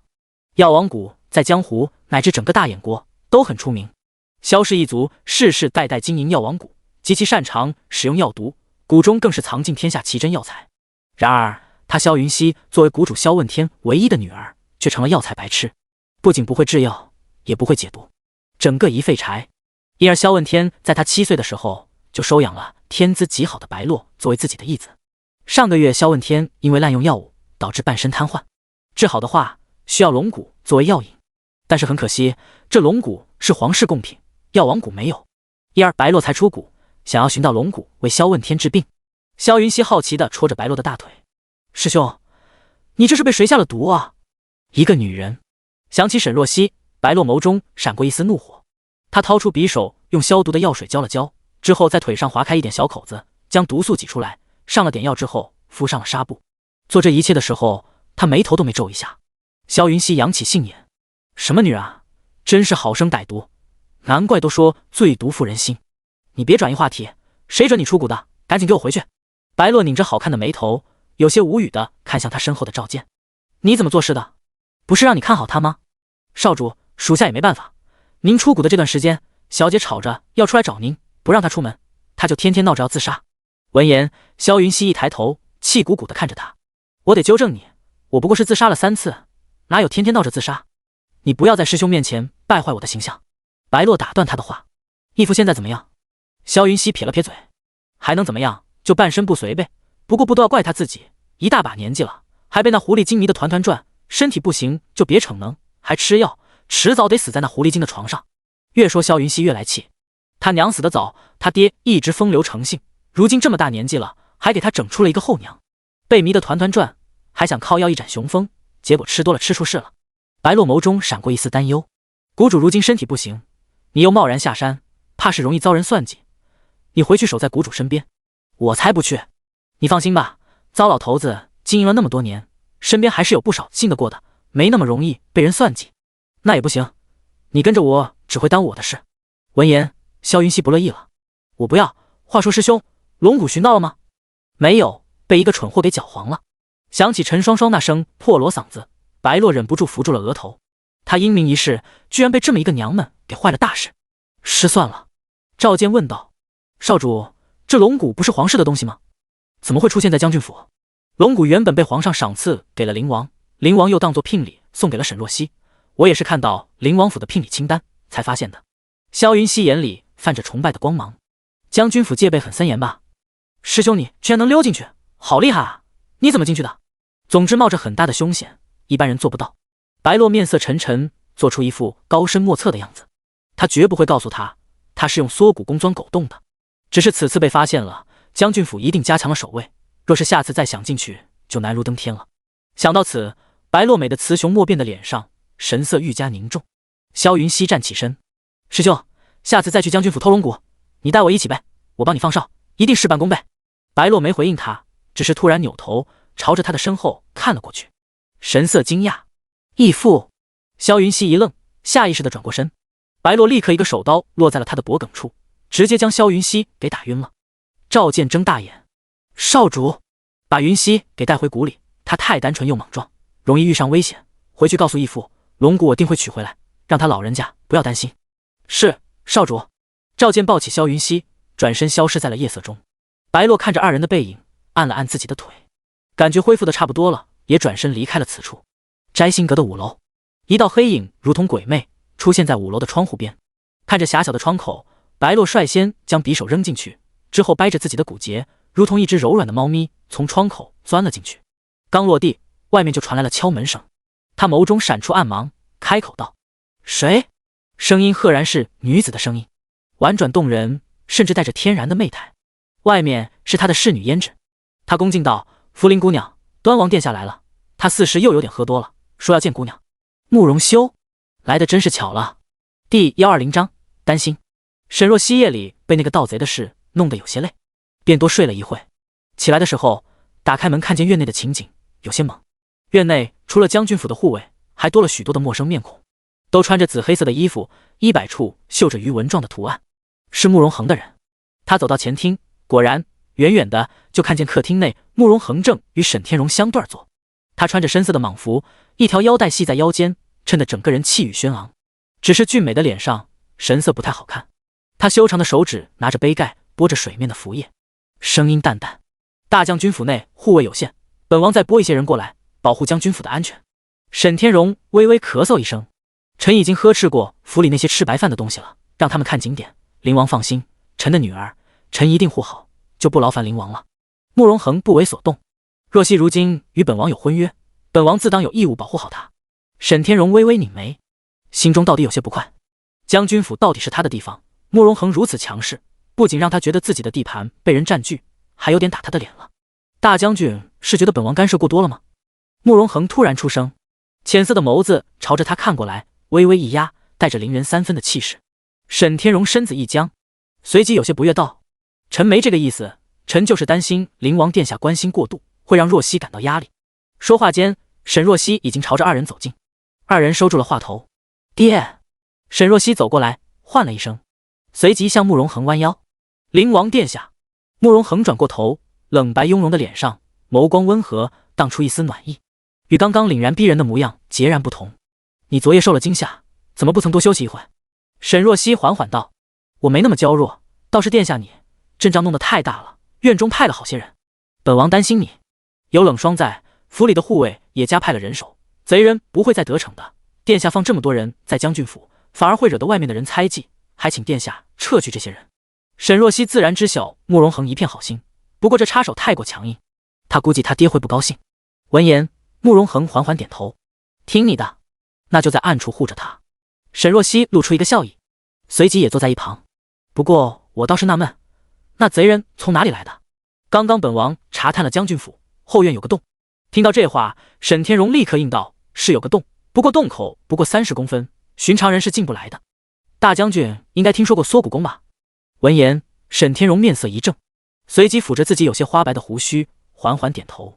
知道是知道，不过从未见过，难不成那贼人会这门江湖秘术？慕容恒点头。洞口处有被刮落的泥土，在库房内的地上也发现了类似洞口泥土的痕迹，种种迹象显示，贼人是通过那个洞口进来的。江湖中会缩骨功的人不多，本王查出他只是时间问题。话音落下的瞬间，慕容恒的眸中不动声色地划过一丝杀意。沈天荣拱手，既是如此，那就有劳灵王殿下了。本王分内事。他将手中的瓷杯放在桌上，开口道：大将军，本王想与若曦单独去后院说说话。沈天荣迟疑了一下，正想要开口婉拒，却听见沈若曦道：爹，女儿也有话想与灵王殿下说。沈天荣神色一僵，只能同意。后院深秋的风夹着日光吹来，带着慵懒的痒意。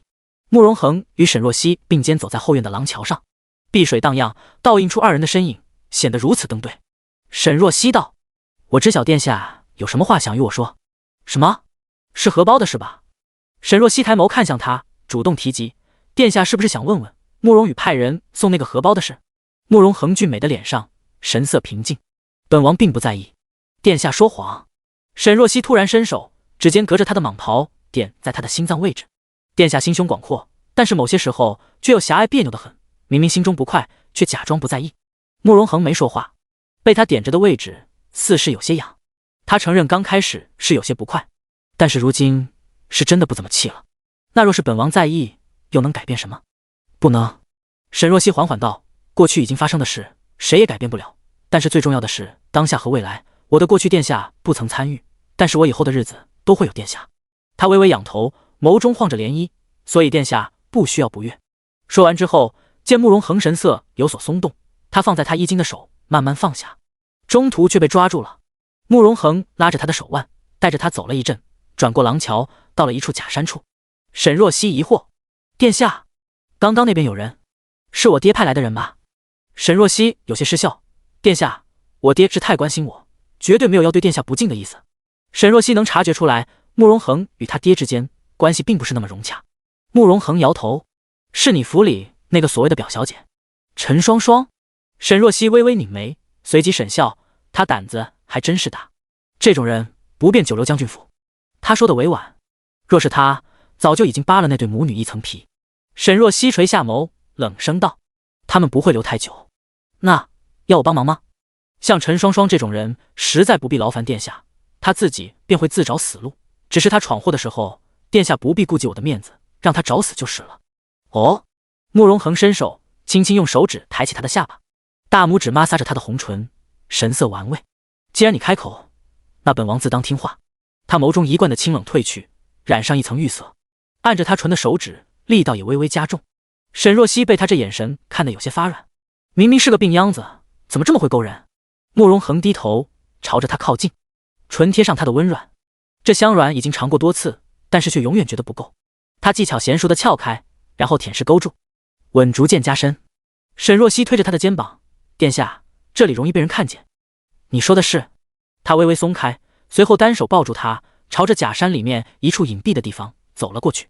他坐在内侧的一处石头上，将人抱在了腿上。在沈若曦娇羞的神色中，声音愈发低沉暗哑：让我再亲一会。说着，手指顺着他的腰身抚了上去。随着他的动作，沈若曦有一瞬的酥麻，但是很快他察觉了不对劲。他震惊地看着他：你不是？第121章，想要为福临赎身。红唇微张，正要询问，却又被堵住了。脑海一片混沌中，沈若曦想了想，其实就算是不能人道的，偶尔有动静，好像也是正常，但是并不代表能用。可惜了，毕竟他觉得有点惊人。好一阵子，在沈若曦紧张的催促声中，慕容恒才停了下来。你觉得他冷静了，沈若曦才尝试开口，欲言又止。慕容恒道：“怎么了？”他声音带着一丝情欲之后的暗哑，沈若曦的脸色更加不自在了。半晌，他还是说道：“你是真的不能那个吗？”慕容恒：“你想要？我没有。”沈若曦立刻否认，随即脸燥了起来，有点心虚。情到浓处，他确实也渴求他。在他看不见的角度，慕容恒勾了下唇。传言都说不能，那也是，看样子确实是不能，刚刚只是偶尔现象吧。他伸手将慕容恒胸前的拽出褶皱的衣服舒展好。殿下放心，不管怎么样，我都会一直陪着你。这话听起来怎么有点安慰的意思？慕容恒眯了眯眼，眸中笑意荡开。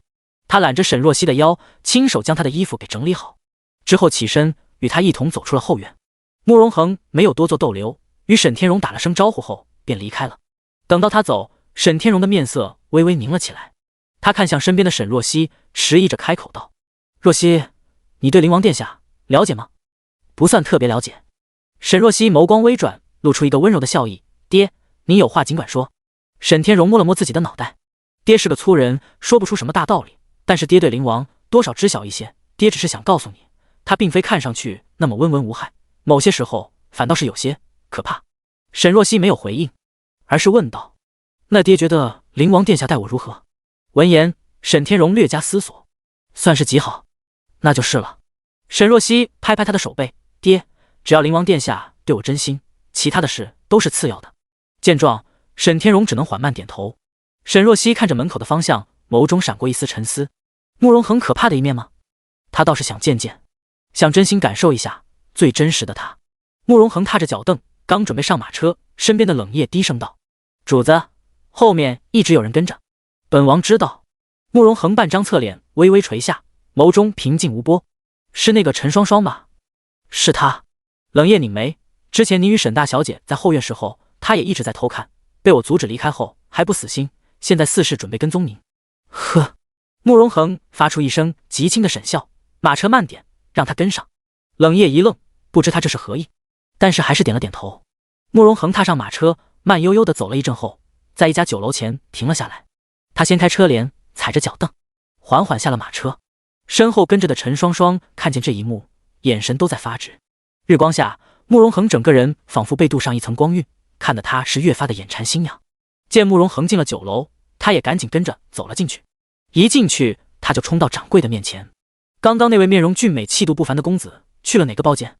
老板有些迟疑。这个……陈双双不耐地将一锭金子扔在了掌柜的面前。快说！楼上天字1号的雅间内，慕容恒坐在窗边，目光看着街上熙攘的人群，慢悠悠地喝着茶水。很快，外面来了人，是慕容修。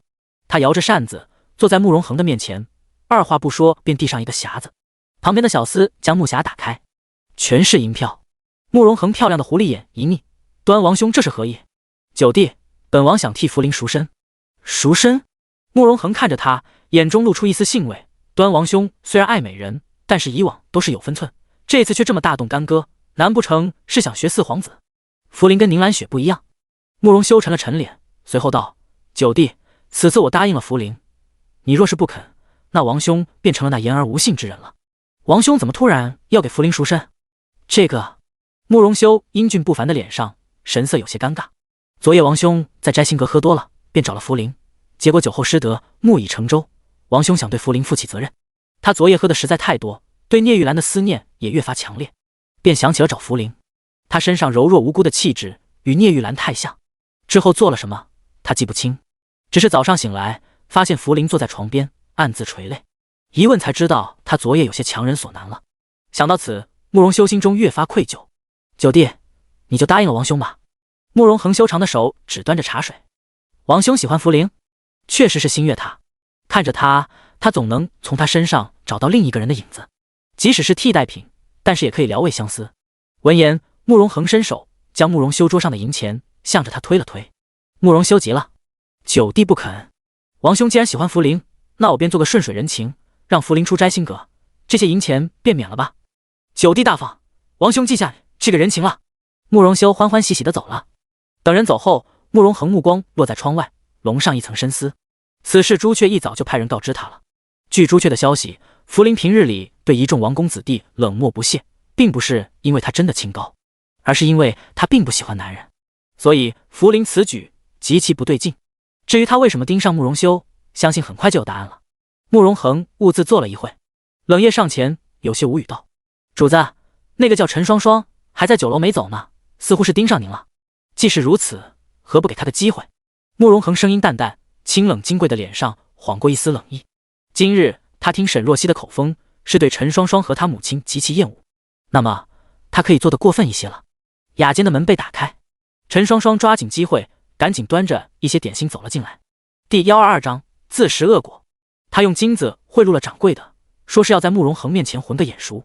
掌柜的答应了，便让他过来送这点心。陈双双用面纱遮着脸，十分紧张地迈着步伐踏进了雅间。他这次倒不是故弄玄虚，而是担心自己露面会被慕容恒认出来。公子，这是小店赠与贵客的糕点，请公子品尝。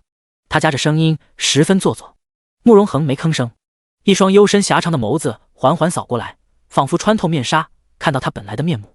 陈双双被这眼神看得有些发怵。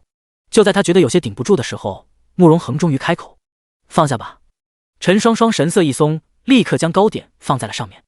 那奴家先退下了。他乐颠颠地离开了，看着他的背影消失在门外，冷夜走到桌边：“主子，这糕点肯定有问题，也不知道这女人究竟是要干什么。”慕容恒俊美的脸上神色冰冷。蠢，真是好久没见过这么蠢的女人了，而且又蠢又坏，居然敢将主意打到他的头上。还有这家酒楼的掌柜，当真是狗胆包天，居然能随便让这么一个女人过来胡作非为。慕容恒扶额，眼中闪过一丝不悦。他自己找死，那本王变成全他。他挥了挥手，冷夜立刻附耳过来，听见慕容恒的吩咐后，冷夜点点头，立刻离开了。隔壁陈双双等了许久，也不曾听见什么动静。他有些纳闷，之前买这药的时候，那老板明明说这药性极强，只要吃了一定会失去理智，按捺不住冲动的，怎么到现在没反应？他都打算好了，等慕容恒状态不对的时候，他再过去假装说自己会医术。等到了房间，趁着慕容恒兽性大发的时候，他稍微主动一点，一切自然就水到渠成了。然而现在一切却安静异常。陈双双焦急中突然想到了什么。对了，慕容恒身体不行，所以说这药对他没用。陈双双一跺脚，正懊恼自己算差了这步，突然听见隔壁传来一阵桌椅翻倒的声音，接着是冷夜的声音传来：“主子，您怎么了？”陈双双一愣，随即心中狂喜，机会终于来了。陈双双猛地推开门，戴上面纱就朝着隔壁冲过去。他猛地推开门：“我是大夫，让我……”陈双双话音未落，就感觉后脖梗传来一阵钝痛。他还没看清屋内的场景，便两眼一翻，倒在了地上。冷夜收起手刀，看都没看他一眼，朝着慕容恒拱了拱手：“主子，怎么处置他？”桌前，慕容恒站起身，看向站在门边拘谨害怕的乞丐，开口道：“这个女人是你的了？”“真的？”乞丐的眼中露出极大的惊喜，随后立刻跪地，朝着慕容恒磕头：“多谢贵人，多谢贵人。”他不明白为什么这个看起来如玉树琼枝一般的男人会做出这种事，但是这天大的馅饼不要白不要。乞丐在慕容恒刚踏出房间的那一刻，立刻迫不及待地扑倒了地上的陈双双身上。很快屋内就响起了一阵暧昧的声音。等到陈双双醒来，已经是傍晚。她挣扎着爬起来，只觉得脖梗触疼的厉害，身上也是一阵酸痛，尤其是下身。陈双双一低头，见自己衣不蔽体，身上青紫遍布，很明显是发生了什么。她心中霎时一阵狂喜，成功了！这药果然厉害，居然让慕容恒一个不能人道的变得这么生猛。唯一可惜的是自己被打晕了过去，没能清醒着感受他的索取。陈双双脸上一阵羞怯，其实不用打晕他，他也不会反抗的。陈双双喜滋滋的将衣服朝着自己身上套，发现自己的肚兜不知道去哪了，他也没在意，穿好衣服，忍着腿间的不适走出了房门。此时长秋宫内，苏柳正准备用膳，突然见外面传来一声尖细的皇上驾到。夜色中，一道明黄色的身影出现在店门口，胸前的五爪金龙熠熠生辉，处处显出天界威仪。苏柳俯身，参见皇上。皇后。任景帝上前将他缓缓扶起，看见桌前的膳食，他眸中露出一抹笑意。正好朕也还未用膳，不如在这陪皇后一起吃晚膳吧。苏柳笑得温和，早知皇上要来，就让人多备几道合您胃口的小菜了。不必了，就这样挺好的。任景帝坐在桌前，拿过下人加添的筷子，夹了一块藕片放进嘴里，而后不停点头。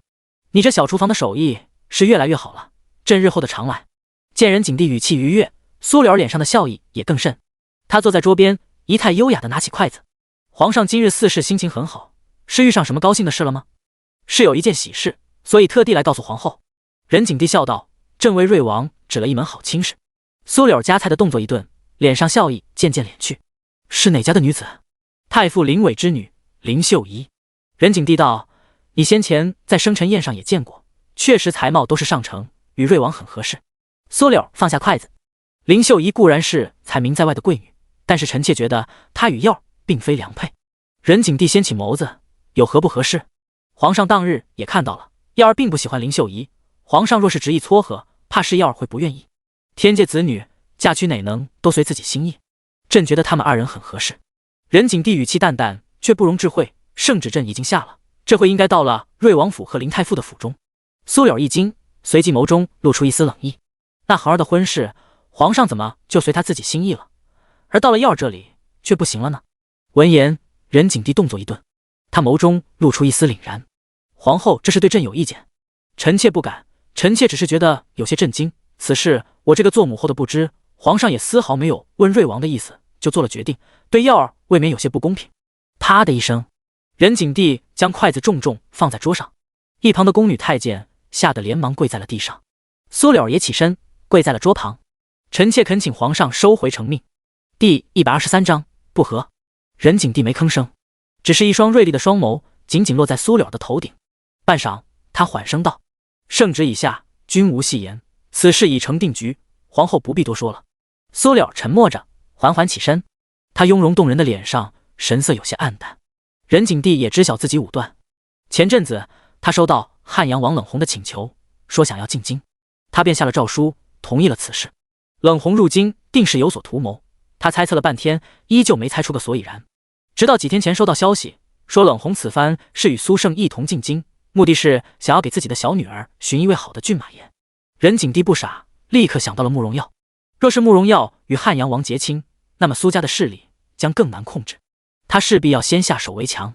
于是今日便拟旨将林秀仪赐给了慕容耀。任景帝缓了缓语气：皇后若是觉得不合适，日后瑞王若是有了合眼缘的女子，你再做主给他纳进府里就是了，但是正妃的位置只能是林秀仪。苏柳淡淡道：皇上已经做了决定，臣妾多说无益。皇后，朕还是喜欢你端庄识大体的模样。见苏柳态度始终不缓，任景帝也有些不悦。此时外面突然进来一个宫女，跪在任景帝的面前：皇上，奴婢是永乐宫的玉儿，贤妃娘娘说是心口有些发疼，想要见皇上。朕知晓了，你回去跟贤妃说，朕一会过去。奴婢遵命。玉儿欢欢喜喜地走了。长秋宫内气氛霎时又沉了下来。任景帝从桌前起身：朕看皇后今日心情不好，朕瞧着也没什么胃口。王德福摆驾去永乐宫。是。王德福躬身应下，随后亲自掌灯，与任景帝一起走出了长秋宫的殿门。身后恭送皇上的声音柔和传来。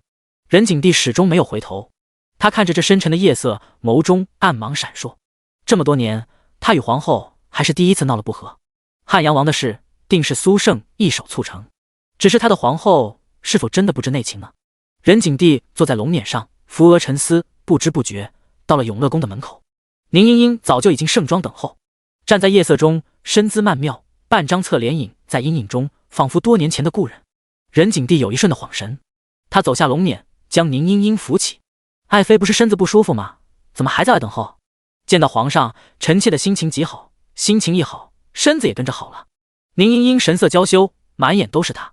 任景帝被他这小女儿的情态取悦，随即牵着她的手走进了永乐宫。某些时候，他倒是喜欢与宁英英相处。他愚蠢，一眼能看透心思，又没有什么背景，与他在一起，让他觉得轻松。长秋宫内，苏柳让人将满桌的饭菜撤了下去。他看着殿内烛火，神色定定。半晌，开口道：明日瑞王应该会进宫，去让小厨房准备一下，本宫亲自下厨做些他爱吃的菜。是，娘娘。宫女下去了。玉芝扶她起身，低声道：“娘娘，皇上嫌少，这般强硬，莫非发生什么事？”皇上自有皇上的考虑。他顿了顿，而后道：“但是本宫也有本宫的考虑。要是年少，他的正妃，本宫希望能选他自己中意的。”玉芝想了想，娘娘不必过于操心。瑞王殿下看着闲散单纯，但是奴婢觉得他是个有主意的，他自己定能应对。本宫就怕他太有主意。苏柳看着一旁的宫灯，神色微凝。半晌，他想到什么？之前让查的蓝瓶的事有结果了吗？娘娘，查过了，此事着实让人震惊。玉芝放低声音，之后附在苏柳的耳边说了什么。苏柳美目微沉，听完玉芝的话，她的眸中闪过一丝冷意。端王好大的胆子，居然做出这种糊涂之事。是啊，娘娘，奴婢多嘴一句，端王殿下的母妃死得早，一直养在您的膝下的，如今做出这等大逆不道的事情，恐怕到时候会连累娘娘。苏柳沉思了一会，而后走到软榻边，缓缓坐了下来。他单手支着额头，峨眉凝起，沉思了片刻。这事未必全然是坏事。玉芝疑惑：娘娘何意？此事若是东窗事发，兰嫔和慕容修都不会有好下场，尤其是兰嫔。不过他区区一个嫔位，压根就对苏柳造不成什么威胁，反倒还会连累他一个治理后宫不严的罪名。苏柳却没回答，而是眸光敛了敛，问道：此事有多少人知晓？荣嫔知道，他宫内的婢女太监有一些当日也在场，不知有多少人知晓此事。苏柳颔首之后道：凡是有可能知晓此事的宫女太监，一并处理了，切不能让这消息走出风声。奴婢知道了。玉芝有些意外，慕容修过继来的时候已经有10多岁，正是少年心思敏感的时候，与苏柳并不亲切。如今苏柳却冒着风险，为他如此隐瞒这等大逆不道的事。娘娘，那些宫女太监好办，但是荣嫔娘娘那边，荣嫔的意思不是想要兰嫔将明月给她，她便不揭发此事吗？苏柳拨着手里的佛珠，眸色淡淡。那便给她。云林寺，夜色深沉，林风顺着山峰吹来，带着料峭的寒意。云林寺的大殿内，一尊3米高的金身大佛威严肃穆，双手合十，双目微撑，极具压迫。殿前，慕容耀盘腿坐在蒲团上，四面烛火闪烁，将他原本柔和俊美的脸庞显出一丝凌厉的弧度。他的对面是云林寺的主持玄通大师，德高望重，修为颇深，此刻正在为他解签。慕容耀问道：主持，此签如何？此签为上签。闻言，慕容耀原本纠结的眉目松开，脸上露出一丝笑意。然而又听玄通道：瑞王殿下出身高贵，又有真龙血脉，此生只要修心养性，一辈子可保荣华富贵，衣食无忧。哦，慕容耀眼中荡开一丝笑意。主持觉得本王怎么才算是修心养性？人有贪欲，有欲才有所求，殿下放下心中的贪，便成了。心中的贪吗？慕容耀喃喃重复了一句，而后缓声道：若是放不下，又如何？第124章卦象。命途多舛，凶险异常。玄通主持的话音刚落，外面便匆匆来了一个小厮。他跪下：瑞王殿下，府里来人传话了，说是皇上派人去府中宣了圣旨，请您即刻回去接旨。慕容耀有些疑惑：什么旨意？这么匆忙？奴才不知，不过听说是给您赐婚的。闻言，慕容耀神色一顿，漆黑的眸中闪过一丝厉色。他转头看向面前的玄通主持，开口道：主持刚刚说本王若是放不下贪欲，则命途凶险，那可否请主持给本王算算，怎么个凶险？玄通主持看了看他，随即摇头：这些时日，贫僧看殿下并非信神佛之人，既是如此，殿下又何必来听这些虚妄之语？慕容耀淡淡一笑，露出一颗小虎牙，神态却是显出几分天真。主持得道高僧，本王也想求高僧指点，还请玄通主持应了本王的请求。玄通主持抬眸看了他一眼，随即伸手示意慕容耀坐好，之后为他卜了一卦。然而半晌没有出声。慕容耀敛了敛眸：如何？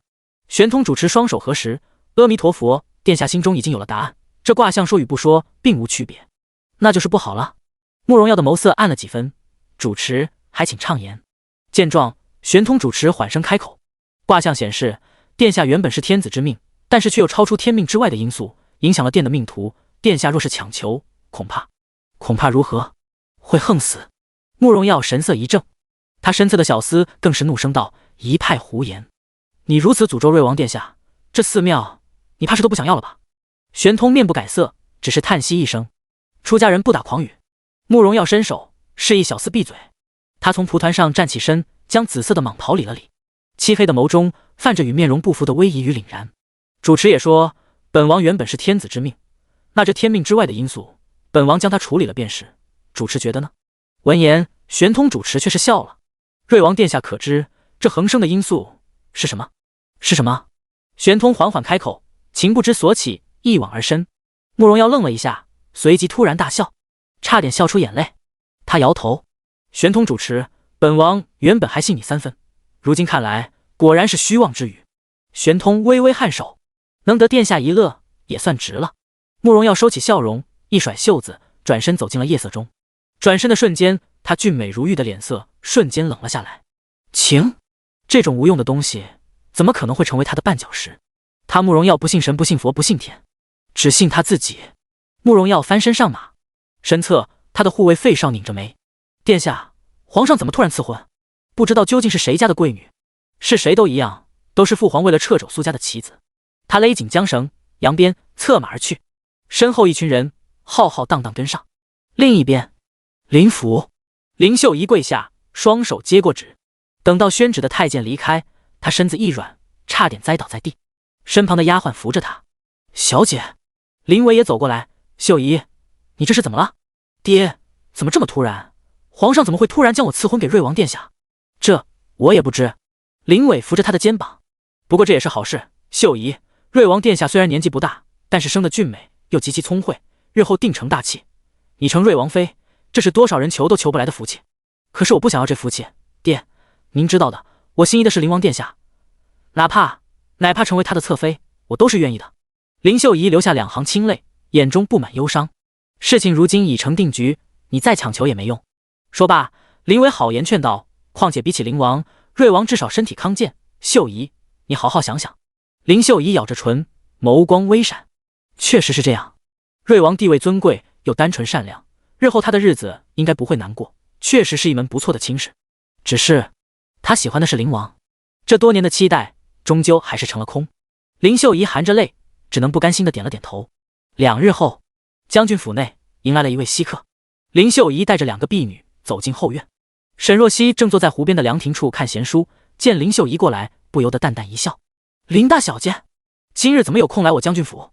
林秀仪走进凉亭，目光不动声色地朝着沈若曦扫了一眼，见她神采飞扬，面色红润，比起之前刚刚和离那会儿更显得柔媚动人，那是一种骨子里生出的好气色。林秀仪的心情愈加不好，她露出一丝没有温度的笑意：沈大小姐刚和离不久，就又得皇上赐婚，想必定是春风得意，当真是恭喜了。沈若曦似是没听出她话中的揶揄之意，朝着她明媚一笑：彼此，听说林大小姐也与瑞王殿下有了婚约，恭喜。林秀仪心中一阵不快，她目光扫了扫四周，假装无意地问道：今日灵王殿下没来看你吗？这些时日，她听闻慕容恒经常来将军府看沈若曦，她虽然想见他，但是受不了他如此看重沈若曦，便一直没过来。但是如今他被赐婚给慕容耀，婚期就在下个月，再不过来见他，以后恐怕就更难见了。沈若曦瞥见他有些黯然的神色，心底有些不快，惦记他的人，这都直接惦记上门了，当他死的呢？沈若曦淡淡饮着茶：林大小姐，我若是你，今日就不会过来此处。你什么意思啊？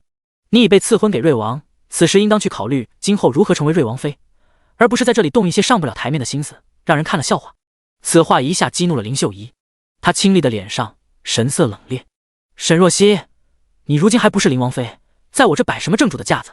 闻言，沈若曦形态鲜美的眉微微一皱，正要开口，突然听见一声柔柔的声音：沈大小姐。沈若曦转头，看见不远处站着一个高挑婀娜的身影，福临穿着一件碧蓝色的水袖罗裙，楚楚动人，在婢女的引领下，朝着这边款款来。第125章柔弱。沈大小姐，当真是您？福临走近了，目光定定地落在她的脸上，露出一丝惊讶，随即捂嘴。没想到沈大小姐扮男子如此俊俏，女装更是倾城之姿，奴还是第一次看见有人无论男女都能美得这么惊心动魄呢。她眼中闪着一丝不易觉察的光芒。那天晚上光线太暗，没看仔细，白天这么一看，沈若曦雪肌红唇更是美到了心坎里。可惜了，当晚的采花贼没做成。沈若曦有些意外：福临姑娘，你怎么在这？我是跟端王殿下一起过来的，也是他告诉我，当日的沈公子其实是沈大小姐。福临脸上浮现一丝娇羞，端王殿下没告诉您吗？我已经被他赎了身，如今是自由身了。端王殿下也来了？当然，否则以我的身份，怎么能进将军府？殿下现在正在前厅与沈大将军说话呢，我想见见沈大小姐，便让人带我到此处了。福临走过来，弯着自己的杨柳腰，盈盈朝着沈若曦躬了躬身，随即看向一旁的林秀仪。这位是？林秀仪身边的婢女道：这是林太傅的嫡女林秀仪小姐，姑娘在京城，没有听说过我家小姐的名头吗？福临露出一丝恍然大悟的神情，倒是听说过。林秀仪坐得笔直，清高的脸上浮现一丝傲气。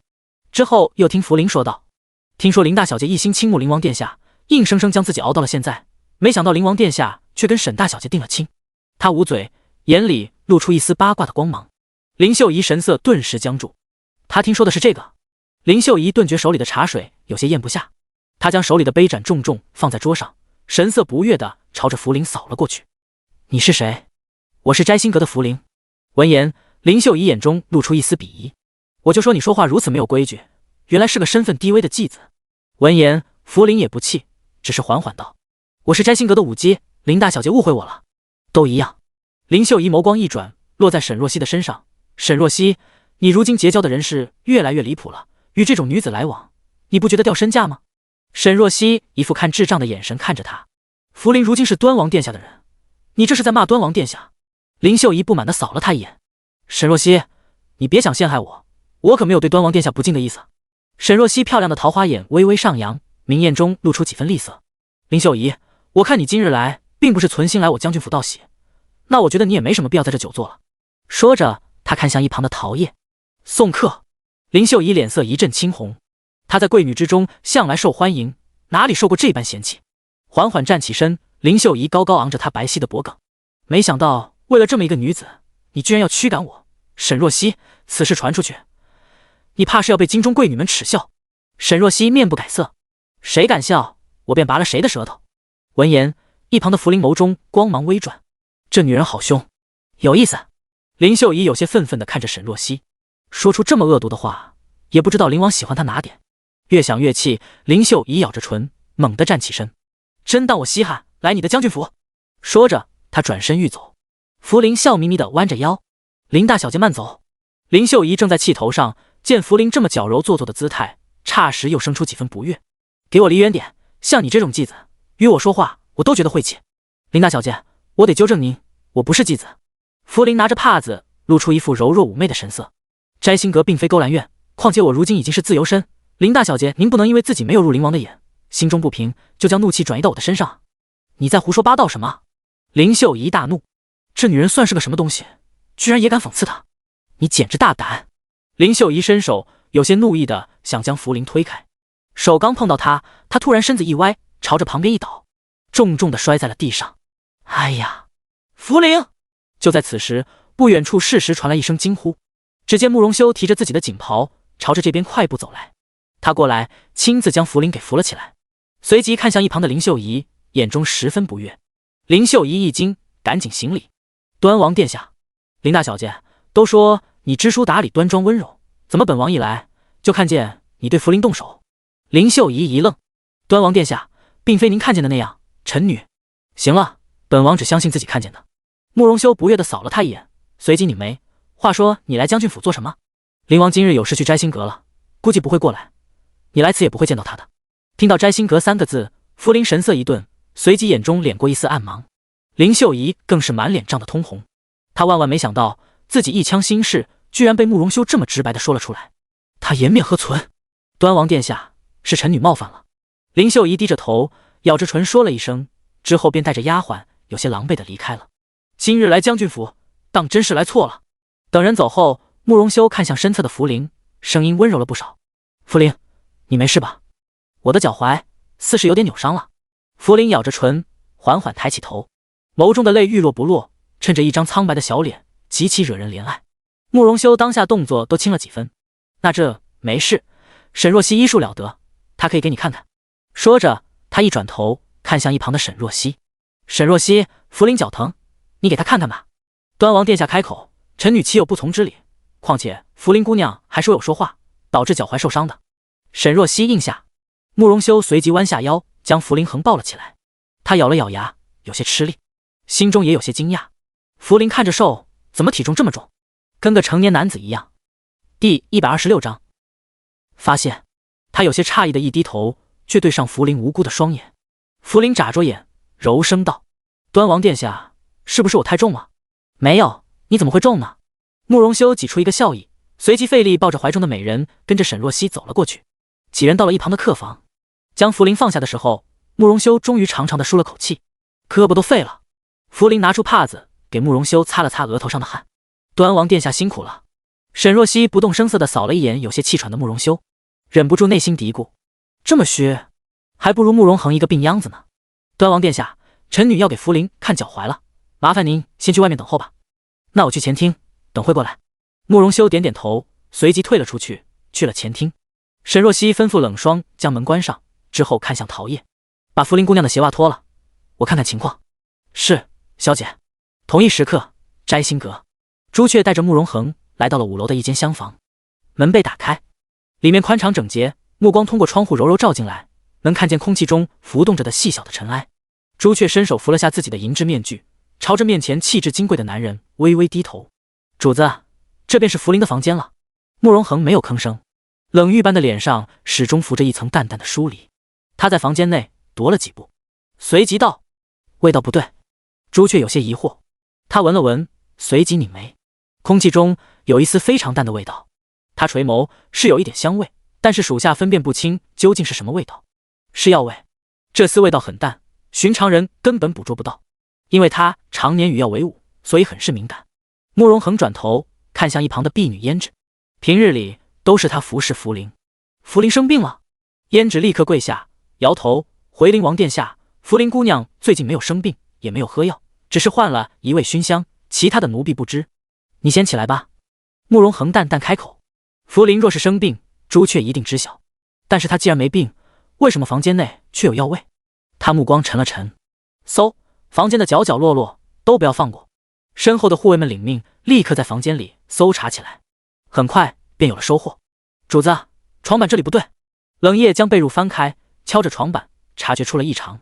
慕容恒微微示意了一下，旁边的人立刻上前将床板拆开了。光线照进的一瞬间，众人愣了一下。只见床板下面是个狭小的空间，里面靠着一个人，被五花大绑，嘴被人封了起来，发不出一点声音。而这人，众人也无比熟悉。胭脂一把将嘴捂住，忍不住惊讶出声：“福林姑娘，你不是被端王殿下赎身出了摘星阁吗？怎么会在这？”朱雀沉着脸，一把将福林捞起来，扯去封着他嘴巴的布。福林声音虚弱：“我被人打晕了。那个人……”不等他说完，一旁的慕容恒神色一顿，声音冷厉：“冷夜，跟我去将军府。”书房内，陶叶蹲下，将福林的鞋袜给脱下了。沈若曦走过来看了一眼，表面看并没有什么红肿。他蹲下，正准备仔细检查一番，突然闻到一股淡淡的香味。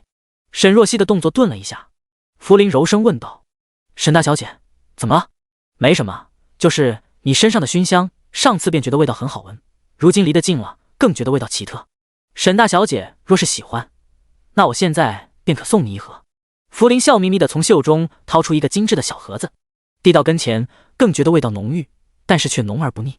沈若曦伸手接过，笑道：“当真是极好的香，那便是谢过福林姑娘了。”“沈大小姐客气了。”她支招下巴，笑眯眯地盯着面前的沈若曦，好香配美人，她用这香正合适。沈若曦垂头，用手微微捏了捏福林的脚踝：“这里疼吗？”“有点。”声音颤颤巍巍，极其柔弱。沈若曦温声道：“没什么大碍，估计就是扭到筋了，我给你涂点药，一会就好了。”说罢，沈若曦很快地调了点药，亲自涂抹在了他的脚踝处，随后站起身：“你在这稍等一下，我让陶叶给你包扎好，一会就好。”陶叶走过去：“福林姑娘，我帮你。”咚的一声，陶叶话音未落，却突然见面前的福林一记手刀过来，将他直接打晕了。一旁的冷霜神色一凛，瞬间拔出剑，但是白洛比他的动作更快，在冷霜的剑尖抵在他脖颈的那一刻，他闪到了沈若曦的身后，反手掐住他的脖颈，将他扣在了自己的胸前。他目光扫向冷霜，勾出一个邪似的笑意：“须别动，也别出声，否则你家小姐可就危险了。”冷霜动作顿住，不敢再向前。白洛勾了勾唇，伸手将他的剑拨开。冷霜紧紧拧着眉，眼神极冷地盯着他。他轻笑出声，低头凑在沈若曦的耳边啧啧了2声。你这婢女好凶啊，可吓到我了。沈若曦瞪着他，你是谁？有什么目的？好伤心啊，明明不久前才见过，这就忘记我了。他的声音带着一丝委屈，之后缓慢出声，沈大小姐，这是第2次了，你栽在我的手上。最后一句话赫然是一个男子的声音，轻佻散漫，带着一丝玩世不恭，正是那天的盗贼。沈若曦眸光微沉，见他不吭声，白洛心情似是更好。怎么了？怕了？你放心，我不会要你的命，我只是想要从你们将军府借个东西，日后定会还你这个人情的。沈若曦有些诧异，此人似乎并非是狼子野心之徒。你若是想要什么，与我说便是了，用得着犯这么大的风险？闻言，身后人沉默了一阵，随后道：将军府不会给的，所以只能抱歉了。沈大小姐，库房钥匙给我，你得暂时当下人质了。说着，他带着沈若曦向旁边走了一步，而后立刻觉得不对劲，他的腿从脚踝的位置开始向上麻痹，越来越严重。白洛步伐一僵，趁着这个时候，沈若曦一低头，猛地咬上他的手腕。嘶！白洛一松手，沈若曦飞快推开他，而下一瞬间，冷霜的剑枝逼向他。白洛用匕首挡了一下，堪堪躲开。2人拉开距离，沈若曦站在冷霜的身边，屹立动人的脸上闪过一丝狡黠。他笑眯眯：你已经是第2次了，栽在我的手上了。白洛，靠！那不是他的台词吗？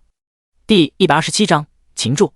白洛啧了一声，在沈若曦惊讶的目光中，他扭了扭脖子，随着一阵咔咔的声音，原本如女子般纤细柔弱的身子突然缓缓地舒展开来，以一个怪异的姿势，体型逐渐变化，之后成了一个男子的体格。他伸手将脸上的人皮面具拿下，露出真容的瞬间，沈若曦有些倒吸一口凉气。好妖孽的一张脸，眼含春水色如春晓，原来这话也能形容一个男人。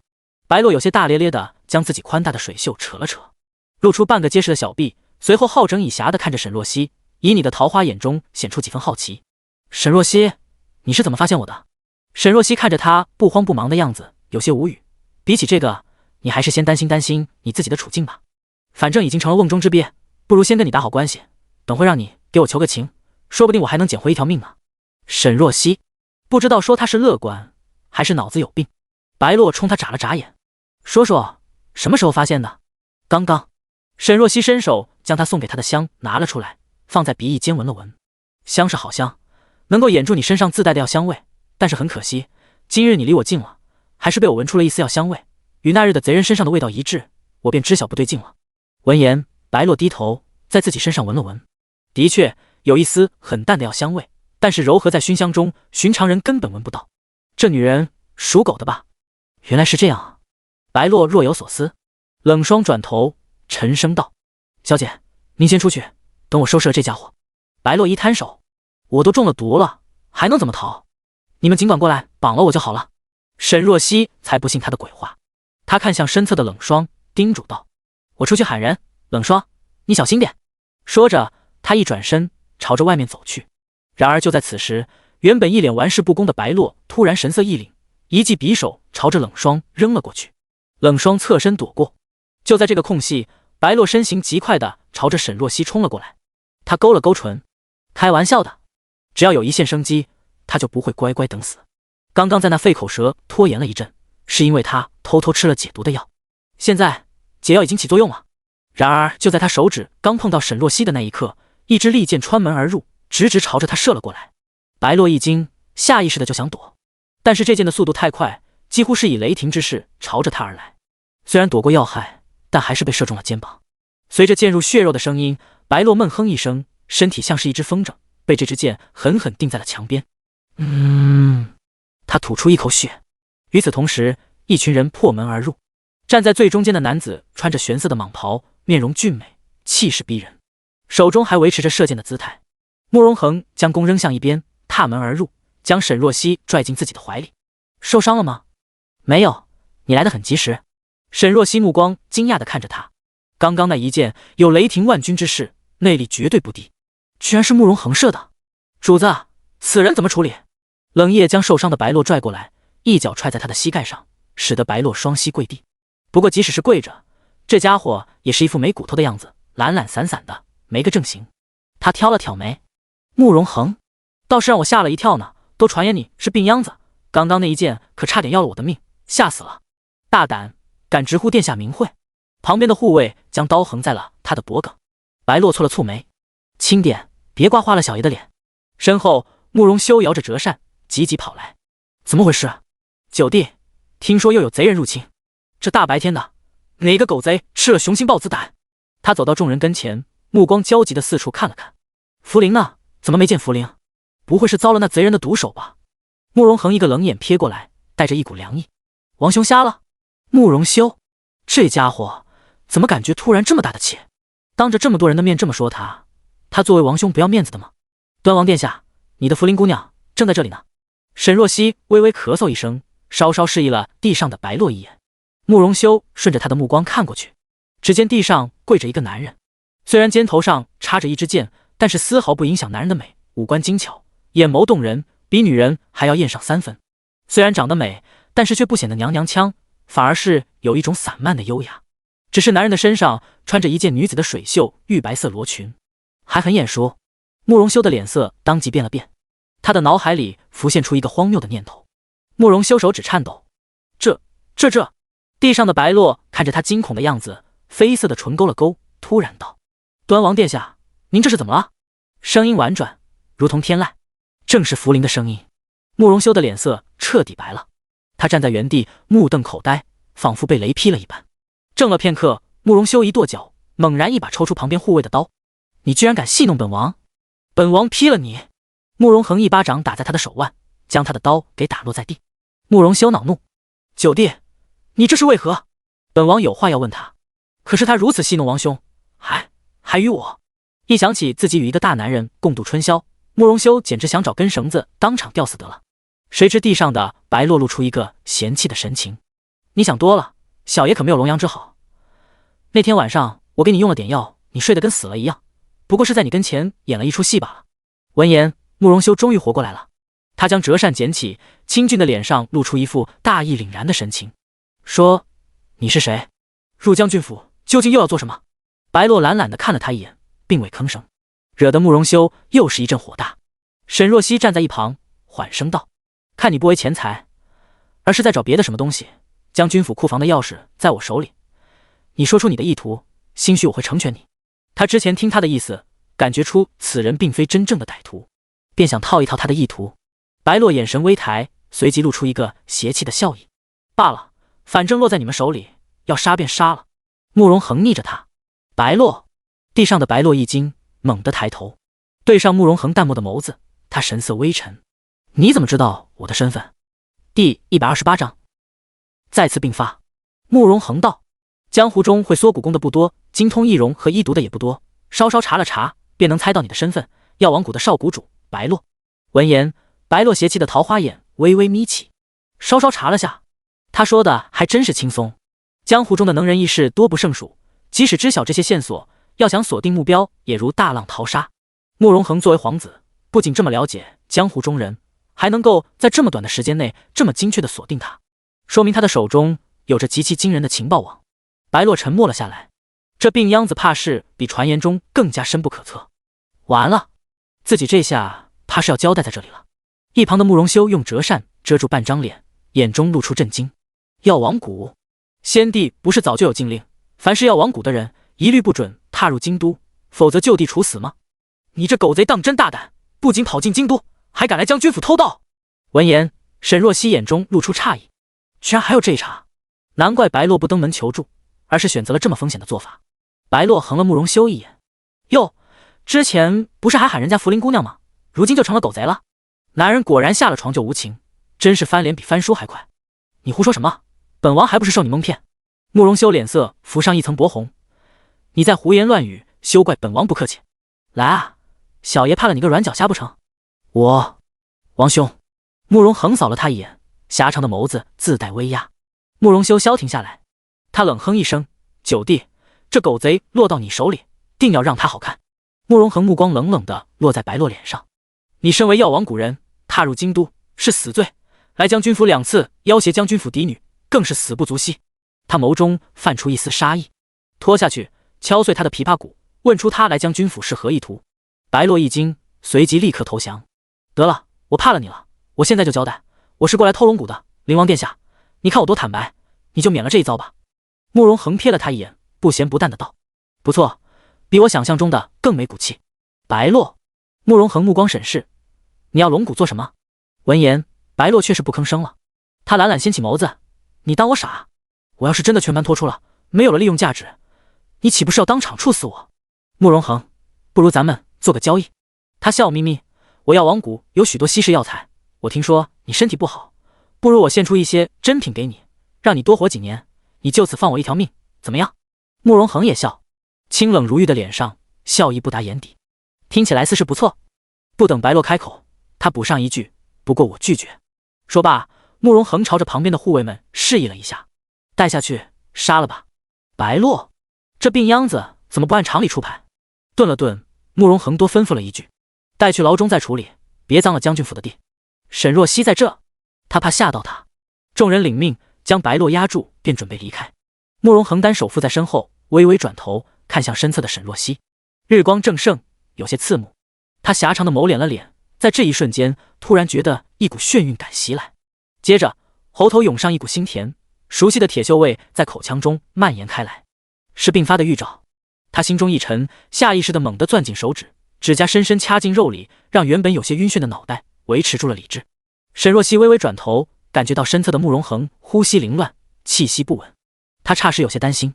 灵王殿下，慕容恒强作镇定，微微转头，冷白的面容上渗出了丝丝细密的汗珠，他唇色苍白，瞳孔涣散，是极力在保持理智的模样。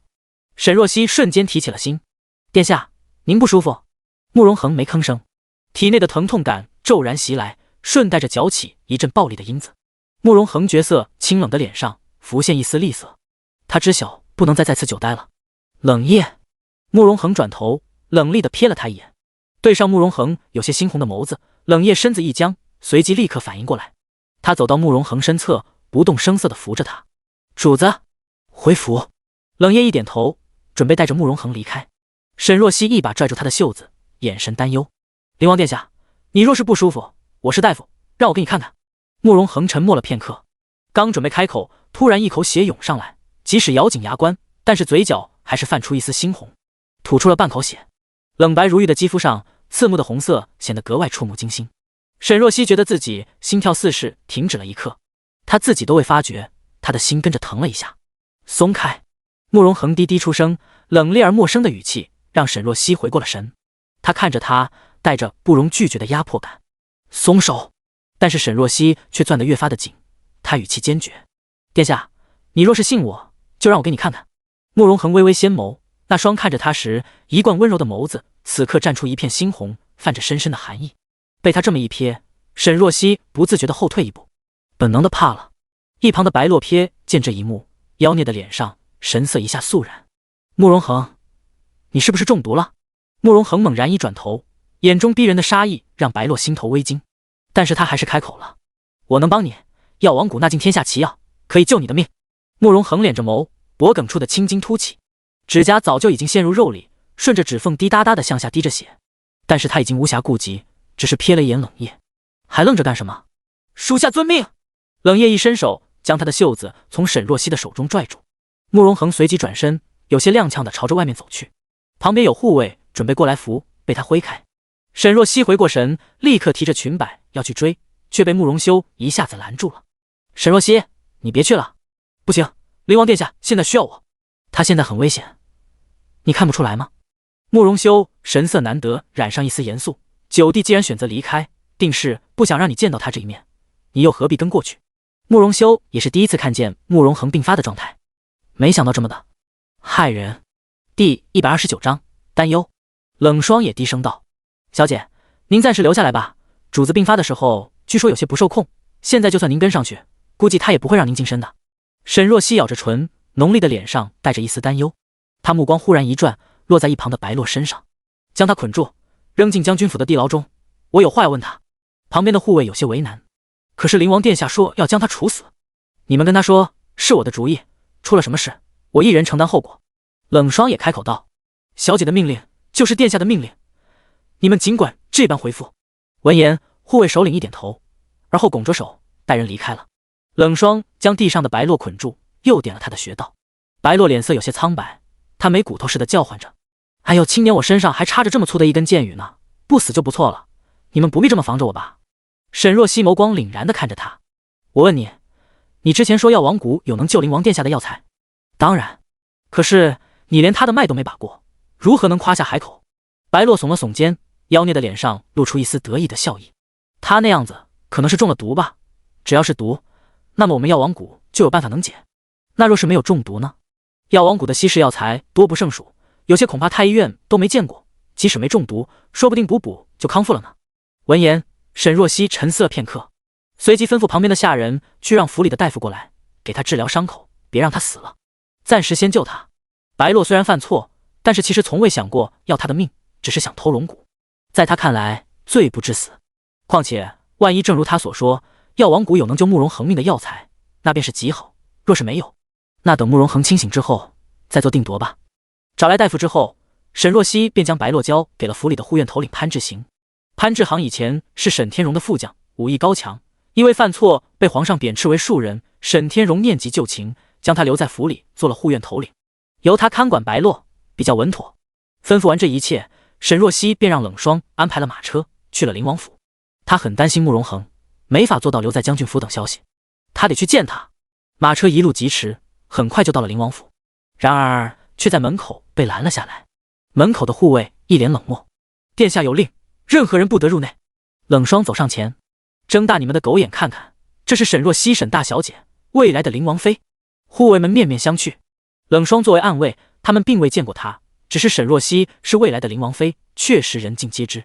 语气当下缓和了许多：“沈大小姐，殿下有令，不准外人入府，属下不敢放您进去，还请体谅。”沈若曦不肯离开，软硬说了一遍，但是就是不放她进去。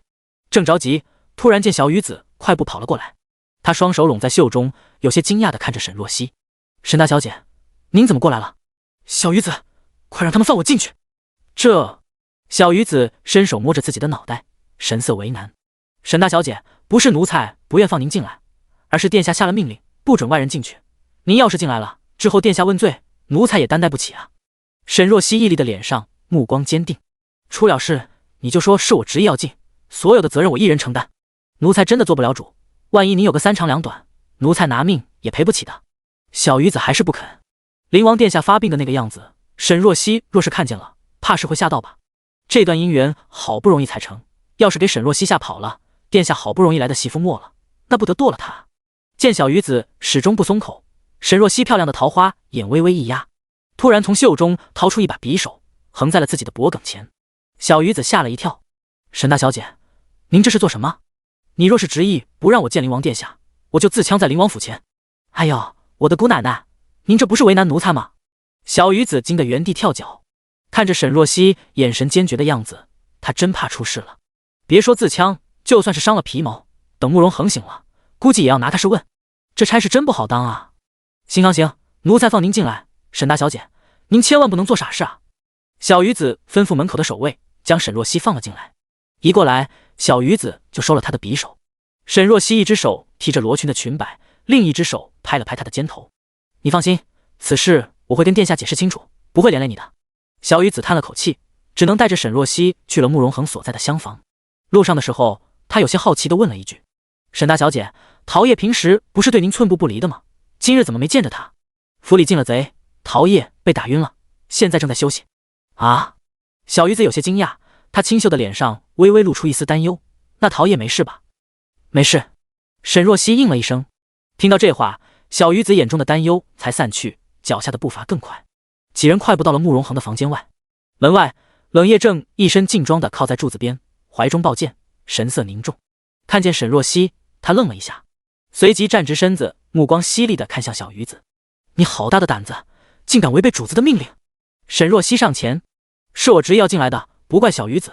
之后灵王殿下若是怪罪的话，便怪我吧。”他目光落在冷夜身后的房间，目光瞬间变得担忧：“灵王殿下在里面吗？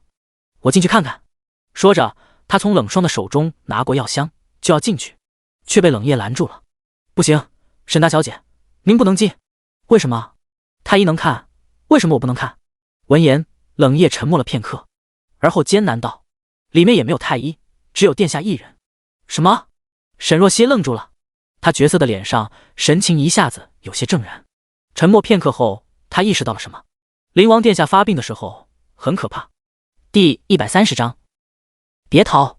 冷夜缓缓点了点头，他凑近沈若曦，用只有2个人能听见的声音道：主子发病的时候理智不清，当初有个太医就曾在他发病的时候进去，结果被主子失手杀死。此后主子严令，他病发的时候不准任何人靠近。说罢，冷夜眸中闪过一丝凝重。此事算是秘密，除了皇上和几个人知晓主子病发的真正状态，其他人谁也不知道，就连冷霜都不知晓。闻言，沈若曦一双秀美的眉越发的拧紧，随即她意识到了什么。沈若曦微微掀起眸子，看着冷夜：那你为何跟我透露这些？冷夜黑色的眸中闪过一丝复杂，他低声道：我想让您给主子看看，太医看了这么久也没有什么大的进展，说不定在您这里能有一线生机。沈若曦眸中一亮，立刻道：那你放我进去。冷夜握住手中的剑：沈大小姐，您若是真想进去看主子，我与您一同进去，我在旁边护着您。闻言，小鱼子一惊：你还说我大胆，你才是不要命了。你放沈大小姐进去，等灵王殿下清醒了，第一个要你狗命。反正我这条命也是主子救的，死在他手里也没什么。冷夜俊朗的脸上神色坚定，他转头朝着门口的小鱼子和冷霜看了一眼，等会里面即使是出了些动静，我若是没让你们进来，你们便在门口守着。说罢，他走到房间门口，伸手将门推开了只能容纳1人的空隙。沈若曦没有丝毫犹豫，提着裙摆快步踏进了房间，一进去便怔了一下。作为大夫，他对这气味很熟悉，是血味。甜腻的血腥味在空气中缓慢扩散，让沈若曦的心忍不住揪了起来。他跟着冷夜缓缓走到了房间的一处暗室内，暗室不大，有些狭长，逼仄的空间内血腥味更显得浓烈，而暗室的尽头便是一面斑驳的墙。慕容恒双手悬吊在墙上，冷白的手腕磨出一道深刻的血痕。他垂着头，瀑布般的黑发散下来，遮住了大半张脸，隐在黑暗中看不清面容。他没动，似是晕了过去。沈若曦瞳孔微缩，之后转头朝着冷夜看了过去，眼中带着震惊。怎么会是这般模样？这极具冲击力的一幕让他胸口发紧，感觉到了心痛。冷夜低声道：这是主子自己的意思，以防他伤到别人或者自己。沈若曦不动声色地吸了口气，将胸口的万般情绪压了下去，随即朝着慕容恒迈步走了一步。听见声响，他终于有了动静。慕容恒缓缓抬起头，眸子朝着他扫了过来，对上他的眼神，沈若曦脚步一怔。这是一双极具压迫力的眸子，狭长的眸中泛着诡异的猩红，从眼角一直蔓延到眼尾，带着幽深的冷意，似是一头被激怒的野兽，带着危险与暴力的气息。下一秒，似乎就要扑过来撕碎猎物的脖子。他失去理智了。沈若曦手指不自觉地握紧，冷夜看出他的紧张：沈大小姐，您要是觉得怕了，不必勉强，我不怕。沈若曦稳住了心神，呢喃了一句：我不怕的。他怎么会怕他？上一世他为了他可以连命都不要，这一世他亦是愿意为他以身涉险。沈若曦站直身子，朝着暗室尽头的慕容恒走去。他走得慢，但是很坚定，一步一步到了他的跟前。冷夜亦步亦趋跟在旁边，绷紧了神经，生怕慕容恒突然发狂。然而没有，慕容恒猩红的眸子紧紧盯着面前的女人，眸色冷厉，但是却没有丝毫的动作，直到沈若曦站定在他的跟前，四目相对。慕容恒一贯温柔淡漠如琉璃般漂亮的眸子，此刻却盛满了危险。他缓缓抬起手，抚上慕容恒的脸庞，很冷，如一尊无法暖和的冷玉。冷夜站在一旁，看见他的动作，有些紧张。沈大小姐，我没事的。沈若曦目光缱绻地看着面前的慕容恒，随即手指缓缓离开，准备搭上他的手腕，探一下他的脉搏。就在此时，只见面前的男人突然眸色一沉，随即只听见砰的一声，墙上的锁链被扯了下来。这突如其来的变故让冷夜没有防备。小心！他拔出剑，刚准备制服慕容恒，却见慕容恒眸光突然朝着他冷冷一瞥，接着猛地一掌朝着他挥了过来。冷夜不敢用剑，怕伤到他，只能连忙双手挡住。却见慕容恒手指似是有万钧之力，一掌打过来，他不受控制地撞到了身后的墙上。一阵血晕袭来，他还未反应过来，慕容恒一只手如铁钳般掐住他的脖颈，猛地将他甩了出去。砰的一声，冷夜整个人被甩飞到了暗室的外面，砸落在地。他发出一声闷哼，吐出一口鲜血。冷夜，沈若曦正准备过去，却感觉自己的脖子一紧，一只戴着锁链的手从后面掐住了她纤细的脖颈。她身子一僵，随即被带入一个满是血腥味的怀抱。耳边传来慕容恒低沉暗哑的声音：“别逃！”冰冷的2个字透着深深的威胁。不远处的冷夜看到这一幕，心都悬了起来。沈大小姐，若是主子在癫狂的状态下杀了沈若曦，等他清醒之后，绝对会崩溃的。他握着手中的剑，却不敢上前。怎么办？万一激怒了主子，恐怕事情会更棘手。冷夜有些后悔了，他不该让沈若曦进来的。冷夜，一声柔柔的呼唤打断了他的思绪。冷夜抬眸，却见沈若曦被禁锢在慕容恒的怀中，却神态冷静。他开口道：“你先出去。”“不行，你在这里会让他警惕。你出去，我自己可以安然离开的。”沈若曦看着他的双眼，缓声道：“你相信我？”冷夜迟疑了一下，他转过目光，看向他身后的慕容恒，却见慕容恒的眼神愈发的阴鸷，掐住他脖颈的手似是紧了紧，的确是对他有敌意。冷夜犹豫了片刻，决定听他的。好，那我先出去。他转身走了出去，瞬间昏暗的暗室内只剩下2人。第131章安抚。屋内静的可怕，他唯一能感觉到的声音是在他耳边粗重的喘息声，像是某种蛰伏的猛兽。沈若曦缓缓抬起头，搭在了慕容恒掐着他的那只手上，轻轻抚着他手背上凸起的青筋。阿恒，声音温柔如水，带着绵绵的情意。然而身后的人不为所动，反而听到他的呼唤，他似是更兴奋了，掐着他脖颈的手微微收紧。沈若曦呼吸有些急促，他被迫仰着头，缓解被他扼住的窒息感。慕容恒猩红的眸子就这么定定地盯着手底下的女人，眼神变得饶有兴味。他冷白的手背上还带着血，手指就这么掐在女人白皙的脖颈上，似乎轻轻一折就断了。这强烈的反差让他觉得兴奋，体内的暴力因子缓缓涌动，在眸中逐渐积聚成炙热的欲望。他好弱，像是一株柔弱的菟丝花。他低头在他的脖颈轻嗅，他也好香。沈若曦正紧绷着身子，突然感觉到脖颈边传来一阵湿漉漉的触感，他愣了一下，随后才反应过来，慕容恒在舔他。湿润的舌尖顺着他的脖颈一路到了他的耳边，含住了他娇小的耳垂。沈若曦身子忍不住一颤，随后脸上浮现一丝薄红。身后的慕容恒原本环住他腰身的手臂也开始不安分起来，指尖轻挑，朝着他的衣襟里面伸。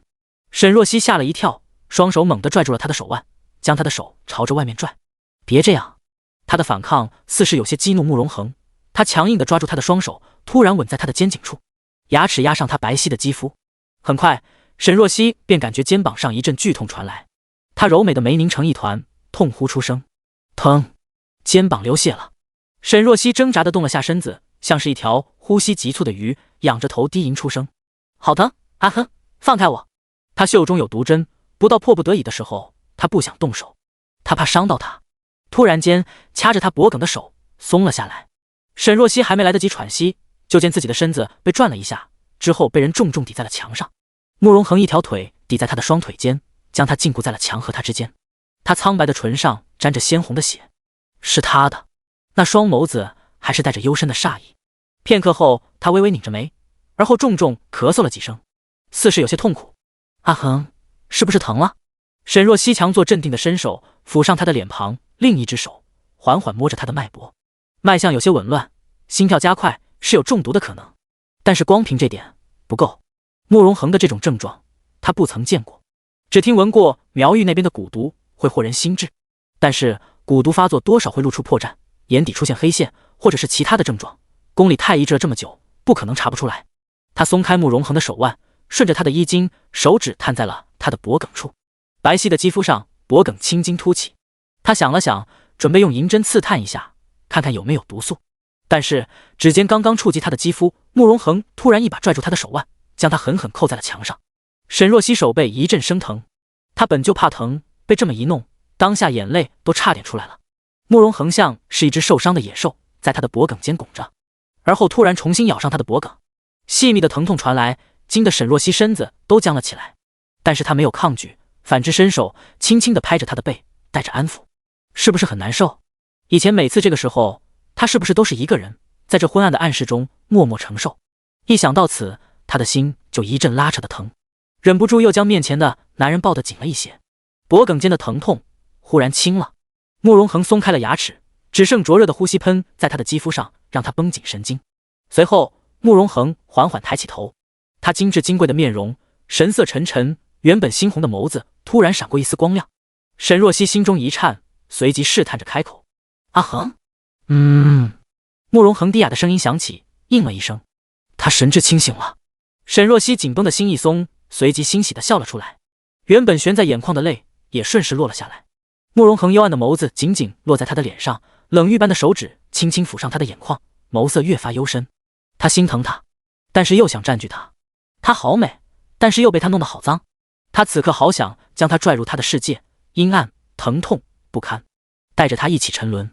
这个念头一落下，原本就不安分的暴力因子愈加翻涌亢奋，随之而来的是愈加难以忍受的痛苦。慕容恒垂着头，额头抵着他。沈若曦大惊：“你发烧了？”“没有。”他咬着牙，竭力压着内心的冲动，喘着粗气，低哑道：“我好疼，帮帮我，好不好？”“怎么帮？”他话音落下的瞬间，突然感觉自己的脖颈一紧。慕容恒再次用手掐着他的脖颈，迫使他抬头，而后他的唇狠狠地压了下来。探入之前，他有些恶劣地将带血的唇在他的唇上捻了捻，看到他浅色的唇被染得鲜红，眼底终于露出一丝满意的神色，之后才猛然深吻过来。沈若曦微微张着嘴，口中的血腥味与他特有的冷冽药香混合在一块，脖子上铁钳般的禁锢让他在欲望与窒息中反复摇摆，交织出一种莫名的兴奋。沈若曦能感觉到慕容恒的理智时好时坏，但是他无论是哪一种，他好像都没有想伤害他的想法。但是很明显，他想要他。外面几人不安地等在门外。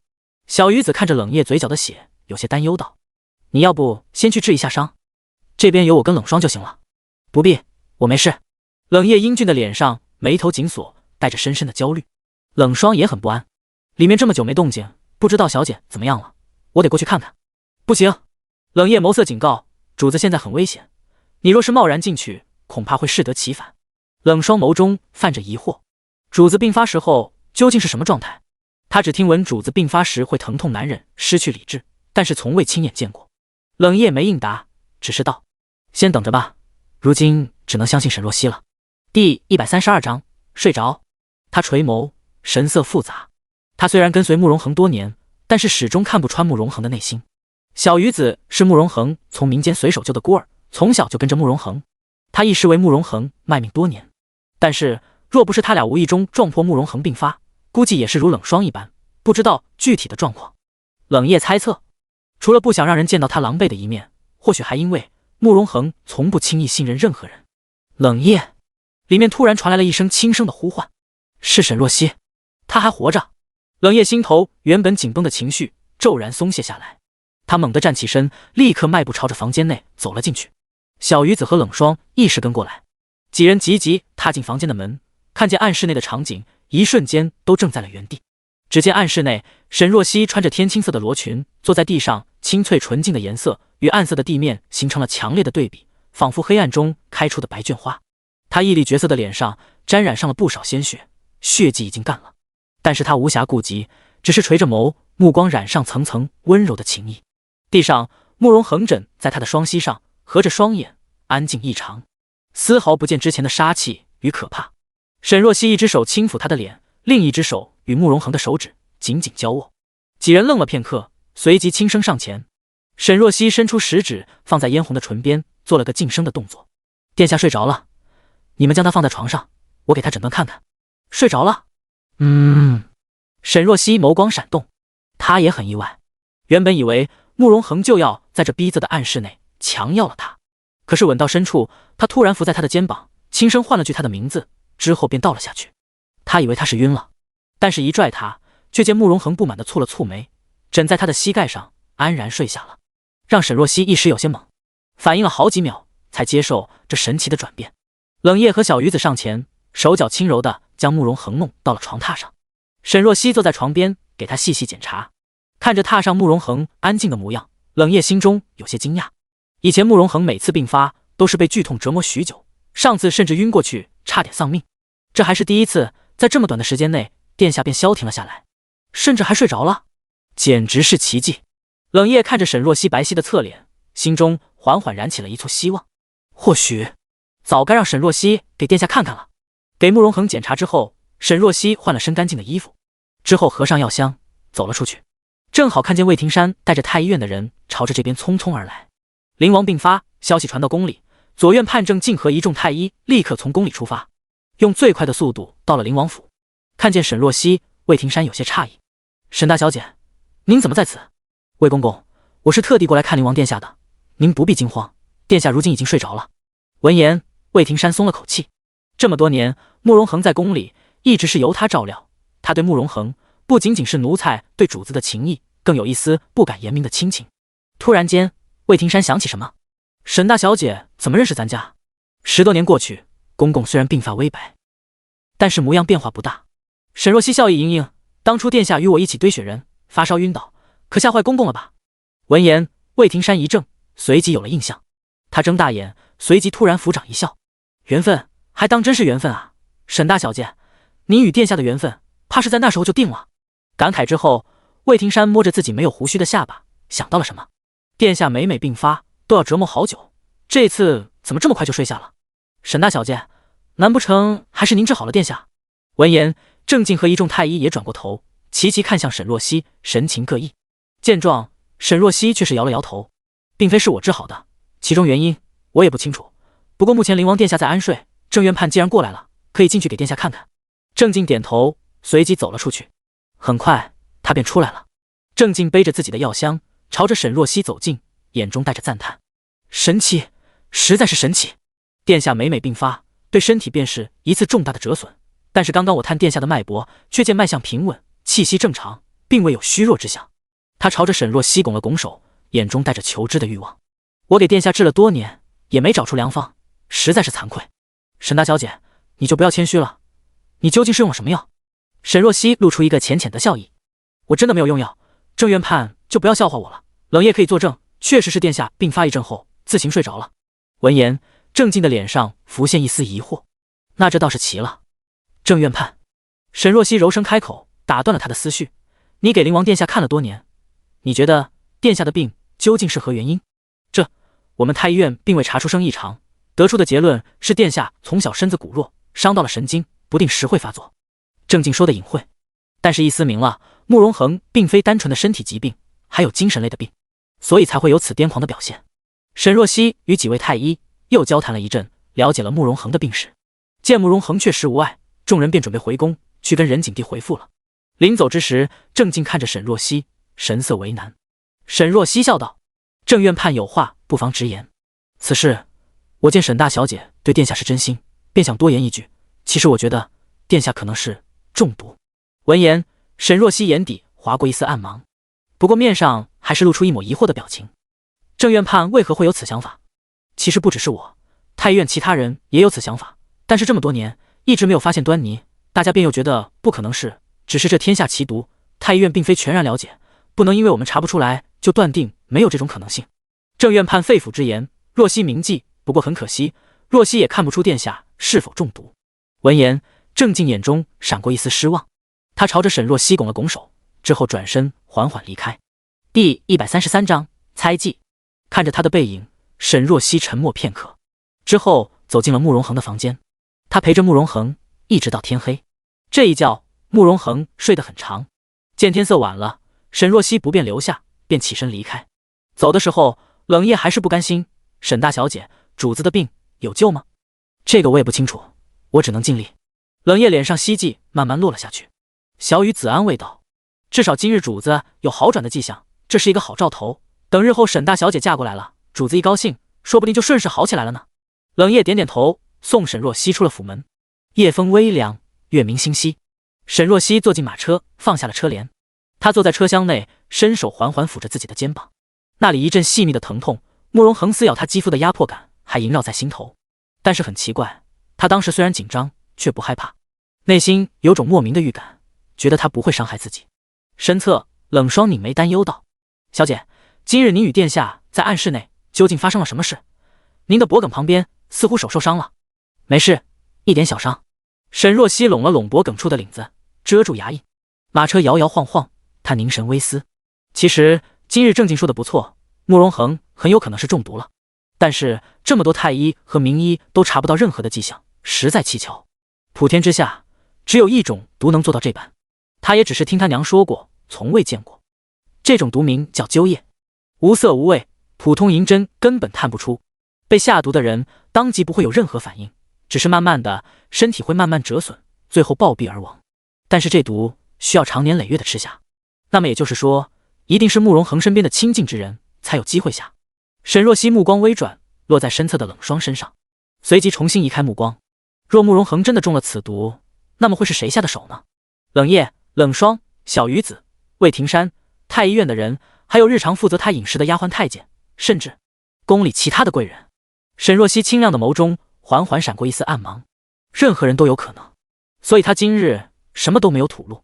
他也不能确定，在他不知道的地方有没有一双眼睛盯着这一切。砰！马车突然一个急促的转弯，车厢猛地晃动了一下。沈若曦正陷入沉思，毫无防备之下，猛地被甩到了侧壁。冷霜一把护住了他，才免得他摔倒。沈若曦伸手扶着车厢内壁，开口道：“怎么了？”外面传来车夫惊慌的声音：“抱歉，大小姐，对面有辆马车速度太快，差点撞上，奴才刚刚急着避开。”沈若曦稳了稳心神，随即带着冷霜拨开车帘，缓缓下了车。对面是一辆4驾马车，枣红色的车帘被掀开之后，走出了一个修长笔直的身影。慕容耀穿着紫色的蟒袍走下了马车，少年站在夜色中，一双清澈漂亮的眸子如同黑曜石，闪着淡淡的光彩。他开口：“沈大小姐。”“瑞王殿下。”沈若曦扶了扶身，明明才几个月没见，但是却觉得慕容耀似是长高了一点。不知是夜色浓重，给他周身笼了一层寒意，还是这几个月不见，他成长许多。沈若曦感觉慕容耀给人的感觉比起之前大不相同了，棱角分明，五官立体，如玉的脸上自带王者气息。第134章约见。他目光落在沈若曦的身上，略略一扫，之后似是有些惊讶：“沈大小姐，怎么是你？”他露出一个淡淡的笑意，神色温和无害：“本王急着赶路，惊扰到你了。”沈若曦也温和道：“瑞王殿下言重了，臣女并未受惊，倒是殿下没受伤就好。”慕容耀打量着他，神色有些意外：“夜色已深，沈大小姐，你怎么现在还在外面？”臣女有些急事，便耽搁了时间。慕容耀看着他的马车，黑色的眸子定了定，而后忽然道：“看你来的方向是灵王府，你去见九王兄了？”沈若曦只能如实点头。见状，慕容耀拧了拧眉：“是九王兄又病发了吗？”“的确是。”就算他不回答，慕容恒这事太医院已经知晓，估计也瞒不住。闻言，慕容耀神色凝重，而后微微叹息：“今年九王兄已经病发2次，实在诡异。若是沈大小姐能治好王兄，那真是再好不过了。”沈若曦露出一抹落寞的神色：“臣女无能，也束手无策，那便真是可惜了。”慕容耀目光定定地落在他的脸上，似是想分辨话中有几分真假。昏暗的光线中，女子身段婀娜，容颜野丽，微微露出一段柔软的脖颈，当真看起来无辜又纯良。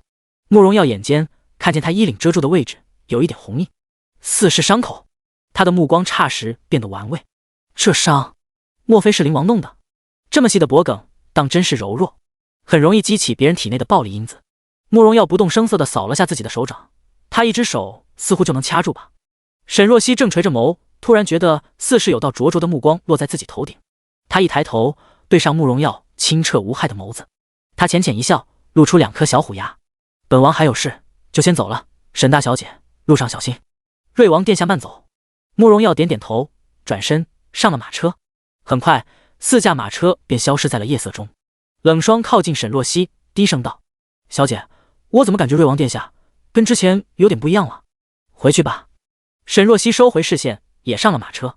荣亲王府，慕容耀的马车停在一栋茶楼前，费少将车帘掀开，他弯腰走了下来，上了楼上的雅间，打开门，立刻看见一抹挺拔俊朗的身影，正是苏胜。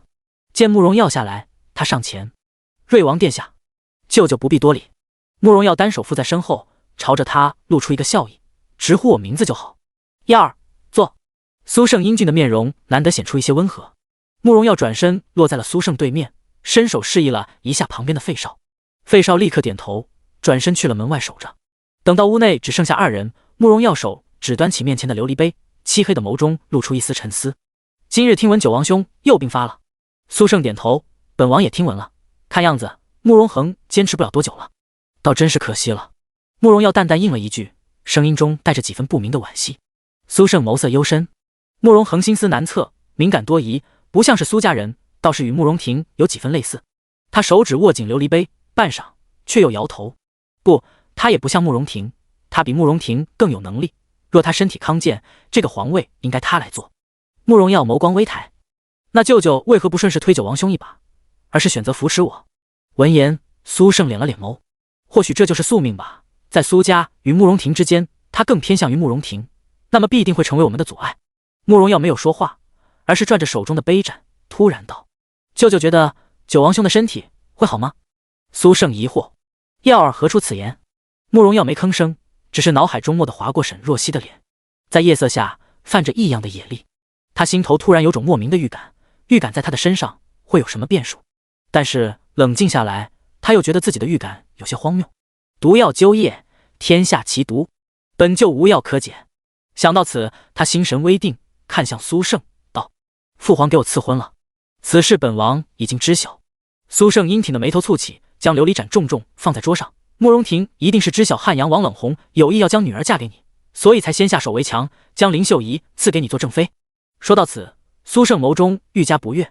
冷红性格刚烈，又极其疼爱他的小女儿冷如清，若是知晓你已有正妃，他绝不会委屈自己的女儿，让她做你的侧妃。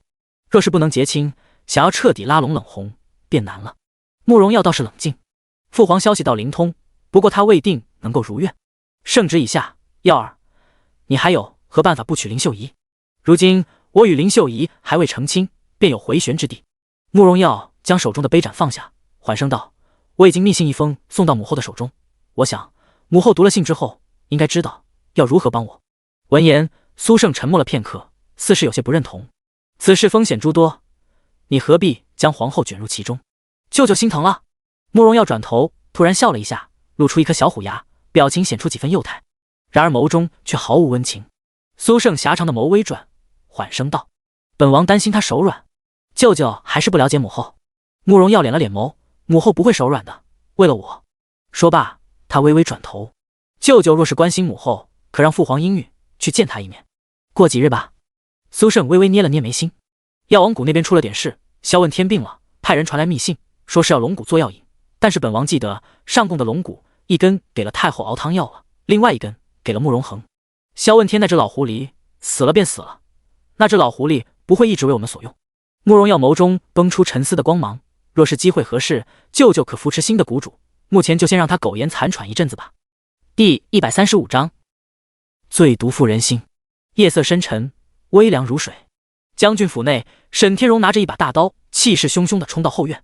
沈若曦刚回来，便见到这一幕，当下阻止了他：“爹，您这是干什么？他娘的！老子倒是要看看究竟是哪个狗贼胆子这般大，上次被他溜了，居然还敢来我将军府挟持你。今日我是不在，否则我一定剁了他喂狗。”潘志行过来拦着他：“大将军息怒啊，此贼人小姐还要审你。”沈天荣一脚将他踹开：“我吸你奶奶个腿！要不是你无能，让那贼人溜了进来，何至于让若曦陷入危险？”潘志行有些心虚。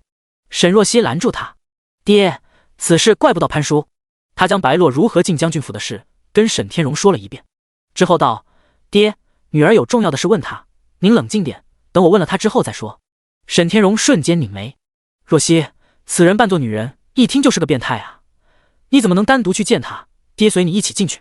此事事关重大呀，女儿想单独问他。”沈若曦拽着沈天荣的胳膊：“他被锁住了，又受了重伤，没事的。再说他并不是什么穷凶极恶之徒，您放心吧。”安抚了好一阵子沈天荣，他才终于松口，答应在门外守着。沈若曦单独去了关押白洛的房间，一打开门便看见白洛坐在椅子上，被捆得像是个粽子一般。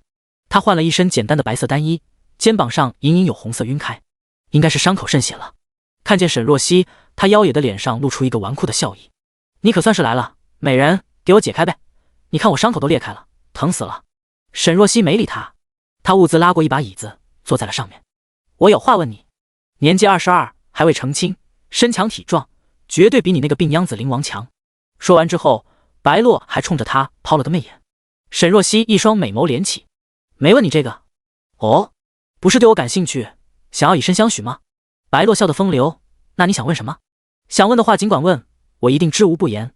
小爷，我对美人一向很宠的，你知不知道有种叫鸠叶的毒？闻言，白洛原本玩世不恭的笑意缓缓收敛了起来，他神色警惕。你问这个干什么？难不成慕容恒中了鸠叶？我不确定，所以才问问你。闻言，白洛笑了笑，俊美妖孽的脸上露出一个讳莫如深的笑意。我当然知道，药王谷藏尽天下奇毒，关于鸠叶也有记载。沈若曦眸中露出冷光，药王谷有这种毒药？没有。白洛很果断地否认了，鸠叶炼制的难度很大，早就已经失传了。药王谷也只是有记载，说是无色无味，需长期服用。而且更诡异的，这毒药普通的方法发掘不了，必须要用非常之法。沈若曦打断他的话，这我清楚。你知道？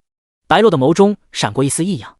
鸠叶已经失传很久，极少有人得知，而沈若曦居然说这些他都清楚，这女人有点本事。白洛耸了耸肩，既然你这些都知道，那还问我什么？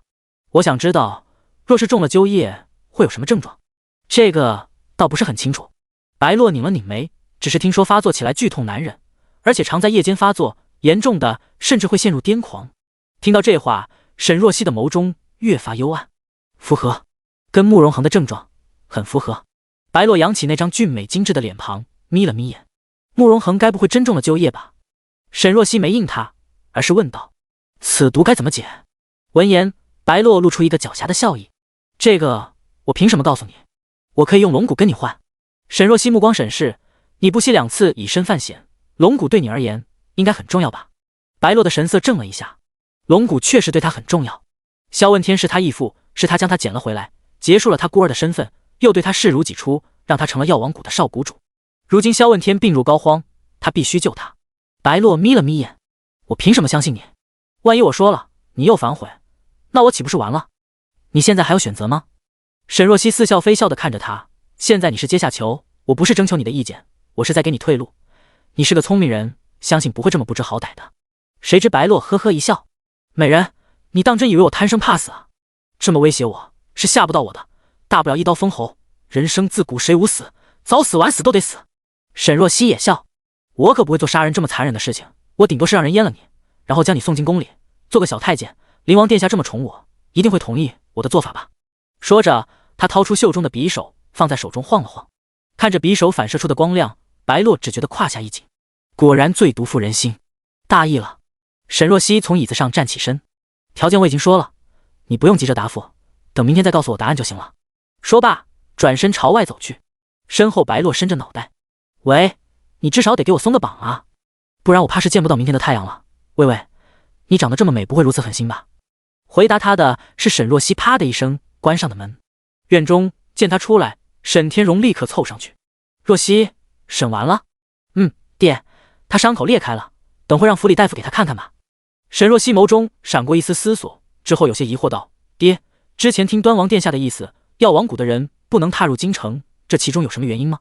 闻言，沈天荣面容严峻了一瞬，之后将他拉到一旁，低声道，此事说来话长，其实药王谷在几十年前几乎无人不知，无人不晓，虽然只是个江湖组织，但是极为兴盛，甚至不少王公贵族都找谷主求药。沈若曦问道，那如今为何销声匿迹？第136章夜袭。这事说起来就复杂了。沈天荣沉声道，先帝在时曾立了太子，而那位太子并非如今的皇上，但是之后太子的身体却每况日下，被查出是中了奇毒，当时太医院无人可解，先帝盛怒之下查出了给太子下毒的妃子，顺着他找下去才知道他的毒是从京城中一位善于用毒的术士那里买的。沈若曦猜了出来，那位术士是药王谷的人。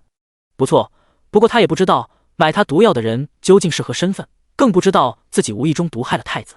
沈天荣叹息一声，先帝命人找到了那位术士，但是很可惜，太子的毒已经侵入肺腑，无力回天。先帝盛怒之下斩杀了那位术士，之后迁怒整个药王谷，下了命令，从此以后京城不准再出现药王谷的东西，而凡是药王谷的人再也不准踏入京城一步。沈若曦不禁有些心惊，原来其中竟然有如此深的缘由。沈天荣沉声道，那小子是药王谷的人，若是这般更不能留了。沈若曦摇头，爹，此事等灵王殿下定夺，您先留着他。因为慕容恒的事，沈若曦心情有些沉重。回房倒在床上后，一直辗转难眠。等到好不容易睡去之后，他做起了梦。梦里他还在那个逼仄的暗室内，空气中都是甜腻的血腥和冷冽的木质香。慕容恒像是一头发狂的野兽，一只手紧紧扣着他的手腕，另一只手掀起他的衣襟，指尖在他柔嫩的肌肤上起舞。他眸中带着点点火光，似是要将他一起点燃。然而这次他的理智是清醒的，他勾着他的下巴，吻上他的脖颈，细碎的吻一路从脖颈向下蔓延。沈若曦仰着脖子，终于忍不住发出了一声嘤咛，而后醒了过来。缓缓睁开眼的瞬间，却愣住了。他的床边一侧烛火点燃，闪着微弱的光芒。慕容恒正坐在旁边，冷白的指尖放在他的衣领处，俊美金贵的脸上，一双狐狸眼微微下压，露出几分饶有兴味的审视。沈若曦怔了几秒，之后猛地坐起身。灵王殿下，他不会还在做梦吧？慕容恒缓缓收回手，有这么惊讶？沈若曦，废话，他突然出现在他的闺房，而且……沈若曦看了一眼窗外，一片漆黑，应该正是黎明前。现在府里下人应该都还没起床吧？沈若曦疑惑：你怎么进来了？翻墙？感情他在将军府安排护卫，就是为了他夜探他的闺房。沈若曦抱着被子，我说：你这样是不是有点突然？听到这话，却见慕容恒转头，似是微微叹息一声。之前白天的时候还抱着我喊阿恒，现在回来了，就立刻成了灵王殿下。一眨眼的时候，生分了许多，本王好伤心。沈若曦，你没……这家伙原来戏这么多的。他突然间反应过来，你记得白天的事？慕容恒敛了敛眸子，你说哪件？脑海里想起今日暗室内的事，沈若曦脸不禁泛上一层薄红。见他这样，慕容恒也不再逗他，他开口道：我记得，这也是第一次我记得病发时候的事。说罢，他伸手将沈若曦的衣领朝着下面拉了一点，看见上面的齿印，他微微拧眉，手指轻轻按了一下。疼吗？已经上过药了，没什么大碍。沈若曦将衣领拉起，关心地看向他。你呢？好些了吗？我很好。他的确很好。他睡了一觉之后，不仅没有觉得身体更虚弱，反而似是精神了不少。辅医把脉之后，也确定没事了。这么多年，还是第一次出现这种情况。我听说你并未给我用药。沈若曦点头。那种状态下，他如何给他用药？差点被他掐死了。那便是奇怪了。慕容恒身子突然前倾，朝着他压过来，熟悉的冷冽的药香味袭来。沈若曦突然心跳有些加快，那个梦带来的余韵还未消去，沈若曦居然觉得自己有点心痒痒，馋他的美色。慕容恒低头，呼吸喷洒在他的脖颈上，带着暧昧的气息。沈若曦，或许你真是上天给本王的神迹。话音落下，他低头在他的伤口上轻轻吻了一下。沈若曦下意识地屏住呼吸。等到慕容恒起身，他一张小脸已经憋得通红。慕容恒被他的样子逗笑，他笑起来的时候，层层温柔在眼底荡开，那抹与生俱来的清冷逐渐被融化，当真是让人看正了眼。慕容恒并未久留，他站起身，你先睡吧，我去府外等着。你去外面等？你想我在这里？我没那个意思。沈若曦抱着膝盖，脸色发烫，我是好奇，你要来找我，等天亮过来就行，干嘛现在就来？慕容恒平静道，因为想见你，便过来了。沈若曦的神色更不自在，这家伙是怎么把这么暧昧的话说得这么理所应当啊？朝外走了几步后，慕容恒突然转头，对了，你刚刚做什么梦了？沈若曦强装镇定，怎么了？你刚刚一直唤我的名字，让我有些好奇。慕容恒眼底露出一丝狡黠，本王荣幸能够入你的梦。说罢走了出去，剩下沈若曦坐在床边目瞪口呆，这狗男人就不能给他留点面子啊？慕容恒这一走，沈若曦便再难入睡，稍稍眯了一会，便已经天光大亮了。沈若曦爬起来，一边腹诽慕容恒腹黑，一边用心打扮了一下，之后去用早膳。正吃着，慕容恒假模假样的登门了。陶叶乐颠颠的过来汇报：小姐，灵王殿下来了呢。来了便来了，急什么？等我吃完。闻言，陶叶一脸疑惑，自家小姐怎么这么冷淡？按理说，小姐此刻不是应该很开心吗？沈若曦咬着勺子，继续慢悠悠地吃着早膳，却见冷霜提着一个食盒走了过来。小姐，这是灵王殿下去福满楼买的早点，说你应该会喜欢吃。沈若曦面色淡淡，放旁边吧，不过我已经吃得差不多了，吃不下了。冷霜过来，将食盒打开，香味四溢。沈若曦不动声色地瞥了一眼，样式也好看，看着就有食欲。算了，给他的面子，吃2个吧。第137章，我相信你。沈若曦慢悠悠地吃完早膳之后，才去了前厅。偌大的客厅内只有慕容恒一人，他坐在厅中的红木椅子上，冷白如玉的手指单手支着脑袋，正看着门口的方向，悠闲的似是在自家府里。沈若曦走进来，有些疑惑：“我爹还没下早朝？大概是下了吧？”慕容恒露出一丝微小的笑意：“不过朝堂之中官僚多，说不定被哪位同僚拉去聊天，耽误了时间呢。”沈若曦，很明显，一时半会沈天荣是回不来了。眼下只有2人，沈若曦也没那么多虚礼了。她美目微扬，扫了一眼慕容恒，之后道：“跟我过来。”说着便率先去了后院的方向。慕容恒乖乖跟上。2人到了后院的一处房间内，沈若曦伸手将房门打开了。迎面来一股药材味。慕容恒抬眸，看见正对面一整墙的中药柜，每个小格子都贴着中药药材的名称。房间的左面放着2排书架，架子上都是一些书籍，略略扫去应该是医书之类的，而右边则是一些银针、等子盘之类的工具。整个房间差不多是一间小的医馆。沈若曦率先走进去，示意他坐在房间中央的椅子上。冷夜跟在后面，有些惊讶：“沈大小姐，你在府里还有这处地方？”“这是我娘留下的。”沈若曦应了一句。她娘是医女，特地在将军府内建了这个地方，经常给附近的百姓看病。很小的时候就带着她在此处食药问诊，手把手的教她医术。自从她娘死后，这房间也荒弃了很多年，最近她回来后才重新修整的。慕容恒坐在椅子上，随手拿起旁边的一本医书，书本很旧，已经泛着黄叶，很明显有些年代了。翻开之后，他看见里面的人物插图被一支毛笔加了一些胡须和头发，整个人物顿时显得滑稽至极。他忍不住勾了勾唇角，记忆中那个软糯活泼的小女孩一下子又鲜活起来。冷夜四处看了看，随即有些好奇：“沈大小姐，您让主子来这干什么？”说罢，他双手一拍，眼中泛着光亮：“我就知道，您是不是已经找出了救治主子的办法？”“不是，我只是要给殿下针灸一下，帮他调理一下身体。”沈若曦看向身边的陶叶和冷霜：“你们先出去吧。”慕容恒转头也看向冷夜：“你也出去。”冷夜借机要独处腻歪是吧？行，他走。几人转身走了出去，冷夜走在最后面。离开的时候，他还贴心的替2人关上了门。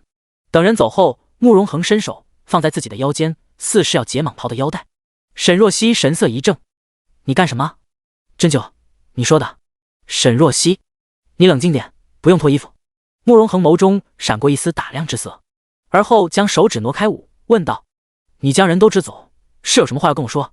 沈若曦缓缓点头，而后压低声音道：“殿下，我觉得你可能中毒了。”慕容恒放在桌边的手指指尖一顿：“有证据吗？”“这也是我为何要你过来的原因。”沈若曦神色凝重：“殿下听说过天下奇毒灸液吗？”慕容恒眸光微敛，随即缓缓摇头。沈若曦心底叹息：“也是，若是他听说过，估计早就派人查了。”他走近慕容恒，将灸液与他解释了一遍。听完之后，慕容恒神色微凝，眼中泛出一丝冷意。“若是如此，那就是说多年来一直有人在给本王下毒。”“不错。”慕容恒眼底的杀意一闪而过，半晌，他沉声道：“果然如此。”沈若曦一愣：“难不成你知道自己中毒？”慕容恒屹立贵气的脸上露出一个没有温度的笑意：“我自己的身体自己清楚，太医院那群废物这么多年一直坚持本王是身子骨不好，才导致愈发虚弱，以为真能糊弄得了本王。”他唇边露出一个自嘲的笑意：“本王的衣食住行向来严格，却还是被下了这么久的毒。曾经有段时间，他敏感暴力，私下处死了不少有嫌疑的人，但是这所谓的病却依旧不见好。时间久了，他也逐渐冷静了下来，只是不肯相信身边任何人。这些年，他顺着所有有嫌疑的人查了下去，终于有了眉目。最近的情报是将矛头指向了药王谷，而好巧不巧，药王谷的白落就出现在了将军府。其实不怪殿下查不出来。”沈若曦开口打断了他的思绪。慕容恒抬头对上沈若曦一双清澈的秋水眸，他道：“灸液早就失传，世间知晓的估计没几人，既然不知，那又从何去防呢？”慕容恒有些诧异：“那你如何得知？”“我娘告诉我的呀。”沈若曦浅浅一下，露出颊边的2个梨窝，绝色的脸上显出几分娇俏：“我娘小时候最爱跟我说一些天下奇毒，我听过一遍就不会忘记。”“那你娘倒是个奇女子。”“是啊，还很漂亮。听说我爹是在边疆作战时候摔下悬崖，九死一生的时候遇上了我娘，我娘救了他，我爹对我娘一见钟情，才结成夫妻。”慕容恒眼中露出一丝探究：“将军夫人的来历似乎没有听说过。我娘的身份我也不知道，不过应该只是个普通的医女吧。沈若曦看向慕容恒，正了正神色。灵王殿下，你若是相信我，便让我试试看，看你是否真的中了鸠业。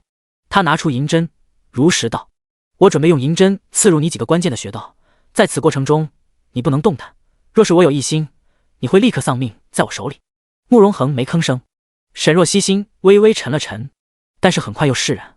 他突然离开慕容羽，转而投向他的怀抱。原本就突然，慕容恒本身就戒备心比较重，如今不完全信任他，也是情有可原。他开口道：那要不可以？慕容恒打断他的话，他抬头望进他的双眼：我相信你。第138章中毒。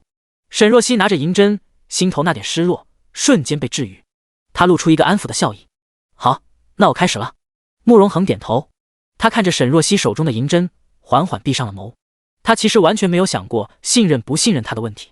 小时候对他心存喜爱，随着年岁渐长，这份玩伴的喜爱不知道什么时候开始转成了情愫，随着时间的推移，越发的深陷其中。他想，他本就活不久，若是死在他手里，那便也是一种解脱，倒是没有什么纠结的了。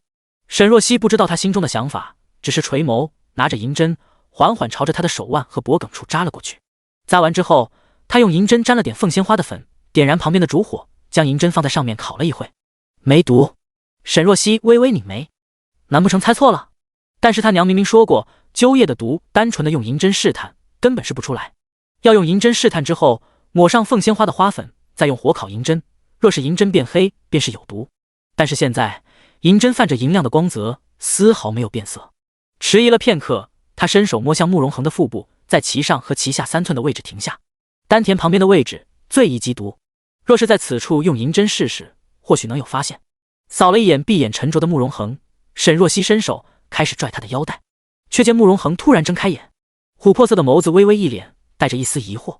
沈若曦明明是一本正经的给他检查有没有中毒，被他这天生带邪气的眼神一瞧，不知为什么蓦地有些心虚了。你看什么？你刚刚不是说不用脱衣服？刚刚是刚刚，现在是现在，你是病人，听大夫的。沈若曦沉着脸，露出一副一脸凛然的模样。慕容恒点头，都听你的，你说脱便脱。沈若曦，这话怎么听着这么别扭？他强忍着心神，将慕容恒的腰带解开，之后拉开了他的里衣。看见慕容恒的腹部，有些愣住，这病秧子腹肌还真不少。沈若曦拿着针，用手按在他的腹部，指尖触及他温热的肌肤，他脸上不由得泛出一丝薄红。他惭愧，作为大夫，这个时候他居然不争气的小鹿乱撞了。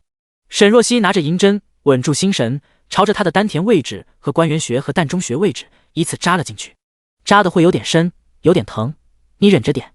一边说，他一边朝着里面缓缓扎了进去。中途有点担忧的抬了下头，却见慕容恒神色淡然，看不出一丝的不适。沈若曦纳闷，不疼？疼。沈若曦，那你不吭声？那要我怎么吭声？慕容恒好看的眉头微微一蹙，眯了眯眼，叫出来，不是。他赶紧低头，继续集中注意力，不能跟这家伙说话，总是被带偏。将银针整根没入之后，他再取出来，沾了凤仙花粉后，同样放在火上烤了一会，依旧没有什么动静。沈若曦心中的疑惑越发的大。慕容恒眸光敛了敛，没有毒。沈若曦沉默了一会，而后道，不一定。虽然银针探不出来，但是他的直觉告诉他不对劲，一定不是这么简单。他的目光落在了慕容恒的脸上，随后他站起身，一只手捏着他的脸，将他的脖颈微微转了转。你知道颈动脉窦吗？怎么了？这个穴位是血管和神经的交叉点，比较危险。现在我准备用银针探一下这里。慕容恒狭长漂亮的眸子对上他的目光，微微点头。我信你，有这句话就够了。沈若曦深吸一口气，凝神继续用银针缓缓扎了进去。半晌，他将银针拔出，用同样的方式试了一遍。银针在火苗上滚了滚，而后在二人的视线中逐渐变了颜色，成了黑色。有毒。虽然早就有心理准备，但是真正见到这一幕，沈若曦还是有些心惊。殿下，你真的中了鸠业，怎么会这样？慕容恒没有出声，只是眸中闪过一丝幽冷的光芒。他伸手缓缓将衣服整理好，将眼中的情绪压了下去，没有想象中的怒意，反倒是极其冷静。若是如此，事情反倒是简单了。鸠业这种奇毒，知晓的人少之又少，能有的更是寥寥无几。只用顺着鸠业查下去，必定会查出端倪。砰砰，外面突然传来了敲门声。慕容恒一伸手，将沈若曦手中的银针拿过来，藏进了袖中。谁？冷冽的声音传来。主子，将军府的那位表小姐又过来了，还带着她的母亲。如今二人在这里死活不走，说是有要事要见您。沈若曦拧眉，何荣和陈双双又在发什么疯？难不成他们知晓了，明日我要将他们发卖出府了？倒是未必。慕容恒眸中闪过一丝冷光，出去看看便知道了。二人打开房门，一起走了出去。一出门便看见何荣拽着陈双双要朝着这边走过来，只不过被陶叶和冷霜拦住，不让他们靠近。看见慕容恒和沈若曦，何荣瞬间就嚎了起来：“哎呦，灵王殿下，民妇可算是见着您了，您可得要给我们母女一个说法呀！”闻言，沈若曦眼中露出一丝惊讶，不是找他，而是来找慕容恒的，这就奇了。他转头看向身边金贵无双的男人：“你是怎么跟他们二人有了瓜葛？”“我没有，我不知道，我无辜。”沈若曦，他倒是要看看这母女二人究竟是要做什么死。冷霜、陶叶，让他们过来。不远处的二人一听，便让开了。何荣立刻拽起手边的陈双双，朝着慕容恒和沈若曦就冲了过去。到了跟前，何荣扑通一声跪下了，然后开始抹着并不存在的眼泪，嚎叫出声：“灵王殿下，民妇可算是见着您了。您这般尊贵的人物，搁在平时，民妇打死也不敢过来打扰您啊。今天……”沈若曦有些烦躁：“有事说事，没事给我立刻滚。”第139章愚蠢。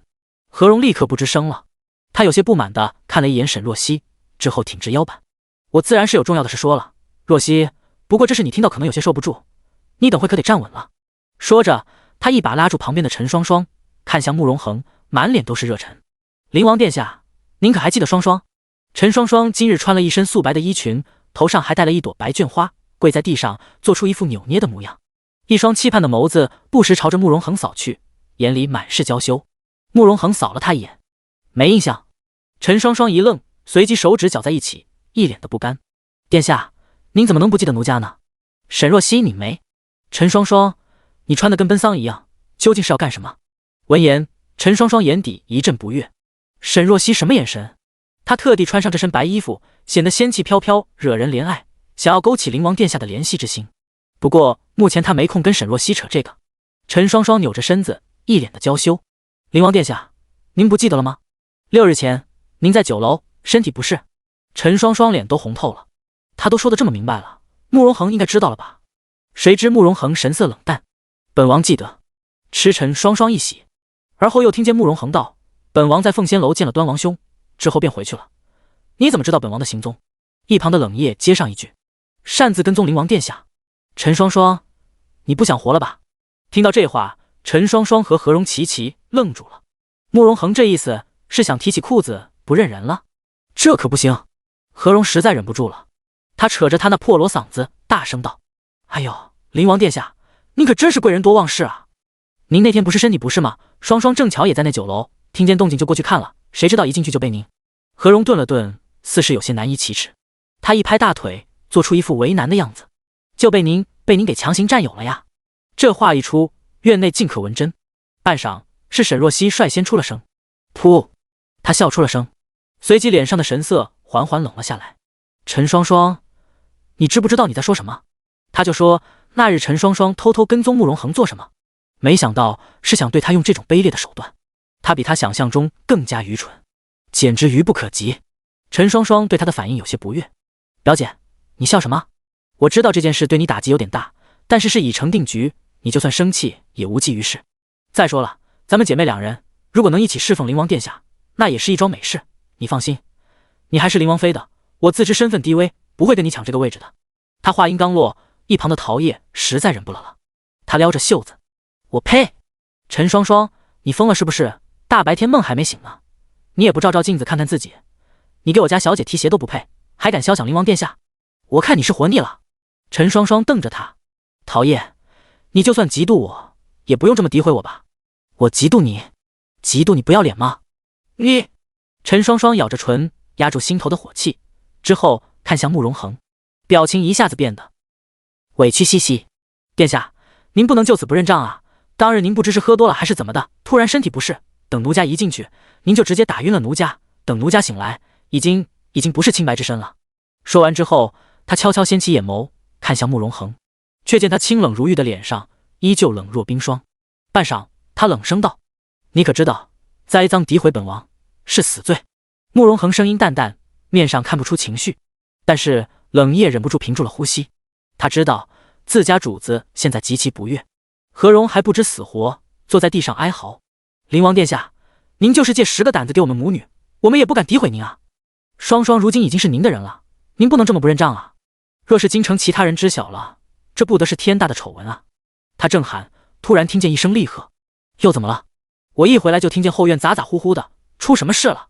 只见沈天荣穿着紫色的官服，风风火火地赶过来，看见院内的场景，2条剑眉霎时紧紧拧在了一起。“何荣，你带着陈双双穿得跟奔丧一样，又要做什么妖？”“大将军，您可算是回来了。”看见沈天荣，何荣瞬间像是看见了救星一样，立刻扑过来，一把抱住沈天荣的小腿，就开始嚎，添油加醋的将陈双双与慕容恒的事说了一遍。听完这话，沈天荣脸色都变了：“你他娘的是晕了头是不是？灵王殿下什么人，容得了你们母女这般泼脏水？你们自己不想活了不要紧，别带上我将军府。”“哎呀，大表哥，这事是真的啊！”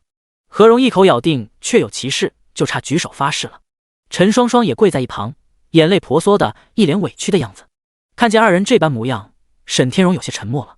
这2人蠢归蠢，但是也不至于这么大的胆子，敢无中生有这种事。难不成？他沉着脸：“你们说的言之凿凿，有什么证据吗？”这……陈双双愣了一下。当日他被打晕了，等醒来的时候都已经完事了，哪里有证据？我当日和灵王殿下一起去的凤仙楼，那里掌柜的可以作证。而且当时我醒来的时候，正是灵王殿下待过的雅间。虽然他已经走了，不过事情确实是发生了，我的清白被夺走了。沈若曦讥笑：“这也算是证据？”陈双双不服气：“不信我可以找凤仙楼的掌柜的作证，他当日一定知晓些什么。”慕容恒开口道：“掌柜的你怕是见不到了。”他金冷的脸上眸色微凉，他明知你对本王图谋不轨，还收了你的钱，同意让你扮作酒楼的人给本王送糕点，早就已经被本王治了罪。闻言，陈双双脸色一白，这意思，他当日的所作所为，慕容恒都知道，到底怎么回事？何荣也傻眼了，他支支吾吾。那双双当日，慕容恒眸光一脸，透着一股冷意。当日与你在酒楼厮混的人，本王这就让你见见。说罢，他示意了一眼冷夜，去将人带过来。是。冷夜转身走了出去，不多时候就带过来一个人。第140章真相。一个乞丐，穿着破破烂烂的粗布麻衣，蓬头垢面，歪眼斜嘴，身上泛着阵阵恶臭。经过院内的下人们身边时，众人都忍不住蹙了眉，避开了一些。他被冷夜带着，一双有些猥琐的眼神不安的四处瞟着，无比紧张。看见慕容恒时，那乞丐突然眼神一亮，呲着一口大黄牙，露出一个极其谄媚的笑意。他跪倒在地：“贵人，今日居然在此地见到您了，小的当日还未感谢贵人大恩，多谢贵人。”沈若曦拧着眉，已经猜到了什么。难不成您就是将军府大小姐吧？沈大小姐果然貌美如花，跟天仙一样。那个乞丐目光落在沈若曦身上，见她衣着华贵，气质不凡，连忙开始拍马屁。他跪的位置离陈双双不远，陈双双捂着胸口，差点吐出来：“你究竟是谁啊？滚远点，臭死了！”那乞丐目光一转，看见陈双双，眼中顿时闪过一丝惊喜：“姑娘，又见到你了，原来你是将军府的下人啊！”“谁是下人？再说了，我可不认识你。”陈双双拧着眉，满脸都是厌恶到极致的神情。她完全没有将这个乞丐与自己联想到一起。见状，那乞丐不乐意了：“姑娘，当初在酒楼，咱们都已经做过夫妻间的事了，你怎么还如此嫌弃我呢？”听见这话，陈双双当即从地上跳了起来：“你胡说八道什么呢？竟敢这么侮辱我的名节，你是不是想死？”何荣也吓了一跳：“你这臭乞丐是得了失心疯吧？也不撒泡尿照照你自己，你配得上我的女儿吗？”闻言，冷夜讥讽开口：“那你又怎么不让你女儿照照镜子？她又配得上我家主子吗？”他厉声道：“陈双双，就你那肮脏愚蠢的手段，也敢算计我家主子？那天你冲进来被我打晕后，主子直接离开了凤仙楼，与你有肌肤之亲的是这个乞丐。”“你胡说！”陈双双凄厉地叫了起来，她整个人仿佛被雷劈了一般，感觉浑身都僵硬了。片刻后，她惊恐地睁大眼，颤抖着手指着面前丑陋不堪的乞丐：“你们不想承认就算了，还找个这么恶心的男人过来诋毁我，我不相信！”乞丐冷哼一声：“咱们都那般亲密过了，你怎么还说出这么伤人的话呢？不承认没关系，我有证据。”说着，他伸着脏兮兮的手指在自己怀里掏了一会，之后当众掏出了一个红色的肚兜，中间还是镂空的，风尘味十足。乞丐猥琐一笑，露出一口的黄牙，这是我当日走的时候特地拿走的，想留着做个纪念，你还认得吧？陈双双眼珠子都快瞪了出来，这肚兜他当然印象深刻，当初为了勾引慕容恒，他特地穿了这件样式特殊的肚兜，想要增加点情趣，如今却出现在了这么个粗鄙恶心的男人手里。陈双双觉得天都塌了，他后退一步，跌倒在何荣的怀里，鬼哭狼嚎：不是我的，这不是我的，你别胡乱指啊，我才不会跟你这种恶心的男人有纠葛。乞丐有些猥琐地挠了挠头，事实就是事实，你不承认也没办法。你左胸的位置上是不是有颗痣？闻言，陈双双神色一正，脸上又白了几分。见状，乞丐得意一笑：还有你背上还有一块青色的胎记，还有……住口！陈双双猛地大叫一声，制止了乞丐接下来的话。他看着面前丑陋又肮脏的男人，神色变了变，之后没忍住，掐着喉咙在一旁剧烈的干呕起来。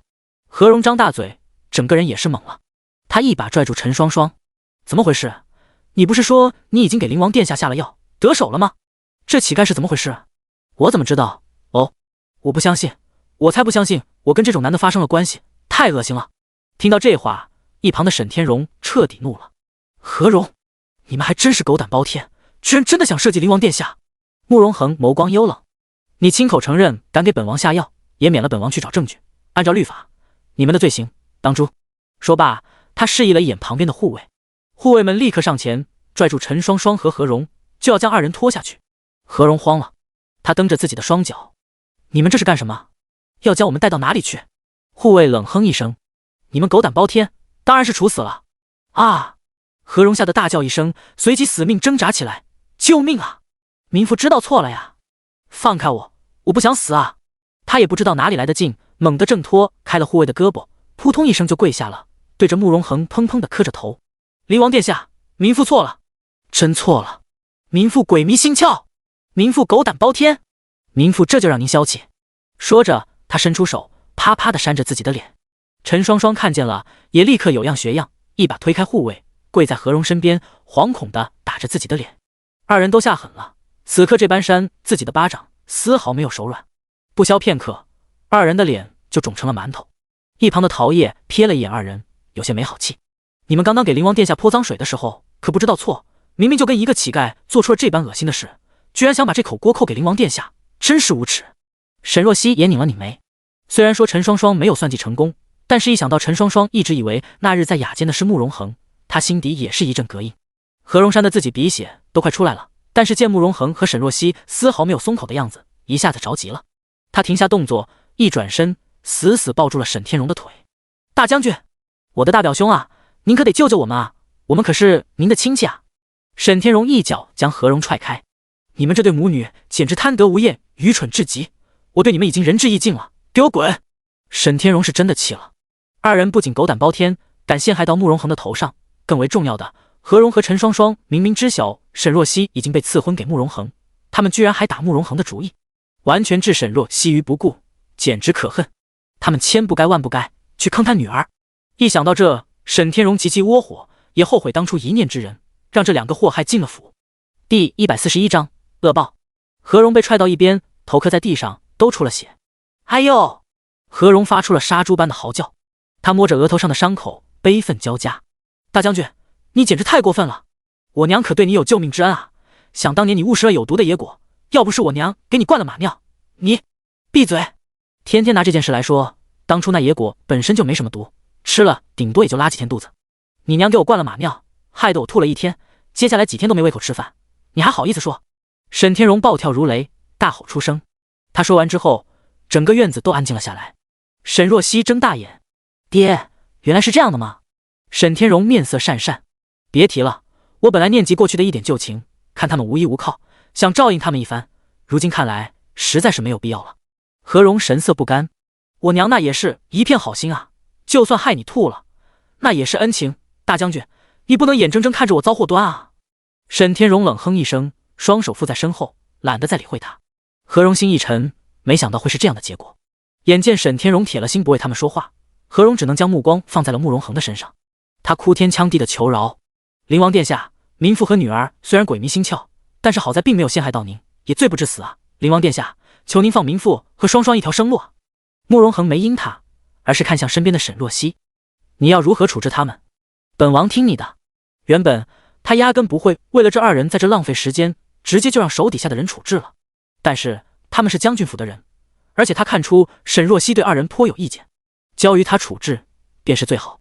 沈若曦绝美动人的脸上唇角微微勾起，缓缓道：“何荣说的有道理，处死他们有些过了。”闻言，何荣立刻磕头：“若曦，还是你心慈人善，表姑以前果然没疼错你啊。”却又听见沈若曦道：“处死你们二人倒是没必要，但是此事是大罪，便处死一人吧。”他看向陈双双：“陈双双，是你给灵王下药，就处死你吧。”陈双双的脸唰的就白了，怔了片刻后，他尖叫一声，立刻拼命摇头：“不是我，我也是被我娘教唆的，都是他，是他给我买药，是他给我出这馊主意的，要处死就处死他吧，他才是主谋啊！”何荣气得两眼一翻，差点当场就去世了。“你这个贱丫头，上次让我替你挨板子就算了，这次可是要命啊！我生你养你，你就是拿我出来换你命的，本来就是你教唆我的，你才是主谋，我只是被你坑了，如今出事了，娘你应该负起责任啊！我还不是为你好，你一心想攀上灵王殿下，现在出事了，知道将脏水泼到我头上，我可是你亲娘啊，我还是你亲女儿呢。娘你年纪大了，已经活够了，我还年轻呢，我看还是你去死吧。”母女二人互相推卸责任，开始是骂，到后面是厮打在了一块。二人扯着头发，互相诅咒对方去死，哪有半分之前母女情深的样子？陈双双一脚将何荣踹开，用膝盖在地上跪着走了几步，朝着沈若曦重重磕头，狼狈的脸上涕泪横流：“表姐，我年轻不懂事，都是我娘出的馊主意，您大人不计小人过，放过我吧。”沈若曦目光讥讽地看着下面的二人，眼中尽是冷意。这两人当真是又蠢又坏的典范。听你说来，何荣确实是主谋。他转头看向慕容恒：“既是如此，王爷就处死何荣吧。”依你。慕容恒话音落下的瞬间，旁边的两个护卫立刻将何荣拽起来。何荣又抓又挠，死活不愿意走，护卫干脆直接将他打晕，拖了下去。陈双双跪在地上，看着被带走的何荣，心中没有一丝不忍的情绪，满满都是庆幸，庆幸活下来的是自己。但是很快，他便高兴不起来了。沈若曦看着他，漂亮的眸子微微一敛，带着几分压迫感。“陈双双，你既然已经跟这乞丐行了夫妻之事，那么依我看，你就直接跟了这乞丐吧，日后可得安分一点，好好过你的日子。”“什么？”陈双双差点以为自己听错了，她不敢置信地指着旁边肮脏的男人，眼中是莫大的惊恐。“我跟他做夫妻？不行，绝对不行，我不同意。”“由不得你不同意，你入府的时候跟其他下人一样，签了卖身契，我有权决定你的去处。你心思不正想攀高枝，这是你的报应。”“不，我不愿意，我不要跟这个乞丐，我不。”陈双双脸上满是惊恐，旁边的乞丐却是兴奋极了，他重重朝着沈若曦磕头：“多谢沈大小姐，小的感激不尽。”说着，他过来拉陈双双的手：“你叫陈双双是吧？我叫阿田，日后咱们就是夫妻了，跟我走吧。”“你别过来啊！”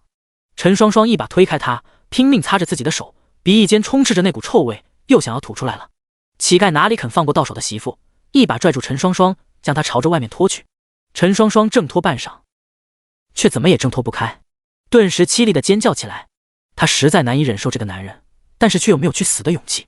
万般悲愤中，她一转头，朝着沈若曦看过来，眼神似是淬了毒。“沈若曦，你这个歹毒的女人，我跟我娘不过是犯了一点小错，你为什么要这么逼我们？为什么？”哭声逐渐远去，他被乞丐拽着出了将军府的门。沈若曦站在原地，看着陈双双消失的方向，眼神逐渐附上一层冷意。为什么？因为他们心思歹毒，上一世勾结慕容羽害了他将军府满门，这一世依旧不知悔改，心术不正，这是他们的报应。第142章，放他走。沈天荣叹气一声，朝着慕容恒拱手：“陈眼拙让这二人进了将军府，差点酿成大错，还请灵王恕罪。此事与大将军无关，大将军也是受害者。”慕容恒瞥了沈天荣一眼，补上一句：“好端端的被喂了马尿，着实委屈。”沈天荣这一茬还没过去吗？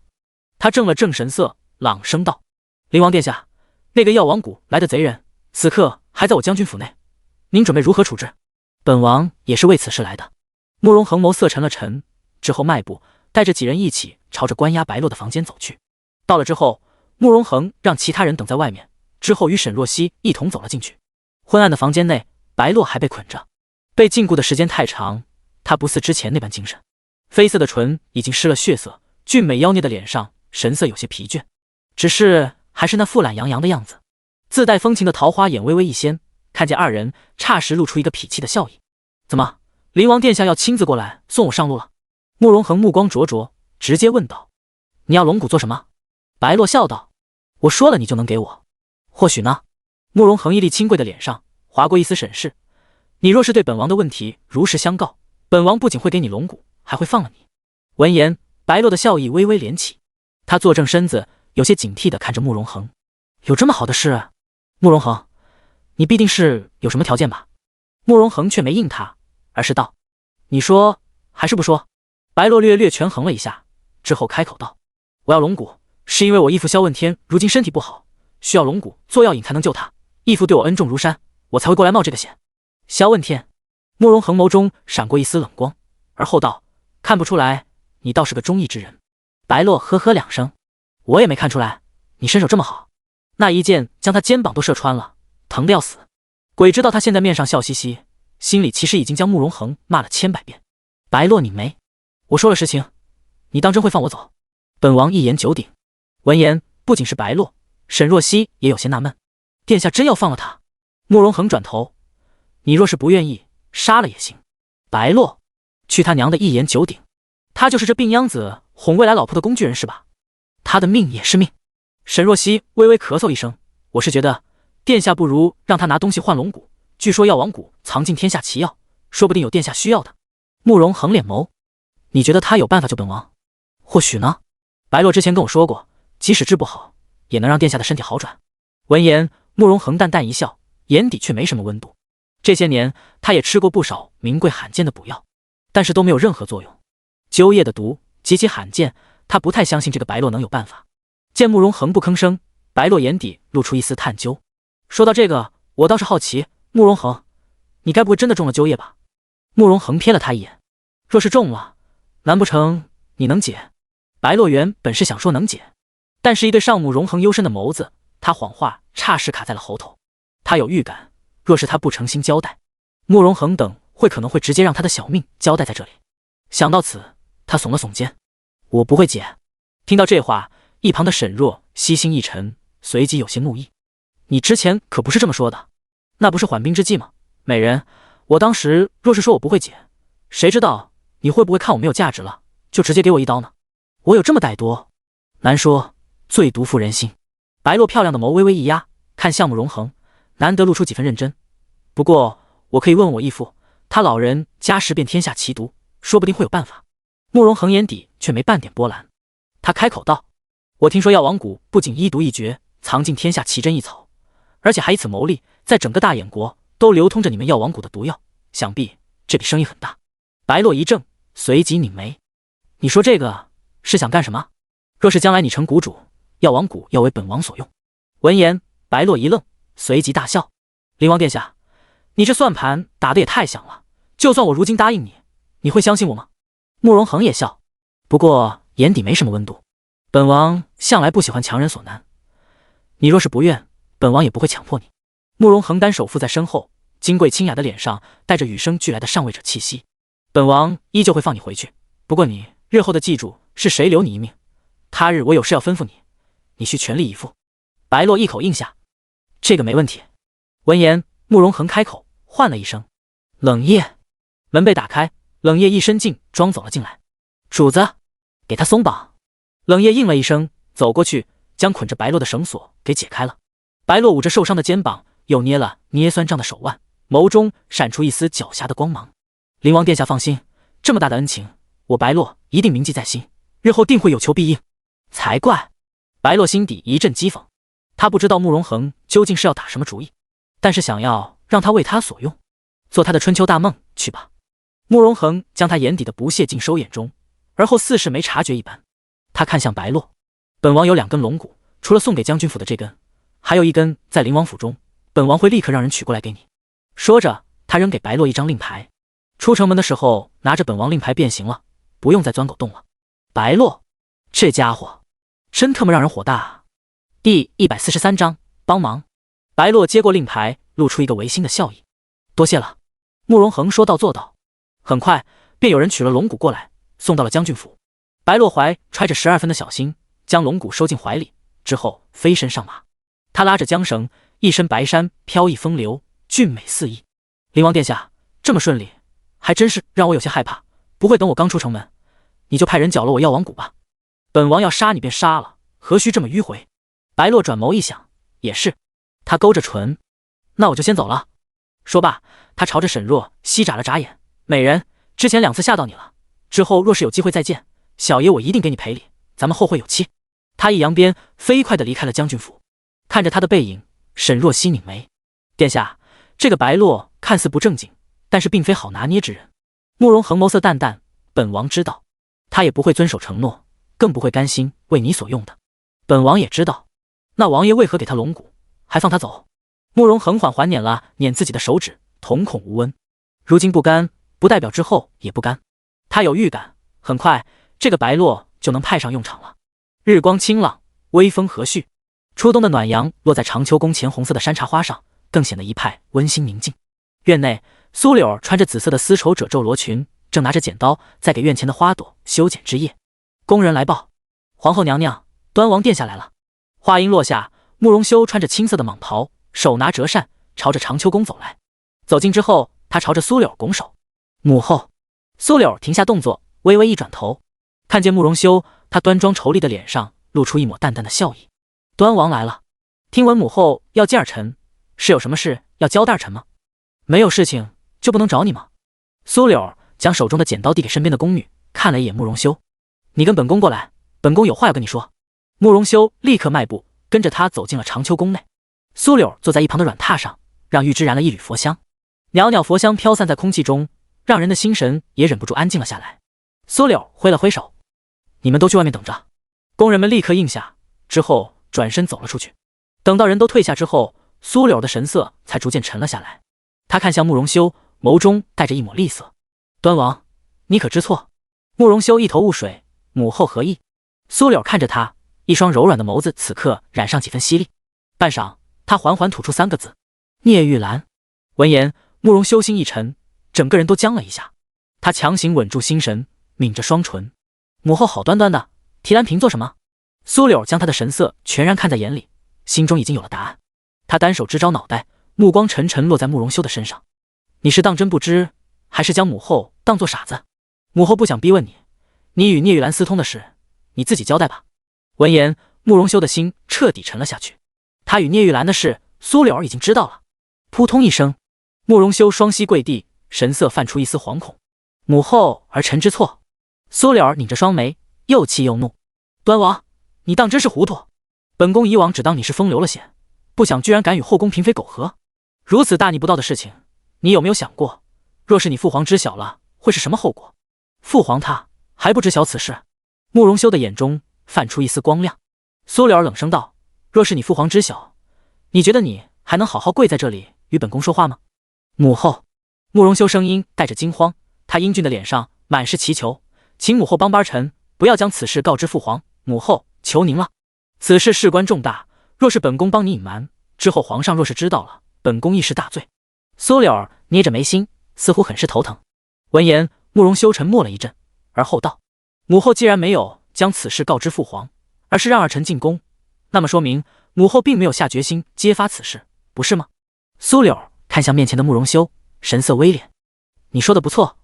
他做正身子，本宫今日找你来，一是为了确定你与兰嫔的事究竟有多久了，另一方面，本宫有事要你帮忙。”闻言，慕容修心中一片了然。苏柳今日叫他过来，是想要用此事跟他做交易。他只能苦笑：“母后要臣帮什么忙？”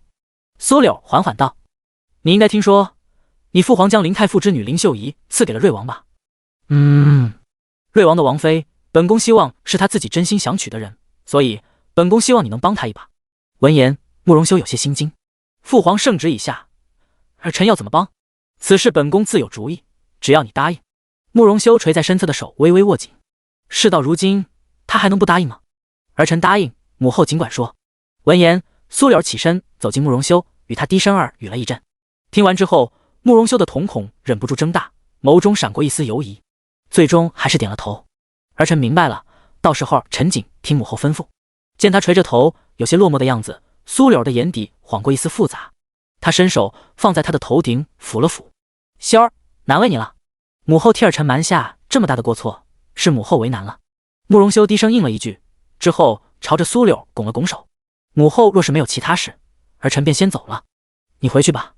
慕容修点点头，站起身将蟒袍理了理，转身朝着殿外走了几步后，忽然想到什么，他转头问道：母后，兰儿她如今怎么样？苏柳儿也没瞒他，直言道：你们的事不止本宫一人知道。慕容修心一紧，那你放心，本宫身为后宫之主，后宫之事交给本宫便好，你只需要尽心帮母后这个忙便是。闻言，慕容修只能点头。他在苏柳身边长大，知晓他虽然平日里礼佛种花，并不多过问宫中之事，但是他绝非无能之辈。只要他愿意出手，他与聂玉兰的事应该就能按下去。第144章忠告。想到此，他又朝着苏柳拱了拱手：儿臣不孝，给母后添麻烦了。苏柳拧着眉，沉声叮嘱了一声：修儿，你得时刻谨记自己的身份，为了你自己，也为了兰嫔，日后就不要再来找他，与他断了联系，知道吗？慕容修垂眸，眼底泛出一丝苦涩。儿臣谨遵母后教诲。随后一转身，几乎是有些狼狈的出了殿门。外面阳光带着暖意，但是他却觉得心底一片冰寒。与聂玉兰断了联系，只是一想到此事，他便觉得胸口一阵窒息般的难受。一日不见他，他都觉得相思煎熬，如今却要他斩断情丝。慕容修攥紧手指，有些失魂落魄的朝着外面走去。刚走一阵，却看见一抹紫色的蟒袍，蟒袍的衣摆处用金线绣着云纹模样的图案，显出几分威仪凌厉的气势。慕容修脚步一顿，随即一抬头，对上苏胜那张俊美沉郁的脸。他有些混沌的头脑终于回了一丝理智。慕容修挤出一个艰难的笑意：荣亲王，端王今日怎么来长秋宫了？儿臣好久不曾见母后，过来与母后叙叙。闻言，苏胜深深地看了他一眼，之后点点头，迈步朝着长秋宫走了过去。慕容修看着他挺拔的背影，一时有些恍神。世人都说慕容恒与苏胜长得像，但刚刚那一瞬间，他怎么感觉苏胜的眉宇间跟慕容耀有几分相似？但是他很快就反应过来，他亦是慕容耀的亲舅舅，二人长得像也无可厚非。苏胜径直去了长秋宫，玉芝引着他，带着他进了宫殿内。殿内佛香淡淡，而苏柳儿倚在软榻之上，单手支着脑袋，神色似是有些疲倦。苏胜拱手：皇后娘娘，今日怎么得空过来了？苏柳挥了挥手：来人，赐座。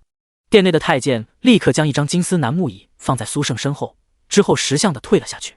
苏胜坐在椅子上，将自己的蟒袍理了理，神色一改之前的肃然。刚刚来的时候，我见到端王了，你找他做什么？你不知吗？苏柳转眸，定定地看着他：我以为耀儿的事你都清楚。苏胜端着杯盏，大概能猜到，你是想要让端王纳了林秀仪。不过圣旨已下，皇上不会改变主意的。我好奇你要有什么法子？本宫自有本宫的法子。苏柳淡淡应了一句，之后看着外面的天色，神情有些落寞。前几日我接到了耀儿的密信，说不想娶林秀仪。你如是说，耀儿是有了真心喜欢的人，还是别的原因？苏胜眸中泛出一丝冷意。林秀仪不过是皇上用来制衡苏家的棋子，耀儿不想娶，很正常。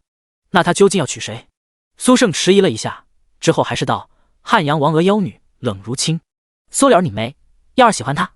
苏胜抿了一口茶：喜不喜欢无关紧要，重要的是他对耀儿的大业有帮助。苏柳端庄明丽的脸上神色罕见有些失态，本宫根本不想他去图谋什么大业，只是想让他找个喜欢的人，安安分分的过完这一生。顿了顿，他补上一句：还有你贵为荣亲王，如今有了妻女，应该好好享受这富贵一生，可是你们一个个的都不听本宫的话。苏胜俊美冷峻的脸上表情松动了一下，而后握紧手中的杯盏，神色沉了下来。你该知道，从你进宫的那一刻开始，我就必不可能安分的做我的荣亲王。苏柳表情一怔，随即转头露出一个苦笑：我都已经放下了，这么多年了，你又何必执着？二姐。苏胜棱角分明的脸上神色微凝，似是在隐忍什么。他伸手正准备搭在他放在桌边的手指，外面突然传来一声尖利的声音：皇上驾到！苏柳动作一怔，下意识地将手指从桌子的边缘收了回来。伴随着一阵有力的脚步声，任景帝的身影出现在了长秋宫的殿内。苏柳起身行礼：皇上。苏胜也拱手：臣参见皇上。任景帝温和的眸子一扫，之后落在了苏胜的身上。他双手负在身后，笑道：“是朕来的不巧了，打扰了你们姐弟之间的叙话。”苏柳盈盈一笑：“皇上说笑了，这后宫是您的后宫，您什么时候来都是合适的。”这番话似是说的任景帝很是愉悦。他上前去轻轻握住苏柳的手：“皇后温婉贤淑，是朕的福分。朕前些日子忙于朝廷的事，都没怎么来皇后这，实在冷落了皇后。皇上当以国事为重，臣妾不打紧的。”任景帝握着他的手更加紧了紧，他露出一丝温和的笑意：“今天是15，朕理应也应宿在长秋宫，今夜朕就在这次吃晚膳，陪皇后赏月吧。”说着，他目光一转，落在苏胜的脸上：“荣亲王若是有空，不如留下来一同吃晚膳。”苏胜冷峻的脸上神色冷淡：“臣还有要事，就不打扰了。”话毕，苏胜朝着苏柳一拱手，之后转身一挥宽大的袖摆，转身离开。走到外面时，他忍不住转头朝着殿内扫了一眼，里面帝后手指相握，琴瑟和鸣，一派和睦恩爱的场景。他的神色更加冷了几分：“虚伪！慕容婷，当真虚伪！”苏胜抿着唇，带着小厮转身朝着宫外的方向走去。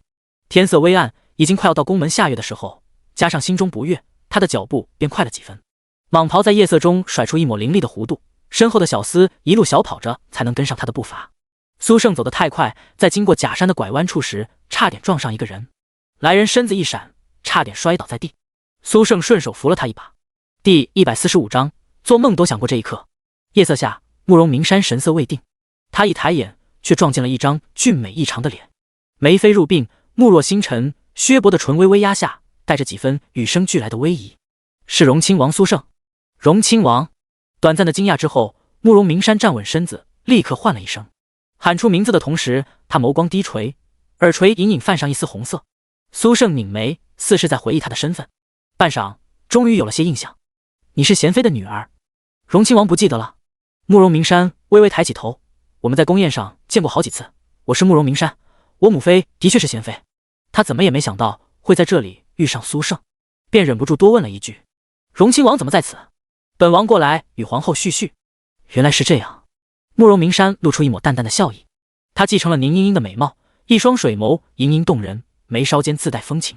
贤妃宁英英没有背景，只是靠着模样有几分像先皇后才得宠，他的女儿也没什么威胁。因而苏胜并未注意过慕容明山，他淡淡瞥了他一眼，微微颔首，正要走，突然想起什么，便又折身返了回来。他眸光一敛，带着一丝审视：“你是要去皇后的宫里？”“做什么？”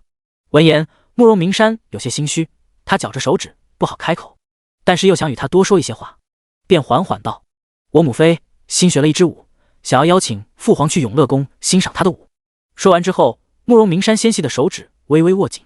今日是15，按理说父皇应该是要在皇后那里留宿的，他母妃却要让父皇过来，此举无疑是在打皇后的脸。而苏胜是皇后的弟弟，此刻听到这话，估计得要生气吧。慕容明山缓缓掀起眸子，有些不安，却见苏胜的眼底闪过一丝沉思的光芒，而后点头：“既是如此，你便去吧。”闻言，慕容明山有些愣住，不等他开口，苏胜已经转身快步离开了。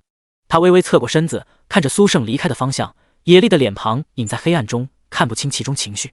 半晌，他微微转头，眼下眸中的情绪朝着长秋宫的方向缓缓走去。摸着刚刚被苏胜扶过的位置，慕容明山的胸口一阵剧烈的悸动。这是他第一次与苏胜说上话，无人知晓，他做梦都想过这一刻。夜色拉下帷幕，漆黑的夜空上悬着一轮圆月。今天是15，月亮格外的圆。城中不少王公贵族都去到了京城中的风雅之处，赏月饮酒，吟诗作乐。慕容羽的禁足刚刚被戒，便急急忙忙地出了门，去了京城中的一处酒楼，意在与朝中一些新贵打好关系。后院的杂役处，一堆脏衣服泡在冷水中，宁兰雪蹲在洗衣盆旁边，双手浸在冷水中，正在奋力地搓着里面的衣服。初冬的夜已经有了寒意，他穿着单薄，手下的水又冷，不自觉地打了个哆嗦。不远处，翠苗正一边嗑瓜子，一边眯着眼神色不悦地盯着他，不时地催促几句：“给我洗快点，这些衣服天亮可就要晾了，你若是洗不好，今天晚上就别睡了。”宁兰雪动作顿了顿，随即微微掀起眸子，看着翠苗肥胖的身躯，他的眼中迸出一抹怨毒的光芒。贱人！从他来的第一天起，这个翠苗就一直看他不悦，便招法地针对他。刚开始他身子伤口没好，便一直忍着，后面实在忍不住，便跟他争执了起来。可翠苗长得5大3粗，又常年做粗，活力气极大，他只有挨打的份。最严重的一次，他被翠苗打得一天都下不了床，可还是得不到休息，被这个贱人赶着去做粗活。短短1月，他以肉眼可见的速度消瘦了下去。越想，宁兰雪的眼神越冷。他当初在迎春院的时候都没做过这般苦活，如今却被这种卑贱的东西欺压到了头上，不能再这样下去。再在这里，他一定要被翠苗那个贱人给折磨死。他得尽快找到机会，重新赢得慕容羽的宠爱。旁边有个叫秋花的粗使丫鬟见宁兰雪洗得费劲，有些动了恻隐之心，提了一句：“翠苗，你看宁兰雪这么瘦弱的身子骨，她身上还有伤，大冷天的，要是这么洗一夜，要是闹出人命了怎么办？死就死了呗。”翠苗冷哼一声，朝着嘴里扔了个瓜子仁。她现在已经是最低等的贱婢了，四皇子这些日子从未踏进过这杂医院一步，说明早就忘记她了。就算是死了，估计殿下也不会看一眼的。说着，又是拿着手里的藤条，朝着宁兰雪的小腿边抽了一下。“给我洗快点！”宁兰雪吸了一口凉气，之后咬紧牙关。贱人！宁兰雪一直洗到了丑时，一大盆衣服才洗得差不多了。院内除了冷飕飕的风，不剩一人。她拖着疲惫的身子，正准备想去歇息，忽然又改变了主意。她转头看向慕容羽厢房的位置，又低头看着自己被冷水浸泡得发白的手指，眸光微微沉了下来。不能再等机会了，他得自己去创造机会。宁兰雪将卷起的衣袖拉下，抱着单薄的手臂跑出了后院。府前，慕容羽披着玄色的大氅，面色如冰的从马车上走了下来。门口守夜的下人们喊着参见四殿下，也被他全然忽视，丝毫不理。慕容羽满心都是愤怒。才过了多久，如今他在朝中的声望和地位一落千丈。今日他去见那些官场中的新贵，却碰了一鼻子的灰。一众人面上笑意盈盈，实则却对他十分避讳，明里暗里都是不会为他所用，要与他撇清干系的做派。他堂堂皇子，放下身份，主动去接近他们，却还被嫌弃，一个个的简直该死。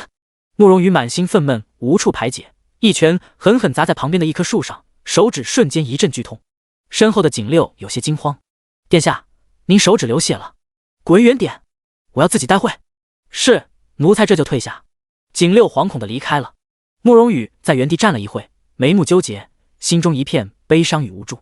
曾经被父皇忽视不喜的那种落寞又爬上了心头。以前他每每在父皇那里受了忽视，总是去见宁兰雪，听着她温柔的安抚，逐渐平复了心情。如今罢了。想起宁兰雪犯下的大错，慕容羽将心头的那点怀念给抹去，随后想起了沈若曦。其实若是他当时去找沈若曦，他也是会安慰自己的吧，只是他从未给过沈若曦这个机会。慕容羽站直身体，想了想，转身去了雨香院的方向。第146章隐忍。自从沈若曦离开之后，雨香院就空置了下来。慕容羽推开门，一阵灰尘的味道扑面而来。他拧了拧眉，这群下人怎么做事的？沈若曦才走了多久，就已经无人打扫，积了这么多的灰尘了。慕容羽有些疲惫地坐在一旁的床板上，神志开始恍惚起来。今夜他喝了不少酒，刚开始在外面被风一吹还没什么感觉，现在坐在这里，只觉得酒意涌上心头，有些醉了。这个时候，沈若曦往日对他的好突然在一瞬间涌上心头，他握紧手指，内心一阵愤慨。沈若曦这个女人简直没有良心，之前为了他甘愿付出一切，结果如今说不爱就不爱了。他考虑过他的感受吗？该死！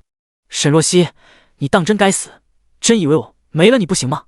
慕容羽有些神神叨叨，气冲冲的一脚将一旁的椅子踹倒了，觉得不解气，又奋力将一旁的桌子给掀了，之后倒在了硬邦邦的床板上，稀里糊涂的睡了过去。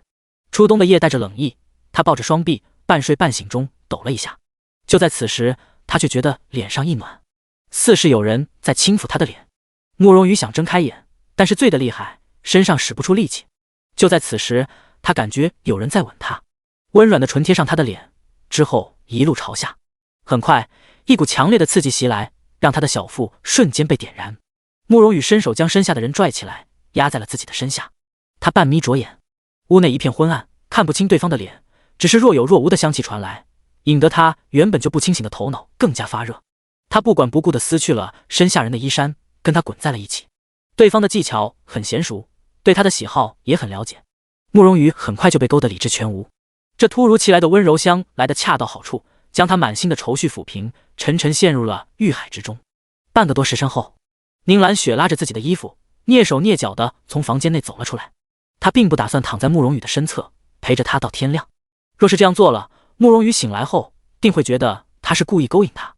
他了解慕容羽，就喜欢那种清纯无害、没有虚荣心的白莲花。之前也是他这人射崩了，慕容羽才对他如此失望。如今他得重新树立起他温柔乖巧又柔弱的形象。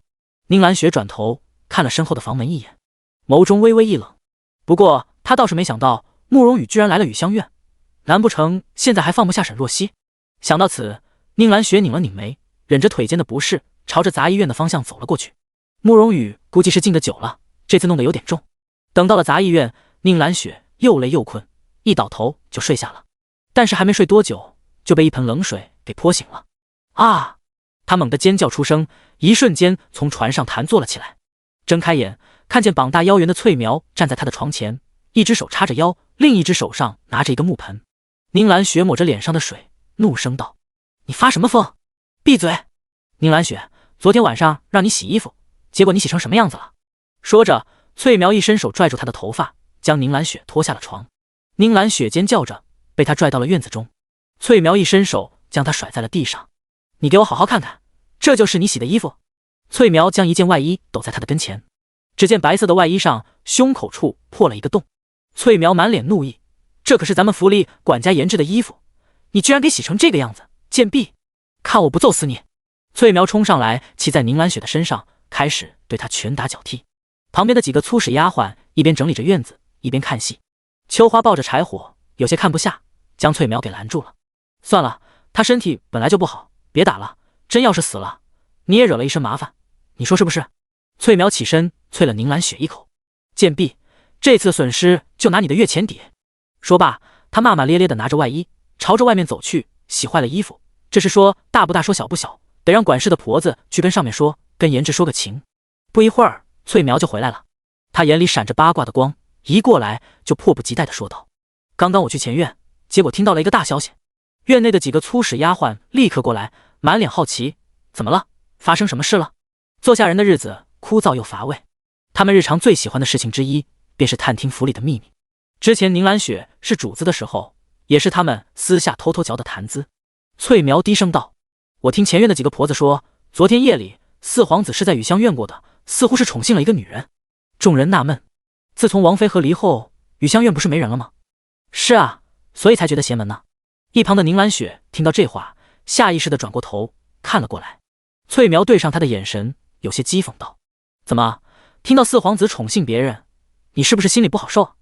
听说四皇子现在正在府里偷偷调查，看昨天晚上的究竟是哪个丫鬟在雨香院。哎，也不知道是谁这么幸运。”宁兰雪嘲讽的目光扫了一下翠苗粗壮的腰身，冷笑一声：“不管是谁，反正不会是你。贱婢，你敢笑话我！”翠苗冲过来又要打他，被几个丫鬟拉住了。他们并不是要帮宁兰雪求情，而是急于探听更多的细节。翠苗被他们拉住，坐在人群中间，继续着刚才的话题。宁兰雪眼神冰冷地盯着翠苗，仿佛看着一个死人。再等等，得先把慕容羽的胃口吊足了，之后再承认，他才会被自己一举拿下。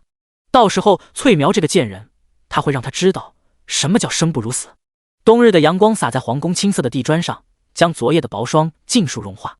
一辆华贵的马车缓缓驶进宫门，在地面碾出一道浅浅的车辙。陶叶下来，拿了个脚凳，冷霜拨车帘，轻声唤了一句：“小姐，到了。”沈若曦弯腰，伸手搭在冷霜的手腕，探出了半个身子。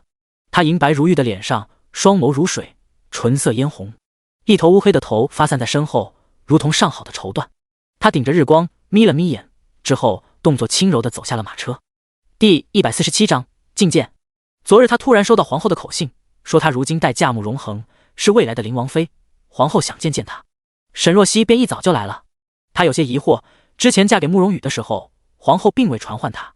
不过仔细一想，皇后与慕容恒之间关系匪浅，并非慕容羽能比，如今要提前见她，颇有种未来婆母接儿媳的意味，也在情理之中。沈若曦刚站稳脚步，便见身后又是一辆样式华贵的马车驶来，在她旁边停下了。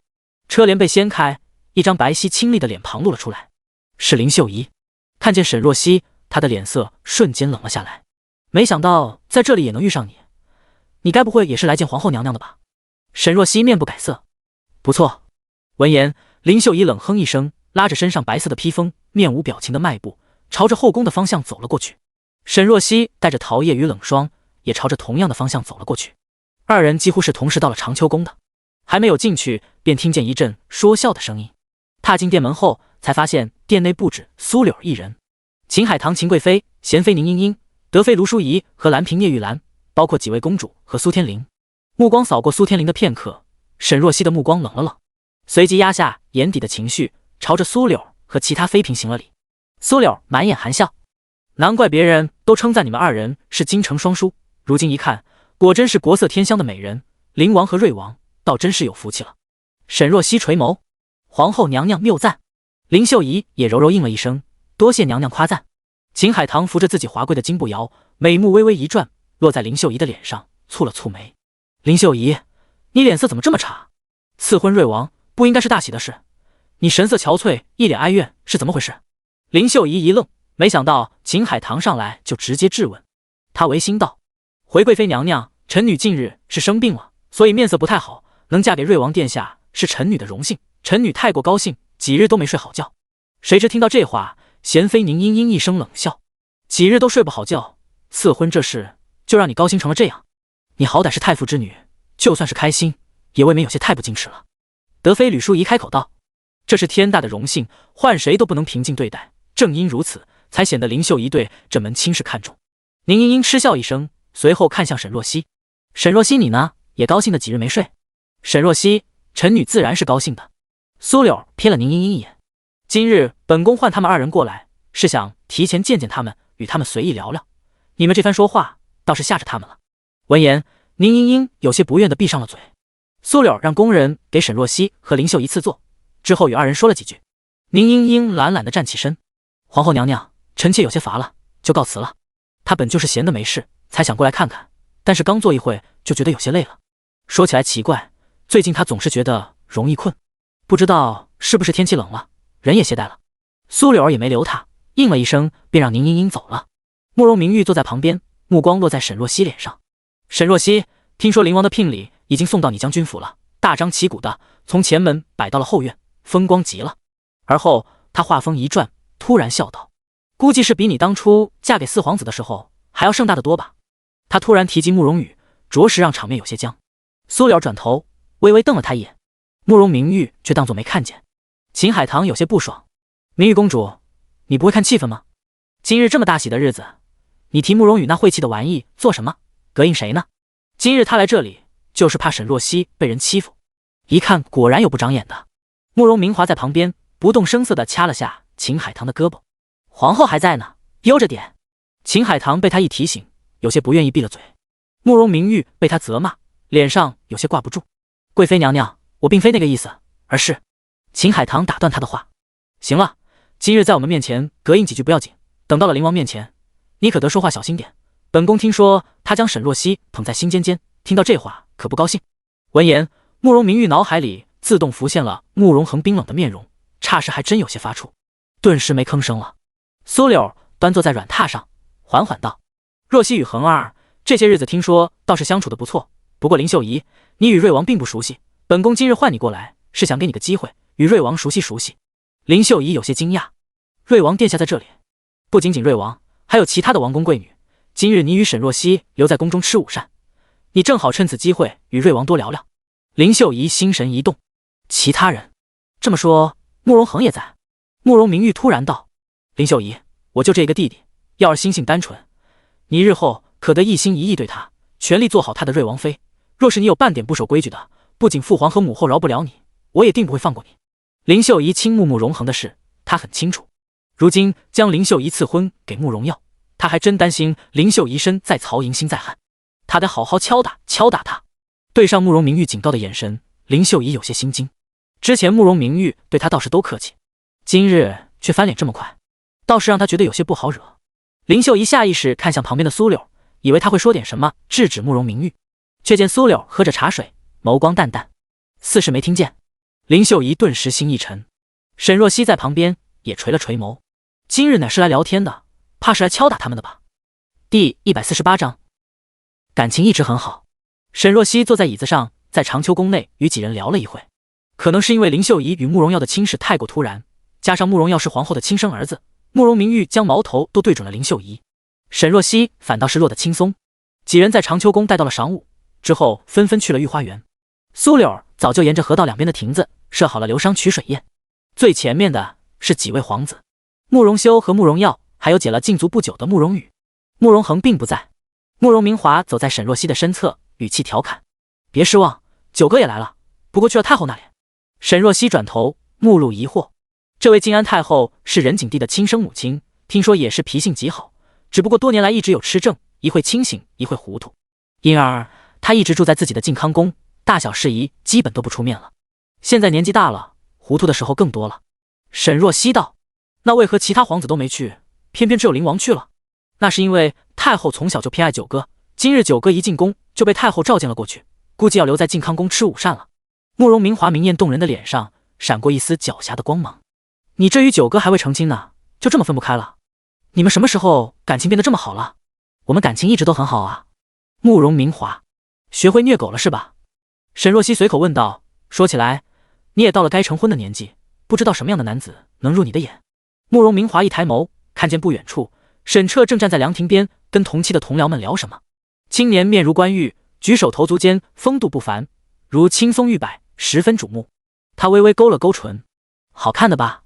沈若曦眸光微闪，这么肤浅，跟他一样。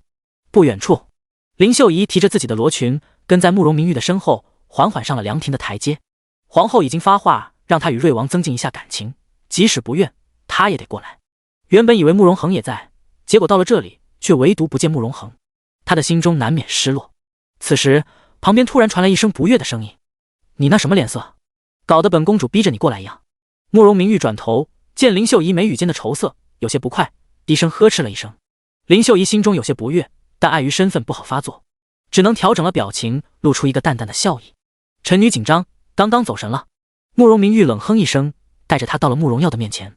耀，皇姐。慕容耀缓缓转身，淡淡唤了一声。他今日穿了一身玄色的蟒袍，削弱了原本的少年气质，多了几分上位者的气势，倒有些逼人的魄力。林秀仪也愣了下，以前她一颗心都在慕容恒身上，从未注意过慕容耀。今日一看，发现他倒是气度不凡，俊美无双。但是可惜，他的心里现在容不下别人。林秀仪弯腰对慕容耀几人行了礼。慕容耀露出一个温和的笑意：“林大小姐不必多礼。”慕容明玉道：“耀儿，你与林秀仪下个月就要成亲了，今日见面，你们二人正好聊聊彼此熟熟络。”慕容耀乖巧的点头，之后示意林秀仪坐下。林大小姐不必拘谨，坐下吧。林秀仪点点头，在一旁坐了下来。她想，瑞王果真如传言中一般，心性单纯，没什么架子。她对这桩婚事似是不怎么抵触，但是她却提不起什么兴趣。林秀仪有一搭没一搭的说着，耳边突然传来一个声音：“林大小姐是在等人吗？”林秀仪一愣，抬起头，对上慕容耀带着笑意的眸子。他摇头：“没有，瑞王殿下何出此言？”慕容耀似是无意道：“刚刚见你一直看着凉亭外的方向，本王还以为你等人呢。若是你觉得与本王在一起太过拘谨，本王也不勉强。林大小姐可去别处逛逛。”瑞王殿下误会了，臣女并没有等人，只是昨夜没睡好，有些精神不佳。林秀仪应了一声，她心中有一丝不快。刚刚她见慕容耀似是对她比较热情，以为他对自己有几分好感，但是现在看来似乎并不是那么回事。她心头有些说不上的别扭。她可以不喜欢慕容耀，但是却有些不能接受慕容耀也不喜欢她。若是这样，日后她嫁给慕容耀还有什么盼头？慕容耀端坐着身子，点了点头。原来是这样，本王那边有上好的人参，等会林大小姐走的时候，可顺便拿去补补气色。林秀仪一抬头，对上了慕容耀有些关切的眼神，她眸光微闪。她自认美貌过人，慕容耀应该也容易产生几分好感。刚刚是她自己想多了吧？靖康宫内，檀香缭绕，静客闻真。今日一早，靖安太后在诵经的时候突然晕了过去，吓得仁景帝带着整个太医院都过来了。等清醒后，靖安太后神志突然无比清明，说想要见慕容恒。慕容恒一大早便进了宫，之后直奔靖康宫而来。金丝楠木床上，靖安太后靠在身后的软垫上，张口吃下慕容恒喂过来的人参粥，满是皱纹的脸上露出一丝慈爱的神情。还是恒儿孝顺，皇祖母一把年纪了也不嫌弃，还这般细心的喂皇祖母吃粥。一旁的仁景帝叹气：“儿臣倒是想喂，但是皇额娘不愿意，非要恒儿在床榻前服侍您。”靖安太后瞪着他：“你能跟恒儿比吗？恒儿可是哀家最宝贝的皇孙。他拉着慕容恒的手，细细打量着他。恒儿近日气色似是好了，是不是寻到了什么名医，调理好了身体？倒也不是。慕容恒将瓷碗递给旁边的嬷嬷，语气温和：孙儿近日得父皇赐婚，心情好了，气色便也好了。这是哀家听说过，听说是沈大将军的女儿。不错。静安太后仔细想了想，是哀家记错了吗？哀家怎么记得她似乎已经嫁人了？第149章多疑。任景帝微微咳嗽一声：皇额娘记错了，您只需记得沈若曦即将是恒儿的王妃。好，好，真好啊！静安太后连连点头，布满皱纹的脸上神色有些安慰。没想到能见到恒儿娶王妃了，皇祖母就算是死也瞑目了。慕容恒清雅俊美的脸上神色微敛：皇祖母不要说些不吉利的话，您身体康健，定会福寿安康的。哀家自己的身体自己清楚。恒儿，今日让你过来，就是因为皇祖母感觉自己时日不多了，想多见见你。闻言，不等慕容恒开口，任景帝站起身：皇额娘别胡说，太医日日都给您请平安脉，您身体康健，哪有什么问题？要是臣说您再活20年都可以。还活20年，那倒是奇了，哀家岂不是成了老妖怪？静安太后瞪了他一眼，但是却忍不住笑了。先帝在时，他并不受宠，任景帝年少时一直与他相依为命，母子2人过得不好，一路相扶持下来，感情极好。因而即使静安太后这么多年精神不佳，任景帝也一直让人尽心尽力伺候，偶尔甚至会自己过来亲自照顾。静安太后目光扫了扫2人，突然抓住慕容恒的手：恒儿，你母后呢？她今日怎么没来？是不是头疾又发作了？闻言，任景帝和慕容恒神色凝了凝。苏柳没有头疾，她生母苏婉才有头疾。静安太后这是吃正又犯了。任景帝上前轻声道：皇额娘，您累了吧？要不要休息一会？整日让哀家休息，哀家还没质问你呢。华儿，皇后头疾，那都是怪你。皇额娘，皇后头疾没有发作，您别生气。任景帝开口打断了他的话，随即下意识地看向慕容恒。慕容恒垂着眸坐在床沿，冰冷的脸上并未有什么情绪起伏。任景帝也微微收了收心，他看向静安太后，安抚道：皇额娘，儿臣是好意，您身体不好，多睡会。哀家不睡，哀家还有事没做呢。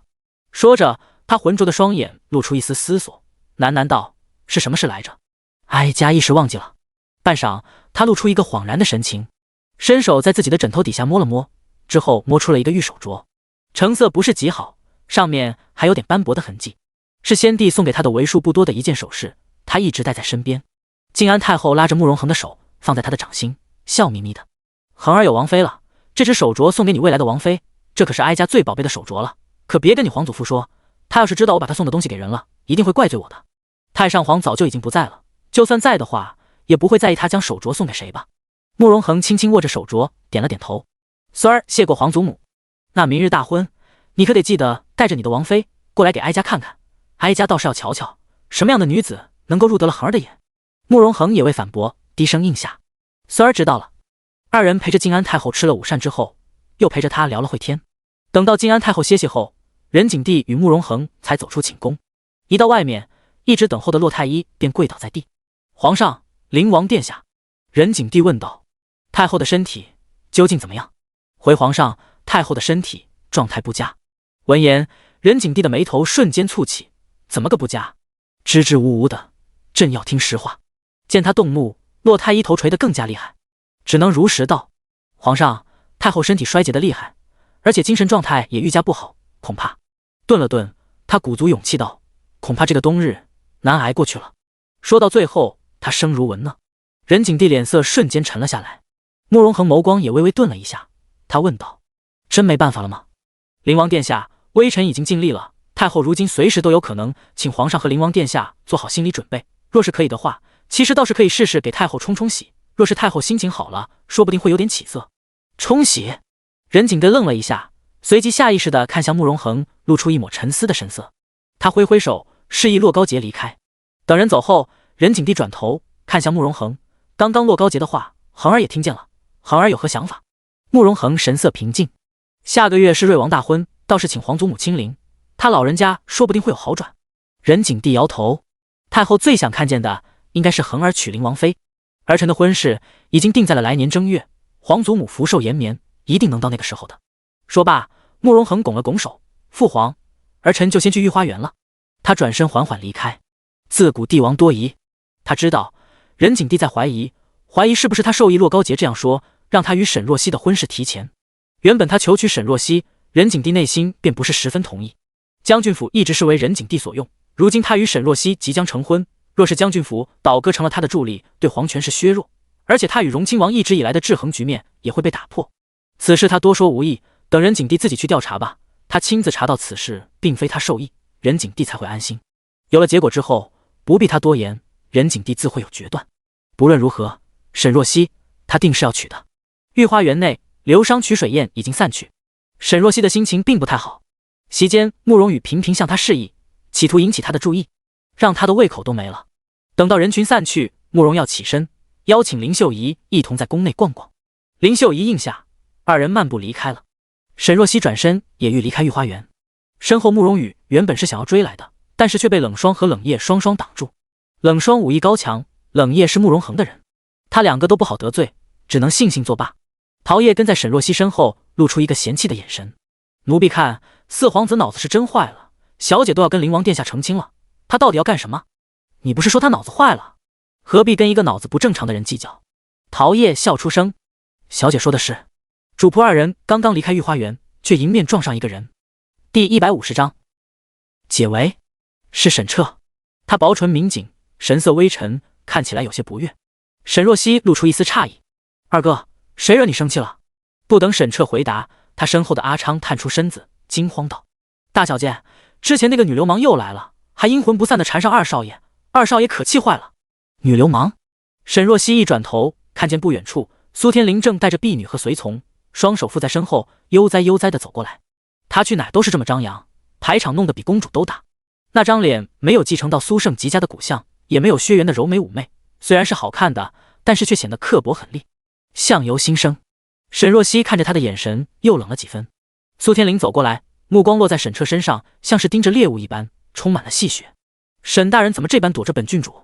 沈彻神色冷淡，臣还有事，没空与郡主聊天。苏天灵冷哼一声，沈大人一副避之不及的模样做什么？这光天化日之下的，本郡主还能将你怎么着了？沈若曦凉凉道：“谁人不知郡主作风大胆？这事听起来似是荒谬，但是郡主做的荒谬事还少吗？”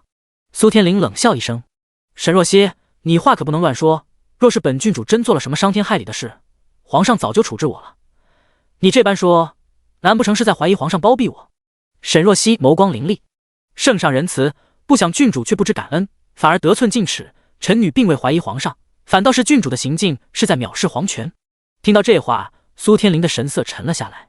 一旁的沈彻有些惊讶地看向身边的沈若曦，眼中放出了亮晶晶的光芒。离开了慕容羽之后，他妹妹不仅脑子灵光了，连嘴皮子都这么溜了。沈若曦目光微转，看向一旁的沈彻，低声道：“哥，你先走吧。苏天灵仗势欺人，不知道会做出什么过分的事。”沈彻点头：“行，我马上走。”谁知沈若曦想了想，摇了摇头：“不行，我让冷霜送你出宫吧。”沈彻拧了拧好看的眉：“这倒是不必吧，这在宫里，苏天灵还能绑了我不成？”沈若曦没说话，只是一双盈盈美目紧紧落在沈彻的脸上，看得沈彻一阵心虚。他摸着鼻子，想起了上次差点被绑的事。好吧，还真能。在聊什么呢？二人正低语，旁边突然传来一个清脆的声音。沈若曦和沈彻双双转过头，只见慕容明华穿着绯色的罗裙，笑眯眯地凑了过来。一见他，沈彻神色微微一怔。他身后的阿昌张大嘴，低声惊呼：“啊，是另一个女流氓！”沈彻不动声色的一手肘对在他的胸口，让阿昌成功闭了嘴。他拱手：“臣参见明华公主。”沈大人免礼，咱们关系这般亲近了，不用如此拘谨。这话一出，不仅沈彻愣住了，一旁的其他人也愣住了。这话什么意思啊？慕容明华眨着自己黑漆漆的大眼睛，一脸的无害。若曦即将是九哥的王妃了，沈大人又是若曦的亲哥哥，那与本公主自然也亲近了不少，不是吗？沈彻好像在理，但是仔细一想，八竿子打不着。慕容明华上前一步，一双美目盯着沈彻：“本公主听闻沈大人棋艺很好，我今日正好对此感兴趣，不知沈大人有没有空，去一旁的凉亭中与我对弈一局？”沈彻倒是一愣，随即意识到他是在给自己解围，便点头：“公主请。”闻言，一旁的苏天灵脸色沉得更加厉害了：“沈彻，你这是什么意思啊？刚刚不是没时间吗？这会又有了？”沈彻一脸冷淡：“时间这东西挤挤就有了。慕容明华转过头，目光落在苏天灵的脸上，表情一下冷淡了下来。苏天灵，没事的话别挡道，我与沈大人要过去了。说着，带着沈彻将苏天灵挤到小道的旁边，迈步悠然离去。等人走后，苏天灵的脸上浮现一丝怒意，他猛地看向面前的沈若曦。沈若曦，你倒是挺有本事，居然让明华公主这么向着你们沈家。不过，苏天灵突然朝着他走近，在离沈若曦只有半米的距离，缓缓停下。他眼中泛着威胁的光芒。不过明华公主护得了他一时，护得了他一世吗？你让沈彻出门的时候可得小心点，别落入了本郡主的手里，否则……他顿了顿，嘴角勾出一抹威胁的笑意。沈若曦定定地看着他，道：“郡主可听过一句话？什么话？多行不义必自毙。”闻言，苏天灵瞬间怒目而视：“你大胆！”他扬起手掌就要扇沈若曦，但是巴掌没落下来，被冷霜紧紧捏住了手腕。苏天灵身边的护卫立刻上前，刚准备动手，却见一个人影飞过来，率先将最前面的随从给踹到了几米开外。冷叶稳稳落地，声音冷冽：“你们要干什么？”苏天灵拧眉，正想发怒，却见不远处慕容恒正朝着这边快步走来。他穿着玄色的蟒袍，脚下一双黑色的绣金短靴，蟒袍宽大的袖摆甩出一抹凌厉的弧度，俊美金贵的脸上浮着淡淡的冷意。苏天灵心一落，有些不好的预感，当下将手给抽了出来。慕容恒径直到了沈若曦的身边，上下打量了他一眼：“没事吧？”声音带着与生俱来的距离感，但是沈若曦却听出了关切之音。他摇头：“我没事。”闻言，慕容恒的表情松了松，之后才将目光落在了苏天灵的脸上。被他琥珀色的眸子一看，苏天灵有几分忌惮。他稳住心神，辩解道：“灵王表兄，刚刚是因为沈若曦。”掌嘴！慕容恒突然出声，打断了他的话。苏天灵还未反应过来，一旁的冷霜突然一个耳光抽过去，啪的一声，响亮至极。苏天灵被打得耳朵嗡嗡作响，鼻血都流了出来。还未反应过来，突然另一边脸又挨了一耳光。冷霜用了10成的力，苏天灵整个人被扇飞，倒在旁边的草地上，挣扎着吐出一口血。第151章，冲冠一怒为红颜。郡主！他的婢女整个人都傻眼了，尖叫一声冲过去，将苏天灵扶了起来。滚开！苏天灵重重将他推开，脸上是森冷的怒意。灵王，你不分青红皂白就让人扇我耳光，实在是欺人太甚。这可是宫里，我要去找皇上告御状。动静闹得大，不少人都已经看了过来，但是都不敢上前。虽然都知道慕容恒深不可测，手腕雷霆，但是平日里见他都是一副淡淡的样子，甚至有几分虚弱。他当众发难，众人还是第一次见。慕容恒看向苏天灵，眸色冰冷：“你仗势欺人，意图对我未来的王妃动手，这是其一；无视王法，强迫朝廷命官，这是其二；当街强抢男子，草菅人命，这是其三。你行径恶劣，罪无可赦，别说打你，本王即使现在在这里直接杀了你，父皇那里我也能交代。”他声音无波无澜，却在苏天灵的心中掀起一阵风暴。他捂着脸，神色震惊看向慕容恒，半晌缓缓放下手指，眼中的怒意被一寸一寸不甘地压了下去。他有预感，若是激怒了慕容恒，这个疯子不知道会做出什么事。苏天灵的手指微微收紧，以往慕容恒并不会多针对他，如今为了这个沈若曦，却似是变了一个人，简直可恶。苏天灵神色微微有些狰狞，他一转身，带着随从朝着御花园外走去。我们走。道边的众人都屏住呼吸，下意识地离他远了一些，生怕殃及池鱼。不远处的凉亭内，慕容明华坐在石凳上，单手托着下巴，明媚动人的脸上露出一个调侃的笑意。冲冠一怒为红颜，九歌当真威武。说罢，他转头看向沈彻：“沈大人别站着呀，坐下。”沈彻尴尬一笑，之后坐在了慕容明华的对面。刚刚望见苏天灵似是要针对沈若曦，他急得准备过去，可后一秒却见慕容恒出现了，当众护了沈若曦。虽说这是件好事，但是自己这有些失落的心情是怎么回事？就好像是自家的绝顶玉白菜被拱了。沈大人在想什么呢？不下棋了？一声温柔的呼唤拉回了沈彻的思绪。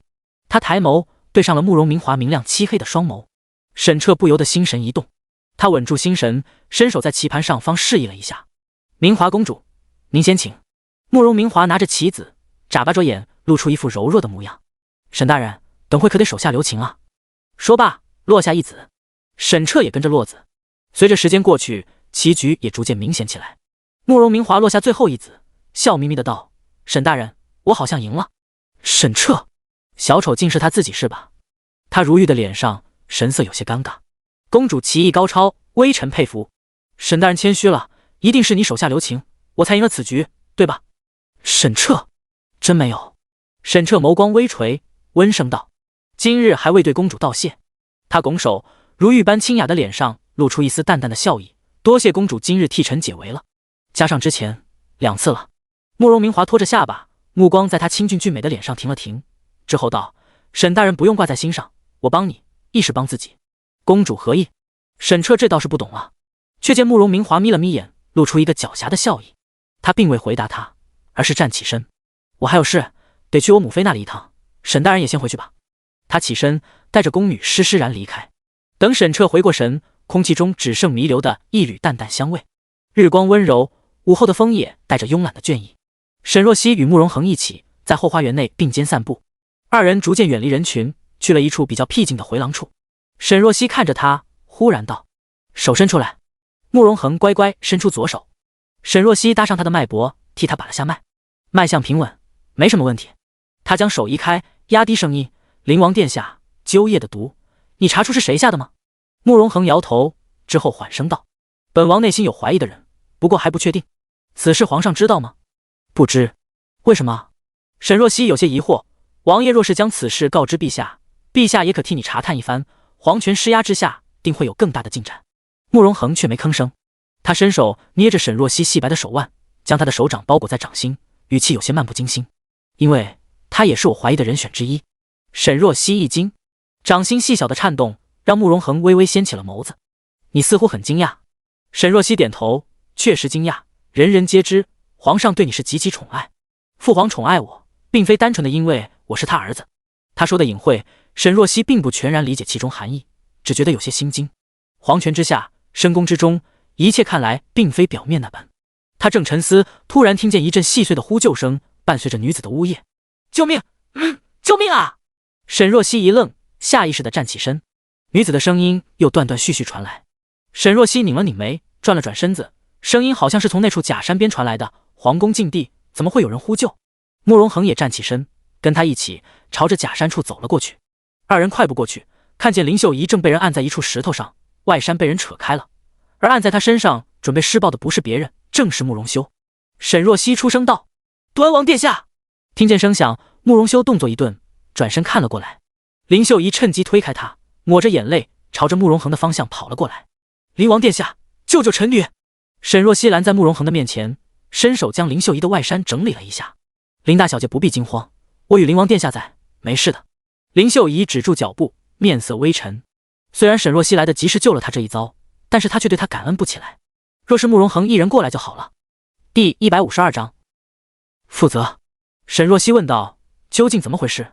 林秀仪垂着眸，支支吾吾的说不出口。慕容恒目光一转，落在慕容修的身上。慕容修迈步缓缓朝前走了几步，见他过来，林秀仪如同受惊的兔子，一下子躲在了慕容恒的身后。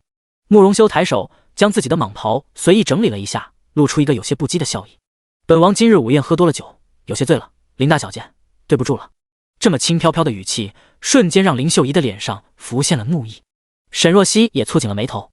光天化日之下，慕容修轻薄贵女，此举实在让人不齿。但是沈若曦也很疑惑，她这些日子与慕容修也算是有了些交情，他看似风流不羁，但是实则是个讲义气有原则的人。但是今日这一遭却让他看不懂了。端王殿下，你就没有什么要解释的？本王刚刚不是已经解释了，喝醉了而已。慕容修的脸上浮现一丝不耐。慕容恒问道：你们二人怎么会在这里？林秀仪委屈道：灵王殿下，臣女是与瑞王殿下一起在此处散心的。刚刚瑞王殿下突然得皇上召见，离开了一会，臣女在此处等他，可是谁知端王殿下突然出现，就……说着，他的眼眶忍不住红了起来。林秀仪咬着唇：端王如此辱我，我绝不会善罢甘休，等告发到皇上面前，还请灵王殿下为臣女作证。他眼神期待地看着慕容恒，眼神无助，惹人怜惜。沈若曦在旁边突然觉得自己的头顶有点绿。慕容恒开口道：本王与若曦都是见证人，你若是真要告状，定会实话实说。他很自然地将沈若曦带上了。就在此时，几人突然听见一个惊讶的声音：端王兄，灵王兄，你们怎么在这里？几人转头看见慕容耀正目光惊讶地看向这边，而他的身边正是任景帝，身后还跟着一众人。此刻所有人正朝着这边看过来，眼中神色各异。任景帝眸光落在衣衫不整的林秀仪和慕容修身上，脸色瞬间沉了下来。怎么回事？林秀仪急急跑过来，之后直接朝着任景帝跪下，请皇上为臣女做主。任景帝神色微凝，做主？做什么主？臣女，臣女。大庭广众之下，林秀仪难以启齿。慕容耀蹙了蹙眉，你与端王兄二人怎么衣衫不整？怎么回事？这番话一出，林秀仪的整张脸都白了起来，身后的众人神色瞬间也有些意味不明，但是天威在前，不敢表现得太明显。沈若曦上前，皇上，如今林大小姐受惊，还请皇上先让林大小姐缓和一下心情，等会一一道来。虽然她与林秀仪不和，但是她身为女子，如此被人轻薄，这事着实是无妄之灾。若是在大庭广众之下说开，那她日后真就抬不起头。而且她总觉得这事有些蹊跷。闻言，任景帝瞬间心领神会，他挥手示意林秀仪去一旁的殿中整理仪容，之后让众人退下，留下在场的几人与慕容耀。此时苏柳被人扶着也出现在了殿门口，他端庄明丽的脸上神色着急。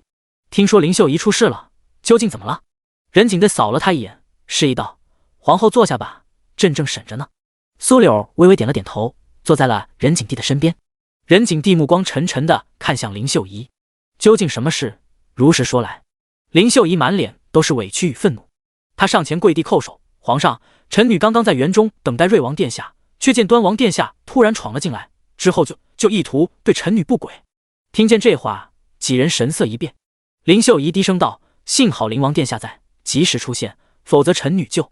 她的眼泪瞬间落下来，泣不成声。慕容耀转身，有些惊讶地看向慕容修：端王兄，此事当真？慕容修掀起袍子，双膝跪下，朝着任景帝拱手：儿臣午宴喝多了酒，有些醉意上头，才做出了这等错事，儿臣知错，请父皇责罚。任景帝一拍扶手，怒声骂了一句：逆子！苏柳的神色也冷了下去：端王，你平日里胡闹了一些就算了，今日怎么也这般没有分寸，酿出这等大错？任景帝站起身，厉声道：朕已经对你不抱什么期待了，平日里你去寻欢作乐，朕只当是没有看见，今日你居然在朕眼皮子底下做出这种混账事，你这孽畜！说着，他一脚踹在慕容修的胸口，将他狠狠踹倒在地。慕容修扶着胸口，重重地咳嗽了2声，之后重新跪直。他沉声道：此事都是儿臣的错，儿臣愿意负起责任。任景德瞪了他一眼：负责？你怎么负责？儿臣会娶林秀仪做儿臣的侧妃。闻言，地上的林秀仪神色一僵，惊愕地抬起头。她嫁给慕容修？她才不愿！慕容修风流的名声在外，又胸无大志，她绝对不要嫁给这样的男子。慕容修拱手：父皇，儿臣自知犯了大错，愿意承担起这个责任。如今林秀仪名声因为儿臣受损，嫁给儿臣是最好的结果，儿臣定会好好对林秀仪弥补儿臣的过错。苏柳坐在椅子上，端庄的脸上眉头微蹙，似是在思索。而后他叹息一声：若是这般，倒也是一种方法。任景帝重新落坐在椅子上，看着底下的二人，沉沉开口：朕不同意，林秀仪已经赐给瑞王，如何又能成端王的侧妃？苏柳缓缓道：这事只需要皇上一道旨意便是。刚刚端王与林秀仪的状态，不少人都看到了，估计都猜到了怎么回事。皇上若是执意将林秀仪赐给瑞王，对瑞王岂不是不公平？众人难不成亲眼看见了他们私相授受吗？说罢，他转头看向慕容恒：恒儿，你看到的是怎么回事？你说说。慕容恒如实道：儿臣看见端王兄在拉扯林秀仪的衣衫，二人并未发生什么事。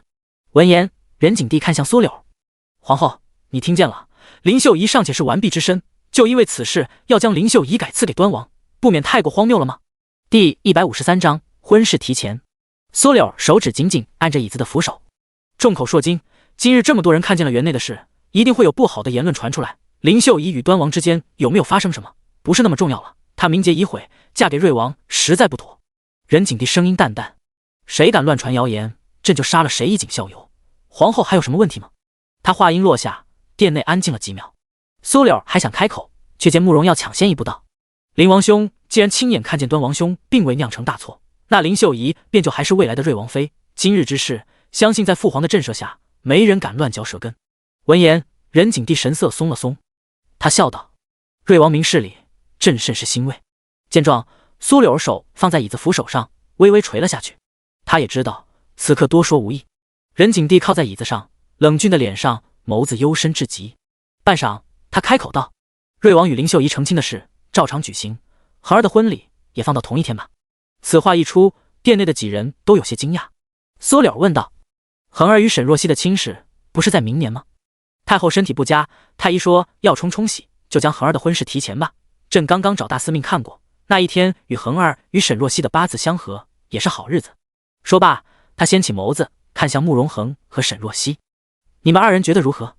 慕容恒拱手：“儿臣愿意。”沈若曦也点头：“臣女领命。”任景帝交代完这件事之后，处罚了慕容修20大板，并且包了他1年的俸禄，又安抚了林秀仪几句，便起身离开了。慕容恒带着沈若曦也离开了宫殿。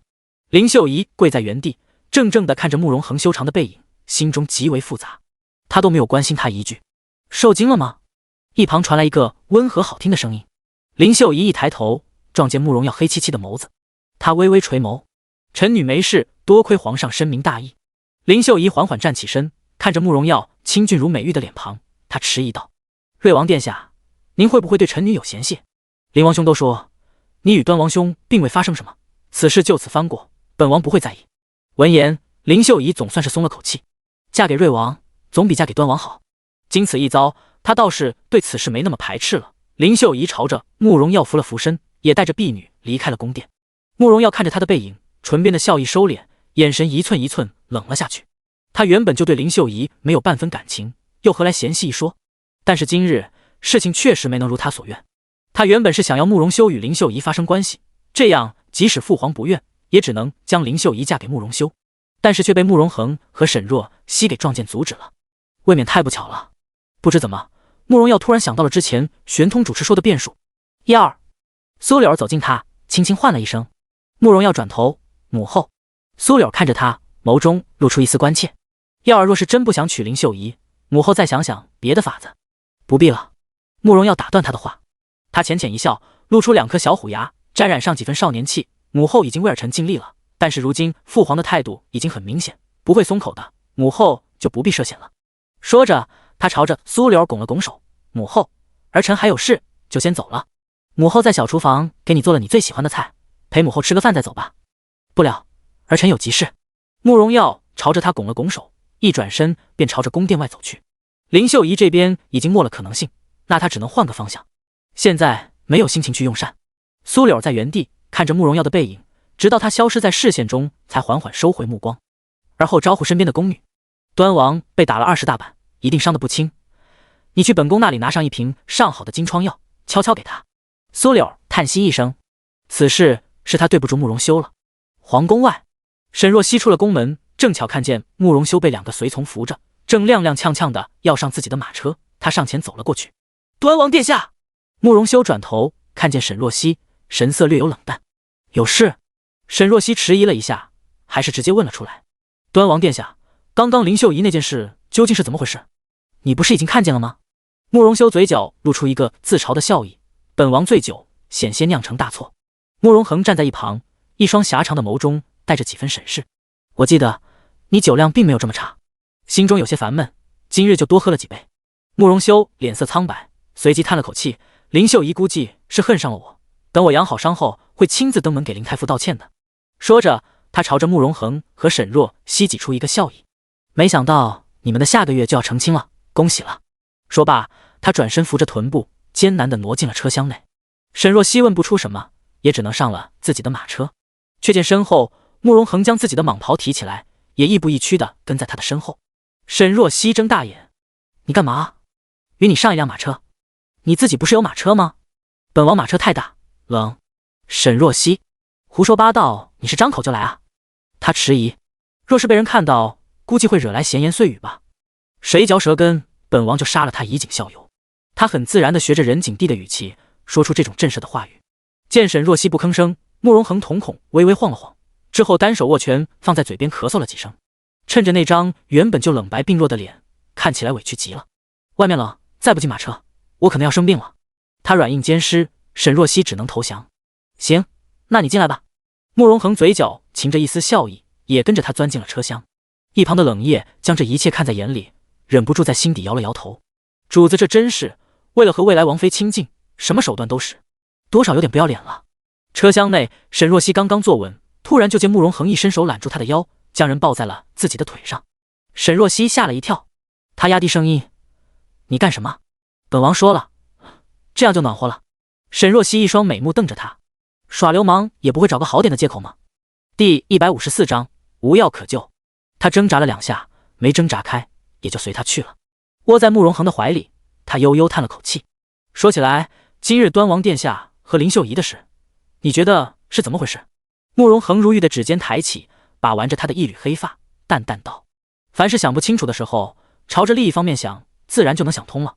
不过此事结果倒是不错。”慕容恒低头，林秀仪和瑞王的亲事照旧，而我能早点娶到你。沈若曦仰起头：“你现在还有时间想这事？不然呢？你应该想想你中毒的事。”沈若曦眸光微垂，长睫在眼睑投下一小片的阴影。白落回去药王谷之后，不知道能不能帮上忙。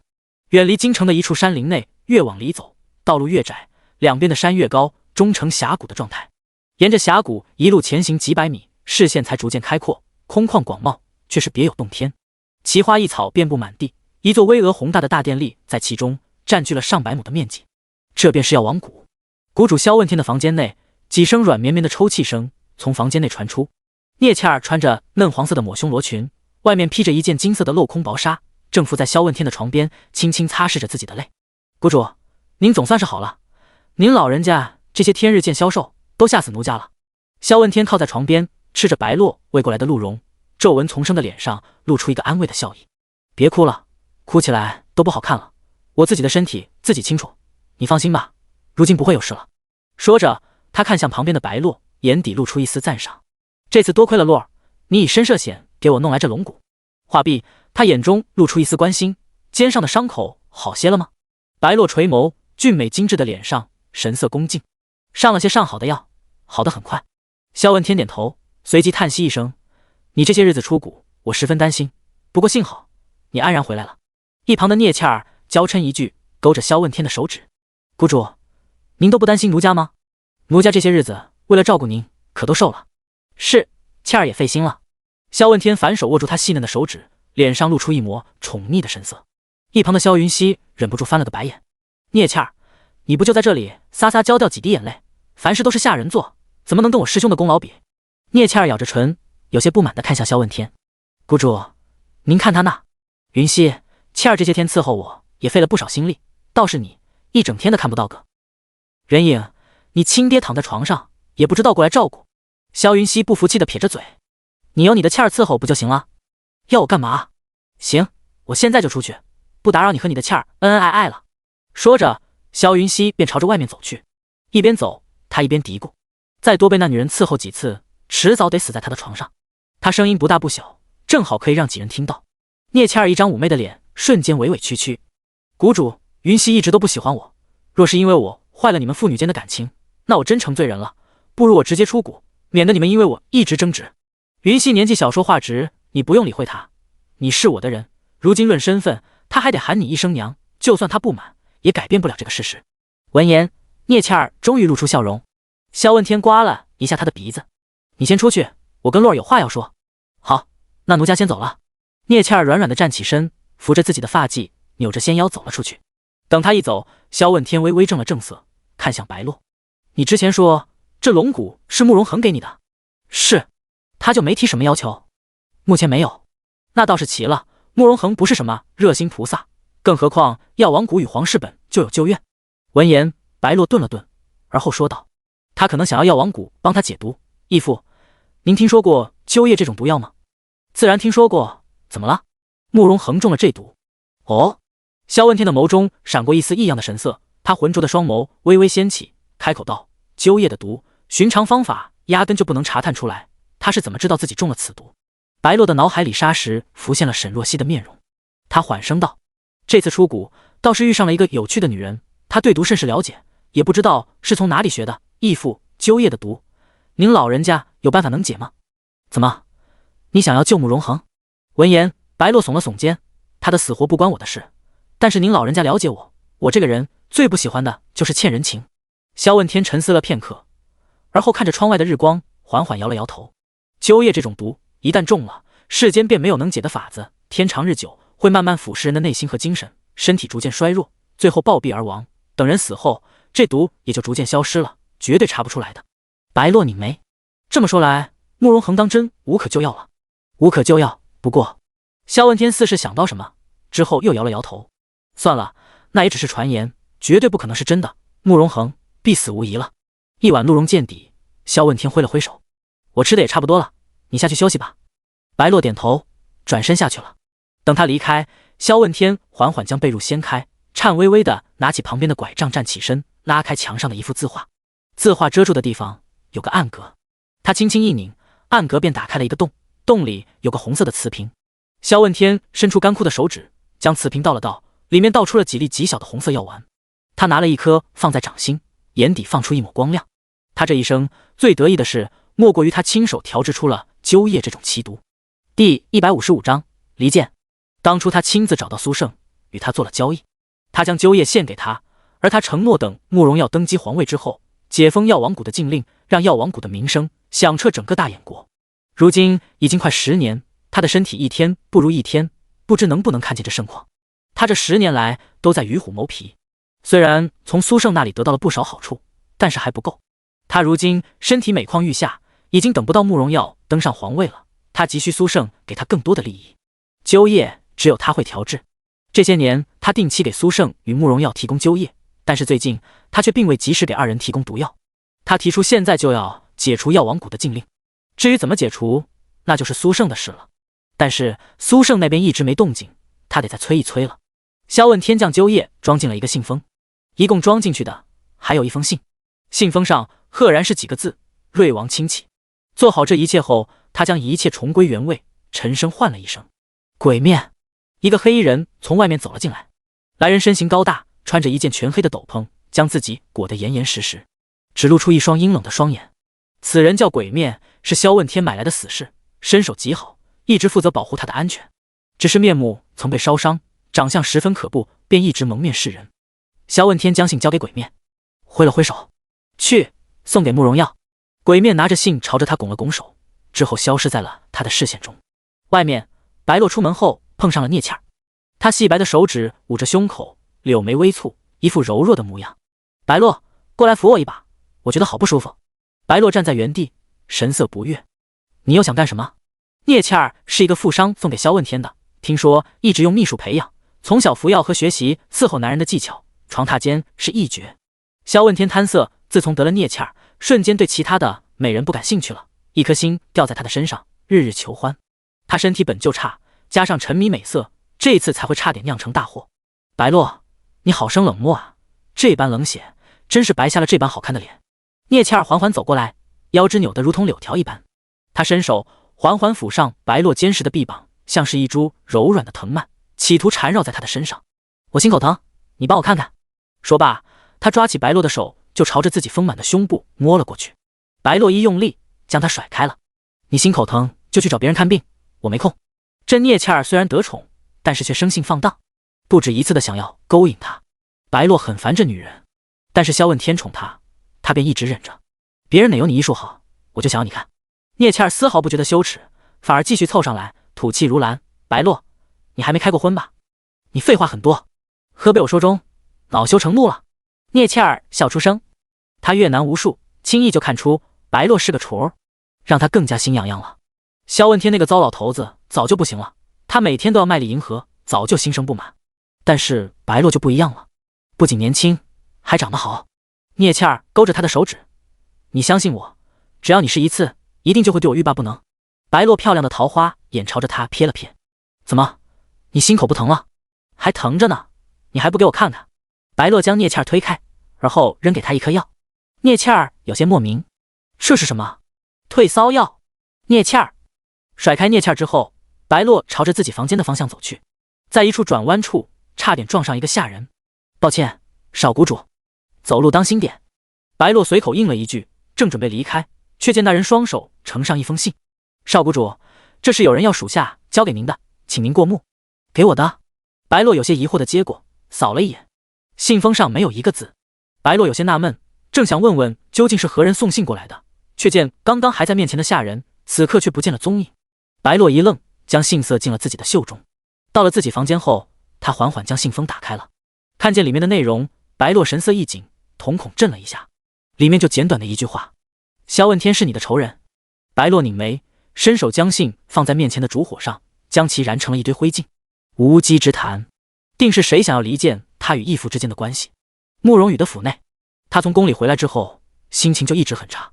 沈若曦对他还是那般冷眼相待，而且回来后还听说皇上下旨将他与慕容恒的婚事提前了。和离后，他不仅没有他想象中的成了弃妇，反而活得风生水起。凭什么？慕容羽坐在房间中，将手边的一壶酒拿起，狠狠灌了一口。这个时候，他突然想到了之前在雨香院的那一夜，温香软玉在怀，确实很销魂。此时此刻，他倒是有些怀念那夜的滋味。慕容羽将景六和严志唤了进来，让你们查那夜在雨香院当值的婢女，怎么现在还没有动静？景六躬身道：殿下，已经找了，都说那夜没人在雨香院啊，您是不是记错了？本王只是喝醉了，不是失忆了，我自己在哪我不清楚。慕容羽神色不耐，没用的东西，找个人都找不到。管家严志思索了一下，之后低声道：殿下，府里上上下下确实都找遍了，并没有消息。慕容羽拧眉，确实走找遍了。这个真要说起来，倒是还有一处没有找。严志道：后面的杂役院没有去寻，不过那边都是几个年纪大的嬷嬷和几个粗使丫鬟，相貌都不堪，身材也魁梧，没有您说的那般柔软妩媚的女子。闻言，景六想了想，好像也不完全是那种膀大腰粗的女人吧。景六凑近一步，朝着慕容羽低声道：殿下，您忘记了，还有一个人也在后面的杂役院呢。你是说宁兰雪？第156章刁奴。慕容羽眯了眯眼，脑海中浮现了宁兰雪那张柔弱惹人怜惜的小脸，他下意识的就要摇头。不可能，宁兰雪现在沦为杂役院的粗使丫鬟，不用想就知道，日子肯定过得苦不堪言。若那夜真是他，估计他早就跳出来承认，抓住这根救命稻草往上爬了。虽然理智告诉他不可能是宁兰雪，但是慕容羽还是站起身，去杂役院看看，反正就一会的功夫，也耽误不到什么事。杂役院内，宁兰雪又跟翠苗起了冲突。多日来的欺凌让宁兰雪彻底爆发了，她抱着翠苗粗壮的胳膊死死咬上去，几乎是要将她的肉扯下来。啊！翠苗发出凄厉的惨叫，她疼得一头栽倒在地，一巴掌扇在宁兰雪的脸上，才让她松口。宁兰雪顾不得脸上的疼痛，她双手死死握着剪刀，满眼恨意地看着面前的翠苗。贱人，你要是再赶上前一步，我就杀了你！翠苗气急了，但是看着宁兰雪那副要跟她拼命的样子，也不敢贸然上前。她左右看了看，随后拎起了旁边胳膊粗的柴火棍，朝着宁兰雪冲过去，一棍子打掉了她手里的剪刀，之后又是一棍子抡在宁兰雪的腿上，打得宁兰雪双腿一软，直接倒在了地上。翠苗抓住时机，骑在了宁兰雪的身上，对她拳打脚踢。还敢跟我动手？下三滥的烂货，我看你就是欠收拾！啊啊！你这贱婢，你才是烂货！你一家子都是烂货！我诅咒你不得好死！宁兰雪疯了一般的跟他厮打在一起，一旁的几人见二人不要命的姿态，都不敢上前去拉。宁兰雪最终打不过翠苗，被按在地上不能动。她咬着唇，正准备继续咒骂，突然看见杂役院的外面有几人正朝着这边走来，为首的穿着一件青色的华袍，正是慕容羽。宁兰雪心神一颤，终于到了收网的时候了。她神色一变，一改之前泼妇发模样，娇弱的哭求起来：别打了，求你别打了，以后所有的脏活粗活我一个人做，我一定好好听话的。呜呜。翠苗一愣，有些疑惑宁兰雪突然的变脸，还以为她是被自己打服了，顿时十分得意，气焰更加嚣张了。贱人，早这样不就好了，还当自己是主子啊？就算你今日被我打死在这里，四皇子都不会看一眼。宁兰雪伏在地上，哭得梨花带雨。我没什么别的奢求了，就想在这府里远远的看殿下一眼。呸！你连看都不配。回头我找个时间跟嬷嬷说一声，干脆让你嫁给我那瘸腿的远房表兄算了。像你这种出身低贱的继子，就该配这种残缺的男人。翠苗越说越起劲，都没注意到旁边原本围观的众人，不知什么时候全部都退到了一旁，全都低着头，大气不敢出。慕容羽沉着脸站在不远处，声音发冷：你这刁奴，放肆！听见声音，翠苗手一顿，他缓缓转过头，看见站在旁边的慕容羽时，一张胖脸瞬间毫无血色。四皇子！翠苗惊得赶紧从宁兰雪的身上滚了下去，跪在地上战战兢兢：奴婢参见四殿下。慕容羽没理会他，他正准备过去扶起宁兰雪，但是最终还是站住了脚步，示意了一下身边的人。颜志赶紧过去，将地上的宁兰雪给扶了起来。宁兰雪头发凌乱的散在一旁，一张小脸未施粉黛，上面还有几个巴掌印，看起来惹人怜惜极了。看见慕容羽，他强撑着身体跪好：“奴婢参见殿下。”随后垂着头不再出声，一副隐忍柔弱的模样。慕容羽心头不禁有些复杂，这才多久，宁兰雪整个人就瘦了一圈，而且居然还被人这么欺负。他看向旁边的翠苗，心头一阵怒火翻涌：“你这贱婢，在府里作威作福，以为这府里没主子了吗？说这些日子，你是不是都是这般欺负宁兰雪？”“奴婢。”翠苗哆哆嗦嗦不敢出声，他心里慌极了。宁兰雪犯了这么大的错，都被皇上贬斥成奴隶了，慕容羽也将他扔在这杂役院1个多月了，他以为早就对他不闻不问了，谁能想到今天居然过来了。“奴婢知错，奴婢一时糊涂，请殿下恕罪。”见他这样，慕容羽心中顿时有了数。他看着连连磕头的翠苗，心头怒意更甚，大喝一声：“来人啊，去把这个刁奴给我拉出去，乱棍打死！”翠苗身子一僵，整张脸都白了，他连声大嚎：“饶命啊！饶命啊！四殿下，奴婢错了，奴婢真的错了，奴婢再也不敢了。”慕容羽沉着脸：“拖走！”2个家丁立刻上前，齐齐拽住翠苗的胳膊，眼看就要将翠苗带走处死。此时一直跪在地上的宁兰雪柔柔弱弱的开口了：“殿下，请殿下饶他一命吧。”闻言，旁边的人纷纷转过头，眼露惊讶。翠苗更是愣住了，连哭嚎都忘记了。他怎么也没想到，最后这个关头居然是宁兰雪替他求情。太阳打西边出来了。慕容羽英俊的脸上一时神色疑惑：“那刁奴这般欺负你，你还要我饶他狗命？”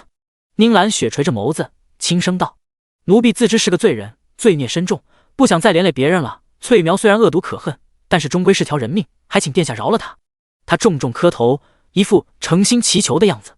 见状，慕容羽心头微微有些异样，记忆中那个温婉善良的女子似是又回来了。他声音放缓和了一些：“既然你为他求情，那我就饶了这刁奴一命吧。不过这般恶毒的刁奴，不惩治一番，实在难消我心头之恨。”说着，慕容羽一转头：“去，将他带出去，重打20大板。”家丁们应下，拖着翠苗就出去了。很快，院子外面就传来了翠苗凄厉的惨叫声。慕容羽又是一转头，看向旁边的众人：“你们眼睁睁地看着这刁奴在这欺负人，却无动于衷，也一定有错。这3个月的月钱都给扣了。”第157章，跟我回兰苑。主子发怒，周围没人敢吱声，纷纷跪下连连应声。慕容羽微微平息了一会怒火，之后亲自上前将宁兰雪给扶了起来。宁兰雪垂着眸，起身后瑟缩了一下，之后退了一步：“奴婢身上脏，别弄脏了殿下的衣袍。”“兰雪，你……”慕容羽眼里泛出一丝心疼。才短短1个多月，宁兰雪就变成这般了，看样子在这里确实是吃了不少苦头。他叹气一声：“景六，去将府医喊来，给他看看伤。”“是。”景六赶紧小跑着走了，很快就带着府医过来了。慕容羽将宁兰雪带进房间，府医给他看过之后，开了些药，又道：“殿下，宁姑娘这身体很虚，估计是上次小产之后没有好好休息，若是长期做粗重的活，估计身体会扛不住的，这些日子最好还是休息一下。”慕容羽点点头，让府医出去，之后目光微转，看向宁兰雪。他想了想，缓缓道：“这里终归还是不适合你，兰雪，你要不跟我回兰苑？”宁兰雪垂着眸，眼底不动声色地划过一道暗芒。呵，慕容羽这话有试探的嫌疑。经过上次那么大的事，果然他还没法全心信任他。宁兰雪赶紧摇头，她微微抬起头，红肿的小脸上眼眶泛红，微微一眨，眼泪就掉了下来。“殿下，奴婢就不回去了。这些天在这里，奴婢深深地反省了自己，奴婢好后悔，后悔那么善妒，为了完完全全地得到殿下，不惜用那些下作恶毒的手段，变得都不像自己。如今这下场是奴婢应得，就让奴婢在这里赎罪吧。奴婢已经不配住在兰苑了。”慕容羽叹气：“什么奴婢的？你只是暂时被我罚在杂役院，又不是真的奴婢。如今你真心悔过，实属难得。”语气虽然淡淡，但是他的心底却有些莫名的欢喜。宁兰雪似是真的知道错了，重新变回了那个柔弱善良又体贴的女子，这让他感觉不错。慕容羽想起自己过来这边的正事，他压低声音问道：“兰雪，我问你，前些日子你有没有去过雨香院？”宁兰雪眸光闪烁，之后微微点头：“去过。”“什么时候？”“晚上。”闻言，慕容羽心头一震。果然是他。他一把攥住宁兰雪的手，所以说那晚跟我在一起的人真的是你。他就说那销魂的滋味那么熟悉，而且对方对他的喜好似是很清楚。仔细一想，不是宁兰雪，又能是谁呢？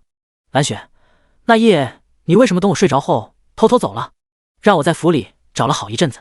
宁兰雪红着眼眶，柔柔道：我原本只是想去看看殿下，一解相思之苦，但是看见殿下在那边伤感至极，又喝醉了，就有些心疼。之后也没料到会发展成那样。我自知如今惹殿下嫌恶，若是殿下醒了，发现与自己共度春宵的人是我，恐怕会后悔生气，所以我便偷偷离开了。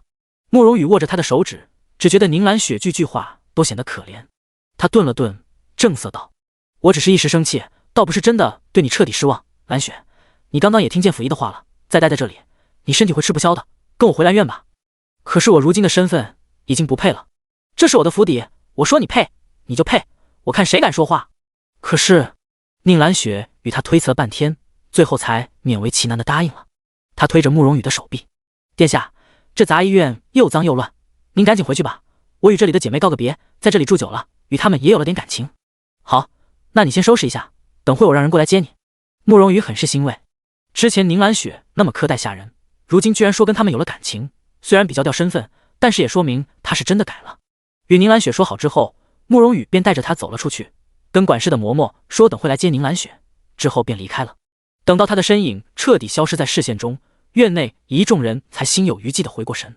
几个粗使丫鬟围着宁兰雪，一改之前或冷淡或嫌弃的态度，脸上纷纷挂着讨好的笑意。哎呦，恭喜你了，宁姑娘，你果然是做主子的命，这不马上就要重回富贵了。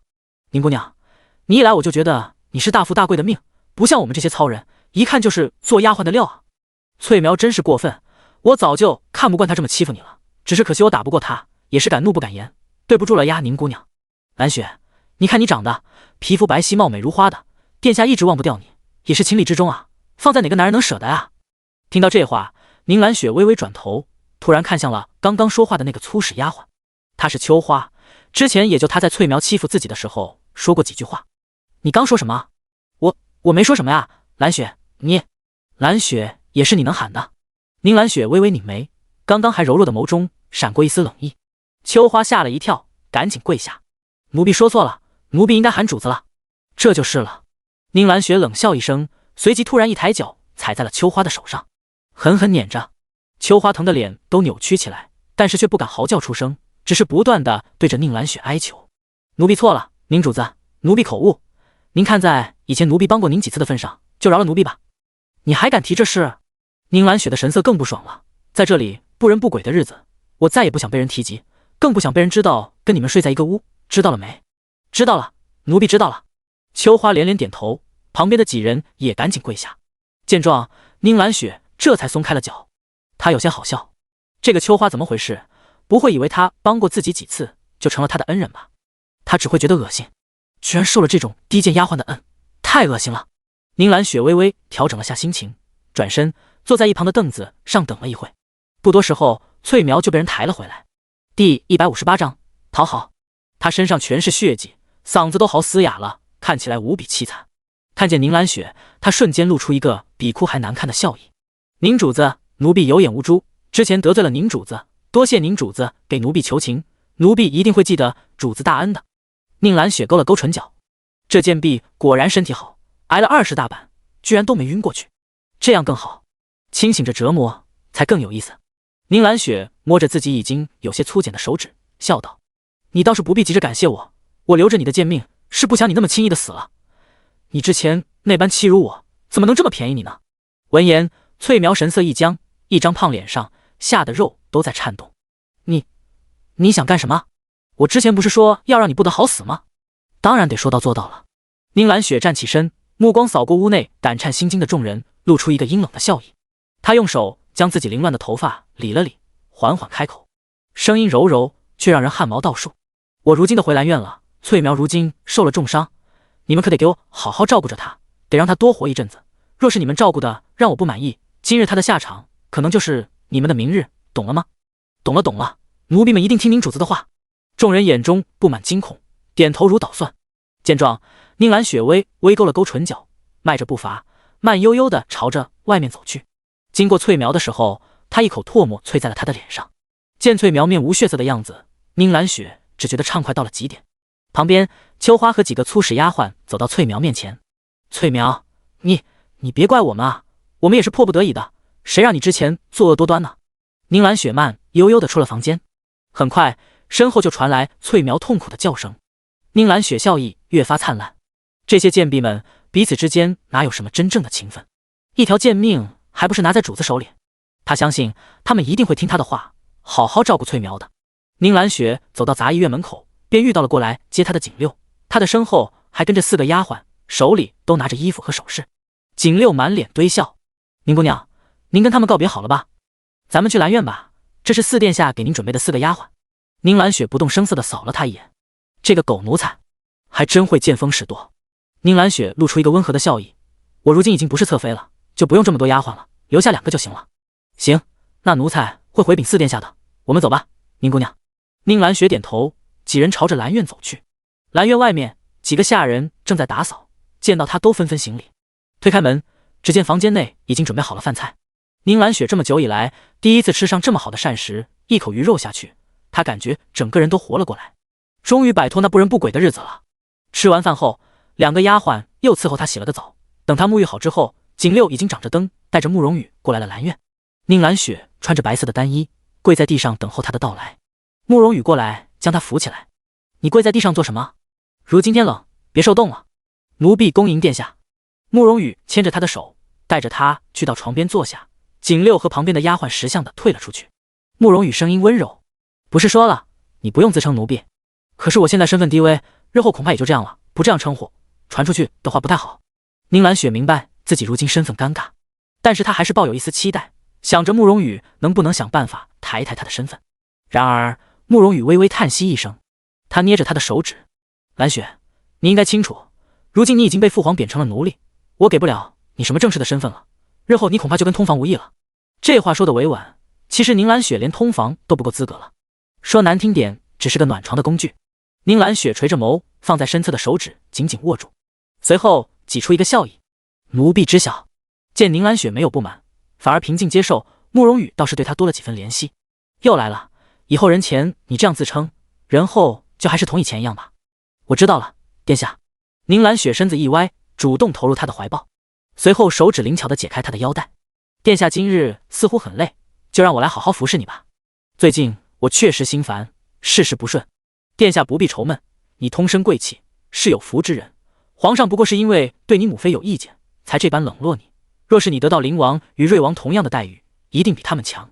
宁兰雪声音柔美，言语谄媚，偏偏慕容羽受用，一番话说得他心情甚好。兰雪，我就喜欢你这样温柔体贴。他勾着宁兰雪的脖子，低头凑上去，舌尖划过，带着暧昧的痕迹。气氛正热，宁兰雪突然从他怀中滑了下来，跪在地上，微微扬起眉梢，一张白皙小巧的脸上带着旖旎的风情。殿下累了，今夜殿下不必辛苦，就让我来吧。话音落下，便凑了上去。他如今好不容易摆脱那种鬼日子，得尽力讨好慕容羽。随着他的动作，慕容羽瞬间感觉到一股强烈的刺激，差点让他闷哼出声。宁兰雪含糊着问道：“殿下那夜怎么会出现在雨香院？那夜喝多了，就不自觉地走到了那里。殿下莫非是舍不得沈若曦？”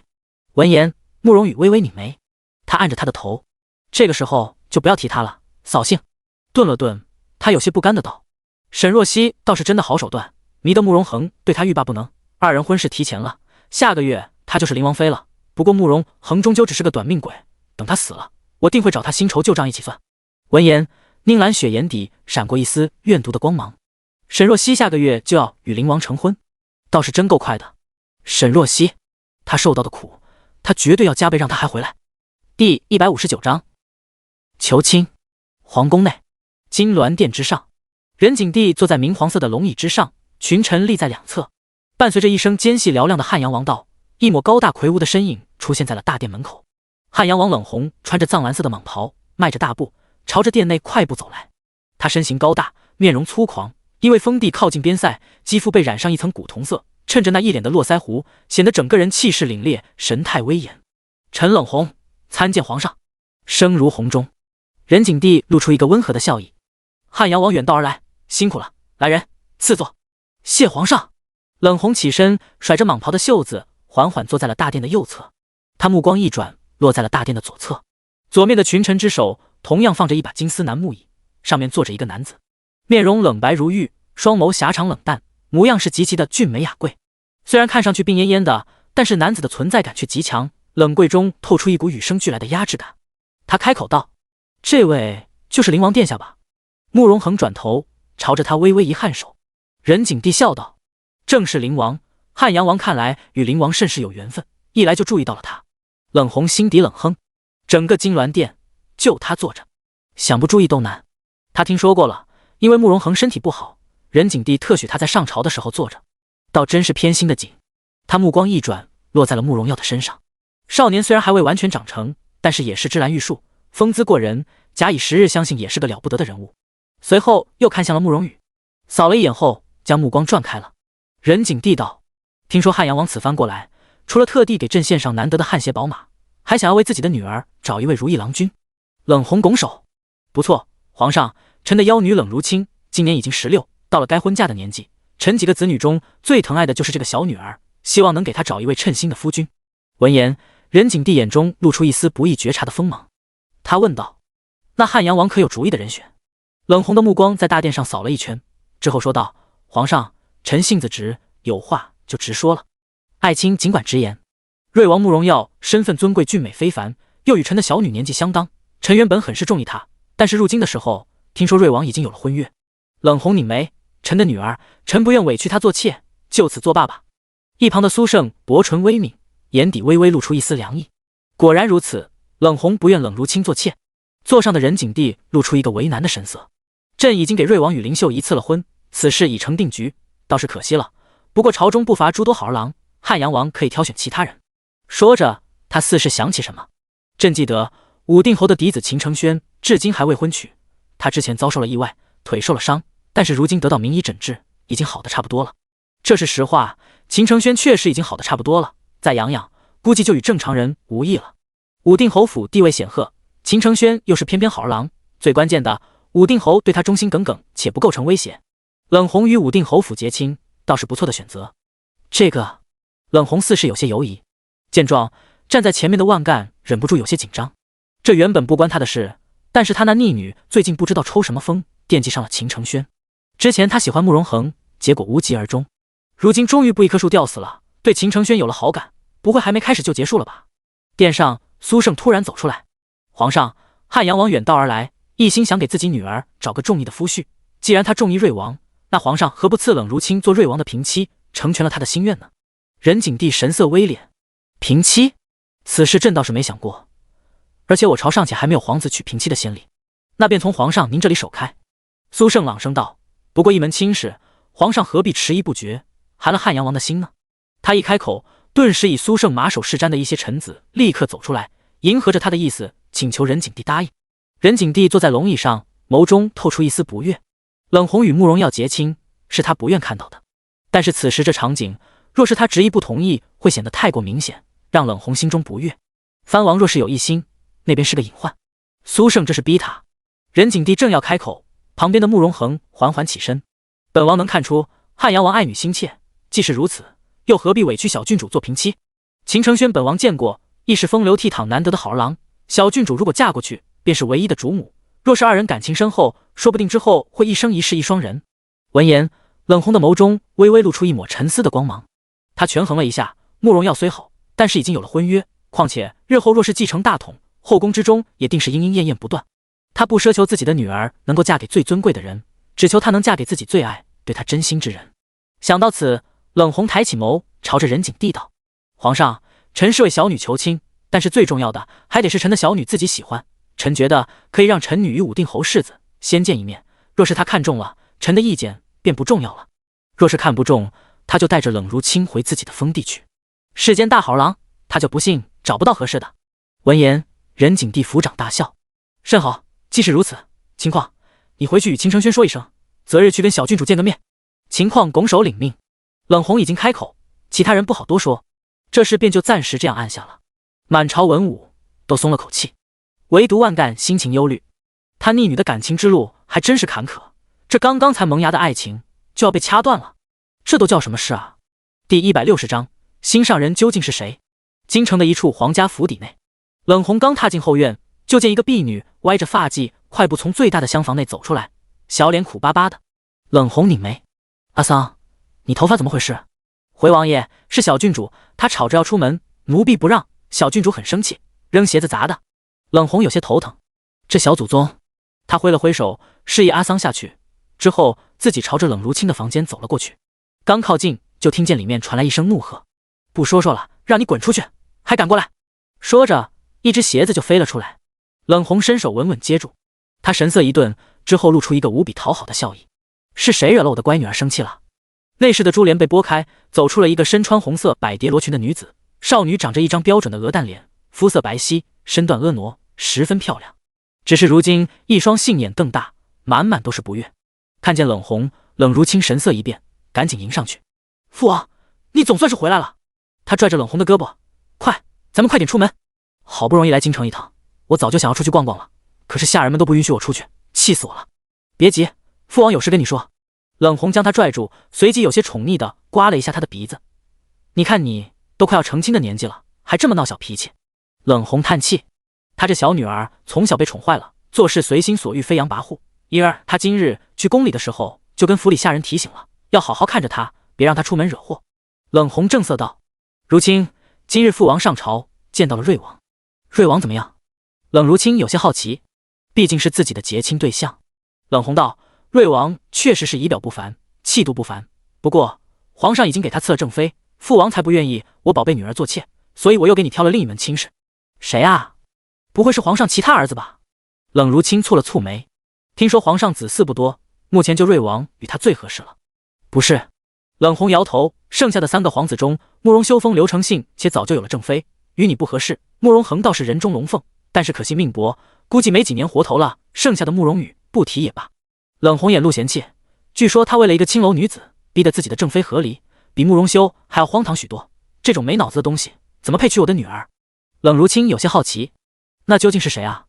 武定侯的世子秦承轩。冷如清兴趣缺缺，没听说过。不过父王，既然瑞王不合适，那就不结这门亲事了呗。本郡主又不是没人要。冷红道拍着他的手：“我已经与武定侯情况说好了，明日你与秦承轩见一面。若是你不喜欢，那咱们便回封地，父王绝不勉强你。”“行。”冷如清一口同意，倒不是对秦承轩感兴趣，而是想多出门溜达溜达。偌大的京城，他可得好好逛逛。次日，日光穿破天际，照在将军府红色的砖瓦上，将瓦片上的薄霜依次融化。日光虽好，但是入冬已经有了寒意。天冷易困，沈若曦贪觉，起得有点晚。洗漱好之后，正在吃早膳，就有人登门来访了。万思雨穿着一条嫩黄色的罗裙，带着婢女，风风火火地朝着后院走来。沈若曦有些疑惑：“万思雨，你怎么来了？今日天气这么好，别吃了，咱们一起出去逛逛，跟我出门。”说着就上前来拽沈若曦的手，将一脸懵的沈若曦拽起来，几乎是半拖着她朝着外面走去。沈若曦嘴里的包子还没咽下去：“出门逛也得有力气啊，你先让我吃饱，我已经给你准备了早膳了。”万思雨示意了一下，他身边的婢女将手上的食盒打开，里面放着小笼包和豆浆，还都是热乎的。沈若曦准备的还挺周到，他只能跟着万思雨上了马车。车厢内，沈若曦一边朝着嘴里塞小笼包，一边问道：“到底有什么事？你这么匆匆忙忙的？”万思雨有些尴尬的摸了摸鼻子：“没什么事啊，我就不能单纯的找你出门逛逛吗？”沈若曦，你太明显了，说吧，究竟是什么事？这事说起来可能有些突然，我原本是不准备找你的，但是仔细一想，你也没事，不如拉你出来逛逛。万思雨眼神飘忽，其实是因为他听说秦承轩要跟什么小郡主约见，二人若是看对眼了，可能会成亲。这哪行啊？秦承轩明明是他先看中的。万思雨急得不行，一定要过来看看究竟是怎么回事。万干死活不让他出门，说他行事莽撞，只会坏事。父女二人僵持了许久，万干终于松了口，可以让他出门，但是必须得沈若曦陪在旁边。按照他那便宜老爹的意思，沈若曦稳重聪慧，能拉住他这头脱缰的野马。万思雨自己也觉得，关键时候自己脑子可能不够用，得需要个军师。想到此，他目光灼灼地盯着正在吃早膳的沈若曦。沈若曦被他盯得莫名：“你干嘛用这种色眯眯的眼神看着我？谁色眯眯看你了？我才不喜欢女人，我喜欢。”话说一半，万思雨急急止住了话头。好险，差点说出来了。沈若曦放下手里的小笼包，饶有兴趣地看着他。你喜欢谁？没什么。万思雨脸色浮上一层淡淡的薄红。沈若曦拖着下巴，毅力明艳的脸上露出一抹沉思的表情。上次你过来的时候，就说你如今已经放弃灵王，说是喜欢上了别人。这次你匆匆忙忙的带我过来，难不成就是要带我去见你的心上人？万思雨居然被他猜中了，果然有脑子，这次拉沈若曦过来是对的。万思雨微微咳嗽一声，差不多就是你说的那样吧。沈若曦眼中露出一抹八卦的神色。所以你的心上人究竟是谁啊？不跟你说，等回去了你就知道了。不跟我说，那我回将军府了。万思雨，可恶，还威胁他。第161章，小郡主。万思雨拢了拢自己的罗裙，有些不自在的垂了垂眸，开口道：就是武定侯府的世子秦承轩。嗨嗨，沈若曦差点一口包子呛死。你喜欢的人是秦承轩？对啊，怎么了？万思雨有些莫名。你干嘛这么惊讶？没什么。沈若曦一时有些语塞。这万思雨怎么每次喜欢上的人都跟他能扯上关系？要是他知晓秦承轩对他有意思，是不是又得跟他杠上？沈若曦有点头疼，差时有点想打退堂鼓了。对了，我听说秦承轩的腿是你治好的。万思雨突然开口，打断了他的思绪。沈若曦点点头，确实是，那再好不过了。万思雨很是开心。你既是对秦承轩有恩，那么他肯定会给你几分面子的，日后你可得帮我在他面前多说几句好话。说着，他打开马车旁边的一个装匣，从里面拿出一块和田玉，就塞到了沈若曦的手里。这是谢礼，提前给你了。沈若曦看着手中砖头大的玉石，眼珠子差点没掉下来。她将玉石接过，压住内心的激动，面上淡泊如水，稳如泰山。好说，包在我身上。二人坐在马车内聊了一路，沈若曦也知晓了其中缘由。今日秦承轩要与汉阳王的小女儿冷如清见面，据说皇上有意撮合二人。今日见面，若是小郡主看中了秦承轩，恐怕这门亲事就成了。万思雨心中着急，就拉着沈若曦过来偷看，想看看二人会是个什么结果。到了地点后，万思雨拉着沈若曦去了旁边的琳琅阁。这是京城内有名的首饰铺子，里面首饰不仅成色好，品种多，样式也是最新的。京城贵女们经常来光顾此地。不过万思雨带沈若曦来并不是要来此处买首饰，而是因为此处的一面窗户正好朝着对面的御庭园。就是这里了，听我爹说，那个什么冷如清和秦承轩就在这里见面。万思雨拉着沈若曦趴在窗口处，嘀嘀咕咕道：御庭园是皇家修建的庭院，风景秀美，景观宜人，平日里是为了给皇上和后宫的妃子们游玩避暑用的。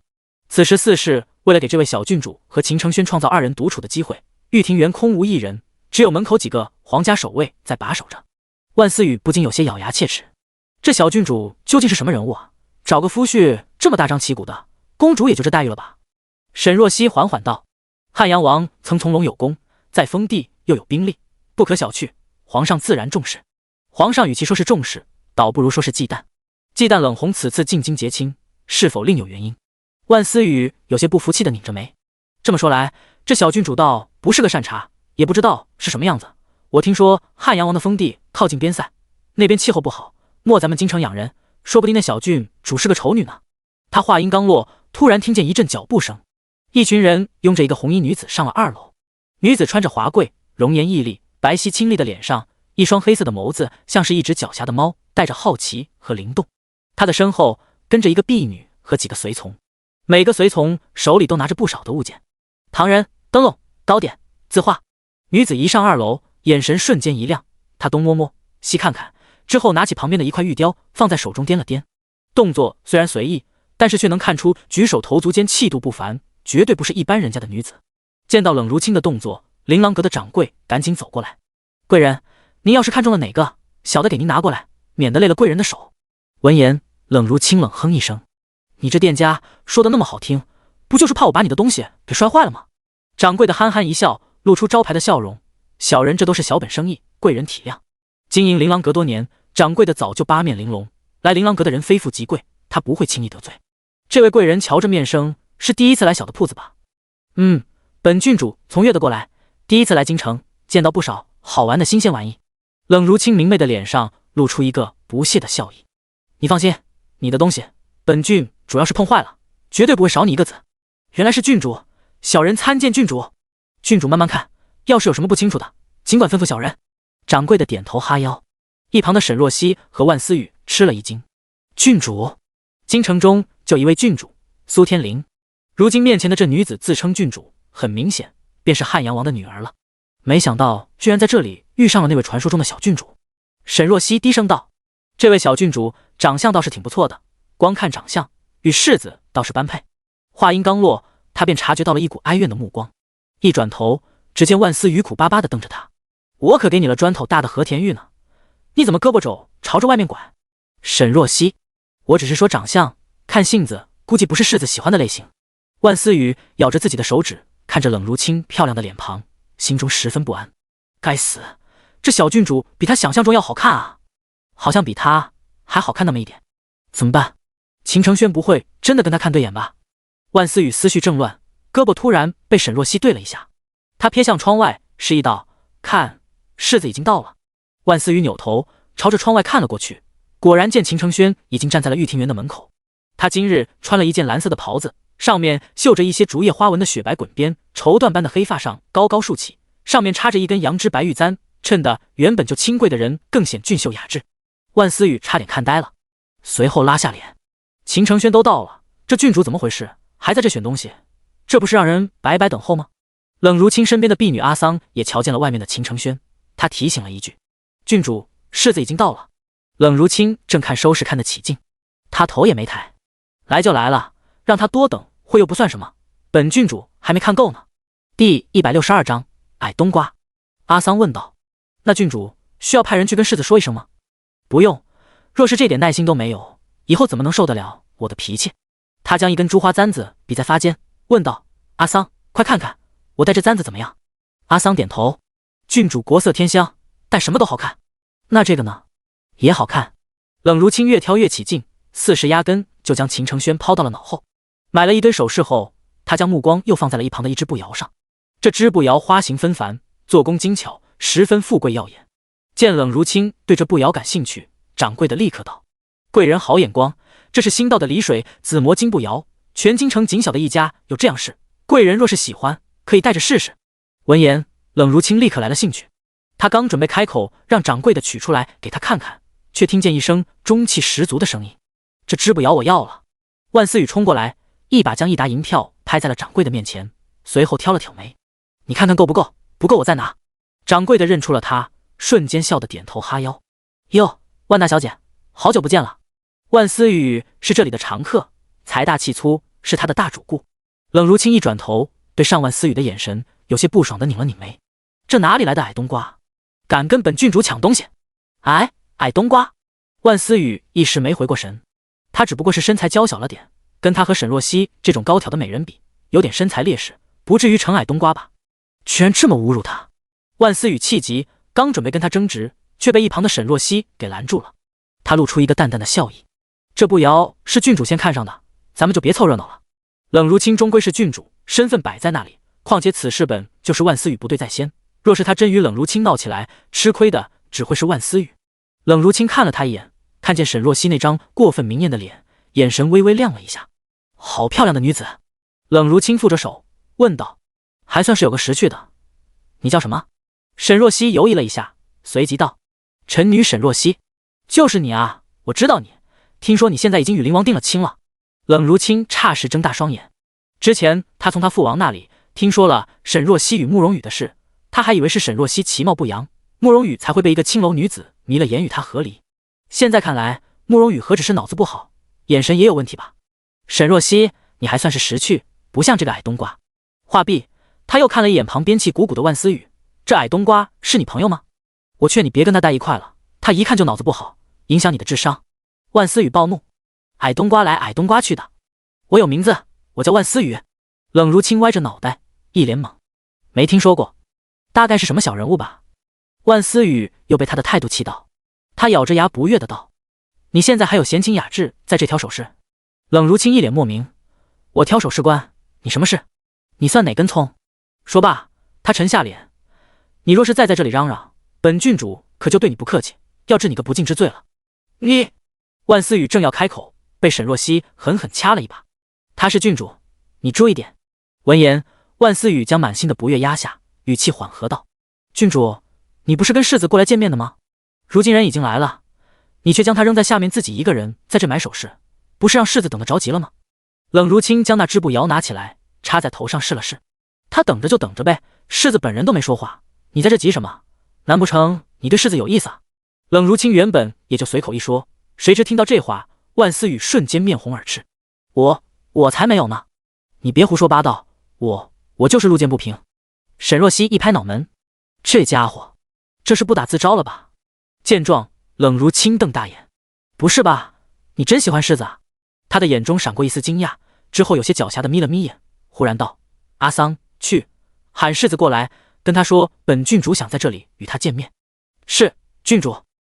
阿桑一转身下去找秦承轩去了。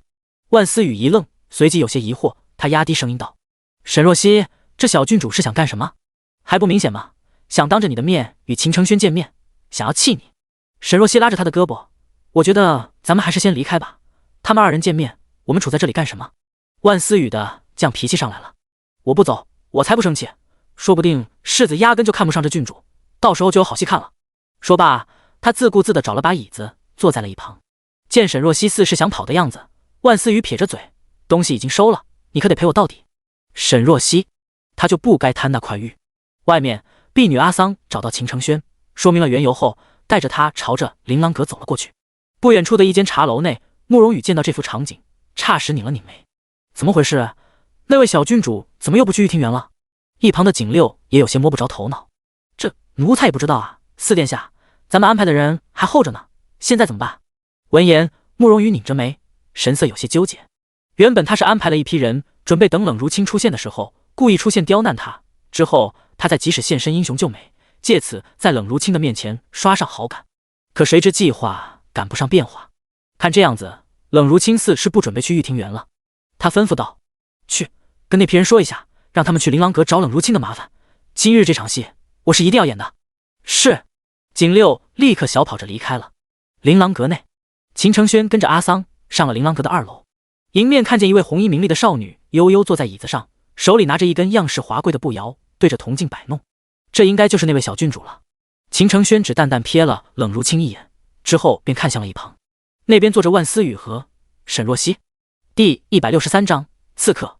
他眼神亮了亮，没想到居然会在这里见到沈若曦。察觉到秦承轩的目光，沈若曦不动声色地挪开了眼。看他干嘛？看小郡主啊。阿桑道：“郡主，世子到了。”听见声音，冷如清转过头，秦承轩朝着他淡淡行了个礼。郡主。冷如清朝着秦承轩打量了一下，随后开口称赞道：“世子果然是俊美非凡好郎，百闻不如一见。”其实他对秦承轩并不是很有兴趣，这人确实仪表不凡，气质清贵，但是却不是他喜欢的类型。但是因为万思雨的原因，他故意露出一副热情的模样。刚刚本郡主在这里看首饰看入迷了，忘了时间，让世子久等了，世子不会怪我吧？郡主言重了，我等一会不要紧的。世子，你看我选的这只步摇好看吗？秦承轩目光落在那只离水紫磨金步摇上，点了点头。郡主国色天香，这首饰不过是锦上添花。冷如清又问了些问题。秦承轩始终风轻云淡，斯文有礼，倒是让冷如清印象好了不少。这人虽然不是自己喜欢的类型，但是确实是个不错的男子。冷如清拖着下巴，突然道：“冒昧问一句，世子喜欢什么样的女子？”闻言，一旁的万思雨瞬间紧张地咬住了手里的帕子，他用胳膊捅着沈若曦：“你说这小郡主是什么意思啊？不会真的对世子有好感了吧？我感觉不太像。”“你怎么知道？”“我察言观色，看出来的。”万思雨拐着弯骂他没脑子是吧？这次他可听出来了。听到冷如清的话，秦承轩微微沉默了一会，而后道：“我喜欢的外柔内刚、聪慧善良的女子。”闻言，冷如清乐了：“外柔内刚，聪慧善良，这倒是有趣了。矮冬瓜两样好像都不沾啊。”万思雨心态也崩了：“什么鬼？这形容词不是跟他恰恰相反吗？”冷如清似是发现了什么：“世子说的这么具体，难不成是已经有了心仪的女子？”秦承轩正要开口，却突然见琳琅阁的掌柜的走过来，问道：“小的斗胆打断几位贵人的话，这只金步摇不知贵人喜不喜欢？若是贵人不要的话，下面有位大主顾说是要看看。”冷如清有些不悦：“什么大主顾？是我先到，让我先看完再说。那小的下楼去跟那位客人说一声。”说着，掌柜的就要下楼，刚走一步，突然只听见嗖的一声，一支利箭穿破旁边的窗户，直直朝着这边来。小心！秦承轩眼疾手快，飞快地推了一把冷如清，利箭直直射中了掌柜的，穿过了他的脖颈，温热的血瞬间溅了出来。万思雨瞪大眼，猛地叫出声：“啊！有刺客！”旁边冷如清的随从们纷纷拔出了刀，保护郡主。秦承轩略略思索了一下，之后走在了沈若曦和万思雨的面前：“你们不会武功，躲在我身后。”他话音刚落，只见楼下传来一阵嘈杂的声音，之后涌上一大片的蒙面人，众人目光一扫，之后朝着冷如清就冲了过去，随即与他身边的随从打在了一起，明显是冲着冷如清来的。此时2楼的窗户被打开，冷霜破窗而入，瞬间到了沈若曦的面前。“小姐，没事吧？”“我没事，外面刚刚有几个蒙面人被人解决掉了，不过1楼还有很多。小姐，此地不宜久留，我们快走。”见冷霜过来，秦承轩也微微放心了一点。他道：“我去将郡主救出来，你们等会护着他一起离开，我拖住这些人。”沈若曦有些担心：“可是你的腿……”“托你的福，已经好得差不多了。”秦承轩淡淡一笑，露出几分安慰的意思。此时他手中突然一凉，一低头，只见万思雨朝着他的手里塞了一把短刀。“这是我花了大价钱买来的，据说削铁如泥，我本来是买来玩的，现在给你吧。”秦承轩接过，放在手中掂量了一下，便知晓是把好刀。“谢了。”闻言，万思雨的脸微微红了红。“不用谢，你小心点啊。”“沈若曦，怀春也得看时候啊。”秦承轩拿着短刀上去，杀出一条路，将冷如清救了出来。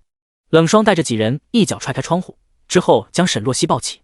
他一回头看向冷如清：“郡主，现在咱们要跳下去，你带着万思雨行吗？”“行，这矮冬瓜一看也没几两肉。”说着，他将万思雨扛在了肩上。“万思雨，你才是矮冬瓜，你全家都是矮冬瓜。”几人跳下2楼，落在了一条小巷。刚准备走，突然见又是一队黑衣人堵了过来，一众人飞快地攻了过来。冷霜拿着剑：“小姐，躲在我身后。”冷如清也怒气冲冲地甩出了腰间的软鞭：“什么人，居然敢对本郡主动手，找死！”跟对方打了起来。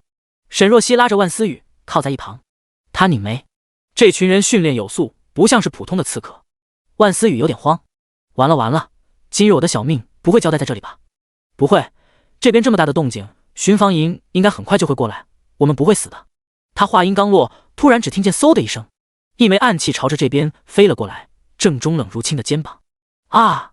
冷如清痛呼一声，正要拔出暗器，突然觉得不对劲，一股麻意从肩膀传来。“郡主别动，暗器上有毒。”沈若曦冲过来，一把将他扶住。他快速地撕开冷如清肩膀上的布料，闻了闻，基本就确定了毒药。随后飞快地拿出几根银针，在冷如清的肩膀上扎了几针。“我已经封住几个穴位，暂时不会有事。你还懂医术？”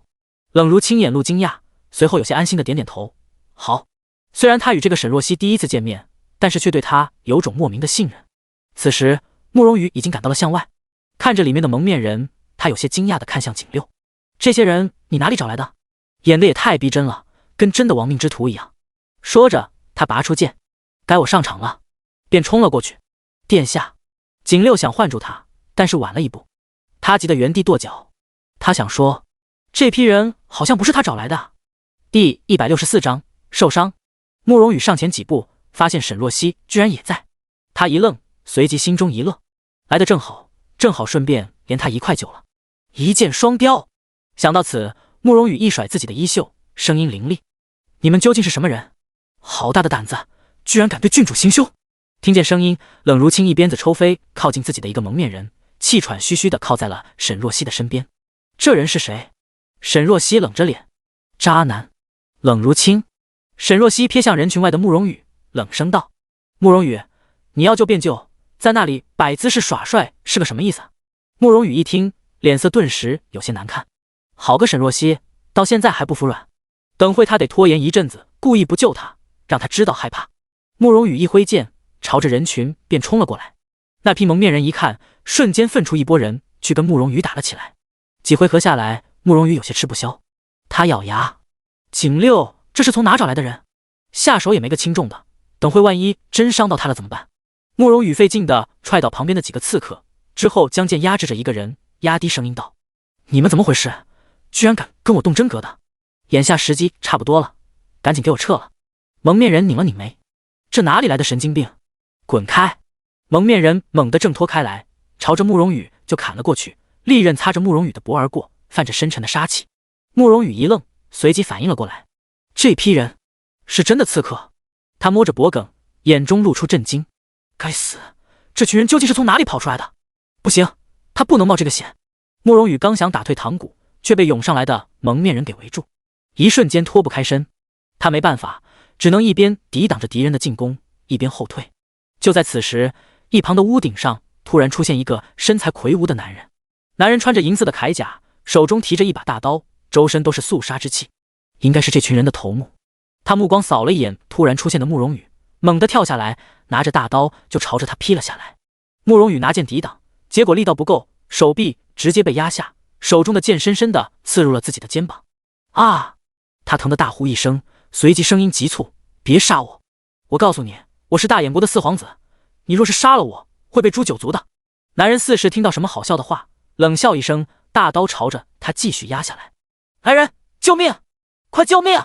慕容羽是真的慌了，他可不想将命无缘无故折在这种地方。就在这千钧一发之际，突然飞出一个身影，一剑将压着慕容羽的刀给挡开了。慕容耀提着慕容羽一起倒退了几步，到了一个安全的位置。四哥，没事吧？瑞王殿。慕容羽眼神一亮，随即摸着肩膀上的伤口，急声道：这里人太多了，咱们快走。这些人看样子是冲着小郡主去的，现在小郡主受伤了，得救他。那我去搬救兵。慕容羽迟疑着开口。慕容耀转头深深地看了他一眼，他眸光深邃。慕容羽突然觉得他这眼神似是将自己看得透透的，让他有些无所遁形。慕容耀放开了他。好，那你去吧。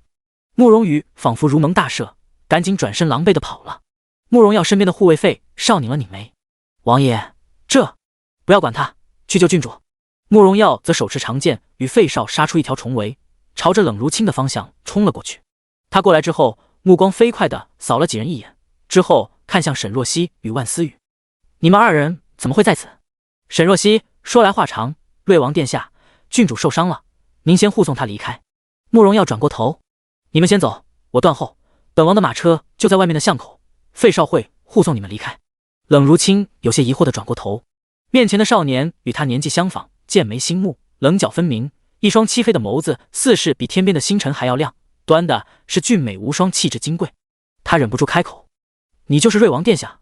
慕容耀微微一点头，之后看向面前的黑衣人：郡主先离开，此地危险。冷如清点点头，与沈若曦还有万思雨一起朝着巷子外面跑去，费少跟在身边护着他们。此时不远处那个手持大刀的男子见冷如清似是要走，立刻提刀赶了上来。给我站住！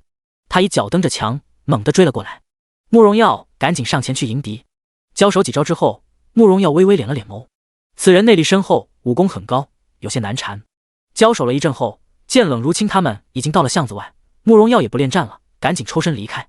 他轻功很好，很快就飞身到巷子外，刚落地，突然察觉不对劲。慕容耀猛地一转头，看见刚刚那个男人手里拿着一张弓箭，朝着这边射了出来。这一箭速度很快，直冲着冷如清而来。小郡主！慕容耀急急喊了一声，之后猛地上前挡在了他的跟前。冷如清刚准备上马车，突然听见声音，他立刻转过头，脸上却一阵温热。是血。身前慕容耀的身躯晃了晃，之后朝着他倒了下来。他下意识的伸手就将人接住了。慕容耀倒在他的怀中，胸口的位置插着一根箭，没入血肉，伤得极深。少年俊秀的脸瞬间失去血色。冷如清心一颤：瑞王殿下！慕容耀艰难开口：快走！你流了好多血。冷如清有些语无伦次，他看着怀中陌生的少年，莫名的感觉到了一股心痛的感觉。而在看见他胸口的血成了黑色时，瞬间吓白了脸。剑上有毒！郡主，将殿下放平！沈若曦立刻过来，扫了一眼剑雨，大致判断出了剑入了多少进去。他浓丽的脸上神色凝重，这个位置太危险了，必须先解毒。费少满脸担忧：沈大小姐，不能先入宫吗？眼下情况太危险了。不行，不解毒的话，撑不到入宫了。我知道了，我先去拖延时间。费少跳下马车去迎敌了。万思雨一跺脚：四皇子怎么回事？按理说应该去找救兵了，怎么这么久还见到人影？刚刚那个就是慕容羽。冷如清拧了拧眉，又看着伤势严重的慕容耀，又气又恼，不仅是个渣男，还是个贪生怕死的懦夫。第165章脱险。地上的慕容耀吐出一口血，冷如清心一紧，下意识地伸手抓住了慕容耀的手腕。瑞王殿下，您不会有事的。沈若曦微微抬头，对上慕容耀虚弱的眸子，又垂下眸。瑞王殿下，臣女先给您解毒，您撑着点。他缓缓点头，目光所及之处，一片乌云般的黑发，一截柔软白皙的脖颈若隐若现。他躺在地上，感觉到自己胸口的衣服被撕开，之后他温热的手指贴上去，很快疼痛便缓解了一点。沈若曦的声音带着安定人心的力量：“殿下已经上了解药，现在我们离开此地。”几人小心翼翼地将慕容耀扶起，刚准备抬他进马车，突然见刚刚那男人又拉满了弓，瞄准了这边的位置。沈若曦心一提，不好！但是男人的箭并未射出，他刚拉出弓，便有2支箭从他的侧方朝着他直直射过来。男人一惊，挥刀打落了其中一支，但是另一支箭却狠狠地射中了他的肩膀，穿透他身上的护甲，没了半截进去。沈若曦下意识地一转头，朝着箭雨射来的方向看了过去，只见另一侧的大道上出现了2队人马，领头的2人坐在骏马之上，分别是慕容恒和一个身材魁梧的中年男人。身边冷如清激动出声：“父王！”沈若曦一怔，原来是汉阳王冷红。冷红拉着缰绳，看向身侧的慕容恒，眼露惊讶：“灵王好臂力！”刚刚他的箭被对方打掉，而慕容恒的箭却射中了他。汉阳王过奖。慕容恒还是那副淡淡的模样，他现在无心顾及其他，一心只在沈若曦的身上。不过他远远看去，他似是没有受到什么伤。看着远处那抹剃着大刀的身影，慕容恒道：“这逆贼汉阳王可认识？”他化成灰本王都认得。冷红拉着缰绳，怒声大吼：“石海，你这逆贼！本王一直许你不到，原来竟是跑到了京城！你竟敢对我女儿动手，简直找死！”屋顶上的男子转头看见骑在马上的冷红，突然大笑几声，带着悲怆与愤怒。他一把将脸上蒙面的黑布撕开，又将身上的剑羽折断，一张古铜色的脸上泛着恨意：“冷红，你灭我满门，今日我定要让你尝尝失去至亲的痛苦！”说罢，他大喝一声，举起大刀，不顾一切地朝着冷如清的方向冲去，要跟他同归于尽。如清！冷红急得大喊，想要冲过去救他，然而距离太远了。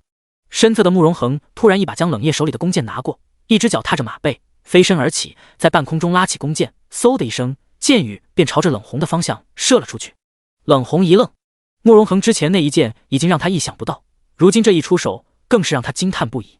这爆发力和深厚的内力，哪里像是病入膏肓？不过这一箭虽然势头极强，但是石海离得远，而且还在不断移动，要想射中难如登天。若是射不中，冷红的心都悬了起来。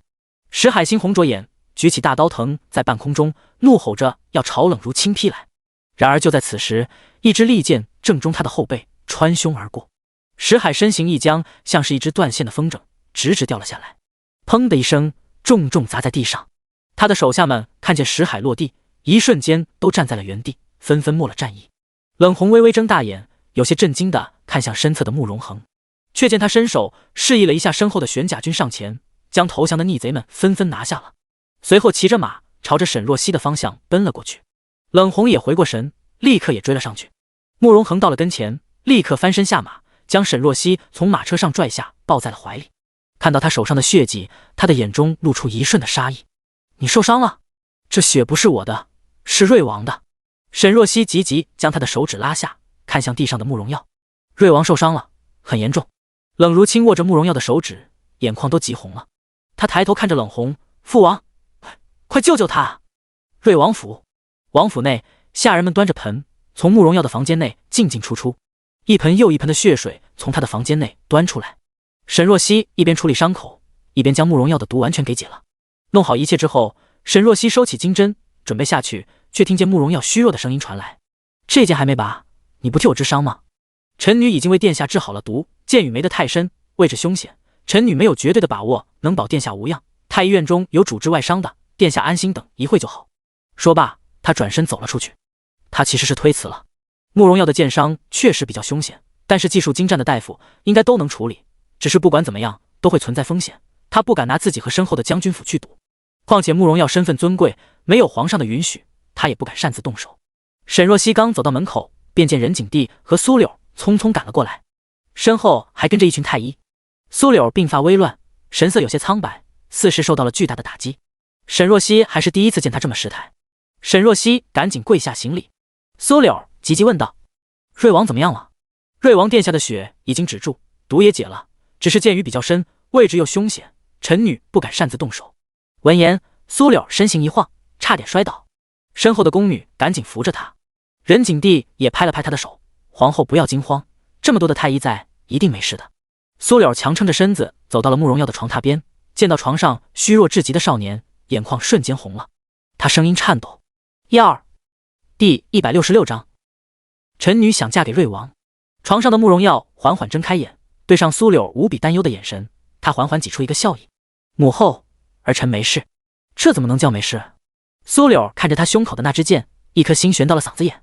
任景帝挥手道：“去，快给瑞王看看。”太医们赶紧上前，围着慕容耀查探了一下情况，之后跪下道：“皇上、皇后娘娘，瑞王殿下确实受伤很重，不过好在伤口处理及时，而且毒素也已经被清理掉了，没有性命危险，眼下只需要将剑羽拔出来就行了。”闻言，任景帝和苏柳松了口气，随即看向旁边的沈若曦，眼露赞赏之意：“沈若曦，这次你又立了大功。”沈若曦道：“臣女当时也在场，分内之事不敢邀功。”苏柳看向太医：“那拔剑的话，风险是不是很大？”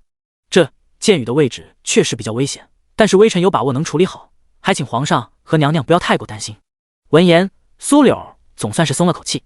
任景帝握着他的手：“皇后也听见了，去外面等吧，在这里看着，倒是给太医们太大的压力了。况且等会要定会遭受一番苦楚，你看了怕是受不了。”闻言，苏柳迟疑了一下，权衡一下，决定去外面等候。“母后就在房间外面。”慕容耀朝着他露出一个安慰的笑意：“母后不必担心，儿臣没事的。”苏柳点点头，与任景帝一起出去了。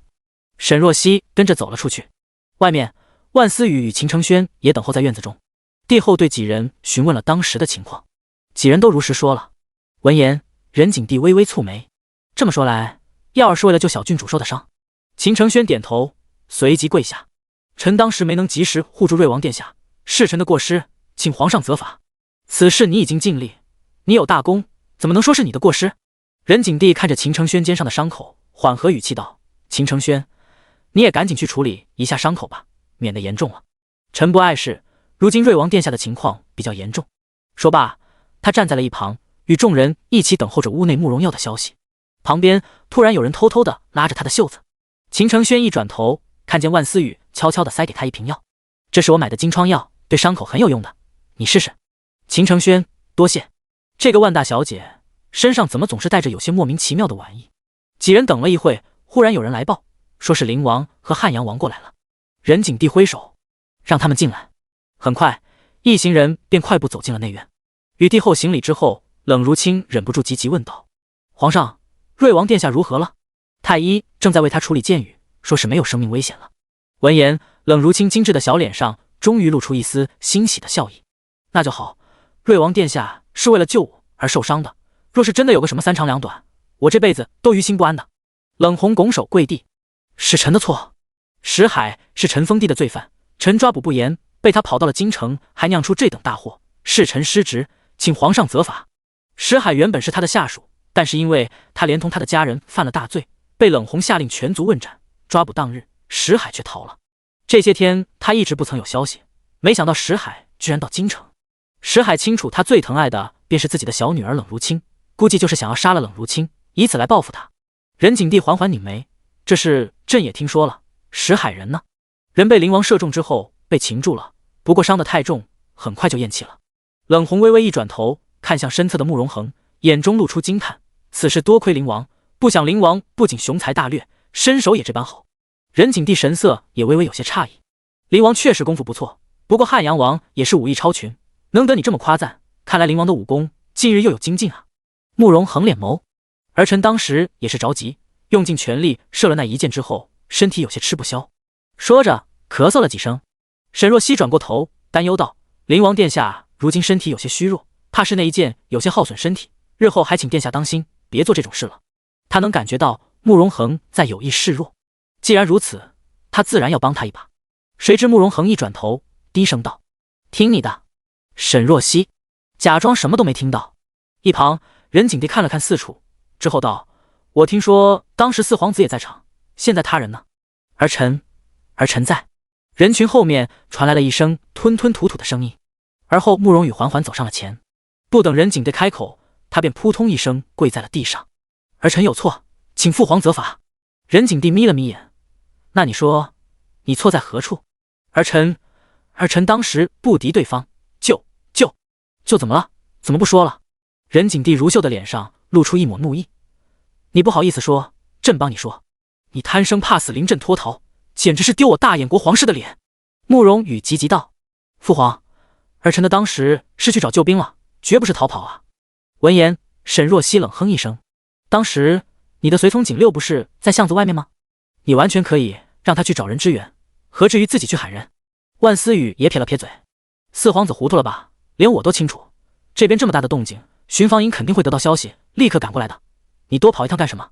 冷如清也面露不悦：“哎，万大小姐说的对，四皇子若是想要为自己挽尊，也得找个好点的理由。”几人你一言我一语，说的慕容羽脸颊发热，十分难堪。更让他失落的是冷如清的态度，他原本是想要博得冷如清好感的，如今看来，压根就没了这个可能。他的运气实在太差了，原本准备安排人上演一场英雄救美，可谁知居然真的出现了一批逆贼。任景帝有些厌烦地挥了挥手，若是你当时在那抵挡一阵，说不定瑞王也不至于伤得如此重。今天瑞王没事，朕就不追究你的责任，若是瑞王有事，你也难辞其咎。慕容羽跪在地上，心中有些不快。慕容要出这事，跟他有什么关系？这是最大的责任应该是冷红，若不是他招惹上了那逆贼，也不会有这一遭。定是因为冷红位高权重，任景帝不好罚他，便将这怒气都发到了他的头上。就是因为他母妃地位卑微，他不受宠，就这么对他吗？就在此时，房间的门被打开，太医院院手走了出来。皇上、皇后娘娘，瑞王殿下身上的剑雨已经取下来了，如今已经没事了。闻言，苏柳神色一松，明丽的脸上愁绪展开，大大舒了一口气。没事就好，没事就好。任景帝深深地看了一眼地上的慕容羽，给我滚回去吧。说罢，摇了摇头。原本朕觉得你连恒儿的1/10都比不上，如今看来，别说恒儿，就连年纪上轻的耀儿都比你强上许多，你简直不成气候。说罢，转身朝着慕容耀的房间走了过去，其他立刻跟上，独留下慕容羽跪在院中，眼中晦暗不明。他握紧手指，又来了。同样是儿子，任景帝却是如此偏心，说他不成气候，等着瞧，他定要做出一番大事。房间内，慕容耀躺在床上，胸口缠着厚厚的绷带，已经处理好了伤口。虽然如玉的脸上依旧没什么血色，但是气息已经稳了许多。任景帝与苏柳坐在床边，神色关怀，说了几句后，任景帝似是想起什么，他看向冷如清：“今日发生这么大的意外，朕都忘了正事。冷如清，你与秦承轩见面之后，感觉如何？”今日秦承轩与冷如清共患难，他想二人之间应该会有些进展。听到他的话，冷如清微微抬眸：“皇上，世子确实是难得一见的好儿郎，此次遇险也是他抢先一步拦住了敌人，臣女十分感激他。”之后他话锋一转：“但是臣女对他只有仰慕和钦佩之情，并无儿女之情。”闻言，任景帝眉头微蹙，莫想到会是这样。秦承轩倒是松了口气，实际上他对这位郡主也无意，只是圣命难违。与他一起松了口气的还有万思雨。任景德叹了口气：“既然你与秦承轩无缘，那朕也不勉强了。”闻言，冷如清突然跪下：“皇上，臣女还有一个请求，请皇上答应。”任景帝疑惑：“什么请求？”“臣女心悦瑞王殿下，想嫁给瑞王。”闻言，满屋寂静。任景帝的眼中闪过一丝讶然，之后问道：“你要嫁给瑞王？”冷如清：“臣女今日在危难中得瑞王相救，实不相瞒，臣女对其一见钟情，还请皇上成全臣女。”冷红也十分惊讶：“胡闹！如清，这么大的事，你怎么不跟我商量一下？父王不是原本就中意瑞王做自己的女婿吗？如今女儿正巧也喜欢瑞王，若是我真能嫁给他，相信父王也一定会高兴的。可是……”冷红粗犷的脸上两条剑眉紧紧锁着，他低沉道：“可是瑞王已经有了婚约，臣女愿意做平妻。”冷如清一口应下，他并非是想委曲求全，而是对自己很有自信。他相信他不会输给任何女子，若是日后真的成为了慕容耀的王妃，他绝对会压下另一个女人，赢得她的身心。最重要的，他好不容易遇上一个喜欢的人，不想就这么放弃了。冷如清叩首，请皇上成全。见他态度坚决，冷红迟疑了一下。他了解自己的女儿，若是他认定的事，定是会坚持到底的。如今他这么笃定，说明是真的喜欢慕容耀。冷红眸光微沉，之后也开口道：“皇上，臣这小女是真心喜欢瑞王，请皇上成全。”闻言，任景帝手只放在膝盖上，眸光微敛。他没有立刻回答，而是看向床上的慕容耀。耀儿觉得此事如何？慕容耀看了一眼一旁的冷如清，之后移开目光，轻声道：“儿臣听父皇的。”任景帝笑了笑，伸手将他的被脚掖了掖，之后道：“这事有些突然，容朕回去考虑考虑。”慕容耀神情乖巧：“儿臣恭送父皇。”任景帝点点头，起身朝着外面走去。其他人不便久留，也离开了，唯独苏柳留了下来。他实在担心慕容耀，任景帝便下了特权，允许他留在瑞王府过夜。苏柳亲自下厨给慕容耀煮了一碗小米粥，之后用勺子缓缓地喂到他的嘴里。慕容耀伸手：“母后，给儿臣吧，儿臣也不是小孩子了，不必这样。你如今虚弱，就让母后照顾你吧。”苏柳声音柔和，看着慕容耀失去血色的嘴唇，他忍不住问道：“耀儿，日后这般危险的事不要做了，母后没听说过吗？”富贵险中求。慕容耀朝着他露出一个淡淡的笑意，至少结果是好的。冷如清要嫁给我，你父皇还没同意，他会同意的。慕容耀微微勾了勾唇。苏柳手指一僵，他抿着唇，将粥喂给慕容耀之后，转身走了出去。刚走出去，正好遇见匆匆过来的苏胜。看见苏柳，他语气担忧：“我今日听说耀儿受伤了，他现在怎么样？”苏柳将手中的碗朝着身边的宫女玉芝手里一塞，玉芝识相的退下了。苏柳上前一个耳光就狠狠地扇在了苏胜的脸上。苏胜抬起头，一双狭长的眸中满是震惊：“二姐，你说耀儿遇袭的事，你是不是知道？”苏胜敛了敛眸子，之后沉默着点了点头。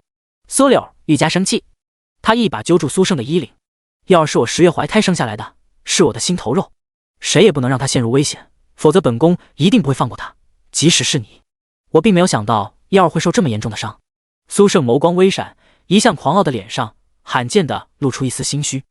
第167章相思病。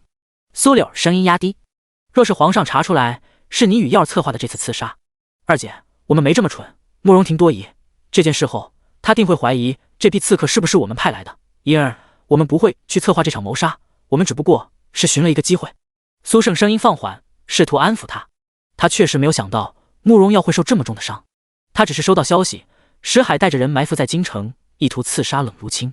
他将这个消息压下之后，与慕容耀决定等待时机，等到石海对冷如清下手的时候，慕容耀及时出现救下冷如清，以此博得冷如清的好感。如今看来，结果似乎比他想象中更好。他来的时候就听说了，冷如清亲自求皇上，说是要做慕容耀的平妻。只是慕容耀的伤，二姐，让我进去看看耀儿吧。耀儿已经冒了生命危险，现在正在休息，你走吧。苏柳将他的衣领松开，明艳的脸上神色泛着一丝凉意。苏胜，你记住，若是这种事有第二次，我绝不原谅你。苏胜削薄的唇抿了抿，随后微微垂眸，正要开口，却听见慕容耀的声音从屋内传来：“母后，让舅舅进来吧。”闻言，苏柳儿拧了拧眉，似是欲言又止。半晌，他端庄的脸上露出一抹失望，转身走出了院子。苏胜看着他的背影，眸光闪了闪，之后转身走进了慕容耀的房间。屋内，慕容耀正支着身子准备靠起来，苏胜快步过去，扶着慕容耀坐了起来，之后在他的身后放了个靠背，让他靠在了床边。耀儿，早知你会受这么重的伤，若是早知如此，我依旧会这么做。慕容耀幽深的眸中露出一抹淡淡的光亮，所以舅舅不必自责。没想到那个石海身手如此了得，今日应该多派些人手的。慕容耀缓缓道：“若是我没受这么重的伤，结果可能也不会有这么顺利。”说罢，他沉了沉声音，缓声道：“对了，舅舅，今日我收到了萧问天的密信。”苏胜拧眉：“萧问天，这老狐狸又想要干什么？舅舅自己看便知。”慕容耀将枕头下面的信递给了苏胜。苏胜扫了一眼，随后冷峻分明的脸上露出一丝冷意：“哼，萧问天之前就跟我提过，想要马上让皇上解除药王谷的禁令，被我拒绝了。现在看来，他是还没放弃。看他的意思，若是我们还不同意他的请求，他便不会再提供鸠业给我们。他居然敢要挟我们！”慕容耀眼中露出一抹杀意。他若是真敢这么做，那就杀了他。一条不听话的狗，留着也没什么用处了，只会反咬我们一口。苏胜想了想，不妥，如今慕容恒的身体似是还能撑一撑，前些年就说他身体极其虚弱，但是一直到今日他还是那副样子，压根看不透。舅舅放心，我已经得到太医院的消息，上次他病发，太医院的诊断是不足3年，即使不再给他下灸液也没什么关系了。苏胜拧了拧眉，沉声道：药儿夜长梦多。闻言，慕容耀漆黑的眸子缓缓荡出一丝涟漪，他想起了今日慕容恒射中石海的那一剑，根本不似一个病入膏肓之人，而且听说上次慕容恒病发时奇迹般的很快恢复了。变数，玄通主持的话又在他的脑海中响起，那个变数究竟是什么？慕容耀沉吟片刻，而后缓缓点头，他将那颗红色的药丸放在了苏胜的手心。舅舅说的对，这灸液先给九王兄用了吧。末了，他叮嘱一句，别暴露了。苏胜看着手中的毒药，敛了敛眸。都已经这么多年了，慕容恒也不曾发现，不会有什么意外的。沈若曦出宫后没有急着回将军府，而是去了慕容恒的灵王府。他替慕容恒把了把脉，之后微微拧眉，气息紊乱，脉象不平，应该是今日在捉拿逆贼的时候，他费了太多的内力，殿下需要多休息调养。沈若曦将搭在他腕上的手指移开，说了一句。闻言，慕容恒缓缓将自己卷起的袖子拉下，冷白金贵的脸上眉头忽然不动声色地蹙了蹙，随后叹气一声。沈若曦下意识地问了一句：灵王殿下怎么了？没事，只不过近日有些夜不能寐。沈若曦心霎时提了起来，王爷有心事？莫不是朝廷当中的事？王爷，你如今应该以身体为重，不要将心思放在别人身上。慕容恒盯着他，是因为你？我？沈若曦有些莫名，关他什么事？沈若曦突然想到什么，他结结巴巴，你的意思该不会是说，一想到我，你晚上就睡不着了？慕容恒微微抬眸，然后眨巴着眼，乖乖点头。沈若曦，这家伙自从与他有过肌肤之亲之后，逐渐撕下那副冷淡的皮囊，倒是越来越厚脸皮了。他在心底翻了个白眼，忍不住道：没想到人人望而生畏的灵王殿下，居然还害了相思病。慕容恒捂住胸口，狭长的狐狸眼带着一丝孱弱。有药吗？这个戏精。沈若曦一咬唇，没有。说罢，他将自己的银针收起，起身准备离开。刚站起来，腰身却一紧，被慕容恒伸手揽进了怀里。沈若曦一愣，下意识地抬起头，结果感觉到唇上一暖，慕容恒的吻轻轻落了下来。他瞪着他，你干什么？慕容恒指腹轻轻摸着他的唇，这不是有药吗？给我放开！沈若曦有些羞，下意识的一拳打在了慕容恒的胸口，然后从他怀中站了起来。慕容恒闷哼一声，捂着胸口，露出一副难受的神情。沈若曦神色微变，灵王殿下，你没事吧？胸口有些难受，手放下，我给你看看。沈若曦有些懊悔，他本就身体不好，他刚刚那一拳力道没怎么控制，不会给他打出个什么意外吧？第168章代价。慕容恒微微摇头，俊美的脸上眉头微微蹙紧。不用看了。为什么？你亲我一下就好了。沈若曦，他握紧拳头，想要直接一拳给他打晕算了，但是一看见他那病恹恹的样子，又心疼了。算了，等他身体好点了再收拾他。慕容恒盯着面前的沈若曦，只见他一张浓丽的脸上又羞又恼，倒是被他逼出了几分从未见过的娇憨可爱。他的心情不禁有些愉悦。沈若曦稳了稳心神，问道：对了，今日瑞王的事你怎么看？着实惨，伤得好重，给我认真点。沈若曦瞪他一眼，他心中有些讶异，不知道从什么时候起，他面对慕容恒没有了那种距离感，反倒是越来越露出以前还未出阁时那种大小姐的那种刁蛮。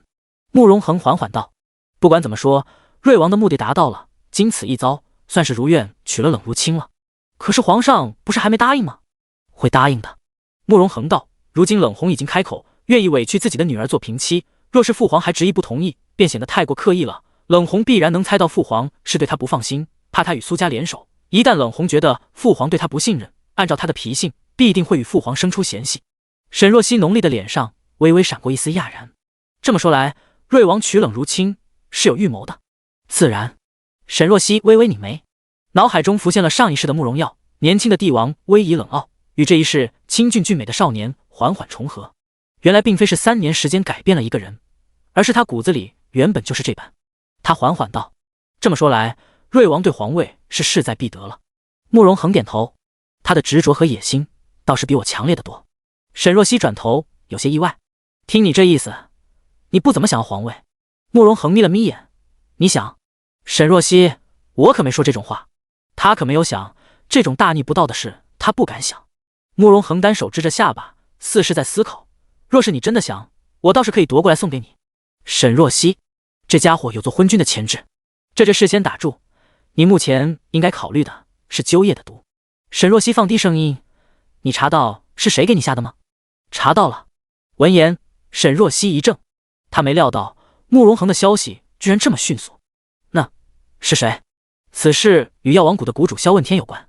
慕容恒顿了顿，随后道：鸠夜原本就已经失传，只有他会制作这毒，顺着萧问天查下去，便有了眉目。原来他与我那舅舅一直有着密切的联系。慕容恒露出一个没有温度的笑意，倒也不算意外。沈若曦看着他的神情，心中有些难言的情绪，他忍不住握住他的手。苏胜作为你的舅舅，未免太过狠心。慕容恒反握住他的手指，将他拉到自己怀里。他不仅是我的舅舅，也是我的政敌。比起这个，更让我惊讶的是，我的身边最亲近的几人中，居然有叛徒。说到这里，他的声音陡然冷了几分，还带着几分不易觉察的自嘲。沈若曦伸出温软的手指，与他十指交缠。王爷不必担忧，我一定会医好你。慕容恒没说话，只是握着他手指的力道加重了一些。慕容恒说的没错，次日就传来了消息，说是皇上同意了冷如清的请求，将他赐给了慕容耀做平妻。知晓这件事的时候，沈若曦正在屋内做自己的嫁衣。万思雨坐在他的身侧，懒懒地靠在软榻上，一边吃苹果，一边啧啧了2声。这下热闹了，冷如清居然和林秀仪一起成了瑞王的平妻，据说还是同一天迎娶，一山不容二虎，日后府里可热闹了。沈若曦拿着针线，绝色的脸上神色专注。我看那位小郡主的样子，不像是委屈自己的性子，她愿意做平妻，看样子确实是对瑞王一见钟情了。有什么委屈的？她身份比林秀仪尊贵，还有功夫，日后要是争起来，林秀仪一定是挨打的那个。闻言，沈若曦却摇了摇头。后宅之中，并非能用武力解决，小郡主看着心性直爽，不一定就能占上风。末了，她想了想，但是瑞王终究会对她更好一些吧，毕竟她是冷红的女儿。万思雨蹙紧了眉头，听你一说，感觉着实复杂，不过还是你好，林王殿下府中又没人，只有你一位正妃，日后独宠你一个，真是羡慕死人了。沈若曦没吭声，只是想起慕容恒温柔的眼神，她的心中也多了几分温柔。突然间，她想起什么，万思雨，你今日怎么又来我府里了？万思雨一怔，随即道：我无聊，过来找你玩玩不行吗？你怎么不去找秦承轩？我疯了不成？未出阁的女子怎么能成天黏着男子？就算心仪他，那也得矜持。沈若曦眯了眯眼，我记得当初夜闯林王府的人，好像是你啊。万思雨差点被一口苹果噎死，他脸长得通红。哪壶不开提哪壶，以前我都是被苏天林哄骗了，不是我本意的。见他羞愧，沈若曦勾了勾唇角，不再逗他。行，那祝你日后能成功嫁给心上人了。闻言，万思雨脸上闪过一丝掩不住的笑意。他走过来，看着沈若曦手底下栩栩如生的凤凰雏形，他眼中露出惊叹：你绣工真好，比那些专业的绣娘还要好。话说以前是谁说你不配为京城双淑的？我看你明明什么都会嘛，比林秀仪强多了。沈若曦转头，你今日嘴怎么这么甜？以前见面不是对我就是挖苦我，还真是有点不习惯。我哪有？万思雨脸色心虚，他欲言又止，而后缓缓开口，轻声道：沈若曦，恭喜你啊，其实我挺为你高兴的。沈若曦心神一动，而后转头，一脸震惊地看着身边的万思雨。你吃错药了？万思雨，你再这样，我生气了啊！就在二人闹的时候，外面陶业突然来报：小姐，有客人过来找你了。第169章出嫁。是我。外面响起一声清脆的声音，最后一抹红裙的衣摆出现，慕容明华那张动人的脸庞出现在了门口。他肩上披了一件雪白的披风，整个人如同雪中红梅，美得明艳。而他的身侧还站着一个意想不到的来客，是冷如清。沈若曦起身，刚准备行礼，便被慕容明华扶了起来。若曦，你我私下就不必这么客气了。沈若曦点头之后，看向冷如清，有些疑惑道：小郡主，你怎么与明华公主一起来了？我并非是与公主一起来的，我们是在将军府门口碰见的，便一起进来了。冷如清笑着解释了一句，之后大大咧咧的就走进了房间。看见万思雨，他不禁一愣：咦，矮冬瓜你也在这里，还挺热闹。万思雨跳起来：我叫万思雨，我爹是户部尚书。真是，他也是个有身份的人。我就说你怎么财大气粗的。冷如清露出一个恍然大悟的神色，之后看到沈若曦放在一旁未完成的嫁衣，瞬间眼神惊喜。你绣工真好。他转过头，眼神亮晶晶地看着沈若曦。我听说京城女子嫁衣都是要自己绣的，可是我常年跟着我父王舞刀弄剑的，哪里会女工，我就想到了你。你不是跟我同一天出嫁，定是在准备自己的嫁衣了。冷如清一脸的认真。沈若曦，你能教我吗？我想自己绣嫁衣。沈若曦笑道，郡主若是真不会，让绣娘绣便是了，到时候最后收尾的时候，你再落下机针，就当是自己绣了，也无妨的。冷如清低头，眸中显出几分温柔的神色。我想要自己绣，显得心诚。慕容明华敛了敛眸，倒是有些意外。冷如清，你与瑞王应该只见过几次面，怎么对他这么上心？我也纳闷，我第一眼见到他就心动，缘分这种事还真是不可言说。冷如清屹立的脸上露出一丝温柔的笑意。闻言，慕容明华的眸光微微闪了闪，脑海中霎时浮现了沈彻那张清风霁月般的脸。确实，缘分这种事确实难以说清楚。慕容明华走过来，拉着沈若曦也坐在他的身侧。正好，我也学学，我的女工也不太好。沈若曦转头，你怎么突然也想要学这个了？你这么惊讶干什么？我也是要嫁人的，总不能一直陪着我母妃。闻言，万思雨也凑过来，那我也学。冷如清一转头，你也学啊？我也要嫁人的呀，怎么了？郡主，你这是觉得我嫁不出去？那倒不是，我就是怀疑，就凭你的脑子，能不能学会啊？万思雨咬牙切齿，你别瞧不起人，我一定学得比你快。那就比比，比就比。外面不知什么时候纷纷扬扬落起了雪，然而屋内却一片热闹，丝毫没有冷意，反倒是显得岁月静好。此时他们还不知道命运的齿轮缓缓转动，而他们各自的结局会截然不同。大衍国61年腊月初10，良辰吉日，宜嫁娶。今日整个京城的气氛都比较热烈，不仅仅是因为新年将至，更是因为今日2位皇子娶亲。病秧子的灵王娶了和离后的沈若曦，这本就是一桩大新闻。而瑞王慕容耀此次娶妻，却是娶了2位平妻，又是一桩大新闻。整个京城都在八卦这2件事，茶余饭后说的眉飞五色。等到2人终于成婚的当日，满大街都挤满了人，想要一睹这难得一见的盛大场面。将军府中，陶业扶着沈若曦，看着面前的女子，眼中忍不住放出了惊艳的光芒。小姐，你简直是太美了，若是灵王殿下看见你，一定会被当场迷晕的。沈若曦理了理霞帔的裙摆，微微转过眸光，真这么美？当然，我敢说，你绝对是京城第一美人，比上次出嫁的时候还要美上千百倍。上次虽然沈若曦也给自己做了美美的嫁衣，但是因为慕容羽很随意，给她的凤冠很简单，还说让她低调一些，便也没画多明艳的妆容。当时沈若曦美虽美，但是并不多华丽。而这次慕容恒给了十足的诚意，凤冠上缀了上百颗宝石珍珠，极其华贵奢侈，还送来了金线和明珠，让沈若曦缝制霞帔的时候用上。沈若曦本就是长相绝美，如今这么一打扮，更是显得明艳逼人，倾国倾城，就连屋内都亮了几分。陶业被美色迷了眼，然而突然之间想起了什么，不禁有些惋惜。小姐这么好看，但是灵王殿下却不能人道。哎，这栋防花烛夜注定是要遗憾度过了。正惋惜着，喜婆走进来，急急道：“哎呦，新娘子快准备好，新郎官已经来了。”灵王来了。陶业一愣，随后赶紧将龙凤呈祥红盖头盖在了沈若曦的头上，之后和冷霜扶着她朝着外面走去。刚走出去，便遇上了沈天荣和沈彻，2人神色感伤。沈天荣拉着他的手：“若曦，原本以为你这次回来会一直留在爹身边的，没想到居然这么快就又要出嫁了。”沈彻提醒他：“父亲，您这话说的，难不成您希望若曦一直在家做个老姑娘？那又怎么了？我沈天荣又不是养不起。”沈彻，您现在说这话是不是不太合适？灵王还在外面等着呢，那就让他多等一会。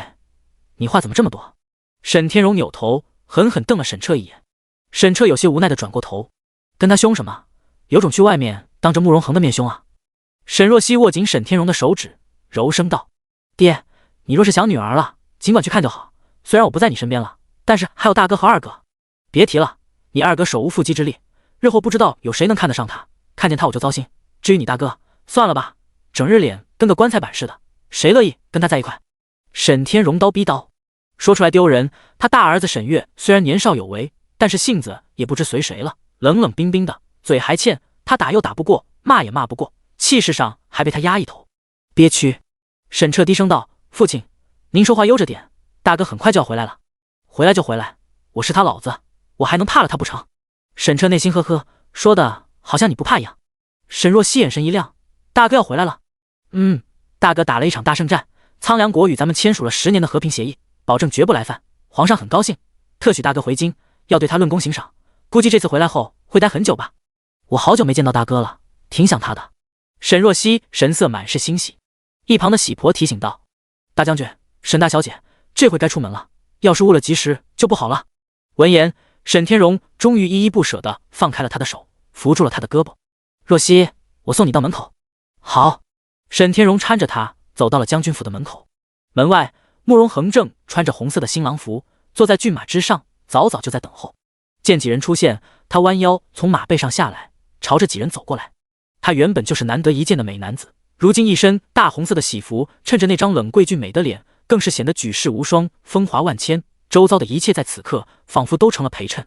沈若曦盖着盖头，看不见慕容恒此时的模样，只听见陶叶在耳边倒吸一口凉气的声音：“小姐，灵王殿下今日太好看了，跟您简直是绝配。”冷霜低声道：“不仅好看，还很高兴，小姐，主子盼这一天很久了。”沈若曦微微有些激动，被他二人说的简直都想先盖头看一看。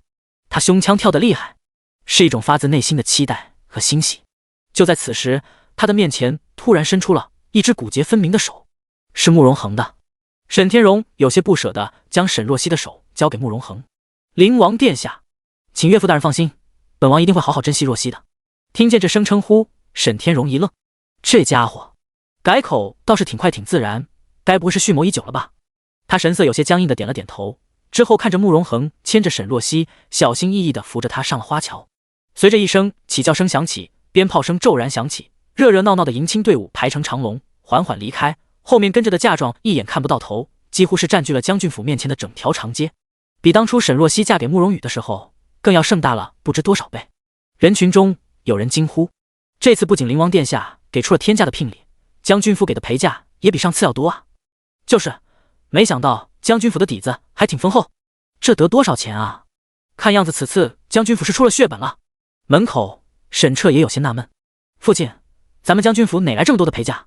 他转头有些惊讶地看着沈天荣，随即压低声音道：“不会是您贪的吧？”都传大将军沈天荣两袖清风，难不成是假的？瞒得挺深啊！沈天荣瞪了他一眼：“我沈天荣刚正不阿，不是自己的钱绝不拿。那这陪嫁没什么，就是把你和你大哥成亲的底钱给挪用了。”沈天荣转过头看着眼睛瞪圆的沈彻，拍了拍他的肩膀：“如今将军府一贫如洗，日后你们娶亲就靠自己了。”说着他叹了口气：“说不定你们根本用不上呢，我看你们这样子能不能成亲还不一定呢。”“沈彻，您拿了我们的钱，还诅咒我们一辈子光棍是吧？”沈天荣压根没理他，他看着沈若曦离开的方向，沧桑的脸上似是一下老了许多。他低头负手，转身朝着将军府内走去：“回去吧，外面风大。”沈彻察觉出了不对劲：“父亲，您哭了？”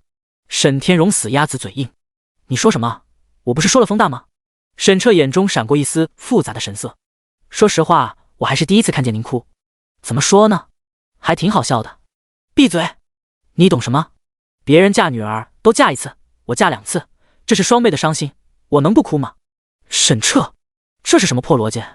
因为此次是2位皇子同一天成亲，又有给太后冲喜的意思，仁景帝便将地点设置在了皇宫。沈若曦与慕容恒先上前拜过帝后，走过流程之后，慕容要再带着冷如清和林秀仪过来。等到所有事宜弄完，天色都已经晚了。沈若曦被送去了东宫，而冷如清和林秀仪则去了以前他在宫中食住的广阳殿。远离喧嚣后，沈若曦被人扶着坐在了慕容恒的寝殿中。他盖着盖头，安安静静地等着慕容恒过来。今日宫内宴席多，慕容恒作为新郎，又是高高在上的灵王殿下，想必有很多人巴结他，一时半会是回不来了。沈若曦摸着酸胀的脖子，原本以为要等许久，结果很快就听见了有人开门的声音，之后一阵脚步声靠近。沈若曦呼吸一滞，胸口忍不住剧烈的跳动起来。她眸光闪动，自己这些时日与慕容恒已经见面多次，甚至亲密的事也做过不少，但是此刻还是紧张的一颗心都要跳出胸膛，是激动的、忐忑的，也是欣喜的。这种感觉即使是以前心仪慕容羽的时候也不曾有过，倒是真的像是未出阁的女子了。一杆喜称勾起了盖头的一角，而后缓缓掀开。随着视线开阔起来，沈若曦下意识的也缓缓抬起了头，迎面对上一张绝色冷贵的脸。慕容恒站在烛火处，一张精致完美的脸庞染着些许的酒意，狭长的狐狸眼缓缓勾起，笑意从眼眸深处蔓延出来，是好看的，是一种潋滟鲜活的俊美绝尘。这一刻，他真实的感觉到，他不再是清冷高贵的灵王殿下，而是他的夫君。沈若曦一时有些移不开眼，他觉得面前的人俊美无双，却不知自己在慕容恒的眼中亦是惊为天人的绝色动人。在看见他面容的那一刻，慕容恒眼底的笑意便被惊艳所替代，而后不可控制地漫上一层玉色。第170章洞房花烛夜。他开口道：“今日累坏了吧？”沈若曦缓缓摇头：“王爷怎么这么早就回来了？我以为今日应酬多，你会回来得很晚。洞房花烛夜，那些人也不会那么没眼色，一直浪费我的时间，见时辰差不多便散了。”慕容恒语气自然，沈若曦毫不怀疑。然而实际上是前来想要与他应酬的人，被他那自带冷意的眼神一扫，都吓得脚步一顿，自动地转到了慕容耀那边。他便早早回来了。王爷，叫我阿恒。一只骨节分明的手轻轻抚上他的脸庞，慕容恒指腹在他凝脂般的肌肤上缓缓划过，明明力道温柔，却让沈若曦觉得有些战栗。被他抚过的地方莫名带着一丝灼意。他改口：“阿恒。”慕容恒眼眸瞬间暗了几分，真好听。若是在床上听他这么喊，定是别有一番风味。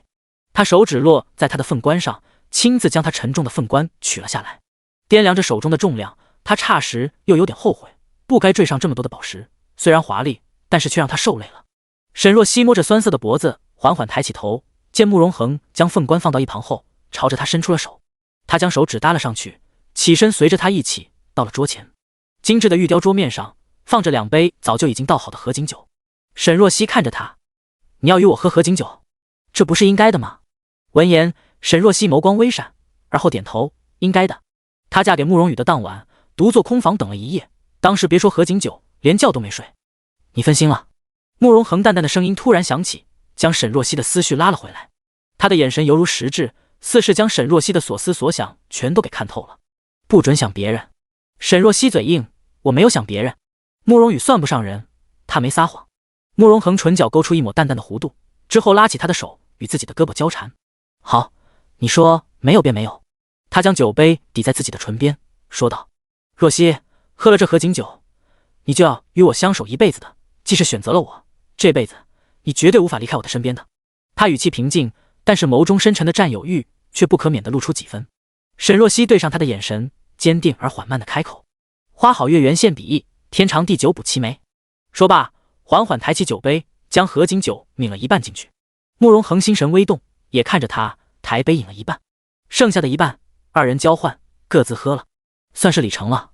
沈若曦放下酒杯，刚准备说给他倒杯茶醒酒，却见慕容恒猛地攥紧他的手指，将他朝前拉了一下。厚重的霞帔穿在身上，他脚步一崴，下意识地朝前跌了一下，正撞进他的怀里。沈若曦抬头撞见慕容恒一双幽深的双眸，他疑惑：“阿恒，如今礼成了。”慕容恒伸手轻轻抚过他的长发，之后手指放在了他的纤腰上，将人拉得更贴近了一些。他弯腰在他的耳边轻声道：“该下一步了。”沈若曦一怔，随即懂了他的意思。接下来是洞房花烛了，但是他们的洞房花烛夜应该是就此平淡度过了吧？还是说慕容恒有别的打算？一时间，沈若曦的脑海中不争气地冒出了一些变态的想法。他耳根微红：“我给你宽衣，先去床上。”慕容恒弯腰将他给打横抱了起来，刚走几步，突然踉跄了一下。沈若曦一愣：“阿恒。”慕容恒脸上有尴尬，他最近因为成亲的事都没怎么睡好，加上近日心情好多饮了几杯，刚刚脚步打滑了一下。沈若曦拧眉：“完了，这还没开始呢，已经这样了，等会岂不是更尴尬？”等到慕容恒将他放到床上，沈若曦自己褪去了身上的霞帔，而后乖乖地睡在了内侧。“阿恒，今日早点歇息吧，我有点累了。”说完便闭上了眼。他想得周到，自己说自己累了，不提洞房之事，这样省得慕容恒等会自己说自己不行，便免去了他的尴尬。然而他倒在床上躺了半天，却见身侧丝毫没有动静。沈若曦忍不住眯着眼睛偷偷看了一眼，却见慕容恒站在床边，正敛着眸，目光定定地看着他，神色有些耐人寻味。“沈若曦。”他坐起身：“你怎么不睡？我还未宽衣。沈若曦，该不会已经虚的连衣服都没力气脱了吧？算了，看他是个病人的份上，让他。沈若曦认命的爬起来，伸手将慕容恒的腰带解了，之后脱了他的外衣。做完这一切，他便又准备溜回被窝。谁知刚转身，便见一只手突然捞住了他的纤腰，之后猛地一提，他的后脑勺被拖了起来，慕容恒的吻就压了上来，直接将他给压到了床上。沈若曦瞪大眼，被他突如其来的动作惊到了。慕容恒也没闭眼，他狭长的狐狸眼微微眯起，被酒气染上一层邪色，此刻看起来侵略性十足。他的吻又深又重，沈若曦觉得自己舌尖都在发麻，到最后分开的时候还带着一丝暧昧的阴丝。沈若曦脸热，现在可以乖乖睡觉了吗？还想睡？慕容恒的声音带着一丝沙哑，在这昏暗的寝殿中显得愈加挑逗，意味十足。沈若曦想骂人，她不想睡，她被他勾起了欲念，她想要他，但是她不行啊。对，想睡。沈若曦有些赌气般的猛地一转头，钻进了被窝里，用大红色的鸳鸯被盖住了脑袋。气死他了，不行何料啊！他这个念头刚刚落下，却见被窝被掀起，慕容恒也钻了进来。他紧紧抱着他的腰，将他转了个身子，重新吻了下来。沈若曦推着他的胸膛，手指触到一片结实的胸膛。他大惊：你上衣呢？脱了。慕容恒的语气很理所应当，之后开始解他的里衣。沈若曦被他的动作吓了一跳。你干什么？洞房花烛夜，你说我要干什么？可是你……沈若曦支支吾吾了半天，还是将接下来的话给说了出来。可是你不是不行吗？慕容恒没吭声，只是发出一声轻笑。呵。沈若曦刚想问他是什么意思，却被他背中的动作给打断了话语。你……他瞪圆了眼，支吾了半天也不好意思说出接下来的话语。随着他的手指，他的呼吸也开始不稳起来。沈若曦垂眸，手指柔柔地抵在慕容恒的胸膛，不再说话，只是耳根红得厉害。慕容恒看得心中一阵痒意，他低头，温热的呼吸落在他的细软的脖颈，声音暗哑低沉。怎么了？第171章平妻。沈若曦微微抬眸，如宝石般漆黑漂亮的眸中泛着盈盈的水光。他低声道：你欺负我？声音带着软糯的委屈。这句话似是某种催化剂，将慕容恒原本就压抑的欲念彻底打开。他将被子拉起，盖住二人。那头被禁锢的野兽彻底被放出，搅动一世春意。情到浓时，沈若曦还不敢置信。她瞪大双眼，看着伏在面前不紧不慢的男人，忍不住发出了质问：你不是不行吗？谁说的？慕容恒声音上扬，带着一丝戏谑。他黑发垂下，嘴角微微噙着一丝若有若无的笑意，仿佛坠入人间的神奇。只是姿势略过于羞人，这种背离的反差感让沈若曦蓦得有些激动。慕容恒闷哼一声，之后弯腰吻上她的唇。怎么突然高兴了？沈若曦连脖子都红了。这家伙明知故问。他张嘴使劲咬了他一口。慕容恒嘶了一声：别咬得这么紧。沈若曦差点羞死。他声音破碎，但是还没忘记正事。大家都这么传言，说你不行。慕容恒笑意逐渐放大，他将他换了个姿势，贴上他的耳垂。耳听为虚，专心点。这个时候还想着传言的事，看样子他得再努力一点了。广阳殿，林秀仪坐在一侧的寝殿内，等了许久，也不见慕容耀进来，不禁有些支撑不住了。因为是与冷如清一起嫁给慕容耀，从一开始他就存了攀比的心思，在凤冠霞帔上花了大的心思，这也导致了凤冠很是沉重，他感觉脖子都快要被压断了。但是却让他心烦的倒不是这点。芝雅，小姐，怎么了？他的陪嫁丫鬟立刻走过来，轻声问了一句。林秀仪道：瑞王殿下还没来了吗？没有呢。芝雅安慰道：小姐，您别难过，瑞王殿下也没有去隔壁的冷如清那里，应该是还在宫内的宴席上，还未回来。听到这话，林秀仪松了口气。她虽然不喜欢慕容耀，但是如今已经嫁过来了，而且是跟冷如清一起嫁过来。若是今日慕容耀去了冷如清那里，那么日后她定会被所有人低看一等。虽然说是平妻，但是地位如何，不还是要看瑞王的态度，他必须要抢占先机。正这般想着，外面突然响起了一阵脚步声。芝雅飞快地过去看了看，而后跑进来，欣喜地小声道：小姐，是瑞王殿下，他来您这里了。林秀仪心中一片欢喜，看样子慕容耀还是对他更喜欢一些。想来也是，她是享誉京城的名门闺女，才貌双绝，比起那个跋扈的小郡主，慕容耀会对她更喜欢一些，也是很正常。但是很快他又有些不快，他并不喜欢慕容耀，他并不想与他洞房花烛。可是他喜欢的那个人，今日却娶了别人。面前突然出现一双黑色的绣金短靴，拉回了他的思绪。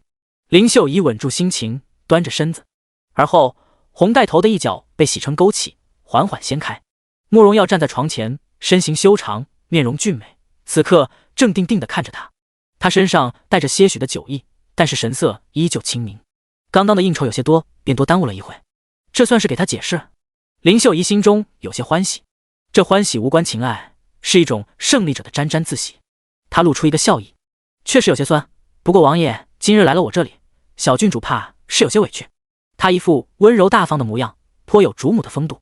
慕容耀却没应他，他漆黑纯澈的眸中带着一丝打量，之后道：将王妃将凤冠取下。外面立刻进来2个宫女，小心翼翼地将林秀仪的凤冠拿了下来，之后便退下了。芝雅给2人倒了合卺酒，也准备退下。林秀仪绞着手指，心头有些挣扎，这意思慕容耀要在他这里过夜了。可是他并不想伺候他，但是不管怎么样，今夜算是自己赢了先机，他得抓紧机会。林秀仪走到桌前，将合卺酒拿起，递给慕容耀：王爷请。慕容耀拿起，与他胳膊交缠，将酒递到自己的跟前，抿了抿。他眸色淡淡，但是目光一直落在林秀仪的脸上，将她的挣扎尽数看在眼中。他有些不耐，他明明想留她在这里，好稳固自己的地位，但是却又做出一副勉为其难的样子，似是他要强人所难。喝完了合卺酒，慕容耀将琉璃盏放在桌上，之后道：礼已经成了，你好好休息吧，有什么事的话明日再说。说着便朝着外面走去。林秀仪愣住了，反应过来之后，他赶紧也将手里的酒杯放在了桌上，之后朝前追了几步。王爷。慕容耀转头：有事？王爷今夜不在我这里歇歇。林秀仪也顾不得什么矜持了，直接问了出来。慕容耀如玉的脸上神色平静：本王今日在隔壁过夜，你先歇息吧。说罢，转身跟着身前的太监朝着隔壁的寝殿走去。剩下林秀仪站在门口扶着门框，一张小脸变得煞白。怎么会这样？慕容耀莫再回头，他温润的脸庞在夜色中变得有些冰冷。林秀仪是父皇赐给他的，又是太傅之女，他即使做戏也要给几分薄面，但是他确实没有想过在他那里过夜。若不是考虑任景帝那边，他甚至不太想过来。然而冷如清这里，他也并没有什么兴趣。慕容耀走了一阵后，脚步微顿，忽然站住脚步，朝着东宫的方向看了一眼。身侧的太监有些疑惑：瑞王殿下。慕容耀沉默了片刻，而后重新迈步：走吧。第172章形象尽毁。冷如清的寝殿内，冷如清摸着被凤冠压得酸疼的脑袋，实在受不了了。阿桑，瑞王怎么还没来？不会在宴席上喝醉了找不着路吧？郡主，您别乱说，瑞王殿下已经回来了。阿桑有些尴尬，他支支吾吾道：那个王爷回来后，听说是去了隔壁的寝殿。闻言，冷如清一怔，随即一伸手将自己的红盖头给掀了。阿桑吓了一跳：郡主，快将盖头给盖上，新娘子自己揭下盖头是不吉利的。瑞王都去了林秀仪那边了，我自己不掀盖头，难不成一直顶着盖头睡觉？你是想我累死吧？冷如清将红盖头一把扔到床上，明艳动人的脸上怒气冲冲。好个慕容耀，今夜居然晾着他。虽然听说那个林秀仪是什么大美人，但是她也不差的好不好？莫眼光。冷如清站在原地，心头有些发酸，但是一想这条路是自己选的，日后这样的情况还有很多，他便又重新振作了起来。罢了罢了，来日方长，今天慕容耀没来，不代表日后也不会喜欢他。想到此，冷如清将身上厚重的霞帔甩了甩，之后坐在了一旁的桌子边，看见上面放好的合卺酒，他端起就一饮而尽。阿桑吓傻了，赶紧上前过来夺他的酒杯。郡主使不得啊，这是合卺酒，是要和瑞王殿下喝的。瑞王人都走了，我跟谁共饮呢？死丫头，快给我松手！不行，奴婢得了汉阳王的命令，一定得好好护着小姐，不能让小姐做些鲁莽的事。你再不走开，我可就踹你了。冷如清一把将阿桑推开，气呼呼的。这新婚夜也太憋屈了，新郎官不来留下他独守空房就算了，现在连借酒消愁都不行。他冷如清活了16年，还未如此憋屈。冷如清伸手将另一杯酒也喝了，喝完之后没有感觉到心情变好，反而更差了，胸口蔓延上一阵难掩的酸涩。慕容耀这会在干什么呢？该不会已经和林秀仪洞房花烛了吧？他当初明明是听说慕容耀与林秀仪是皇上指婚，并没有什么感情，于是他才自愿成为平妻的。若是他们二人情投意合，他即使喜欢慕容耀，倒也不想横插一脚。冷如清越想越烦躁，他将酒杯朝着桌子上重重一放，而后站起身。阿桑，咱们走。阿桑懵了，去哪啊？去林秀仪那边看看。哎呦，郡主，您不会是要去抢人吧？这可不是咱们的地盘，是在宫里，您不能动手的。我就是去看看，你那么慌张干什么？我看起来像是那么鲁莽的人吗？阿桑疯狂点头。什么像是那么鲁莽的人？您就是好吗？眼见冷如清就要出寝殿的门，阿桑一个上前跪地，死死抱住他的大腿。郡主，您不能出去，给我放手，再不松手我可就打你了。今日您就算是打死奴婢，奴婢也不会放开您的。冷如清刚准备爆粗口，突然见门口出现了一抹人影，慕容耀被太监领着出现在了寝殿门口。看见屋内的场景，他略略一愣，随即站住了脚步，脸上的表情有些复杂。他原本以为自己没来，此刻冷如清这边的气氛定是冷清低沉，不想却是如此的热闹。冷如清看门口那抹修长的身影，也傻了。慕容耀不是去林秀仪那里了吗？怎么出现在他的寝殿门口？反应过来之后，他清了清嗓子，语气反常的娇柔：“阿桑，你胡说什么呢？我就是想出去透透风，什么打死不打死你的？我有那么粗暴吗？”呜，郡主上次还扔鞋子砸奴婢呢。冷如清有些尴尬的动了动腿。别瞎说，快起来，我不出门了还不行吗？我不相信，等我起来，郡主肯定撒丫子就跑了。这事您没少干。冷如清就应该找沈若曦要服毒药，把这丫头给毒哑巴了。冷如清脸上十分挂不住，他低声道：“给我起来，瑞王来了。”阿桑一愣，随即一转头，看见门口的慕容耀，他立刻连滚带爬的站起身，在一旁站好了。瑞王殿下什么时候来的？完了，刚刚他的话不会都被听到了吧？阿桑试图给冷如清找回点面子，他底气不足的开口：“瑞王殿下，小郡主刚刚是跟奴婢开玩笑呢。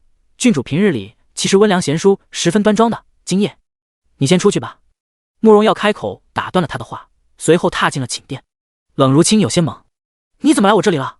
慕容耀露齿一笑，露出两颗小虎牙，原本有些惊冷的脸上顿时显出几分少年气。“今日是你我的洞房花烛夜，本王不来你这里，要去哪里？”闻言，阿桑一喜，随即立刻道：“瑞王殿下，郡主，奴婢先退下了。”说罢，他立刻跑了出去，走的时候不忘记带上了门。冷如清站在寝殿中，与慕容耀大眼瞪小眼，随即慢吞吞的道：“你今夜是打算在我这里歇歇？”他自小被汉阳王养的娇惯，还不太适应宫内的规矩，对慕容耀说话也有些随意。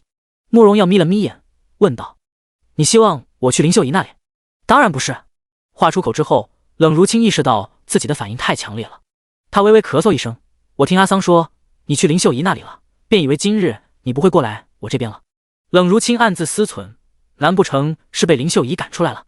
他没那么大的胆子吧？他是父皇赐给我的，即使不去他那边过夜，也应当过去看一下。慕容耀解释了一句，之后朝着他走近：“你应当自称臣妾。”冷如清的性子有点出乎他的意料，比他想象中更有意思一点，但是他并不喜欢。他喜欢身居高位做掌控者，喜欢看别人臣服示弱的姿态，不喜欢有超出掌控之外的因素。冷如清微微蹙了蹙眉，之后有些别扭的喊了一声：“臣妾知道了。”慕容耀露出一个微小的笑意，而后走过去，亲自将他的凤冠取下了。少年比他高了快一个头，冷如清这个位置正好看到他的喉结，他眼睛一眨不眨，突然有点想要咬上去。第173章传言不可信。凤冠被取下来之后，冷如清晃了晃脑袋，觉得轻松多了。慕容耀突然拉起他的手，将他带着走向桌边：“喝喝酒吧。”冷如清微微垂眸，难得显出几分小女儿的情态。“好。”一低头，却见桌上的2只琉璃杯空空如也。慕容耀，冷如清神色有些尴尬，他一挺背，理不直气也壮：“你看我，看臣妾做什么？臣妾说了，以为你去林秀仪那边了，总不能独守空房，一直等着你吧？臣妾还饿着呢，就随便喝了点酒，吃了点东西。”慕容耀看向他，没说话，只是命人又上了2杯酒。等人退下后，他开口道：“你既然嫁给本王，日后这些事不能再发生了，尤其是宫里规矩多，免得被人抓住把柄大做文章。”冷如清乖乖点头：“哦，注意称呼。”冷如清：“臣妾知晓。”二人端起酒，喝了合卺酒，礼算是成了。屋内烛火摇曳，饮了几杯酒之后，冷如清的面色有些泛红，倒是显得别有一番动人滋味。慕容耀的眸光定定地看了他几秒，之后伸手抚上他的脸庞。他指尖微凉，触及到他温软的脸庞，使得冷如清身子一颤。你干嘛？冷如清没反应过来，吓了一跳。慕容耀的手指僵在了半空，他我眼中不自觉地闪过一丝不悦，之后收回手指。今日累了吧，睡觉吧。说罢，他自己宽衣，将外面的喜服脱了下来，之后穿着里衣上了床榻。冷如清看着他的动作，伸手抚上自己的胸口，一时没动。这家伙又是摸他脸，又是要睡觉，难不成真的就这样在他这里过夜？冷如清有些晕乎乎，觉得有些欣喜，但是也紧张，站在原地迟迟没动。慕容耀见他僵在一旁，有些疑惑地转头：你不睡？马上！冷如清的脸不自觉地红了，只觉得自己太没出息，没有慕容耀那般稳重。然而他不知道，正是因为慕容耀不在乎，所以他才不会紧张忐忑，一切都那么平静。冷如清小心翼翼地脱了自己的衣服，随后爬到了床的内侧，缓缓掀起一边的被子，探进去半个身子后，僵硬地躺在了慕容耀的身侧。少年身上带着一股淡淡的酒气，混合着身上特有的木质香味，萦绕在他的鼻翼间，让他心如鼓擂，几乎不能呼吸。慕容耀感觉到了他的不自然，他便朝着床的外侧挪了挪。他说道：你要是不想，本王也不会勉强你，以后时间长，你再慢慢适应。冷如清将被子朝着上面拉了拉，遮住了半张脸。他内心疯狂叫嚣，他才没有不想，他很想，但是这事的男人主动吧。他爹之前再三嘱咐过他，一定要矜持。想到此，冷如清微微转过头，朝着身边的慕容耀看了过去。只见他闭着双眼，呼吸均匀，似是真的睡着了。冷如清放着他这么个大美人在身边，居然真的能睡得着。冷如清最终还是憋不住了，他动了动身子，挨上了慕容耀。刚一碰他，慕容耀便立刻睁开了眼。昏暗的光线中，冷如清脸微热。今夜是我们的洞房花烛夜，你真能睡得着？他这话是在邀请。慕容耀似是笑了一下，随后翻身将他抱住，随后低头吻住了他。冷如清呼吸一促，下意识地揪紧了他胸前的衣襟。二人之间的气氛很快就变得不同寻常。青山被剥去，烛火摇曳，照亮一世旖旎。冷如清紧紧闭着眼，双手无助地抱紧身上的人，尽数沦陷在他的温柔中。只是此刻，若是他睁眼的话，便会看见昏暗的光线中，慕容耀黑亮的眸子似是黑夜中的孤星，闪着清冷而理智的寒意。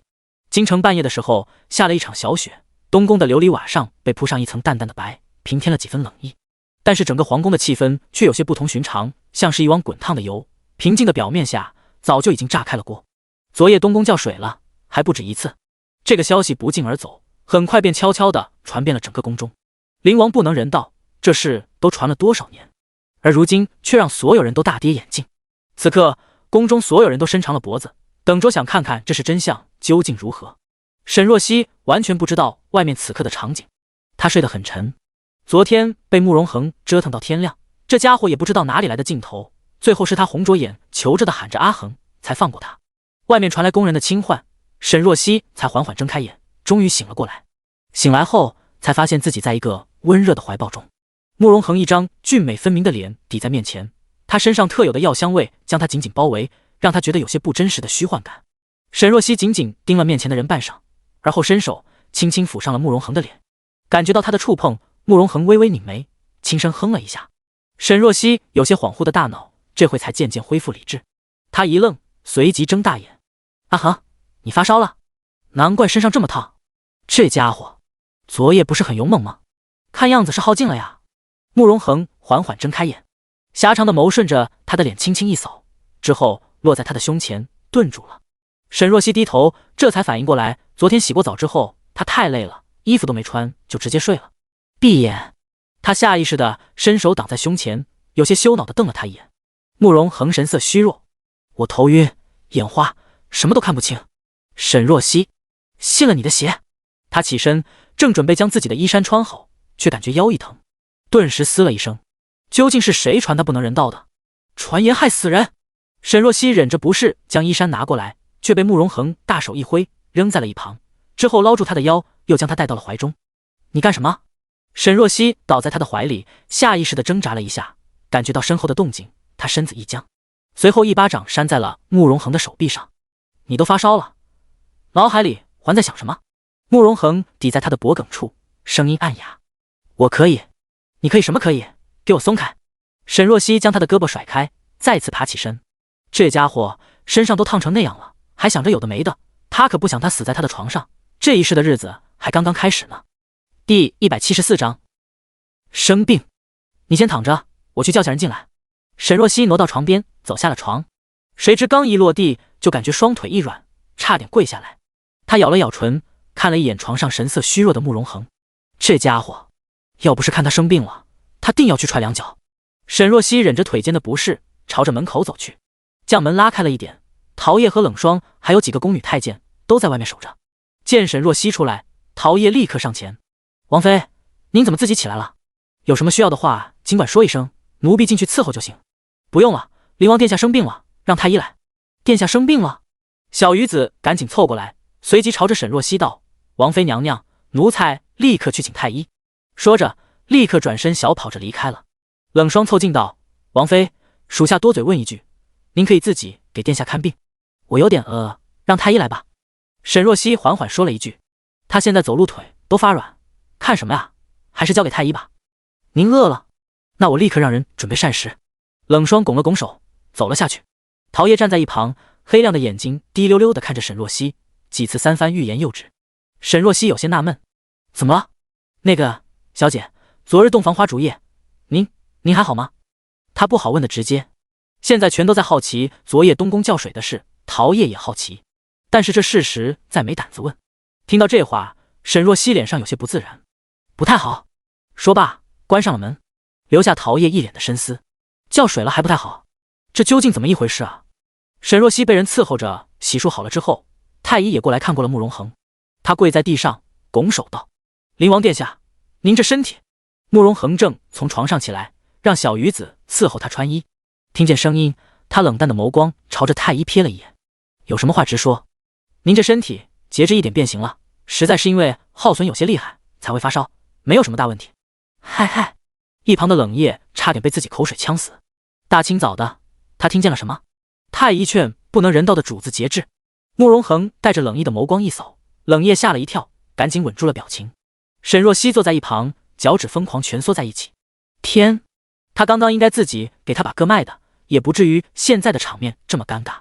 等人退下之后，沈若曦还坐在原地，耳根的红怎么也没下去。慕容恒卷起袖子问了一句：“是不是不舒服？”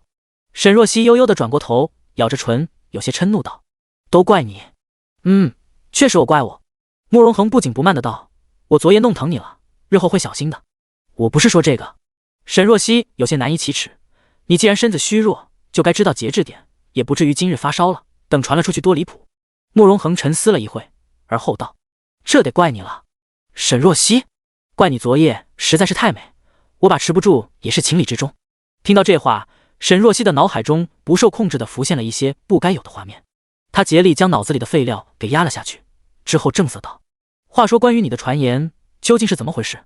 沈若曦十分不解，为何都在传言你不能人道？太医们断言我短命，身体耗损严重，说难以有子嗣，不过后来不知道怎么的就传成了我不能人道，这事我也没有解释过，久而久之便都这样以为了。慕容恒说的风轻云淡。沈若曦一脸的复杂：“这事你就没有想要解释过吗？为什么要解释？”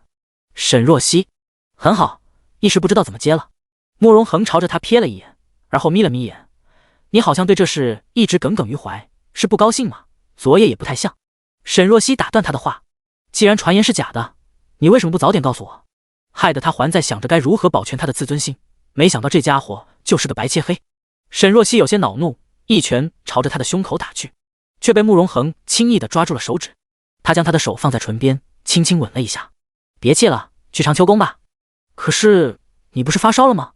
你陪我过去。”“当然。”慕容恒牵着沈若曦的手，带着她朝外走去。“你我新婚，自然是要一起过去，这点烧一会就退了。”二人在东宫随意吃了点后，慕容恒喝了点药，便一起去了长秋宫。走过去后，发现慕容耀带着冷如清和林秀仪已经在那了，除了帝后，还有其他几位妃嫔和公主。看见慕容恒，任景帝的脸上霎时露出一个温和的笑意：“听说恒儿今早发烧了，父皇还准备差人让你明日再与若曦一块过来请安，不想你这么快就来长秋宫了。儿臣与若曦新婚，理应与若曦一同前来给父皇母后敬茶。”苏柳雍容的脸上笑意浓浓：“恒儿倒是知道疼媳妇了。”慕容恒带着沈若曦给帝后奉了茶。苏柳喝完茶后，伸手从一旁拿出了一个玉镯子，戴在了沈若曦的手上。他拍着沈若曦的手背，神色十分温和。自从你与恒儿在一起后，本宫见他心情都是好了许多。你秀外慧中，本宫对你也喜爱得很。这镯子就当是本宫的一点薄礼了。一旁的慕容明玉立刻道：母后，你这镯子不是西域那边进贡过来的吗？整个后宫也就这一件，上次我找您讨要您都没给。他语气中满满都是不快。苏柳瞪了他一眼：你这是图一时新鲜，这镯子给你也是浪费了。沈若曦冰雪聪明，容貌秀美，这镯子适合她。沈若曦俯身：多谢母后。起来吧，日后你与恒儿相互扶持，早日生下子嗣，宫里也就热闹了。闻言，沈若曦面色有些不自然。皇子新婚，洛红怕肯定都会交过来，帝后如今肯定已经知晓昨夜的事了。他还未从慕容恒其实狠行的事件中回过神，如今突然说到生孩子，一时有些不知如何接。慕容恒拉着沈若曦的手，淡淡道：儿臣会努力的。沈若曦一愣，随即心神微微一动，有些悸动。任景帝大笑：那朕与你母后可就等着了。殿内一派融融。随着帝后心情愉悦开来，殿内的其他人或真心或假意的也都露出了笑意，只有林秀仪坐在其中，脸上是掩不住的苍白。昨夜她被慕容耀冷落，这事已经够让她难受的了，而如今看见慕容恒与沈若曦站在一起，她更是一阵窒息。而且慕容恒，他怎么就与沈若曦洞房了呢？林秀仪紧紧捏着手中的瓷杯，心中十分不是滋味。你不舒服吗？一旁突然传来一声低低的询问。第175章见太后。林秀仪一抬头，对上了冷如清那张娇俏动人的脸庞。冷如清道：你若是不舒服的话，要不要先回去？他对林秀仪没什么多深厚的感情，不过日后得在瑞王府一起相处，他也不想将关系闹得太僵。如今见他似是身体不适，便随口问了一句。林秀仪微微坐正身子：我挺好的，就不劳妹妹担心了。见他这般冷淡，冷如清也不再说话了。然而林秀仪的心中却一阵不快。冷如清刚刚那话什么意思？明明是平妻，他却让他离开，昨夜出了风头就算了，如今还想要打压他，这个女人着实可恶。林秀仪的眼中不动声色地闪过一丝厌恶。几人在长秋殿聊了一会，任景帝说有公事要与慕容恒和慕容耀说，带着二人便离开了。苏柳则带着几位心腹去往靖康宫，去见见靖安太后。苏柳说道：太后这痴症越发严重，以前的事迹不起来不说，最近更是越发糊涂，神志都不清醒了。皇上仁孝，让灵王和瑞王这么快成婚，也是想给他老人家冲冲喜。说着，他转头朝着沈若曦、冷如清和林秀仪道：等会去见了他老人家，你们多跟他说说话，逗逗他老人家开心。是。几人立刻应下。靖康宫比起皇宫别处要安静许多，几个年纪稍大的宫女立在殿内规规矩矩，而靖安太后正眯着眼，在院中的贵妃已上晒太阳。她面容苍老，一头银发齐整的梳成鬓发盘在脑后，苍老的脸上被日光一照，显得格外慈祥。苏柳制止了要上前去禀告的宫人，亲自带着几人走过去，靠得近了才柔声道：太后。靖安太后缓缓睁开眼。苏柳笑道：太后，臣妾带着几个新媳妇过来给您请安了。是你啊。靖安太后缓缓坐起身，看到几人过来，脸上霎时露出欣慰的笑意。她眼神不好，眯着眼打量了一会之后，才招呼道：都过来，让哀家瞧瞧。沈若曦几人上前跪在了太后的面前。靖安太后一一问过去：你是谁？孙媳妇是沈若曦，是灵王殿下的王妃。那你呢？孙媳妇冷如清，是瑞王妃。好，真好。灵王和瑞王平日里闷声不吭的，没想到说成亲就成亲了。靖安太后拉着二人的手，笑容满面：你们两个丫头长得可真是水灵，灵王和瑞王有福气啊。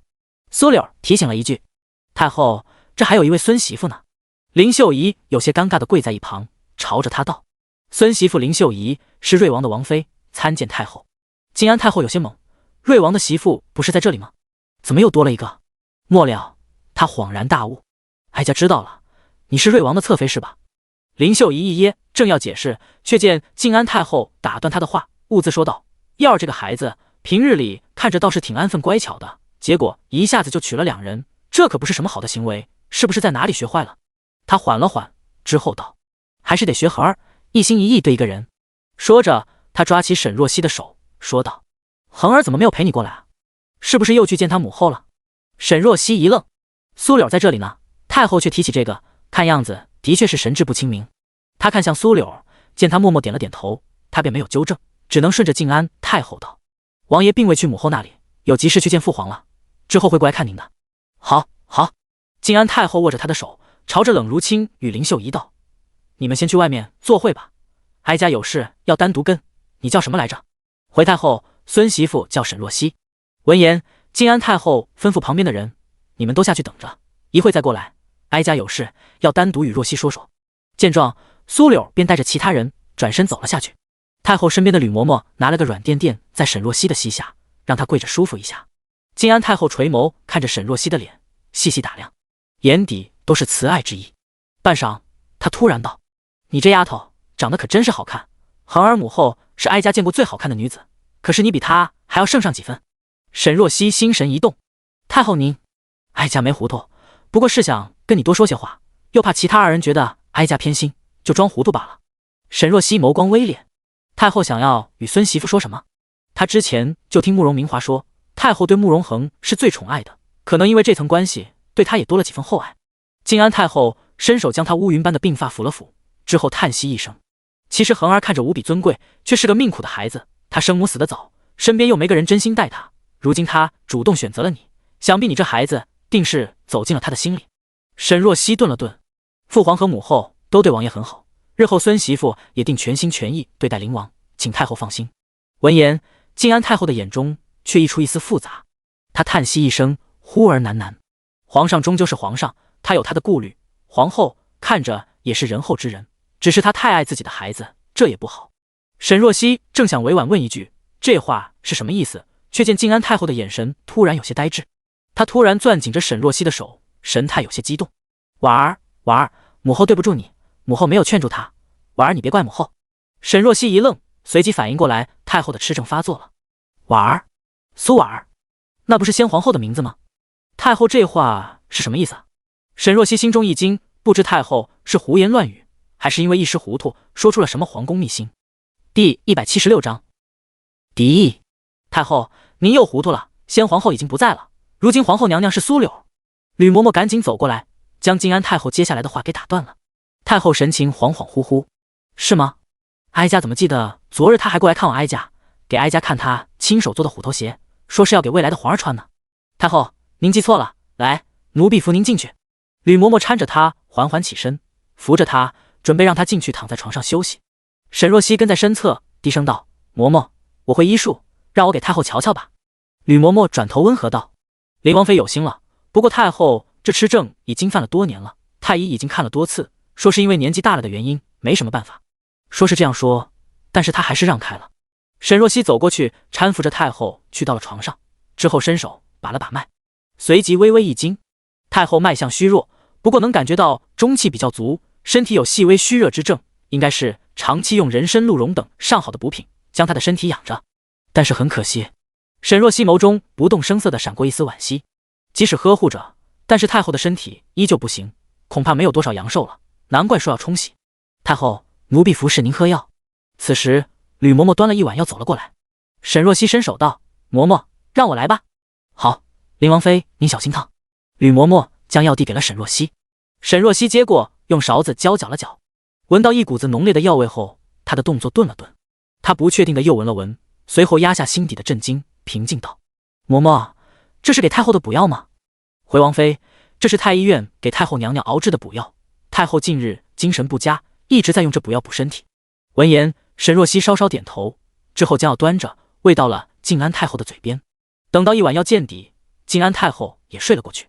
吕嬷嬷一边替她将被搅噎好，一边有些揪心道：“太后这些日子越来越是睡了，奴婢很是担心。”“嬷嬷放心，太后定会吉人自有天相的。”沈若曦有些心不在焉地说了一句，之后退了出去。她揣着满怀的心事走出了靖康宫的殿门。今日这一遭，她有满心的震惊与疑虑，但是却一个字吐露：深宫如深海。今日她算是知晓这句话的意义了。她得回去跟慕容恒说。沈若曦快步走出去，看见冷如清与林秀仪还在外面等候着，并未离去。只不过慕容明玉也在，他站在二人面前，眉眼中带着些威慑，正在与二人说话：“你们二人在瑞王府可要好好相处，别给瑞王惹麻烦，省得别人说闲话，知不知道？”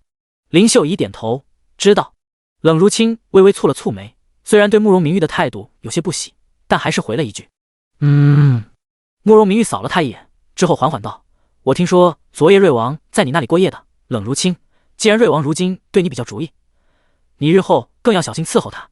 他的喜好我已经口述，让宫女抄录了一遍，你拿回去好好看看。”冷如清正想说自己没空，目光瞥到沈若曦，霎时露出一抹喜色。若曦，慕容明玉神色微变，他一转头看见沈若曦的时候，目光瞬间露出一丝不悦。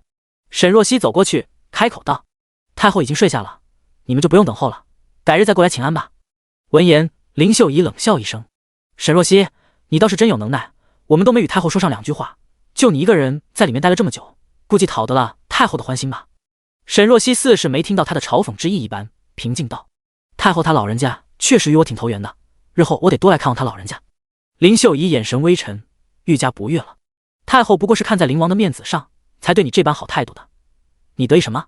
我是灵王妃，沾了灵王的光，不是很正常吗？你别说，我这个灵王妃的身份还挺好使，等会我回去的好好与阿恒说说今日的事，让他也开心开心。”听到他提及慕容恒，林秀仪成功被气到：“你……对了，我还得提醒你一句，林秀仪，你如今嫁给瑞王，论身份得喊我一声王嫂，如今这般没规矩，你的教养礼仪呢？跟个泼妇一般。”闻言，林秀仪更是被气得牙痒痒，正要跟他吵起来，却见慕容明玉转头冷哼一声：“沈若曦，你才刚嫁给灵王就开始盛气凌人，真是好大的架子啊！”沈若曦露出一个没有温度的笑意：“大公主此话不对，我如今既是灵王妃，就该有灵王妃的威仪与风度，被人挑衅到脸上了还不说话，那便也太窝囊了。我不会主动惹事，但是也绝不会让别人欺负到自己头上。”说罢，他一转身，朝着身侧的冷霜与陶叶道：“让人把轿辇抬过来吧，我们该回东宫了。”他没空在这废话，他有事要与慕容恒说。是。冷霜立刻命人抬来轿辇，沈若曦坐上去之后，悠悠离去。看着他的背影，慕容明玉眼神愈加阴沉。要不是母后再三叮嘱他别惹事，他定不会这么轻易放过他。慕容明玉咬牙，得意什么？真以为灵王能护他一辈子呢？闻言，冷如清忍不住蹙眉：“大公主，今日之事并非是沈若曦的过错，怎么，你在质疑本公主的话？”慕容明玉有些恼怒地看向他，冷笑道：“不是沈若曦的过错，难不成是本公主的过错？”冷如清没说话，只是朝着林秀仪瞥了一眼，还不是这女人不知道发什么疯，好端端地对着沈若曦冷嘲热讽。放在以前，要是在她遇上了这种嘴欠的人，一定用鞋抽肿她的嘴。我没这个意思。冷如清兴趣缺缺，他对这个慕容明玉和林秀仪都没好印象，也不想与他们多待，便说道：“瑞王被父皇找去好久了，我去御书房外面等他。”说罢，便带着阿桑离开了。看着他的背影，慕容明玉有些不快，这个冷如清怎么拎不清局势？她是瑞王妃，应该全心帮着慕容耀对付慕容恒，怎么还跟沈若曦搭上关系了？实在是不讨喜。大公主，那我也先告辞了。一旁，林秀仪缓缓开口。慕容明玉转头看着他，突然眯了眯眼：“你刚刚对沈若曦敌意那么大，不会是因为灵王吧？怎么，你到现在还放不下灵王？”第177章不悦。我没有。林秀仪吓了一跳，她已经嫁给慕容耀了，若是被人发现还惦记着慕容恒，那是大罪。大公主，您误会了，我与沈若曦关系本就不好，而且昨夜瑞王没有在我这里过夜，我心情低落，就忍不住找他的不快。哦，慕容明玉道：“耀儿昨夜没去你那里，你失落了？那是自然。说实话，瑞王俊美无双，气度不凡，不比灵王差。我与他见多了，自然也是心悦他的。”这话慕容明玉很满意。他想了想，随后语气缓和：“既然如此，那我帮你一把。”说着，慕容明玉伸手将宫女手中的册子拿过来，交给了林秀仪：“这是瑞王日常的喜好，你拿去好好看看，多用点心，一定能比那个冷如清更能讨得他的欢心。”慕容明玉眸中闪过一丝金光，冷如清很明显是向着沈若曦的，这可不是什么好事。既然如此，他不如帮林秀仪一把，让耀儿对他上心。不管怎么说，至少林秀仪也与他一样不喜沈若曦，而且比那个冷如清好拿捏。林秀仪接过册子，塞进袖子中，低声道：“多谢大公主。”慕容明玉缓缓道：“我是耀儿的皇姐，你也理应喊一声皇姐，喊大公主有些生分了。你赶紧去前殿吧，耀儿跟父皇应该谈得差不多了，这次别让那个冷如清抢占先机了。”“是，多谢皇姐。”林秀仪朝着他点了点头，转身离开。前殿，冷如清站在御书房外面，一边踢着脚边的青砖，一边等候着慕容耀出来。阿桑提醒他：“郡主，您注意仪态，别再踢脚了。知道了。冷如清将脚收回，这也不能那也不能，这里规矩好多，他才一天已经觉得好舒服了。郡主，今日您不该在大公主面前维护沈若曦的。阿桑迟疑了一下，还是将心中的顾虑说了出来。这是宫里，不是塞北，言多必失，您若是一直这么莽撞，容易被人抓住把柄。闻言，冷如清拧眉，沈若曦与我是朋友，林秀仪挑事在先，我才看不惯她。奴婢知道您性子直爽，可是这里不像塞北，有汉阳王护着您，您自己得多为自己考虑。冷如清没吭声，眼底闪过一丝失落。以前在塞北，他跟在父王身后无忧无虑，做什么事都不必看别人眼色。如今远离塞北，远离宠爱他的父王，嫁给慕容耀，说不想家是假的。阿桑低声道：郡主，您是不是后悔了？我没有。冷如清摇头，他确实没有。他冷如清做事向来果断，也敢于承担自己选择的后果。他对慕容耀一见倾心，从未后悔过自己的决定，只是刚开始在京城生活，难免有些不适应。就在此时，御书房的门口出现了一抹修长挺拔的身影。慕容耀穿着流云飞纹蟒服，正朝着这边走来。王爷来了！冷如清脸上的阴霾一扫而光，瞬间变得明媚起来。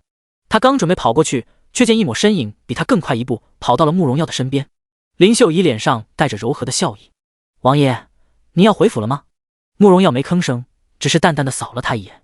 这一眼似是冰冷湖面下的深潭，带着深冷的寒意，让林秀仪脸上的笑意当即僵在了脸上。回过神来，慕容耀已经越过他，朝着宫外走去。林秀仪站在原地，晃了晃神，一时有些怀疑自己刚刚是不是看走眼了。慕容耀一向温和乖巧，怎么会露出这种表情？看起来格外的可怕。他想了想，还是提裙跟上，不过却不敢上前搭话了。冷如清也发现了慕容耀心情不好，他跟在慕容耀身侧，关切地问道：怎么了？你从御书房出来后，脸色怎么这么差？是不是父皇责骂你了？慕容耀不语，只是袖中的双手攥得更紧。一直到了宫外，他也没发一言。慕容耀正要上马车时，却被冷如清张开双臂拦下了。慕容耀站住脚步，让开。一旁的阿桑有些心虚，他拉了拉冷如清的衣袖：郡主，您还是让开吧。他都能感觉到今日瑞王殿下的心情似是坏到了极点，看起来好吓人。郡主怎么一点没有眼力见？冷如清一挺胸膛：你不说的话，我就不让。慕容耀神色微凝，却没开口。冷如清急死了：我问你话呢，慕容耀，你一直不吭声干什么？夫妻之间有福同享，有难同当。你要是有什么事跟我说说，说不定我能帮上你呢。闻言，慕容耀深冷的眸子落在冷如清身上，眯了眯眼。一旁的林秀仪有些幸灾乐祸，这冷如清性子太莽撞了，压根不知道看别人眼色。如今瑞王心情正差，他这般胡搅蛮缠，一定会惹得瑞王生厌。都不用他设计什么，估计瑞王就会不喜欢他了。然而慕容耀看了他半晌，扶了扶额：上马车说吧。说着自己先行上了马车。冷如清也赶紧踩着脚凳，快步跟着上了车厢，留下林秀仪站在原地，脸色瞬间变得难看。这慕容耀怎么性子这么难以捉摸？车厢内，冷如清上前靠近慕容耀，挤在他的身边，关切道：究竟怎么了？他挨得很近，让他有些不适应。慕容耀转头扫了他一眼，之前说的规矩他依旧是记不住，此刻无论是行为还是称呼都越矩了。但是此刻他无心去计较这些。慕容耀压下心头的那一丝暴力，缓声道：今日在御书房，父皇突然拟了一道旨意。什么旨意？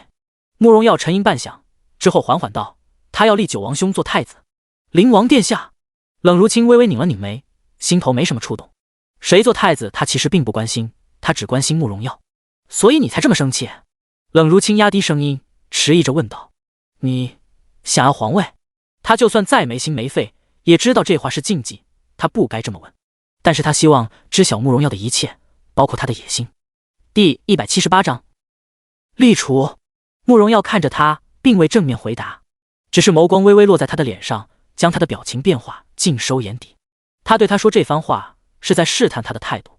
他想知道冷如清为了他能做到什么地步，这样日后他才能更游刃有余地利用他去牵制汉阳王。他问道：若是我想要，你会帮我吗？帮他？他怎么帮？冷如清愣了一下，随即反应过来，他虽然不能帮，但是他的父王可以帮。那么慕容耀娶她，难不成是有这层考虑在里面吗？我今日生气，并非完全是因为皇位的事。慕容耀突然开口，打断了他的思绪。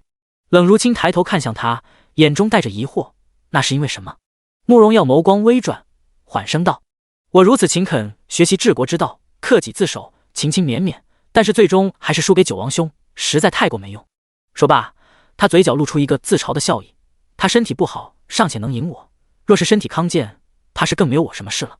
没有，王爷你不必妄自菲薄，你年纪尚轻，没有灵王稳重，但是再过几年，你绝对不会比他差的。冷如清一把握住慕容耀的手，眼神坚定而信赖。王爷，你在我心目中是独一无二、举世无双的，你比任何人都好。在他心目中，那有什么用？慕容耀心底有些嗤笑，但是面上却露出一个释然的笑意。有你这番话，本王心中宽慰许多了。见他似是打开心结，冷如清明艳的脸上唇角微微勾起，露出一个温柔的笑意。他一口靠在慕容耀的怀里，想了想，认真道：其实无论你想要什么，我都会倾尽一切帮你的。慕容耀黑亮的眸中闪出一抹金光，而后又听见他道：只要不违背底线，不做伤天害理的事，我都愿意。他眼中的光霎时又冷了下去。沈若曦乘着轿辇回到了东宫，不多时候，慕容恒也回来了。他身穿玄色蟒袍，步伐稳健，看不出病弱之态，只是走得近了，还是能看出面色微微有些发白。沈若曦上前关切道：阿恒，你怎么样？还发烧吗？没有，喝了药之后，如今已经好了。闻言，沈若曦松了口气。慕容恒一张俊美的脸上神色微凝：我有话想跟你说，我有事要跟你说。二人同时开口。慕容恒微微一怔，随即露出一个淡淡的笑意。他牵着他的手朝着殿内走去：你先说。此刻殿内只有二人，沈若曦也没太多顾虑了。他压低声音靠近慕容恒，将压在心底的事说了出来。今日我去见太后了，结果发现了一件不得了的事。他缓缓道：我发现太后的补药中被人放了是心散。慕容恒眸光一顿，而后沉声道：这是什么？是一种能让人神志不清的毒药，但是这药对身体没有什么害处，只是会让人失忆，越来越糊涂。所以你的意思是太后吃症是人为的？沈若曦点了点头。闻言，慕容恒狭长的眸中涌出一丝冷意，但是很快他眸中的风暴便沉静下来，被理智所替代。沈若曦看着他问道：阿恒，你觉得会是谁下的毒？慕容恒没有立刻回答，他摩挲着沈若曦的手指，沉吟片刻，而后沉着道：这毒是放在太医院给的补药中，这么明目张胆的不怕被人识破，普天之下只有一人能够有这么大的权力。他一针见血，直指坐在龙椅上的那位。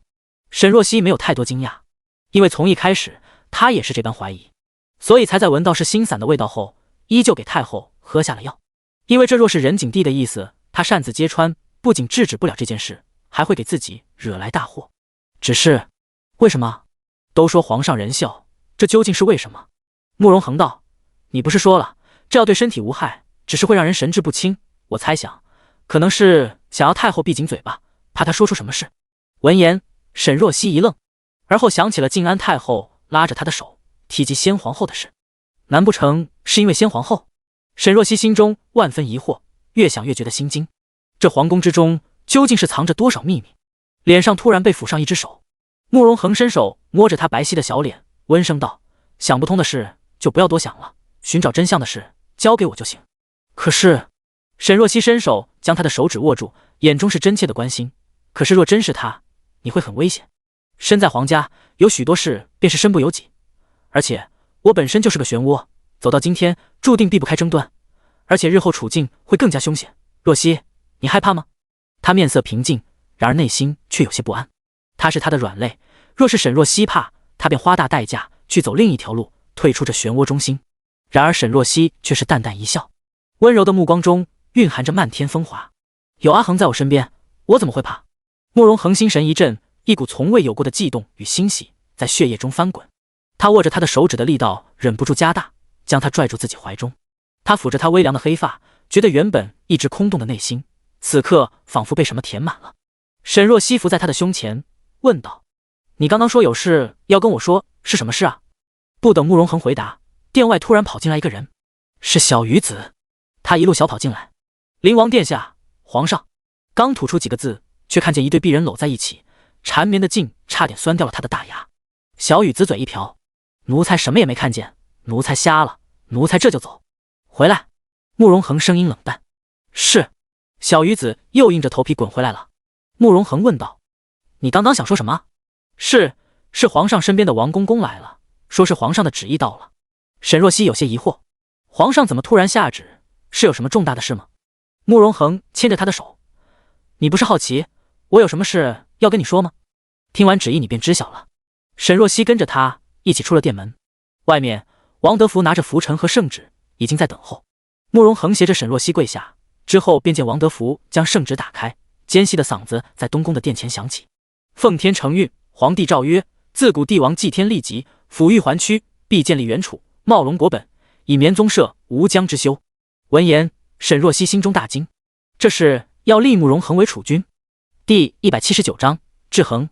果然，王德福后面跟着念道：“灵王慕容恒，日表英奇，天资翠美，深得朕心。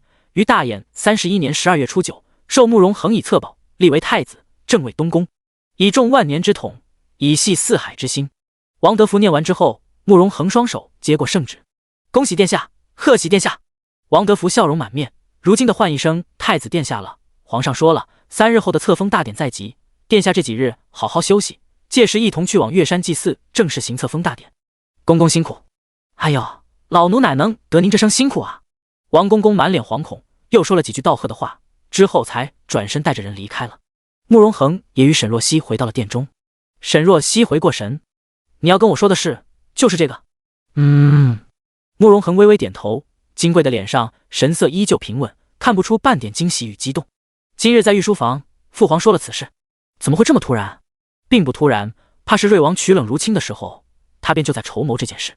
慕容恒好看的眉头微微蹙起，带着几分深思。瑞王的野心如今已经昭然若揭，他背后已经有苏家，若是再来一个汉阳王，则成了莫大的威胁。这个时候，父皇便将我推到了风口前。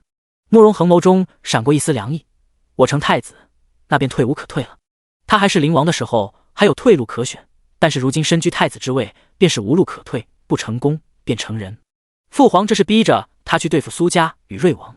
沈若曦只觉得一阵窒息，他微微垂眸，眼中带一丝讥讽：“都说父皇对你宠爱有加，他的确对我宠爱。”慕容恒缓声道：“父皇宠爱我，但是更爱江山；姨母疼我，但是更心疼自己的骨肉和苏家。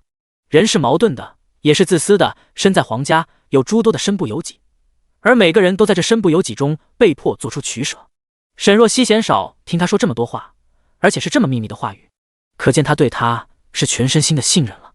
沈若曦深吸一口气，紧紧握住他的手指：“既然避无可避，那我便与你一起面对。”慕容恒反握住他的手指，目光淡淡的看着殿外，红色的琉璃瓦上，日光一泻而下，泛着璀璨的光芒，如此耀眼。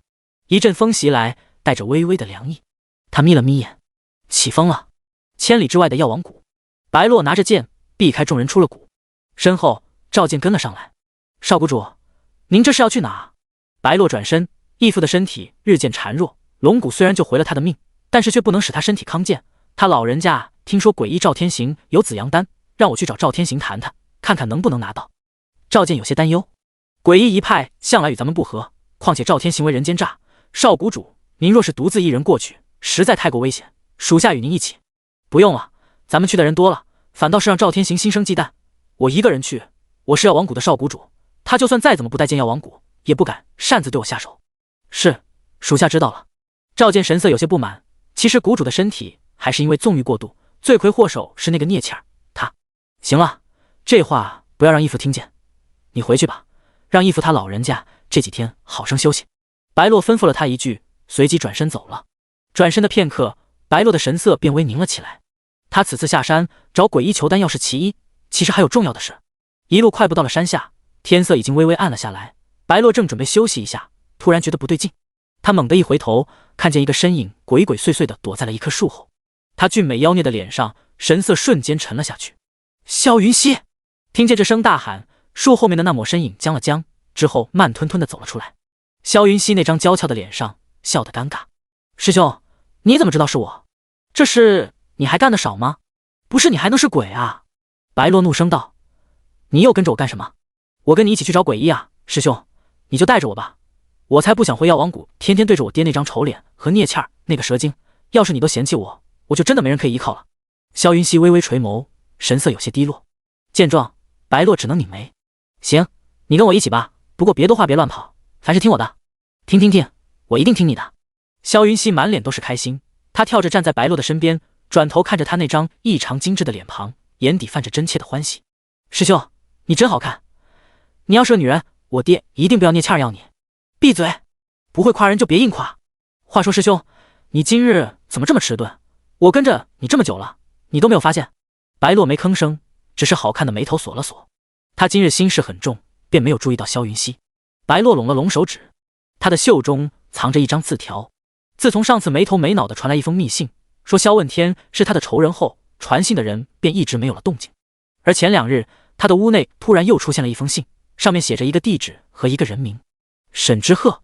这人他知道，曾是药王谷的长老之一。他被萧问天带回来的时候，还得到过沈之鹤不少的关怀。只是后来沈之鹤突然消失了，听说是被仇家杀死了。难不成他没死？既然没死，又为什么一直没有回药王谷呢？还有给他传密信的人究竟是谁，又有什么目的？有太多的疑虑，他要慢慢解开。白洛带着萧云熙到了诡异赵天行的地盘。赵天行年过40，年纪并不算大，然而眼皮耷拉，佝偻着身子，两颊深深陷进去，看起来十分苍老，而且还瘸了一条腿，看起来更显得削瘦猥琐。得知白洛单独前来，他有些惊讶。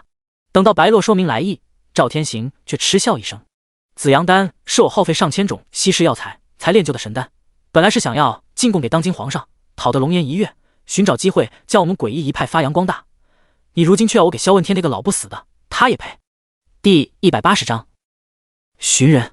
闻言，萧云熙在心底翻了个白眼。他爹确实是个老不死的，但是也轮不到这丑货这么侮辱。萧云熙不悦道：你们诡异小门小派的，在江湖上都没人搭理，还进宫，恐怕皇上压根就不会多看你一眼，还不如以此为契机，跟我们药王谷打好关系，说不定还能提升一下自己的江湖地位。白洛转头：云熙，别说了，赵天行是个小人，若是一再激怒他，如今在他的地盘，他们2人讨不到什么好果子吃。然而赵天行听到这话却没生气，反而盯着萧云熙俏丽的小脸，突然露出一个阴恻恻的笑意。小姑娘，你是什么人？我是萧云熙，我爹就是药王谷的谷主萧问天。闻言，赵天行的眼神眯了眯，之后露出一丝算计的光芒。萧云熙，你这话倒是有几分道理。他诡异一派，人数稀释，行医手段又有几分歹毒，在江湖的名声一直不好，一直不入流。但是药王谷却不一样，虽然被先帝禁止进入京城，但是这些年却势头不减，许多稀世药材千金难求，暗地里敛了巨大的钱财。据说朝廷那边还有人比他诡异一派可要风光得多。赵天行嘿嘿笑了2声，我这紫阳丹就这一颗，若是萧问天真心想要的话，必须得拿出相应的诚意啊。白洛冷淡道：药王谷藏着各种稀世药材，你可以挑几样。谁知赵天行猥琐一笑：我并不想要什么药材，我要……赵天行话并未说全，只是浑浊的双眼目光一转，落在了对面萧云熙的身上，眸光瞬间变得猥琐。白洛眼神骤然发冷，他猛地站起身，手中的剑握紧。赵天行，收起你龌龊的想法，我药王谷上好的丹药无数，不是非要你这紫阳丹不可。哼，少谷主，你当我傻啊？萧问天纵欲过度，早就油尽灯枯，你们药王谷的补药也不过是拖着罢了，但是我这紫阳丹可不一样，正巧是养精补阳，对这块有奇效。萧问天若是得了这药，无疑是救了命。白洛没理会他，他一把将一旁的萧云熙拉起来：我们走。赵天行也没拦2人，他靠在椅子上，目光懒散地看着2人的背影，笑得奸诈。少谷主，我相信我们很快就能见面的。白洛神色更加冷，他带着萧云熙走出来，忍不住骂了一声：狗杂种。萧云熙有些莫名：师兄，你怎么突然这么生气？白洛转头看着他，有些生气地戳着他的脑门：你脑子里装的江湖吗？刚刚赵天行的意思很明显，他想要你，你没看出来？要我？萧云熙惊恐地睁大眼，蹙了蹙眉，一个没忍住，呦的一声干呕了出来。恶心死了，长得那么丑，想的还挺美，恶心死我了。闻言，白洛扫了他一眼，没吭声。赵天行要萧云熙，不仅仅是图他年轻貌美，应该是想借此与药王谷攀上关系。他有些后悔不该带萧云熙过来，回想起赵天行的眼神，总觉得有些不对劲。萧云熙问道：赵天行不给药，那咱们怎么办？咱们先找个客栈住下，明日我再过来单独与他谈谈，实在不行只能回去跟义父实话实说了，看他老人家什么打算。咱们在山下多待几天呗。师兄，你记不记得小时候你经常带着我下山玩？萧云熙的脸上露出一丝娇憨的笑意。我喜欢吃山下的叫花鸡，你每次都会给我买的。那个时候是我最开心的时光，我想着你给我买一辈子的叫花鸡就好了。白洛白了他一眼，什么一辈子不一辈子的？你一个女孩子家的，能不能矜持点？可是我就是喜欢你，想跟你过一辈子啊！谁叫你长得那么好看？萧云熙不服气，我长得也挺好看的呀，你不喜欢我？不喜欢，闭嘴吧你！那你喜欢谁？闻言，白洛没吭声，但是脑海里浮现了沈若曦那张倾国倾城的脸。他倒并不是喜欢上沈若曦，只是单纯觉得她长得确实好看。他摸着下巴，总得是跟那死女人姿容不相上下吧，不然哪配得上她这绝世容颜？萧云熙用手放在耳朵做喇叭状，朝着白洛凑近。听到他的话，他俏丽的小脸上一阵震惊。什么？死女人？你喜欢上谁了？没谁，随口一说。不会是聂倩儿吧？你以前就经常骂她死女人。啥？师兄你太贱了，居然跟我爹那个糟老头子一样，喜欢那么骚的。你给我闭嘴！白洛暴跳如雷，朝着他嘴里扔了个药丸。萧云熙捏着喉咙，惊恐的张大嘴，很快就发现自己说不出话了。该死！师兄说不过，他居然使阴招。萧云熙不能说话后，一路上白洛叫得耳边清静多了。二人找了一处客栈后，白洛才给了他解药，之后吩咐他别乱跑，他有事要出去一趟。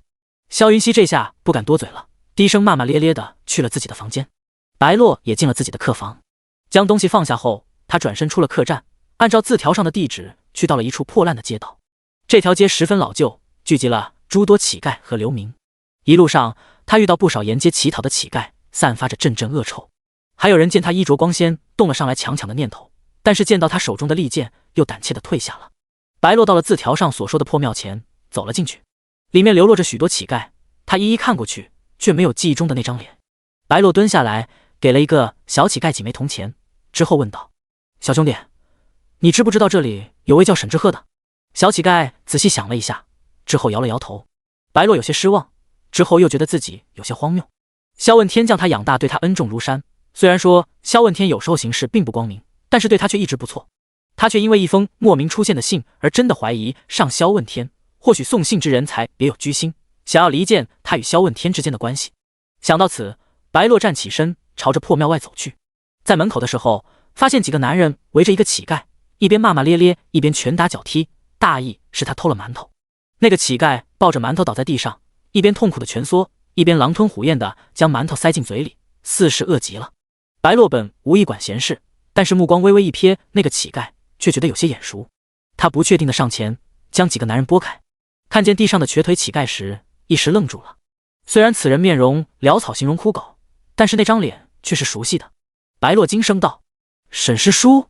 地上的乞丐听见这声呼唤，猛地一愣，随即拨开面前的乱发，抬起头，目光怔怔地看着面前的白洛。等到他将那张脸完全露出来，白洛的心底更加震撼。真的是沈之鹤！他强忍住内心的震撼，将那几个男人打跑，之后蹲在沈之鹤面前。沈师叔，我是白洛啊，您还记得吗？小时候您还教过我制药。听到这话，面前的乞丐浑浊的双眼瞬间露出一丝光亮，而后他一把揪住白洛的衣袖，神色有些激动。白洛问道：沈师叔，你怎么会沦落在此？沈之鹤微微张了张口，却吐不出一个字，只是喉咙里发出呵呵的声音。白洛这才发现他的舌头没有了，被人拔了舌。第181章逃避。白洛俊美的脸上表情凝滞了一下，他飞快地搭上沈之鹤的手腕，发现他毫无内力，武功也被人废了。白洛内心大骇，这些年沈之鹤究竟遭遇了什么？难不成一直在这里过这种不人不鬼的日子吗？究竟是谁做的？难不成是……白洛狭长的桃花眼中崩出一丝冷意，随后一把搀着沈之鹤的胳膊。沈师叔，走，我带你离开这鬼地方，我有重要的事情要问你。沈之鹤怔怔地看着他，神色中有疑惑。白洛抿了抿唇，压低声音道：我想问问你关于我身世的事。闻言，沈之鹤抓着他袖子的手却一松，他眼神慌乱地看着他，突然踉跄着爬起来，拖着自己的那条残腿，朝着跟白洛相反的方向一瘸一拐地跑开。白洛愣了一下，随即反应过来，沈之鹤是在逃避他。沈师叔！白洛追上前，有些不解地拽住他：你这是做什么？沈之鹤推着他的手臂，垂着头连连摆手，嘴里发出含糊不清的呵呵声，像是破败老旧的风箱，带着沧桑的魔力感。从他的动作，白洛看出他是在回避他，不愿直视他。白洛微微拧眉，看出了他的意思。沈师叔，你是不愿意跟我离开这里？沈之鹤缓缓点头。为什么？你如今这不人不鬼的样子，是被人害的吧？你不想报仇吗？你说出来，我可以帮你。白洛拽着他的胳膊，好看的眉头紧紧蹙在一起。小时候义父对我有些严厉，经常罚我。几个师叔中，就你对我最好，总是偷偷给我带好吃的，我都记得。沈师叔，你这些年遭遇了什么？还有我身世的事，你若是知道什么，告诉我好吗？听到这话，沈之鹤垂着头，肩膀突然轻微的耸动起来。白洛低头，惊讶地发现沈之鹤落泪了，浑浊的双眼布满血丝，眼眶深红。他深深地看了白洛一眼，那眼里包含着万般复杂的情绪。白洛有些诧异地松了松手，趁着这个空档，沈之鹤将胳膊从他手里抽了出来，之后一瘸一拐，逃也似的离开了。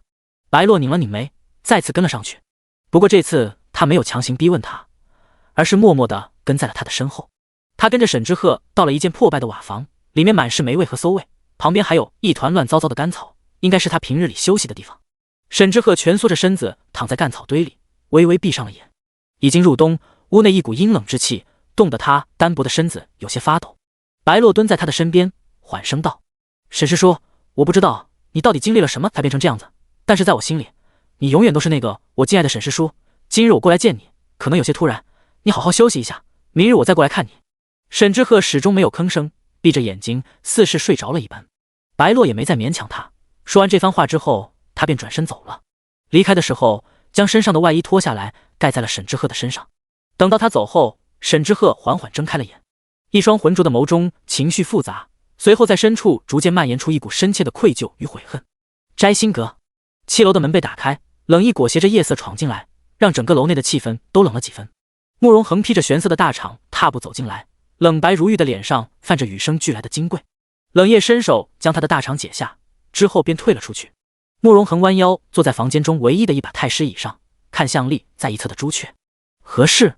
朱雀密信给他，让他亲自过来摘星阁一趟，必定是有大的事情。主子，有重要的事。他银色面具下的半张脸凝重如冰，之后朝着慕容恒递过来一个信封。慕容恒接过，伸手打开，里面是一个小小的瓷瓶，打开，里面放着一颗极小的红色药丸，在烛火下泛着诡异的光泽。朱雀低声道：“这是程风从萧问天的房内找出来的，说这便是灸液，是吗？”慕容恒将手中的这颗药丸扬起，2根修长的手指夹着药丸，定定看了看，就是这么小的一颗药，折磨了他这么多年。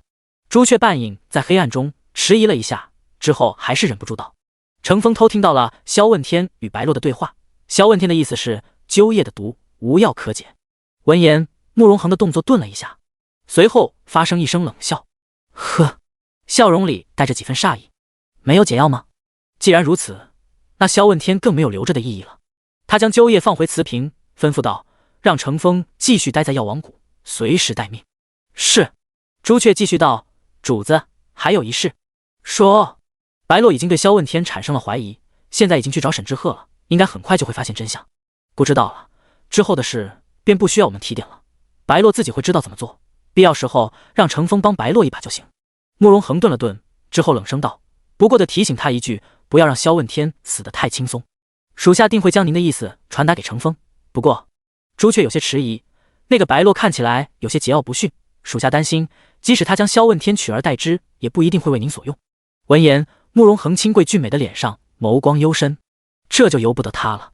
萧问天一死，药王谷必定震荡，白洛即使成为谷主，也坐不安稳这个位置。而且萧问天的身后是苏胜，他只靠自己根本无力抗衡，所以他必须得找靠山。放眼整个大燕国，只有他慕容恒能与苏胜抗衡，也就是说，白洛必须依附他。所以无论白洛愿不愿意，到了那个时候，他和药王谷必定会归到他慕容恒的麾下。第182章自杀。慕容恒转了转手中的瓷瓶，之后缓缓起身：“今日就到此为止吧，孤要回宫了。”主子，朱雀唤住他：“灸液的毒，虽然萧问天说是没有解药，但是属下觉得也不能放弃希望，只要是毒，必定有解药的。属下定会帮您再寻遍名医，一定能找到解毒的办法。”孤并非放弃。慕容恒拿着瓷瓶，眸光微敛，孤正要拿着灸液回去给世间最好的大夫看看，若是孤有希望，那一定是在他的身上。朱雀有些疑惑：“世间最好的大夫？你也认识，此人便是孤的太子妃。”说罢，打开门，缓缓离去。剩下朱却留在原地，眼角微微抽动了一下。气氛这么凝重的时候，还不忘记虐狗是吧？次日，白洛一大清早便起来了。准确来说，他一夜未眠。白天见到沈之鹤那个样子，太过震撼。究竟是谁做的？为什么这般做？而沈之鹤听到他提及他身世的事，似是避之不及，实在是反常。他身世怎么了？他印象中，他一直是孤儿，流浪在了药王谷的山下，直到6岁那年才阴差阳错被萧问天看中带回谷中。其中有什么隐情？萧问天是你的仇人？这句话又浮现在了脑海中。白洛眸光沉了沉，之后用冷水洗了把脸。天微微亮，白洛便出了客栈，快步朝着沈之鹤所在的地方走去。这次无论如何，他一定要问清楚。可能是因为他来得太早，他来的时候路边的乞丐和流民很少，厚重的霜铺在泥泞的路上带着入骨的寒意。找到那间破败的瓦房后，白洛看见有2个小乞丐正趴着门框，朝着里面张望。他站在不远处，问了一句：“你们在这干什么？”2个小乞丐转过身，脏兮兮的小脸上神色很是惊恐。死人了！2人大喊着，踉踉跄跄的跑走。死人了！有人死了！白洛一惊，随即马上快步走过去，走进了那间破败的瓦房。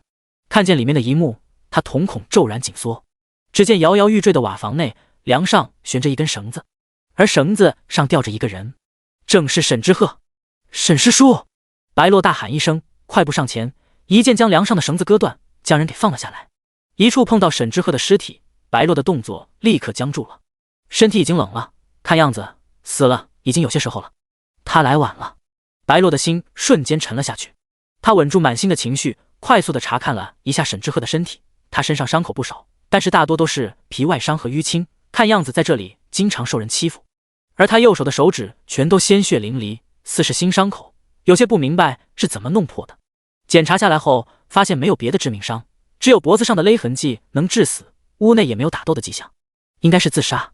白洛拧了拧眉，心情极其复杂。沈之鹤的这条线索断了。沈之鹤究竟藏着什么秘密？他变成那般不人不鬼的模样也没有寻死，而他昨日问起自己的身世，沈之鹤却了结了自己的生命。白洛想不明白。他扶着沈之鹤，刚准备将他的尸体放下，却突然发现不对劲。他的胸口鼓鼓的，似是藏着什么东西。白洛伸手掏了下，发现是一团破旧的纸张。他一怔，下意识地将纸张拿出来，打开了，上面密密麻麻，全是血迹，是血字。白洛一愣，随即明白过来，为什么沈之鹤右手的手指会鲜血淋漓，是以血作墨，写下了这封遗书。白洛心头突突直跳，有种不好的预感。他深吸一口气，眸光微转，扫了一眼写字的内容。刚看了前面几行，他的瞳孔便骤然一震，晃动起巨大的涟漪。白洛，我一直苟活于世，就是为了等待这一天，等待着跟你告知真相，然后以死谢罪。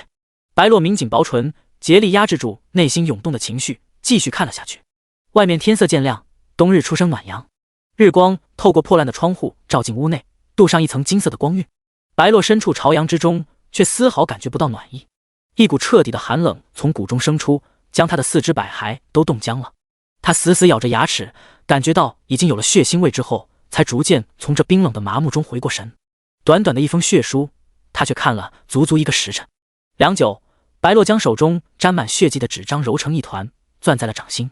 他用剑支着地面，缓缓站起身，扫了一眼身边的沈之鹤。原本有些悲痛的眼神，现在只有深冷的寒意。屋内有一团即将燃尽的火苗，应该是沈之鹤用来取暖的。白洛将一旁的干草踢到了火苗上，很快火势就大了起来，随后越来越大。等到已经有不可收拾之势，他伸手将手里的血书扔进了火堆，最后看了一眼地上的沈之鹤。再见了，沈师叔。萧云熙独自坐在了客栈旁边的石阶上，等了许久，才等到白洛回来。他立刻开心地跳起身：“师兄，你总算是回来了！你怎么偷偷摸摸地跑走了？大清早的，你去哪了？我听说山下的风月场所多，你不会背着我去逛窑子了吧？”白洛站住脚步，扫了他一眼。萧云熙站在原地，以为他又要跟以前一样跟他对起来。然而白洛只是深深地看了他一眼，随即转身走进了客栈。萧云熙站在原地愣了一下，刚刚白洛的眼神很陌生，还有些冷。萧云熙站在原地打了个寒战。师兄抽什么风？开始走冰山美男路线了？不等他想清楚，白洛已经从楼上下来，扔给掌柜的房钱后，拿着包袱踏出了客栈的门。萧云熙跟上去：“师兄，你去哪？回药王谷。啊，不去给糟老头子要紫阳丹了？萧云熙眨了眨眼，随即道：行，反正赵天行也不想给，咱们没必要再去求他，我们一起回去吧。说着，他笑嘻嘻的从自己的包袱里掏出了一包东西，热乎乎的，还带着香气，是一只叫花鸡。他献宝似的拿到白洛的面前。掌柜的说，这家叫花鸡是整条街味道最好的，我特地大清早去买的呢。师兄，我想跟你一起尝尝。说着，萧云熙笑眯眯的将叫花鸡放在他的跟前，闻着钻入鼻腔内的香气，白洛突然觉得一阵说不出的恶心。他猛地一挥手，将他手里的叫花鸡给掀飞了。整天就知道吃，你很烦。第183章，仇人。萧云熙愣住了，不等他反应过来，白洛已经转身，人在几米开外。他抹了一把眼泪，立刻跟了上去。他小心翼翼地跟在了白洛身边。师兄，是不是我做错什么惹你生气了？白洛没吭声，他满脑子都是沈之鹤那封遗书的事。萧问天，原来他一直尊重的义父，才是这世间他最该憎恨的人，而他却对着萧问天尽忠尽孝10多年，实在可笑。白洛微微敛下眸子。话说回来，那送信的神秘之人还不知道是谁，他感觉背后之人是想要他对付萧问天。白洛咬了咬牙，无论这背后之人是谁，如今他的目的算是达成了，他绝对不会放过萧问天。白洛路上不发一言，回到了药王谷。萧云熙见他神色冰冷，也不怎么敢吱声，默默跟在了他的身侧。等到入谷的时候，白洛转头看着身边神情低落的萧云熙，开口道：抱歉，因为没拿到紫阳丹，我担心义父他老人家会失望，便心情不好，对你发了火。原来是这样吗？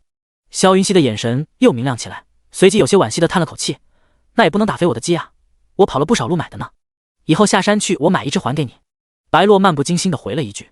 萧云熙俏丽的小脸上荡出2个小小的梨窝，很是开心。那可说好了，你欠我一只鸡。二人回到药王谷后，白洛便去找萧问天汇报诡异一事。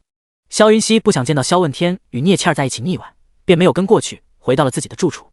白洛走进萧问天的房间，轻手轻脚的走了进来，到了萧问天的床前，将床帘给拨开了。萧问天在武器，他躺在那张红木床上，苍老的脸庞两颊陷进去，显得格外的虚弱无助。白洛握着剑的手指微微紧了紧，他此刻若是一剑杀了他，似是很容易，但是他不能。白洛知道房间内并非只有萧问天一人，窗外的屋檐下站着一个黑色的身影，无声无息，是萧问天的贴身死士鬼面。嗨嗨！床上萧问天轻轻咳嗽了2声，之后缓缓睁开了双眼。义父，您没事吧？白洛赶紧从旁倒了一杯温水递过来，神色关切。萧问天接过，抿了2口，之后微微掀起耷拉的眼皮，缓声道：回来了，孩儿无能，没能给义父拿到紫阳丹。白洛微微垂头，精致的面容上带着一丝自责，请义父责罚。行了，赵天行本就不是什么善茬，小人难缠，虽然诡异一派不入流，但是他的野心倒是不小，不会轻易将紫阳丹给你的。萧问天掀起被子，缓缓坐起身。此事不必你插手了，昨日赵天行已经让人给我传了信，提了这件事。白洛下意识地问道：他传信给您有什么企图？萧问天没吭声，而是转着自己黑白分明的眼珠，朝着他瞥了一眼。你既然没有拿到紫阳丹，怎么在山下耽搁了1天？云溪跟着我一同下山了，就陪着他在山下多逗留了1天。他又偷偷跟着你跑了？萧问天拧了拧眉，有些不快道：这个丫头这么大的人了，还整日里跟着你后面跑，没个正形，看样子之后是得给他点规矩了。云溪年纪还小，日后会好的。也不小了。萧问天沉声应了一句，之后挥了挥手：去，你去将我的丹药拿来，明日随我下山一趟。义父您要下山？白洛十分惊讶，可是您的身体？没事，吃了大补丹，能够支撑一阵子。萧问天眸光微沉，上次那封密信送给慕容耀之后再也没有回音，他必须得亲自下山一趟。白洛从萧问天的房间内退出之后，神色便微微凉了下来。他比较在意紫阳丹的事，不能让萧问天的身体好起来，他得让他继续虚弱下去，这样他才好下手。白洛走出院外，在回廊处又撞见了聂倩儿。她穿着桃红色的水袖罗裙，手里端着一碗人参汤，慢悠悠地朝着萧问天的住处走去。看见白洛，聂倩儿红唇微勾，霎时露出一个浅浅的笑意。哟，少谷主，好巧啊！她眉梢一扬，带着天生的妩媚。2日没见，少谷主怎么眉梢间多了许多的力气？白洛无视她，聂倩儿却贴了上来，鲜白的手指点着他的胸口。听说你下山去了，怎么在山下遇上什么不高兴的事了？说出来让我高兴高兴。白洛好看的眉头微皱。滚！哟，好大的脾气啊！聂倩儿捂住胸口，做出一副受惊的样子。该不会是被我说中了吧？看你火气这么大，看来遇上了什么不简单的事啊。他贴近他，晚上来我这呀，我会好好安慰安慰你的。聂倩儿平时也没少调戏他，白洛一向都懒得搭理他。然而今日他心情不好，此刻只觉得面前的女人愈加面目可憎。我再说一句，给我滚！我要是不滚呢，你还能怎么样？聂倩儿媚笑一声，等我去谷主面前吹吹枕边风，有你好看的。一听到他提及萧问天，白洛原本压抑的情绪似是被撕开了一条口子，让他瞬间杀意弥漫。他猛地伸手掐住了聂倩儿的脖子。聂倩儿猛地睁大眼，似是没想到他真的会动手。然而不等白洛有接下来的动作，旁边突然出现几枚暗器，朝着他猛地攻过来。他一愣，下意识的手一松，一条黑影闪在聂倩儿的面前，朝着他一掌就劈了过来。白洛伸手对上来人的掌心，震得朝后飞快地退了几步。他抬头看见鬼面拦在聂倩儿的面前，一双阴鸷的眼睛紧紧落在他的身上。看样子聂倩儿果然得宠，萧问天居然让鬼面保护他，你简直是疯了，白洛，你胆子不小啊！聂倩儿摸着脖子，眼中露出一丝愠怒，之后一甩袖，气呼呼地离开了。鬼面深深地看了他一眼，也跟了上去。白洛看着聂倩儿的背影，异常俊美的脸上神色冷了冷。刚刚他有些失控，不该对聂倩儿动手的。他去萧问天面前告状，自己少不了一点麻烦，不过也不要紧，他找个说辞敷衍过去便罢了。白洛微微转身，朝着相反的方向离开了。第184章试探。慕容恒被封为储君的事，不到半日便传遍了整个皇宫和前朝。东宫得了仁景帝诸多的赏赐，人手也拨了一些过来。陶业对宫里的事宜不是很清楚，冷霜身手好能保护沈若曦，但是在伺候人上却不擅长，因而又拨了一批宫女过来。沈若曦不喜太张扬，魏廷山便从新来的宫女中挑了2个伶俐的丫头，作为沈若曦内殿伺候的宫女，一个叫碧珠，一个叫红袖。皇后苏柳儿也亲自指派了一个姓岑的老嬷嬷过来，负责教习她。沈若曦听着岑嬷嬷跟她讲着各宫的主子，还有主子们的性子和彼此之间的关系，一一记在心里。听到岑嬷嬷说起魏真真时，她忍不住打断道：“明月公主如今在荣嫔那里养着？”“是呢，是兰嫔亲自找皇后娘娘提及的，说荣嫔失去了家人，又失去了孩子，实在是可怜。又见荣嫔对明月公主喜欢的紧，就主动提出让明月公主养在荣嫔膝下了。”闻言，沈若曦的神色微微闪了闪，这是明显不太对劲。她接触过几次聂玉兰，知晓她对慕容明月疼得紧，不会轻易将自己的孩子送给别人养，其中定是有什么原因。至于究竟是什么原因，就耐人寻味了。不过这是后宫之中的事，她与兰嫔并非多深厚的感情，如今还是睁一只眼闭一只眼的好。岑嬷嬷恭敬道：“太子妃还有什么问题吗？”沈若曦摆手：“没有，继续吧。”岑嬷嬷便继续说了下去。等到岑嬷嬷跟她说的差不多了，却突然来了个太监，进到宫殿就跪下，参见太子妃。沈若曦问道：“你是谁？”回太子妃：“奴才是乾元殿的小顺子，奉皇上口谕，有请太子妃去御花园。”皇上找他？沈若曦微微坐直身子：“父皇可说过找我是何事？”回太子妃：“皇上并未说过，只是让太子妃前去御花园，说有事要与太子妃相谈。”本宫知道了。沈若曦淡淡应了一声，而后缓缓站起身，让碧珠和红袖给她稍稍整理了一下仪容，便准备去往御花园。冷霜低声道：“太子妃，皇上怎么突然单独找您？实在是蹊跷。”我也不知道。沈若曦眸光淡淡，一双峨眉微微锁住，陷入深思。难不成是因为静安太后的事？若是皇上给太后下士心散，定会有眼线在靖康宫里盯着，他给太后诊脉喂药的事，怕是已经被传到了皇上耳中，所以才会召见他。陶业也有些担忧，怎么这么突然就找您？要不派人去跟太子殿下说一声吧？不必，你们放宽心，不会有事的。沈若曦坐直身体，稳了稳心神。眼下不确定是不是那件事，若是告知慕容恒让他过去撑腰，倒是有些显得此地无银300两了。他还是自己单独去比较好。到了御花园后，沈若曦被人搀扶着下了轿辇，走进了御花园内。仁景帝穿着明黄色的龙袍，正在湖边的一处凉亭内，已经在等候了。沈若曦走进去行礼：“儿臣参见父皇。”“起来吧。”仁景帝和蔼开口，一张如绣的脸上微微露出一个笑意，原本平整的眼角瞬间被压出了几道皱纹。沈若曦穿着淡紫色的宫装，清雅之外又显出一股绝尘的气质，举手投足间颇有上位者的风度。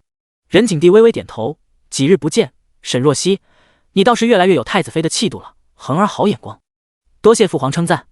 任景帝笑了几声，之后道：今日朕找你来，你可猜到是何事？沈若曦垂着头，姿态恭顺。儿臣不知。任景帝没吭声，只是挥了挥手，示意身边的人离开。等到旁人退下后，他才沉吟片刻，缓缓开口：昨日皇后带着你们几位心腹去靖康宫了，听说太后对你格外喜欢，还特地单独留你说话了。沈若曦心微微一提，大概有了推测，是那件事无疑了。他点头，是，太后留儿臣说了些家常话，不过他老人家犯了糊涂，没说几句就犯困睡下了。朕听说你给太后诊脉了，还给她喂了药。是。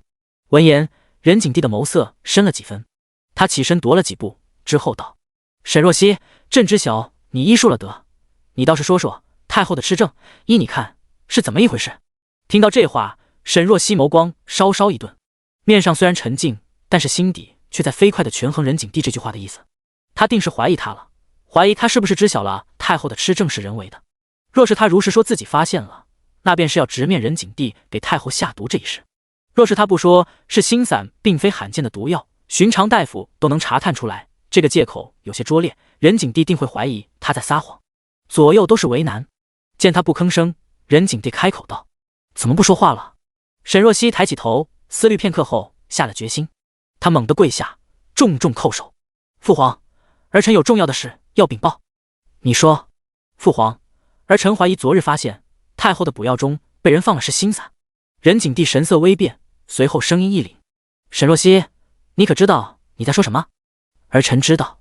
沈若曦跪在地上，神色凝重，但是儿臣不想欺瞒父皇，儿臣的确是发现了。任景帝道：那你为何今日才与朕说？沈若曦垂着头，却不说话了。任景帝见他这样，神色不禁愈加深沉。他转身在一旁的石凳上坐下，语气倒是缓了下来：给太后下毒，这是诛九族的大罪。沈若曦，你觉得是何人这么大胆？闻言，沈若曦沉默了片刻，之后缓缓抬起头，一双清明纯澈的眼睛直直盯着任景帝。任景帝被他看了半晌，不禁敛了敛眸：你这般看朕做什么？难不成你怀疑是朕下的毒？第185章有惊无险。沈若曦立刻道：儿臣不敢。你不敢？任景帝似是嗤笑一声，之后给自己倒了杯茶水，慢慢抿了一口：朕看你可是敢得很。沈若曦低着头不吭声，始终一副恭顺的模样。任景帝也没吭声。御花园内只剩下风吹落叶响，静得可怕。长达几分钟的沉默，沈若曦倍感压力。作为上位者，总是喜欢拥有将一切都握在手心的掌控权。他若是不说实话，定会引得任景帝的怀疑和顾虑。他主动坦白，才能让他放下戒心。但是这戒心究竟能放下多少，他却不敢笃定。良久，任景帝终于开口：太后的补药是太医院送来的，而太医院绝对不敢这么明目张胆地做这种事，除非背后是有人受益，此人一定位高权重，不是一般人。他转头：沈若曦，你是个聪明人，朕知晓，你的心中一定猜到是朕所为，只是不敢明说而已。闻言，沈若曦只觉得头皮发麻。他深吸一口气，回道：是心散只是会让太后越来越糊涂，但是不会伤到她身体，所以儿臣觉得给太后下药之人并非是想要害太后，可能是有别的原因。闻言，任景帝轻笑一声：你倒是会见干就爬。任景帝扫了他一眼，叹息道：太后年轻时候过得并不好，先帝后宫莺莺燕燕不少，她只是其中很普通的一个，别人争宠都是为了权力地位，唯独她是真的喜欢那个人，可是先帝并不喜欢她。太后的往事，沈若曦并不知晓，也不想知晓。宫里有些事，她知道的太多，并不是什么好事。但是任景帝说了，她只能硬着头皮听。任景帝似是有些自嘲，他蹉跎了那么多年，依旧是一厢情愿，一直留着先帝唯一一次赏给他的手镯，念念不忘。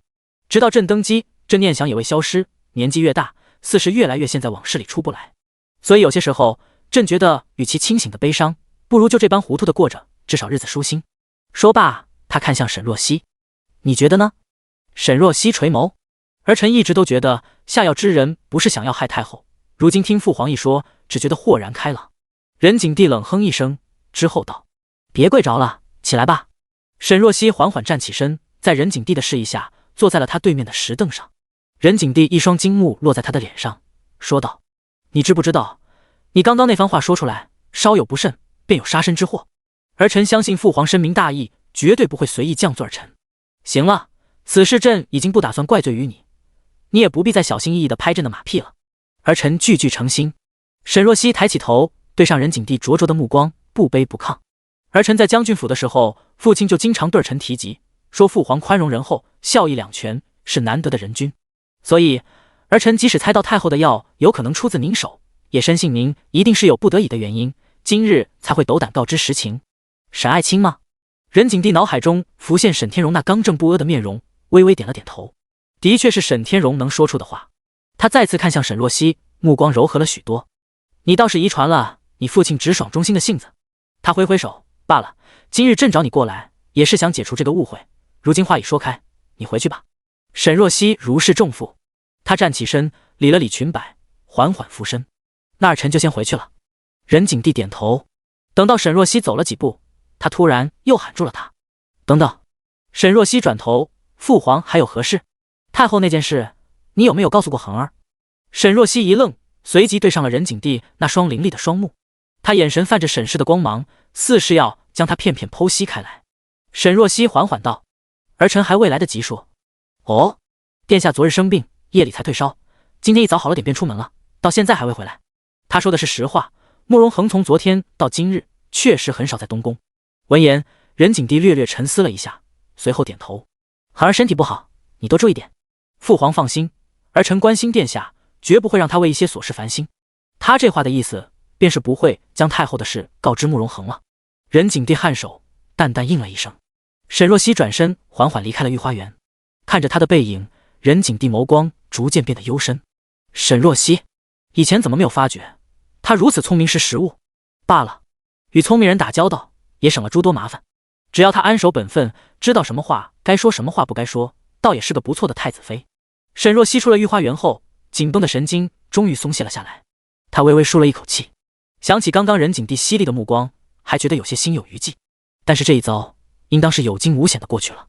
等到他一出来，冷霜与桃叶立刻迎上去。太子妃，您没事吧？皇上怎么跟你说了这么久的话？没什么，就是问问殿下的状况。沈若曦淡淡应了一声，之后伸手搭上桃叶的手背，准备坐上轿辇。然而此时却听见一声呼唤：太子妃！沈若曦转头，看见聂玉兰带着宫女站在不远处，正朝着她看过来。她穿了一件烟绿色的锦缎罗裙，低垂的鬓发上斜斜插着珍珠碧玉步摇，白皙胜雪的肌肤上，一双水盈盈的眸子带着几分淡淡的笑意。一段时间不见，她似是又削瘦了一点。沈若曦站住脚步：兰嫔娘娘。聂玉兰轻移莲步，朝着她走过来。一阵子不见，没想到你如今已经是太子妃了，我还没来得及亲自道一声恭喜。说着，她笑道：我有些话想与你说说，能移步到瑶光殿吗？沈若曦刚想拒绝，却听见她道：近日明月也一直问起我，说你怎么没入宫了？你上次给他的药膳味道不错，又补身体，那孩子一直惦记着你呢。闻言，沈若曦顿了顿，她比较喜欢小孩子，与慕容明月与比较投缘，想想便答应了。好，二人一起并肩朝着瑶光殿走去。第186章求助。一路上，聂玉兰与他说了些家常话，沈若曦便应着。等到瑶光殿后，刚一进去，远远便看见魏真真正带着慕容明月在院子里放风筝。他将慕容明月圈在怀中，手里拉着风筝线，二人看起来很是亲密。察觉到有人过来，慕容明月朝着这边看了一眼，目光落在聂玉兰脸上，神色立刻一喜，随即丢下手里的风筝，朝着这边跑过来。母妃！听到这话，聂玉兰神色一顿，随后微微板起脸：明月，我说多少次了，如今容嫔娘娘才是你母妃。慕容明月小脸一怔，随即有些失落的垂下眸，乖巧道：是兰嫔娘娘。他两只胖乎乎的小手揪在一块，原本是想要去拉聂玉兰的袖子的，但是现在却有些不安的揪着自己的衣襟，不敢去拉她。沈若曦有些不忍，她微微弯腰看向慕容明月，露出一个温柔的笑意：明月公主，你还记得我吗？我记得你。慕容明月眼神亮亮：兰嫔娘娘说你现在是太子妃了。她朝着她微微躬身：之前谢谢太子妃给明月的药膳，太子妃人美心善，明月很喜欢你。我也很喜欢明月。沈若曦被他逗笑。明月！一旁突然传来一声呼唤，魏真真拿着风筝，有些不悦地走过来。到了几人跟前，她一弯腰，将慕容明月抱在了怀里，目光扫过沈若曦，带着一丝凉意。太子妃今日怎么有空来瑶光殿了？聂玉兰轻声道：“是我唤太子妃过来，想与她说说话。既是如此，那我就不打扰你们了。”说罢，他抱着明月转身去了自己的寝殿。聂玉兰看着他的背影，微微收回目光，朝着沈若曦道：“太子妃，请跟我来。”沈若曦与聂玉兰一起去了他的寝殿，桃叶和冷霜留在了外面，他们二人去了内殿。二人坐下后，沈若曦问道：“不知兰嫔娘娘找我过来，究竟有什么事？”聂玉兰露出一个无害的笑意：“这宫里看着这么多人，然而却没有一个能说得上话的。我与你投缘，今日恰巧遇上，便想与你说说话。”他伸手端着茶水：“太子妃是不是也疑惑，我为什么会将明月送给荣嫔？”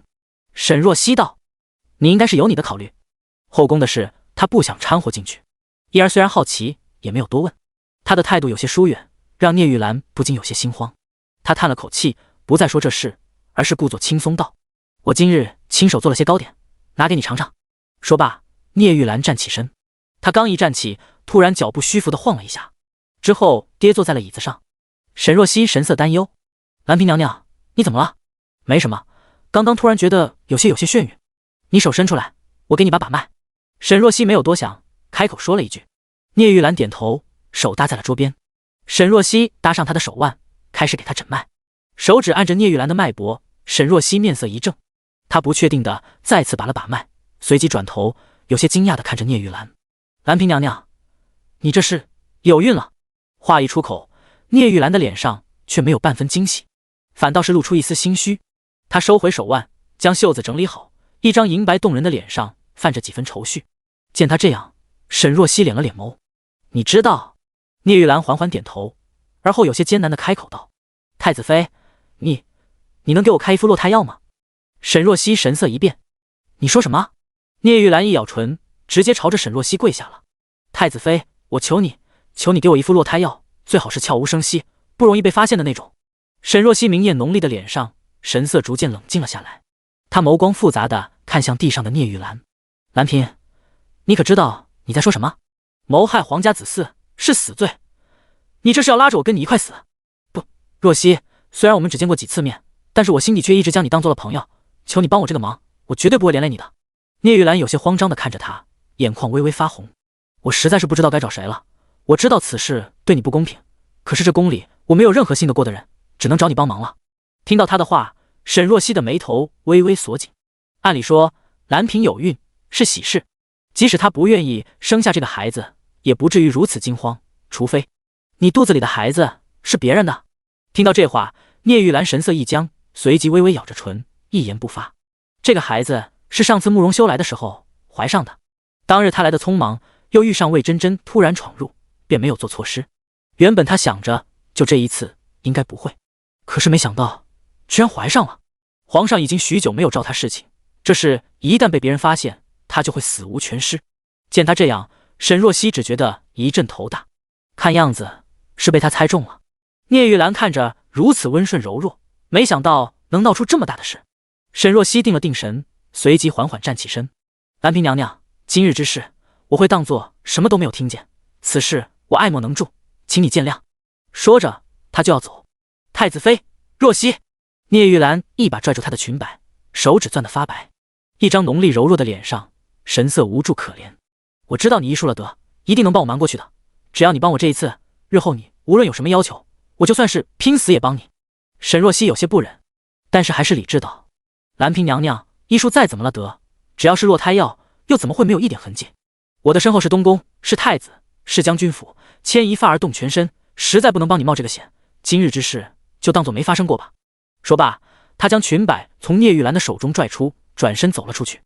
第187章，相信你能救我。聂玉兰跌坐在地上，看着沈若曦的背影，原本悬在眼眶的眼泪簌簌地掉了下来。透过窗户看着外面的飞檐，他只觉得整个人都被压得透不过气。外面，慕容明月站在魏真真的面前，对上他略显严厉的眼神，神色有些害怕。魏真真道：“今日母妃陪你玩风筝，不开心吗？”“开心。”“开心的话，为什么扔下母妃就跑了？母妃对你不好吗？”“不是，母妃对明月很好。”慕容明月的声音低低，有些委屈。荷花低声道：“娘娘，您对明月公主的好，她都知道。您对她温柔一点，明月公主定会更加亲近您的。闻言，魏真真的神色缓了缓，她双手扶着慕容明月的肩膀，对上他的双眼，说道：“明月，如今我才是你的母妃，以后做什么事之前，要先考虑我的感受，知不知道？”慕容明月乖乖点点头。见状，魏真真露出一个满意的笑意，这才是母妃的好孩子。她一伸手，将慕容明月揽在了怀里。慕容明月乖乖地靠在他的怀里，温顺的像只小猫。就在此时，对面的店内，聂玉兰被春儿扶着走出来，脚步虚浮的踉跄了一下，刚走2步，突然弯着腰在一旁呕吐起来。听见动静，原本在魏真真怀中安安静静的慕容明月立刻转过头，看见远处聂玉兰虚弱的身影，他的眼中立刻露出一丝担忧。兰嫔娘娘生病了，我想去看看她。明月，不准去！魏真真有些不悦的厉声呵斥了一句。慕容明月一愣，随即大眼睛里蓄满了泪，在眼眶委屈的打转。魏真真拧了拧眉，将慕容明月从自己的怀中拉出来，推给一旁的荷花，带明月公主去后院玩。是，娘娘。荷花牵着慕容明月，将她带往后院。慕容明月1步3回头的看向远处的聂玉兰，眼中满是担忧与不舍，最终还是被荷花带离了前殿。等到他小小的身影彻底消失，魏真真才站起身，快步朝着殿外走了出去。聂玉兰扶着栏杆，恶心劲一阵接着一阵的朝着喉咙涌。栏杆边，聂玉兰双手扶着栏杆，干呕几声后，胸口剧烈的起伏。春儿抚着她的后背，给她顺着气。聂玉兰调整了下呼吸，刚刚才感觉舒服一点，却见魏真真穿着浅蓝色的锦缎宫装，在她的身侧站住了。她冷哼一声：“兰嫔，你既然已经将明月给我了，现在又在这里演什么苦肉计？”聂玉兰缓缓转身，原本就白皙的脸上此刻更显苍白。荣嫔姐姐误会了，我没这个意思。我管你什么意思，以后少在明月面前出现。我与明月的关系刚刚好一些，你若是再在这无病呻吟，她心里始终会牵挂着你。闻言，聂玉兰身边的春儿有些忍不住了：“荣嫔娘娘，您实在是误会了，我家娘娘是真的不舒服。”话音未落，聂玉兰又是一阵干呕，吐出一些酸水。魏真真有些嫌弃的后退了一步：“不舒服喊太医来就是了，在这里矫情什么？”闻言，聂玉兰微微转过头：“没事的，不用叫太医，我就是吃了些生冷的东西，喝点温水就好了。”瞥见聂玉兰纠结憔悴的脸庞，又见她吐出来的酸水，魏真真眯了眯眼，突然有了个不好的猜想。她也是怀过孕的人，知晓前几个月极其容易害喜。聂玉兰此刻的症状就与她当初特别像，莫非她有孕了？但是皇上已经许久不曾临幸她，若是有了，那就是怀了那个奸夫的孩子。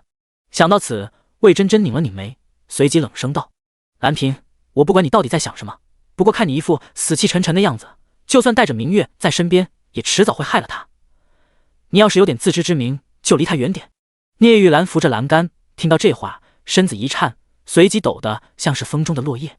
她压抑着自己的悲伤，低声应了一句：“我知道了，收起你的眼泪吧。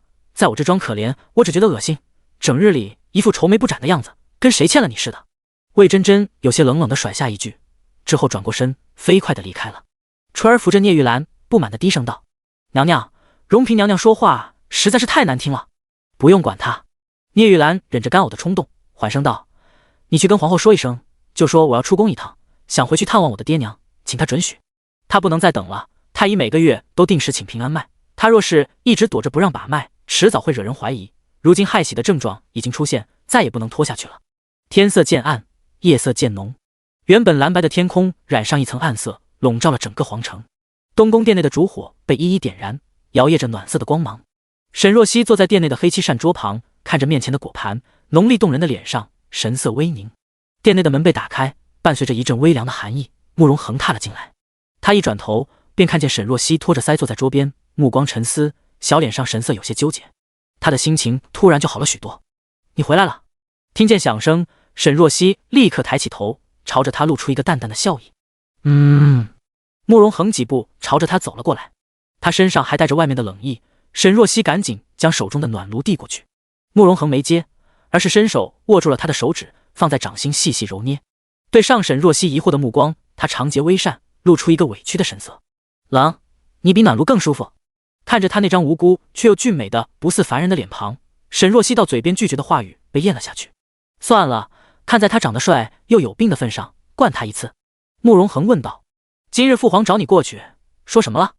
你怎么知道？”“冷霜告诉我的。”“其实不是，宫内到处都有他的眼线。沈若曦这边有什么动静，立刻就有人传信给他。他不想如实告诉沈若曦，免得会让他觉得处处被监视，过得不自在。慕容恒问道：“父皇找你，说什么事了？”沈若曦眸光微闪，压低声音道：“是太后那件事。”他缓缓道：“父皇承认了，是星伞的确是他让人下的，不过他与我说了缘由。”沈若曦将任景帝的说辞与慕容恒说了，他睁着一双美眸：“你相信父皇的话吗？”慕容恒敛了敛眸，缓缓道：“他没有难为你就好，至于其中缘由，我会自己查清楚的。”言外之意，他不信。说罢，他一转头看向沈若曦：“我有东西要给你。”“什么？”慕容恒没回答，只是眸色微深。他伸手在怀中掏出了一个小盒子。沈若曦目光定定地落在他手里的盒子上，心中有些悸动。这意思是要给他惊喜。没想到慕容恒平日里看着很闷骚，如今倒是会做制造这种小惊喜了。只不过这盒子看起来有点普通，不太符合他以往高调奢华的作风，但是里面应该暗藏玄机。在沈若曦期待的目光中，慕容恒将盒子打开，之后将拿出了里面的小瓷瓶递给了沈若曦。沈若曦很是纳闷，这是什么？这次送的礼物怎么这么独特？慕容恒道：“这是我的人找到的，这边是鸠叶。”鸠叶？沈若曦瞳孔睁大，十分惊讶，而后神色有些讪讪。原来是让他看毒药啊，他还以为是送给他的什么惊喜呢，害他白高兴一场。沈若曦正了正神色，将瓷瓶倒了倒，从中倒出了一颗红色的药丸。他放在鼻尖闻了闻，味道很淡，就算他嗅觉异于常人，也只能依稀闻出几种药物：朱砂、曼陀罗、砒霜、勾吻，其他的闻不明显。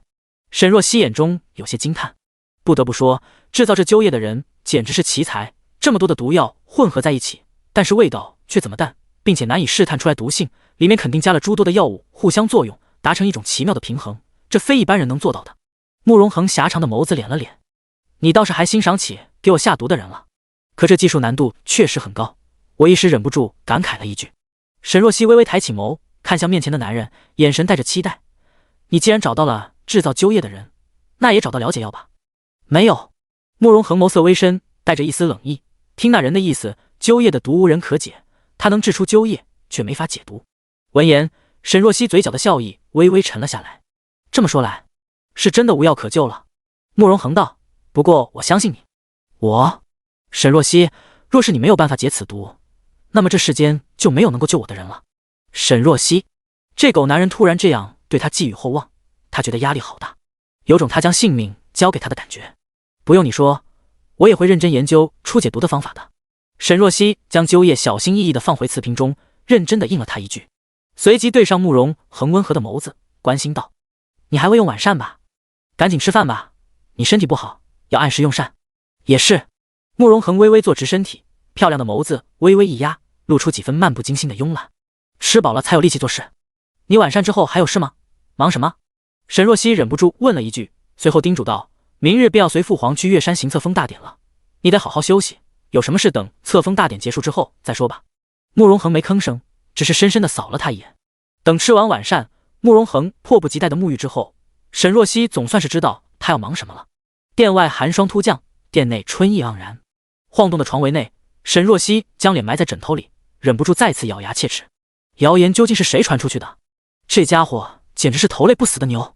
慕容恒从后掰着他的脸，在他耳边低语：“乖，喊一声我的名字。”“啊哼！”“再喊一句。”“啊哼！”“大声一点！”沈若曦忍无可忍。慕容恒，看样子力气还很足。身后传来一阵磁性的低笑，带着愉悦的狡黠。沈若曦面红耳赤，这家伙一定是有什么怪癖。次日，册封太子的仪仗从皇城内浩浩荡荡出发，6匹骏马拉着明黄色的马车，行在最前面。镶金的车身与绣着五爪金龙的车帘，在日光下散发着灼眼的光彩，无一不彰显着皇家的威仪。任景帝的马车后面便是荣亲王与其他几位皇子，几人都骑在高头大马之上，只是其中一匹马上却空无一人，少了慕容恒。慕容羽骑着马，不时地转头看了一眼身后华贵的马车，那里面是沈若曦和慕容恒。慕容耀拉着缰绳，瞥了他一眼：“四哥在看什么？”“没什么，只是一直没见太子。如今九弟成为储君，我还未亲口与他说一声恭喜。”闻言，一旁的慕容修接过话：“太子如今春风得意，又有美人在怀，怕是无暇理会你。”慕容羽不吭声，心情却极其不好。也不知父皇怎么想的，突然就封了慕容恒为储君，太突然了。他心中十分难受，不仅仅是因为太子之位被慕容恒夺走，还因为沈若曦。他离开自己之后，非但没有更惨，反倒是越来越春风得意了。想想他就觉得心中一阵不舒服。慕容修转头看着身后的马车，啧啧了2声。不是我说，美人虽然多娇，但是太子身体才刚刚好了点，这么折腾不会出事吧？端王兄有些过于担心了，我看太子的身体比我们想象中都好。慕容耀拉着缰绳，眸色威廉。马车内，沈若曦正与身边的男人大眼瞪小眼。慕容恒衣着华贵，神色俊美金贵，只是一双狭长的狐狸眼中带着深深的哀怨。沈若曦瞥他一眼，你用这种眼神看着我做什么？我累，累就躺着。沈若曦一肚子的火气，他累，昨夜折腾的时候怎么不累？他还累呢。第188章矫情。马车革人，我不躺。慕容恒脸色微微沉了沉，有些理直气壮。不躺那你就坐着。沈若曦冷淡的开口。原本慕容恒是跟其他皇子一样，都是骑着马的，可是这家伙一出皇宫就一副病恹恹的模样，说风吹得头疼，于是任景帝特许他与他同乘一辆马车。沈若曦瞥了一眼面色虚弱的男人，嘴角忍不住抽动了一下。他腰还不舒服呢，这家伙老喜欢掐他的腰，也不知道什么毛病。车子颠簸了一下，慕容恒突然扶着头，露出一个难受的神色。沈若曦瞥了他一眼，见他神色隐忍，还是没忍住，问了一句：“你没事吧？”“没事。”闻言，他松了口气。慕容恒半眯着眼，虚弱的靠在车厢上，就是头晕、胸闷，好像还有点想吐。不过没事的，你不用管我，我能扛得住。嗨嗨，沈若曦，他最终还是妥协了。难受就躺下吧，枕着我的膝盖。没事的，我能坚持。废话真多。沈若曦一把拽住他的脑袋，将慕容恒按在了自己的大腿上。他发现跟这家伙在一起后，偶尔会被逼出几分蛮横劲。不过低头看着男人俊美的过分的侧脸，他的心情又好了许多。算了，这么帅，就让他矫情一阵。马车一路缓缓行驶，行了小半天才到月山。半路的时候，慕容恒怕他腿麻，将他拽了起来，抱在了自己的怀里。沈若曦偷偷按着他的手腕，探了探他的脉搏，随即心安起来。果然，慕容恒一点事都没有，他就知道是他在装病。沈若曦心安理得的在他怀里睡了过去，没想到直接睡了小半天。马车停稳之后，慕容恒推了推怀中的人：“若曦，到了。”沈若曦睁开眼，坐直身子，整理了一下仪容，正准备出去，却被慕容恒拉住了。“你等我一起出去。”沈若曦莫名：“为什么？”“我身体虚，得让人扶着。”沈若曦戏还真多。但是慕容恒之前跟任景帝说自己身体不好在前，眼下也只能继续圆下去。沈若曦扶着他，二人缓缓走下了马车。等到站稳之后，慕容修担忧地问了一句：“太子，你没事吧？”“没事。”慕容恒声音淡淡的应了一句，既不显得过于孱弱，但是又让人觉得身子不好，这个度拿捏得很是恰当。沈若曦站在一旁，要不是知晓他是真的身体不好，都有些怀疑这狗男人以往是不是都是装病的。慕容羽有些不悦的道：“太子与太子妃倒真是感情深厚。”慕容恒瞥他一眼：“你有意见？”慕容羽：“不敢。”一旁走过来一个人，朝着慕容恒躬了躬身：“是秦承轩。一路舟车劳顿，太子累了吧？臣已经让人在庙内准备好了歇脚的地方，请太子过去。”说罢，他眸光微抬，看向沈若曦：“太子妃也过去好好休息。”慕容恒牵着沈若曦的手：“刚在车上，姑的确有些头晕，幸好姑的太子妃一直给姑按摩，好了许多。”说罢，他温声道：“世子去忙吧，让人带路就好，姑与太子妃一同过去。”是。秦承轩挥手退到一旁，让旁边的下属带路。慕容恒拉着沈若曦一起朝着庙内歇息的地方走过去。沈若曦微微侧目，太子有些小肚鸡肠了。别以为他看不出来，慕容恒是不想让秦承轩接近他。慕容恒神色淡然，只怪姑的太子妃容色倾城，只能狭隘一些了。身后，慕容耀看着慕容恒的背影，眸光微闪。二人并肩而行，看起来倒是如此般配。苏胜转头朝着他低声道：“耀儿，进去吧，人已经过来了。”第189章鄙夷。舅舅去便是，母后说要带我祈福，眼下人多眼杂，我不方便过去。慕容耀站在日光中，神色安静，脸上的表情有种超出年纪的稳重。萧问天若是听话，便留他几分情面；若是实在不好驯服，舅舅便也不要在他身上浪费时间了。此事不必耀儿提醒，本王知晓。苏胜转头微微看了他一眼，而后转身缓缓离开。太庙东侧供奉着皇室宗室的先祖，西侧则供奉着历代有功的藩王与臣子。此外，后殿建造了雅致的楼阁，专门是给众人歇息的地方。任景帝与皇后入住主屋，慕容恒与沈若曦的落脚处在东侧的一处雅间，其他人也陆续去了自己的住处。册封大典的时辰定在未时，还有一段时间。慕容恒去了任景帝那边相谈册封事宜，便留下了沈若曦一人在房间内。他一个人闲得无聊，便带着冷霜与桃叶走了出去。刚出去逛了一阵，便见不远处有一处大殿，殿身建设颇具讲究，佛香缭绕，庄重威严。他不禁停下脚步，多看了几眼。一旁站着几个宫女和护卫，沈若曦认了出来，其中一个是皇后身边的大宫女玉芝。见沈若曦过来，玉芝扶了扶身：“奴婢参见太子妃。太子妃是要来殿中拜佛吗？”沈若曦点头：“是准备进去看看，可能要劳烦太子妃等一会了。皇后娘娘此刻正带着瑞王殿下在殿中祈福。”瑞王也在。沈若曦微微颔首，之后道：“既然如此，那本宫就不过去打搅了。”沈若曦转身带着桃叶和冷霜离开了。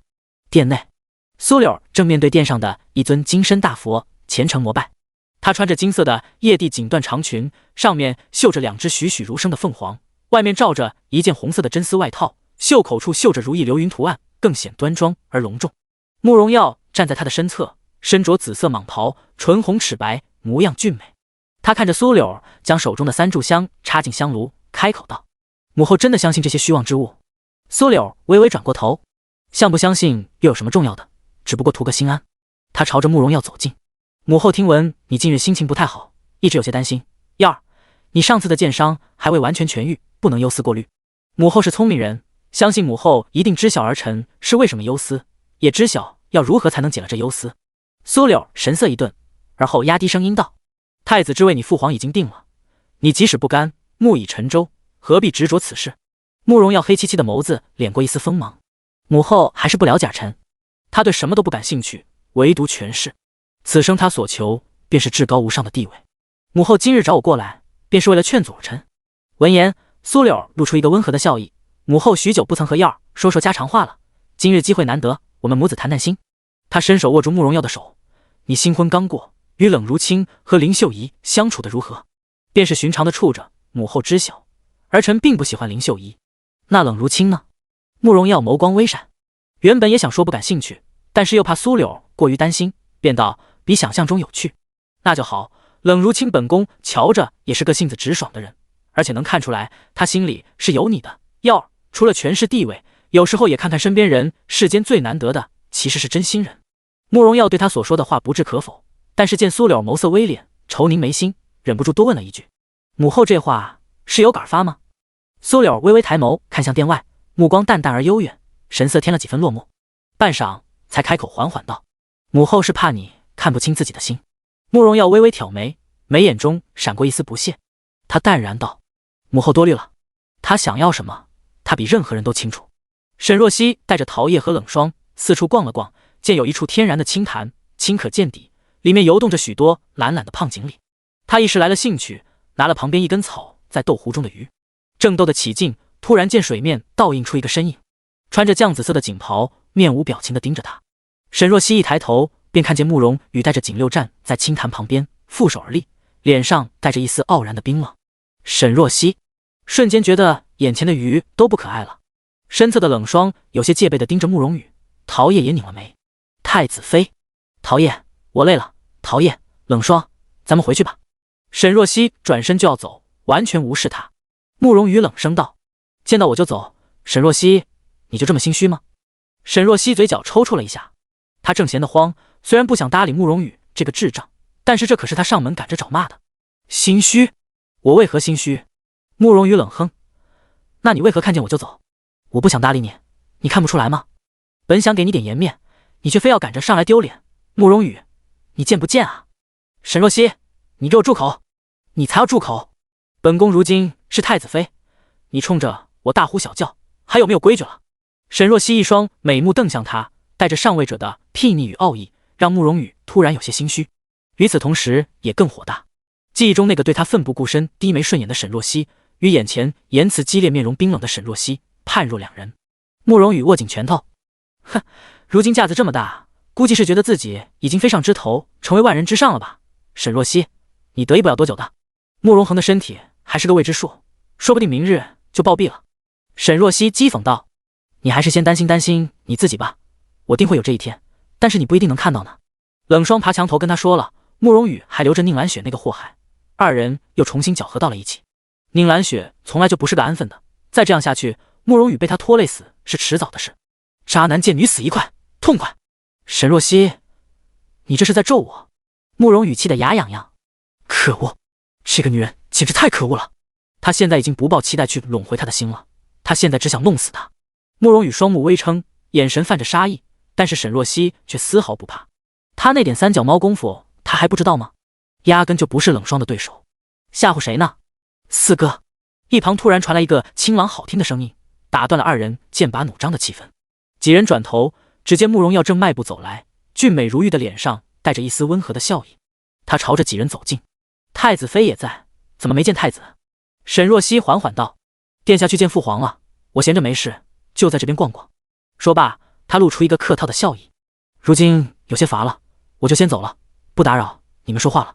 太子妃，慕容耀突然开口，他眨着自己清澈的眸子，突然道：“我上次见伤的事，还未好好谢谢你。瑞王客气了，当日我也应该感谢你，若不是你出手相助，说不定我当日就被那群刺客伤了。”沈若曦朝着他微微颔首，转身便离开了。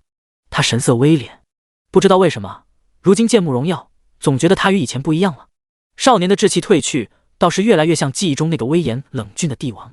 等到沈若曦带人离开，慕容耀才转过头看向身边的慕容羽：“四哥怎么也在这？难不成是来见太子妃的？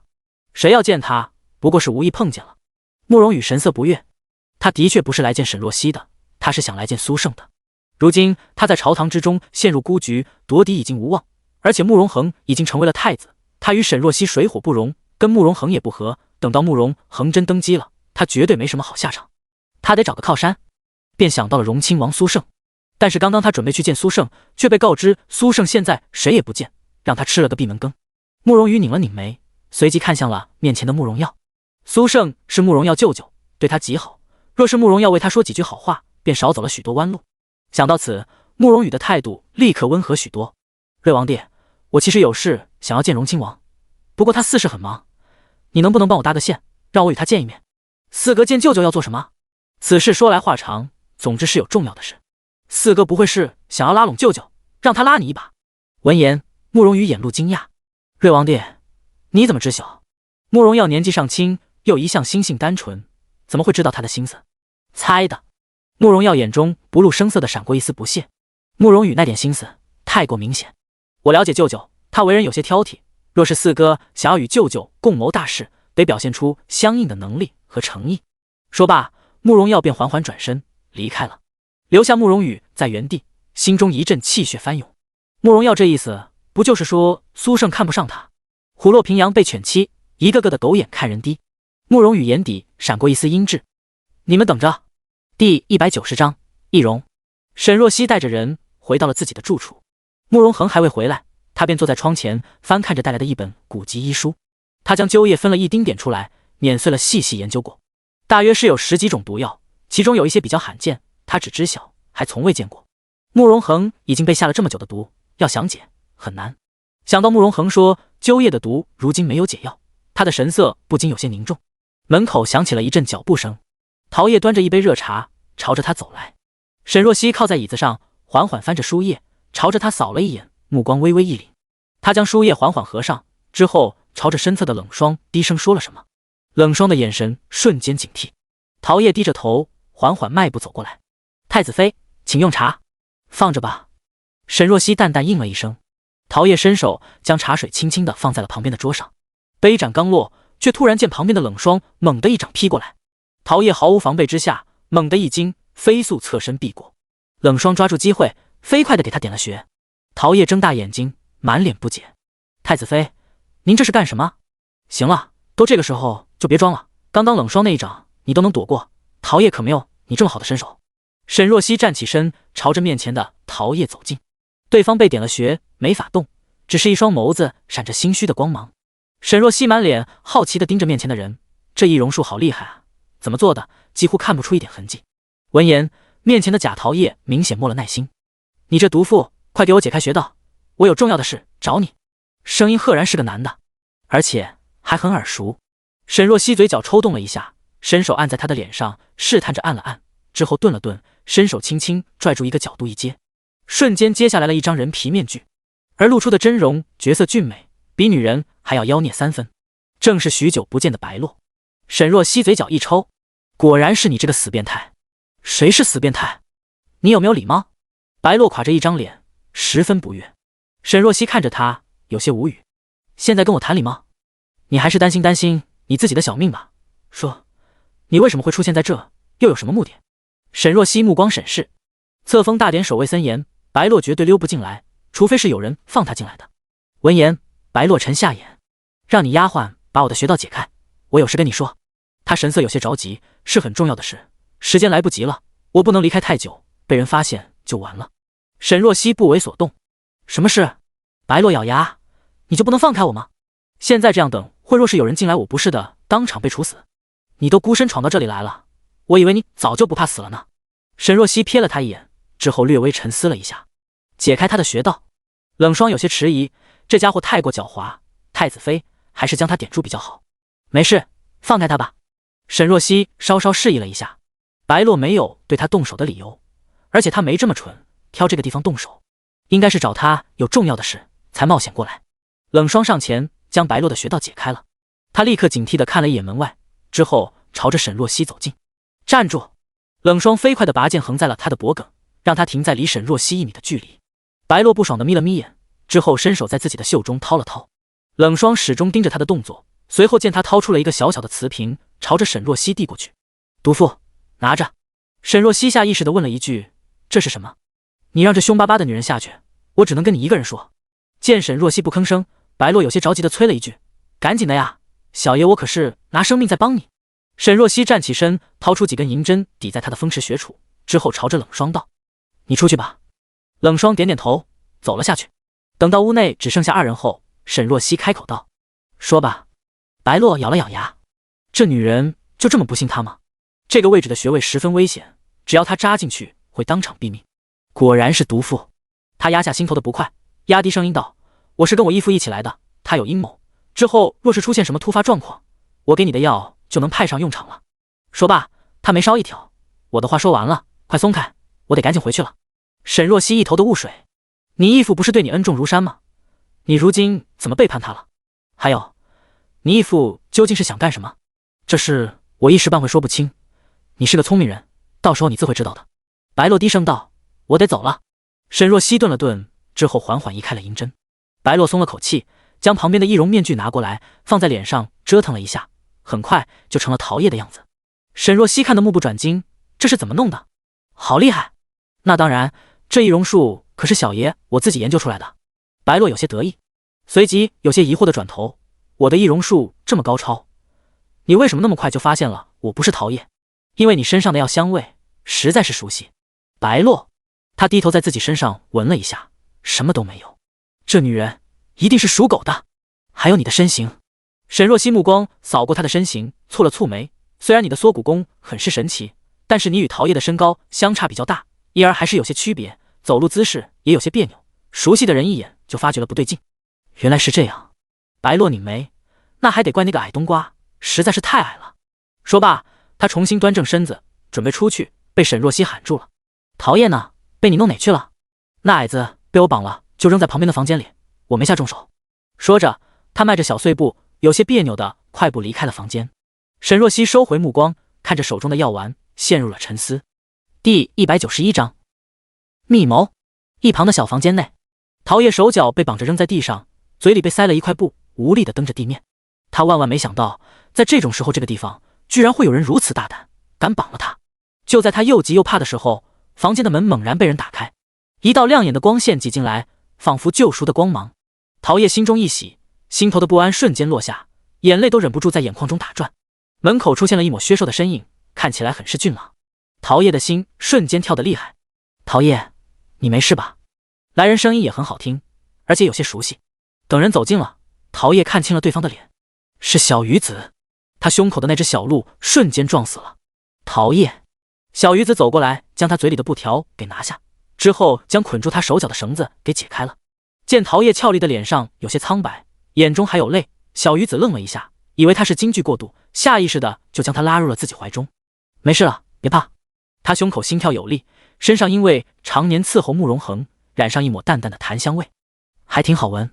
陶叶一怔，原本已经安分的心脏突然又开始不安起来。反应过来自己的心思后，陶叶心情有些复杂，还有些憋屈的气恼。他一伸手将小鱼子猛地推开。我没事。小鱼子被他推得差点一个趔趄，但是也没生气。他扶着陶叶，你腿软了没有？我扶你起来。此时沈若曦也迈步踏进了房间。太子妃！一见到沈若曦，陶叶立刻爬起来，快步朝着他跑了过去。他着急道：奴婢好好的走在路上，结果我都知道了。沈若曦拍了拍他的肩膀，你受惊了吧？有没有受伤？那倒没有。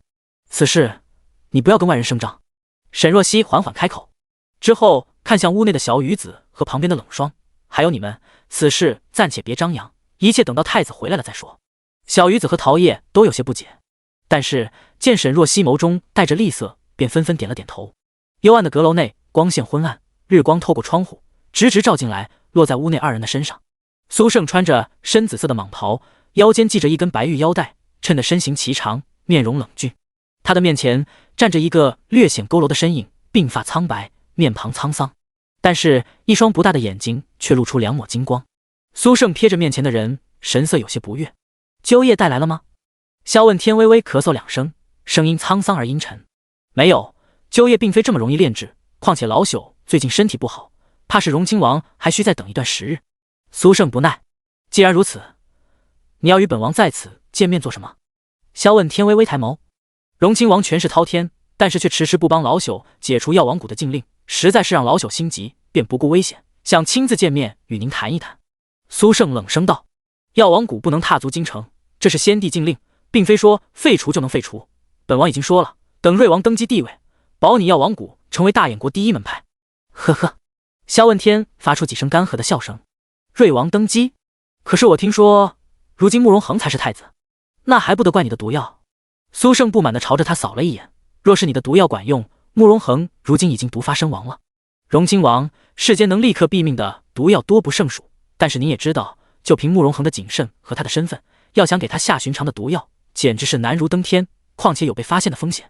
萧问天不徐不缓的道：唯有我这鸠夜才能不知不觉地使他中毒，而且查不出任何端倪。苏胜厉声道：若是知晓，你这毒费了本王这么多的时间，当初本王就不会与你合作。当初萧问天给他的答案是，大约3年，慕容恒便会不知不觉地死去。彼时他未像现在这般大权在手，而且慕容耀尚且年幼，便同意了这种稳妥的做法。然而3年早就过了，慕容恒却并未死去，一直到现在。萧问天沉吟片刻，按理说慕容恒应该是不行了，即使没有暴毙而亡，如今应该也是中毒极深，理智不存了，难不成他曾吃了什么缓解毒性？苏胜道：你不是说鸠夜的毒压根就没有解药？既然如此，他如何缓解毒性？理论上说，的确是无药可解。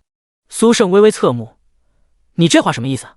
萧问天沉默了片刻，之后缓缓道：老朽曾经在一本古籍医书上看到过，说是个叫蓬仙岛的地方，有一异族之人，称作灵族，极其擅长医毒之术，而且他们中有一脉，因为祖先曾尝百草炼丹药，不仅百毒不侵，自身的血还能解毒，传闻不论什么毒，他们的血都能解。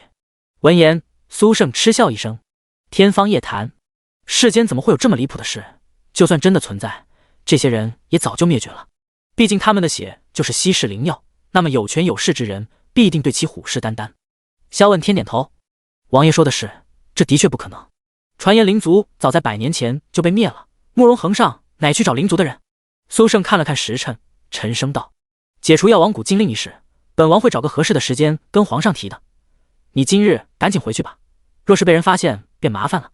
萧问天却没动，他一双眼闪着阴恻恻的光芒：王爷，老朽实在是等不了了。你这是什么意思？苏胜的眼中泛出一丝危险的光芒，他想起了慕容耀的话，的确，若是萧问天不识抬举，那么也没有留着的必要了。萧问天对上他带着冷意的目光，露出一个微小的笑意：王爷，老朽身体已经不行了，出谷的时候手底下的人已经说了，若是老朽今日没有安然回去，恐怕会送一封密信到慕容恒的手里，至于信中是什么内容，就难说了。苏胜眯了眯眼，你是在威胁本王？老朽不敢。萧问天说着不敢，然而眼神却无惧色。他与虎谋皮，自然要做好万全打算。他相信苏胜即使对他不满，也不敢贸然动手。不过他不能一再激怒他。顿了顿，萧问天放缓语气道：王爷，老朽有一办法，可以让皇上立刻解了我药王谷的禁令，不过此事要王爷配合。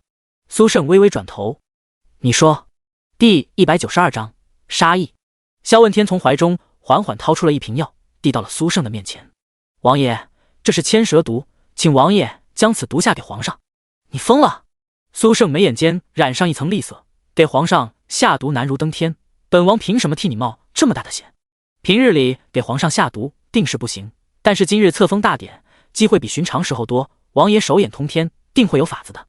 萧问天恭敬道，况且老朽并非真的要毒害皇上，此毒中了，必须在短时间内配置解药。此处月山离我药王谷很近，皇上定会让人过来求药，到时候老朽亲手递上解药便可。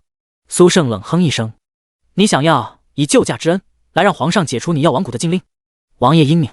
萧问天拱手，神态恭敬，此事还得仰仗王爷，只要王爷帮老朽这个忙，日后老朽定为王爷上刀山下火海，万死不辞。苏胜看着手中的药，微微转了转眸，此事也不是不可。萧问天立刻躬身，多谢王爷。见目的已达成，萧问天不再多逗留，他戴上斗篷，转身悄悄走了出去。外面鬼面如鬼魅一般出现，守在他的身侧。二人跟着苏胜安排的人，一路畅通无阻的出了院子。等到萧问天离开，苏胜也缓缓出了阁楼。他刚走出去，便见一抹修长的身影坐在院中的石凳上，四世正在等人。是慕容耀。舅舅四世与萧问天聊得不错，刚刚我见他四世心满意足的离开了。他胆子不小，跟我提了一个十分大胆的条件。苏胜走过来，将袖中的千蛇毒放到了慕容耀的面前，之后将萧问天的谋划说了出来。慕容耀眸中寒光微闪，舅舅答应了。苏胜棱角分明的脸上神色微冷，倒是不妨一试，不过我没打算让萧问天送上解药，他想要慕容婷死。这个念头多年前就一直盘踞在他的脑海中，不过一直被压抑。今日萧问天提出与他合作，让他藏在暗处的念头又缓缓被勾了出来。让慕容婷死，只要他死了，他的夙愿说不定就能达成。慕容耀好看的眉头拧了拧，舅舅此举太过凶险，若是父皇出事，后面太子继位，你我处境更加危险，到时他能不能继位还不一定呢。苏胜捏着瓷杯，眼中露出一丝锋芒。今日册封大典，皇上带的人不多，慕容恒一时没带人，若是慕容婷突然暴毙，倒是他成就大业的好时机。他已经让他的属下贺晓去通知自己人马了，正朝着这边聚集。若是到时事情无法收拾，他便直接武力要挟扶慕容耀上位。慕容耀明白了苏胜的打算，他有些疑惑，舅舅不是鲁莽之人，此次为何这么匆忙？苏胜沉吟片刻之后缓缓道，实在是本王已经等了太久了，不想再等了。言语中带着一丝道不明的落寞。慕容耀若有所思地看了他几秒，而后朝着他伸手，给父皇下毒这种事一般人做不到，舅舅将这毒药给我吧。给你，我给母后。慕容耀神色冷静，若是母后动手要容易得多。不行。苏胜一口否定，他脸眸眉眼间罕见的笼上一层冷意，不能将你母后卷进来，此事太过危险。那舅舅此举却也是将我卷进了这危险之中，舅舅怎么就不曾顾虑？闻言，苏胜英挺的眉头蹙了蹙，之后缓声道，你放心，此次若是出了什么差池，本王有办法将你摘干净。慕容耀要的就是这句话。他清俊如玉的脸上露出一抹淡淡的笑意，多谢舅舅。苏胜此次行动突然过于凶险，他内心并不同意。但是若是成功了呢？失败了折进去苏胜，但是若是成功了，他慕容耀便坐享其成。权衡之后，他决定不阻止。外面萧问天带着鬼面已经上了马车准备离开，白洛才匆匆赶了过来。萧问天扫了他一眼，你怎么现在才过来？去哪了？白洛道，我刚刚见慕容羽四世朝着这边来，怕他发现了什么，便跟着探了一阵。说罢，他问道，义父谈好了吗？萧问天脸上露出阴冷的笑意，千蛇毒已经给苏胜了。白洛有些惊讶，他当真同意了？可是毒害皇上这么大的事，苏胜真会冒这个险？闻言，萧问天低沉笑了两声，他的野心比起我可过之而犹不及。既然苏胜拿了他的毒药，那么必定是已经动心了。接下来他只需要等消息便行了。时间流逝飞快，5时一过，便到了未时，开始行册封大典。仁景帝站在高台之上，敬告先祖，当众赐予慕容恒玉印。台下朝臣跪拜，气氛庄重。流程繁琐复杂，但是还算是顺利。在一片吾皇万岁与太子千岁的恭贺声中，仁景帝带着慕容恒负手而立，面容威仪。册封大典之后，他带上所有人一同去往太庙的后殿摆宴，这是大燕国一向的传统。行册封礼之后，吃1日的素斋。沈若曦坐在慕容恒的身边，望着面前简洁的斋饭，胃口不大。不仅仅是因为斋饭过于素了，还因为有心事。白洛来找他的事，等到慕容恒回来之后，他立刻告知了他。可谁知慕容恒神色平静，丝毫不见讶然，只是道：“此事不要声张。”沈若曦纳闷了，这么大的事就这么压下了？慕容恒究竟是想要干什么？他瞥了身边的男人一眼，忍不住低声道：“那件事真的不用告知父皇？”“不用。”慕容恒淡淡道：“父皇疑心重，若是知晓白洛找你，反而会引起他的怀疑，静观其变。”“那倒也是。不过，那你也可以私下让你的人去找白洛呀，你就这么放过他了？”“为什么？我善良。”沈若曦认真说：“我挺认真的。”慕容恒转头看着他，一双狭长的狐狸眼微微一睨，带着几分幽怨：“你是觉得我不善良？我可没有这么说。可是你就是这个意思。”沈若曦端着手里斋饭，突然想直接扣他脑袋上算了。第193章中毒。慕容恒拽着手中的杯盏，突然道：“你只需要知道，如今的白洛是值得信任的就行了。”沈若曦有些惊讶地看着他，他居然说信任白洛。太阳打西边出来了。此时主座上的仁景帝晃着杯中的清茶，开口道：“今日册封大典，朕甚是高兴。诸位爱卿一起举杯，与朕共饮。”坐下众人赶紧举起手中的杯盏，见帝后饮了杯中的茶之后，各自也喝了面前的茶水。苏胜目光灼灼地看着仁景帝，见他将杯中的茶水一饮而尽，眼中不禁闪过一丝寒芒。毒就在他的茶水中，应该很快就会发作了。宴席到一半，仁景帝似是兴致起了，突然道：“今日册封太子，大统后继有人，朕甚是高兴。来人，将朕的琴拿来，朕今日亲自抚琴一曲。”说罢，他一转头看向一旁的苏柳：“皇后，朕记得你也擅长音律，尤其是古筝，不如与朕同奏。”苏柳缓缓起身，端庄明丽的脸上笑容温柔：“皇上今日高兴，臣妾自当配合。”来。仁景帝伸手牵着他的手指，带着他朝着殿中走去。帝后合奏，实属难得。众人都微微坐直了身体，准备欣赏这难得的场面。然而刚走几步，苏柳脚步却突然一顿。仁景帝有些疑惑：“皇后怎么了？”“没事。”苏柳拧了拧眉，挤出一个笑意。虽然嘴上说着没事，但是脸色却以肉眼可见的速度苍白了起来，而后眉头一紧，唇角突然溢出了一丝鲜红。“皇后！”仁景帝神色大变，赶紧上前扶住他。苏柳儿想站直身体，然后身形晃了晃，之后朝着地上瘫软的倒了下来，嘴角的鲜血不断涌出，很快就湿了胸前的衣襟。“皇后！”仁景帝抱住他的身子，神色震惊：“来人！”太医！砰！苏胜手中的杯盏砸落在地。他掀起蟒袍，飞快地冲过去，见苏柳吐血的模样，他一向冰冷肃然的脸上神色瞬间慌了。“皇后，怎么回事？怎么会这样？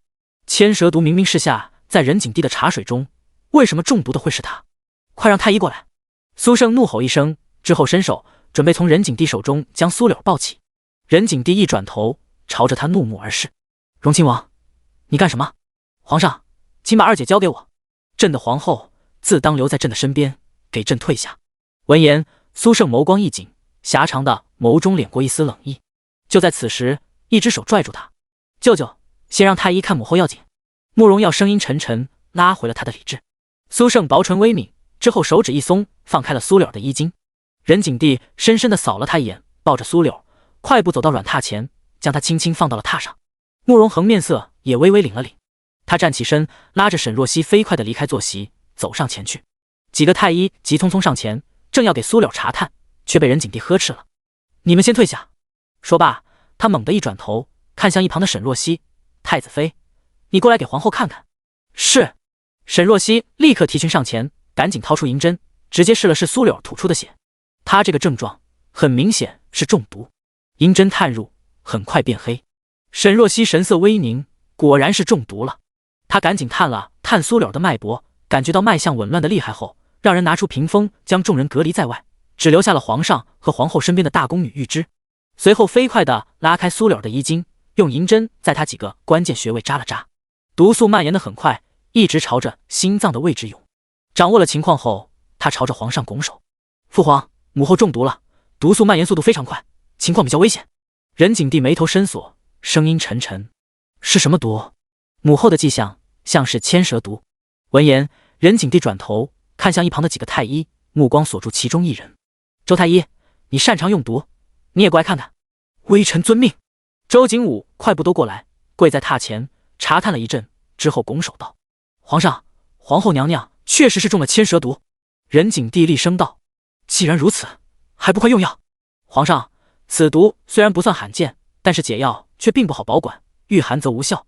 今日从京城赶到此地，路途遥远，臣等并未带此毒的解药，解药都在京城呢。从这里赶回去的话，来不及的。说罢，他重重叩首，请皇上恕罪。任景帝大怒：“没带药救治，这里也有各种药草，你们还不快去！”皇上，制造解药也需要耗费时间，千蛇毒发作极快，时间不够。闻言，任景帝怒意汹涌：“这也不行，那也不行，一群废物！”他一挥衣袖：“今日若是救不了皇后，你们全都提头来见！”屏风外听到几人的对话，苏胜的眼中寒意凛冽，他手指紧紧握拳：“怎么会这样？慕容婷没中毒，苏柳却中毒了。他中毒了，可能会死。”一想到此，他的心脏位置仿佛被掏空。如今他已经完全没有想如何谋求大业的念头，只想着苏柳赶紧解毒脱离险境。看样子他只能去药王谷一趟了。苏胜正要转身离开，却听见沈若曦道：“父皇请冷静，母后的毒儿臣能解。”任景帝目光一转，有些诧异地看向他：“太子妃，你有解药？”“是，儿臣擅长医毒之术，平日里也经常带着药箱，其中就有千蛇毒的解药。”闻言，任景帝大喜：“既然如此，你还不快给皇后用上？”“是。”沈若曦让陶叶将自己随身带的药箱拿来，之后拿出了白落之前给他的那颗药。他放鼻尖闻了闻，一股明显的白芷味。千蛇毒的解药需要用白芷入药，他总算明白白落那句话是什么意思了。难不成他义父的阴谋就是为了给皇后下毒？但是为什么呢？沈若曦已经没空思考这个问题了，他拿起手中的药，碾碎之后，小心翼翼地喂入了苏柳的口中。第194章嫌疑。药粉喂下之后，苏柳的呼吸渐渐地平缓了下来，面色也有好转。沈若曦探了探他的脉搏，之后又查探了一下他的眼皮，见没事了，才将苏柳的手缓缓放好。任景帝问道：“如何了？”“回父皇，母后已经没事了，再过一阵子应该就会苏醒了。”闻言，任景帝松了口气。一旁的慕容耀有些紧绷的眸子也稍稍落了下来，他低声道：“父皇，儿臣带母后去旁边的房间吧，儿臣守着她醒来。”“好，你去吧。”任景帝微微颔首，他让人将苏柳抬到了旁边的房间。慕容耀紧跟其后也离开了。等到苏柳一走，任景帝的神色瞬间沉了下来。他扫了一眼旁边的周太医，还愣着干嘛？顶着他能杀死人的眼神，周太医拿过刚刚苏柳用过的饭菜与茶水，仔细地检查了一番之后，跪在地上道：“皇上，皇后娘娘的饭菜中无毒，但是茶水中却被人放了毒，微臣已经检查过了，确认是千蛇毒，与娘娘所中的毒一致。”听完周太医的话，任景帝目光冰冷地扫过众人，随后猛地一拍手边的桌子：“大胆！”众人皆惊，纷纷跪下。任景帝如绣的脸上怒意滔天，在今日这么重要的日子，在这种场合，在朕的眼皮子底下，居然有人敢毒杀皇后，简直是太过放肆！这不仅仅是要毒害皇后，更是对皇权的挑衅，是对他莫大的侮辱。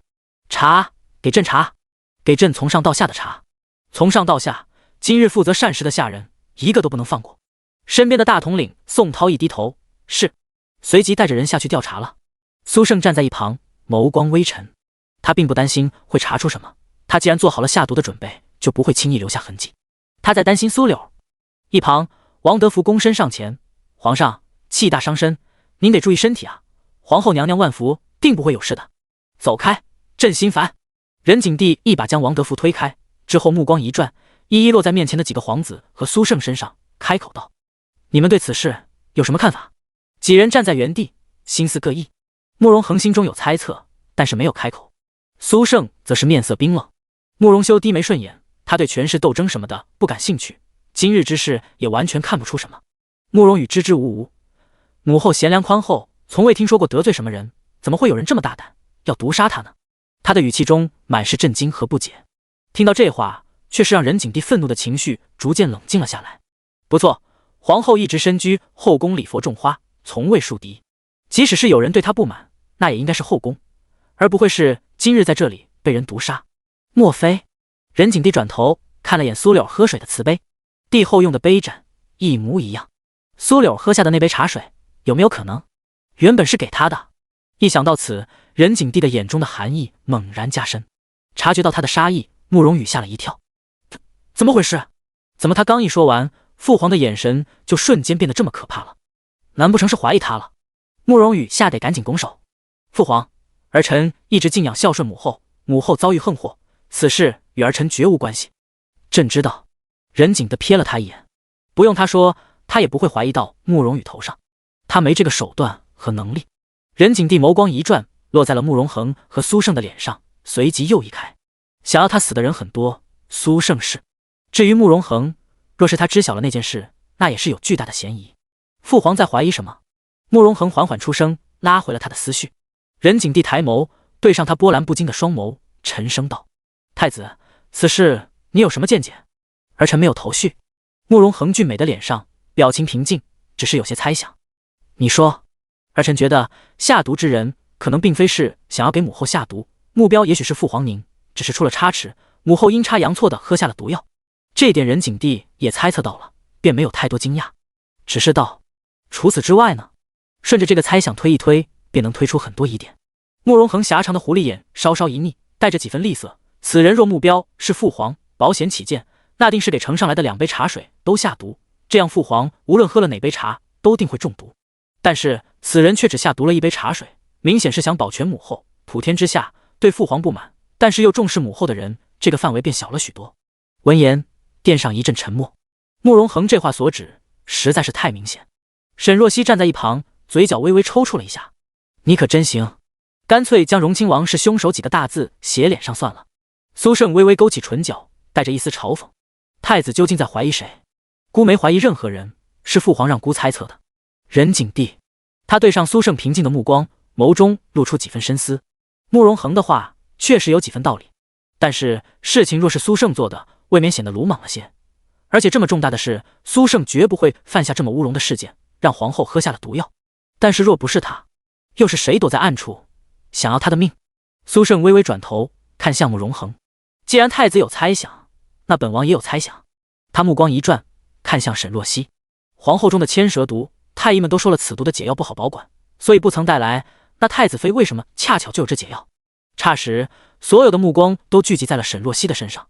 任景帝也看着他，眸光审视。沈若曦绝色的脸上神色冷静。我无论去啊，都会带着我的药箱，药箱内的药品种繁多，不仅只有千蛇毒的解药，还有其他很罕见的解药。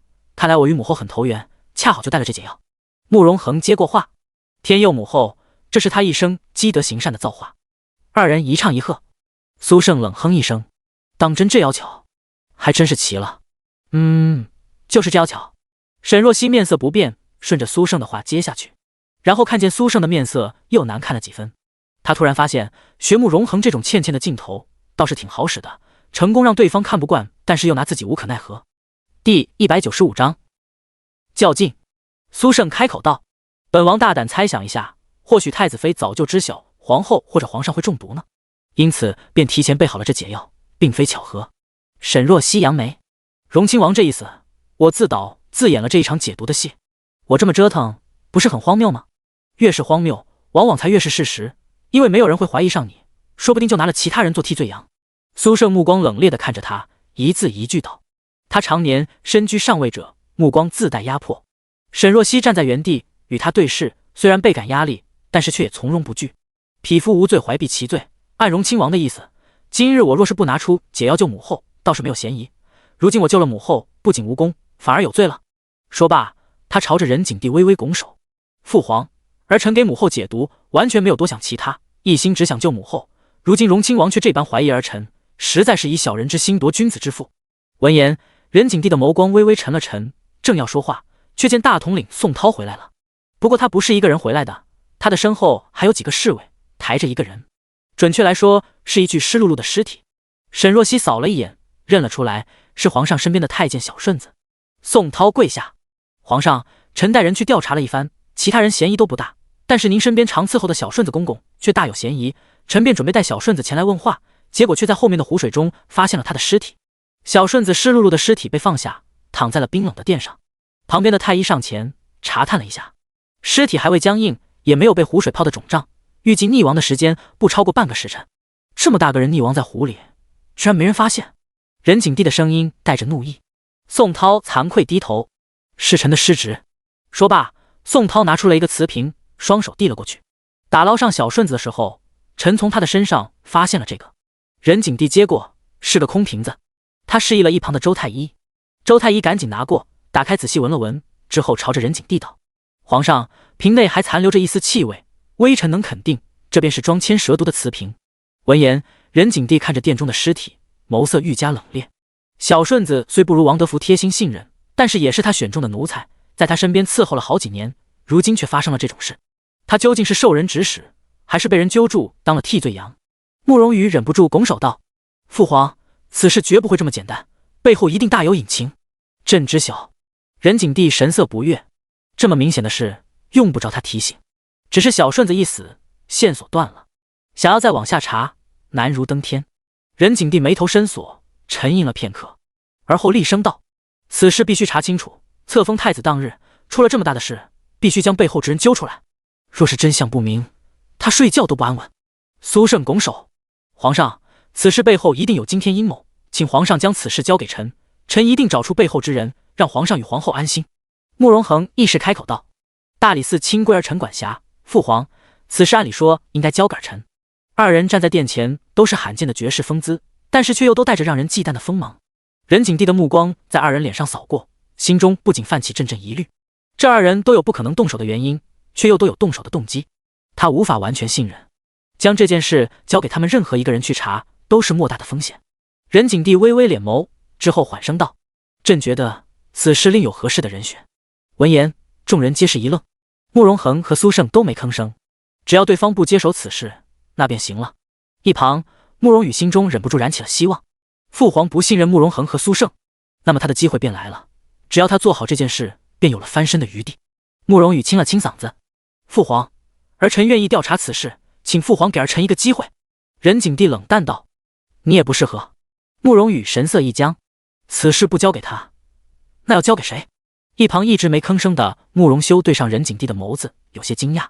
他下意识的摆手：“父皇，我对查案的事并不擅长，不用你说，朕也知道。”任景帝一脸烦躁：“这两个儿子不堪重用。”他目光一转，落在殿中一抹修长如玉的身影上，开口道：“秦承轩，朕觉得此事交由你处理，最好不过。”闻言，站在朝臣中间的秦承轩神色微微一怔，回过神来，他面露惊讶：“皇上，此事您要交于臣？”“不错。”任景帝眸光坚定：“秦承轩有能力，武定侯府上下都忠心耿耿，不是太子党，也并非苏胜一派，此事交由他最好不过。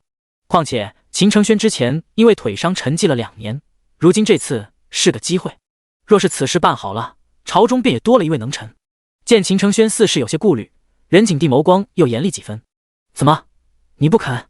还是对自己的能力有所怀疑？”“臣没有这个意思。”秦承轩弯腰跪下：“臣定会好好查清此事，绝对不辱圣命。”“好，那此事便全权交给你，吏部与刑部全力配合，在最短的时间内将真相给朕呈上。”秦承轩颔首：“是。”慕容恒微微转身，看向殿中的秦承轩：“世子尽管放手去查，有需要的话，大理寺也可以让世子差遣。”苏胜也看向他：“若是有什么需要本王的，尽管开口，本王定会全力辅助你。”秦承轩拱手：“臣先谢过太子殿下与荣亲王。”手指放下的瞬间，他有些汗颜。这两人明显是在暗中较劲，只是别拉上他啊。第196章，我是护你。日光透过窗户，挤进一丝阳光，照在了一旁的金丝被上。苏柳长睫微颤，缓缓睁开了眼。母后，耳边传来一个温和的声音。苏柳微微转眸，看见一张清俊如玉的脸庞，是慕容耀。他微微一笑，露出2颗小虎牙：“母后，您可算是醒了。”1、2。苏柳心头涌上一层暖意，目光慈爱地落在他的脸上，带着些许温情。你怎么在这？母后中毒晕倒了，儿臣便过来陪着。他看着苏柳苍白的面容和发干的嘴唇，伸手将一旁的温水拿过，用勺子小心翼翼地喂着他。原本有宫女在这，不过都被他打发走了。他有话想要与苏柳单独说。苏柳眸光微抬，本宫睡了多久？快1个时辰。你一直守在这里。慕容耀用勺子将温水搅了搅，开口道：儿臣实在担心母后，便寸步不离。他说的是实话。苏柳中毒在他的意料之外，当时见他口吐鲜血，他很担心他出事。不过他跟过来并不完全是因为这个。儿臣有些不明白，母后从未树敌，怎么会被人下毒？苏柳眼眸微合，没有回他的话，而是问道：现在外面如何了？出了这么大的事，你父皇一定震怒吧？父皇确实很生气，已经派了武定侯的世子秦承轩去严查此事。秦承轩嘛，那倒也是个不错的孩子，之前其实本宫有意将明玉许给他，但是明玉不同意。苏柳叹息一声，他的孩子们都不让他省心。母后还未回答我的话。慕容耀目光灼灼地看向苏柳，母后可知晓自己为何会中毒？此事母后倒是想问你。苏柳看着他，眼中罕见染上几分厉色。你父皇正当健壮，恒儿如今势大权大，你们居然都敢在这个时候给皇上下毒，疯了不成？慕容耀脸眸明白了过来。母后，难不成是您自己换了与父皇的茶水？他就疑惑苏胜怎么会犯这种致命的错误。如今苏柳这般模样，倒是让他突然明白了。他不解母后为何要这么做，难不成您舍不得父皇？苏柳眸色微沉，若是现在中毒的是你父皇，现在外面恐怕已经乱成一团了吧？耀儿，母后以为你只是想争权，没料到你还想逼宫。他伸手紧紧攥住他的手指，若是失败了，你知道会是什么后果吗？慕容耀神色闪了闪，随后低头，宛若一个犯错的小孩子。舅舅说过，即使失败也会将我摘干净的。苏柳见他那般，有些不忍苛责，只是眉头越锁越紧。正要说话，却听见慕容耀说道：舅舅在外面。话音落下，只见帘子被掀开，一抹气场挺拔的身影走了进来。苏胜俊美冷冽的脸上神色微凝，他快步走过来：你可好些了？命大没死。苏柳的神色有些冷淡。慕容耀开口道：舅舅与母后先聊，我去外面。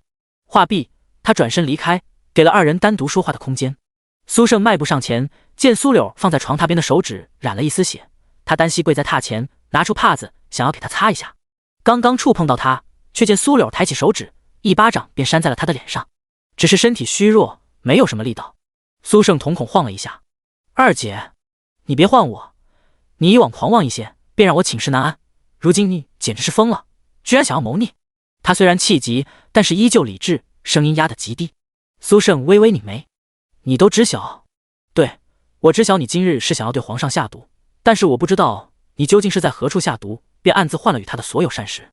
为什么？苏胜的眼中溢出一丝杀意。你为什么要这么护着他？我是护你。苏柳纤细的手指紧紧按着床沿。你当真以为这么容易吗？恒儿做事向来周全，你敢保证他不是在伺机而动？还有沈月，他已经回京了，沈家对皇上忠心耿耿，若是知晓你逼宫，必定会与你为敌。你简直太鲁莽了。苏胜眼神微微露出一丝光亮。他说他是护他，我知道此事鲁莽。苏胜抿紧薄唇，缓了缓语气，低声道：我太想让慕容婷死，所以别让本宫再听见这大逆不道的话。苏柳冷眼瞥着他：本宫累了，你先退下吧。苏胜还想说些什么，却见慕容要掀开帘子。父皇来了。闻言，苏胜眼中露出一丝冷意，之后缓缓站起身。很快，外面传来了一阵脚步声，一抹明黄色的身影出现在了二人的视线中。任景的进来，扫了一眼房间内的几人，之后目光落在了苏胜的脸上，当即沉了下来。臣参见皇上。苏胜缓缓开口，虽然行了臣子之礼，但是却丝毫看不出谦卑的姿态。任景帝负手而立：荣亲王怎么也在？臣担心皇后，就过来看看。如今看也看了，荣亲王便退下吧。臣告退。苏胜狭长的眸中闪过一丝锋芒，之后转身离开。等人走后，任景帝的神色肉眼可见的缓和了下来。他的看向榻上的苏柳，见他已经醒来，立刻走过来，坐在榻边，握住了他的手指。皇后受苦了。苏柳淡然一笑，苍白的脸上现出几分虚弱。臣妾不要紧的，倒是皇上受惊了，查出是谁下的毒了吗？定会查出来的。任景帝淡淡应了一声，之后转头示意慕容耀：你也出去吧，让下人端点粥过来。儿臣遵命。慕容耀退了出去，离开的时候转头看了一眼，任景帝坐在他边，目光柔和地看着苏柳。苏柳神色宁静，倒是似寻常夫妻一般温馨和睦。慕容耀眸光敛了敛，转身走了出去。第197章，药苦，你尝尝。任景帝坐在榻前，很快王德福就端着粥过来了。他躬身道：“皇上，这碗粥是老奴亲眼盯着人做的，绝对不会有问题了。再有问题，朕身边真是一群废物了，不如全赐死了算了。”是，老奴多嘴了。王德福笑得谄媚，做事要打自己的嘴。任景帝将粥拿过来，用勺子舀了舀，随即亲自送到了苏柳的嘴边。皇后，太医说了，你的毒已经解了，不过这几日饮食还应清淡为主。这事让玉芝来就行了，怎可麻烦皇上？你我夫妻之间就不要多礼了。任景帝将一勺粥递到了苏柳的嘴边，见状，苏柳便也不再坚持，张嘴吃了一小口。任景帝盯着他的动作，眸中深处缓缓溢出一丝情意，在看着他，但是又不是看他。他其实知道苏柳的模样其实与先皇后不像，这也正常，他们原本就没有血缘关系。但是或许是因为他与苏尔一同长大，举止和性子都很相似，有时候看着他的某些瞬间，恍惚中似是看见了苏尔一般。若不是因为中间隔着一个苏家，或许他们之间会亲近许多吧。苏柳喝着粥问道：“臣妾的毒是周太医解的吗？”“不是，是太子妃。”“哦。”苏柳眸中闪过一丝诧异，之后笑道：“那等回宫之后，臣妾得备些厚礼，多谢谢那孩子了。你是他母后，不必注重这些虚礼。”任景帝漫不经心的道。他总觉得心头还是有些不安，之前太后那件事，沈若曦究竟知道多少？这次他有解药，又真的是巧合吗？册封大典结束后，众人连夜回了京城。慕容恒依旧是与沈若曦同坐一辆马车，但是这次他并不是装病，而是真的病了。沈若曦靠在马车上，看着枕在自己膝盖上、额头盖着湿毛巾的慕容恒，神色有些复杂。这家伙的身体真的是个谜，有时候感觉他要被折腾死了，他却依旧不消停，有时候却是十足的病美人。沈若曦将他额头上的毛巾拿下，用手探了探温度，忍不住拧眉。药没怎么起效，再吃一颗。他拿了一颗退热药放在慕容恒的嘴边，却见他嫌弃的拧着眉：“不吃，太苦。你在发烧，良药苦口，吃了病才会好。”沈若曦放缓了语气，试图哄他，却见慕容恒俊美的眸子一脸带着几分不悦：“你这语气，当我是小孩子吗？我不吃。”说罢，哼哼唧唧的闭上眼，转过了头，神色有些委屈。沈若曦，你这可不就是小孩子吗？沈若曦道：“当真不吃？不吃，不吃就别整我身上，自己坐好。”沈若曦拧了一下他的脸，将他推开。慕容恒慢吞吞的爬起来，眸子哀怨的看着他。四目相对了片刻后，慕容恒有些怨气的将他手中的药拿了过来。吃就是了。他将药放入口中，面不改色的嚼了几下。沈若曦见他神态自若，全然不似苦道的样子，霎时有些好奇：“这药不苦了？”慕容恒眼眸一转：“你尝尝。”说着，突然一伸手捏住沈若曦的后脖梗，将人按入自己怀里。趁着他仰头的时候，他堵上他的唇，舌尖卷着药渣送入他的口中。嗨嗨！沈若曦有些狼狈的推开他，咳嗽了几声后，一张小脸皱得厉害：“好苦，怎么这么苦？简直比黄连还苦！”噗嗤！旁边突然传来一阵轻笑。沈若曦转头见慕容恒单手支着脑袋靠在车厢内，正好整以暇的看着他，俊美绝尘的脸上带着一丝狡黠的笑意，那双漂亮的狐狸眼微微眯起，带着撩人的光芒。沈若曦被这男色晃了一下眼，慕容恒弯腰继续倒在了他的怀里，枕上他的膝盖。他声音病恹恹的，有气无力：“现在药已经吃了，可以让我继续躺会吗？”沈若曦有些诧异道：“药那么苦，你刚刚怎么一点表情都没有？”“习惯了。”慕容恒闭着眼，声音淡淡：“从小便吃药，再苦的药都喝过。”闻言，沈若曦手指一顿，有种说不出的难受顺着心脏缓缓蔓延。他低头轻声道：“是我的错，我回去亲自给你做蜜饯，你觉得苦的时候就吃几颗。”慕容恒轻轻应了一声：“好。”他面上无波澜，但是嘴角却缓缓勾起了一道微小的弧度。虽然他吃过很多很苦的药，但是并不代表他不怕苦，他一直都怕的。如今也有人想要给他一点甜了。马车行驶了许久，终于在宫门下月之前到了皇城。沈若曦与慕容恒回到了东宫。原本慕容恒是想要见大理寺卿处理公事的，但是被沈若曦制止了。“你一个病人，给我乖乖去休息睡觉，公事明日再处理。”沈若曦将他带到了寝殿，盯着他吃了一些清淡的膳食后，又让他泡了个澡。洗漱之后，慕容恒坚持看了些公文，之后才到床榻上。沈若曦有些疲倦地躺在床上，眼皮微重。今日奔波一天，又发生了皇后中毒那种大事，她身心俱疲，如今很想睡。迷迷糊糊的正要进入梦乡，她却突然感觉自己身子一轻，先要被一只手抄起，随即被带入了一个带着药香的怀抱。沈若曦有些费劲地睁开眼，却见慕容恒一双琥珀色的眼睛睁得分明，正紧紧落在她的脸上，丝毫没有睡意。她枕在他的怀中，声音懒懒：“你不睡吗？我从未睡得这么早，睡不着。”慕容恒声音呢喃，伸手将他脸颊边的一缕黑别到一旁。灯光摇曳，映照的他绝色的面容更添几分妩媚。沈若曦枕在浅色的枕头上，乌云般浓密的黑发散在枕头，与瓷白的肌肤形成了强烈的对比，让人有种想要蹂躏的冲动。慕容恒的眸色暗了几分，他想到了前几次的床子之欢，10岁之味。他伸手，修长的手指挑了挑他的里衣。沈若曦是真的犯困，一时没有反应过来，直到胸襟前微凉，他才缓缓睁眼，这才发现自己的里衣不知什么时候被退了大半，露出银白的肩膀与红色的肚兜，而面前的慕容恒目光带火，似是要将他点燃。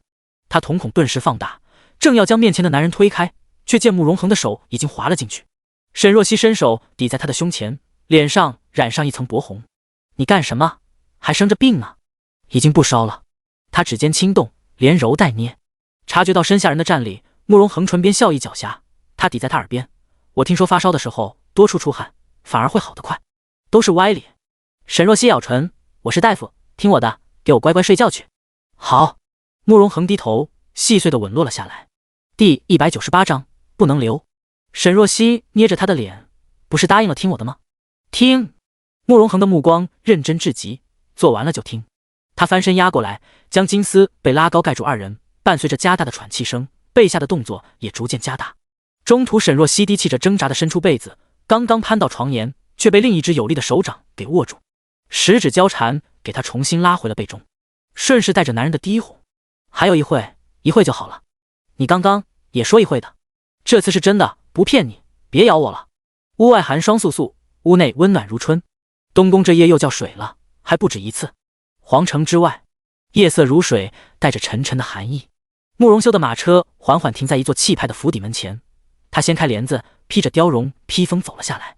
这是他在京城自己买的一处私宅，自从成亲之后，他就鲜少回端王府了，这宅子变成了他的常住之地。慕容修刚下马车，突然见旁边走过来一个婢女，大晚上的蒙着面纱，走到他的跟前。慕容修旁边的护卫立刻拦住他：什么人？那婢女没理会护卫，只是朝着慕容修急道：端王殿下，我家主子有事要与王爷说。这声音，慕容修有些惊讶的转头，扫了一眼来人的身量，便认了出来，是兰嫔身边的川儿。慕容修一惊，既然他在这里，那么聂玉兰。他抬头张望了一下，果然看见不远处的角落里停着一辆低调的马车。慕容修稳住心神，朝着身边的护卫呵斥了一声：退下，这是本王的熟人。护卫立刻低头靠到一边。慕容修几步上前，将川儿拉到一边，低声询问：怎么回事？难不成那辆马车里的是兰儿？是娘娘，王爷，娘娘有重要的事要找您，您赶紧带着我们进去吧。好。慕容修点点头，心头一阵不安。若不是万分紧急的事，聂玉兰绝对不会冒着这么大的风险过来。难不成是发生什么事？上次的那件事，母后说了会帮他压下的。他站直身体，让护卫与小厮退下后，走到马车前，轻声唤了一句：兰儿。车帘被缓缓掀开，聂玉兰脸上蒙着一层布，将脸遮得严严实实，只露出那一双大而哀怨的双眼。慕容修心头瞬间砰砰地跳了起来。春儿扶着他走下马车，落地的瞬间，慕容修走过去，忍不住将他拉入了怀抱。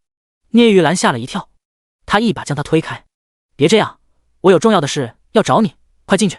兰儿。慕容修目光扫过他纤瘦的身子，眸中忍不住露出几分心疼。一阵子不见，感觉他似是又憔悴了。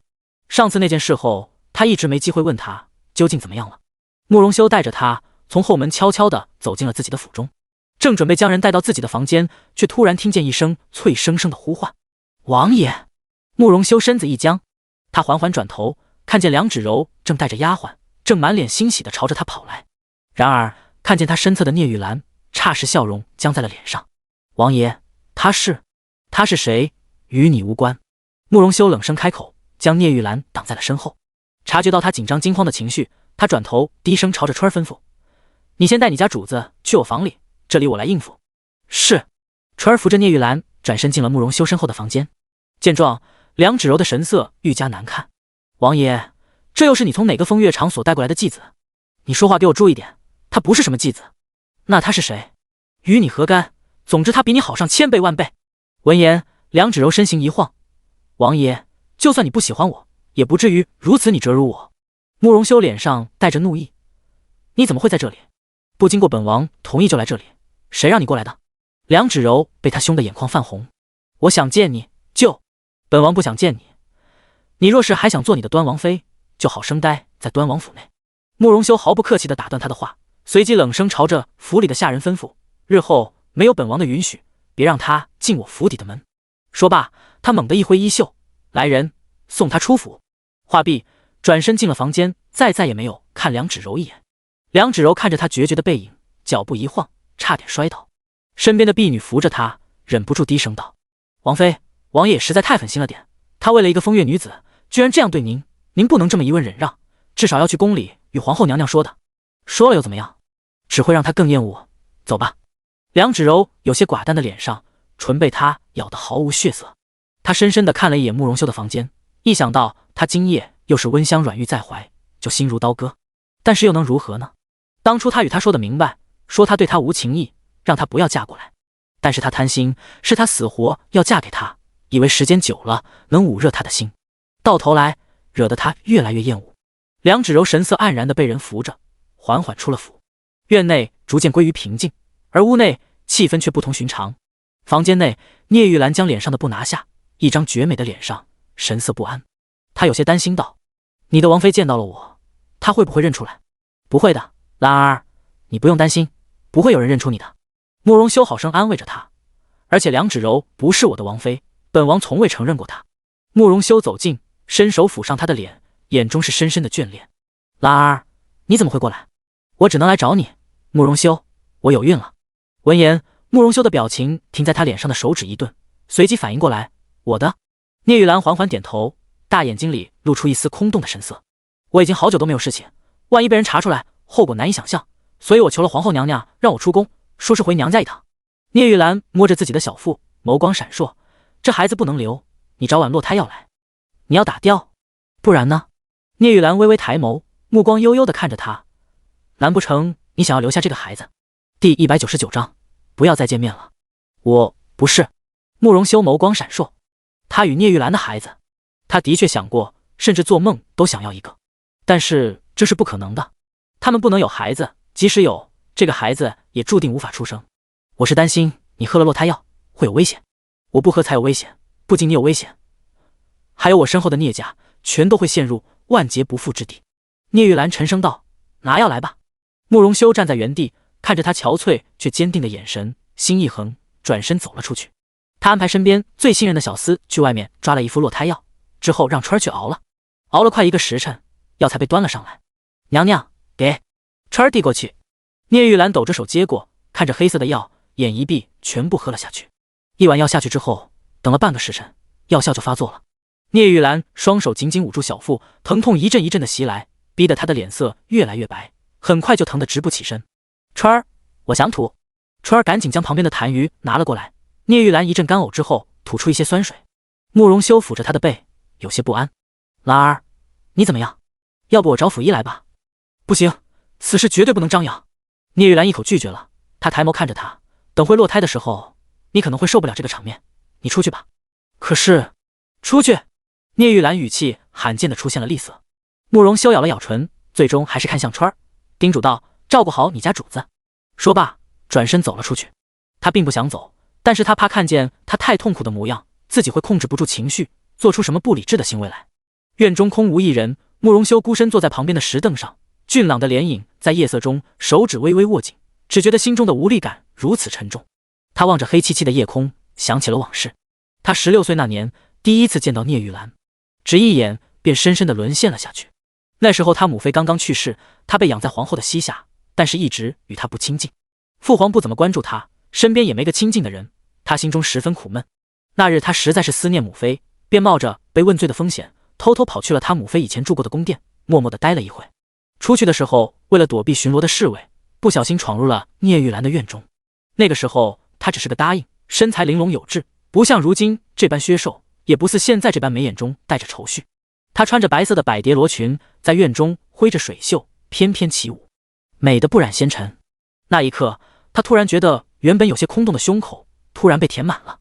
后来他终于找到机会，引诱半强硬地将聂玉兰按在了自己的身下。那是在父皇的御花园，蝉虫鸣叫，风声聒噪。他将她按在假山的石洞内，疯了一般的索取。稍微拉回理智的瞬间，他看着掐在自己手中的纤腰，突然有个极其强烈的预感，终有一日他要为自己的行为付出惨烈的代价。王爷！房门猛地被打开，春儿探出脑袋唤了一声，拉回了慕容修的思绪。他立刻起身，快步冲了过去。兰儿他，您自己进来看吧。春儿面色沉重地让开。慕容修转眸，只见聂玉兰跌坐在一旁的地上，屋内全是沾血的布，她的身下还在不断地渗出血，整个屋内都是浓重的血腥味。慕容修几步走过去，伸手准备将她抱起，却被聂玉兰拒绝了。他低声道：“先将落下的胎儿处理了吧，我没事，小产都会流血的。王爷，需要您秘密处理了。”春儿端着一个盆过来，里面是落下的还未成型的胎儿。慕容修扫了一眼，心口泛起一阵钝痛，那是他的孩子，不该存在的孩子。我知道了，我会秘密处理的。如今应当先照顾好你家主子。慕容修看着他身下的血迹，十分不安。兰儿，我找个大夫来吧，你流了太多的血，一会就好了。聂玉兰靠在床沿，面无血色。等到觉得好些了，他让春儿将带过来的衣服递给他，他换上之后，扫了一眼外面的天色，折腾了许久，天空已经泛起了鱼肚白，居然快要天亮了。我得走了。慕容修诧异的起身。你要走？我今夜出来是偷偷从家溜出来的。聂玉兰惨淡一笑，这种事我敢与我爹娘说吗？若是等天亮了，被人发现我不在家，那事情便麻烦了。说着，他撑着身子站直，准备离开。慕容修不舍得抓住他的手，英俊的脸上眼中满是愧疚与心疼。此事怪我。他声音低低，带着悔意，是我的错，日后我一定不会了。日后？聂玉兰低头露出一个凄凉的笑意。王爷与我今后还是不要再见面了吧。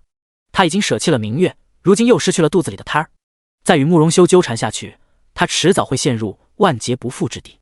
慕容修手指一松，神色怔了一下，随即想到了之前苏柳对他的告诫，若是真心想要聂玉兰好，便与他断了联系。慕容修紧紧拧眉，放在他肩膀的手攥紧又松开，最终低低应了一声声音落下的瞬间，他觉得自己的心撕裂般的疼痛。聂玉兰似是没想到他会这么痛快，脸上有一瞬的诧异，之后露出一个苦涩的笑意。我该走了，王爷就别送了。他伸手带上蒙面的布，被春儿扶着缓缓出了房间门。主仆二人顺着原路悄悄地从后门走了出去。聂玉兰一直强撑着的身子，在离开府邸的那一刻，似是卸下了全身的力气，脚步一软，差点跪下。春儿很是担心。娘娘，我没事。聂玉兰低声安慰了一句，之后挪着步子到马车前，强撑着想要爬上马车，折腾了2次都没上去，还差点摔倒。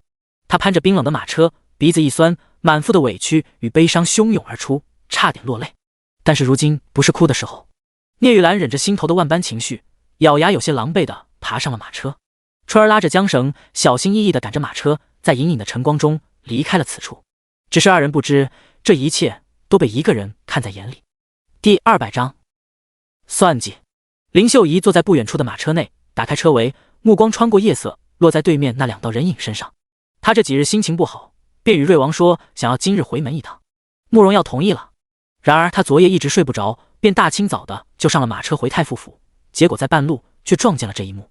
天色太暗，他有点看不清楚，但是也能辨认出是个女子带着丫鬟上的马车。虽然低调，但是似乎也不是一般的小户人家能有的。天还没亮，一个女子鬼鬼祟祟的从这华贵的府邸后门出来，这是怎么看都觉得不光彩。林秀仪原本没什么太大的兴趣，顶多是心底对这女子不屑一番，但是一看面前的府邸，她的眼神却暗了几分。这是慕容修常住的府邸，上次慕容修酒醉轻薄他的事，他一直记恨在心。若非慕容恒在场，他估计就要给慕容修做妾了。此次见有形迹可疑的女子从他府里出来，林秀仪心里起了报复的念头。他吩咐车夫去上前去看看究竟是谁。是，王妃。车夫拉着缰绳朝着那辆马车驶了过去。谁知见他过来，那辆马车突然加快速度，飞快地驶离了原地。车夫拉住缰绳，朝着身后的车厢回了回头。王妃要追吗？林秀仪敛了敛眸，眼中的怀疑更甚。对方似乎很怕被他看见，这么小心翼翼，一定是有猫腻。林秀仪正思索，突然见地面上落着一个颜色鲜艳的物件，应该是刚刚那个女子落下的。她吩咐道：“芝雅，地上那是什么？”她身边的婢女走过去，将地上的东西捡起，递给了她。是个香包。林秀仪将香包接过，放在面前细细看了看。这香包的做工很是精致，里面的香料也不是寻常人能用得起的沉香。芝雅也凑过来，低声道：“王妃，端王殿下这是又勾搭上了哪家的闺女吗？看这香包的做工，不像是一般人能有的。”林秀仪没吭声，她盯着香包上的刺绣，仔细打量了一番后，眼中闪过一丝讶然。她精通刺绣，所以很清楚上面的刺绣是蜀绣，而蜀绣是贡品，只有宫里才有。所以说，深夜约见慕容修的，难不成是宫里的哪位主子？一想到这个可能，林秀仪心神一颤，是害怕，但是也是兴奋。若是此事是真的，慕容修当真是大胆。他将香包收进袖中，心中已经有了算计。夜里下了一场寒霜，次日天气又冷了几分。东宫殿内炭火虽已燃尽，但是依旧温暖如春。香玉的榻上，金丝被拱起一团，榻上的二人相拥而眠，身子贴在一起，严丝合缝。沈若曦迷迷糊糊中感觉到背上有点痒，她有些费力地睁开眼，刚一动，却见腰间紧紧箍着一只健壮的手臂，宛若铁钳一般，将她用力扣在了一个温暖宽阔的怀抱中。身后慕容恒正低头，顺着她纤细的脖颈在吻着她光洁的脊背，带着热意的呼吸洒在她的后背，带着阵阵痒意。沈若曦手指抓着她的胳膊，不自觉地僵直了身子。醒了。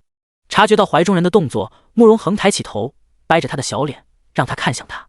沈若曦有些发懵地盯着面前的男子，他黑发散在肩头，一张俊美绝伦的脸上满是艳足的得意，漂亮的狐狸眼带着天生的弧度，邪肆又狡黠。他探出一只银白如玉的手臂，探上他的额头。你烧退了。他刚睡醒的样子有些猛，像是一只闯入猎人怀抱的小鹿，让人有种想要蹂躏欺负的冲动。我说了，出汗就好了，是不是？沈若曦放下手指，没吭声，只是朝着他怀里拱了拱。还真的好了，真是奇了怪了。慕容恒伸出手指，指腹摩挲着他的阴唇，嘴有点肿。他太香了，情到浓时，他几乎是撕咬着吻他，血腥味蔓延在口腔，像是某种催化剂，让他更加疯狂地吻他。他鲜少有这么不理智的时候，不过这么香甜的小嘴，下次可以用在别处。他脑海里不禁闪过一丝恶劣的念头。沈若曦有些软软地瞪了他一眼，昨夜不是你咬的吗？谁知慕容恒笑得意味深长，你也咬我了，你忘了？他语气太撩人，沈若曦脸上瞬间爬上2抹薄红。他有些恼怒的要掐他，却被慕容恒抓住了双手，扣在枕上，在他唇上轻啄了一下。沈若曦扭着身子，放开我。好了，别动。为什么？慕容恒没吭声，这是眸光带着暗色，紧紧盯着他。他贴他很紧，二人只穿着单薄的里衣。沈若曦很快就知道为什么了，他吓得一怔，垂着眸，乖乖的一动不动，只是耳朵红的能滴血。慕容恒的眸光微微沉了沉，这么羞怯？昨夜那个让他快点的人，好像是他吧？二人耳鬓厮磨了一阵后，慕容恒率先从床上爬起来了。他精神看起来还不错，倒是沈若曦觉得身上酸疼的厉害，需要有人伺候。新来的宫女红袖和碧珠服侍他起床的，看见他身上的痕迹，二人目光自觉地移向别处，神色恭敬地替他宽好了衣。走出殿门的时候，碧珠脸上伪装的平静终于没绷住，他神色惊讶：你有没有看见刚刚太子妃的身上？外面对太子的误会简直太大了。红袖扫了他一眼，虚主子的事不是我们奴才能谈论的。碧珠比他小2岁，人虽然伶俐，但是心态有些浮躁，他便多叮嘱2句，这是宫里，我们做好本分的事就行了，当心祸从口出。我也只是跟你说说，别人我不会多嘴的。碧珠笑了笑，随即眼中露出一丝艳羡，太子妃当真是好福气啊，听说还是和离后嫁给太子的，一个弃妇却被那神之般的太子这么宠爱，这命也太好了。他什么时候能有这么好的运气呢？慕容恒与沈若曦吃完早膳后，照例有太医过来给他诊脉，这是东宫的规矩。虽然沈若曦懂医术，但是太医院依旧要按时请平安脉。今日一按上慕容恒的手腕，郑院判不由得惊讶了一声。这是……一旁正在喝茶的沈若曦微微抬眸，霎时一愣，不会又跟上次一样说什么节制一些之类的吧？